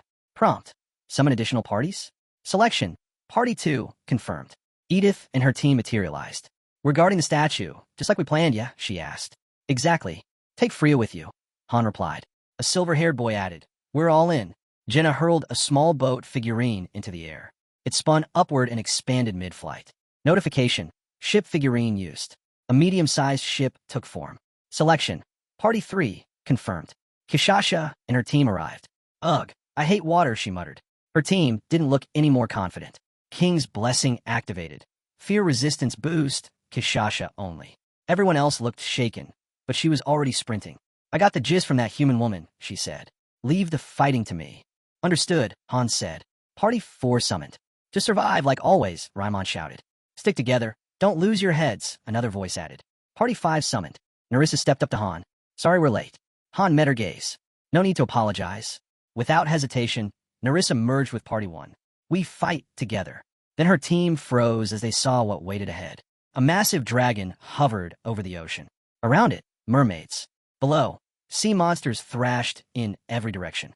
"Did we just walk into hell?" someone muttered. Han kept his voice steady. "Stay calm. Get to the second ship." Raimon grinned. "Mr. Farmer, time to go all out again." Ivalka let off another fire blast toward the dragon.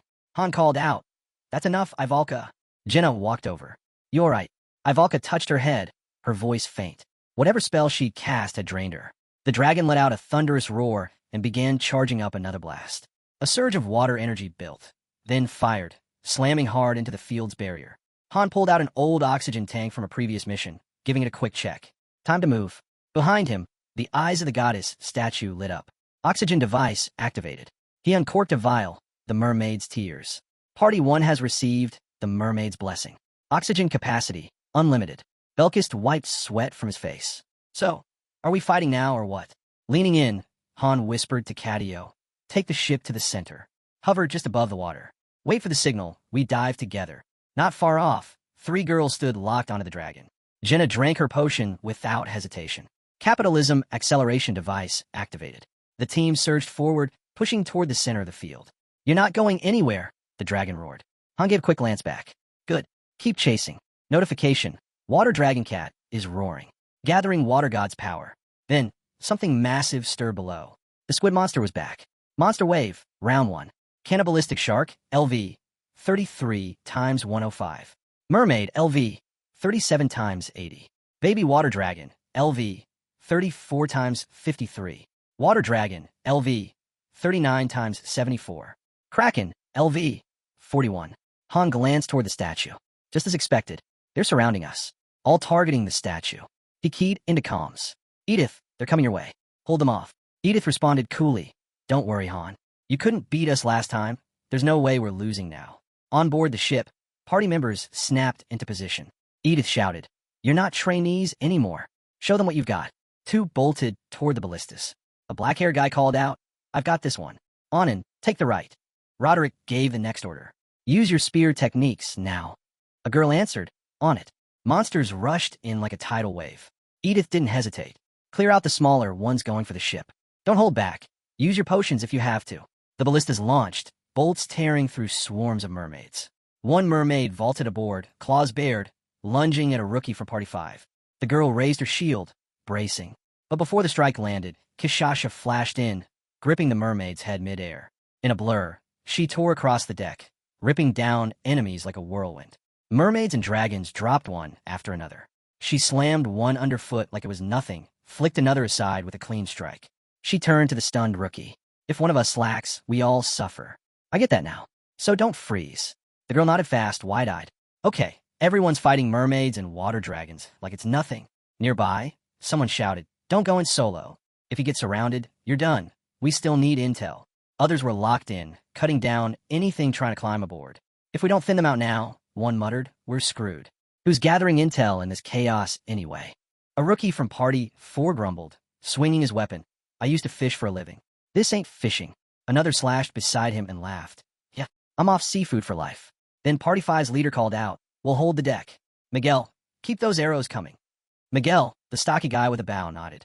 Going for headshots, they drop faster. I've got the rear. Don't panic. The rookie girl who had frozen earlier took a deep breath, then drove her sword straight into a mermaid. I was terrified before, she said. Barely made it through floor 1.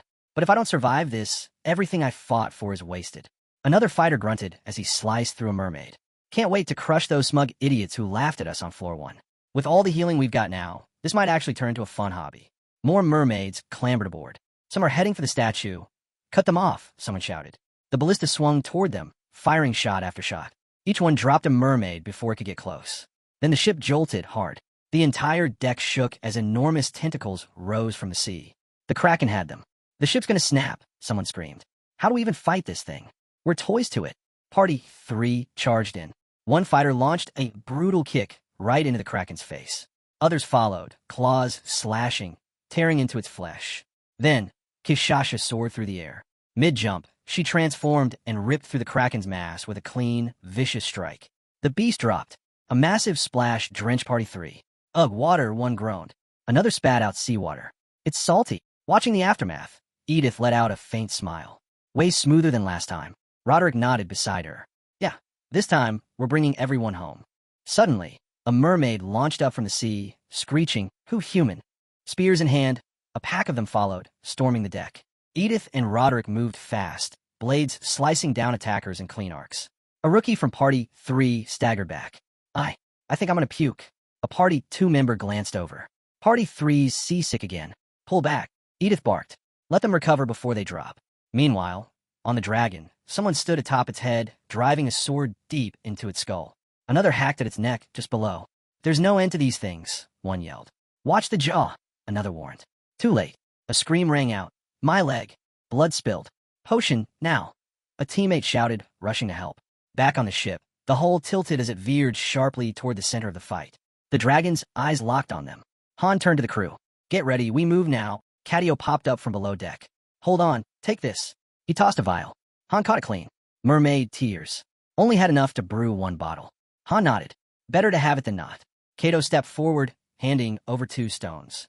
Notification. Cadio has granted attributes to Party 1. Item consumed. Stamina Reinforcement Stone, basic. Strength Reinforcement Stone, basic.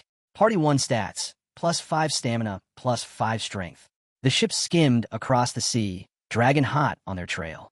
As they hit the center, every member of Party 1 dove into the water. The dragon loomed overhead. Han raised his hand. It starts now. The dragon charged straight for him. The others split off in all directions.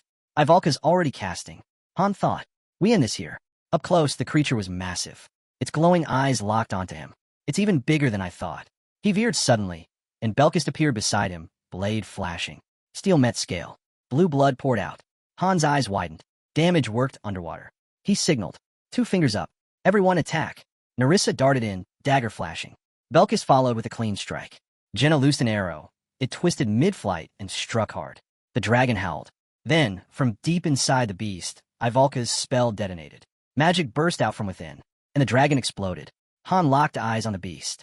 No way that was enough to finish it. We got to keep hitting it. Until Ivalka's ready again, he thought.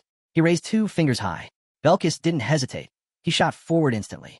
We've trained in darker, deeper places than this, Han reminded himself as Belkis tore through the current. The dragon turned, its gaze fixed right on Han. Then it opened its mouth. A sphere of water formed in its chest, then fired. A massive beam shot toward Ivalka. Han didn't think. He dashed straight into its path. His blade sliced one blast in half, deflected another. Belkis dove in beside him, taking the third hit.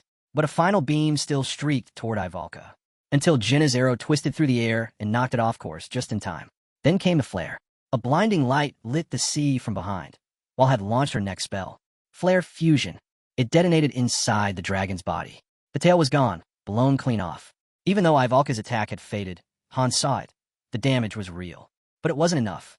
The dragon was dazed, not done. We have to finish this before it recovers, Han thought, bracing himself. The dragon slowly curled inward. What is it doing? No movement. Not even as Ivalka raised her hands again. Her eyes burned bright. Fusion. Another explosion ripped through the dragon's core. Its eyes snapped open. Then it bolted upward toward the surface. Is it running? Han chased it hard, kicking up through the water. Why it up now? The dragon breached the surface, and chaos was already unfolding above. All around, other teams were locked in battle. And then the dragon, still burning from Ivalka's spell, opened its mouth again. Han's eyes widened. A water cannon. The ship's a target, he shouted. All units, rotate out. Helm crew, fall back. The cannon charged. Turn the ship. Dodge it. But something didn't add up. Han stared harder. That's not water. A fiery beam exploded from the dragon's mouth. Ivalka's own fire. The blast tore through the air, slammed into the ship. Flames erupted. Screams. The deck lit up in chaos. Han froze. We didn't plan for this. The dragon hovered above, fire still dancing on its breath, watching the flames spread like it enjoyed the chaos. Han's heart sank. It used her magic against us. I should have seen this coming. He whispered, what happened to the boat? Belkis stumbled beside him. What the hell's going on? Han's voice was low. It spat Ivalka's flame right back at us. Belkis stared. That's even possible. If it uses compressed air and water to blast cannon shots, then yeah, Han realized grimly. It could store the fire and weaponize it. Our own spell turned against us. Then a voice crackled through comms. Kishasha, panicked but holding it together. Han, nobody told us the ship could catch fire. She was trying to keep calm. Her team? Not so much.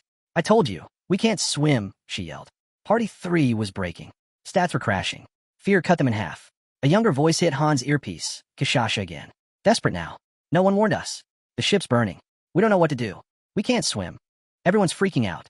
Some are trying to put the fire out. It's not working. One of us ran off. Someone screamed, not to jump. Said there are monsters in the water. Her voice cracked through the static, loud and raw. What's happening, Dragon Slayer? Han clenched his fists. Where'd that damn dragon go? Back into the deep to recover? Under normal conditions, he'd dive after it without thinking. But not now. Not with the ship in flames and fear ripping through the crew. Cadio Han, he called out, eyes sharp. Get to the goddess statue. Help them. He turned to Belkis and Narissa. You two, go with him. Narissa looked over, startled. Just the 3 of you for the boss. Han nodded. If we lose the statue, we lose underwater breathing. And if that happens, we're done. Belkis and Narissa didn't hesitate. They kicked off and swam hard toward the burning wreck. Ivalka stepped forward.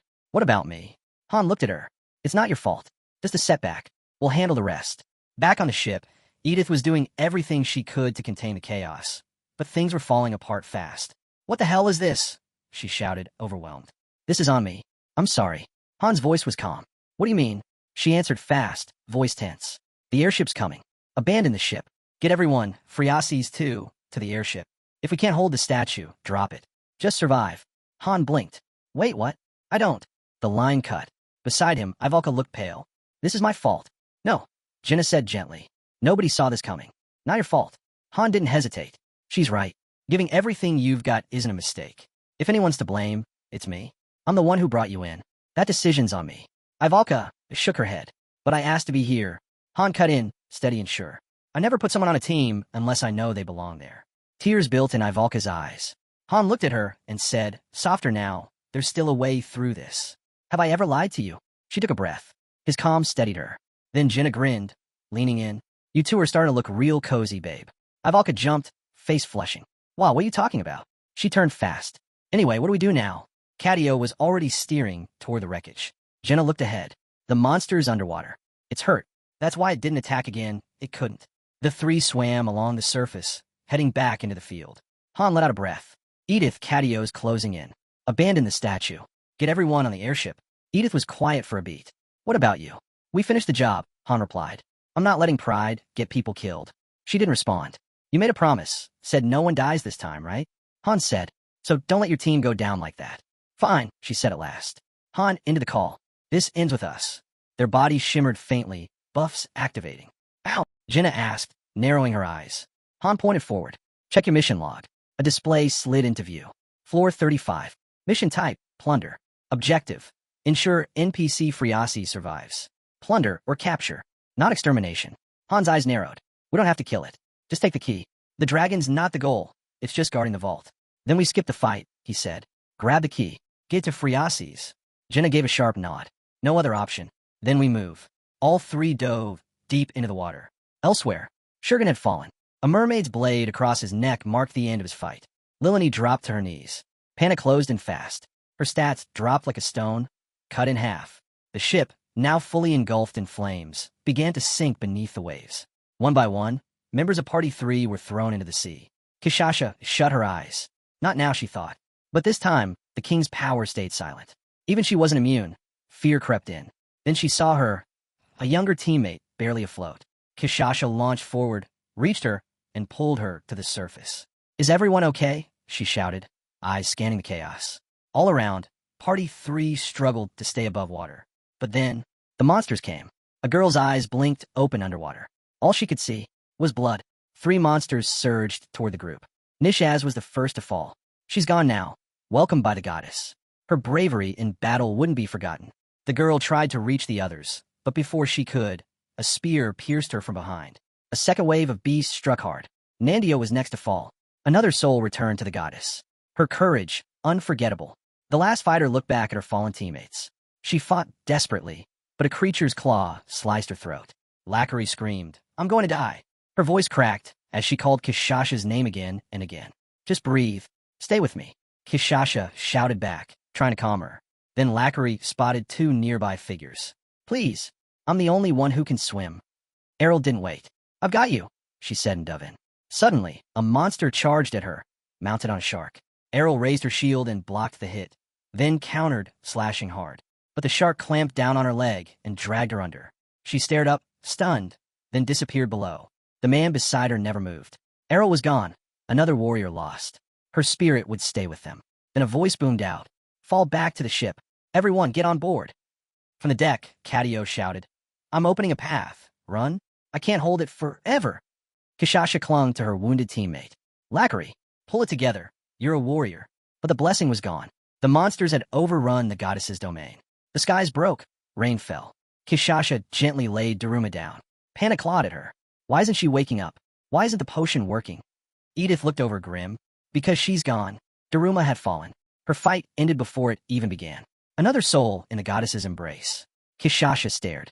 No, she didn't even get a chance. She never even fought back. How can a warrior die like this? Lackery's fist shook. I'll kill them. All of them. Get a grip, Kishasha snapped. Nearby, Belkist winced. What a damn mess. Mermaid's tears, someone mumbled. The oxygen gauge held steady at 100%. Beneath the waves, Han was already swimming fast. A time limit? He thought. Is it because they overran the statue? He pushed forward, slicing through the blue currents. Jenna and Ivalka followed close behind. At the sea's bottom, the temple revealed itself, glowing with a soft, eerie light. Han's thoughts drifted, Friasi's warning echoing in his mind. Right as a shadow passed overhead, the water dragon had returned. Its chest, once torn open, had already begun to mend. The wound was halfway sealed. Jenna didn't flinch. She raised her bow the second it appeared. The dragon roared and surged toward them. Han lifted a hand. Ignore it. They understood. No hesitation. They kicked harder, speeding up. The beast was slower now. Its fins were torn, its tail still wrecked. Han kept his focus forward, forcing every muscle to move faster. Water dragon, level 64. Mermaids, level 38 times 32. The sea floor shimmered with that same eerie, glowing blue, clear as day, even from afar. Oxygen level, 73%. Han paused, eyes locked on the glow ahead. That's it. The temple. That's where the key is. Meanwhile, above, monsters closed in on the airship. A system prompt appeared for the master. Would you like to switch to manual control? He slammed yes. A glowing eye flared on the ship's sail. He was in full control now. Super boost, engaged. The ship rocketed forward. Mega boost, engaged. Even faster. Hell boost online. The ship tore across the sky like a comet. Edith grinned. Perfect. We'll lose them at this pace. Cadio shielded his face as the wind roared. He can't keep this up. He's blind to the ship's condition. The engine's gonna give. The boosters flared blood red. Suddenly, a mermaid on a shark launched a spear. Direct hit. The propulsion unit erupted in flames. Engines hit, someone shouted. Are we dead in the water? Edith snapped into command. Get ready. They're coming in hot. Cadio launched himself off the deck, crashing into the sea. I've got the sharks, he yelled. The moment he touched the water, lightning exploded from his fingertips, stunning every shark nearby. Their limp bodies floated up. But the mermaids weren't done. They switched mounts, now riding sea dragons. Can't you just fry all of them? Someone asked. Cadio growled. What do I look like, an infinite battery? I've got limits. I'm heading for the engine. Cover me. Edith nodded fast. Roderick's with me. We'll deal with the repair. Everyone else, stop the boarders. Cadio's hands moved fast, weaving lines of blue energy. Dimension portal, opening now. Don't hold back. Use every healing potion we've got. Edith spun around. Protect Cadio. If he goes down, we're done. Guard the portal with your lives. The portal flared to life. A battlefield gateway for supplies and gear. Party 3. Edith shouted. Secure the deck. Don't let anything through. Everyone else, hold the flanks. Then a new alert flashed. Cadio has granted Party 1 a bonus attribute. Items used. Mana Stone of Physical Reinforcement. Mana Stone of Strength Reinforcement. +5 stamina / +5 strength for all party members. Back on deck. Lilani was trembling, frozen. I can't do this, she muttered. A blonde-haired man spun toward her. Pull it together. We're all gonna die, she cried, panic rising. Another teammate shoved a potion into her hand. You're not alone, the blonde said, gentler now. We've got your back. A black-haired man stepped in. Drink this. It'll help calm you down. A woman joined them. You collapsing now? After ditching us on the 2nd floor? Then Ryman's voice rang out. It's been a while, huh? Back to formation, positions. The blonde man looked at Lilani again. You got our backs, right? Lilani looked around, at their faces at the chaos. She took a breath, shut her eyes. Thanks. Sorry I keep slowing you down. She drank the mana potion in one go. I'm good now. Let's go. Leave it to me. They locked into position. Ahead of them, a towering dragon mermaid led a swarm. Under the sea, Han twisted, just in time. Whoosh. A harpoon sliced past him.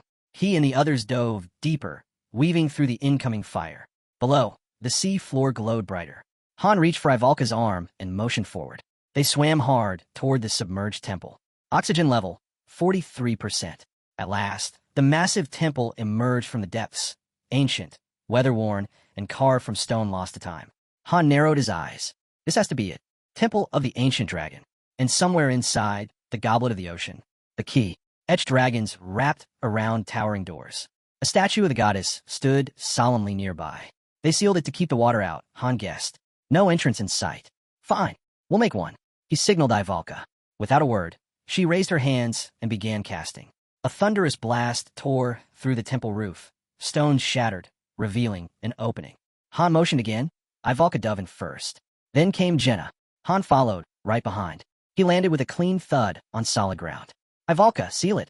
She moved fast, channeling power. Chunks of stone floated from the floor, locking into place and sealing the entry. Water stopped rushing in. We bought some time, Han said. Not a lot. Ivalka nodded. Han scanned the space. Massive chamber. As wide as a stadium. Miraculously dry inside. Oxygen, 28%. He turned to Jenna. How bad is it? She touched her temple, still dazed. It's manageable. Don't lie to me, Han snapped.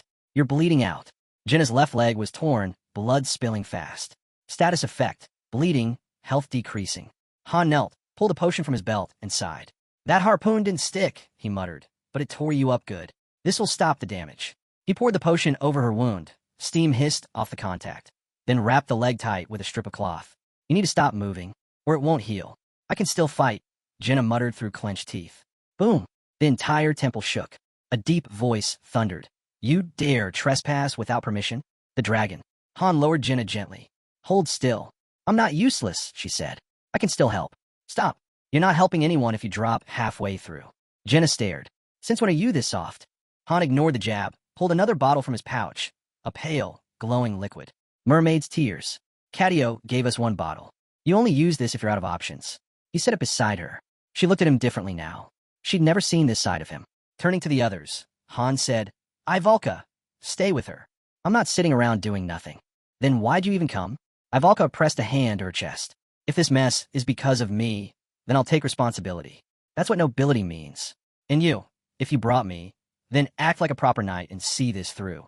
Han exhaled, motioning toward a gaping tunnel ahead. That's the entrance. Jenna, guard the back. If anything breaks through, hold the line. You're really leaving me behind? Jenna asked wide-eyed. Han turned to the Alula. Stay close. Then to Jenna, one last time. I'll come back. Just wait. System message. This dungeon is designed for a party of 5. Han ignored it. Battle shop activated. High-quality glow stick. One-time use. Support item 100 gems. Purchase? Yes/no. He glanced at the glow sticks, weighing his options. The tunnel ahead began to flicker, barely lit. Thud. A chunk of stone slammed down from the ceiling. The dragon was trying to bring the temple down. If this whole place collapses, the key's gone with it. Han broke into a run. Ivalka stayed right on his heels, step for step. Listen, he said, turning to her. She met his gaze, tense, focused, ready. There's no backup here, Han said flatly. If we're attacked, I won't be able to protect you and fight at the same time. You'll need to handle yourself. Think you can? I get it, Ivalka replied. I'll handle it. Stick to fast-casting spells. Survive first. If it gets out of hand, count on him. I'm not leaning on you, she snapped. I'm pulling my own weight. Han glanced her way. He looked like he wanted to argue, but didn't. No time. This was a 5-man dungeon, and they were charging in with 2. The water dragon was still alive. They were out of mermaid's tears. Out of time. No room for mistakes. They pressed forward, fast. At the chamber center stood a glowing blue lamp, mounted on a tall stone pillar. 5 doors surrounded them, each one carved with a dragon's mark. Above, a stained glass mosaic shimmered faintly, depicting a great dragon arched across the ceiling. Han and Ivalka stood still, taking it all in. 5 paths, only one way forward. 1 door wouldn't budge. There's a condition, Han thought. They'd have to meet it. Then, movement. They turned. Han gave a sharp look. I told you, hit fast. If it turns ugly, fall back. Understood, Ivalka said, nodding once. From behind a pillar, shadows emerged, dripping, slithering. Corrupted mermen, level 41 × 5. Their skin was sickly white, eyes glazed over, bodies twisted and bloated. They dragged rusted weapons across the floor. Swords, spears, cleavers. Each stood nearly 3 meters tall. Monsters. Han gripped his blade. Come on, then. The corrupted mermen let out piercing howls and charged. Clang. Han met one head on. A massive axe slammed into his sword, rattling down to his bones. He pushed back, pivoted, and struck clean. His blade sliced the merman in 2. Black blood sprayed across the floor. Another went for Ivalka. It stumbled just enough. Drustatus, she shouted. A wave of fire exploded from her palms. The merman shrieked as the flames engulfed it, limbs twisting in agony. Eyes up, Han barked. Another creature lunged for her. Han's blade was faster. It struck the neck. 1 clean slice. The head rolled away. A third beast rushed in, jaws wide. Han slashed its throat, then spun midair, twisting into a full rotation. He came down hard, sword plunging straight through the last monster's chest. All 5 dropped. Silence, but only for a moment. Corrupted merman, level 42 × 7. New ones emerged, larger, angrier, deadlier. Han gritted his teeth. Is this what it takes to open the door? No shortcut, no mercy. A low rumble shook the walls. Far above, the water dragon's cannon fired again. A high-pressure stream slammed into the temple's outer barrier. The stone groaned, but held. At the gate, Phriases clutched the key. Heroes, please. The dragon turned its eyes toward her. So this is the goddess's doing, it hissed. These petty rules are exhausting. It slithered across the temple, coiling around it like a snake constricting its prey. In the end, none of it matters, the beast growled. That divine power won't hold forever. Let's see how long you can keep pretending there's still hope. The temple was now fully encased. Elsewhere, mermaids swarmed over what was left of the shattered ship. They struck at a ruptured section, pounding to break it open. Inside, wreckage, smoke, broken boosters. Cadio examined the damage. I can't fix this, she muttered under her breath. Even if the other boosters still run, push it any further, and the mana core will collapse. Like forcing air into a balloon that's already torn open. A voice rang out, sharp and panicked. So what, this is it? We're just gonna die here. Ramen shot back, steady but tense. Party one's on the front lines, just hold on. Another voice cut through, frustrated and scared. Then why haven't we heard a word from them? Edith answered quickly, trying to calm the rising fear. They're probably out of range. Don't lose it. They're still out there. I can feel it. but the fear wouldn't quit. How are we supposed to fight when we don't even know if they're alive? Suddenly, a mermaid lunged out of nowhere. Her blade found its mark. The man who had shouted dropped like a stone. Someone else slashed the mermaid down and rushed to his side. Hubert, come on, stay with me. Use your potion now. Nearby, a fighter barked orders while fending off attackers with his shield and sword. Roderick, get the wounded to the cabins now. A spear came at him from below. You little, he yelled as it pierced straight through his chest. A girl sprinted toward him, shouting too late. A dragon dove down at her, but she managed to block the hit with her shield. Her hands shook from the force. The ship's deck had turned into a war zone. Bodies, blades, blood. It was all survival now. Off to the side, 3 girls from Party 3 huddled, crying. One of them stood up, fire in her voice. If you're too scared to fight, then move. I'll take them all down myself. Belkis glanced over at Nerissa. Didn't that kid use wind magic to boost her speed before? Still fighting off a mermaid, Nerissa snapped. Yeah, same boat we're on. Try using your head for once. Belkis chuckled and downed a potion. Feels like I've already taken out 100 dragons. Lucky we came prepared. Mermaids began circling him. He muttered, should have taken Han's sword. Mine's already broken 3 times. Good thing I packed backups. Nerissa looked his way. Even with gear coming in through the portal, we can't hold out like this forever. Not without some rest. Belkis cut down a mermaid and tossed a potion to Kishasha. Catch! She snatched it mid-fight, her other hand landing a clean kill. Rain began to fall cold and steady. Lilini stood in the storm, gaze tilted toward the sky. Her mind drifted. The sun was setting. A cart creaked along a muddy road. She sat beside her father, their cart loaded with apples. We didn't sell much today. Huh, she said quietly. He let out a sigh. Yeah, most of them spoiled from the rain. But hey, we'll still eat tomorrow. He handed her an apple and smiled. Days like this make me want to keep going. Lilini smiled back. I'll help more tomorrow. Thanks, Lilini. Now, come on. Time for dinner. Back on the deck, behind Belkis, Lilini whispered, the weather's beautiful today. I have to give it everything tomorrow. She looked around. Her party was still standing.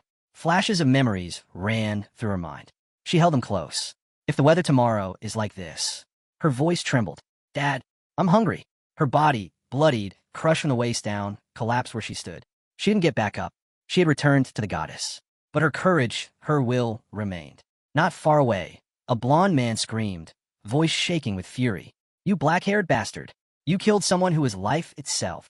Die, die, just die. Ryman watched in silence as it all unfolded.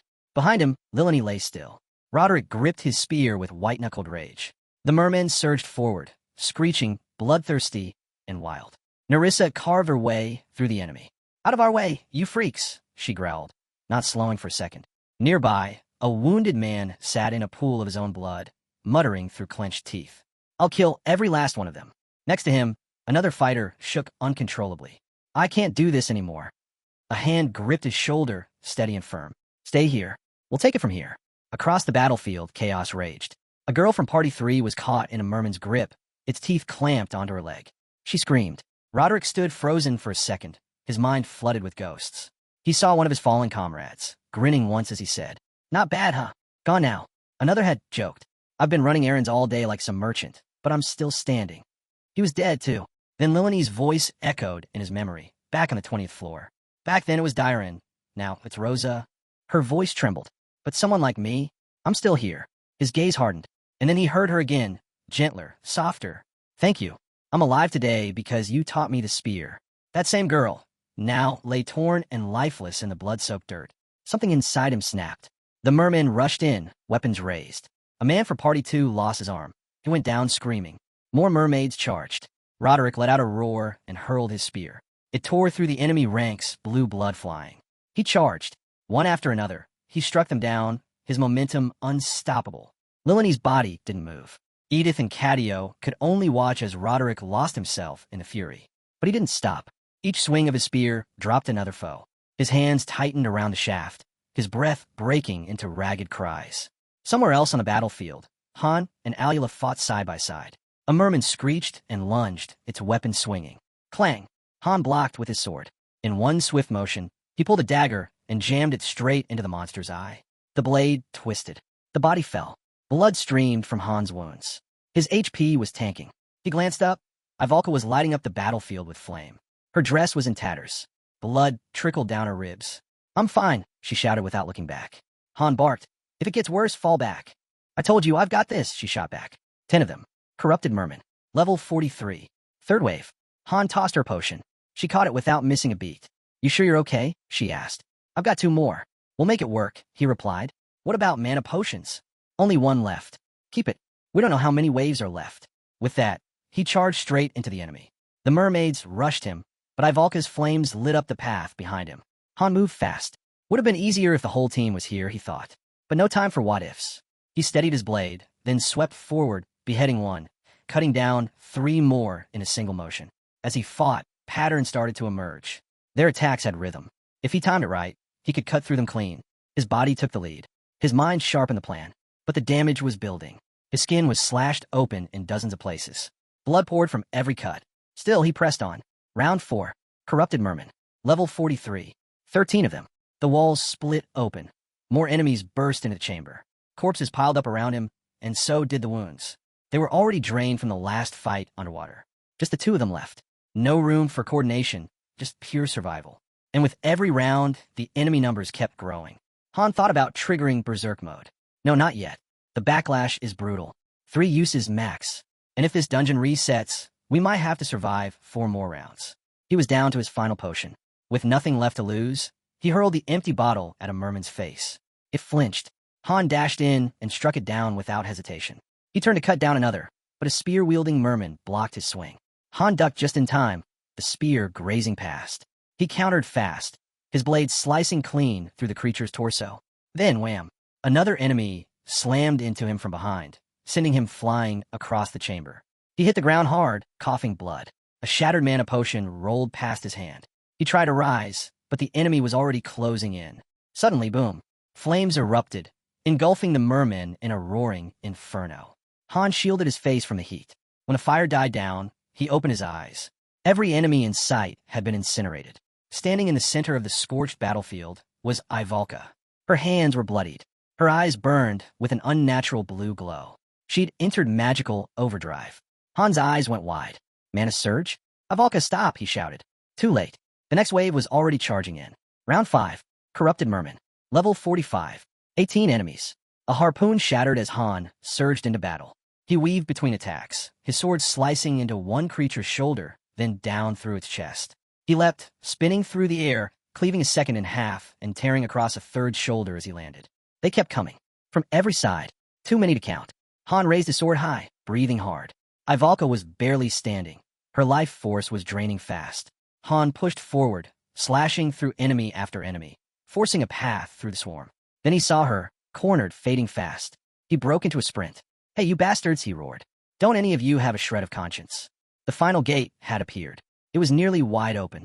The ground was littered with bodies. Han stood at the center, barely upright, soaked in blood, his and theirs. Ivalka looked up, eyes half-lidded. You did it, she whispered.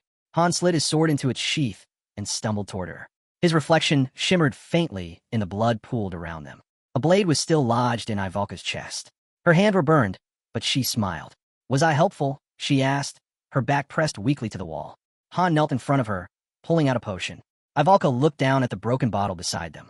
Isn't it the last one? She asked gently. You're mistaken, he said. There's still one left. He tried to pour it in her mouth, but it slipped. The liquid spilled onto her lap, soaking her dress. What a waste, she whispered. Don't worry, Han said, voice tight. There are other ways. Ivalka smiled faintly, eyes soft. Liar. Han tossed the bottle aside, his hands shaking. She leaned her head on his shoulder, eyes slowly closing. Tears slipped down her cheeks. I don't regret it, she whispered. I chose this. I wanted to be here. Don't talk like it's over, Han said. We'll figure something out. Have I ever lied to you? She tried to lift her head. His shoulder was soaked in blood. Still, she smiled. Her hand reached up, trembling. She met his eyes. I was helpful, wasn't I? Han sat there, hands clenched, voice breaking. You were, he whispered. You were more than I ever said. He looked down, silent, then met her gaze again. I'm sorry for every time I was too hard on you. His voice cracked, and for a moment, he looked like he might fall apart. Ivalka smiled through the tears. Her hand lifted one last time, gently brushing Han's cheek. Idiot, she whispered. Then her hand fell. Her eyes closed for good. She was gone, returned to the goddess. But her courage, her fire, would never be forgotten. Han didn't move. His face was blank. Then slowly, he bit down on his lip, head lowering as his shoulders shook. Through clenched teeth, he muttered, I admit it. I underestimated this world. In the reflection of her fading eyes, he saw himself. The one who always succeeded. The one who never failed. Han reached out and softly closed her eyes. I thought it was fine to veer off track since I always knew how to fix it, but I was wrong. This isn't on you, it's on me. He turned away and began walking, each step heavy. I pulled Ivalka into this party because I was stubborn. I forced this path. The fire-breathing water dragon, the burning ship, all of it. My choices led us here. The temple's ceiling trembled, shaking the entire structure. Han's fingers wrapped tightly around his sword hilt. He drew it and released berserk mode. That feeling, I haven't felt it in ages. That emptiness, the kind that makes consequences disappear. Nothing left now but to destroy what stood before him. Even in his berserk state, tears streaked down his face. A tidal wave slammed into the ship outside. Mermaids clung to the sides, crawling upward. Phreases clutched the key tightly until the wave hit. She lost her balance. The key slipped from her hand, and as it fell, the light of the goddess faded. Her blessing vanished. The dragon's eyes turned toward the dimming glow. Mermaids flooded into the temple, pouring through the same path the heroes had taken. Jenna fired arrow after arrow, dropping everyone that crossed the threshold. But they kept coming. She turned to escape. Then, crack, the ceiling split apart. The dragon descended with a roar. Die, all of you! Jenna bolted across the stone floor, the dragon crashing behind her. Han, she screamed. Her ankle buckled, but she rolled, barely dodging a crushing blow. She spun, drew her bow, and fired. The arrow shattered on impact. Her eyes went wide. Immunity? Because there's no water in here? She loosed a volley of arrows. None landed. How the hell do we fight this thing in a dry corridor where it's immune to everything? Back at the final gate, Han stepped forward. It stood wide open now. Wave 7. Corrupted Merman. Level 47. 27 enemies. They came rushing toward him in full force. Han stared them down. Something wasn't right. The enemy was growing, stronger, faster, even this deep inside the temple. But instead of panicking, he made up his mind. It doesn't matter, he growled, his eyes glowing a fierce red. The mermaid screamed and charged. Han tightened his grip. No more hesitation. No matter what comes at me, I'll erase them all. Meanwhile, chaos tore through the other parties. Party 1, 2 injured, 1 dead. Party 2, 3 wounded, 1 dead. Party 3, 2 hurt, 3 down. Party 4, 1 bleeding. Party 5, 2 injured, 2 fallen. The mermaids lunged at Han, all of them at once. But he didn't flinch. He blocked every strike, red eyes burning like fire. Then he stepped forward. 1 swing, 3 fell.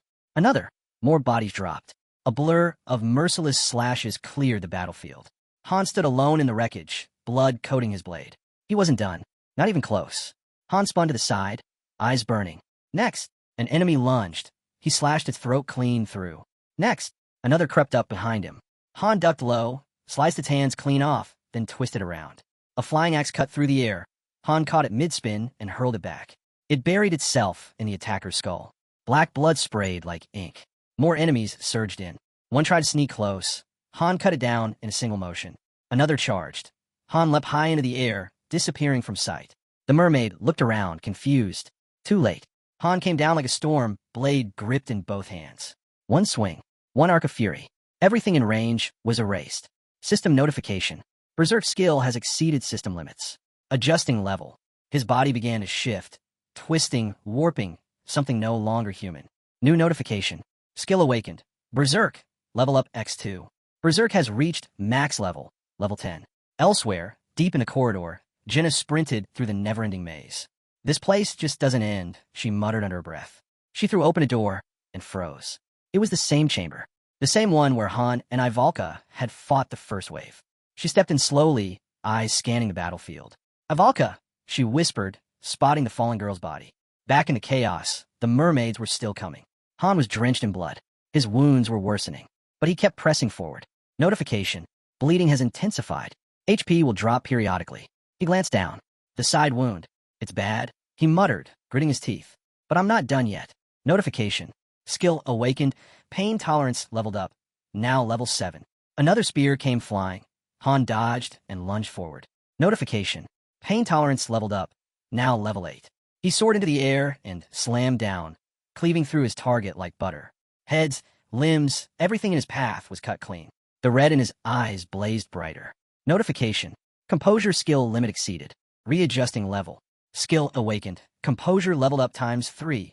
Now level 10. Composure has reached max level. He cut through the swarm like a living storm. Another wave came. Han sprinted straight into them. He leapt again, blade flashing through the air. The moment he landed, every enemy around him collapsed in pieces. Notification. Indomitability leveled up, now level 4. Fueled by rage, he charged. Crimson light poured off his blade. Sparks ignited with every slash. Far away, in the frost-covered lands of Niflheim, a mage paused mid-chant. Sweat slid down her face. Master, there was a mermaid. But his eyes, they were glowing red. Her vision flickered. Back in the temple, Han was surrounded, but he stood, unmoved. The mermaid circled. He didn't flinch. Then his blade spun in a full circle. Every enemy in range dropped instantly. Notification. Master Han's soul is in turbulence. He no longer looked human. Somewhere in a distant chamber, another voice came through. That was Chamber 3. The next door's up ahead. No sign of the key yet. They looked around. Mermaid corpses littered the floor.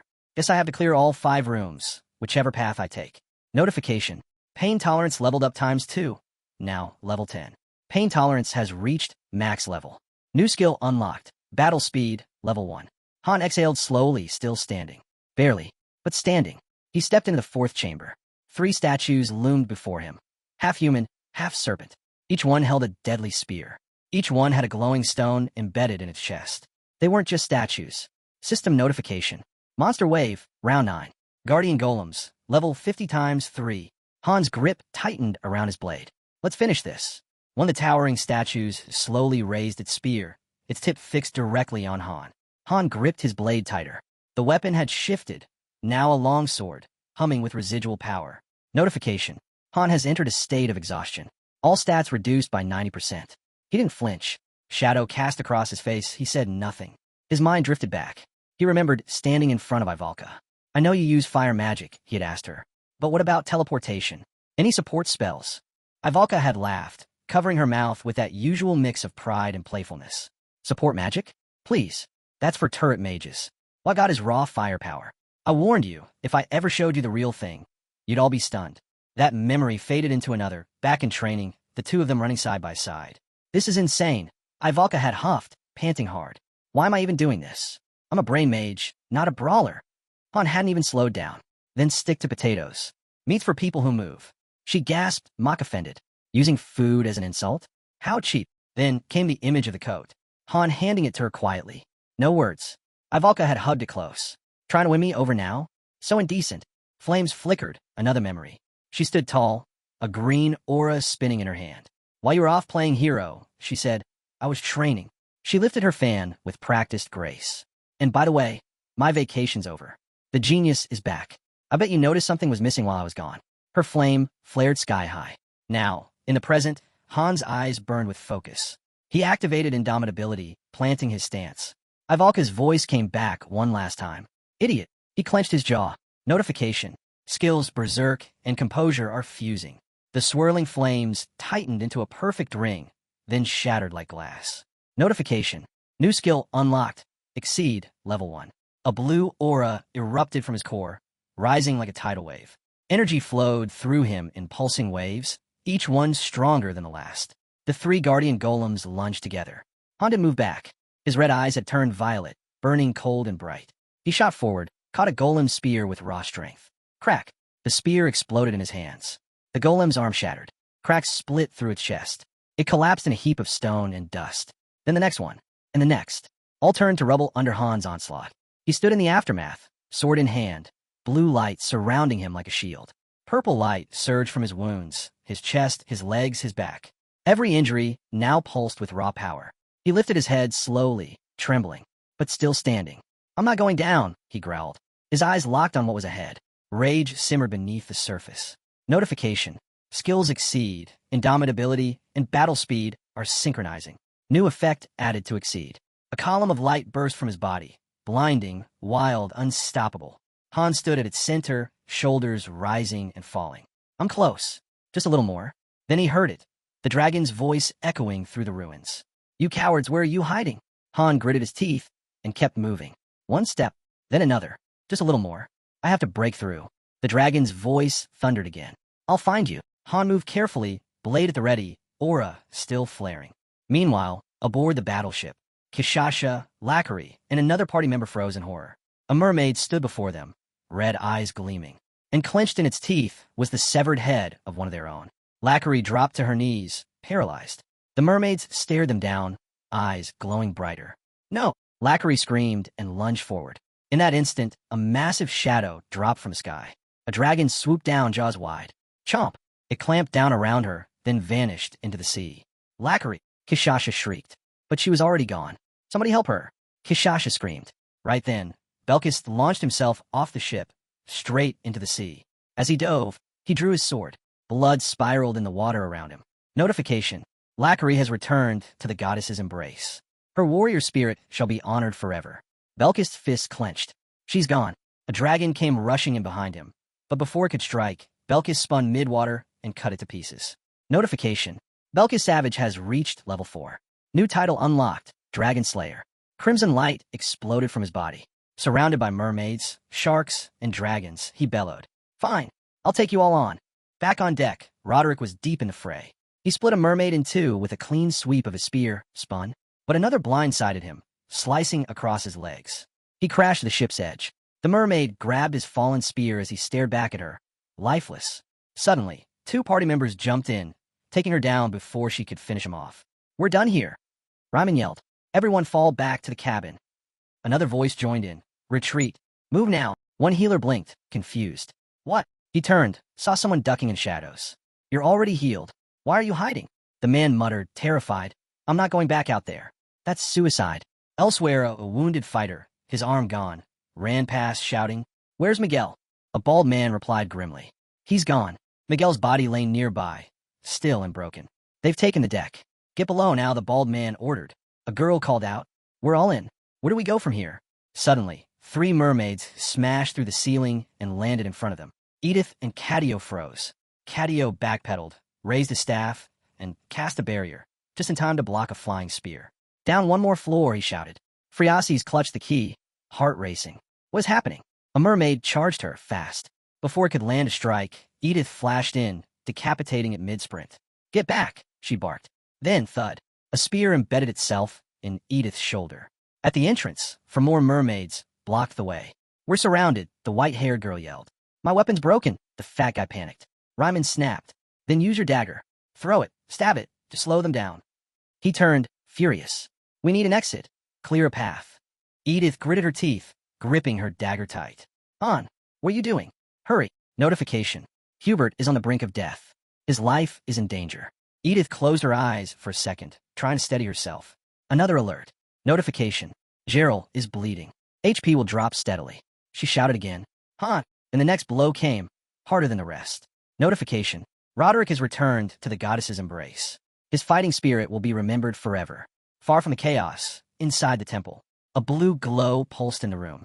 At the very top, nestled in a bed of glowing purple crystals, sat the second key, a goblet, gilded, radiating with a brilliant blue gem.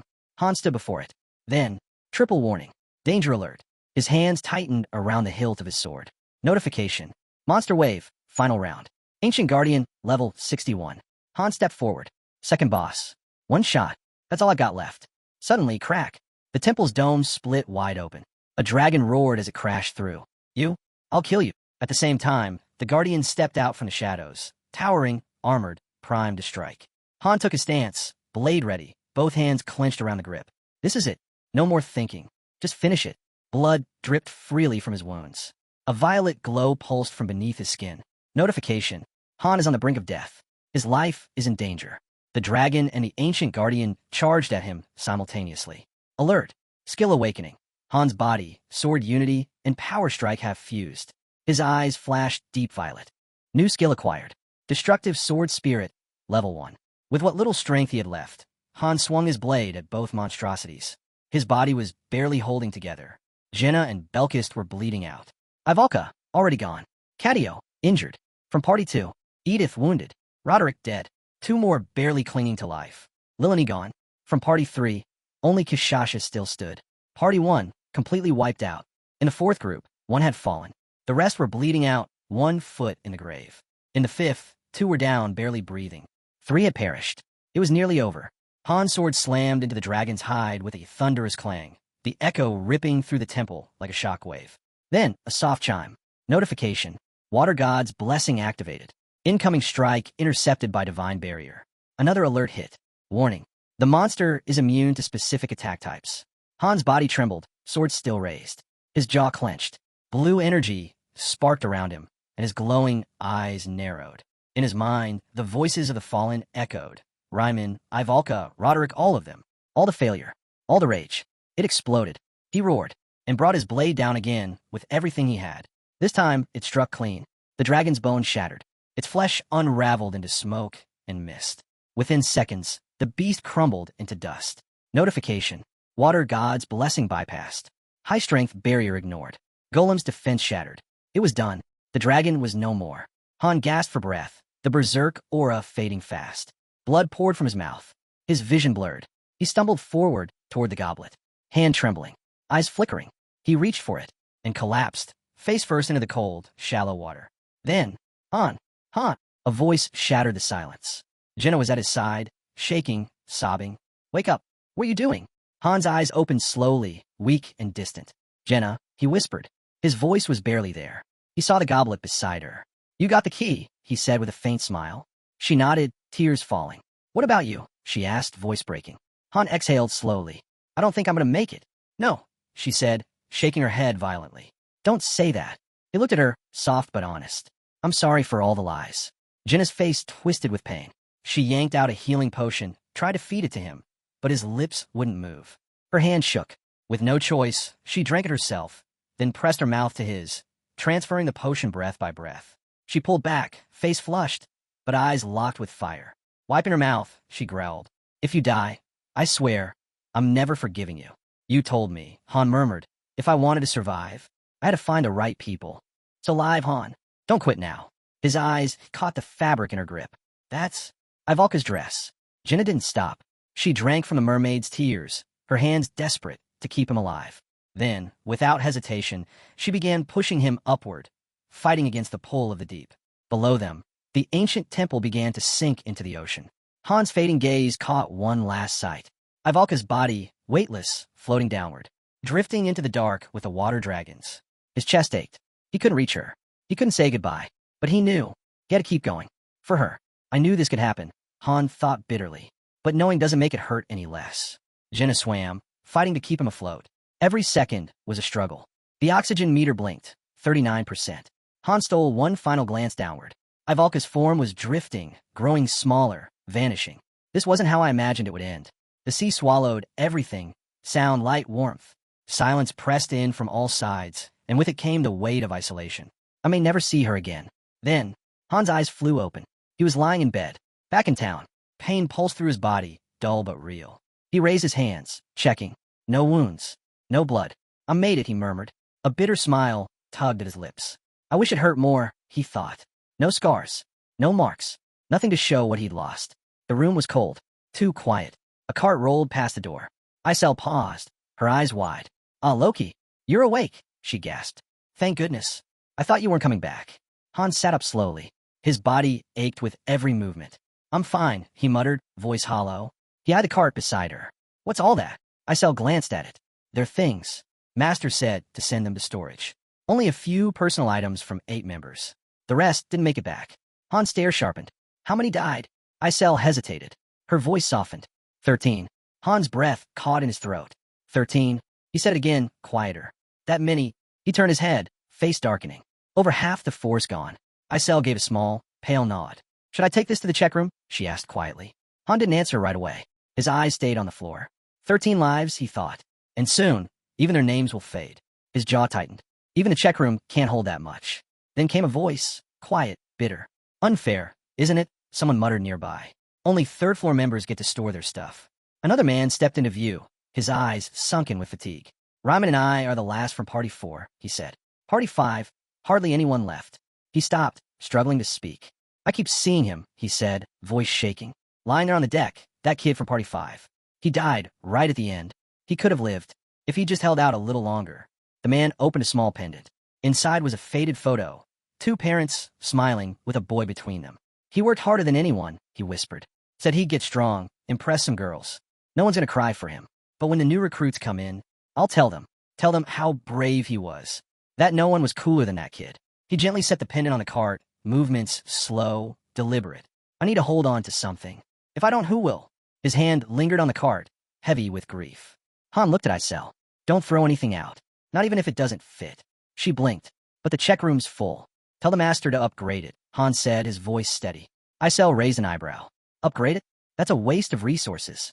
Han shook his head. Right now it's just a box. It should mean something more. Isel studied him for a moment, then nodded quietly. All right. As Han turned to leave, he added over his shoulder, you both did well. The master saw everything. Party 4 might get access to the 3rd floor too. Ryman watched him walk away. I used to think he was cold, he murmured. But maybe he's more than I thought. The other man gave a tired smile. Come on, let's wrap this up. I'll take the card. Deeper inside the building, for candles flickered quietly. Kishasha from Party 3 leaned against the wall, her shoulders trembling. That's not how a hero should die, she whispered. Her fists clenched tight. You all left me. Tears slipped down her cheeks. Her gaze lifted, and there stood Han alive. I wasn't strong enough, she murmured. They believed in me, and I couldn't protect any of them. Han opened his mouth to speak, but she kept going. It's okay, she said, voice soft, shimmering with grief. I don't blame you. You saved who you could. She turned to the shelf lined with small mementos from her fallen team. I followed you because I wanted to. That was my choice. Her voice dropped to a hush. Let me stay here a little longer, just to be near them, even if all that's left are these. Nearby, a coat lay folded beside an ornate fan and a small fox-shaped charm. Nerissa, Belkist, and Jenna stood quietly near the display. As Han approached, Belkist glanced up. You're up, he said flatly. The others turned to look. Belkist shrugged half-heartedly. The archer wants us to hold a funeral, he muttered. I'd rather get back to training. Nerissa elbowed him hard. You thick-headed idiot. Belkist didn't flinch. He met Han's eyes. You look miserable. You're not a god. People die. He gave a lazy shrug. If we fall apart every time, we'll never move forward. Then he added, let's be honest. She'd probably just tell us to get stronger. Jenna's hands curled into fists, her voice sharp. Just one day. That's all I'm asking. She fought with us. Protected us. Doesn't that deserve a day? Belkist hesitated. A drop of sweat trailed down his face. I didn't mean it like that. Jenna stepped forward and gently placed a hand on Han's shoulder. You know she was waiting for you. Belkist muttered. The dead don't wait. Wham! Nerissa's fist slammed into his gut. You seriously need to shut up. Han's mind drifted. If I were the master, I could replay her clips, see her sketches, her spells, her smile. But I'm not. I'm just the hero. He and Jenna stepped closer to Ivalka's belongings. Jenna's voice trembled. It's hard. Now all that's left is her stuff. Han nodded slowly. Isel said, if we max out the check room, we'll get access to MVP clips. No replay stream needed. But by then, will we still remember what she looked like? Jenna's eyes sharpened. I won't forget. I can't. That's the least I owe her. She handed him a folded letter. This is her will. She wanted you to read it first. Han paused. You sure? I'm sure, she said quietly. She wrote it just before we reached the 20th floor. Han turned to the hallway. Isel, you haven't cleared her room yet, have you? Of course not, she answered quickly. Han stepped inside. The walls were covered in scribbles, notes, diagrams, incantations. Books and scrolls lined the corners like they belonged there. He looked around in quiet awe. She really poured everything into this. Studied magic here, lived here. This wasn't just a room. It was her story. Our hero recalls that the text he could not read before, thanks to Aloka raising the hero's reaction to search level. None of the heroes in the lobby are illiterate. But then he calls Aloka an idiot when he opens her paper and reads her writings that question whether this can even be called a war, saying she thought only people who were going to die wrote such things. She insists it has nothing to do with her since she will never die and will make it back no matter what, calling it more of a scribble and deciding to write whatever she wants since no one will read it anyway. She then adds a note to Han, telling him it is closed and calling him a stupid idiot bastard. The hero becomes conscious as soon as he realizes she is writing about him. She admits she hated him from the first time they met and wonders why he is always on her case. Another note reveals she grew up as a loved and precious daughter in her household and questions who he is to make fun of her, vowing to get revenge on our boy. The hero sits silent and a bit shocked as he opens other papers. His eyes widen with surprise as he reads them, finding lines asking him to be nice for a change, saying she's waiting for him, calling him an idiot, and claiming he is so blind. Our hero calls Isel, who is behind him, and answers yes. He is just about to ask about the dead heroes, though he already knows the answer, since dead heroes cannot be brought back, something he learned as a ranker in Pick Me Up. But Isel says she cannot be brought back, which shocks our boy. His eyes widen with surprise. He remembers the first party, which includes Han, Jenna, Velkist, Ialka, who was killed in action, and Cadio. The attacking forces also consist of 4 additional parties under the leadership of Adis, Kishaha, and Ryman. Hearing Isel's answer, Han turned toward her and asked what she meant. Isel pointed ahead and explained that she could be brought back if he reached the 100th floor. That, she said, was when a fallen world would be recreated. Stretching out her arms, she added that the heroes wouldn't retain memories from the past, but they would be able to live new lives in that world. Han stared at her in disbelief and asked if she was serious. She confirmed that the information had come from their leader. Han quietly considered the possibility that she might be telling the truth.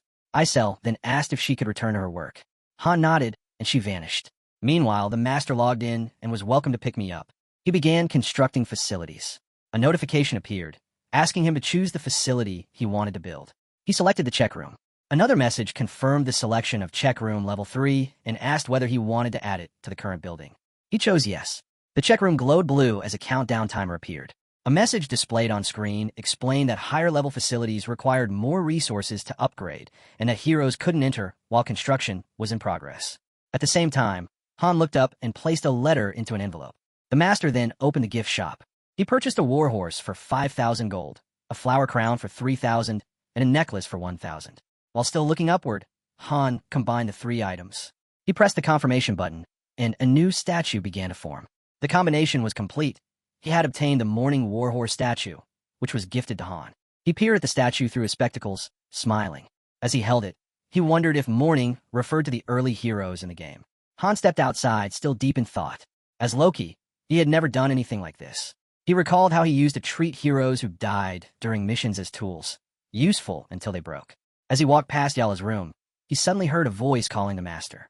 It was Yrnith. He responded with his name. She said she was relieved he was all right. Han admitted that things had gotten messy and that he had even leveled up. She replied that she could feel how much stronger he had become. Yrnith asked him to return to Nibelheimer. She said she didn't want to see him in that state again. Han scoffed at the idea and asked if she expected him to run away now. She tried to respond, but Han cut her off, warning her never to say something like that again. She apologized, explaining that it was just too dangerous. Han's sword appeared as she added that even Bifrost wouldn't be much help. Despite the mission's success, she said it was, in reality, a failure. She suggested that if Han wasn't planning to return to Nibelheimer, they could instead send heroes from there to Tonia. Han's eyes darkened at the idea. She insisted they should handle the tower raid while keeping Han safe. He called the suggestion foolish. Lifting the new statue, Han explained that Tonia's level was too low to support heroes from Nibelheimer. They would need to reach the tower's middle floors to acquire 6-star heroes. Yrnith argued that even if they couldn't go themselves, they could send capable low-level candidates. Han asked if she really thought his master would accept goodwill with no strings attached. Setting the statue back on the shelf, he warned that a single failure could mean death. There were no second chances. That was true for all 5 of them. Yrnith's eyes widened. Han lowered his head and said none of the 5 had ever failed a mission. He reminded her that he shared the same condition. He declared that the heroes in Tonia must grow stronger, even if it meant many of them would die in the process. He promised them that he would climb the tower. Yrnith lowered her head and said they looked forward to the day he would conquer it. Han told himself he would bury his memories deep within his chest, so far down that he could never recall them again. At the training ground, Velkus was locked in combat with training dolls. He slashed off one doll's head and arm, then struck through another side. Breathing heavily, he walked toward Han and commented that he thought Han had said he could rest. Still catching his breath, Velkus explained that this was just light exercise and mentioned he had acquired a new skill that could prove useful in most situations. The skill was Dragon Extinction, a passive ability that increased resistance to all status abnormalities caused by dragons. It also boosted all his stats by 1 and activated automatically during battles against dragons. Han realized that Velkus had fused his skills. He asked when it happened. Velkus recalled that it occurred while fighting anchovy-like creatures underwater. During the battle, his Dragon Slayer and Bleeding Resistance skills merged, resulting in Dragon Extinction. Han noted that Velkus had lost Bleeding Resistance in the process, which might have increased his overall survivability. While the skill's effect was limited to dragons, Han figured it would be useful in the long run. Just then, Nerissa approached and reported that the others had arrived. Looking at Han, she said she had something important to report, something about the First Law. Before she could continue, someone shouted Han's name. The 3 turned to see Adis approaching. She asked Han to follow her to Party 2's training hall. As Han started walking away, he told them he would be back. Nerissa crossed her arms silently. Velkus commented that it was nice for each party to have its own training hall, but admitted he lacked enough teammates to spar with. He said he wanted to duel Han someday. At Party Two's training hall, Han noticed the place was empty. Ada stopped and explained that morale had been low ever since Leilani died. She drew her dagger and told Han to raise his sword. Without hesitation, she dropped into a combat stance and shouted for him to fight. Han unsheathed his sword and suggested they move to the ring, but Adis refused. She admitted that she would obviously lose and didn't want anyone seeing their party leader in defeat. Han warned her to come at him seriously. If she expected to lose, then she never stood chance. Han's stats appeared, maxed out as usual. Adis lunged, launching the first attack. Han blocked it and noted that her fighting style was still creative, but now harder to deal with. She had acquired many new skills. She jumped back, pulled out a bow, and fired. Han sliced the arrow out of the air, recognizing how much sharper and faster she had become. She switched again, now dual-wielding a dagger in her left hand and launching another strike. Han blocked both at once. He realized that, in terms of raw stats, there was no difference between her, a 3-star from birth, and him, a 1-star who had climbed his way up. She used her skills with impressive versatility, constantly shifting her approach. The fight was difficult. With an intense look, Adis unleashed multiple skills at once, pressing in with both hands. Han deflected her again. She reminded him of his past claims, defeating the Black Dragon on the 20th floor and the Water Dragon in a recent mission. Han warned her not to regret challenging him. Sparks flew as their weapons clashed. Han entered his exceed state. His hair turned white, his eyes glowed, and all his stats and agility surged. Only his stamina remained unreadable. Adis adjusted her grip and backed off. Han rushed forward, thinking about how Adis, though usually emotional, became cold and calculated during missions. Her leadership and reflexes had kept her alive this long. As Han kept attacking, Adis dodged and retreated, barely managing to block his strikes. Sweat formed on her brow. Han realized she had acquired so many skills precisely because she had been weak. Her determination to survive had pushed her forward. He slashed again, knocking the dagger from her hands. Gripping his sword with both hands, Han activated Destructive Sword Spirit and swung with such force that a shock wave burst forward. Adis fell to the ground, eyes wide, mouth open, as the impact shook everything around her. A white light erupted from behind a building, creating a massive crater. Dust filled the air. Adis sat near the edge of the crater, stunned. She looked at the destruction and admitted Han's strength. She had no chance of winning. Still holding his sword, Han stood nearby as Adis trembled and clenched her fists. She didn't understand why she couldn't beat him. Acknowledging his strength, she confessed that her vow, not to lose anyone again, had been naive. She promised that Lilani wouldn't be the last to die. 2 of their teammates, Anin and Bennick, were devastated but would likely recover in time. Roderick, however, was broken. He had been found in the check room, on his knees, hands against the glass. He hadn't spoken a word. Adis said he was worse off than she was and might never return. Without him, Party 2 was out of commission. Adis lowered her head and admitted she didn't know what to do anymore. She apologized, acknowledging that none of this was Han's fault. Sitting in front of him, she confessed that despite losing Ialka, the only elemental mage, she didn't know where to direct her frustration. Han turned to leave. His white hair faded back to black.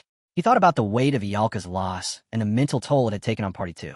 Party 3 was practically wiped out. Even those who had been showing fast growth were now gone. The glass of the fallen heroes began to crack. Han looked around and realized the truth. The lobby was collapsing. Han observed that since the last raid, the number of lobby members had grown to 130, including new recruits. Yet only half of them were actively training. The second floor was nearly deserted, and the third floor squad hadn't raided in some time. The lobby felt lifeless, half dead. Those who still cared would be crushed under the weight of despair, and even the indifferent ones might leave eventually. Suddenly, Isel appeared. She gasped upon seeing the bloodstains on Han's clothes and asked what kind of training he'd been doing. Han sheathed his glowing green sword and replied that she'd seen him train like this before. Then he asked what news she had. Isel told him that someone had started uploading raid videos, though notably, none from the 35th floor. Han raised an eyebrow. The 35th floor was where they had taken heavy casualties. Footage from that level would surely attract a lot of attention. Isel conjured fairy magic to pull up a YouTube page belonging to a user named Enig. Han found the channel name unsettling. As he scrolled through the video list, he frowned, commenting that the game didn't respect their privacy. Their daily lives and missions were being turned into public content. He suspected the master had been using either raid footage or behind-the-scenes clips to make the videos. Han watched more closely, trying to glean strategic insights. The channel had gained serious traction. Over 300,000 views combined on the 15th and 20th floor raid videos. Some of the footage featured highly skilled heroes and pets, edited with near-professional quality, even though it seemed to be a hobby project. Isel nodded in agreement, saying she had initially assumed the master would be useless, but they were surprisingly competent at this. Han scrolled through the comment sections. The audience's reactions fell into three categories. Some praised the videos, some admired the lobby, and some were arrogant, claiming they were too good for the master. A few were downright cruel, mocking the master, calling them useless, and even making fun of the glow stick. Isel dismissed the negative comments, calling the posters idiots who were just jealous they didn't have a hero like Han.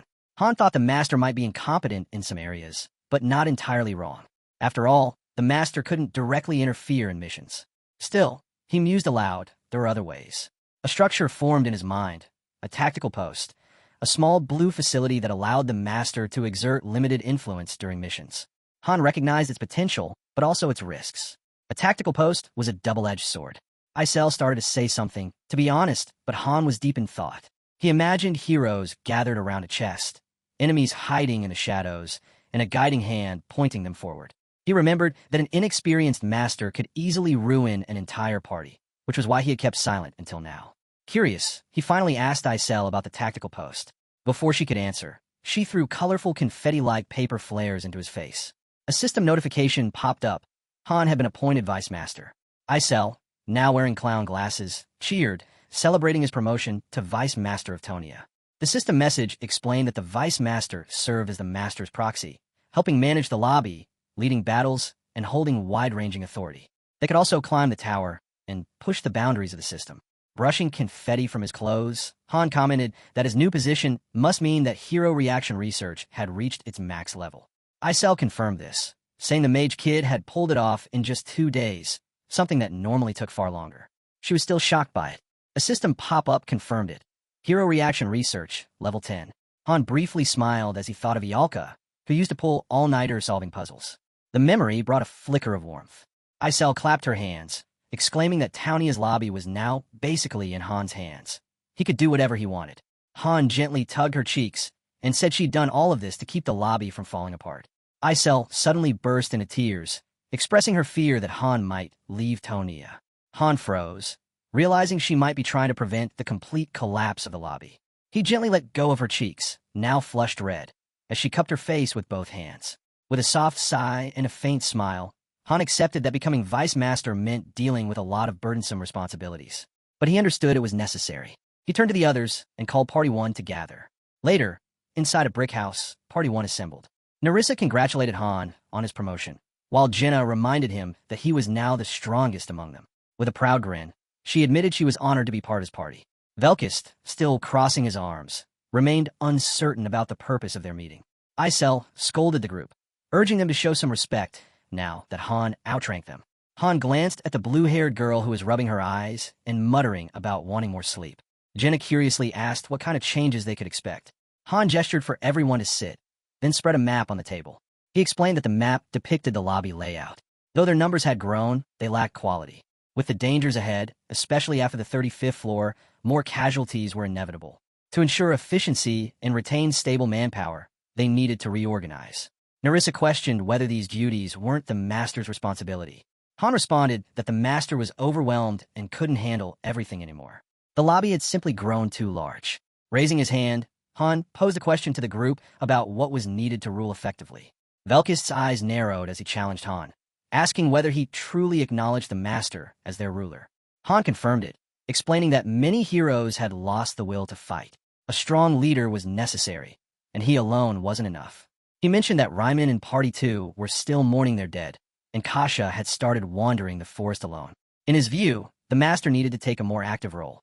Velkist stepped forward with a sharp tone, claiming he had heard that the master treated them like disposable pawns, pieces on a chessboard sent to die. He made it clear that if Han was choosing to help that kind of figure, he wanted no part of it. He argued that his own survival, and possibly Han's, came from their own efforts, not the master's, who merely watched from above while sending them into deadly missions. Velkist admitted he might have agreed to follow if Han had been the master instead. In his eyes, their actual master was useless. The blue-haired girl added her voice, pointing out that this wasn't even the original master. With the magic hall now empty and no way to summon new mages, they were only here because of that master.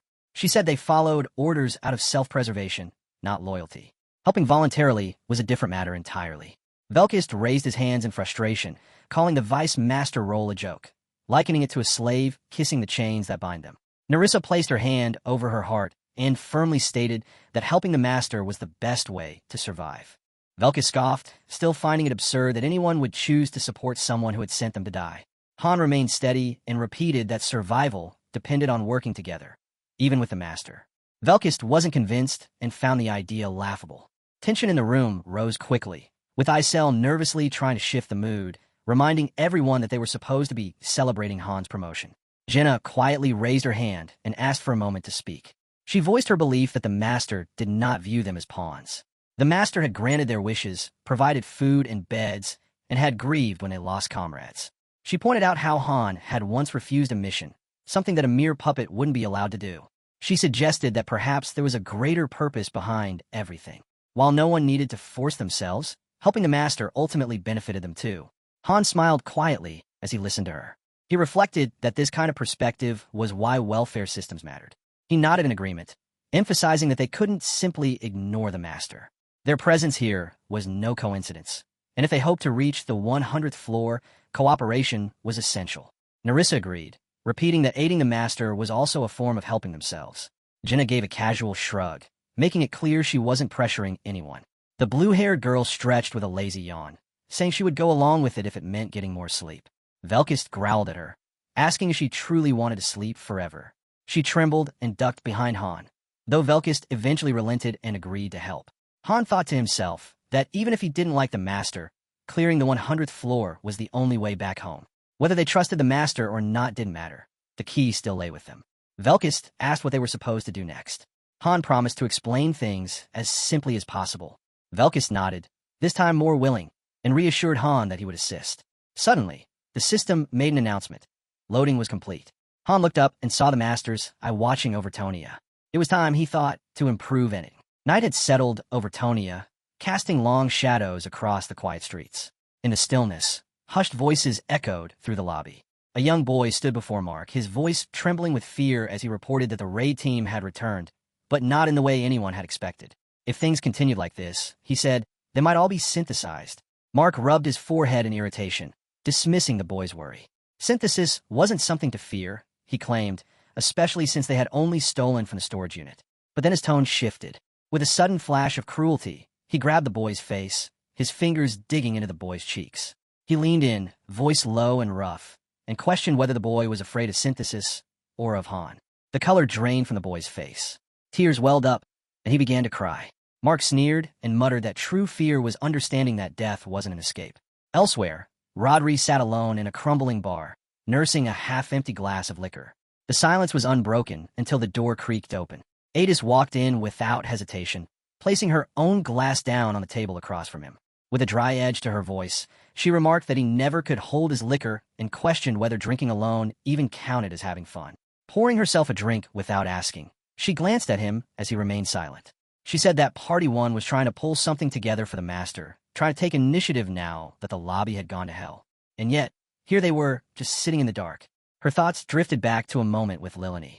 She remembered the hesitation on Lilani's face, the pain etched into her eyes as she whispered about how many people had died. Adis had responded quietly, saying they could still mourn and be glad to have survived. That was the way mercenaries lived. Lilani had nodded in quiet agreement. Back in the bar, Adis downed her drink in one go and slammed the glass down with resolve. She declared that she would get back on her feet tomorrow. Rodri stirred, blinking out his daze, but before he could speak, she told him to leave Party 2. In the central plaza near the Grand Fountain, Jenna stood at Han's side. She told him that everyone had assembled, just as he had requested, motioning toward the nervous crowd gathered before them. Former civil servants wiped sweat from their brows, uncertain why they had been summoned, but wise enough not to ignore the man in charge. Han crossed his arms and acknowledged that the turnout was more than he had expected. He informed them that starting now, they would take on new responsibilities. It was simple, he explained. They would begin tracking everything in the lobby. People, levels, classes, floor clears, storage, facilities, dungeon statuses, and equipment. He met their eyes and said the word again, everything. A confused man raised his voice, asking what exactly that meant. Before he could finish, Isel landed beside him with a solid thud. With her tiny fists raised, she shouted that Han was the vice master now, and if he ever spoke to the master directly, they might all die, so they should listen to Han. The man muttered something about her being a demon fairy, but the crowd, like a wave folding under pressure, gave in and agreed. Jenna turned to Han and asked him quietly what the purpose of all this really was. Han replied that he was creating a fourth job category in the lobby. If they wanted to function properly, they needed precise, detailed information. Isel floated above and pointed down, declaring that they were the ones who would handle it. Han allowed himself a brief smile, admitting he had scared them into compliance. Jenna raised an eyebrow and asked if that was all. Han shook his head and said he wished it were. This was only the beginning. Elsewhere, in a dim, cold room, Mark knelt on the floor. The predator had become the prey. Across from him sat Han, with Velkist standing nearby like a looming shadow. Han stated plainly that the man before them was Mark. Mark responded with a bloody grin and called Han the famous one, the man even the fairy feared. He said he had watched Han's missions, though Han had never seen him up close. Before he could finish his taunt, Velkist struck him with brutal force. Mark's body crumpled, blood spilling from his mouth. Velkist's voice was sharp and cold as he demanded answers. Han flipped open a notebook, scanning the entries. Mark had been born a 2-star and accomplished a great deal in just 2 months, but he was still stuck on the first floor. Coughing blood, Mark tried to laugh, claiming synthesis was no big deal. Velkist's eyes burned crimson. He said that was enough, and without hesitation began to punch Mark again and again. Mark gasped, choked, and sputtered under the assault. Velkist growled that Mark needed a beating and told him to stay right there. Han remained still, watching the scene unfold. Mark had formed a rogue faction while the Master was offline, though Han couldn't even remember what the group had been called. Still, it was clear that Mark wasn't just some petty troublemaker. He was dangerous. Velkist delivered a final, savage kick. Mark's teeth scattered across the cold floor, and a pool of blood spread out beneath him. Han stepped forward, placing a hand on Velkist's shoulder, and asked if he was trying to kill Mark. Velkist only shrugged, his voice dry as he replied that it would be fair. Mark was filth. Kneeling beside the bloodied man, Han's voice sharpened like a blade. He listed Mark's crimes without hesitation. Theft from the lobby, physical assault, blackmail, robbery. He said Mark had done everything wrong. Mark, barely conscious, gasped and muttered that this wasn't right. With swollen eyes and broken pride, he begged to speak to Nerissa. But Han's tone turned ice cold. Their decision was final. Whatever deal Mark had made with her didn't matter anymore. Mark let out a bitter laugh, his face a mess of bruises. He whispered that it was over for all of them. His voice cracked as he admitted he hadn't wanted things to end this way. He hadn't asked to live on scraps and potatoes. Velkist cut in with a sneer, saying he hadn't realized garbage could talk. Mark, now just a heap on the floor, muttered something about the world already ending. He asked what the point was in fighting fate. Wouldn't it be better to enjoy life before it burned? Han narrowed his eyes. Velkist asked what they should do with him. Han ordered that Mark be locked up, then added that there were more like him. Velkist nodded, noting that most had already been caught, and said they were no different than Mark. Han acknowledged the effort and said he was glad he had asked. Velkist spat on the ground and muttered that he'd prefer not to be asked again. Too much of a headache. As Mark slipped into unconsciousness, Han let himself reflect. The gangs on the first floor had flourished while the Master was offline. Theft, violence, and disorder had rotted away beneath the surface. That would no longer be the case. There would be no more passive heroes and no more untrained recruits. From now on, every summoned hero would be trained, educated, and disciplined. There would be law and consequences. A decree was issued. Murder meant death. Theft meant death. Harming the lobby meant death. Tonia would no longer be a chaotic mess of misfits. It would become an organized, efficient system, and at its center would stand the vice of the Master. Velkist complained, irritated, that all the administrative work was distracting him from his training. Han, equally frustrated, wished someone else could handle it. He grabbed Mark by the collar, noting that he hadn't even drawn his sword yet. But Mark's healing abilities made it tempting. The battered boy muttered that if Han found a replacement, he'd leave willingly. Velkist, ever hopeful, said he'd appreciate that. Meanwhile, in another space entirely, the Master logged in. He casually scrolled past unread reports submitted by Vice Master Han. The system chimed, flagging a public execution request for Mark White, a new administrative class, and a proposed policy update. Han didn't even bother reading it. A gift notification appeared instead, 10 warhorse statues glittering into existence. Han picked one up and scoffed, wondering aloud if that was all he was worth. Suddenly, the Master initiated construction on a new facility, Tactical Force Level 1. 500 gems were spent. A glowing blue structure emerged from the earth. A system notification explained the upgrade. Personal tactics could now be deployed during missions, though with limited uses. Higher levels would unlock greater capabilities. Inside the freshly built facility, a round table and 2 chairs stood waiting. Isel struggled to carry 2 warhorse statues and grumbled that they were going to ruin everything. Han flipped through pages of paperwork and replied calmly that they wouldn't be too involved. Isel floated upward, muttering that the master could only watch from above and would never understand what really happened on the ground. Han paused in his reading and admitted that he had once been the same. Isel turned toward him, her voice softer now. She said he wasn't the same anymore. He was the one in charge. Han smirked and called it interesting. He rose and walked toward the tactical forces post. Outside, the lobby buzzed with activity. Workers recorded data. Assistants rushed between tasks. Han looked out and thought to himself, the foundation had been built. Now it was up to others to prove they belonged at its core. He opened the doors to the tactical force building. Inside stood the round table and 2 chairs. Placing his hand on the table, Han declared his challenge, not with words, but through action. A system notification blinked into view. Master Han is proposing a mock battle. Monsters began to materialize. A glint of desperation, or perhaps determination, flickered in the master's eye as he accepted the challenge. For Han, this was routine, just another tactical drill, a simple test of strategy, and a chance to sharpen whatever basics the master might possess. Crimson lights pulsed across the field, marking Han's side. Opposite, 6-com blue lights marked the master's. A digital chime broke the silence. The mock battle was beginning. The system noted that the simulation would play out automatically after orders were given. Han thought aloud. Monsters versus heroes, 2 sides with different goals, clashing under command. The tabletop shimmered. Stone formations rose to shape a miniature battlefield. The system rendered a map titled Highlands, a basic terrain with no special effects and only a few monsters. A side tip hinted that higher tactical post levels would unlock more maps and expand vision through patrols. 5 translucent cards appeared before the master. The system designated him as the hero. The battle countdown had begun. Han surveyed his own forces. 27 goblin riders. He nodded in approval. Regular goblins were too dim-witted for strategy, but riders? They could manage. The game appeared simple. Create formations, issue commands, and let the simulation unfold. But beneath that surface was something deeper. The master's brow glistened with sweat. Smoke drifted across the map. The master marked a few key positions. Han, meanwhile, calculated variables, unit formation, mixed forces, feints. He understood now why some masters became obsessed with these simulations. Still, he kept it simple. 9 squads of 3 riders. Each would patrol independently, halting if they encountered enemies.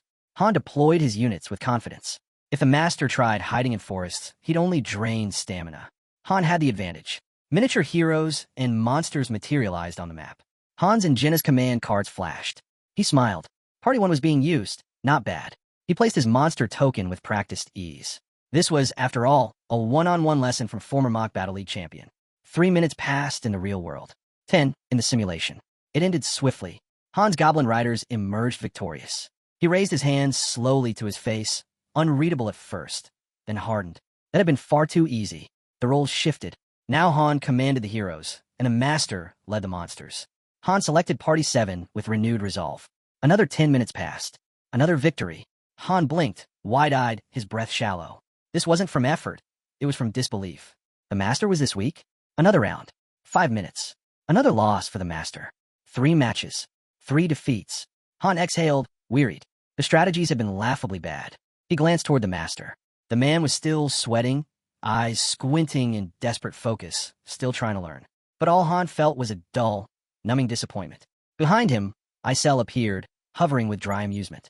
She noted that the master was great at racing games, but useless at everything else. Han's shoulders sagged. His face fell into a grim mask. Isel turned away, chuckling to herself. She said Han might as well just control every mission from now on. Frustration built behind Han's eyes. Then, a new notification popped up.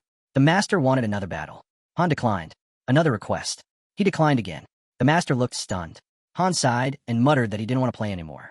Silently, the master reached across the table and placed a small warhorse statue before him. Another gift. Han stared at it for a long moment. Then, voice low, he asked if the master really thought that would change anything. Still, after a pause, he sat down again. They would play one more round. The master gave a small, relieved smile and reset the board. The battles continued. Warhorse statues began to stack up at the edge of the table. 5 more games. 5 more losses. Then it happened. The master broke down in tears. A system notification hovered in the air. He chose to log out. Isel stood in silence. After a moment, she whispered that it had been truly painful to watch. Han didn't reply. He He stared at the row of glittering statues. 13 battles, he said softly. The master had spent gold for every single match. Han understood the desire to improve, but now he questioned whether this had been the right way. Maybe the master should have trained with someone else. Maybe someone less invested. He thought of his party. Velkus would be furious. Narissa would give a sharp, cutting comment. Jenna? She'd just say they had to push harder. But Han knew the truth ran deeper. They would lose faith in him. Was he really expected to train someone this unprepared? He turned to Isel and stayed quiet for a while. They had watched every recorded mission, every battle, every briefing. Had they learned nothing? His voice was steady now. He gave a command. Pull up the master's mission videos. The screen flickered to life, casting a pale glow as Han and Isel leaned in to scrutinize the footage. Han stroked his chin, eyes narrowing into razor-sharp focus. Isel asked what he saw. His gaze didn't waver. He's only watching me, Han muttered. Sweat glistened on both their foreheads as the realization set in. The camera angle, the focal points, almost everything centered around Han's movements. The master's attention had been locked onto a single figure. A real leader should be watching the whole field. Han continued, voice low, but his eyes were fixed on one unit. That's why he has no tactical insight. Already, a plan was forming. I need to get online, he said. Isel raised an eyebrow. You going to pretend to be Loki again? No, Han replied firmly. I'll pose as just another loyal fan. A devoted subscriber. He explained that he would slip tactical advice into glowing praise, breakdowns of raids from floors 5 through 30, interwoven with reminders about key principles from the documents he'd authored. That, at least, would give the master a proper foundation. Han knew it wouldn't be easy. The tactical system grew exponentially more complex as the post leveled up. At the start, there were only 7 basic commands. He pictured the humble beginnings of the tactical post and how it evolved with each upgrade. Once the post reached level 5, it unlocked features like forward construction, enemy general elimination, focus fire, trap deployment, infiltration, cover commands, reinforcements, cooperative moves, and rest strategies. Intermediate tactics, available from levels 5 through 9, allowed control over when active skills were triggered. At the advanced levels, 10 through 14, finer tactical manipulation became possible. But the real mastery came at levels 15 through 20, the pinnacle of tactical command. Currently, the master was still stuck at the lowest tier. That wouldn't cut it. Not for surviving the higher floors of the tower. Han glanced at the small mountain of warhorse statues stacked nearby. I'm not expecting miracles, he admitted. At this rate, he'll have 1,000 of those statues. What I need is for him to be good enough to help, just once when it actually counts. Elsewhere, in the training grounds, Daika approached with a fresh group of recruits. He reported that there were 10 in total, each with a specific area of expertise. The recruits stood in neat formation and offered respectful greetings. Han, with his hands tucked casually in his pockets, observed them silently. Daika explained that 2 specialized in swordsmanship, 2 in archery, and 2 in spearmanship. The remaining 4, he noted, were skilled in general areas such as survival, hunting, and infiltration. Han gave a nod of approval, acknowledging the effort. Daika admitted that, surprisingly, the process had been easier than expected. With the core members occupied, they had finally implemented an efficient system, which had made identifying real talent much more manageable. He then pointed to one of the men and introduced him as Jess, a former hunter who showed strong potential.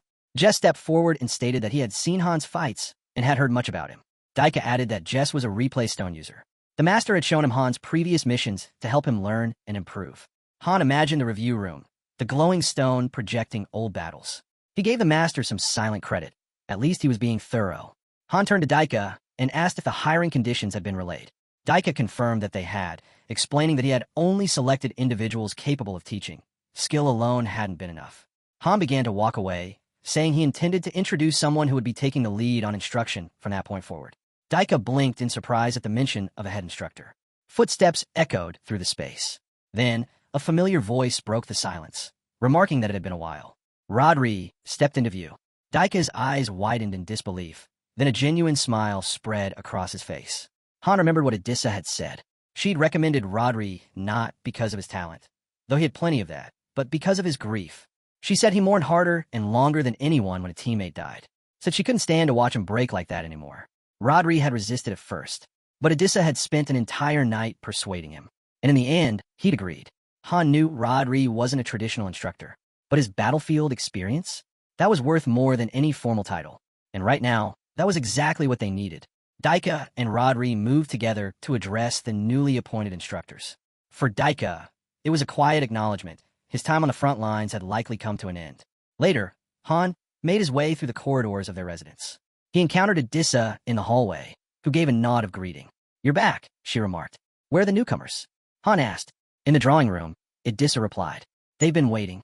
Seem eager to meet you." As they walked, a series of system notifications suddenly chimed in Han's mind. The master had just summoned 2 heroes, Rain and Main. A surge of energy rippled through him as the system flagged a rare synergy, fated pair.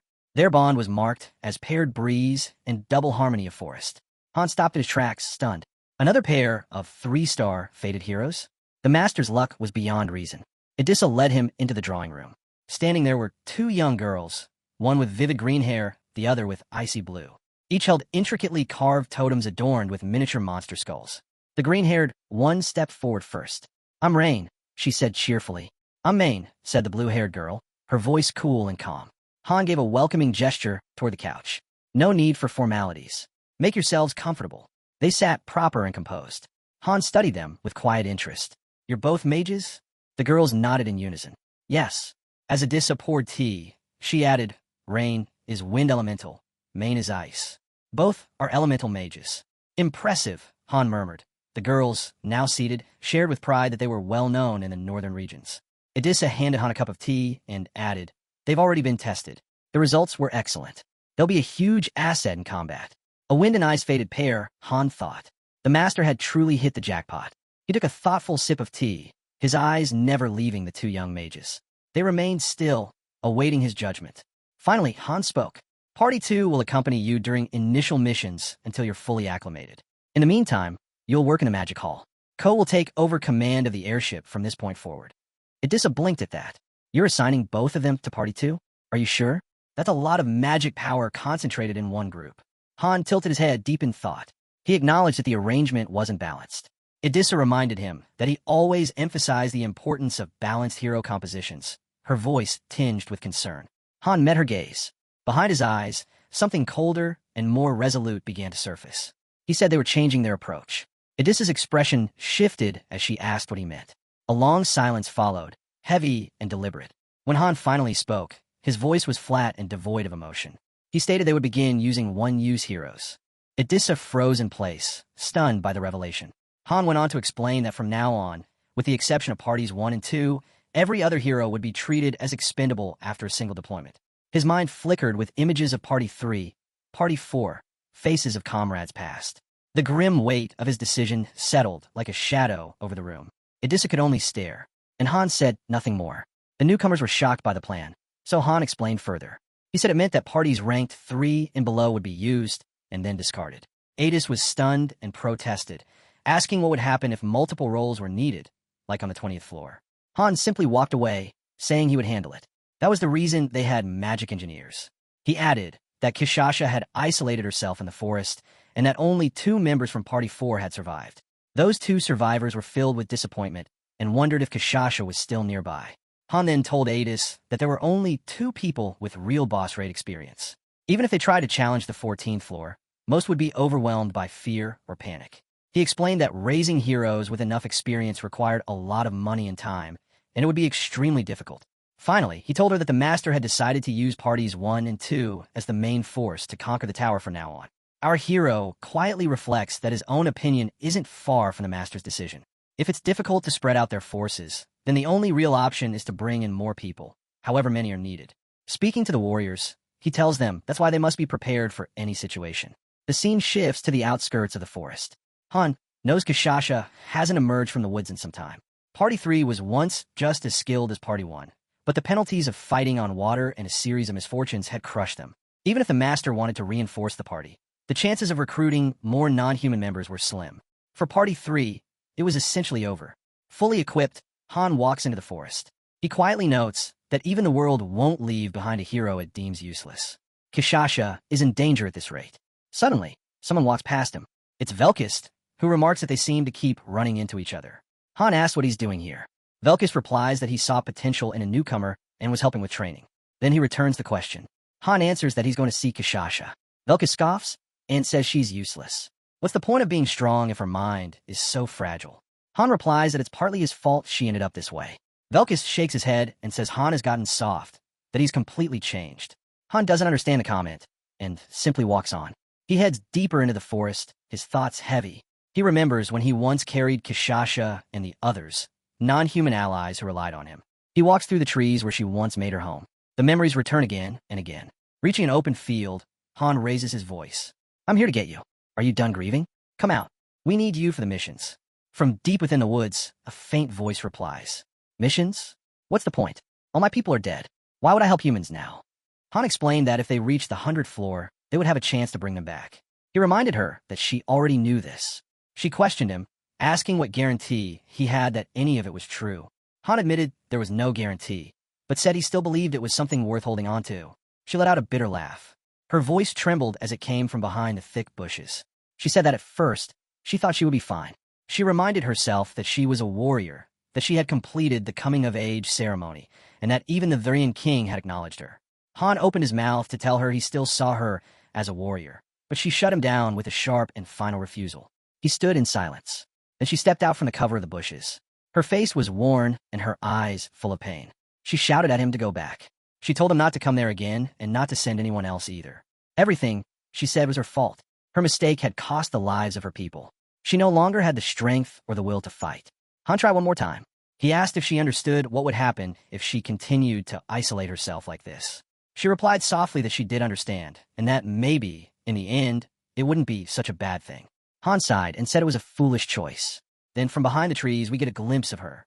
Her figure is no longer the same, as she got more monstrous now. But our hero reminds her, you were shining when you first came to this forest. Now, you're nothing more than a shell of your former self. I assume you're the one I'm meant to be synthesized for. It would be an honor. Then, our boy asked, are you really going to keep isolating yourself? She remained silent. Realizing the truth, he drew his sword and declared, I'm done. Without hesitation, he swung his blade behind him, shouting, coward! The impact was so powerful, it created a mountain of smoke that billowed across the forest. Suddenly, he froze, shocked. What's going on, he muttered. This is your warning, he said sternly. Don't stop. She vanished into the haze, leaving only a warning. Be careful. Sensing something approaching, our boy gripped his sword again and watched the edge of the forest. Then he unleashed another powerful strike, this one even more explosive, illuminating the entire forest. From above, Kishasha cried out, what are you doing? In a calm but serious tone, our boy responded, die where you stand. Then, without direction, he slammed his sword down again with even greater force. Suddenly, Kishasha appeared atop a tree. Han asked, you didn't expect this from me, did you? He continued, most things in a lobby recover over time, but durability still matters. Once a facility's durability hits 0, it'll disappear unless you rebuild it with gold. He then delivered a massive slash, cutting down the trees around him. Amid the destruction, he spotted the girl, standing right behind the last impact zone. Are you out of your mind? She shouted. But he had created a deep crater around himself, making it impossible for her to reach him. I thought you were a warrior, he said coldly. Why are you crying now? Then, with a serious tone, he warned, come at me. I won't go easy like last time. Enraged, she dropped her stealth. I didn't think you'd become like this, she yelled, rushing into attack. Our boy dashed forward as well. Cut the nonsense, he snapped. As she shouted his name and extended her arm to strike, he blocked it with his sword. The impact exploded outward, cracking the ground beneath him. While holding the block, he muttered, so you finally show your face. Long time no see. With a heavy expression, she asked, why are you doing this? Calmly, he reflected, yeah, Addis was like this too. Then he swung a punch and delivered a sharp blow to her face, sending her flying. You'll get better, he thought to himself, once you've been beaten down a bit. Blood burst out of Kishasha's mouth, and with a fiery gleam in his eye, our hero muttered, I couldn't hold back anymore. You just kept spewing nonsense. But Kishasha wasn't done. She turned back, eyes burning fiercer than ever. As our boy swung his sword toward her, she backflipped effortlessly, dodging it with ease. He didn't pause and launched another strike, but she kept retreating, dodging every move. Then, in a blink, he hurled both his daggers at insane speed, but she smoothly ducked, avoiding the attack without breaking a sweat. Our hero didn't stop. He charged in, giving her no breathing room, launching yet another assault. She leapt into the air, revealing for the first time that she was suffering from a bleeding effect. Her HP was slowly draining. Then, with a casual flick, our hero slammed his dagger into a nearby tree and shattered the branch she was standing on. She landed gracefully and muttered, I'm disappointed in you. But the moment she touched the ground, our hero struck again. This time, she stopped the blade with just her bare hand, unleashing a shockwave that shattered the ground beneath them. She shouted at him to stop. But our boy, unfazed, growled back and questioned whether she had trained at all since their last mission, adding that she wasn't nearly as skilled as he remembered. He pushed her back once more. Furious, she snapped and claimed that if she wanted to, she could end the fight with a single attack. In an instant, a blinding beam of light shot out and clashed with his blade. But she didn't stop. She kept attacking, strike after strike, lightning fast. Our hero stayed locked in, parrying every blow. She jumped high and yelled, "You attacked first, and this is all you've got." With a flurry of claw strikes, one finally grazed his face. Blood spilled, and he thought, looks like she upgraded her gear. Good thing this is just the lobby. His HP began dropping, but he kept fighting, putting his soul into every swing. She moved with insane flexibility and didn't even flinch getting close to his attacks. He struck again and again, but she eventually leapt away, leaving him wondering why she suddenly backed off. While healing himself, he asked why she was stopping. She gave a calm response, saying it was enough. But he wasn't ready to stop and told her not to quit now, adding that he felt like he might actually win if they kept going. She looked at him, visibly frustrated, and began to say that if it weren't for him. Before she could finish, the ground cracked beneath her feet from the sheer force of her power-up. She had gone full berserk mode, mana surging wildly around her. Shouting his name, she cried, "I'm going to kill you." She activated Savage Revelation, a boost to her strength and agility. Our boy could feel the threat. She's actually pissed. "I'll die if I mess up even once." But instead of backing down, he challenged her. "Come at me." "As you wish," she snarled. She shot forward, tearing through the ground and air, landing a brutal kick that launched him into the air. As he flew, she chased after him. He ducked midair, but she somehow got behind him and went for a deadly claw strike. He barely avoided it, and her claws sliced a tree clean in half. Teeth clenched, our hero thought, if even one of those attacks lands, I'm done for.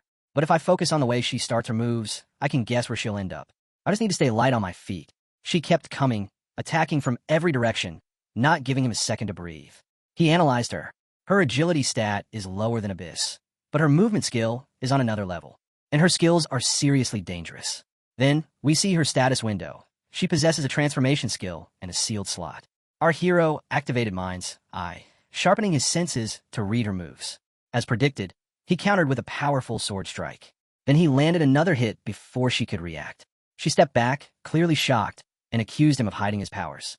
Blood dripped from his arm as his HP continued to fall. But he struck again and firmly denied keeping anything hidden. In that moment, a realization hit him. Kashasha's base stats had always been high, easily enough for a 4-star. Even now, her skill and talent stood out. This lobby couldn't afford to lose someone like her. If he had relied only on normal training, he would have been defeated. A smirk crossed his face as he accepted one simple truth. In battle, playing dirty didn't matter. What truly mattered was learning how to read the opponent. She kept striking wildly, hitting from every angle, clearly just trying to find an opening. Then, out of nowhere, she went straight for a vulnerable spot, but our boy reacted fast, ducking his sword under his body to block. She pushed through with even more speed, and even though he managed to counter, her strike still left a deep wound on his leg. She acknowledged that he had become much stronger. Despite the pain, he stepped forward and told her he had trained hard. He shifted into a deadlier stance and dared her to show she wasn't finished yet. Watching his unwavering determination, yellow mana began to glow around her body. She had finally activated her transformation skill. In a flash, she morphed into a towering beast, radiating fire mana. Her strength and HP skyrocketed, far beyond normal limits. But our boy didn't back down. He pulled himself together.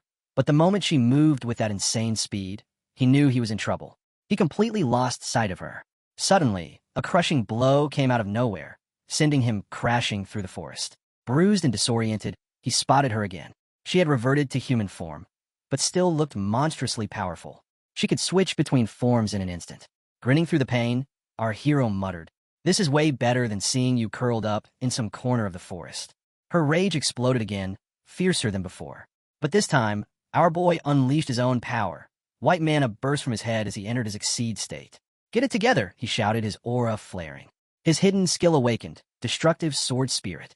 Massive explosions erupted throughout the forest as their battle soared to an entirely new level. Han watched quietly as Kashasha's eyes fluttered open. She was finally awake. He crossed his arms. "You sure took your time," he said. Kashasha sat up slowly, still looking drained. "I beat you, by the way," Han added casually. She nodded once. "You've gotten a lot stronger." Han smirked. "That's what happens when you train every single day." Her tone shifted. "Then why didn't you finish me off?" Han waved it off. Don't start with that nonsense again. But deep down, he knew the truth. His powers, the Exceed and the destructive sword spirit, were far stronger than he could safely handle. If I hadn't been inside the lobby's protection, he thought, those powers might have killed me instead. He needed a way to control them, without losing himself. Trying to change the subject, he said, "You think too much. Maybe that's your problem. Go outside, get some air. It'll help." Kishasha lowered her head. The memory of her fallen people came rushing back. "They're all gone, aren't they?" she whispered. Han's voice was calm but sharp. "Yeah, they're dead, and nothing's bringing them back." Her eyes hardened. "You're the reason they died." Han didn't deny it. "I made a bad call. Chose the wrong people for that mission." "Then fix it," she demanded. "How?" he asked. "Put me in party 1, she said firmly. Later, Han walked down a dim hallway, the smell of iron in the air. Blood. Leaning against the wall was Velkist, his purple-haired comrade. "So, did you win?" Velkist asked, like he already knew the answer. "Obviously," Han replied. Velkist smirked. "Didn't expect anything less." Han glanced at him. "How's your training going?" "Haven't fought you in a while." "Training's fine," Velkist said, stretching. "You're the one avoiding our matches." "I'm always ready." "Good," Han said. "Get ready again. The selections are coming up." Velkist frowned. "Selections? What's that?" Han explained evenly. "A new fighter wants into our party. But we don't have an empty slot. That means someone has to go. The weak get replaced. Only the strongest stay." He met Velkist's gaze. "And being teammates won't save anyone." Not far away, Jenna overheard. Her stomach tightened. "Someone new?" she thought. Han continued. "Kishasha's the top-ranked fighter in this lobby. She's strong enough to challenge me. Losing someone like that would be stupid." Velkist nodded slowly. "So we fight for our place." Just then, Kishasha stepped forward, confident as ever. "Things won't go the same way this time," she said. Someone muttered under their breath. Didn't Han lose badly to her before? Han ignored it. He pointed toward Jenna. "You're first, Jenna." "Velkist, you're after her." Jenna blinked in surprise, but nodded. "Got it." Kishasha eyed the human girl in front of her. "This is my opponent." "That's right," Han said. "Jenna's your first match. Think of it as a warm-up." But before he could finish, Jenna lunged forward, attacking without hesitation. Kishasha sidestepped effortlessly and had her pinned to the ground in moments. Jenna groaned. "Rematch. You're too fast." They fought again and again. 6 matches in 30 minutes. Jenna lost them all. After the last one, Kishasha offered her a hand. "You've got potential," she said simply. Velkist stepped forward next. His eyes flicked toward Jenna and Narissa, their quiet mage who rarely spoke up. "We can't afford to lose the archer or Narissa," he thought grimly. "That means it's between Jenna and her." Across the arena, Kishasha faced him head-on. The air around her was sharp, almost feral. She reminded him of Han, unyielding and merciless. When the fight started, it was chaos. Velkist's aura exploded as his hostility and fighting spirit surged. Every punch hit like a bomb. Every strike cracked the ground beneath him. But Kishasha didn't back down. She met his strength with raw precision, countering every blow with frightening ease. Han watched from the sidelines, expression unreadable. He could feel it. Velkist's power was burning bright, but it still wasn't enough. Kishasha once tore apart a 2-meter merman. He remembered. She even ripped a kraken in half. And right in the middle of that brutal clash, a loud sigh broke the tension. "I want to leave the party," Narissa said flatly. Everything stopped. Velkist froze mid-swing, his eyes wide. "What did you just say?" She repeated herself, calm and certain. "I want to leave party 1. Shock rippled through the group. Narissa continued. "It's better this way. Anyone can fill my spot, Jenna, or even Human Beast. I'm not essential." Han's voice cut through the silence, steady and serious. "You understand what that means, right? If you leave the party on your own, you can't come back. And all the other parties are already full." Narissa nodded. "I know." Velkist's temper snapped. "So you're just walking away?" he shouted. "After everything?" She didn't flinch. "I can still take care of the lobby chores." "It's fine. That's not the point." Velkist shot back. "You told us to get ready for this fight, and now you're just ending it? Like it's nothing." He was furious, because to him, it wasn't just a fight. It was loyalty. Narissa's tone softened. "I'm not giving up, Velkist. I just think this is best for the team." "I don't want to hear it," he snapped, cutting her off. Then he turned and stormed out, leaving the air heavy and silent. Later, Han found Narissa sitting alone, a cup of tea in her hands. He joined her quietly. "Why the sudden decision?" he asked. "It's not sudden," she said. "I've been thinking about it for a while." Han nodded. He remembered how cautious she'd been when she first joined. "You were terrified back then, always thinking about survival. If you'd lost to Kishasha, I would have found another path for you." Narissa smiled faintly. "Before, I couldn't trust anyone. Everyone felt like an enemy." She paused, eyes distant. "But with you, I thought I could finally leave the princess in safe hands." She meant Princess Friasis. Then, without warning, Nerissa stood and unbuttoned her coat. Across her back glowed a strange, intricate mark. This, she said, is the seal of twilight, a secret art of the Halgens. She explained quietly. It forces absolute obedience to the one who commands it. It enhances intelligence and strength beyond normal limits. Her voice lowered, but it takes your life in return. It keeps you young, sharp, and strong, while slowly killing you. Because of the seal of twilight, fragments of Nerissa's past life began to surface. Memories buried so deep, she'd only started recalling them after her promotion in the tower. They were ancient, painful, and when they came all at once. The vision hit her like a storm. A sword lay before her, its blade dripping with blood. Two hooded men stood above her. One spoke coldly. Your parents and your brother are dead. Stay still if you want to live. She could see other young girls locked in cages nearby, their faces pale with fear. The men dragged her away, toward a stage illuminated by firelight. The flames grew higher as the ritual began. Nerissa was forced to lie down, the seal on her back searing with unbearable pain. She could hear chanting, the sound of insects crawling, and the sight of a voodoo doll being stabbed again and again. Then the scene shifted. Now she wore a mask, her hands stained red. Everyone around her was dead, killed by her own blade. And before her stood a young woman, the princess. Nerissa knelt. From that moment on, she was no longer herself. She became the princess's shadow. Her sword, a tool forged by the Halgens. After her family's death, the Halgens had purchased her like a weapon. They trained her, reshaped her, and gave her only one purpose, to serve. It was Princess Friasis Al-Lagner who finally took her in. The princess never liked calling me a slave, Nerissa said quietly. But I don't think she remembers those days anymore. The room fell silent for a long time. Then her eyes glowed faintly blue, and she looked straight at Han. This world, she said slowly, it was made for the recovery of Tonia, wasn't it? Han didn't hesitate. Yes. He could tell. She already knew. The others will find out after the 40th floor, he explained. Once they unlock the 4-star promotion, everything will make sense. He told her the truth. Their journey wasn't just survival. It was a mission to rewrite history itself. That was why the world felt so different to her. Nerissa nodded slightly. She understood. The Halgens had once been a noble house, loyal to the royal family. But somewhere along the way, they had turned, pledging themselves to the Order of the Goddess, the very group that tried to destroy the princess's name. I wasn't with the princess when she was traveling, she admitted. It's strange. It's like the moment I was summoned here. All traces of Tonia just disappeared. She was oddly relieved. Relieved that she hadn't run into her past self in this strange, shifting world. Han studied her. Is that what you've been investigating this whole time? She didn't answer. Instead, she changed the subject. It's been a while since we cleared the weekday dungeons. I've been busy, Han replied, exploring other areas, talking to people on the 1st floor. Nerissa shrugged.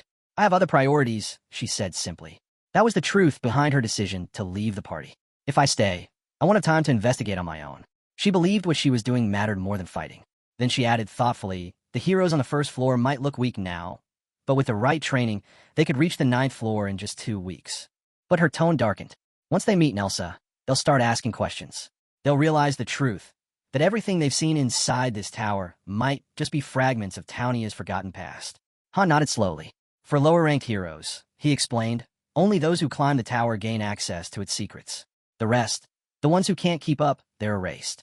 But Nerissa didn't accept that so easily. Are you sure about that? She asked quietly. She brought up a name Han hadn't heard in a while. Mark Hallline, she said. He was born a 2-star hero, climbed all the way to the 13th floor, avoided being absorbed, stayed alive by constantly ascending. Han raised an eyebrow.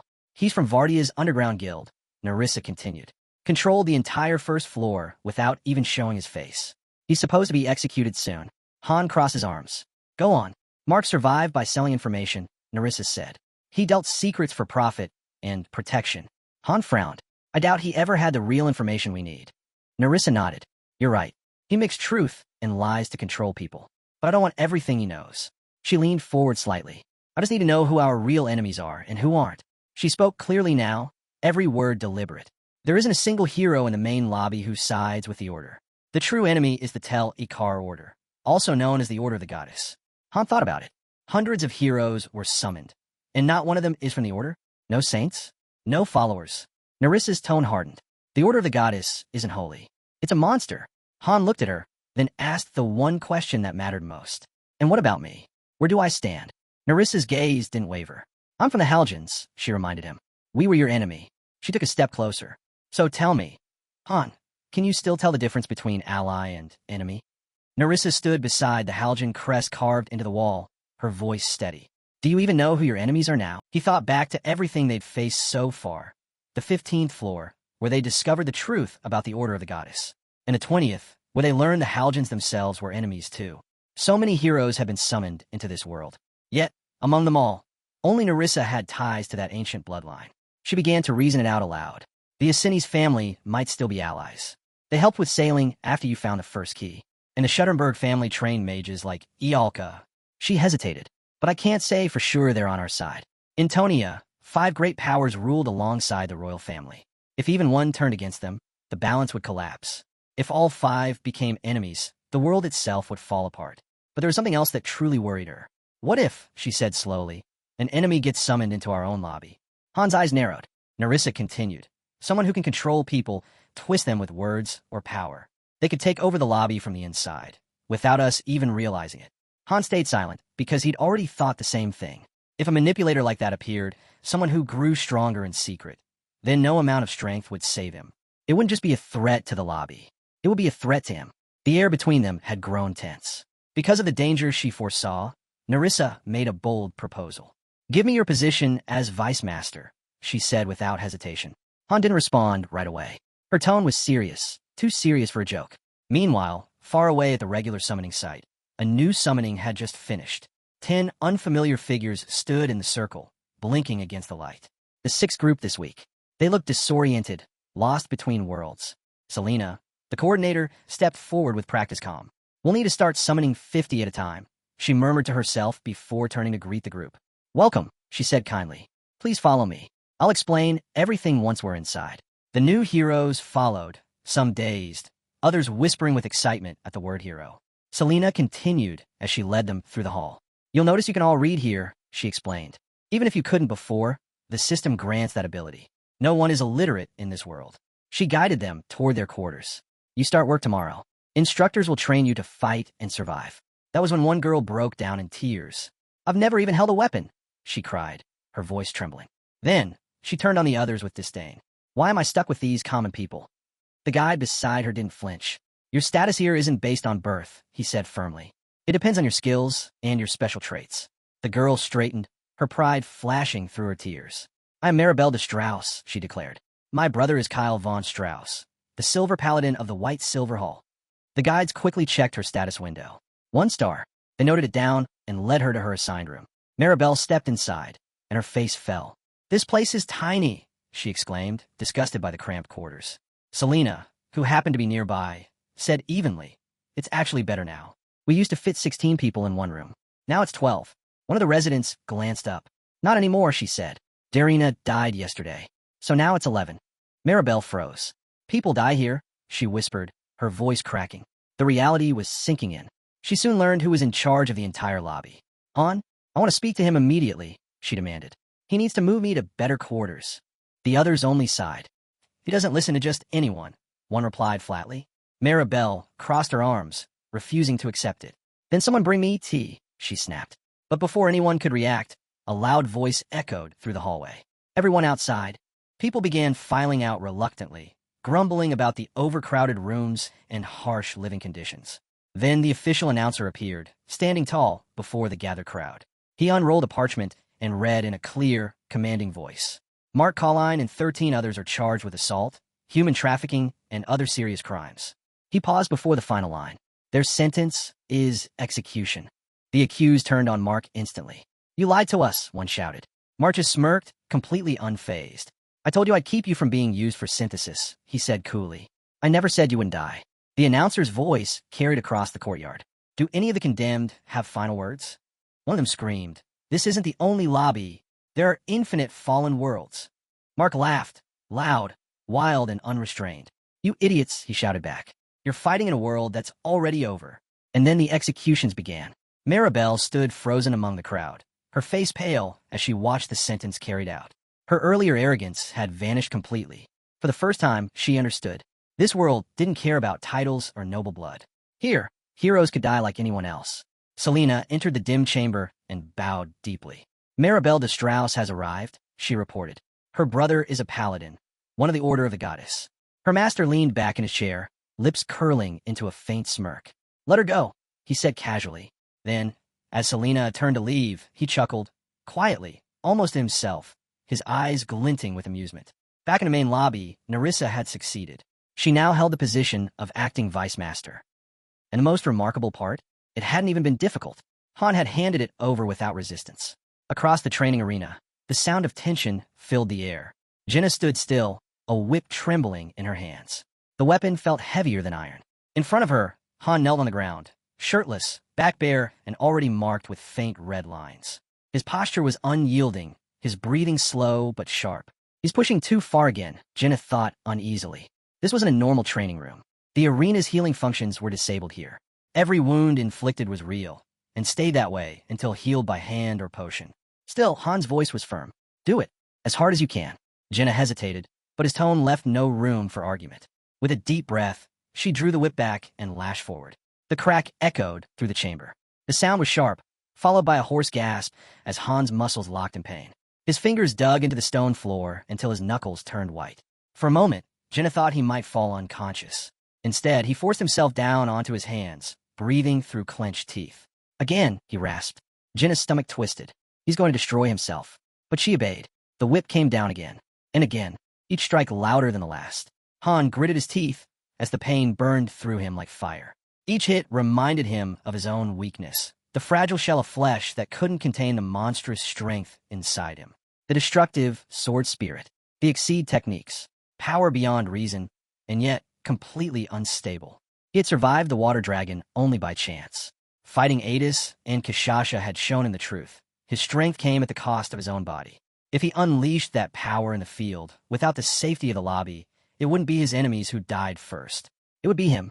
That was why he was doing this, breaking himself down over and over again. If his body couldn't endure his own strength, he'd forge it until it could.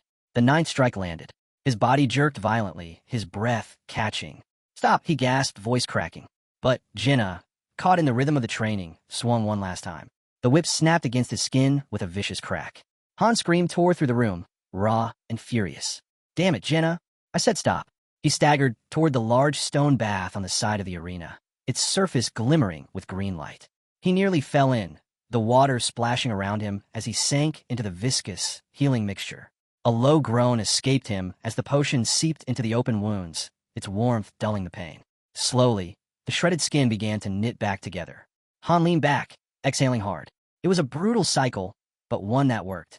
Endure the pain. Heal. Repeat. If he could survive it, he'd harden his body far beyond its limits, boosting his endurance, resilience, and natural regeneration. 10 full sets every day. No excuses. No shortcuts. That was the path he had chosen. The only path that could make him strong enough to survive what was coming. Standard training meant nothing to Han anymore. Ordinary drills, sparring sessions. They were child's play compared to what his abilities demanded. Only this extreme, punishing method could push his body to where it needed to be. When the worst of the pain faded and the healing potion's energy began to pulse beneath his skin, Han climbed out of the bath. Steam rose from his shoulders as the green glow faded into faint scars. Second set, he said firmly. Jenna's eyes widened. His voice was steady again, cold and resolute, ready to start all over. While Han threw himself into that brutal routine, Nerissa had taken control of the guild's operations with flawless precision. In her new office, she managed an ever-growing tower of reports and requests. Han's decision to appoint her as vice master had been deliberate. It freed him to train while ensuring the guild didn't fall apart in his absence. Nerissa worked with quiet efficiency.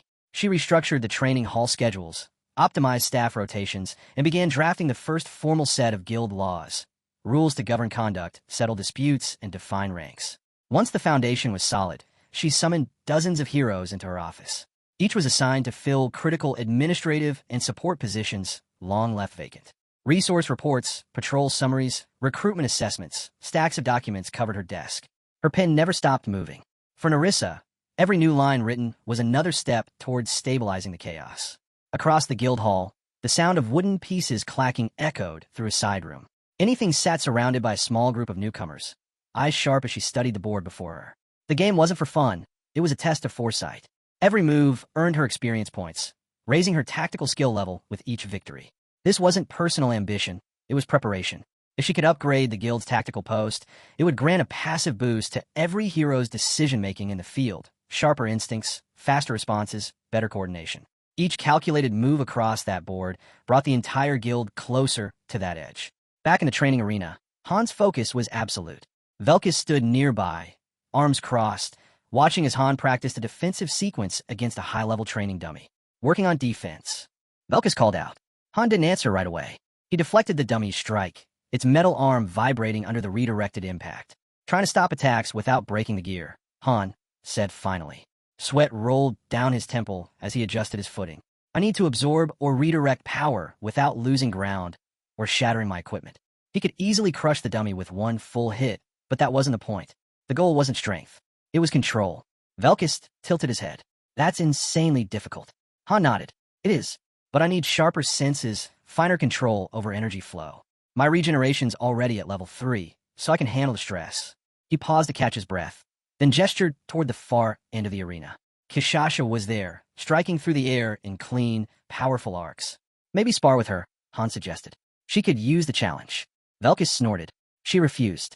Said her style's too straightforward. Too much raw power, not enough finesse. She doesn't find it stimulating. Han fell silent for a moment. He suddenly remembered Nerissa's voice from that meeting, the one where she'd fought to keep Velkus in the guild despite his failures. Without her, Velkus would have been expelled long ago. The thought stung. I could teach you a few techniques, Han said impulsively. Something to refine your control.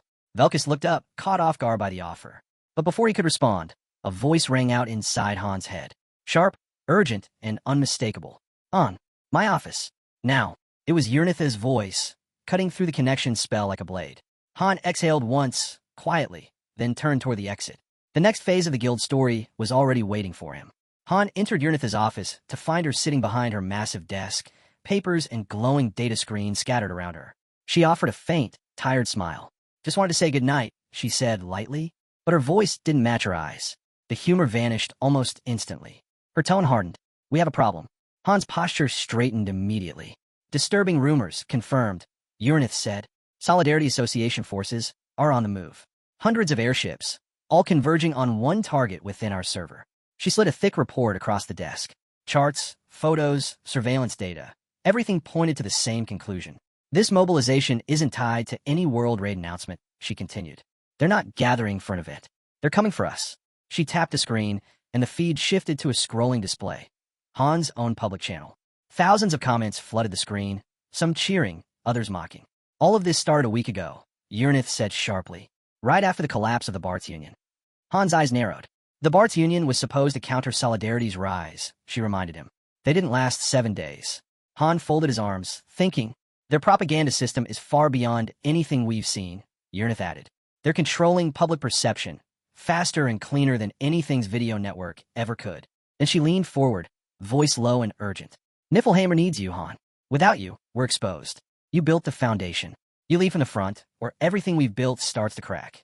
Han's reply came instantly, flat and stubborn. Handle it yourselves. That's why I trained all of you. Urnith's jaw tightened. I can't command Party 1. They only listen to you. They need focus, unity, and someone who knows what Solidarity really plans. Han didn't respond right away, but the look in his eyes said everything. The war he had seen coming, one he'd hoped to delay, was already here. Niflheimer's record stood flawless. 129 battles, against every kind of enemy imaginable. Guilds, associations, top-tier solo hunters. They'd faced them all. Not once had they retreated. Urnith straightened. I've already sent a request to Tonia. An airship will dock here in 2 days. Han's thoughts shifted instantly to logistics. Recall everyone stationed outside the base, he ordered. No exceptions. Prevent ambushes before they start. Understood, Urnith replied. Also, he continued, I want a full breakdown of their assembled forces, ranks, numbers, known combatants, and battle data from the Barts Union collapse. Everything. His hand drifted unconsciously toward the simple black ring on his finger, the mark of a fallen one, the emblem of his rank, the proof that he led Niflheimer. 130 battles, he thought grimly. We won't fall here. The next evening, the message came from Loki. The master read it silently, brow furrowing. Loki was requesting additional support for his top trainee. Attached to the message was Han's own request, formal deployment to Niflheimer. Han noticed the hesitation in the master's eyes. He didn't need words to know what that meant. The master wasn't happy about sending him back into battle.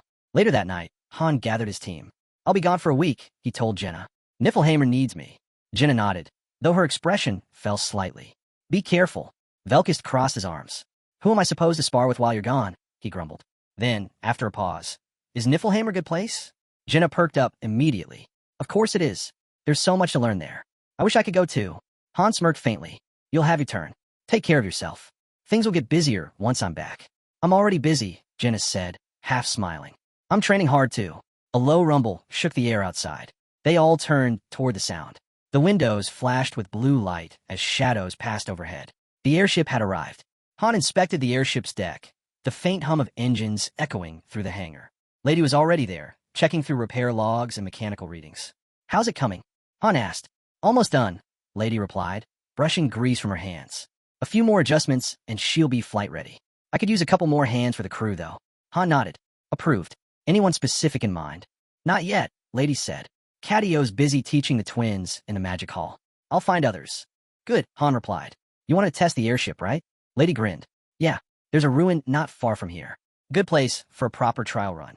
Take party 4, Han said, and a few skilled freelancers. If anyone gives you trouble, remove them immediately.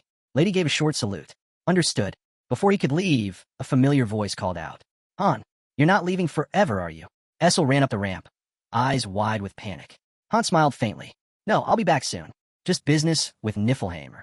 Before he could say more, Little emerged from the ship, her expression uneasy. Han, she said quietly. About last time? I'm sorry. I shouldn't have acted that way. Han gave a brief nod. Let's move forward. We have work to do. Moments later, the airship lifted from the platform, engines roaring to life as it tore through the dimensional rift. During the journey, Urnith joined Han in the command cabin. She spread a series of maps and digital records across the table. You should know what we're dealing with, she began.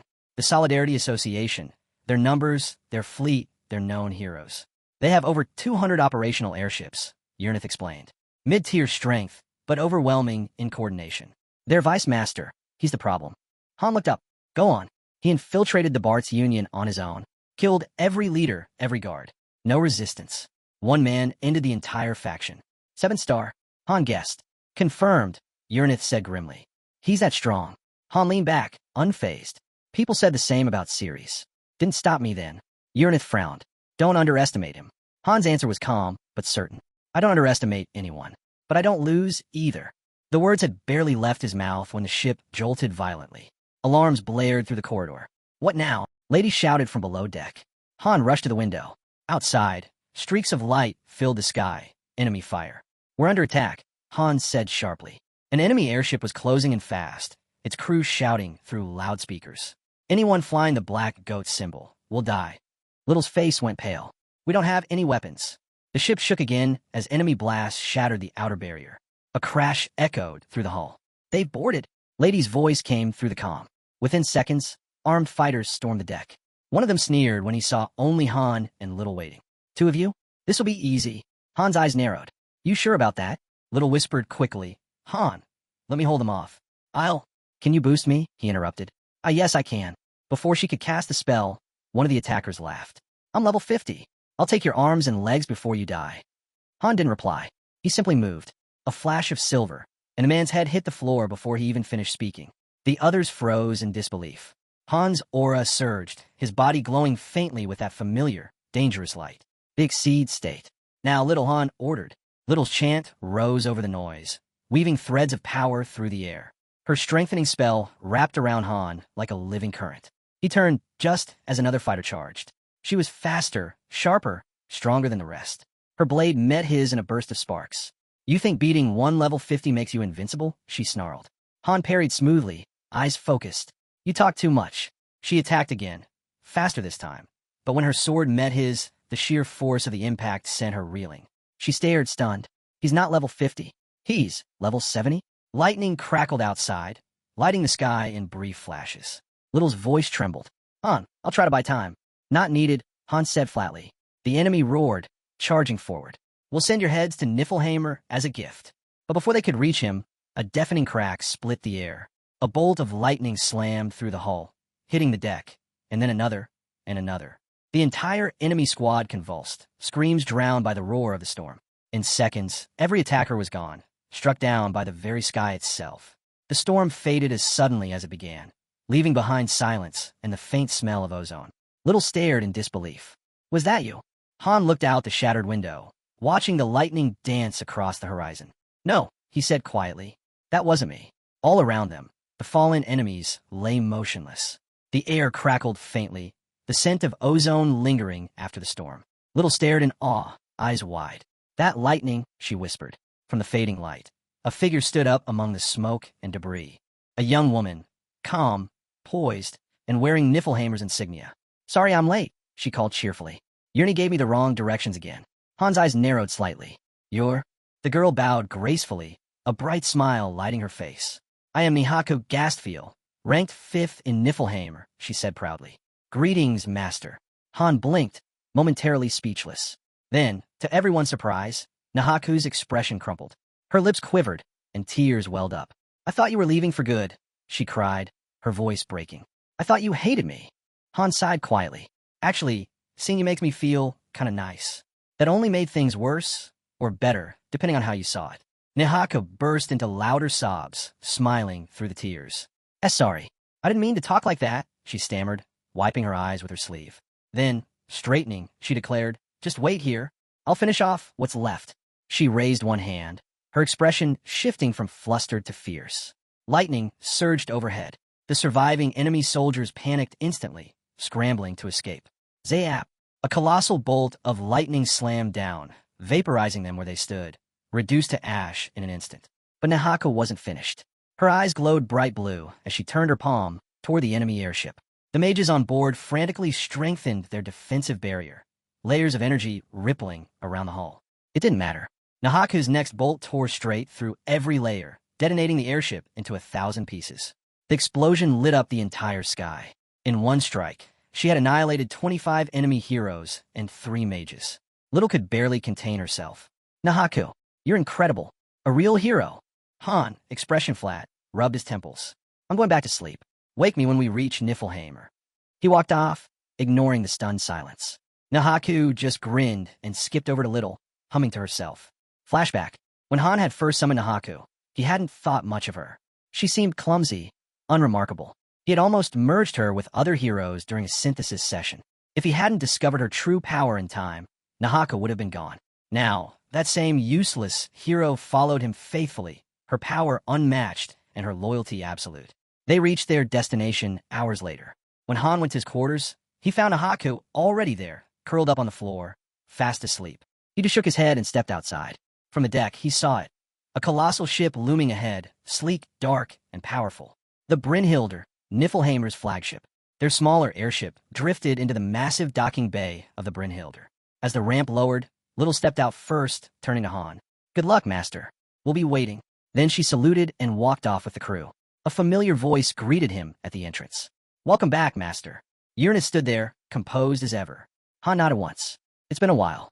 Come, Uranus said, gesturing for him to follow. Inside, Han got straight to the point. 2 things, he said. Show me the video of the Bart's Union ambush, and tell me where we really are. This isn't Niflheimer. Uranus didn't flinch. You're right, she said calmly. We're close, very close, to Solidarity's territory. She hesitated, then added, Master, I need a favor. Please don't refuse. It's for your dignity. Han's instincts flared. What kind of favor? Uranus smiled slightly and opened a case. Inside was a black and silver uniform, impeccably tailored, detailed with Niflheimer's crest. I made this for the master of Niflheimer, she said proudly. You'll wear it for the meeting. There will be other important figures present. Han's answer was immediate. No way. Uranus's smile faded. Her tone softened, but her words carried quiet weight. After all the effort I put into this, you won't even wear it?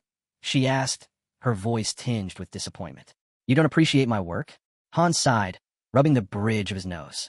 You're using guilt now? Fine. He took the uniform, grumbling, and put it on. Uranus's eyes lit up. You look very... Stop. Don't say it. Han cut her off, clearly uncomfortable. Uranus laughed softly. Don't worry. I only invited people who can keep your identity secret. Han eyed her suspiciously. Who's coming? Nihaku is already here, she replied. Ledigian will attend, if you approve. And we're waiting for Mutin's reply. Han folded his arms. So this isn't a small meeting after all. Uranus smiled faintly. No, this is the beginning of something much bigger. Ceres is too far away, Uranus said. She offered to call her in, but Han waved it off. No need. I'll handle this myself. Urnith nodded. Then I'll let the others issue orders on your name. All battle reports and data will be delivered directly to you by our new intern. Han let out a long sigh. He could already feel the mountain of paperwork waiting to bury him alive. Moments later, the door creaked open. A tiny fairy stumbled in, struggling under the weight of an enormous bag stuffed with papers. With a strained grunt, she dropped it onto Han's desk. They locked eyes, both startled. The fairy froze. "The Thief King?" she gasped, recognizing him instantly. Han smirked. "How's the job treating you?" "Ugh, I feel like a total slave," she groaned. Han chuckled. "Want me to set you free, then?" Her wings fluttered nervously as she shook her head. "No way. I actually love it here. Being an intern is fun." Then she leaned closer, lowering her voice conspiratorially. "But listen, Master, this Solidarity Association nearby, their leader's a monster. They've crushed every opponent all the way to the 17th floor. I saw one of their top heroes train once. He took out dozens of fighters, without even touching them." She whispered, even softer now. "And that wasn't even their strongest. Their leader is way worse." Han knew the type. One of those whales who'd spent millions on the game. The Thief King puffed up proudly. "You're up against a serious powerhouse this time. It's not going to be easy for you." Then she blinked, realizing how that sounded. "I mean, do your best, okay? So, what's your master plan?" Han simply shrugged. "I don't have one." The Thief King's jaw dropped. "What? Then Niflheimer's doomed. They've got 20,000 heroes and over 400 airships. How do we even fight that?" Just then, a system alert popped up before Han's eyes. A message from the Solidarity Association. They were challenging him to a fair fight. Winner takes all. The message continued with a taunt. If Han surrendered and joined them before the battle, they'd stream his defeat live. But if he refused, they'd stream their victory instead. It wasn't just a fight anymore. It was a spectacle. Everyone in the game community was already talking about it. The duel was set for a few hours from now in real time, tomorrow in the game's timeline. If Han didn't show, the humiliation would be endless. The thought made him grit his teeth. Dying might have been less painful. Soon, the fleet of the Solidarity Association appeared in the dimension of Macernus, a wall of warships stretching across the horizon. 600 of them, by Han's count. The Thief King shifted uneasily beside him. "Han, maybe surrender isn't such a bad idea." Before Han could speak, Urnith's hand landed firmly on the Thief King's shoulder. "Watch your tongue," she said coldly. Across the bridge, Nahaku was practically trembling with excitement. 600 targets, she breathed, fingers hovering over the controls. "This is going to be amazing." Nearby, a small ferry floated close to Han, puzzled. Why only bring one Niflheimer ship? Against all that, Han didn't flinch. His voice was steady, unshaken. "One ship," he said, "is enough." Without warning, the main view screen crackled to life, splitting into dozens of live feeds. 1-inch TV dominated the screen, but it wasn't alone. Across dimensions, every major streamer and commentator was broadcasting the standoff. Han's composure wavered for the first time. "If they see me, everything falls apart." The streams. "Urnith, can they see me?" Urnith quickly scanned the feeds. "No, Captain. Your identity's still hidden. They're focused on the ship." Then a smug face filled the comms channel. "Commander Nistar of the Solidarity Association." "Han, you came here with one ship? Are you mocking us?" The chat feeds beside the broadcast erupted in chaos. Viewers laughed, speculated, and jeered, most convinced Han had shown up to surrender. "Urnith," Han said quietly, "shut down those streams." She tried. A curt system message blinked across her console. "Access denied." Nistar's voice boomed across every feed. "Let all dimensions bear witness. Today, the Solidarity Association claims absolute supremacy." Han turned to Urnith, his tone low, steady. "Why bring me here?" She met his gaze without flinching. "I wanted you to watch." Before he could respond, the enemy fleet surged forward, hundreds of warships lighting up the void, weapons primed. Han's single vessel remained still, a dark, silent shadow against the blazing armada. "Charge!" Nistar roared. "Erase them from existence." A violent flash tore across the screen.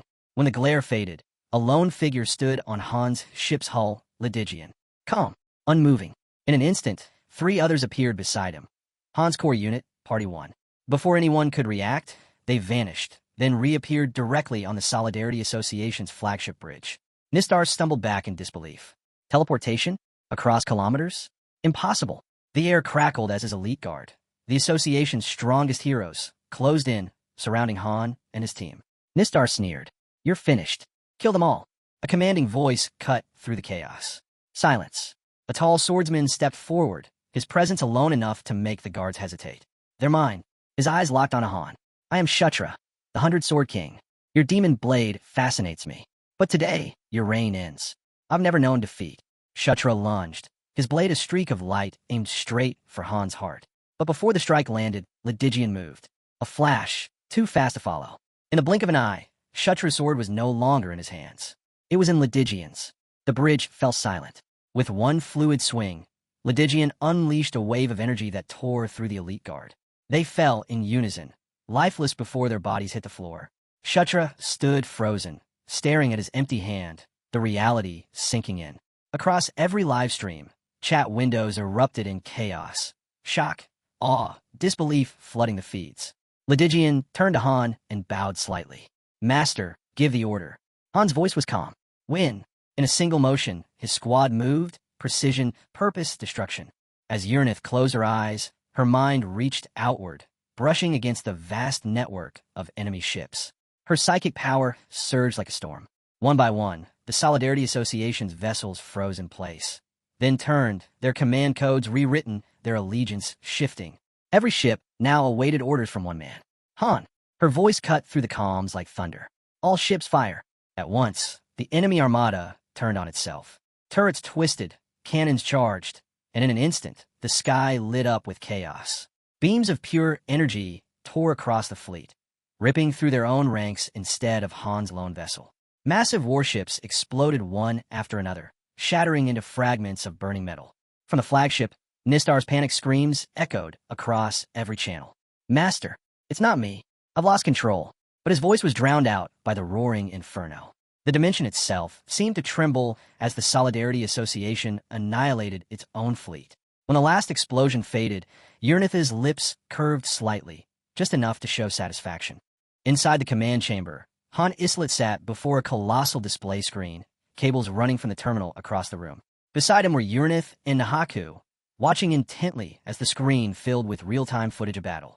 Flames danced across the image, enemy troops breaching the ship's lower decks. The scene wasn't a simulation. It was happening live. On screen, a swordsman stepped forward, rallying his allies. Don't falter. There are only a few of them, he shouted. His words were cut short as the battlefield erupted into chaos, the clash of steel and magic filling every corner. Lydigian was already in motion, his strikes fluid and precise as he cut through enemy ranks. Han watched closely, analyzing every movement. That attack, it defies both distance and defense, he thought. It was power beyond anything describable. Lydigian caught Han's expression and smiled faintly.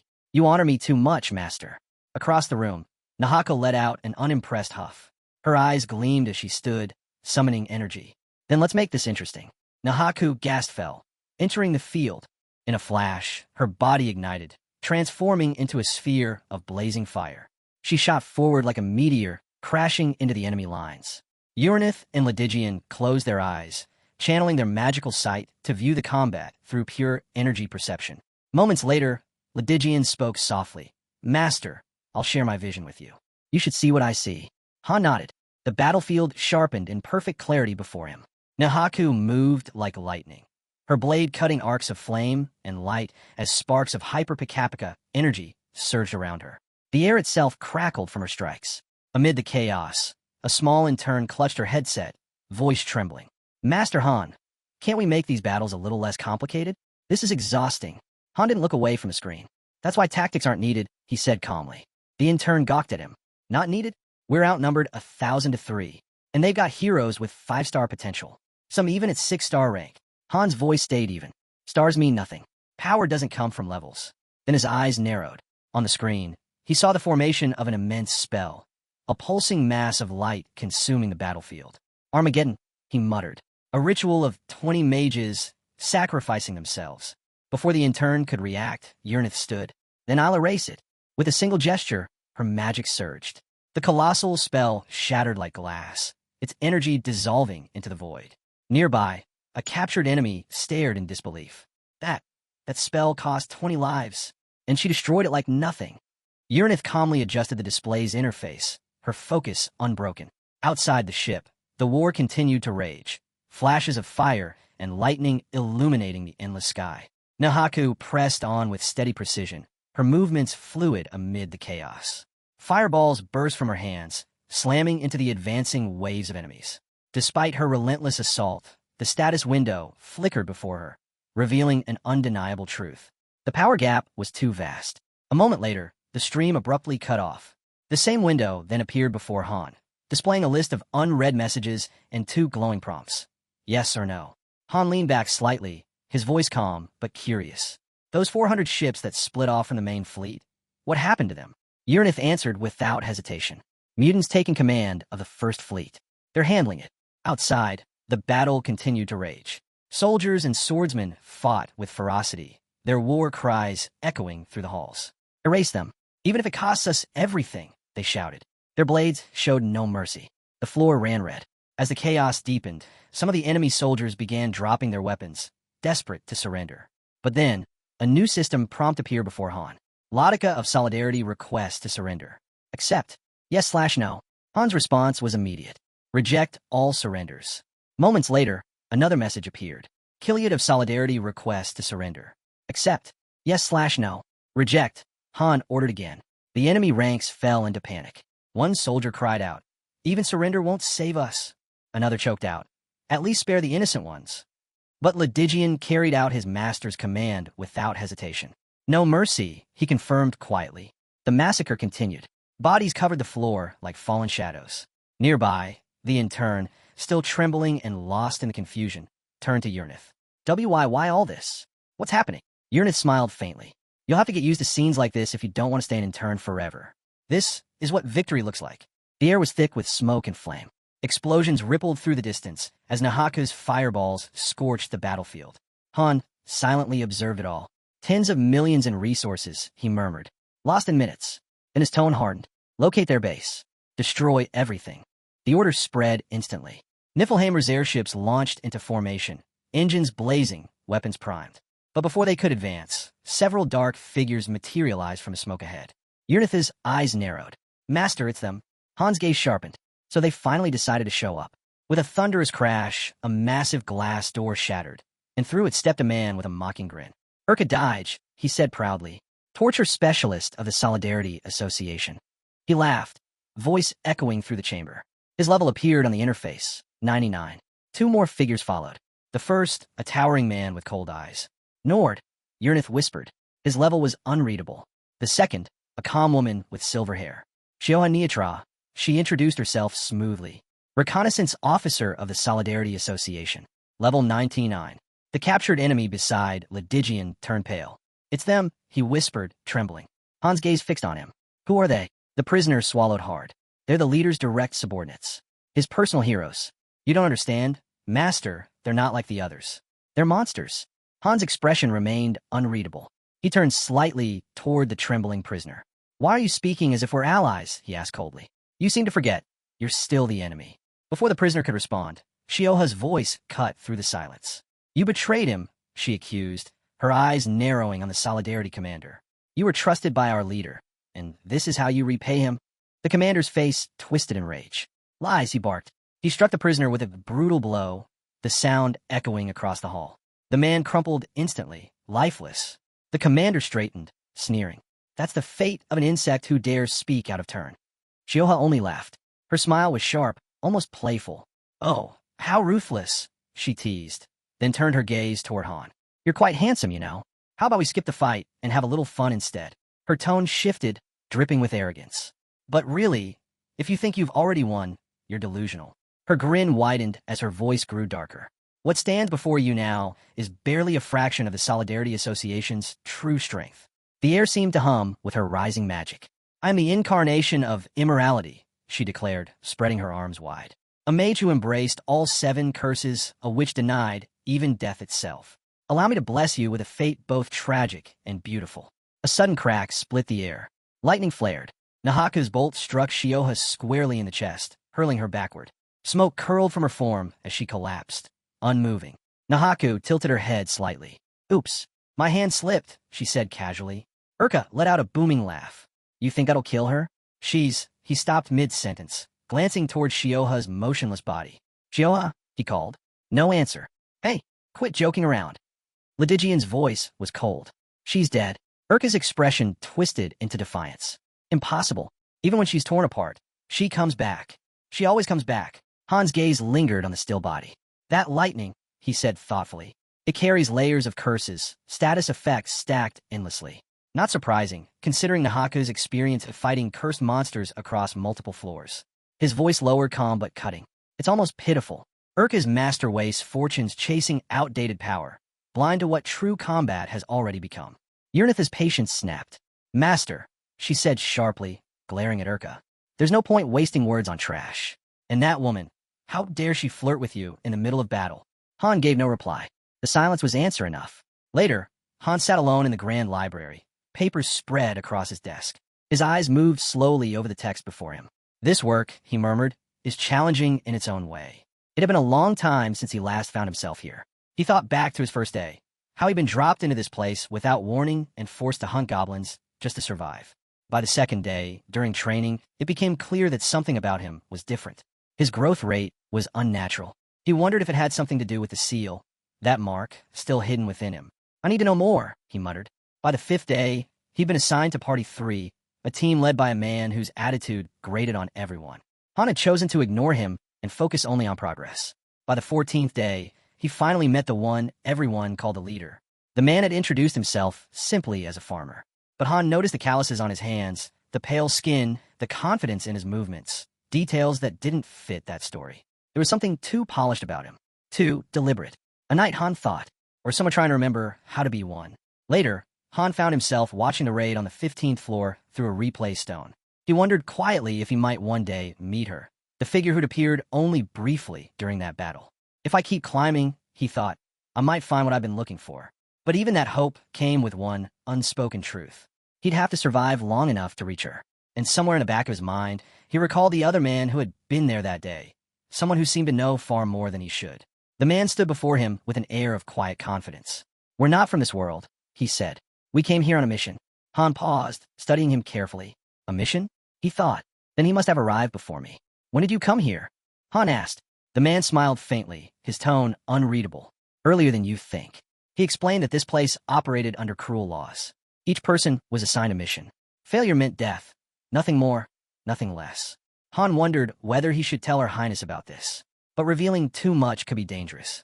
Maybe it's better to learn more from him first, he thought. On the 52nd day, Han was transferred to Party 1. He continued to observe that man closely, noting how he always seemed to know things he shouldn't. Phenomena, secrets, distortions. He understood them all, yet he wasn't a mage. So how? Han wondered. What exactly is he? By the 102nd day, Han had started a quiet investigation of everyone stationed in the lobby.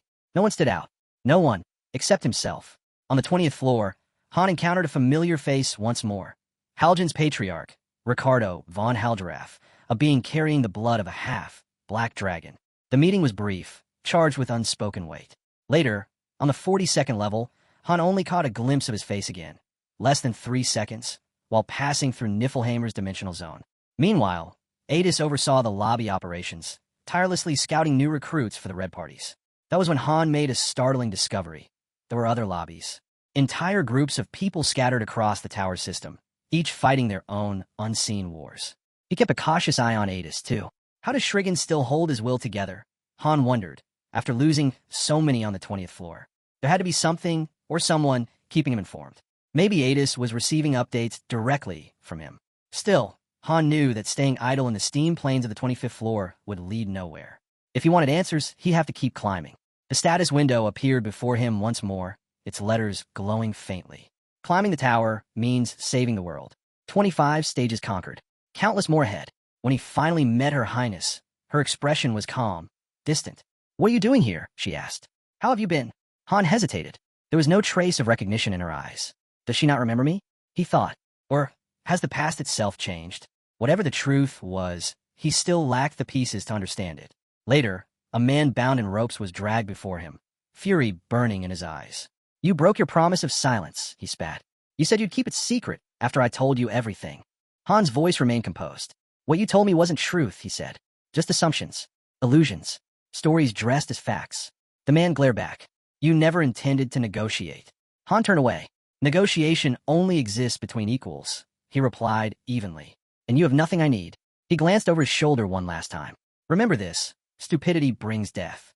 There's no place for fools in this world. When it was over, Han returned to his desk and wrote quietly in his papers. Everything I've learned so far feels meaningless. But my curiosity about Han Islet remains. Elsewhere, Urka stood amidst the silence, watching everything unfold. His voice was low, uncertain. Who are these people? Beside him, Shioha lay motionless, her body still and pale. Urnitha's eyes narrowed. So, Urka, she said, when will you show us the true power of your so-called Solidarity Association? Urka threw his head back and laughed, the sound echoing through the chamber. In the association, he sneered, women only exist for appearances. He raised his arms dramatically. Now watch closely. I'll show you true power. His grin widened as he looked at Han's group. You'll make a fine addition to my collection. In fact, the four of you combined would be perfect. His voice dropped into a growl. Come forth, my arm of mortals. Devour them all. Before the command could be completed, a sharp explosion cracked through the air. A figure, one of the master soldiers, lunged from behind and struck Urka with unexpected force. Urka staggered back, eyes blazing. What? What sorcery is this? Urnith answered without even looking up. Nothing worth mentioning. At that moment, a new presence appeared. A flash of movement, and an enemy's arm hit the floor. Standing behind him was Nord. Lydigian's eyes narrowed instantly. Nord, Vice Master of the Solidarity Association. The Butcher of the Barts Union. Nord said nothing. His quiet composure was more terrifying than Urka's madness. Urka glared at him. If you're really Nord, he barked, prove it. Show your power. A heartbeat later, Urka's body shattered, crushed, and torn apart in a single blow. Nord didn't even blink. Lydigian turned sharply. Urnith, prepare yourself. Things are about to get rough. Understood. Urnith replied, her tone measured. That man isn't a typical 6-star. He's beyond that. He's a 7-star candidate. Lydigian frowned. Synthesis? He performed it himself? Urnith nodded. Exactly. A true 7-star can perform synthesis without assistance. I had to use the Book of Reversal to reach that level. But even after years of searching every forum, I never found another copy. It's tied to the Transcendental Advent Dungeon, the reason I came here in the first place. So Nord the real thing? Lydigian asked. Not fully stable yet, Urnith admitted. But yes, he's genuine. A sudden burst of messages filled the screen, scrolling rapidly across the command interface. Loki, where did Kaiser find that hero? Tell me, or I'll kill you myself. Kaiser, none of your concern. Then the screen erupted with chaos. Nord had resumed his attack. The battlefield was swallowed by a surge of power. Nahako leapt into the fray, grinning. Feels like the Three Musketeers, but with cockroaches. Guess my lightning's perfect for extermination. Before she could unleash another strike, Lydigian raised a hand. Wait, we could get useful information out of them. Nahaka sighed. Doubt it. These guys don't look like the talking type. Nord laughed amid the storm of energy, his form growing more monstrous with every pulse. You'll all be digested soon enough, he shouted. The more you fight, the stronger I become. Soon, I'll be whole again. Blasts of power tore through the area. The ground cracked. The sky seemed to warp. And through it all, Urnith stood calmly beside Han, setting down a tray. Master, would you prefer coffee or Earl Grey? Han didn't look away from the battle. Coffee, he replied. As he took a sip, his eyes tracked the data on the display. Nord's level, he murmured, has already risen to 16. Nord stood tall amid the wreckage, his laughter ringing out. I can feel it. I'm evolving, he shouted. This world, every last one of you, will kneel before me. The numbers beside his name flickered violently. Level 164. Han sipped his coffee again, watching with faint surprise. Strange, he muttered. His level rises every time he heals himself? That's not a normal trait at all.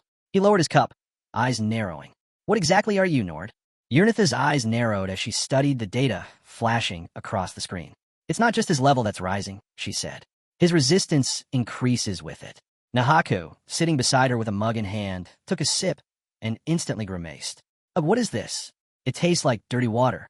That's coffee, Urnith replied evenly. It's a product from Earth. Nahaka stuck out her tongue, clearly unimpressed. Too bitter. I don't get how anyone drinks this stuff. Across from them, Han Islet quietly watched Nord, who was regenerating amid the wreckage. So his level and resistance both increase with every recovery. Han thought, no wonder he managed to wipe out an entire guild on his own. Urnith turned toward him with a faint smile. Master, how does the coffee taste? I brewed it myself. Han looked down at his cup. Sweet, he said simply. Urnith nodded, clearly pleased. Then I'll make sure to perfect it next time. Their calm conversation was abruptly interrupted by Nord's enraged roar. Are you seriously having a tea party while I'm about to kill you? Without missing a beat, Urnith raised her hand. A shimmering wall of magic appeared between them and Nord. Don't interrupt, she said coldly. Nord slammed into the barrier, but the wall pulsed with energy and hurled him backward. Ledigian stepped forward, his hand already gripping his sword. Master, permission to engage? Wait, Uranith said smoothly. Let the master finish his coffee. Ledigian smirked. I was going to attack him anyway. His eyes flashed. Time to die, Nord. The battlefield was a graveyard of the fallen, the air thick with smoke and scorched earth. Nord's level surged again, 176. Uranith's expression turned analytical, her lips curving in mild amusement. Fascinating, she murmured. What an intriguing ability. She gestured toward the intern. Record everything. This is valuable data. Yes, ma'am, the intern replied, quickly activating her recorder. Uranith continued jotting notes. He's even capable of transformation. Yes, he can transform. Meanwhile, Nord roared, unleashing another wave of energy. Uranith calmly observed. The test subject's resistance to slashing seems capped at 90%.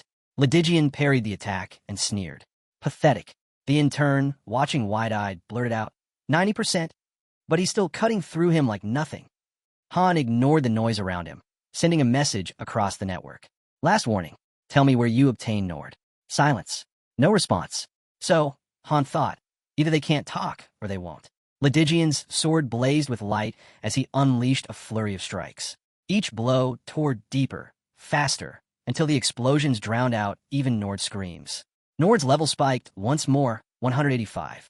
Uranith adjusted her notes. That must be the limit. Han nodded slightly. Agreed. His growth has stopped. End it. I'm starting to feel sorry for him. With a single step, Ledigian vanished from view. A split second later, a final slash cleaved through the air, and the battle fell silent. Nord collapsed, his energy dispersing into ash. Ledigian turned, wiping his blade clean. That was dull, he said flatly. It's over. Han gave a faint nod. Good work. The remaining flames flickered out across the field, leaving only silence, an eerie calm after the storm. Nahaku crossed her arms and gave Ledigian a sly look. You're only acting calm because Master's here, she teased. Ledigian scoffed. Don't flatter yourself. I'm always calm. Uranith stepped forward with her usual composed smile. Congratulations, Master Han Islet. That makes your 130th consecutive victory. But Han didn't respond to the praise. Status of the others? He asked immediately. Uranith nodded, switching the tactical display. Fleets 1, 3, and 7 are currently breaching the enemy base. The opposition is putting up resistance, but no casualties on our side so far. Han's gaze lingered on the screen, watching the battle unfold. Mutant's doing well, he remarked. Better than expected. Just then, the intern appeared, eyes wide in disbelief. And Master Han Islet, were you always this strong? Han raised an eyebrow. What do you mean? The intern hesitated. I knew you were powerful, but this is on a whole different level. When that other server attacked, it looked like you were actually struggling. And during the assault by that 4th-ranked player, over level 300, it felt like we barely survived. Han's tone was firm. That never happened. The intern blinked in confusion. Han continued evenly. That opponent was a true 7-star, a proper one. Nor was just flesh pretending to be power. The real 7-star barely escaped after losing to Ceres. He paused briefly, his expression thoughtful. That's why I'm still searching for another 7-star. If we've already reached this strength now, imagine what it'll be like when we reach that level. A small smile crossed his face. And to think, Nord was still alive just a few minutes ago. Uranith glanced at him. Mutant said he's never seen anyone with so little talent. Han chuckled softly. That sounds like him. Uranith continued. It'll take time before Mutant can send him back. He's only just learned the basics. But if I can bring another with me, they could contribute more than an entire team. That would be a great advantage for Tonia. She folded her arms. And remember, Mutant never trains the same disciple twice. So that trainee better learn everything before leaving. After the cleanup was completed, Han returned to Brynhilde, planning to remain there until the post-battle analysis results were finished. In the meantime, he handled a few tasks in Fifflehammer, while Uranith oversaw the research operations. At her console, Uranith opened the Master Han Isla control window, arranging assignments and reports in a precise, methodical order, just as Han himself used to do back on Earth. Whenever time allowed, Han trained with Ledigian. Their duels were fast, brutal, and controlled only by discipline. During one such session, Ledigian wiped his blade clean and smiled faintly. That technique you used earlier was incredible, Master. Han tilted his head. You mean the Exceed technique? Ledigian nodded. Both that and the destructive sword spirit. The difference in power is enormous, but still, I managed to push you back a few steps. He let out a quiet breath. Even with my stats adjusted for balance. That's no small feat, though, honestly. He smirked tiredly. I feel like I might die from the effort. Han gave a rare, quiet laugh. If you still have the strength to talk, you'll live. And then, a familiar chime echoed through the air. A status window appeared before Han Islet. Skill awakened. Intermediate swordsmanship LV.5. Han blinked, momentarily surprised. Level 5 already? Ledigian gave a satisfied nod. That skill of yours shows remarkable potential. It reminded me of Ceres back when she was still growing. Han turned to him, intrigued. Ceres. Ledigian rested his sword against his shoulder. She faced hardships far greater than yours, but she overcame them through what I can only describe as a mysterious power. Han's tone was firm. There's no mystery in power, only effort. Ledigian chuckled. Maybe so, but to me, it was something else entirely. He straightened, brushing off the moment. Enough talk. Let's continue. A few days later, Uranith entered Han's office, holding a thick report. I've finished the investigation on Kaiser 32, she said. Han looked up from his desk. Let's hear it. Uranith placed the document in front of him. His real name, age, and birthplace are all confirmed. Nord was 24. Kaiser 32, well, 32 refers to his actual age. Han skimmed the first page, his expression tightening. Kaiser 32, so he's 32 years old. Figures. The man practically bathed in money. He must have been born with a diamond spoon in his mouth. He flipped through the report, frowning as he read further. Third son of the Triangle Group, he muttered. One of Korea's top chaebol. Supposed to inherit a branch company. Then got cast out and sent to the countryside, with a fortune to keep him busy. Han leaned back in his chair. So he started gaming. Uranith nodded. Yes. He spent millions on every game he touched, buying power, buying pride. Acting like a king in a world where he couldn't be one. Han let out a quiet, bitter laugh. The game world's never been fair. Not even here. He paused, glancing at her. So that's when he started Pick Me Up. Uranith nodded again. Exactly. Han studied her for a moment. And how did you find all this? It's all stored in the Mobius server, she replied. Then her voice dropped. But the next part might be harder to believe. Han's eyes narrowed. Go on. Uranith took a slow breath. CO Taijun, Kaiser 32, was declared brain dead a month ago. The room fell silent. She opened another file, projecting hospital footage onto the nearby screen. This was taken at Changsin Hospital. Han watched the video in silence, his reflection flickering faintly in the glow of the screen. So that's it, he muttered at last. That explains everything. He remembered the cryptic messages, the so-called text from heaven that had never matched any system log. He remembered how Kaiser 32 had gone completely silent the moment Nord entered battle. Now it all made sense. Han turned toward Uranith, his tone suddenly heavy. Uranith, he said quietly, where is my body? The Book of Reversal, a relic said to oppose the heavens themselves. Han's thoughts raced. The deeper one descends into this world, the closer they come to Mobius. He now understood what had happened. When Kaiser 32, CO Taijun, had fallen into a brain-dead state, Nord had awakened as a 7-star. The truth was clear. The condition for reaching 7-star rank was the synthesis of a hero and a master. And someone, without his consent, had opened the Transcendental Advent dungeon using Han Islet's own account. Han Islet had been pulled into that place for a synthesis. But for reasons unknown, the process failed, and he survived. Shay Lathistry, on the other hand, had turned into light and vanished. Even then, Han was convinced that while he'd been dragged into this game-like world, his real body still existed somewhere on Earth, just like Kaiser 32's. He asked Uranith about it, but she could only apologize. She'd searched everywhere and found nothing.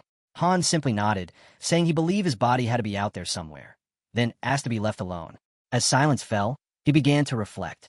The top-ranked players, 1st through 4th, had all disappeared without a trace. Back then, he hadn't understood why. Among them had been geniuses, players whose skill had even earned his respect. The first-ranked player, once known as a living legend, had already made a name for himself long before Han rose through the ranks. Han had always seen him as a true prodigy and assumed the others were the same. Then his mind wandered back to something Ceres had once said during his promotion. At the time, her words had felt sincere. Now, he wasn't so sure. She had told him not to resent her too much, claiming she hadn't expected him to be summoned either. She had said he was the only one who had truly taken her advice to heart. He remembered his status window then. It had declared that the master was entrusted with the hero's bond, and out of 100 million masters, he alone had been truly dominated by the lobby. Looking back, Han realized it had all been an accident. From the beginning, he'd only ever had one goal. Now, it seemed clear. The plan had been to kill him and merge him with Ceres. But when the synthesis failed, she must have changed her approach. Han admitted she was talented at using whatever resources she had left. Suddenly, his status window blinked to life. Dispatch complete. Han Islet has returned from Niflheim. Control restored. The message went on to say his hero status had changed due to the dispatch and instructed him to check the hero tab for details. Later, a small boat carried him toward his next destination. A girl stood waiting at the dock. "It's an honor to serve you," she said respectfully. Han only waved it off. "No need for all that formality," he replied. As he walked, he noticed new structures he didn't recognize. It seemed most people were asleep, but even at a glance, he could tell the lobby had changed. There were new facilities now, maybe even fourth floor. The next morning, he explored further. He was right, the lobby had expanded, not just in size, but in structure. A new school stood among the training grounds, and every facility looked newly upgraded. The place had become far more organized, built for efficient management. The dormitory on the fourth floor had also been transformed, upgraded to dormitory level 6. It now housed a massive cafeteria, a spacious bathhouse, several offices, and even an indoor training arena. Each party had its own private mansion, fully staffed with helpers to maintain them. The chef, he learned, was a veteran, a man who had been cooking since long before the summoning began. The butler and servants had once climbed as high as the 20th floor rankings, but after hitting their growth limits, they chose to shift into support roles instead. Normally, heroes who stopped progressing were marked for synthesis, but Narissa had quietly rewritten that rule. She decided that those who kept working hard, even after reaching their ceiling, deserved rewards. It was her way of keeping morale alive. Up on the rooftop, a few voices discussed the lobby's swelling population. Someone remarked that there must be over 300 people now, even after all the deaths and syntheses. Another replied that the losses had already been made up for. Narissa stood beside Han Islet, explaining that the increase in tower climbers had brought in far more gold than before. "We're running 10 standard summon sessions every day," she said proudly. Han frowned slightly. "That still won't be enough." She nodded. "You're right. There are gaps in the system. Many lobbies are collapsing after Harura wiped out the nearby sectors. Skilled heroes, support specialists, all just wasting away. Their resources left to rot." She went on to say that they had taken an airship across 6 different lobbies to scout for talent. Han listened quietly, recognizing that her approach was far more strategic than mere plundering. Narissa explained that she had originally planned exploration runs, but the nearby lobbies had already been claimed by others. So instead, she revived this plan of targeted scouting. "It shouldn't cause any issues," she added confidently. Han couldn't help but think. Leaving the vice master position to Narissa had been the right call. She was handling things far beyond his expectations. Her foresight reached far ahead, seeing opportunities others missed. "There are still countless untouched lobbies," she said. "We'll keep recruiting until the next climb." Han gave a small nod. He had underestimated her. He hadn't expected her to achieve this much, this quickly. If those lobbies' masters have already abandoned them, there's no reason for anyone to complain, she continued, her tone calm but firm. Then she turned to leave. "I'll explain the rest on the 3rd floor." And with that, she walked away. Elsewhere, Maribel was in the middle of combat training against a massive monster. The lead trainer barked orders, her voice echoing through the hall. "Hold formation. Don't fall back. Stick to your drills." Another instructor, standing behind her, shouted, "Why aren't you taking the shot, Maribel?" Maribel hesitated, gripping her bow tightly. "I'm scared I'll hit someone," she confessed. She raised her arrow and tried again, but her aim faltered. I just can't do it." The second trainer snapped. "This is only the 9th floor. If you're struggling here, how do you plan to survive higher up?" Maribel bit her lip. "I've never done anything like this before," she protested. Moments later, the order came down. Everyone was to retreat. The instructors would finish the fight themselves. Later, in one of the mansions, a brown-haired girl leaned against the wall with a teasing grin. "I heard you failed again, Maribel." Maribel sighed. "I just can't fight those monsters. The training alone is already too much." The girl shrugged. "Well, I heard the gathering team's looking for new members. Maybe try that instead." Maribel groaned. "Why do I even have to do something that annoying? I'd rather work a civil service job. I've trained under enough tutors for that." The brown-haired girl wished Maribel luck as she stood to leave. "Where are you going?" Maribel asked, glancing up from her seat. "I picked up a craftsmanship skill," the girl replied with a grin. "I signed up for the education course on the 2nd floor. I'm getting into accessory making." Before Maribel could respond, another girl joined them. "Hey, don't look so gloomy," she said cheerfully. "If we clear the 12th floor, we can make it to the 2nd. Maribel stared at her in disbelief. "You're serious?" The brown-haired girl frowned slightly. "I heard they make you kill people up there." The room fell quiet. Meanwhile, in another part of the lobby, Han Islet stood beside Narissa as a crowd gathered around them. He turned to her. "You're telling me all these people were born as 3 stars?" Narissa nodded. "Yes. The master summoned several advanced heroes this time. Murmurs rippled through the onlookers. Whispers spread fast. Some wondered if that man standing next to Narissa was really the main character. Agarwal scoffed quietly. He looks pretty normal to me. Narissa ignored the chatter and continued. Everyone in the newly formed Party 5 was indeed born as 3-star. The raid squad now has 6 parties total, all above level 20. In about 3 weeks, they'll be at full readiness. Han's gaze shifted toward 2 men standing off to the side. What about them? Are they stationed here on the 3rd floor, too? One of them smiled faintly. Been a while, hasn't it? Narissa explained. They survived the 35th floor, but their skills weren't quite enough to qualify for the 4th. Ryman and Liculin are no longer part of the raid squad. They're leading a new group now. It's called the Sector Patrol Squad. Patrol? Han asked. She nodded. Yes. With airships in operation, we need bodyguards to protect them. Before he could respond, a blinding beam of light split the air. Han shielded his eyes. What is that? An advanced hero summoning, he realized aloud. If the newcomers prove themselves, he added, we'll take them in. Narissa confirmed it. Yes, the summoning is in progress right now. Depending on their potential and disposition, some advanced heroes may start on the 1st or 2nd floor. It's a waste, really. Some could have become powerful if they'd been summoned earlier. Han nodded thoughtfully. We've lost too many. Advanced summons are the only way to make up for it. As the radiance faded, the new heroes came into view. The system displayed their information one by one. Han Islet, level 1 class, novice. Strength, 10 tenths. Intelligence, 10 out of 10. HP, 10 tenths. Agility, 10 out of 10. Skills, none. Next appeared 8 is called, level 1, class, thief. Strength, 13 thirteenths. Intelligence, 10 out of 10. HP, 14 fourteenths. Agility, 17 17ths. Skills, basic dagger technique, LV.3, basic archery, LV.1, nimble movement, LV.1. Then came Ialka Rival Strasher, level 1, class, magician. Strength, 7 sevenths. Intelligence, 31 31sts. HP, 80 80ths. Agility, 7 of 7. The summoning light dimmed, revealing 2 more figures among the new arrivals. Shay Lathistry appeared as level 1, class, knight. His stats glowed clearly in the system window. Beside him stood Kishasha Vikshavi, level 1, class, half-beast, with her own full set of attributes displayed. Han Islet studied the data quietly. Advanced heroes always started with powerful advantages. That much was undeniable. It was why they could climb the tower so quickly. But now that the system had matured, he knew they could no longer dominate the lobby as they once might have. He recalled the voices of past advanced heroes. One who had said, confidently, that he already understood Han's intentions without needing words. Another who had laughed and shouted that they should just go wild. Thinking about it now, Han realized there was no real danger in summoning many advanced heroes at once. Not anymore, not on the 3rd floor. The balance had shifted. A report soon arrived. The 3rd floor had successfully climbed to the 21st floor, with 10 members holding the top manager ranks and serving as the primary attack squad. The 2nd floor had reached the 12th floor, staffed by 100 workers, trainers, gatherers, miners, builders, cooks, and administrators.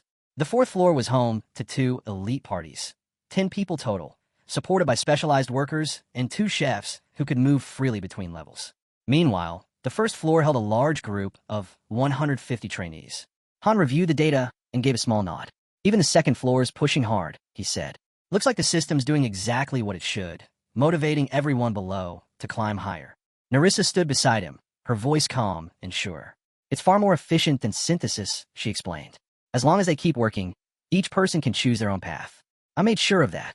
Han glanced at her and gave a faint, knowing smile. You've done better than I expected.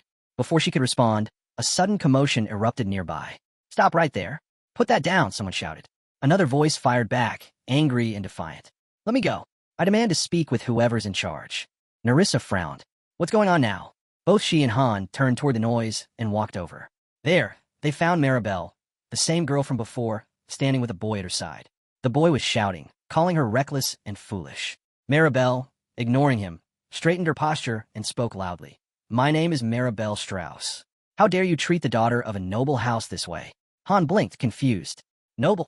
He looked to Narissa. What does that even mean? Narissa sighed. She doesn't have any special skills or a proper class. I checked her data myself. No magical talent, nothing combat ready. Just spoiled. Han exhaled through his nose. So all nobles are like that, huh? He turned to Maribel. Then start training. Wait, she shouted, voice rising with frustration. Han thought to himself that, at least compared to Yalka, Maribel ranked fairly high in potential. But out loud, Maribel's eyes widened. I'm not someone to be thrown away in a place like this, she cried. At least listen to me. Her voice echoed through the hall, defiant but trembling. Yet Han had already turned away. People began gathering around, whispering as Maribel's voice rang out through the hall. Han Islet ignored the noise. His mind was elsewhere. Thanks to Nerissa's relentless effort, the lobby now functioned like a small, self-sustaining town. Everything ran smoothly. Teams organized, systems automated, morale stable. Yet, he knew it wasn't enough. Not for what lay ahead. If they were to keep advancing, they'd need far more people. And with the difficulty level of Tonia, even heroes would continue to fall. The mission this time was on the 28th floor, a subjugation quest. The objective was simple, total annihilation. Han analyzed the upcoming raid. The main squad had to outperform every other team this time. Thanks to the new structure, there was no wasted effort anymore. The side jobs were trimmed down, giving everyone more time to train and refine their party formations. Most of the main squad had already received upgraded gear. Unlike their previous equipment, built for water combat, the new sets were tuned for mobility and defense. A blacksmith from another lobby had made it possible, forging A and B rank gear. It was impressive enough that Alter, whose best work had only ever reached C rank, was forced to step down. He didn't take it well, and was soon sent to the exploration dungeons for a vacation. Another division had managed to craft B rank gear as well, pushing the overall quality even higher. Han's attention shifted to Kishasha. Her movements were clean and lethal. She was skilled in one-on-one fights, but in free combat, she outclassed everyone. He couldn't help but think that bringing her onto the team had been the right call. As long as the next area wasn't another C-map, Kishasha would be invaluable. Jenna stretched her arms and said with a grin, "Feels good to warm up like this." Han replied, "We can't afford to get rusty," and in turn came rushing in, waving for everyone to hurry. Jenna glanced at the portal ahead. "There's a line already," she said. Han explained, "Only one party can enter the main dungeon at a time. The others will have to take smaller missions." Nearby, a boy standing beside Maribel spoke up. "Why isn't an instructor coming with us this time?" Jenna shot him a look. "Why do you care?" He frowned. "Because on the 9th floor, without an instructor, we could all die." Han thought back to the woman he'd seen earlier. She had to be involved somehow. The boy tried to lift the group's mood. "Come on, it's fine. They probably just want us to get some real experience." Inside the main dungeon, the challenge this time was the 36th floor. A mechanical voice echoed. 10 seconds until door activation. The team took their positions. Han studied the portal. "So with a bottle team this time," he muttered. Then he made his decision. "You all go ahead. I'll stay here for a bit." He had a feeling something was being prepared behind the scenes, something big. It had already been an hour since the signal. The team obeyed, vanishing through the door one by one. Left behind, Han overheard two soldiers arguing. "How long are we supposed to wait here? We should do something and go back already," one complained. "This is ridiculous," the other snapped. "Why does it look like the 38th floor instead of the 9th? We're dead if we stay here." The dungeon walls pulsed faintly in response, as if mocking their fear. The team pressed forward through the dungeon, the echo of their footsteps bouncing off the stone walls. Then, out of nowhere, the sound of hooves thundered down the path ahead. A silver-armored paladin rode into view, his shining horse gleaming under the faint dungeon light. He reined the beast to a halt before them and raised his sword. "Who are you people?" he demanded, voice sharp and commanding. "State your identities." The group tensed as Maribel and the others gathered together. The knight's armor bore an emblem that caught Maribel's eye, an unmistakable crest. "I am Kyle von Strauss," the man declared. "If you're mercenaries, drop your weapons and speak. Where do you come from?" He pointed his blade directly at them, unyielding. Maribel's breath caught. Her eyes widened in shock. "Brother?" Kyle frowned. "What did you say?" "It's me, Maribel de Strauss," she shouted, her voice trembling with disbelief. "I can't believe I'm actually seeing you here." Kyle's expression hardened. "Nonsense. Brother, please." "Silence," he barked. "I have no younger sister. How dare you claim the Strauss name?" "Wait, please," Maribel cried. Kyle's blade flashed. "Then die for your blasphemy." And with a single, swift motion, his sword pierced through her. The system voice echoed coldly in the aftermath. "Maribel has returned to the goddess's embrace. Her fighting spirit will be remembered for eternity." Moments later, more notifications followed. "Jack has returned to the goddess's embrace. Christopher has returned to the goddess's embrace. Joe has returned to the goddess's embrace. Party 27, eliminated. Mission failed." On the other side of the dungeon, Han Islet waited. It had been nearly an hour since he'd last seen the others. Normally, a subjugation mission wouldn't take this long. Something was off. If this had been a regular floor raid, they'd have already returned by now. But the situation was different, and everyone who came back from a state like this usually came straight to him for advice. Level 2, unlocked after 5 mock battles. Level 3, after 10. Level 4, after 50. Level 5, after 100. Someone approached him. Commander, how about another mock battle? Han entered the mansion, nodding slightly. They had finally leveled the tactical post high enough to unlock intermediate tactics, something that must have taken serious dedication. Inside, a massive battle screen illuminated the room, displaying the latest intel. The map had expanded, revealing new regions. Nelsa, Adilth, and Kaya. That should have been enough for now, but Han could already feel it. In half an hour, another problem would surface. He stared at the flickering screen. What are you trying to tell me? He muttered under his breath. No clear message came. He would have to make assumptions about the 36th floor based on the patterns from their mock battles. Judging by what he'd seen, the squads weren't fully in sync yet. Too many heroes with real potential had been lost in the last raid. Han Islet watched the quiet training grounds, deep in thought. Everyone seemed hesitant now, too afraid to climb higher.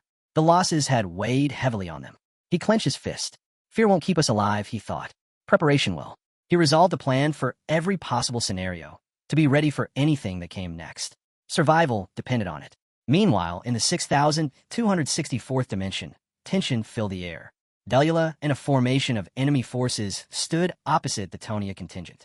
A Tonia soldier stepped forward, sword in hand. How did you get here? He demanded. The enemy knight smirked. We don't want much, he began, but before he could finish, a Tonia trainee shouted from the back, voice firm and clear. Listen up.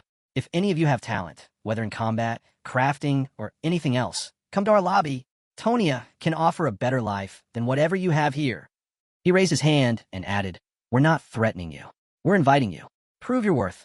See how far you can go with us. The crowd murmured in confusion. How can we believe that? One man asked under his breath. They could be kidnappers, another whispered.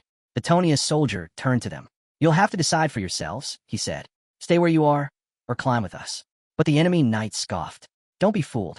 Sweet words like that are worthless. Even in a place like Tonia, people don't value each other. He drew his blade. Keep talking, and I'll cut your tongue out myself. A Tonia soldier stepped forward, glaring. You sure you've got the skill to do that? Their swords clashed, and the fight broke out in an instant. The enemy knight's weapon was soon struck from his hand. The Tonia soldier pressed forward, voice rising. Anyone who thinks they're better off without a master is wrong. Tonia climbs the tower, again and again, and grows stronger each time. When the dust settled, the soldier turned back to the crowd. We're moving on to the next lobby in half a day. Anyone who wants to leave this place, come with us. Someone from the back called out. Where are you headed next? The 2,441st floor, came the reply. A young girl objected, stepping forward. You can't go there yet. The master just left a month ago. He might return. If he comes back and everyone's gone, it'll be chaos. Another voice cut in. Then maybe we should head to the 8,422nd dimension instead. The discussion rippled through the group, but one truth bound them all. The mission remained unchanged. They had to climb the tower and save the world. The stages had already reached 35. Jenna was among them now, smiling faintly. It's been a while, she said. Han nodded. You'll be fine, he told her. As long as no one does anything reckless, we won't lose anyone. Cadio stepped forward, unease written across his face. Something's off. This isn't like Harura. The difficulty here, it's not normal. Are you sure we'll be okay?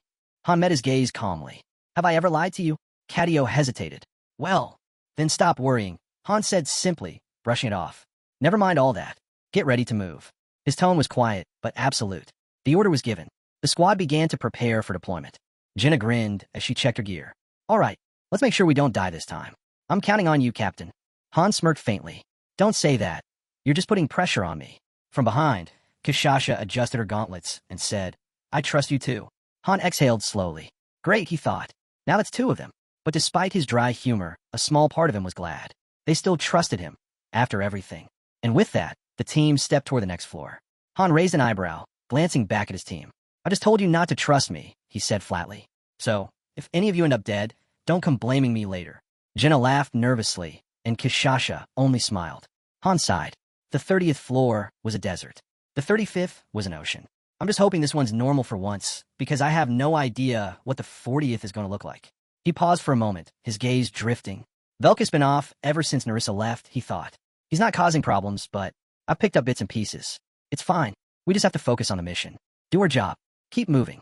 The mission window flickered to life. 36th floor, mission type, capture. Objective, secure the target object. Han straightened. They stepped through the portal, and in an instant, the landscape around them shifted. A vast open field stretched endlessly under a dull sky. Dust swirled across the ground like smoke. This place is huge, Jenna whispered. Wait, what does capture the target object even mean? Should we check it out first? Han's eyes scanned the tactical display. No need, he said. We'll finish this from high ground. Before anyone could answer, Kishasha froze. Her ears twitched. Something's off, she murmured. Han looked over. What kind of off? She sniffed the air, her expression sharpening. It smells strange. Then her eyes widened. Steel and blood. Without waiting for a command, Kishasha dashed ahead, her movements blurring through the field. Han frowned. What now? He muttered under his breath. Kishasha stopped abruptly near the edge of a cliff, staring down in disbelief. This is, she began, then cut herself off. Han called out, what did you find? Kishasha turned, her voice low but tense. Humans. A lot of them. Too many to count. She hesitated. It's a war. Han's eyes narrowed. A war. Yeah, she said. No idea who they are or why they're fighting. Who could even know something like that? Han thought to himself that Narissa might have. She always seemed to know more than she let on. I already miss her, he admitted silently. He turned his attention back to the battlefield.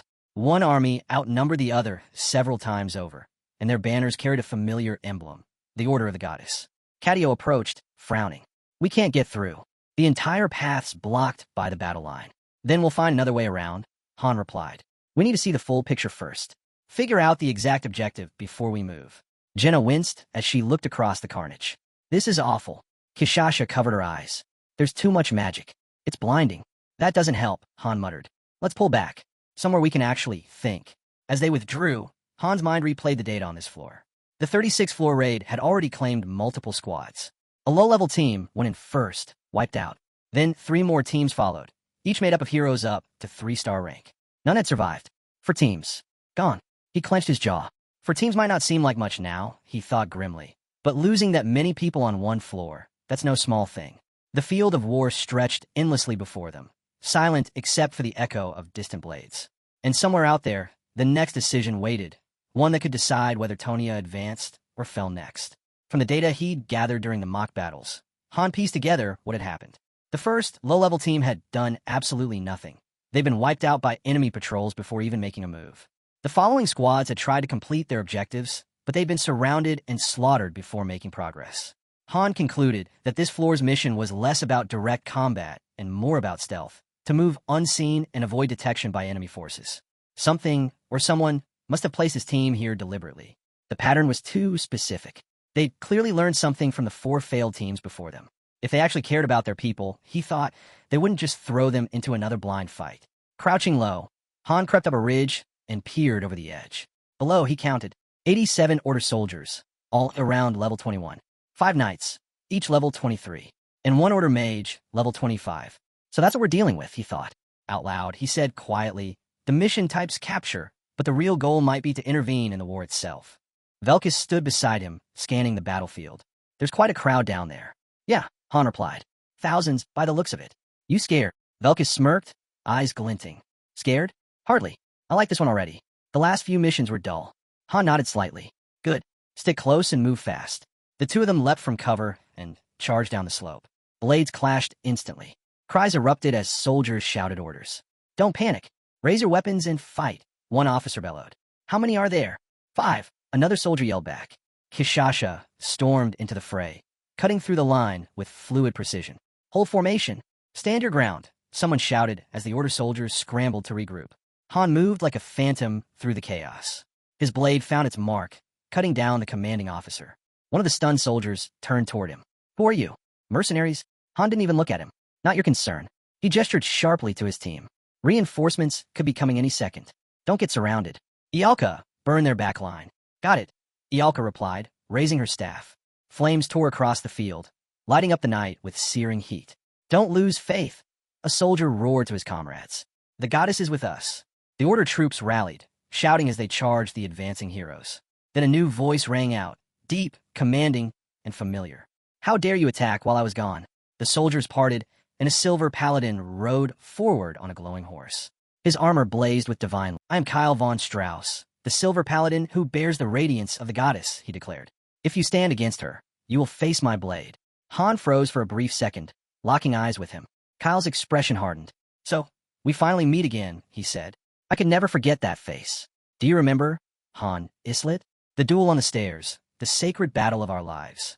The air between them thickened, the sound of battle fading as the two men faced each other, past and present colliding under the shadow of the goddess's light. Han narrowed his eyes as the silver paladin fixed his gaze on him. What are you talking about? Han asked flatly. Kyle raised his shining sword, divine light reflecting off its blade. Don't play dumb. You can't have forgotten our fateful meeting at the White Silver Hall. Han frowned. White Silver Hall? Duel? Stairs? None of it made sense. But as Kyle continued to speak, flashes of memory began to flicker in Han's mind. Blurred images of a grand hall, the clash of steel, and that same silver armor gleaming beneath torchlight. He closed his eyes, letting the fragmented memories surface. So it was him. It's been 5 years, Kyle said, his voice steady but burning with emotion. 5 years, and I've never forgotten. Before he could say more, Kishasha darted forward in a blur of movement. Her blade struck before Kyle could react, and the paladin was thrown back, crashing to the ground.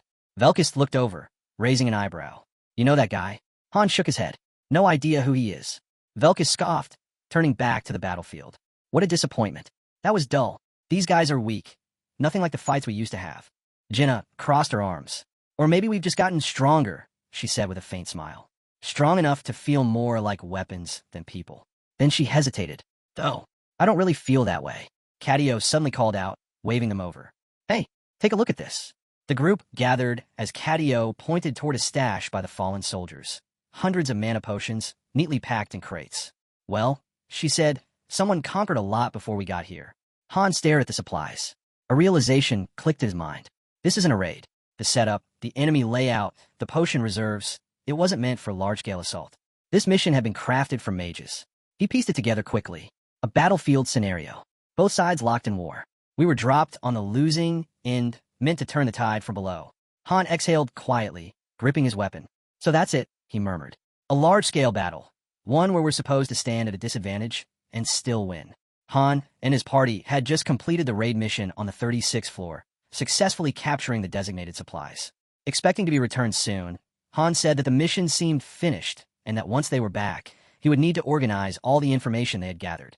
Suddenly, a system window appeared and interrupted everything. The mission type had shifted to unknown, and the objective was also marked as unknown. The entire party froze in confusion. Jenna asked what was going on, wondering whether the mission wasn't actually over. Kishasha replied that the system literally showed the word unknown. They suspected this might be an extra mission, possibly the real reason the advanced squad sent before them had been wiped out. Those teams had probably been forced to figure out the objective on their own, a confusing situation that could easily have led to their deaths. Jenna looked at the protagonist and asked what they should do next. Standing on a cliff overlooking a vast battlefield torn apart by war, Han said they had no choice but to explore. He suggested that if they went down and examined the battlefield directly, they might uncover something useful. The view widened, revealing a massive conflict unfolding in the valley. Two armies were locked in a full-scale battle. One side was the Telekar cult, followers of the twin goddesses. The other side was the Asini's family, loyal to Phriases. The cult forces held the upper hand, relying on their overwhelming numbers and using a classic hammer and anvil formation, with infantry pushing from the front while cavalry struck from behind. Han noted that the cult's magical bombardment would soon stop since his party had destroyed their mana potions during the earlier mission. Still, he knew it wouldn't affect the outcome. Steel clashed, banners burned, and the valley turned into a harsh battlefield. His sense for warfare could already read the pattern. Defeat was coming. The cult's control was absolute. He recalled that when they were first summoned, the Asini's forces were already close to collapse. Watching the scene now, he saw that the battle was entirely one-sided. The Asini's army had few soldiers, even fewer mages, and their formation was broken. There was no chance for them. Jenna commented that they definitely could not go down there. Han agreed and told her she could try if she was curious, and she quietly backed off. With nothing else to do, he decided the safest approach was to stay where they were and observe. He finally understood why the previous squads had failed. Some ran in panic and were spotted by scouts, while others tried to interfere and were wiped out. For his group, the best tactic was doing nothing.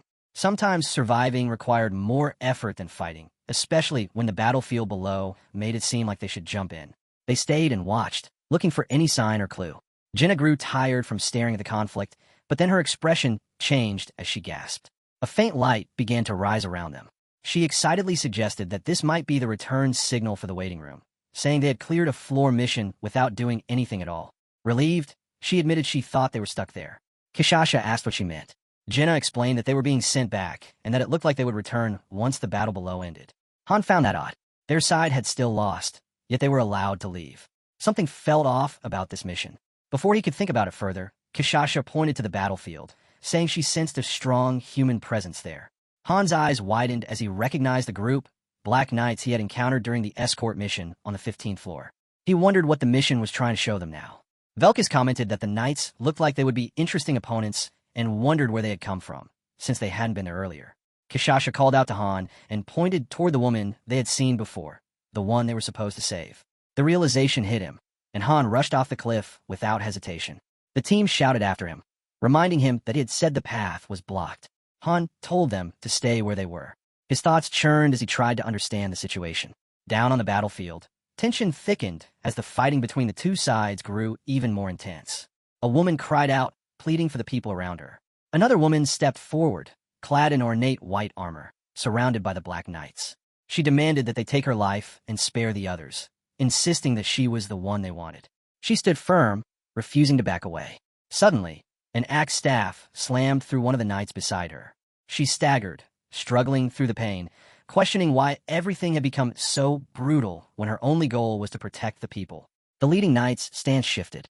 A hard tone filled his words. His thoughts spiraled with accusations, calling her a witch who had destroyed their pride and betrayed the world they once fought for. The woman asked what he meant, confusion in her voice.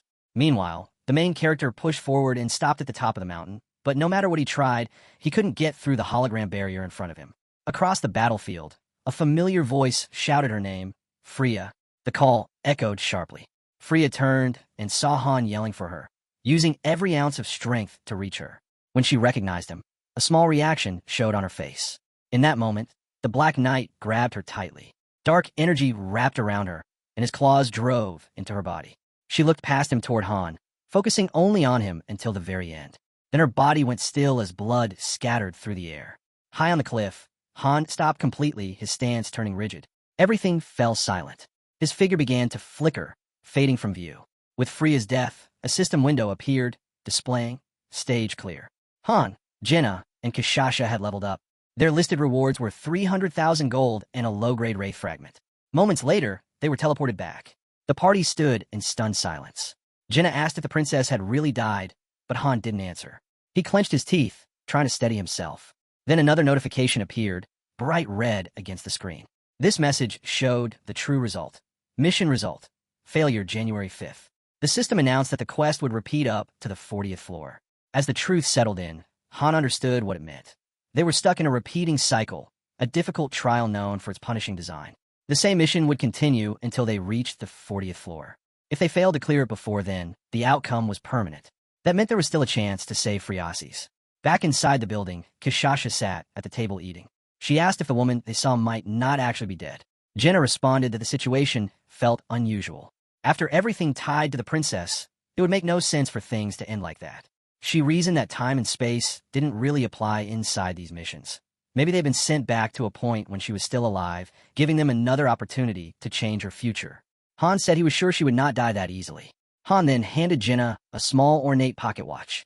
He told her to keep it safe, explaining that it was a low-grade magic component worth 100,000 gold, expensive and difficult to acquire in their situation. They would need it for the next mission, so she was not to lose it. When Jenna asked what they should do next, Han said they needed to re-evaluate the situation. He called everyone to the tactical room. Pointing at a holographic map, he explained where they had been standing before and where the supply unit had fought. They had only watched the rest of the battlefield from a distance and had never actually gone down there. His new plan was straightforward. If they were sent to the same area again, they would map every part of it. The next day, Party 1 gathered again. They teleported, and the system confirmed their position on floor 37. The mission type and objective were still marked as unknown. The air was thick with the scent of blood and iron. They had returned to the beginning. Han immediately began the plan. He told Jenna to check the time and assigned her to track the entire mission from start to finish, noting every event so they could identify future branching points. She would not be fighting in this cycle. He then turned to Kishasha and said he was counting on her. She told him to trust her and acknowledged her place in the Storm Squad. She would scout the field, meaning she was also out of the mission. Unknown again, but this time they had a stopwatch, a map, and a grudge. The field was unchanged, but the players now understood the rules better. Cadio was assigned to observation, linking his sight with Kishasha's and Jenna's view, all of it recorded into a magic stone. This left only Han and Velkist available for combat. As the team carried out their roles, Han looked out toward the far sky. If this mission really looped, it explained why Eniton had sent multiple squads earlier. He wondered if this was the message Eniton had tried to deliver through the mock battles. Han remembered Friasi's final moments and considered a grim possibility. He wondered how many times she had died in the tower already, and how many more times she would have to die before the curse broke. The scene shifted as a carriage moved toward a battlefield, with soldiers marching in orderly formation. At the rear, two soldiers suddenly heard a faint sound behind them. One mentioned hearing something odd, but the other denied it, saying he heard nothing. Before either of them could react, both had their throats cut. Something incredibly fast had moved past them, ending their lives instantly. Seconds later, another soldier nearby demanded to know who they were. Two swords appeared at his neck. He introduced himself as Kyle von Strauss, the Silver Paladin and executor of the goddess's judgment. His declaration was cut short as he and his men were taken down in a swift and unrelenting attack. The attackers were revealed to be Velkist and Han. Han said that by destroying the enemy supply line, they could delay their allies' deaths for a short time. He urged Velkist to hurry so they could eliminate the remaining enemies quickly. Soon after, the ground was covered with fallen soldiers. Han and Velkist had taken horses from the battlefield as well. Han instructed Velkist to move to the left and check how far the barrier reached, the same barrier blocking entry to the battlefield. Velkist agreed and headed out immediately. As Han left, a system notification appeared, listing two new acquisitions, Gandalf and Saruman, the names given to the horses they had taken. Meanwhile, Cadio watched the battlefield through his magic. Han asked if the communication network was ready, and Cadio confirmed it was complete. Han told him to connect to Kishasha. Within moments, Cadio activated his spell, projecting a holographic view in front of Han. In the image, dark knights were chasing Kishasha. Han recognized them as the same ones who had caused destruction in the earlier battle. 13 of them had surrounded her. Han asked about her condition. Kishasha said she was fine but mentioned an odd, unpleasant scent coming from some of the knights. Han wondered where they had come from. Kishasha explained that there was a fortress nearby, and not just one. She had already seen one or two others earlier. Above the fortress, a towering statue of a goddess dominated the skyline, wrapped in a swirling dark aura that spread across the area like a veil. Seeing just how serious things had become, Han noticed several more fortresses in the distance and asked whether Kishasha could slip past those chasing her. Confident as ever, she told him escape wouldn't be a problem. With her answer settled, Han made his choice. He told her he'd handle the left side while she took the right, then kicked his horse into a fast sprint across the plains. Before long, Han arrived at a narrow bridge stretched high over a deep canyon. At the far end stood a fortified enemy station packed with archers. Their formation, timing, and precision told him instantly that these weren't ordinary fighters. They were elite marksmen. Bringing them down would greatly ease the pressure on their allies. As he examined the battlefield, the full design of the mission hit him. Reinforcements and supplies were advancing from the left, while a fortress crowded with dark knights guarded the right. To have any hope of succeeding, they would need to attack both sides at once. The mission was growing more complicated by the moment, made worse by the strict time limit bearing down on them. The Dark Knights were already closing in, and his teammates were all separated across different locations, each handling their own objectives. This was nothing like their previous challenges, far harder and far more relentless. Han suspected it was the work of the crimson-eyed figure with the manic grin, the same one who had claimed the difficulty was S rank, on par with Niflheimer. It felt as though she had intentionally raised the stakes. Even so, Han committed himself to seeing it through.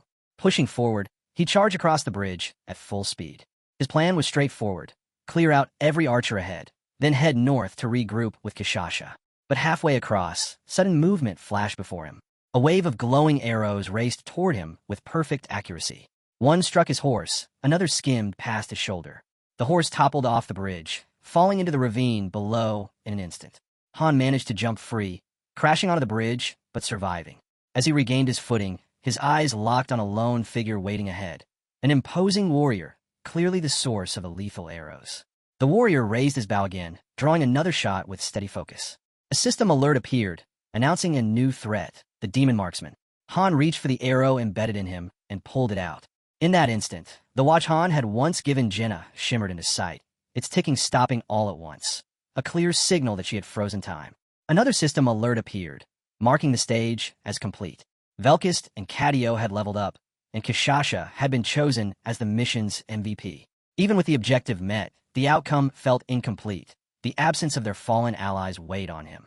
As the teleportation force began pulling him away, Han pushed back against it, refusing to leave without facing the enemy ahead. He flung the bloodied arrow aside and drew his sword in one fluid motion, the blade catching the dim light as he prepared to confront the demon marksman. Han rushed forward while the demon released a rapid barrage of arrows. Each one cut through the air with pinpoint accuracy, forcing Han to twist, duck, and shift to avoid being struck down. No matter how fast he moved, he couldn't reduce the gap between them. The arrows were sharper and more agile than anything he had encountered, bending their paths mid-flight, similar to Jenna's, yet faster and far more relentless.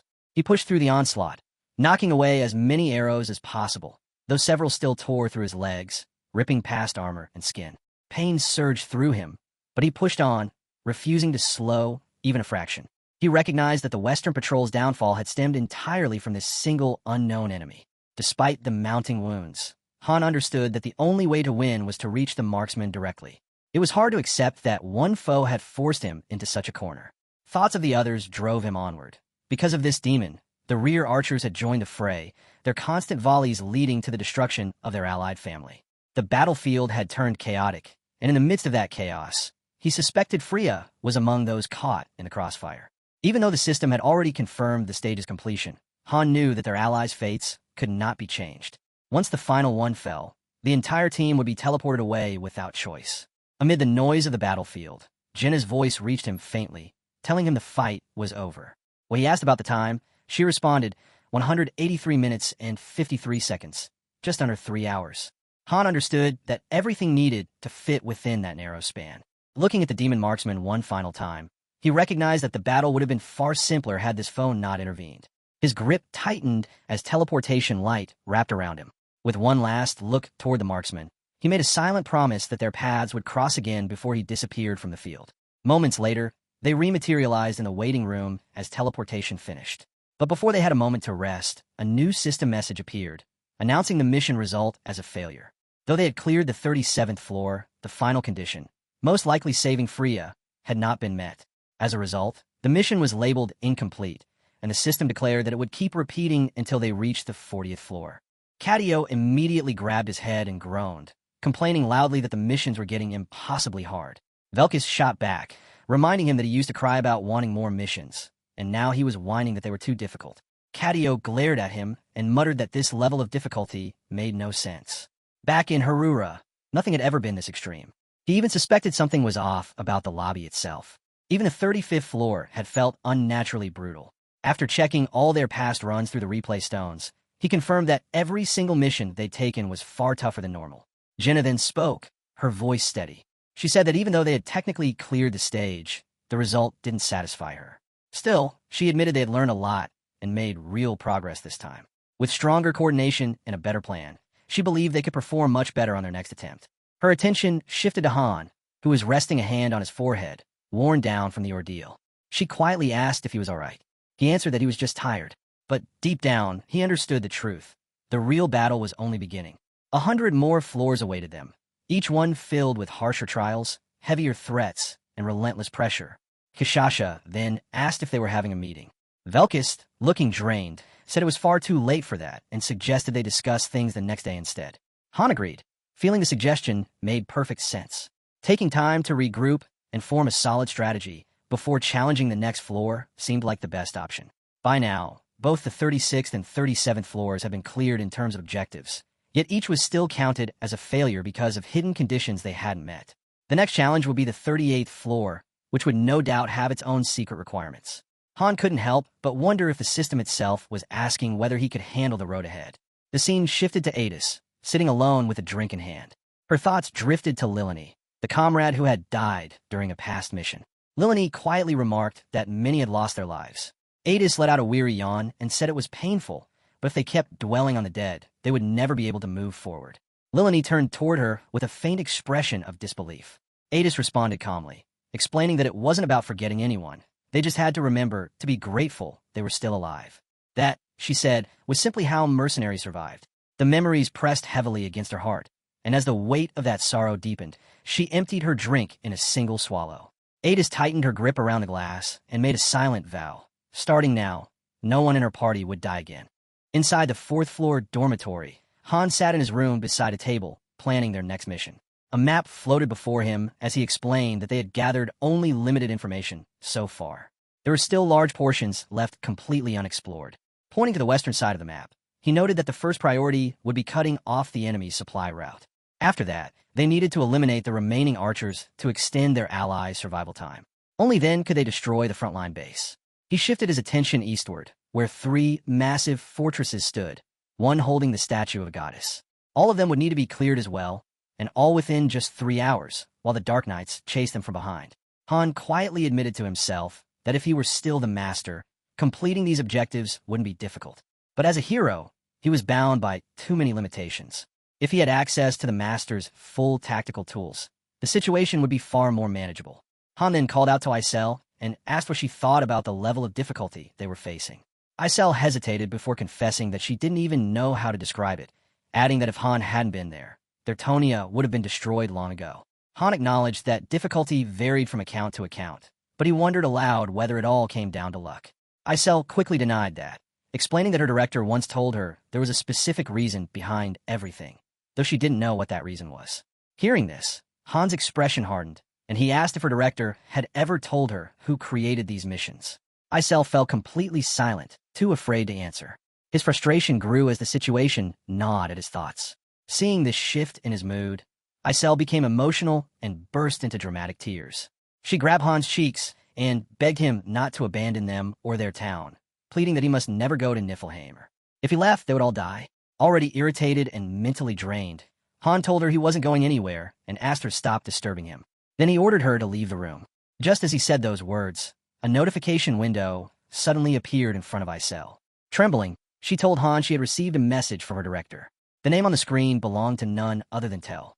The moment Han saw it, he froze, realizing that the director overseeing the entire game was Tel herself. Tel began speaking directly to Han through the message, noting that it had been a long time since she last contacted him after his promotion.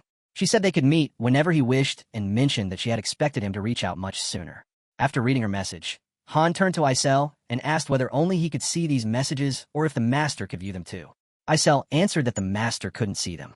Han then typed a response to Tel, stating that he had no desire to speak with her and telling her to leave immediately. Tel ignored his hostility and instead asked whether he liked the gift she had sent him. She explained that if he used it well, he could turn his hound into a 7-star hero.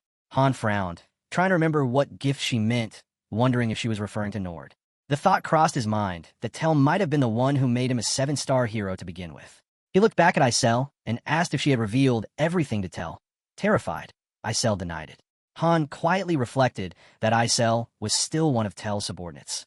If Tel questioned her directly, she would never be able to refuse. For someone like Isel, disobeying Tel simply wasn't possible.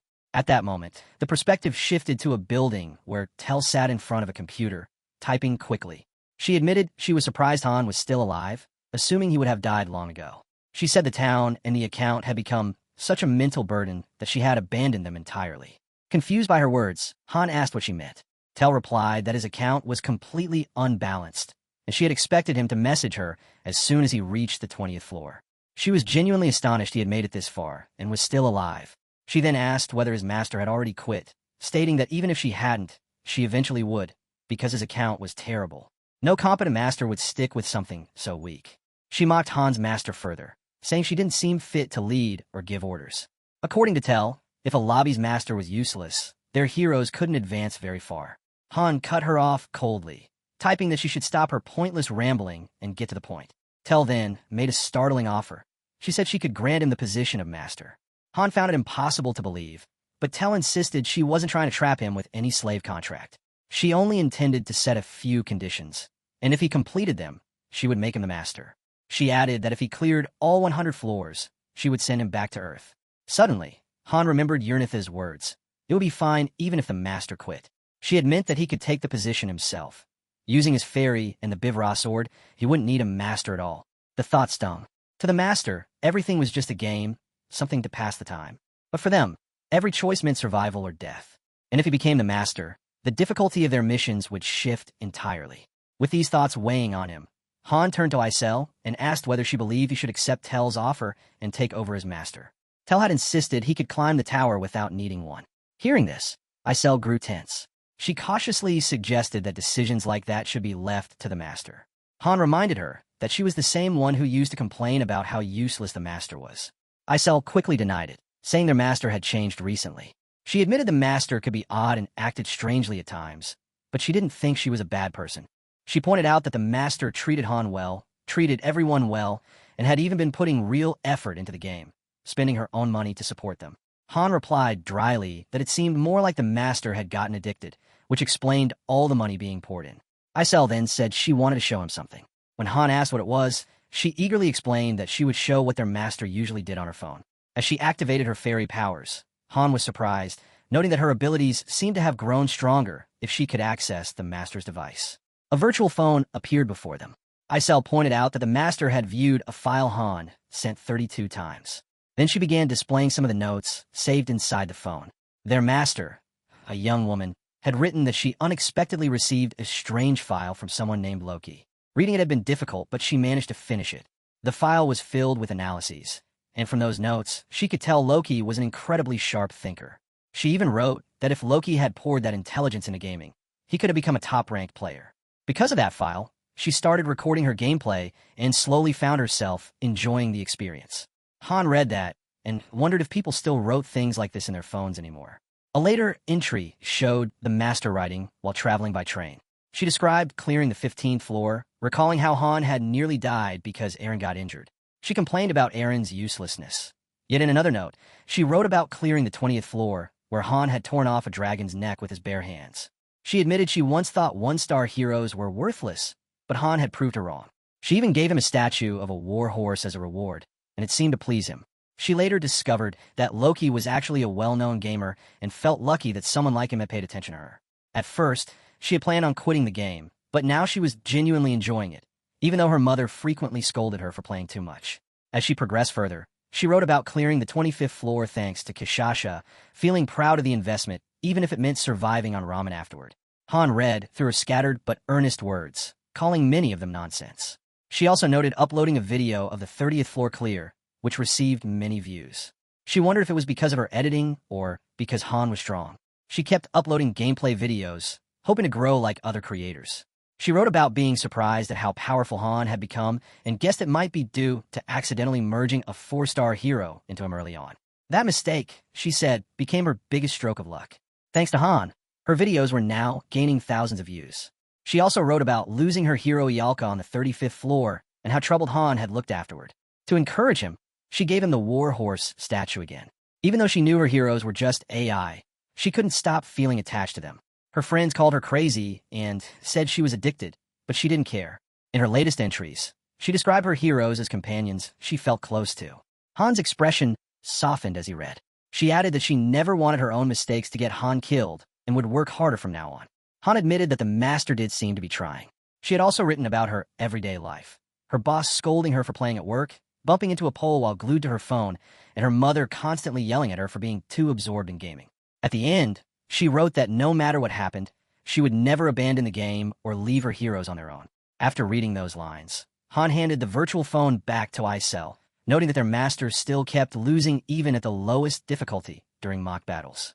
A scene then showed the master losing again in a spar against Chloe, who didn't have much combat skill. Han quietly concluded that, despite everything, he could recognize something steady in his master, a clear determination to improve. Feeling he should support her as well, Han stood and walked into the tactical post. There, his master continued playing with Chloe until Chloe eventually stepped out of the room. As soon as Han stepped inside, he immediately suggested having a mock battle with the master. But he added one condition. Every time he won, he would take the statue of the war horse as his prize. The master agreed without hesitation. To Han, this moment felt like her chance to prove herself as a master. Right then, Han ordered Isel to adjust the battlefield. He instructed her to redesign the map exactly as he described. An empty central field, 3 massive fortresses positioned to the east, and 2 enemy bases placed to the west. Isel followed his directives carefully, shaping the new terrain according to his precise commands. Soon after, a notification appeared, announcing that the mock battle was about to start. Miniature soldiers materialized across the map, units Han intended to use for the fight. This time, Han would act as the enemy commander, while the master, playing the role of the hero, would attempt to break through his forces and defeat him. Meanwhile, Tel watched her darkened monitor in agitation, muttering that Han had dared to turn off her screen without permission. Her voice was cold as she remarked that Loki had grown far too bold, behaving as if she couldn't kill him. With a bitter smile, she called him a madman who didn't even grasp how easily she could end his life. She admitted that the only reason she hadn't done so yet was that she hadn't decided whether she even wanted to. Still speaking, she suddenly hurled her wine glass forward. It slammed into the wall and shattered, splattering red wine across the floor. The tense silence that followed carried a heavy, ominous weight. A faint, monstrous silhouette appeared behind her, radiating a chilling presence. Tel smirked and said that in a game, one could save and reset endlessly, and that she could do the same to him. Inside the tactical post, the master practiced alongside Velkist. Han was also training with Velkist in the same session. The opponent fighting the master played the role of a villain, hurling one of his soldiers toward her as part of the drill. At the same time, a scene from a mission displayed soldiers moving together in formation, advancing to strike. Within the tactical post, a hero charged in from one side, while a villain, or rather, a soldier, pushed forward from the opposite direction, mirroring the battle shown in the mission. Velkist appeared to be cutting through those soldiers one after another. In the background stood a nearby fort where a goddess statue once rested. That statue had already been destroyed, and since then, the villains had taken its symbol for themselves. During the mission, Han and Jenna stood side by side, clearly working as partners for this operation. Not long after, a notification appeared announcing that the mission had failed. All the heroes were sent back to the lobby, where Party 1 gathered to discuss their next strategy. In the training area, numerous heroes, including archers and swordsmen, were practicing. Among them was Adis, focused on her drills, while Roderick oversaw everyone's training. The scene shifted again, showing Han sprinting across a bridge. At the far end stood the Dark Archer, locked in battle with Loki. Moments later, the Dark Knights arrived, and upon entering the battlefield, one of them struck Phreases down immediately. With her death, the 39th mission came to an end. Even though the mission had technically been cleared, one hidden condition had not been met, marking it as a failure. They returned to the lobby once more. As they stepped inside, attention turned toward the tactical post, where fragments of small chess pieces were scattered on the ground. The master appeared on the screen, looking pleased. Her skills had improved significantly, and by using her heroes with better precision, she had completed the mission Han had assigned to her. Before long, the day of the 40th floor raid arrived. The camera showed the door to the waiting room, followed by a notification announcing that a raid squad was being assembled with Adis as the leader. 25 heroes from Party 1 through Party 5 would take part in this raid under her command. Outside the waiting room, all the heroes stood gathered, Loki positioned at the front. Another notification appeared, declaring that 5 full parties were required for the mission. It also warned that if the raid failed, all missions would be locked, forcing them to start over from the 36th floor. Jenna encouraged everyone to stay focused, assuring them that after everything they had endured, they could handle this. Velkist reminded them that no matter how simple or difficult it appeared, this was their final opportunity. If they failed here, they wouldn't survive. The system confirmed that the next mission was indeed on the 40th floor and that the waiting room doors would open in 10 seconds. As everyone prepared themselves, Cadio muttered that he was starting to regret coming, grumbling that he was being worked like a dog. Han responded that it was still better than where he had been before. Cadio agreed without hesitation. Kishasha then stepped up to Han and quietly told him that if he died, he must not leave her behind because she wanted to die alongside a warrior like him. She said she didn't want to be left alone after his death. Hearing this, Han abruptly kicked her foot, making her yelp. He coldly stated that her kind always spoke pointlessly. Before she could answer, Han cut her off, asking how she could call herself a warrior while saying such foolish things without the slightest shame. Han ended the conversation by stating firmly that he had no intention of dying. Not in this mission, not ever. And it wouldn't just be him. Every single one of them would return alive. Lifting his gaze, he added that all preparations were complete. They had done everything possible. From here on, the outcome rested in their master's hands. He asked Adis how the other parties were doing and whether any issues had come up. Adis assured him everything was in perfect order. She had personally fought alongside every member, confirming their skill. Their growth, she added, was thanks to the master's advanced summoning. To her, they were fully prepared for what lay ahead. As she spoke, Party 3 appeared, led by Sven, along with the other 3-star heroes. Then Party 4 came into view, their leader Marcos standing at the front, with his team of 3-star heroes behind him. Next was Party 5, a distinct group of 5 whose profiles stated that their fates were intertwined. Led by Xavier, all its members were 3-star heroes as well, giving the impression of a long-established and tightly bonded team. Watching all the heroes, Han noted their confidence. Every one of them intended to survive, and that resolve made him believe their preparations were flawless. If everything unfolded as planned, he expected the mission to proceed without major obstacles. Isel then ordered Party 1 to move first. A notification appeared, announcing that the 40th mission was opening. Inside the waiting room, Han stood quietly as a bright light formed above him. The glow intensified as he slowly opened his eyes. When the 10-second countdown ended, everyone was teleported away. They arrived in a sweeping field of vibrant green grass stretching across the horizon. A notification stated that both the mission type and objective were unknown. Han instructed everyone to remember their roles. Jenna responded that she already had everything memorized. Velkus confirmed his readiness as well. At that moment, the mission timer began. 3 hours, 3 minutes, and 47 seconds. Suddenly, Kishasha emerged in full transformation. Han ordered her to take the eastern sector while the rest followed him west. The soldiers marched forward with their supplies, and the timer dropped to 2 hours, 50 minutes, and 15 seconds. A soldier then noticed a figure in the distance and demanded identification. He never finished the sentence. A strike ended him instantly. Bright flashes followed, erasing the nearby soldiers in moments. Their commander tried to rally the survivors, shouting for them to grab their weapons and asking how many still stood. One soldier answered that only 4 remained. Within seconds, Jenna appeared atop a guard post, unleashing rapid arrows that killed several soldiers. Only the commander was left. He started shouting, but Velkus appeared behind him and cut him cleanly in half. The encounter ended in less than 30 seconds, and they seized the enemy horses. Han told Velkus to head for a nearby base and deal with it alone. Velkus replied confidently, saying that once he took down one foe without mercy, the rest would crumble in fear. The timer showed 2 hours, 45 minutes, and 56 seconds left. Everyone moved at full speed. Han, Jenna, and Cadio sprinted toward the bridge. Han kept reminding himself that they had to move faster, that every second mattered. The clock continued to fall. The scene shifted. Horse hooves thundered across the ground as Kishasha charged forward, several dark knights following her. Han contacted her, and she answered that she would finish her targets soon. While the timer kept dropping, Han continued toward the bridge, speaking with Velkus again. Velkus reported that he had reached the base and begun the slaughter. Han accepted the update and pushed ahead. At last, he reached the bridge. The dark archer stood there, waiting. Han stepped toward him without stopping. The demon lifted his bow, preparing arrows packed with dangerous power. Han watched him steadily. Nearby, Jenna activated a skill, her eyes taking on a glow. The dark archer unleashed a storm of arrows at Han and Jenna. Jenna instantly fired back, not at him, but at his approaching shots. The arrows collided mid-flight, crashing into each other like a swirling barrage. The exchange grew fiercer as both sides kept firing non-stop, every shot landing exactly where it was meant to. Jenna's aim never slipped. Each arrow she released shattered one of the dark archer's attacks. Through this relentless clash, Han and Jenna continued advancing. The timer now read 2 hours, 26 minutes, and 47 seconds. The map showed everyone's movements. Kishasha jumping from one base to the next with the Dark Knights, Velkus tearing down another base after cutting off their supplies, and Han preparing to cross the bridge to wipe out the remaining soldiers before entering the battlefield.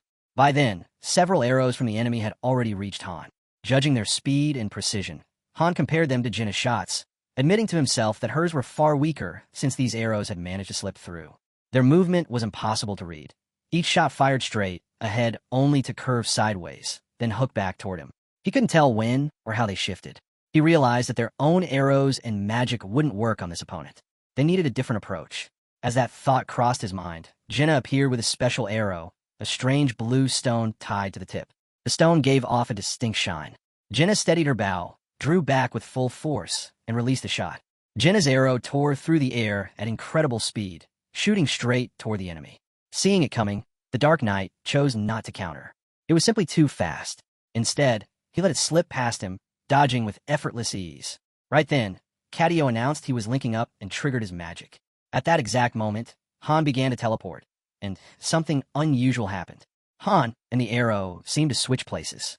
Han appeared exactly where the arrow had been, and because of the sheer momentum, he struggled to steady himself in midair but managed to stop after a moment. With that force still behind him, he swung around and delivered a crushing kick to the Dark Knight's waist. The impact sent the knight stumbling backward and tumbling into the deep ravine below. The timer flashed 2 hours, 26 minutes, and 21 seconds. They had taken down the Dark Knight within that span. After the victory, Han contacted Velkist. Velkist reported reaching another base with around 300 soldiers, most unarmored since they were far from the front lines. Han told them not to fight head-on, but to use explosives to block the battlefield entrance along with their leader. Velkist agreed, lit several large explosive orbs, and hurled them toward the enemy. A series of blasts erupted across the area. Velkist declared he planned to wipe them all out. Han let him continue, telling him that with Cadio nearby, he could use as many potions as he wanted. Velkist scoffed, saying he didn't need any potions at all, then rushed straight into the crowd. Swinging his weapon with reckless confidence, he shouted that he would slaughter them all. The timer shifted again, 2 hours and 25 minutes remaining. Han asked Jenna how much time had passed, and she replied that almost 40 minutes were gone. Realizing they were running behind, Han urged everyone to move faster. He gave new orders to Cadio, who climbed off his horse, complaining but ultimately activating his magic again. Han readied himself for another teleport, knowing they would lose if they didn't speed up. As Cadio confirmed the connection, the scene changed to Kishasha. Teleportation marks glowed faintly on her back. Facing someone just out of sight, she muttered that they had finally shown up. Han appeared beside her a moment later, noting that it looked like he had arrived right in the middle of her fight. Kishasha answered that she had already finished it. The ground around her was covered with bodies, not ordinary soldiers, but dark knights. Han asked if that was all of them. She replied that she could smell only this group and sensed no others nearby. He nodded, saying they had secured the eastern route. Thinking ahead, he chose their next objective, the goddess statues. He told everyone that the blue-tinted statues had to be destroyed for their operation to run smoothly. There were 3 inside the fortress, and each one needed to be taken down. Reaching them would take time, and finding them inside each fort would be just as troublesome. While he spoke, a notification appeared, announcing that the tactical post was activating. Han looked up and saw that their master had revealed the path for them. Feeling relieved, he said their master would now guide the mission. Han and Kishasha moved toward their next target. Along the way, Han checked in with Velkist, who confirmed he had completed his assignment. Velkist proudly reported killing the enemy leader, and with that, their timer increased by 10 minutes. Han praised him and ordered him to head north to support Jenna and Cadio. Han soon arrived at the fortress, where 72 archers were stationed. The timer now showed 2 hours and 19 minutes. As soon as Han and Kishasha approached, the archers fired a massive wave of arrows. The sky filled with them, all aimed at the 2 charging in. Fully transformed, Kishasha dodged every arrow with incredible speed, while Han stayed safely on her back. Kishasha leaped high, scaling the fortress wall and landing inside. Her shadow swept over the archers before she struck. She lunged at one, tearing him apart instantly. At the same time, Han decapitated 2 archers with a single slash. Together, they tore through the fortress, killing without hesitation. Bodies and blood scattered across the floor as Kishasha clawed and bit through enemies, while Han cut down soldiers from her back, his blade moving non-stop. Even as the soldiers shouted and tried to resist, Han kept pushing forward, determined to reach the statue as fast as possible. Soon he spotted it, the goddess statue, the source calling in reinforcements. He prepared to destroy it on the spot. But before he could advance, a heavy presence appeared. The ground shook with each step as a voice declared destruction in the name of the heavens. A warning notification flashed, signaling danger. A massive soldier stepped into view, his armor unlike any they had seen. Though his level was only 46, his power was overwhelming. Han signaled Kishasha to keep moving and told her they could handle this. Entering his exalted state, his hair grew longer and his aura surged. Ready to end it with one strike, Han charged forward, shouting fiercely as Kishasha roared beside him. With one decisive attack, Han severed the soldier's neck, and Kishasha tore the rest of his body apart. Together, they split him into 3 brutal pieces, killing him instantly. Han gained 10 more minutes from the kill, leaving them with 2 hours and 7 minutes on the clock. Dropping out of his exalted state, he quickly drank a health potion, then contacted Jenna for an update. The scene shifted to her. She was firing non-stop, taking down soldiers one after another. She explained that she had already killed the enemy leader, but still needed more time to clear the rest. Around her lay piles of arrows, along with a large, unfamiliar object that Cadio seemed to have summoned. Jenna added that Velkist had just arrived. Han informed her that they had destroyed the goddess statue. Kishasha crushed it to rubble, and the timer dropped to 2 hours and 6 minutes. Suddenly, a bright light descended from the sky, signaling that their master could now summon additional parties. From that light, Party 2 led by Adis appeared, followed by Party 3 and then Party 5. Adis acknowledged the plan, ready to follow the massive arrow symbol in the sky as instructed by the master. Inside the fortress, the tactical post shone brilliantly, scattering particles into the air. Those particles formed mystical symbols and arrows to guide the raiding teams. A notification confirmed that the tactical tab was now active, meaning the strategy phase had officially begun. Adis immediately headed toward the designated fortress, while parties 4 and 5 were also summoned. Their master directed the remaining teams to assault the last 2 strongholds, each marked with sword icons and flags showing their targets. He had calculated everything in advance, even enemy cavalry movements, ensuring that if the raid teams were split, some would pull attention while others slipped inside the fortresses. Those good at stealth would head straight for the goddess statues, while the rest continued fighting. It was clear that their master had learned well from Han. The entire plan was laid out perfectly, and the full-scale assault was finally beginning. At the town's tactical post, all the heroes had gathered. Their leader stood before them and explained that since the formation of their parties, this was the first time every leader was assembled in a single place. He announced that the raid on the 40th floor would soon begin. Everyone had likely reviewed the missions from floors 36 to 39 using the replay stones. But this mission, he warned, was entirely different. He would tell them exactly what needed to be done, and they were to memorize every detail. Forgetting or revealing any part of it would mean certain death. Han began explaining that when they first entered the 36th floor, they had spent all their available time analyzing the entire field and gathering information on their objective. Before they arrived, their master had already sent 5 different parties into the same mission, but all 5 had been completely wiped out. Even after Han's group joined in, progress was minimal, and the mission had been on the verge of total failure. After clearing that floor, they moved on to the 37th, where they discovered that no other teams could enter as long as they stayed alive.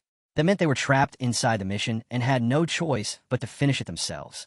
They documented everything, every event, the exact moment the princess was killed, the timing of incoming reinforcements, and the full layout of the field. Once they succeeded on the 37th floor, they advanced to the 38th. There, they spotted a fortress to the east, marked with a goddess statue. Not long after, they found more fortresses, each displaying a statue of a different color: deep red, purple, and blue. Every statue was guarded by its own powerful boss. After a hard fight, they cleared the 38th floor and moved on to the 39th mission. But this time, the statues appeared in new locations, and their colors had changed. That meant both their positions and hues shifted with every floor.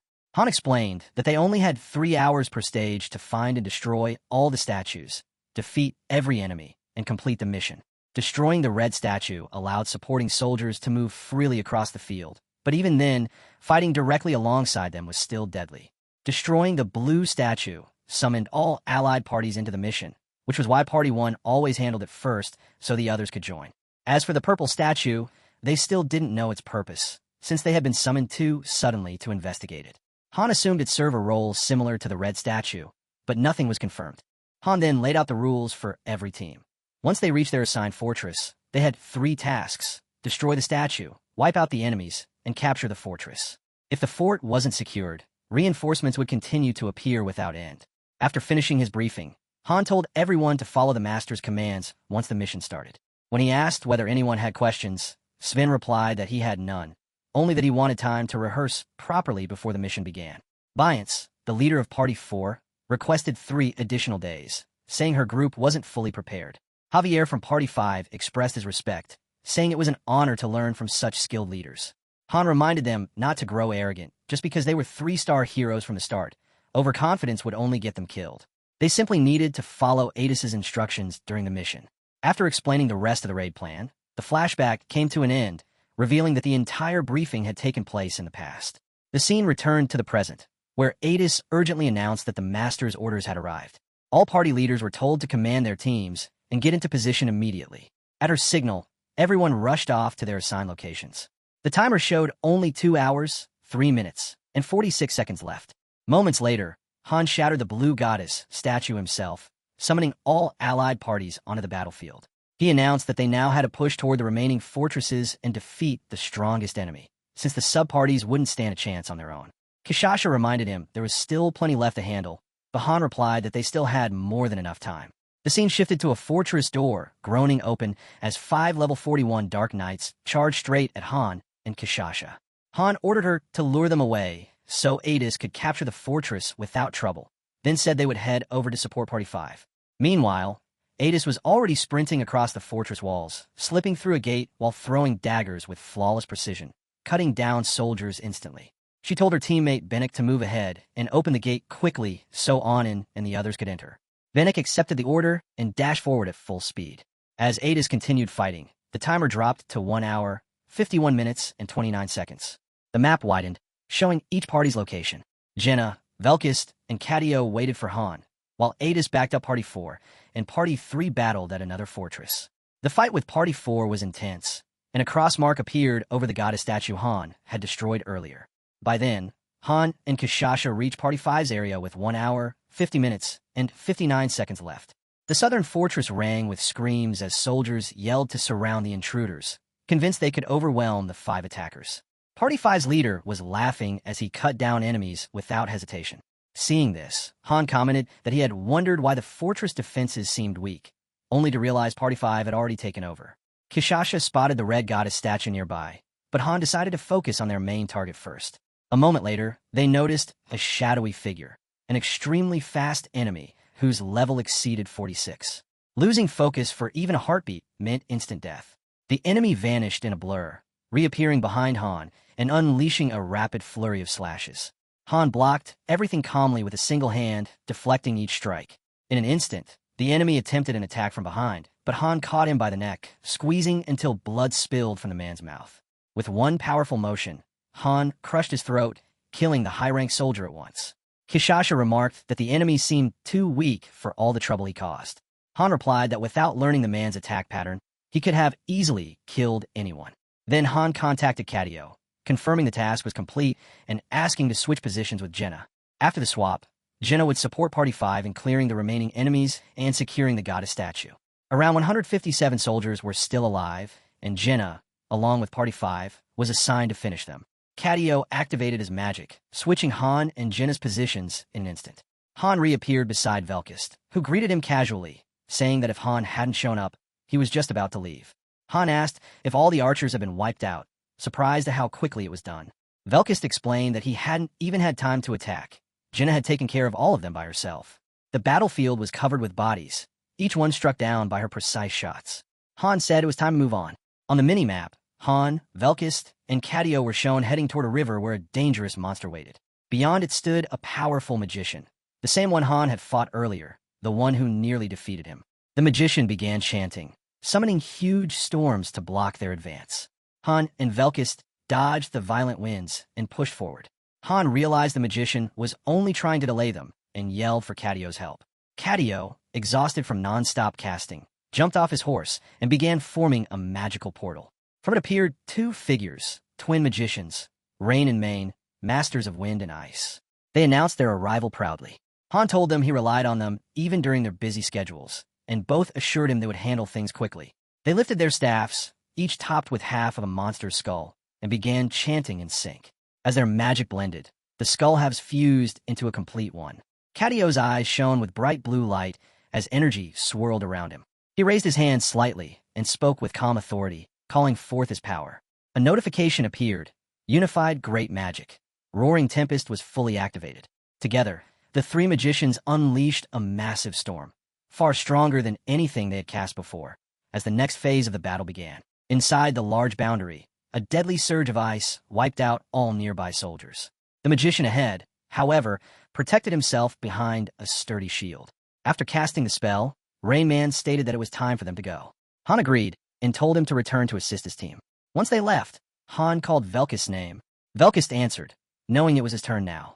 He understood that he had to face the enemy, because the magician was completely immune to magic but weak to physical attacks. The only way forward was to strike with pure force. With that, Velkist activated his power and unleashed everything he had. A dangerous aura flared around him as he focused on the magician. Then suddenly, he lunged forward and dove straight into the river. Velkist didn't just leap. He sprinted straight across the river's surface, gaining speed so fast it seemed unreal. He dashed directly toward the magician. Sensing danger, the magician instantly unleashed several spells at once to stop him. Cadio stepped in, cutting off the magician's attack entirely. He cast a spell that erased every bit of magic the enemy had prepared. At that same moment, a small flash of light shot forward. Velkist. He moved so fast that the magician didn't even understand what had happened. By the time he realized it, his body had already been sliced clean in half. The magician's corpse was split open in a grotesque state. When the surrounding soldiers saw their mage fall, they screamed in fear. Hearing them, Velkist's temper spiked. He glared at them and, in an instant, killed every last soldier around him. Across the river, Han watched the brutal scene unfold while Velkist shouted that the fight had been far too easy. Han calmly replied that with full information about their enemies, defeating them became much simpler. Nearby, Cadio slumped with exhaustion. Han told him to recover his mana, but Cadio weakly complained that he couldn't, saying he was in awful shape. Han urged him to drink a mana potion quickly since they might need him again soon. Cadio grumbled irritably. The timer appeared again, 1 hour and 20 minutes left. 10 more minutes were added after the magician's defeat. On the mini-map, Han and Velkist hadn't yet marked the boss's symbol with a cross, but within seconds it appeared, confirming their win. Han, Velkist, and Cadio moved behind the barrier, where a large group of magicians stood with no defenses at all. At that moment, Jenna contacted Han, reporting that she had destroyed the red goddess statue. A notification followed immediately, announcing that the field barrier had collapsed, allowing reinforcements to enter. The barrier flickered and slowly faded from sight. Han told Jenna to go support Kishasha. Jenna hesitated, asking if they needed to flee, but Han told her to run as fast as she could since Cadio was still recovering. She obeyed and raced off. The scene shifted to a roaming Dark Knight soldier, only for Sven, leader of Party 3, to appear and behead him. Sven turned toward more Dark Knight soldiers approaching. He and Adis had secured their fort and were discussing whether they should help Bianca. At the same time, Bianca reported that she still couldn't find the statue inside her fortress and needed more time. Thanks to Jenna, Adis, and Sven working together, the fort was eventually captured, adding 20 more minutes to the timer, a change that showed up on the map. Shortly afterward, Adis and Sven arrived at Bianca's location. Han noticed her sudden appearance and thought she had arrived faster than expected. Jenna replied that she had simply followed the massive cloud of dust Han and Velkist had kicked up while charging ahead. With that, the assault intensified. Parties 2 and 3 had joined Party 4 at the northern fortress, launching a coordinated attack. Sven and Anand successfully destroyed the goddess statue there, causing the purple goddess statue to shatter. As it broke, Han and Velkist were shown standing amid a burst of radiant purple light, having already finished off the Dark Knight soldiers in their path. A notification appeared, announcing that the statue's effect had been activated, fate itself had been broken, and the barrier had been completely destroyed. Another notice followed. The mission objective had changed. The new mission type was domination, requiring them to alter the entire course of a war. Han read it carefully and realized the truth. They now had to win the war itself. They had to save Freya and rewrite the predetermined outcome of the battle. Velkist, stunned, pointed out that they had already done the impossible, yet now they were being ordered to win a war that was clearly hopeless. Han insisted they had no choice. In his thoughts, Han recalled how the heroes of Niflheim had overturned the impossible before. As their leader, he had to do the same. They had stretched their time as far as it could go. Barely an hour remained. Freya's death was inevitable unless they prevented it. Saving her wasn't optional. It was essential to finishing their mission. He understood that if the enemies prolonged the fight, everyone would die. The mini-map displayed everything clearly, including the location of Javier, the leader of Party 5, who had been laughing nonstop since the raid began. A blue dot beneath the map indicated reinforcements approaching from the south to support Freya. Han saw the Asini's forces moving in, but they wouldn't arrive soon enough. The only option was to act now. Han contacted Adis, telling her not to enter the war directly, but to return to the tactical post. She was to brief everyone on the situation and create an unbreakable defensive formation. Adis acknowledged the command, saying that with their magicians back, they could handle it. Han confirmed the plan. They would draw enemy attention from behind. Han and Velkist mounted their horses and charged straight toward the cluster of magicians by the barrier, intent on wiping them out immediately. They cut through soldiers with sharp precision. Han reached the magicians first, catching them completely off guard. None of the soldiers reacted in time, and Han struck them down without effort. As the magicians tried to twist around to regroup and warn each other, they attempted to prepare a counterspell. But before they could cast anything, a sudden strike hit them, breaking their formation. That was the moment Jenna and Kishasha arrived. From a distance, Jenna fired arrow after arrow, declaring confidently that she would take care of every magician on the field. Han glanced back, noting how quickly she had caught up. Jenna smirked lightly and answered that she simply followed the trail of destruction they left behind. Kishasha sprinted ahead with incredible speed. Han told her to stay with him so they could track down and eliminate the enemy captain, while Velkist remained behind to finish off the remaining soldiers. Han and Jinna pushed forward, cutting through every soldier blocking their path. Han said they only needed to focus on the high-ranking targets and leave the rest to Velkist. Jinna agreed, adding that she would aim for the ones wearing shining armor, since that marked them as higher rank. They soon reached a wide area packed with tents, the base where elite soldiers and officers gathered. The enemy's archer commander realized they were under attack from behind and ordered a counteroffensive. Arrows poured toward Jinna, but she fired back instantly, her shots clashing against the incoming volleys with crushing force. Even though she was alone against a massive group of archers, her strength overwhelmed them completely. Shocked, the archers questioned what kind of power she possessed, right before she shot each of them down with ease. Moments later, hundreds more soldiers appeared, about 217-foot soldiers and 28 knights. Han tore into them like a raging force, cutting down enemies without slowing.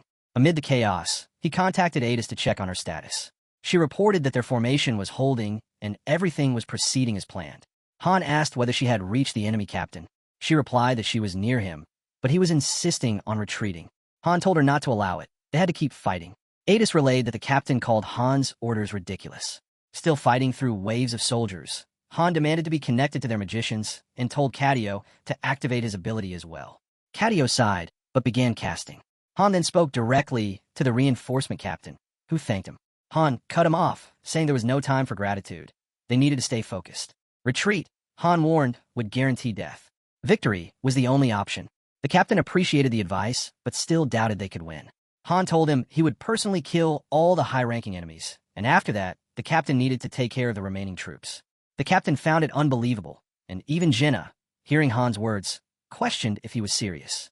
She pointed out that even with Kishasha, wiping them all out seemed impossible. Han didn't answer out loud, but in his thoughts, he knew the truth. Only 3 of them stood against nearly 300 to 400 enemies. He had no idea how they would manage it, but he was certain of one thing. He had to eliminate every high-ranking foe. Ahead of him stood heavily armored soldiers, their presence radiating deadly pressure. Han told Jinna to simply get him close. He would handle the rest. Only 1 hour and 2 minutes remained. Within that short time, they had to turn the war completely around. Behind the battlefield, the reinforcements commander murmured to Adis that this mission was suicide and that they were all marching toward death. Adis answered firmly that he had heard the leader's orders, and all he needed to do now was prepare his troops and enter the battlefield as soon as possible. After ending the conversation, Adis stepped outside and gathered her heroes, announcing that it was time to move. She instructed Rain and Main to remain behind and eliminate any enemies approaching from the rear. Party 3 was to stay near the commander, making sure he didn't make any reckless decisions. If they spotted the princess, they were to bring her straight to the command post.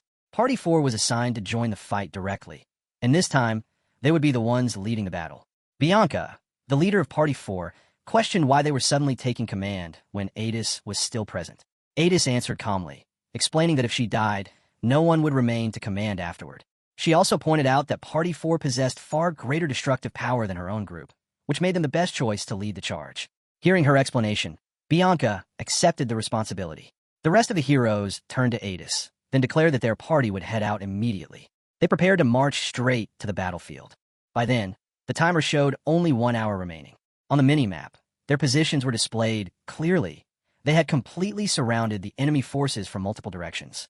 Kishasha let out a fierce roar, flames swirling around her as she charged with unstoppable force. Above her, Jinna continued firing relentlessly, shooting down every enemy that appeared. Working together, they cleared everything in their path. Not far away, several high-level magicians began chanting, shaping powerful spells aimed directly at them. As the magic took form, a strange glow surrounded Kishasha's neck, tightening into a collar-like restraint. The instant it locked in place, Kishasha screamed in pain, her cry echoing across the battlefield. The spell forced her transformation to break, reverting her instantly to her human form. Jinna jumped off her back, landing beside her protectively. With sharp focus, she drew 3 arrows at once, set them on her bow, and unleashed them using her targeting skill. The arrows shot forward with tremendous speed, but the high-level magicians raised their shields, blocking all 3 effortlessly.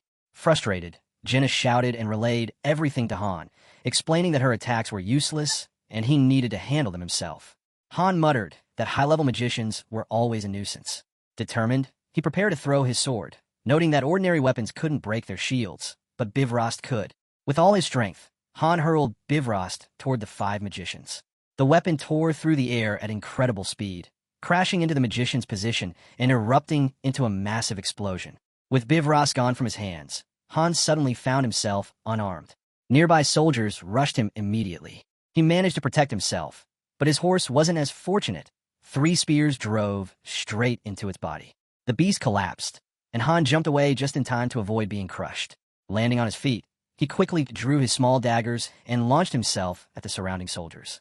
His movements blurred as he cut them down one after another with shocking speed. Within moments, the entire group lay dead. Han steadied himself, crouched low, then lifted his gaze toward Bifrost and commanded it to return. On the other side of the battlefield, Bifrost began to tremble. Dead magicians lay scattered around it. Slowly, the weapon lifted into the air and started flying toward Han, slicing through every soldier in its path. Bifrost had become like Thor's hammer, returning faithfully to its master. Right then, a notification flashed, danger. Han immediately warned Jenna and Kishasha to stay alert. Stronger enemies were approaching. He counted about 17 high-ranking soldiers, each with their own deadly abilities. Their names and levels appeared one by one, confirming they were all elite fighters. Han thought to himself that it was a good thing he had trained under Lydigian. From those harsh sessions, he had mastered intermediate swordsmanship and unified his body with his blade. Even then, Lydigian's skill was terrifying. Nahaku could overwhelm anyone with her arrows, and Uranith killed with a smile, emotionless and merciless. But Lydigian could cut down enemies as if they were nothing more than children. As the high-ranking soldiers charged toward him, Han remembered the brutal training he endured in Nibelheim. In that moment, his sword techniques, strength sword, flowing blade, heavy sword, merged together, forming a single, powerful style.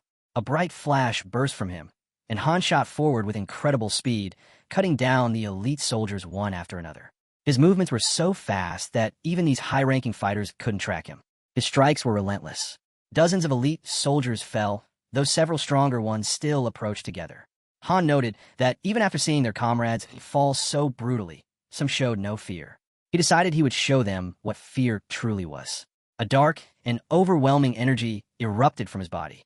The nearby soldiers froze as a crushing pressure settled over them. With full resolve, Han finally activated his Exceed state for the first time, unlocking his most dangerous power. Radiant energy surged from him as he steeled himself. He would end everything, right here, right now. Han unleashed his destructive sword spirit, sending a massive slash roaring straight toward the high-ranking soldiers. The force of that single strike wiped them out instantly, followed by a thunderous explosion that shook the entire battlefield.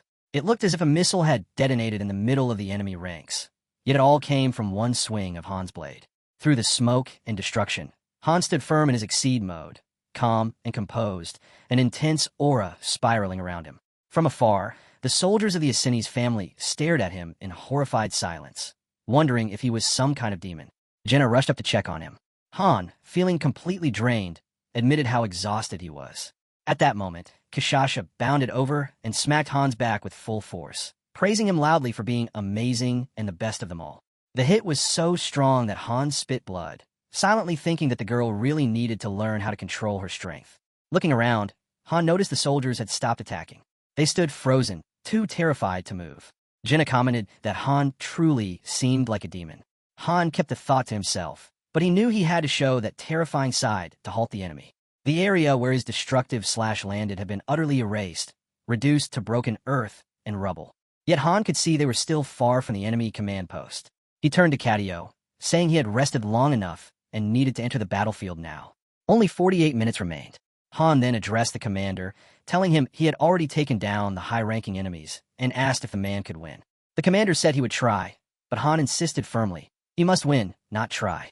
With that order, the Asini soldiers charged forward with renewed morale. Their formation tightened, and they pushed ahead with power. Party 4 led the advance, being the strongest group, with Adis's party right behind them. Adis instructed Anan and Bennek to support Party 4 from the rear and kill as many enemies as possible to boost their allies' morale. They agreed and prepared for the clash. In the distance, Party 2's magicians, Rain and Main, continued casting. Their spells summoned a violent tornado tearing across the battlefield. Enemy soldiers cried out that the opposing side had magicians and ordered archers to take them out. A rain of arrows flew toward Rain and Main. Main looked thrilled, while Rain panicked, spotting something much worse. He urged Main to look ahead. A massive ballista bolt, large enough to smash through their shields, was flying straight toward them. The ballista struck, erupting into a violent explosion. But Rain and Main stood unharmed, confused as to why they were still alive. Then the truth was shown. Catio had arrived with his golem, blocking the ballista bolts midair. He asked if they were all right, then quickly handed them supplies, saying the bags contained healing potions for the wounded and mana potions for the magicians. He spoke so quickly that Rain and Main just stared at him, mesmerized. Meanwhile, the Asini soldiers had fully entered the battlefield, moving in tight formations with powerful determination. The commander led from the front, his energy inspiring the troops behind him. The timer showed only 35 minutes and 25 seconds left, and a minimap displayed the positions of every ally clearly.